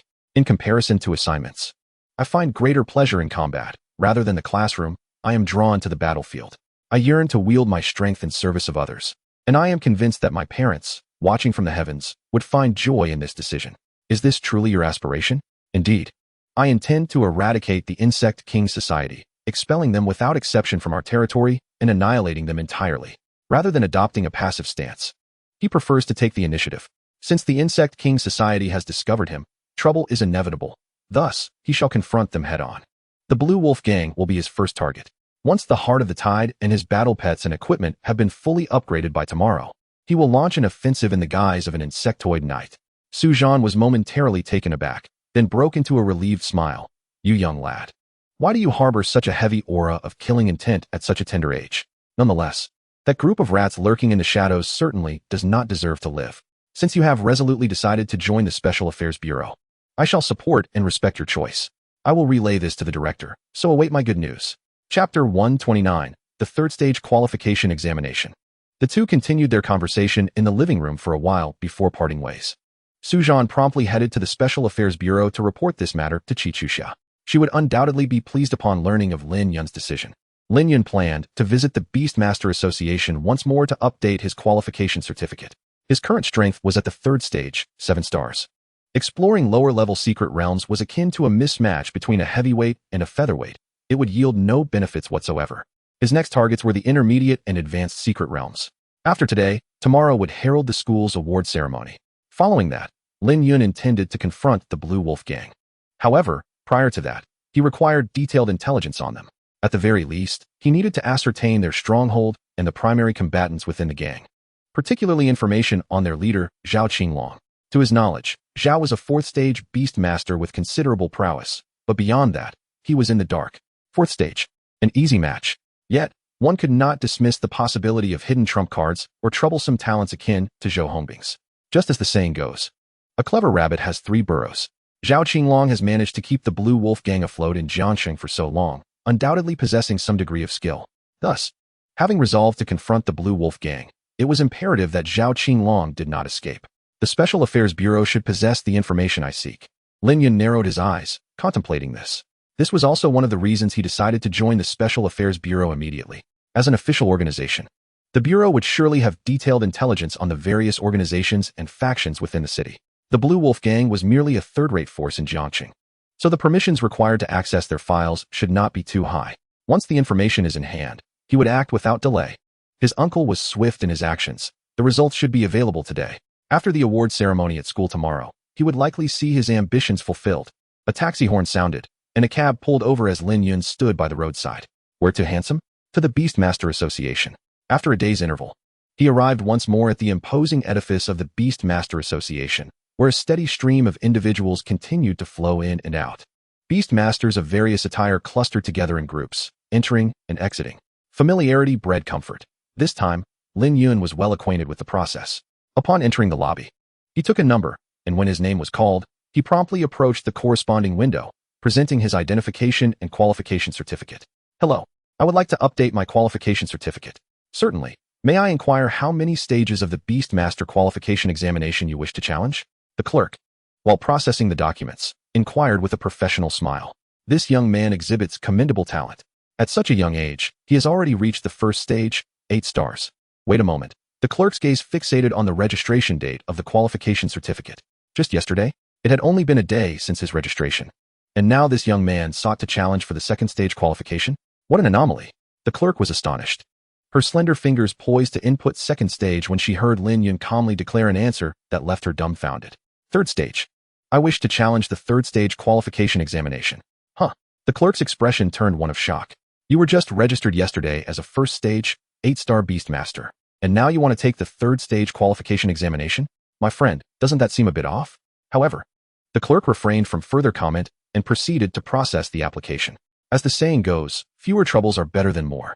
It is difficult to put a price on someone's willingness. If he wishes to challenge, let him challenge. After all, he is not exempt from paying the fees. Room 403 on the 4th floor, number 134. Thank you. Lin Yun accepted the number tag, secured his documents, and turned to take the elevator straight to the 4th floor. After a brief wait in line, his turn arrived swiftly. 134. Lin Yun pushed the door open to find a middle-aged man with a receding hairline seated at the table. A cup of goji berry tea beside him, the aroma of his presence palpable. Are you number 134? Yes, here is my number tag and qualification certificate. Lin Yun nodded and handed over the documents. The middle-aged man accepted them and immediately placed them into a card reader. After a cursory glance, his expression sharpened. Weren't you just registered yesterday as a 1st stage, 8-star? Indeed. Then what are you doing in the third stage Beastmaster examination room? Let me tell you, young man. Once you enter the examination room, the mechanical beasts inside are not known for their discernment. You're still young, and raising a few battle pets isn't easy. Just spare yourself the trouble and go back. The middle-aged man adopted a tone of earnest admonishment. Lin Yun merely shrugged, placing his hand on the testing stone, making his intentions unmistakably clear. Testing? Hey, you're quite stubborn, huh? Fine, let me see your true level. The middle-aged man chuckled, promptly initiating the test. As the testing stone emitted a brilliant glow, revealing a prominent 3, the man's expression froze. Wait, buddy, are you seriously at the third stage? But the computer records indicate you were just registered yesterday, with a tested level of first stage, 8 stars. Even if you were feasting on mental enhancement potions, it shouldn't be possible to leap so dramatically within a day. Are you mixing in growth hormones with that potion?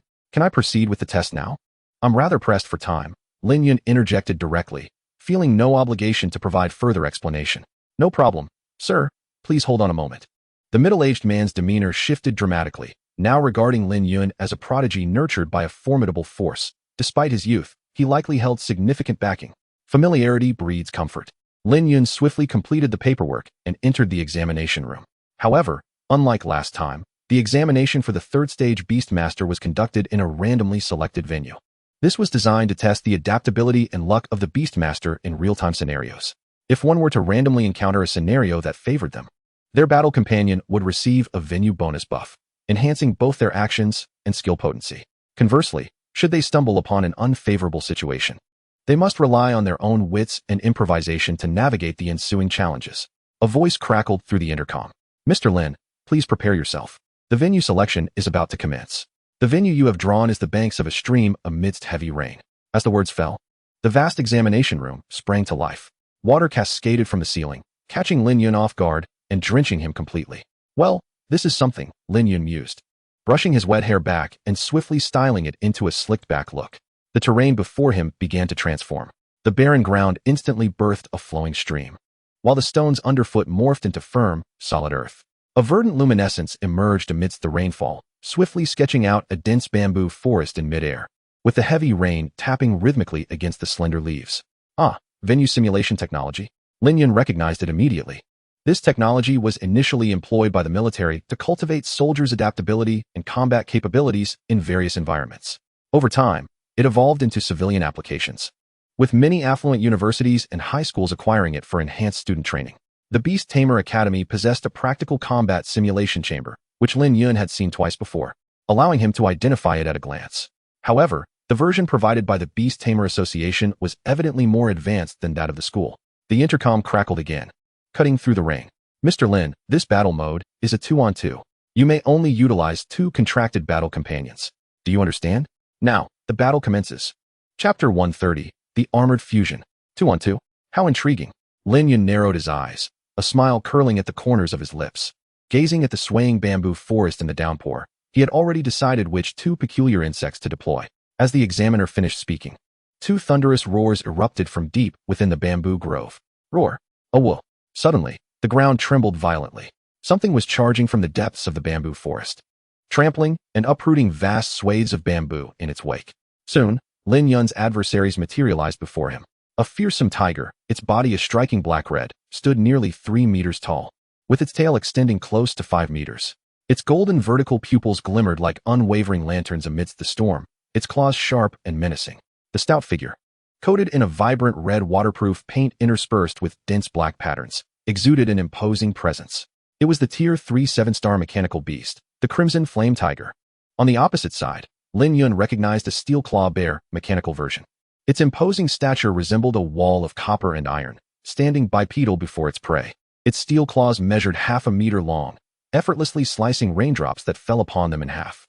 An aura of ferocity radiated from it. This was the Tier 3 7-star mechanical beast, the Steel Claw Bear. Lin Yun whistled, unperturbed. Both are melee combatants, then? No need to switch. Come forth.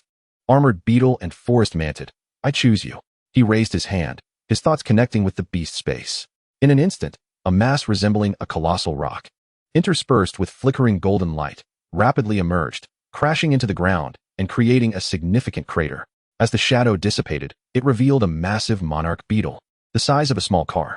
Upon its appearance, the armored beetle positioned itself protectively in front of Lin Yun, its sharp horns resembling a spear, glaring fiercely at the crimson flame tiger and the steel claw bear, as if regarding two foolish beings unaware of their impending doom.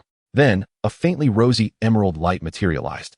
The forest mantid vibrated its wings, shattering the layers of rain as it circled rapidly above Lin Yun, akin to an eagle surveying its territory, before swiftly diving down. With a clap, Lin Yun reached skyward, grasping the emerald light tightly in his palm and gradually lowering it to his waist, his gaze unwavering. Armored beetle. The bear is yours. I'll handle the tiger. The armored beetle's abdomen rubbed against its elytra, producing a mechanical whirring sound, its battle spirit ignited.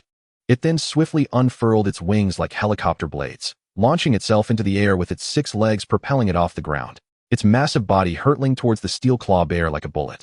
It moved with astonishing speed. As it flew, its colossal form shattered the rain curtain, causing droplets to splatter. The moment a cylindrical passage formed, the armored beetle had already created a significant distance from its original position. Skill, savage charge.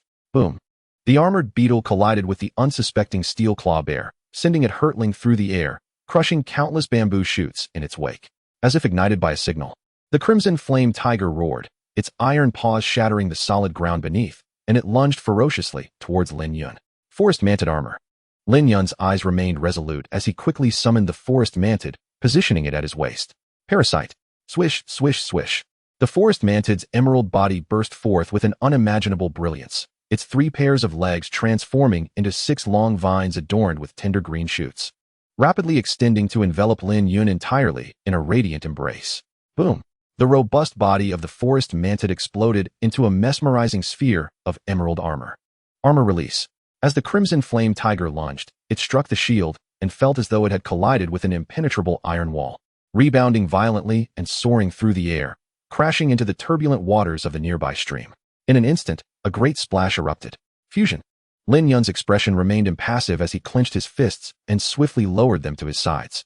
As his words echoed, the radiant emerald spherical armor shattered, with vines adorned with green shoots and rosy buds gripping each crystalline piece tightly, drawing them inward, sealing them together. Boom! A vibrant emerald ring of energy exploded from within Lin Yun, obliterating the torrential rain and the nearby green bamboos. For a moment, the downpour ceased entirely. Outside the examination room, the middle-aged examiner stared in astonishment at the screen displaying the unfolding scene. What on earth is this? Armor?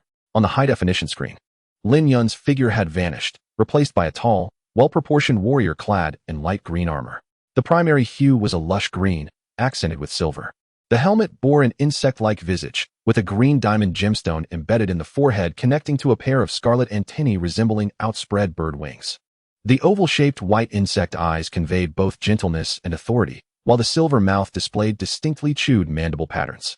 His shoulders, chest, and limbs were adorned with silver armor, intricately engraved with designs of branches and flowers.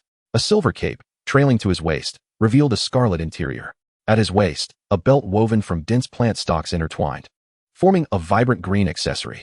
At a glance, it exuded an aura of grace and abundant vitality. Lin Yun clenched his fists, acutely aware of the vibrant life force surging within him. Is this the power of the forest armor beetle? A profound sensation enveloped him, as if he could command the very bamboo grove itself. By expending the abundant wood elemental energy within, he could even accelerate the growth of plants, molding them into any form he desired. Ha ha ha ha ha. Lin Yun raised his head and spread his arms wide, laughing wildly in the torrential rain. I lack for nothing now. Roar. The crimson flame tiger rolled over and sprang up, leaping from the stream with a thunderous crash. Its body, forged from high-strength alloys, extended gracefully in midair, the cold, hard lines glistening with a sharp texture under the relentless downpour. The ferocious beast bared its fangs, lunging towards Lin Yun's neck, while its powerful forepaws aimed for his chest and arms. Though mechanical, it exuded a terrifying, murderous intent that commanded attention. You're quite spirited. Beneath the mask, Lin Yun grinned, abruptly raising his hand and gesturing gently to the left. In the next moment, the dense bamboo grove at the riverbank surged into rapid growth, as if responding to a sovereign's command, rushing forth to assail the crimson flame tiger. In the blink of an eye, it coalesced into a verdant torrent, swatting the audacious mechanical beast away like a mere fly. The forest armor beetle grants its wearer the power to command the forest. Chapter 131. Art is an explosion. Outside the assessment room, the middle-aged examiner gazed at the screen in a daze. What had he just witnessed? After the young boy donned that striking armor, A mere wave of his hand set the bamboo grove in motion, dozens of green stalks clumping together to form a verdant wave that sent the crimson flame tiger flying. Could he truly manipulate plants? Such astonishing power. However, the crimson flame tiger would not be easily defeated. Skilled in close combat. It also possessed pre-programmed energy circuits capable of unleashing formidable fire-based skills to suppress its foes. Fire conquers wood. Though the rain poured down, it would not hinder its capabilities. The middle-aged man snapped back to reality, casting a quick glance at the screen before his eyes widened in shock, shouting, "What the hell? What am I witnessing? The battle is far from over. The ground is cold. Why is it lying there?" Lin Yun stepped toward the crimson flame tiger, gently waving his hand. The thick bamboo grove before him parted like a curtain, granting him passage. Roar! The crimson flame tiger roared, leaping out of the pit it had crashed into, its electronic eyes fixating fiercely on Lin Yun as he approached. Despite being a mechanical beast, its defenses were formidable. The area that had just been attacked was only slightly dented, marred by a few scratches, with no significant damage. Its cerebral chip processed information rapidly. Data collection and analysis complete. The examiner is suspected of possessing the ability to manipulate wood elements. It is advisable to employ fire-based skills against the enemy to significantly enhance the chances of victory. With a strategy in hand, the Crimson Flame Tiger immediately complied. It opened its massive jaws and unleashed several fist-sized fireballs towards the advancing green-armored warrior, the projectiles shooting forth like bullets, vaporizing the raindrops in their path. Boom, boom, boom. Before the incredulous gaze of the examiner, 3 blistering fireballs pierced through the armored warrior's form, crashing into the ground behind him and exploding violently. Is this an illusion? A doppelganger? No, the third-tier mechanical beasts are equipped with advanced electronic eyes capable of quickly discerning the authenticity of clones through thermal imaging, energy detection, and gait recognition. Since the Crimson Flame Tiger chose to attack, it indicated that it could not discern the truth. However, he had never encountered a doppelganger capable of such autonomous movement and articulate speech. This deception was exceedingly potent. Yet, what astonished him even more lay ahead. Lin Yun, like a specter, circled behind the Crimson Flame Tiger, moving silently as if he had materialized from thin air. He raised his palm, a radiant green light blossoming in his hand, swiftly coalescing into a writhing mass of thorns. The thick, white branches were adorned with a plethora of sharp spikes, each blooming with pearl-sized crimson 5-petaled flowers, a perfect fusion of the grotesque and the beautiful. Taste the wrath of the thorns, Lin Yun murmured, gazing at the ever-twisting mass of thorns in his palm before hurling it towards the Crimson Flame Tiger. As the thorny mass flew, it grew rapidly, each barbed tendril shimmering with a vibrant green glow, as if infused with an immense vitality, flourishing at an astonishing rate. In the blink of an eye, this mass of thorns ballooned to the size of a cottage. By the time the Crimson Flame Tiger sensed the danger and turned to look, its mechanical electronic eye beheld the colossal, writhing network of thorns magnifying within its field of vision. Boom! Instantly, the Crimson Flame Tiger was ensnared by the thorny mass. Its head, neck, chest, abdomen, limbs, and tail all bound tightly by the densely packed spikes. The roots of the branches plunged into the earth like blades, burrowing deep into the darkness below to draw nourishment for the beast. The thorny tendrils expanded rapidly, constricting around the trapped Crimson Flame Tiger. The multitude of spikes grinding against each other, roaring like chainsaws. Bang, bang, bang, bang.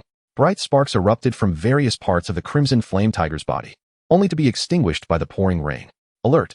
Alert! Body damage detected in 20 locations, limb joints compromised, mobility efficiency declining. Please break free immediately. The chip in the brain of the Crimson Flame Tiger collected information at an alarming rate, subsequently issuing a warning. Boom! In the deluge. The Crimson Flame Tiger bit through the thorns binding its head, then unleashed a torrent of flames towards the ground, rapidly elevating the surrounding temperature, vaporizing the rain into steam, which was soon consumed by the inferno. The dense, thorny network constraining the Crimson Flame Tiger was quickly reduced to charred remains under the searing heat. This ferocious mechanical beast thrashed its body fiercely, swiftly regaining its freedom. Yet, it had no time to act upon its newfound liberty before a new assault arrived. Amidst the unyielding rain, the green-armored warrior opened his arms wide, resembling a long-lost friend eager to embrace. However, behind him hovered hundreds of fist-sized, pink flower seeds, each radiating a brilliant glow. Even in the downpour, the vibrant light of life could not be extinguished. The scene was extraordinarily dreamlike and beautiful, as if a grand night rain had draped the heavens with a river of scarlet stars. Bloom. Lin Yun gazed at it, a smile breaking beneath his mask. As his words fell, the hundreds of crimson flower seeds shot forth towards the crimson flame tiger like bullets. Each seed streaked through the air like a meteor, trailing a straight crimson tail of light, then crashing down upon the crimson flame tiger. The curtain of rain was engulfed by the deadly barrage of flower seeds, saturating the air. The ferocious assault was akin to the combined firepower of 10 artillery battalions. Boom, boom, boom, boom, boom, boom, boom, boom. In but a fleeting moment, the massive form of the crimson flame tiger was engulfed by a barrage of artillery. The skill, explosion flower seed, inflicted an initial wave of damage upon impact, followed by an immediate detonation that caused a second surge of devastation. At present, the majority of the flower seeds struck the crimson flame tiger, their scarlet brilliance blossoming forth, unveiling exquisite blossoms named destruction. In an instant, the room was transformed into a vibrant tapestry of floral splendor. Before the astonished gaze of the middle-aged assessment officer, a sea of crimson flowers flourished within the examination chamber. The entire floor trembled under the relentless explosions, reminiscent of an earthquake's fury. Art is, indeed, an explosion. Lin Yun snapped his fingers, a smile curving his lips beneath his mask, his spirits soaring with delight. The power of the armor bug surpassed his expectations. Truly, it was the most formidable of all his current aberrant insects. He had not even resorted to his fusion transformation. He merely harnessed the innate strength of the armor bug itself. The sea of destruction flowers, after blooming in a glorious display, soon succumbed to wilting, akin to the fleeting beauty of a night blooming cereus. As the flames subsided and the tremors ceased, the crimson flame tiger lay transformed into a puddle of sludge, its body twitching uncontrollably. Its alloyed form, forged from high-intensity metal, was riddled with gaping holes, from which sparks danced like exposed organs amidst severed cables and broken components. The crimson flame tiger has completely lost combat capability. Lin Yun whistled, having dispatched one foe. Meanwhile, the clash between the armored beetle and the steel claw bear approached its conclusion. Chapter 132, A Dark Cloud Looms. The battle between the armored beetle and the steel claw bear was primal and unrefined, with both adversaries engaging in visceral combat. After being violently rammed by the armored beetle, the steel claw bear swiftly regained its footing, its dented alloy chest rapidly restoring itself under the influence of azure electricity. Bang, bang, bang. The towering steel claw bear raised its formidable claws, striking its armored chest with thunderous echoes, bellowing a roar that aimed directly at the armored beetle. Standing nearly 3 meters tall and weighing an astonishing 2 tons, it appeared to be sculpted from a single block of high-strength alloy. Inside, cables coursed like veins, while the energy core embedded in its heart continuously pumped forth a torrent of power, invigorating every corner of this steel behemoth. Under the command of electrical currents and cerebral chips, this iron giant exhibited no fear, seemingly intent on shredding the will to win from every challenger. Crack, crack. The armored beetle's abdomen emitted a grinding noise reminiscent of gears turning, showing no trepidation in the face of the steel claw bear's intimidation. Cloaked in an inky glow, its 6 pillar-like legs crushed the ground beneath, charging forth like a bulldozer towards the steel claw bear, its razor-sharp horns glinting ominously. What are you mumbling about? Take this crushing horn, roared the steel claw bear, raising its claws fearlessly to meet the oncoming assault. The impact of their collision erupted in a burst of flames, which was swiftly extinguished by the torrential rain. Thud! The armored beetle did not budge, standing as firm as a mountain. The steel claw bear was sent hurtling 5 or 6 meters away, its claws fracturing upon impact, shards scattering in all directions. The armored beetle's eyes glimmered with disdain. Do you really think you can match my strength? Before the steel claw bear could rise again, the massive body of the armored beetle suddenly flipped and fell, its hemispherical shell elevating its form as its 6 robust, sharp legs anchored it to the ground, then exerted tremendous force. Whoosh, whoosh, whoosh. The overlord beetle spun rapidly, and in the blink of an eye, a colossal, dark whirlwind materialized, shimmering with star-like brilliance. The golden patterns on its back creating a 3-dimensional projection that resembled a radiant river of stars in the pitch-black cosmos. Skill, starry river twirl. The tempest surged forth, devouring everything in its path. Rain, ground, bamboo groves, rocks. Everything was shredded and engulfed by the steel meat grinder of the starlit storm. As it moved, it carved an extraordinarily conspicuous trench into the earth. The steel claw bear's electronic mechanical eye flickered wildly, its cerebral chip issuing urgent warnings. High-risk energy reaction is rapidly approaching. High-risk energy reaction is rapidly approaching. Please evade immediately. Please evade immediately. The alarms blared incessantly. At this juncture, attempting to rise and flee was no longer a feasible option. Instead, The steel claw bear curled its body into a tight ball and began to roll away at breakneck speed, akin to a car flooring the accelerator, striving to shake off the terrifying storm that pursued relentlessly. Boom, boom, boom. The clusters of bamboo were snapped as the steel claw bear's whirlwind passed, severed stalks being drawn into the vortex and colliding with the rapidly spinning, hardened legs, disintegrating into dust. The steel claw bear could not escape, wherever the storm swept. Even the deeply rooted bamboo groves were uprooted, and its several-ton body was soon propelled into the air, crashing violently against the ceiling, then plummeting like a meteor. Boom. The steel claw bear crashed into the ground, creating a conspicuous crater, its massive form nearly embedded in the surface, immobilized, while sparks erupted ominously from its entire body. It opened its mouth, its shattered fangs illuminated by the flashing red light of its alarmed electronic eye, gazing skyward. No, more precisely. It was fixated upon the colossal dark silhouette soaring above. That was the armored beetle.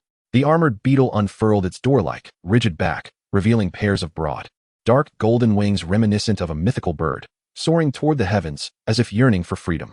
The shadow sliced through the rain curtain, halting abruptly just before colliding with the ceiling. The imposing giant insect's eyes radiated brilliance, akin to two golden suns. It looked down upon the steel claw bear, embedded in the ground, its wings vibrating at high frequency like the oars of a boat, continuously splashing forth inky shadows. Darkness expanded, like clouds, like rivers, like oceans. The rain fell, merging with the shadows, no longer descending upon the earth. A palpable aura of lethal intent enveloped the examination room, nearly shrouding it entirely. The sky darkened. Inside the examination chamber, the middle-aged man broke into a sweat, his hands gripping the table as he stood abruptly. His heart raced, his back soaked with cold perspiration. His eyes glued to the computer screen on the table, his breath momentarily stilled. The middle-aged man's lips moved, yet words eluded him. The room was filled with a tense, oppressive atmosphere. A deathly silence reigned. It was as if the calm before the storm. A deceptive tranquility poised to give way to a cataclysmic upheaval. What was that colossal aberrant insect? He had never encountered such a terrifying creature. Arrogant and defiant. Its every movement exuded an air of audacity. Since the catastrophic insect plague 300 years prior, the insect race had faced annihilation. Time passed, and many beast tamers had nearly forgotten the splendor of the insect race. The ancient, primal bloodline, the razor-sharp fangs and claws that devoured enemies whole, the vibrant vitality that thrived even in the harshest of conditions. The world was on the verge of forgetting the insect race. Yet, the insect race had never truly exited the stage of the world, and now, they emerged from beneath the dark veil, taking the stage once more. The ominous clouds roll in, resembling a shroud of despair over the city. At the epicenter of this tempest stands the formidable Jia-Do, the solitary beacon of golden light. Crack, crack, crack. Jia-Do exerts itself, unfurling its 6 robust insect limbs, akin to a majestic eagle spreading its powerful wings. A striking dark golden radiance emanates from its appendages, weaving through the black clouds like veins pulsating with life, before plummeting earthward like a meteor. It descends from the heavens, accompanied by the suffocating darkness of the cloud sea, bringing absolute annihilation to the beings below. The king descends from the sky, fierce and terrifying. The steel claw bear attempts to flee. It struggles to raise its arm, laboriously crawling out of the pit, but before it can regain its footing, the howling winds from above force it back down. A colossal pressure, like a tidal wave, crashes down from the sky. The bamboo grove, standing tall and resolute, shatters inch by inch under this overwhelming force. The skill, black clouds pressing down, unleashes a deafening boom. The ground trembles violently, soil and rocks splintering, as the waters of the stream surge skyward like arrows. The entire examination chamber is enveloped in a veil of dust. Then, with a sizzling sound, accompanied by the piercing shriek of static, the entire simulated scene collapses like an illusion, all that had been conjured vanishing without a trace. Lin Yun stands frozen, observing a strikingly large pit emerging on the surface a few meters ahead, its edges lined with spiderweb-like cracks. The back of Jia-Do, resembling a hill, protrudes from the pit. Beneath it lies the shattered steel claw bear, utterly defeated. This surely won't cost us anything, will it? Lin Yun licked his lips, suddenly feeling a twinge of guilt at the sight. Chapter 133, The Winds of Change. The examination was a one-sided massacre. The mechanical beast of the 3rd tier, with its 7 stars, demonstrated considerable strength. Yet, the Crimson Flame Tiger and the Steel Claw Bear could not withstand even a minute against Lin Yun and Jia-Do. Defeated the mechanical Steel Claw Bear, your contracted battle pet Jia-Do has leveled up to level 36. The notification chimes. Lin Yun nods. thoroughly pleased with Jia Dou's performance. With its current prowess, it could easily overpower 4th-tier beasts. Even against 5th-tier beasts, with its unparalleled ability activated, it could hold its ground. There was no finesse involved, merely basic attacks, relying solely on raw power to bulldoze through. It was akin to a massive vehicle barreling through obstacles. Come back, Jia Dou. Lin Yun gestures with his hand. Jia Dou, just emerging from the pit, is immediately recalled into the beast's space, disappearing from sight. He then deactivates the armor fusion state. The Symbiotic armor bug detaches from his waist, and before it hits the ground, it flutters its wings, circling around Lin Yun in a display of excitement. It had been a long time since it engaged in battle, and while this skirmish was a feast of sorts, it still felt somewhat unsatisfying. Its opponents were far too weak. It yearned for more formidable adversaries. Fear not. Suitable challengers will come soon, Lin Yun replied with a smile, cradling it in his palm before returning it to the beast's space. Crimson Flame Tiger and Steel Claw Bear have lost combat capability. Time taken, 34 seconds. Examination passed. At that moment, the voice from the hidden corner of the room echoed. Creak. The tightly shut door swung open. A middle-aged man stood at the threshold, gazing at Lin Yun with a complex expression. Congratulations on successfully passing the examination, but may I kindly request that you temper your strength during future assessments? While damages to mechanical beasts and the simulation apparatus will not incur costs, replacing and repairing them is quite time-consuming, which may affect the subsequent candidates in line. Please take note. Lin Yun chuckled awkwardly. I understand. My apologies for the inconvenience. Curiosity about the power of the Symbiotic armor bug and the evolved Jia Dou had gotten the better of him, prompting him to unleash his full strength. Exiting the room, the middle-aged man swiftly completed the update of the qualification certificate, handing it to Lin Yun. Mr. Lin, as a 3rd-tier Beastmaster, you are entitled to a 30% discount on items and services purchased on the association's official website, as well as priority access for task assignments and other services. For more detailed benefits, please refer to our official site. Wishing you a pleasant day. Thank you. Lin Yun accepted the card, a smile gracing his face. Glancing down, he noticed the information had changed. The star mark in the upper left corner had transformed into 3, signifying that he was indeed a bona fide 3rd-tier Beastmaster. Stepping outside, Lin Yun was met with the curious gazes of the Beastmasters waiting in line. This fellow had turned the examination room into a battleground. The floor shook intermittently, causing quite a stir. What kind of commotion could have produced such an effect? Ignoring the surrounding stares, Lin Yun descended the stairs and hailed a cab home. Most of the important matters had been settled. With the remaining time, he decided to take a break. Once the Rift Beasts and the 3 armor bugs emerged from their seclusion, they could set their plans in motion. In the Jiangxing Special Affairs Bureau, the director's office, Su Zhan was reporting to Qi Chuxia. Old Su, is it true? Did Lin Yun really say that? Qi Chuxia, typically composed, widened her eyes in surprise upon hearing Su Zhan's report. Su Zhan nodded, of course. That young man wishes to join the Special Affairs Bureau to contribute to the safety of people's lives and property. This is wonderful. Qi Chuxia immediately rose from her seat. With Lin Yun's talent, I believe he will soon shine within the Bureau. However, he is still a student, and our Bureau currently has adequate personnel. I plan to wait until the Jiangxing Grand Competition and the entrance examinations conclude before formally bringing him on board. For now, let him serve as a temporary special commissioner. He will receive benefits and salary. What do you think, Old Su? Of course, no problem. Your considerations are very thoughtful, Director. Su Zhan had no objections to this. Qi Chuxia smiled, then it settled. Old Su, find some time in the next few days to have Lin Yun come to the Bureau for registration, complete the formalities, and get acquainted with the colleagues and familiarize himself with the job content. Although Lin Yun is young, his strength is commendable. I plan to have him learn from you for a while. You are family, so there is no need for the typical adjustment period other newcomers face. If any troublesome matters arise, feel free to report directly to me, and I will assist in resolving them. We cannot let our new colleague feel disheartened right from the start. Lin Yun is a rare gem. He must be nurtured with great care. Upon hearing this, Su Zhan's eyes brightened. Understood. Thank you, Director. Off you go. Qi Chuxia waved him away. Once Su Zhan departed, she returned to her seat and picked up a report recently submitted by her subordinates. After glancing over its contents again, her smile faded. Numerous missing persons cases have recently emerged domestically. The culprits found are either local thugs or individual beastmasters with criminal records. They appear unrelated, yet they share a commonality. All the missing individuals possess a spiritual attribute related to insects and boast significant talent. The Central Bureau's supercomputer, the AI Nuwa, has already provided a hypothesis. There is a high probability that these incidents are the work of a suspected insect king. These insect creatures are becoming increasingly rampant. Qi Chuxia furrowed her brow as she recalled the recent months of missing persons cases within the city. These vermin are hiding deep in the shadows. Grasping the tails of those elusive mice and yanking them out in one swift motion is no ordinary feat. Yet, as the saying goes, man dies for wealth. Birds perish for food. When sufficiently enticing bait is presented, they are bound to take the hook. Lin Yun may very well be the pivotal figure in breaking the deadlock. With the grand competition in Jiangxing looming, it is imperative to locate and eliminate them beforehand. However, ensuring Lin Yun's safety is paramount. The potential harbored within this young man is extraordinarily formidable, provided he does not meet an untimely demise. He is destined to become another towering giant supporting the Dragon Kingdom in the future.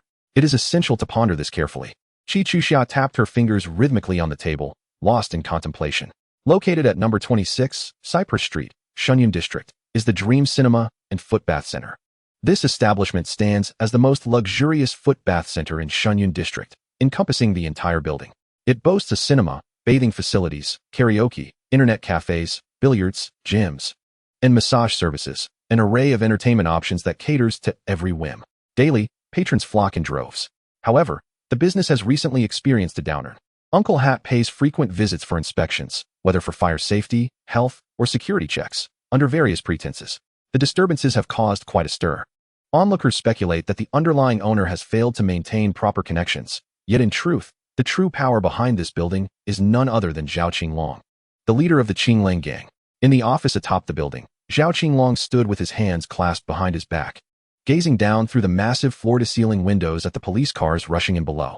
His long hair framed a face shrouded in a sullen aura, and the fierce glint in his eyes rendered Yang Ji, who stood beside him, momentarily speechless with anxiety. Yang Ji, have we located the target? Zhao Qinglong inquired. It's all been arranged, boss, Yang Ji replied promptly, stepping forward with a spirited demeanor. Zhao Qinglong's expression softened slightly. Good. Prepare Nightingale for action in the coming days. Nightingale is the specialist he has enlisted to capture Lin Yun. They've been pressing from that end, he continued. However, due to the recent capture of his subordinates, the Qinglang gang has drawn the attention of the Special Affairs Bureau. Although they have yet to make a move, the police have repeatedly caused trouble, and Zhao Qinglong dares not act recklessly. Nevertheless, this presents an opportunity to employ a strategy of misdirection. Yang Ji nodded. Nightingale's interventions are usually highly successful, especially given her extraordinarily elusive and formidable talent. However, Dragon Brother, her fees are exorbitant. She seems to regard us as easy prey. Upon hearing this, Zhao Qinglong smirked coldly. It seems she discerned our vulnerabilities during our earlier discussions, hence her audacity to raise her prices. No matter, as long as we secure Lin Yun, it will all be worthwhile. I can settle accounts with that wretched woman later. Possessing a divine-level talent in the realm of mental attributes and insect manipulation, she is truly a prime material chosen by fate. Once acquired, the rewards from that side will undoubtedly be generous. Setting aside other considerations, this vessel is bound for a transformation, propelling him to new heights and unveiling vistas of unparalleled grandeur. He has lingered in this cage of Jiangxing long enough. Yang Ji bowed respectfully. Understood, I shall see to it at once. With that, he swiftly exited the room, closing the door behind him. Zhao Qinglong leaned forward, peering down at the police vehicles, narrowing his eyes as a cold smile crept upon his lips. Continue your investigations. It would be best if you all focus your attention here. In doing so, it will facilitate Nightingale's operation. Although he had refrained from sending his men to track Lin Yun in recent days, Zhao Qinglong had conducted his own research. For instance, he dispatched individuals to thoroughly investigate Lin Yun's school and family background. Zhang Jin, that useless fool, managed to uncover only trivial matters from the past. Critical intelligence remained elusive. Now his plans are in place. Tomorrow marks the award ceremony for the school trials at the Beast Tamer High. Following that is the selection for the school team in preparation for the grand competition in Jiangxing. The opportunity to strike will only become more challenging henceforth. These days present the optimal window for action. Having just awakened and participated in the school trials, then defeating Xiao Dao and Hao Zi, Lin Yun's potential is truly terrifying. Defying common judgment. If given more time, I might have to personally intervene to capture him. Zhao Qinglong's gaze was icy, his words laced with an emotion that was indistinguishable between admiration and envy. Such a prodigy is welcomed wherever he goes. The rare battle pets and cultivation resources that ordinary beast tamers yearn for are readily available to Lin Yun. Major powers would willingly extend their olive branches, offering lucrative invitations to join their ranks. Numerous renowned internet celebrities within the city are exceptional contestants at the municipal Beast Tamer arena, often live streaming and generating income from advertisements when not competing, leading lives far more comfortable than those of ordinary beast tamers. being a legitimate arena. The competitions are conducted with a focus on safety, making it ideal for students and novice beast tamers to gain experience. And what of you? You have no pressing matters today, do you? Would you care to accompany me? Su Qiangwei extended the invitation, her heart tinged with nervousness. Well, Lin Yun hesitated, scratching the back of his head, intending to decline. Yet, upon meeting the hopeful gleam in the girl's bright eyes, he found himself yielding. I have no engagements. I shall accompany you. Su Qiangwei had helped him considerably last night, depleting her mental energy. Refusing this small request would indeed be a tad ungracious. Consider it a chance to relax and gauge the standards of his peers. Really? That's wonderful. Su Qiangwei's eyes lit up, joy spilling over as she promptly rushed toward Lin Yun. Having watched numerous romantic dramas filled with tedious plot twists, she had often thought that if she were in such situations, she would cut through the nonsense and simply act. Pursue what you adore, and bid farewell to what you do not. There is no need for excessive contemplation. However, when she finally encountered Lin Yun, she often found herself flustered before uttering a word. Despite maintaining her usual assertive demeanor, a sense of unease lingered within her. What if he disapproved of her actions? What if he grew weary of her and chose to depart? Such is the nature of affection. The ones who care deeply tend to ponder more. Those who are favored often possess an unwarranted sense of security. Following her conversation with Lin Yun last night, Su Qiangwei resolved to cast aside these disruptive, negative thoughts. Just because a rose is destined to wither does not mean one should refrain from planting its seeds. Witnessing its bloom and decay is far more fulfilling than enduring a hollow existence devoid of passion.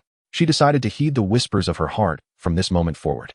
At that moment, Lin Yun appeared momentarily taken aback as he felt his right arm enveloped in an astonishing softness. Su Qiangwei clung to his arm, her eyes sparkling and her cheeks tinged with a rosy hue, displaying a mischievous smile reminiscent of a cunning fox. It's settled then. Don't even think about fleeing midway. Seeing her like this, Lin Yun playfully intended to tease her, asking, what if I truly decide to run away? Regardless of how far you escape, I shall find you, she declared earnestly. Even if you flee to the farthest reaches of the universe, I would chase after you in a spacecraft. That sounds a bit frightening. Lin Yun felt a twinge of apprehension, wondering if this girl had awakened some peculiar trait. It seemed rather Yandere. If they were in an anime, he would be ecstatic over a Yandere beauty, exclaiming, wife, come closer. But in reality, he would hastily make his exit, apologizing for the intrusion. Then don't run away, Su Qiangwei said, her voice as gentle as a whispering cloud in the sky. All right, time waits for no one. Let us set off. She quickly regained her spirits, as if the previous words had not come from her, and pulled Lin Yun out of the house. Their destination, the Municipal Beast Battle Arena. Chapter 135, Unexpected Delight. The Municipal Battle Arena in Jiang City is a sprawling, egg-shaped structure comprising 10 floors. The first floor houses the lobby and reception area, while the second floor features a lounge and emergency care for battle pets. The subsequent 8 floors are dedicated to battle platforms and spectator seating. The third floor is designated for apprentice beast tamers, the fourth for Tier 1, the fifth for Tier 2, and the sixth for Tier 3, and so on. Upon arriving at the arena by taxi, Lin Yun and Su Qiangwei promptly collected a number at the first floor window and waited. There are so many people here. Lin Yun marveled at the bustling crowd surrounding them. Of course, the municipal arena accommodates tens of thousands of spectators daily, with thousands of participating beast tamers. It's a gathering of formidable talents, Su Qiangwei explained beside him. Hee. You don't seem like a first-timer, Lin Yun chuckled. Indeed, I was here yesterday and participated in a few matches on the 4th floor, Su Qiangwei nodded. Though I won them all, I encountered some skilled opponents, which helped me gain valuable experience for future battles. Lin Yun found her earnest expression amusing. Go for it. Upon hearing this, Su Qiangwei immediately sensed something amiss. Aren't you going to fight? Lin Yun rested his hands behind his head, reclining against the chair. Well, I do have that intention. After all, I've been battling every day lately, and I just emerged from the secret realm yesterday. Oh, Su Qiangwei replied, a hint of disappointment in her voice. I wanted to see your match. She had never witnessed Lin Yun fight, only having seen a previous encounter with Li Feng on her phone. Several days had passed since then, and he must have grown even stronger. How about I just participate in one match for the sake of it? Lin Yun turned to Su Qiangwei. It's not a life or death struggle, so there's no need for symbiotic fusion. Using secondary talents and a few beast skills should suffice. This time, I'll let Jia Dou and the Phantom Sword take the lead. All right. Su Qiangwei beamed, her face lighting up like winter's snow melting under the sun. On the 6th floor of the battle arena, designated for Tier 3 beast tamers, the spectator seats were filled to capacity. Many spectators eagerly anticipated the upcoming match, whispering one name to each other, Jiang Li. I'm so excited for Jiang Li's next appearance. So am I, sister. By the way, Did you attend Jiang Li's signing event last week? Yes, I queued for it the night before and got my copy signed. Hee. I'm so envious. I had classes that day and couldn't get time off to go. The area near the battle platform was predominantly occupied by enthusiastic female fans, clutching drawings and support sticks, looking every bit like fervent supporters. In an exclusive box in Area A strikingly tall and attractive young woman leaned against the railing, her long fingers delicately holding a mint-flavored cigarette. She lightly parted her red lips and exhaled a cloud of smoke. Her alluring snake-like eyes, adorned with eyeliner, surveyed the lively scene beyond the glass, a sardonic smile gracing her exquisite features. Such fervor. Is Jiang Li truly that remarkable? He is quite docile in my presence. Suddenly, her phone vibrated. Upon checking, she found a text from an unknown number. You can proceed. After reading the message, the woman deleted it, a confident smile spreading across her face. The Qing Wolfgang is rather impatient. I thought this would drag on for a few more days. It's just a child who hasn't even graduated, and they're making it my concern. Though, they seem quite generous in their dealings. There must be some hidden agenda behind this. But it matters not. This has nothing to do with me. Once I receive the final payment, I plan to travel abroad for a while. There's a diamond-tier battle pet I've been longing for, and I can indulge in some local delicacies while I'm there. As she contemplated this, the woman sensually licked her lips. Ding! A notification sounded. Is there more? Furrowing her brows, she opened WeChat. A message from a contact named Licking Dog Number 9, with a cat avatar, appeared. Baby, guess where I am? Rolling her eyes, the woman quickly typed a response. If you keep playing this game, I'll head back. After sending the message, a series of urgent knocks echoed at the door of the box. Baby, it's me. The woman tucked her phone away and opened the door to reveal a tall, impeccably dressed young man. However, he wore sunglasses and a mask, obscuring his features. The man swiftly entered the box, shutting the door behind him. Without waiting for a response, he removed his mask and leaned down to kiss her. After a long moment, their lips finally parted. Baby, I've missed you so much. Nightingale gently pushed against his chest. The next match is about to commence, and instead of retreating to the preparation room, you come here to sign autographs for your female fans? The man removed his sunglasses, revealing a strikingly handsome face, chuckling lightly. What do those girls have that is more precious than you? This individual is none other than Jiang Li, one of the main contenders for the upcoming battle. Jiang Li, a third-tier 9-star Beastmaster, is a junior in the combat department at Jiangxing Beastmaster University. With his exceptional talent and attractive appearance, he quickly made a name for himself in the arena, amassing a considerable following of ardent fans, boasting nearly 1 million followers across various video platforms, making him one of the rising internet celebrities of the year. If those women outside were to hear what you just said, I shudder to think how many hearts would shatter. Now let us get to the point. I find it hard to believe you simply came to flatter me.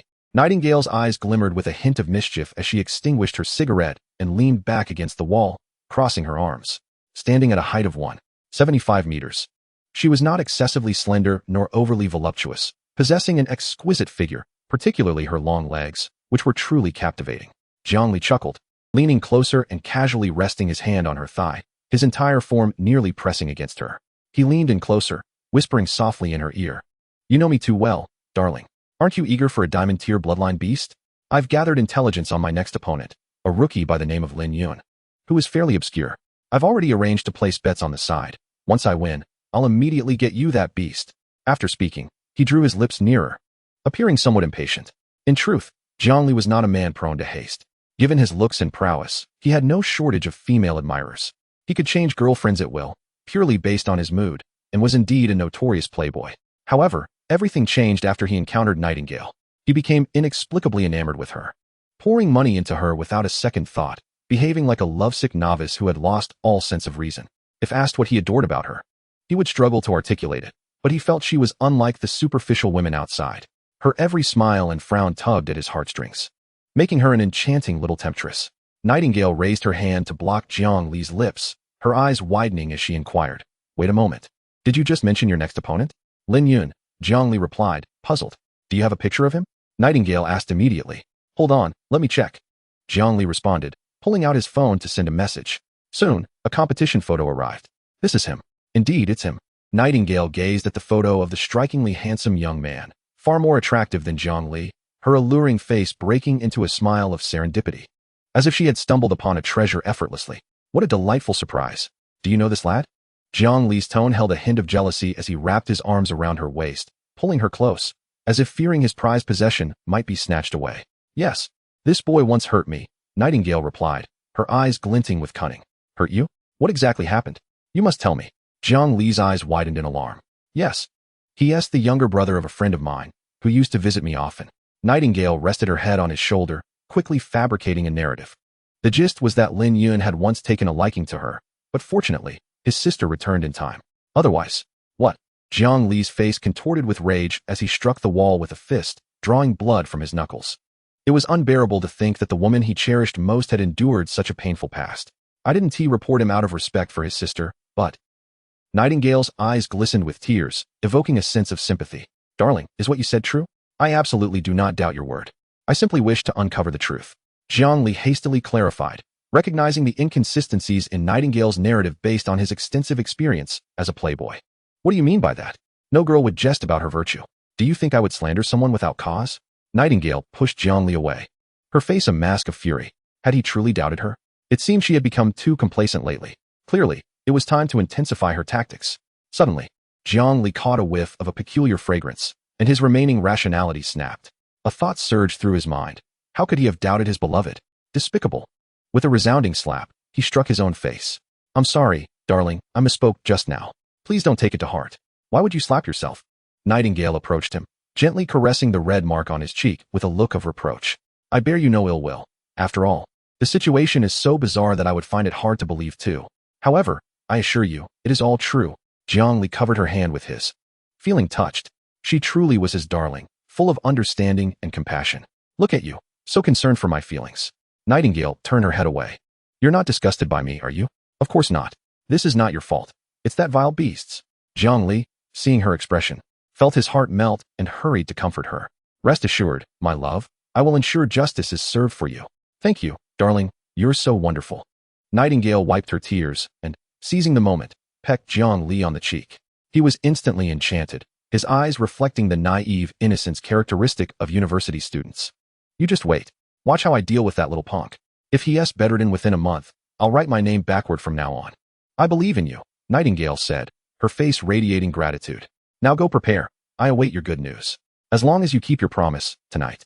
At this point, she leaned closer, her voice dripping with allure. I will comply with whatever you desire. Upon hearing this, Jiang Li felt a surge of adrenaline. Nearly succumbing to the temptation, yet he restrained himself. It's settled then. Tonight, make sure to be all fresh and wait for me in your room. With that, he donned his sunglasses and mask once more, embraced Nightingale, and departed the private room. Once he was gone, Nightingale's expression shifted dramatically, filled with mockery and derision. She retrieved a cigarette from her case, lit it with an ornate lighter, and took a puff. Ah, university students are so easily deceived. What does it matter if he's a seasoned playboy? He's still just a well-trained lapdog under my influence. Lin Yun, your looks may be appealing. But alas, you have offended someone you ought not to have. A confident smile graced Nightingale's lips. Once Lin Yun was injured and hospitalized by Jiang Li, it would be the perfect opportunity for her to act. She relished the thought of watching men fight over her, their jealousy igniting fierce confrontations. Every time, it remains endlessly captivating. In the sixth-story contestants' lounge, Lin Yun casually chose a chair to sit in, glancing down at the number tag in his hand. He hadn't anticipated that his turn would come so swiftly. He had intended to watch Chang Wei's match. Let me see, this time his opponent is. Your opponent is me.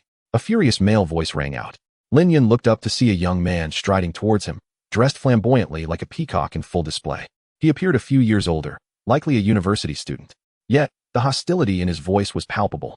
Jiang Li disregarded the onlookers and stepped directly in front of Lin Yun, his gaze filled with a desire to dismember him piece by piece. This damn brat. He looked presentable, yet behind the scenes, he turned out to be such a brazen scoundrel. How dare he almost tarnish the goddess he held so dearly? Lin Yun frowned. Do we know each other? Who on earth is this guy? He seemed to possess an inflated sense of superiority.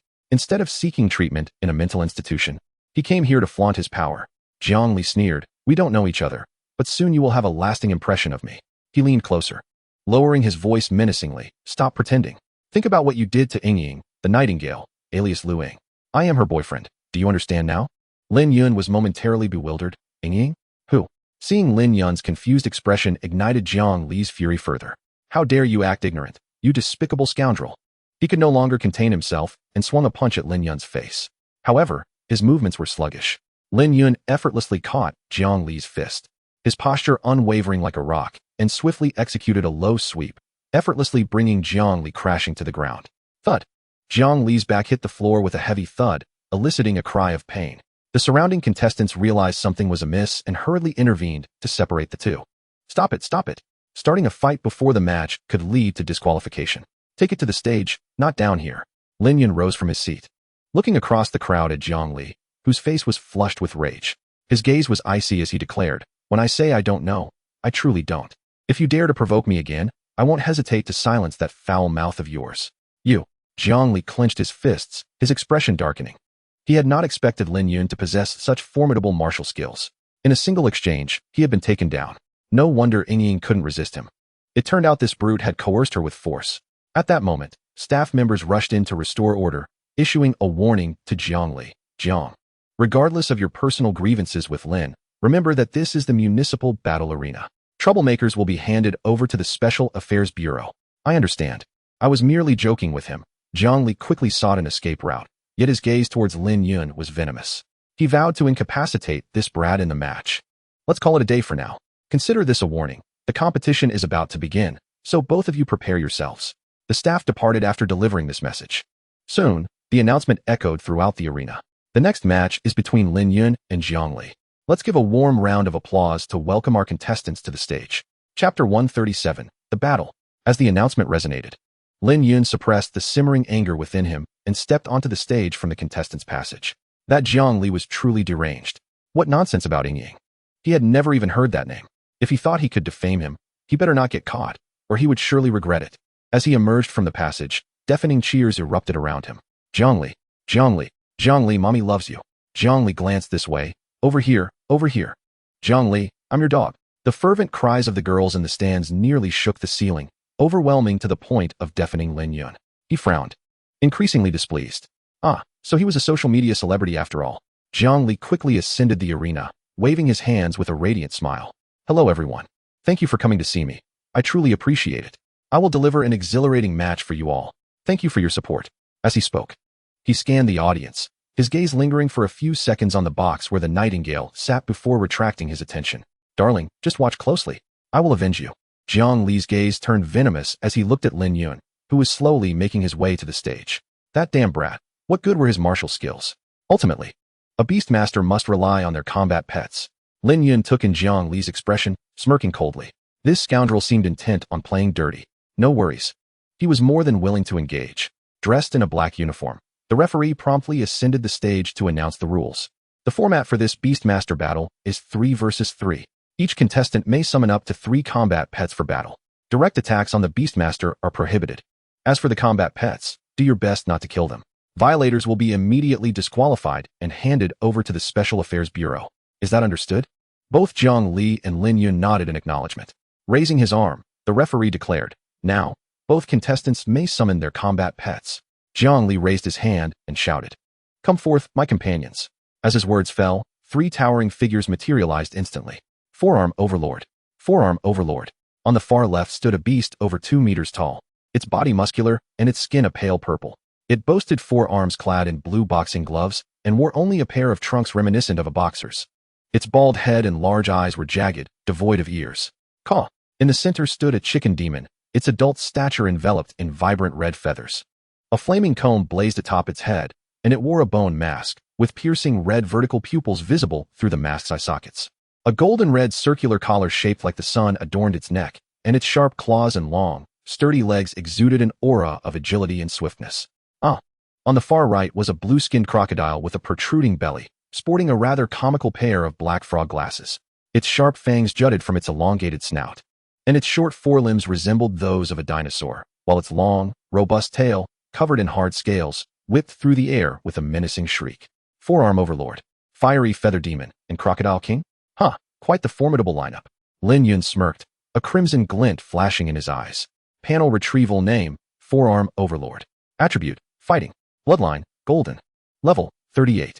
Skills, 100 Strikes Palm, Shadowless Kick, Wave Fist, Harmonization, Energy Transformation, Penetrating Strike, Lotus Drop. Equipment, Explosive Boxing Gloves, Tier 3 equipment, significantly enhances punch strength and speed.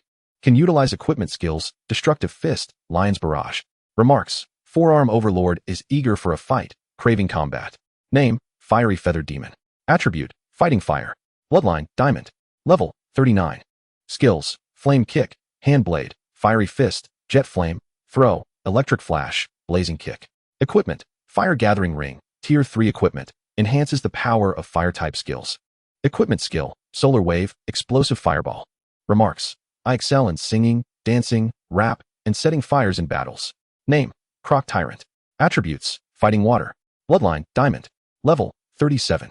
Skills: Crushing Claw, Iron Armor Shield, Death Roll, Jet Water Stream, Rain Summoning, Quagmire Technique, Frost Punch, Water Clone. Equipment: Menacing Glasses, Tier 3 equipment, significantly enhances vision. Equipment skill: Intimidate, Eye Beam. Remarks: Every crocodile has its own report, and every eel has its own tail.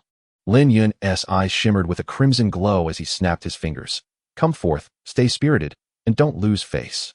Upon utterance, 3 distinctly sized exotic insects immediately materialized. Bang! Merely upon landing, the specially reinforced arena floor cracked visibly underfoot, with a mass comparable to a small car. Adorned with spear-like horns and a chest plate as large as a door, the dark armor closed tightly, impenetrable. This heavyweight contender is none other than the tyrant beetle. Buzzing. Accompanied by the high-frequency hum of flapping wings, the phantom swordblade stood poised with 4 sharp silver swords, suspended in midair. Its fierce aura and the cold, piercing gaze from its dark insect eye seemed ready to carve flesh. Like a drawn sword, its brilliance was undeniable. Sizzle. A spark of fire materialized, swiftly circling above Lin Yun's head before landing on his shoulder, extending a pair of insect legs to scratch its head nonchalantly. It was the armored firefly. Insect type? Jiang Li observed the 3 exotic insects beside Lin Yun, his expression turning to one of astonishment. In today's world, the decline of the insect race is a widely recognized fact, yet unexpectedly, apart from the insect king and his band of thieves, there are still those stubborn enough to tread this perilous path. However, the formidable presence of these 3 exotic insects did compel him to regard them with newfound respect. Yet, merely 3 insects. Do they truly believe they can impede Jiang Li? Such a dream. In the stands, numerous female spectators cheered for Jiang Li. Go Jiang Li. Sweep away those filthy insects. Charge ahead, Jiang Li. Your fans will always be with you. What hideous insects. Is this person joking? In this day and age, there are still those who train insects as battle pets. The countdown commenced. The referee counted down while rapidly retreating. 3, 2, 1. The match officially begins. Below the arena, the sound of gongs rang loud. Jiang Li waved his hand. Charge in. Clear out these ugly insects. The 4-handed overlord, the fiery demon hen, and Croc Tyrant immediately roared or screeched and surged forward. Armor duel, Sword 1. You go first. Leave the firefly behind. Lin Yun quickly made arrangements. With armor duel strength, complemented by Sword 1 support, it should suffice. Lin Yun named the 11 phantom sword bees in sequence as Sword 1, Sword 2, and so forth, intending to have this sword-wielding squad managed entirely by Cheng. Crack, crack, crack. Upon receiving orders, Armor Duel immediately bared its serrated fangs, unflinchingly charging headfirst. It spread its door-like back armor, and 2 pairs of enormous insect wings flapped rapidly, propelling its massive form forward like a locomotive. Barbaric charge. Buzzing. The phantom sword blade trembled its wings rapidly. Bullets of energy shot forth instantaneously, easily surpassing the still-charging Armor Duel. In midair, its 4 sword-like insect legs slashed at an imperceptible speed. Whoosh, whoosh, whoosh, whoosh, whoosh, whoosh. In the blink of an eye, countless beams of silver sword light converged into a striking tempest, hurtling towards Jiang Li's 3 battle pets. The sword dance blade storm.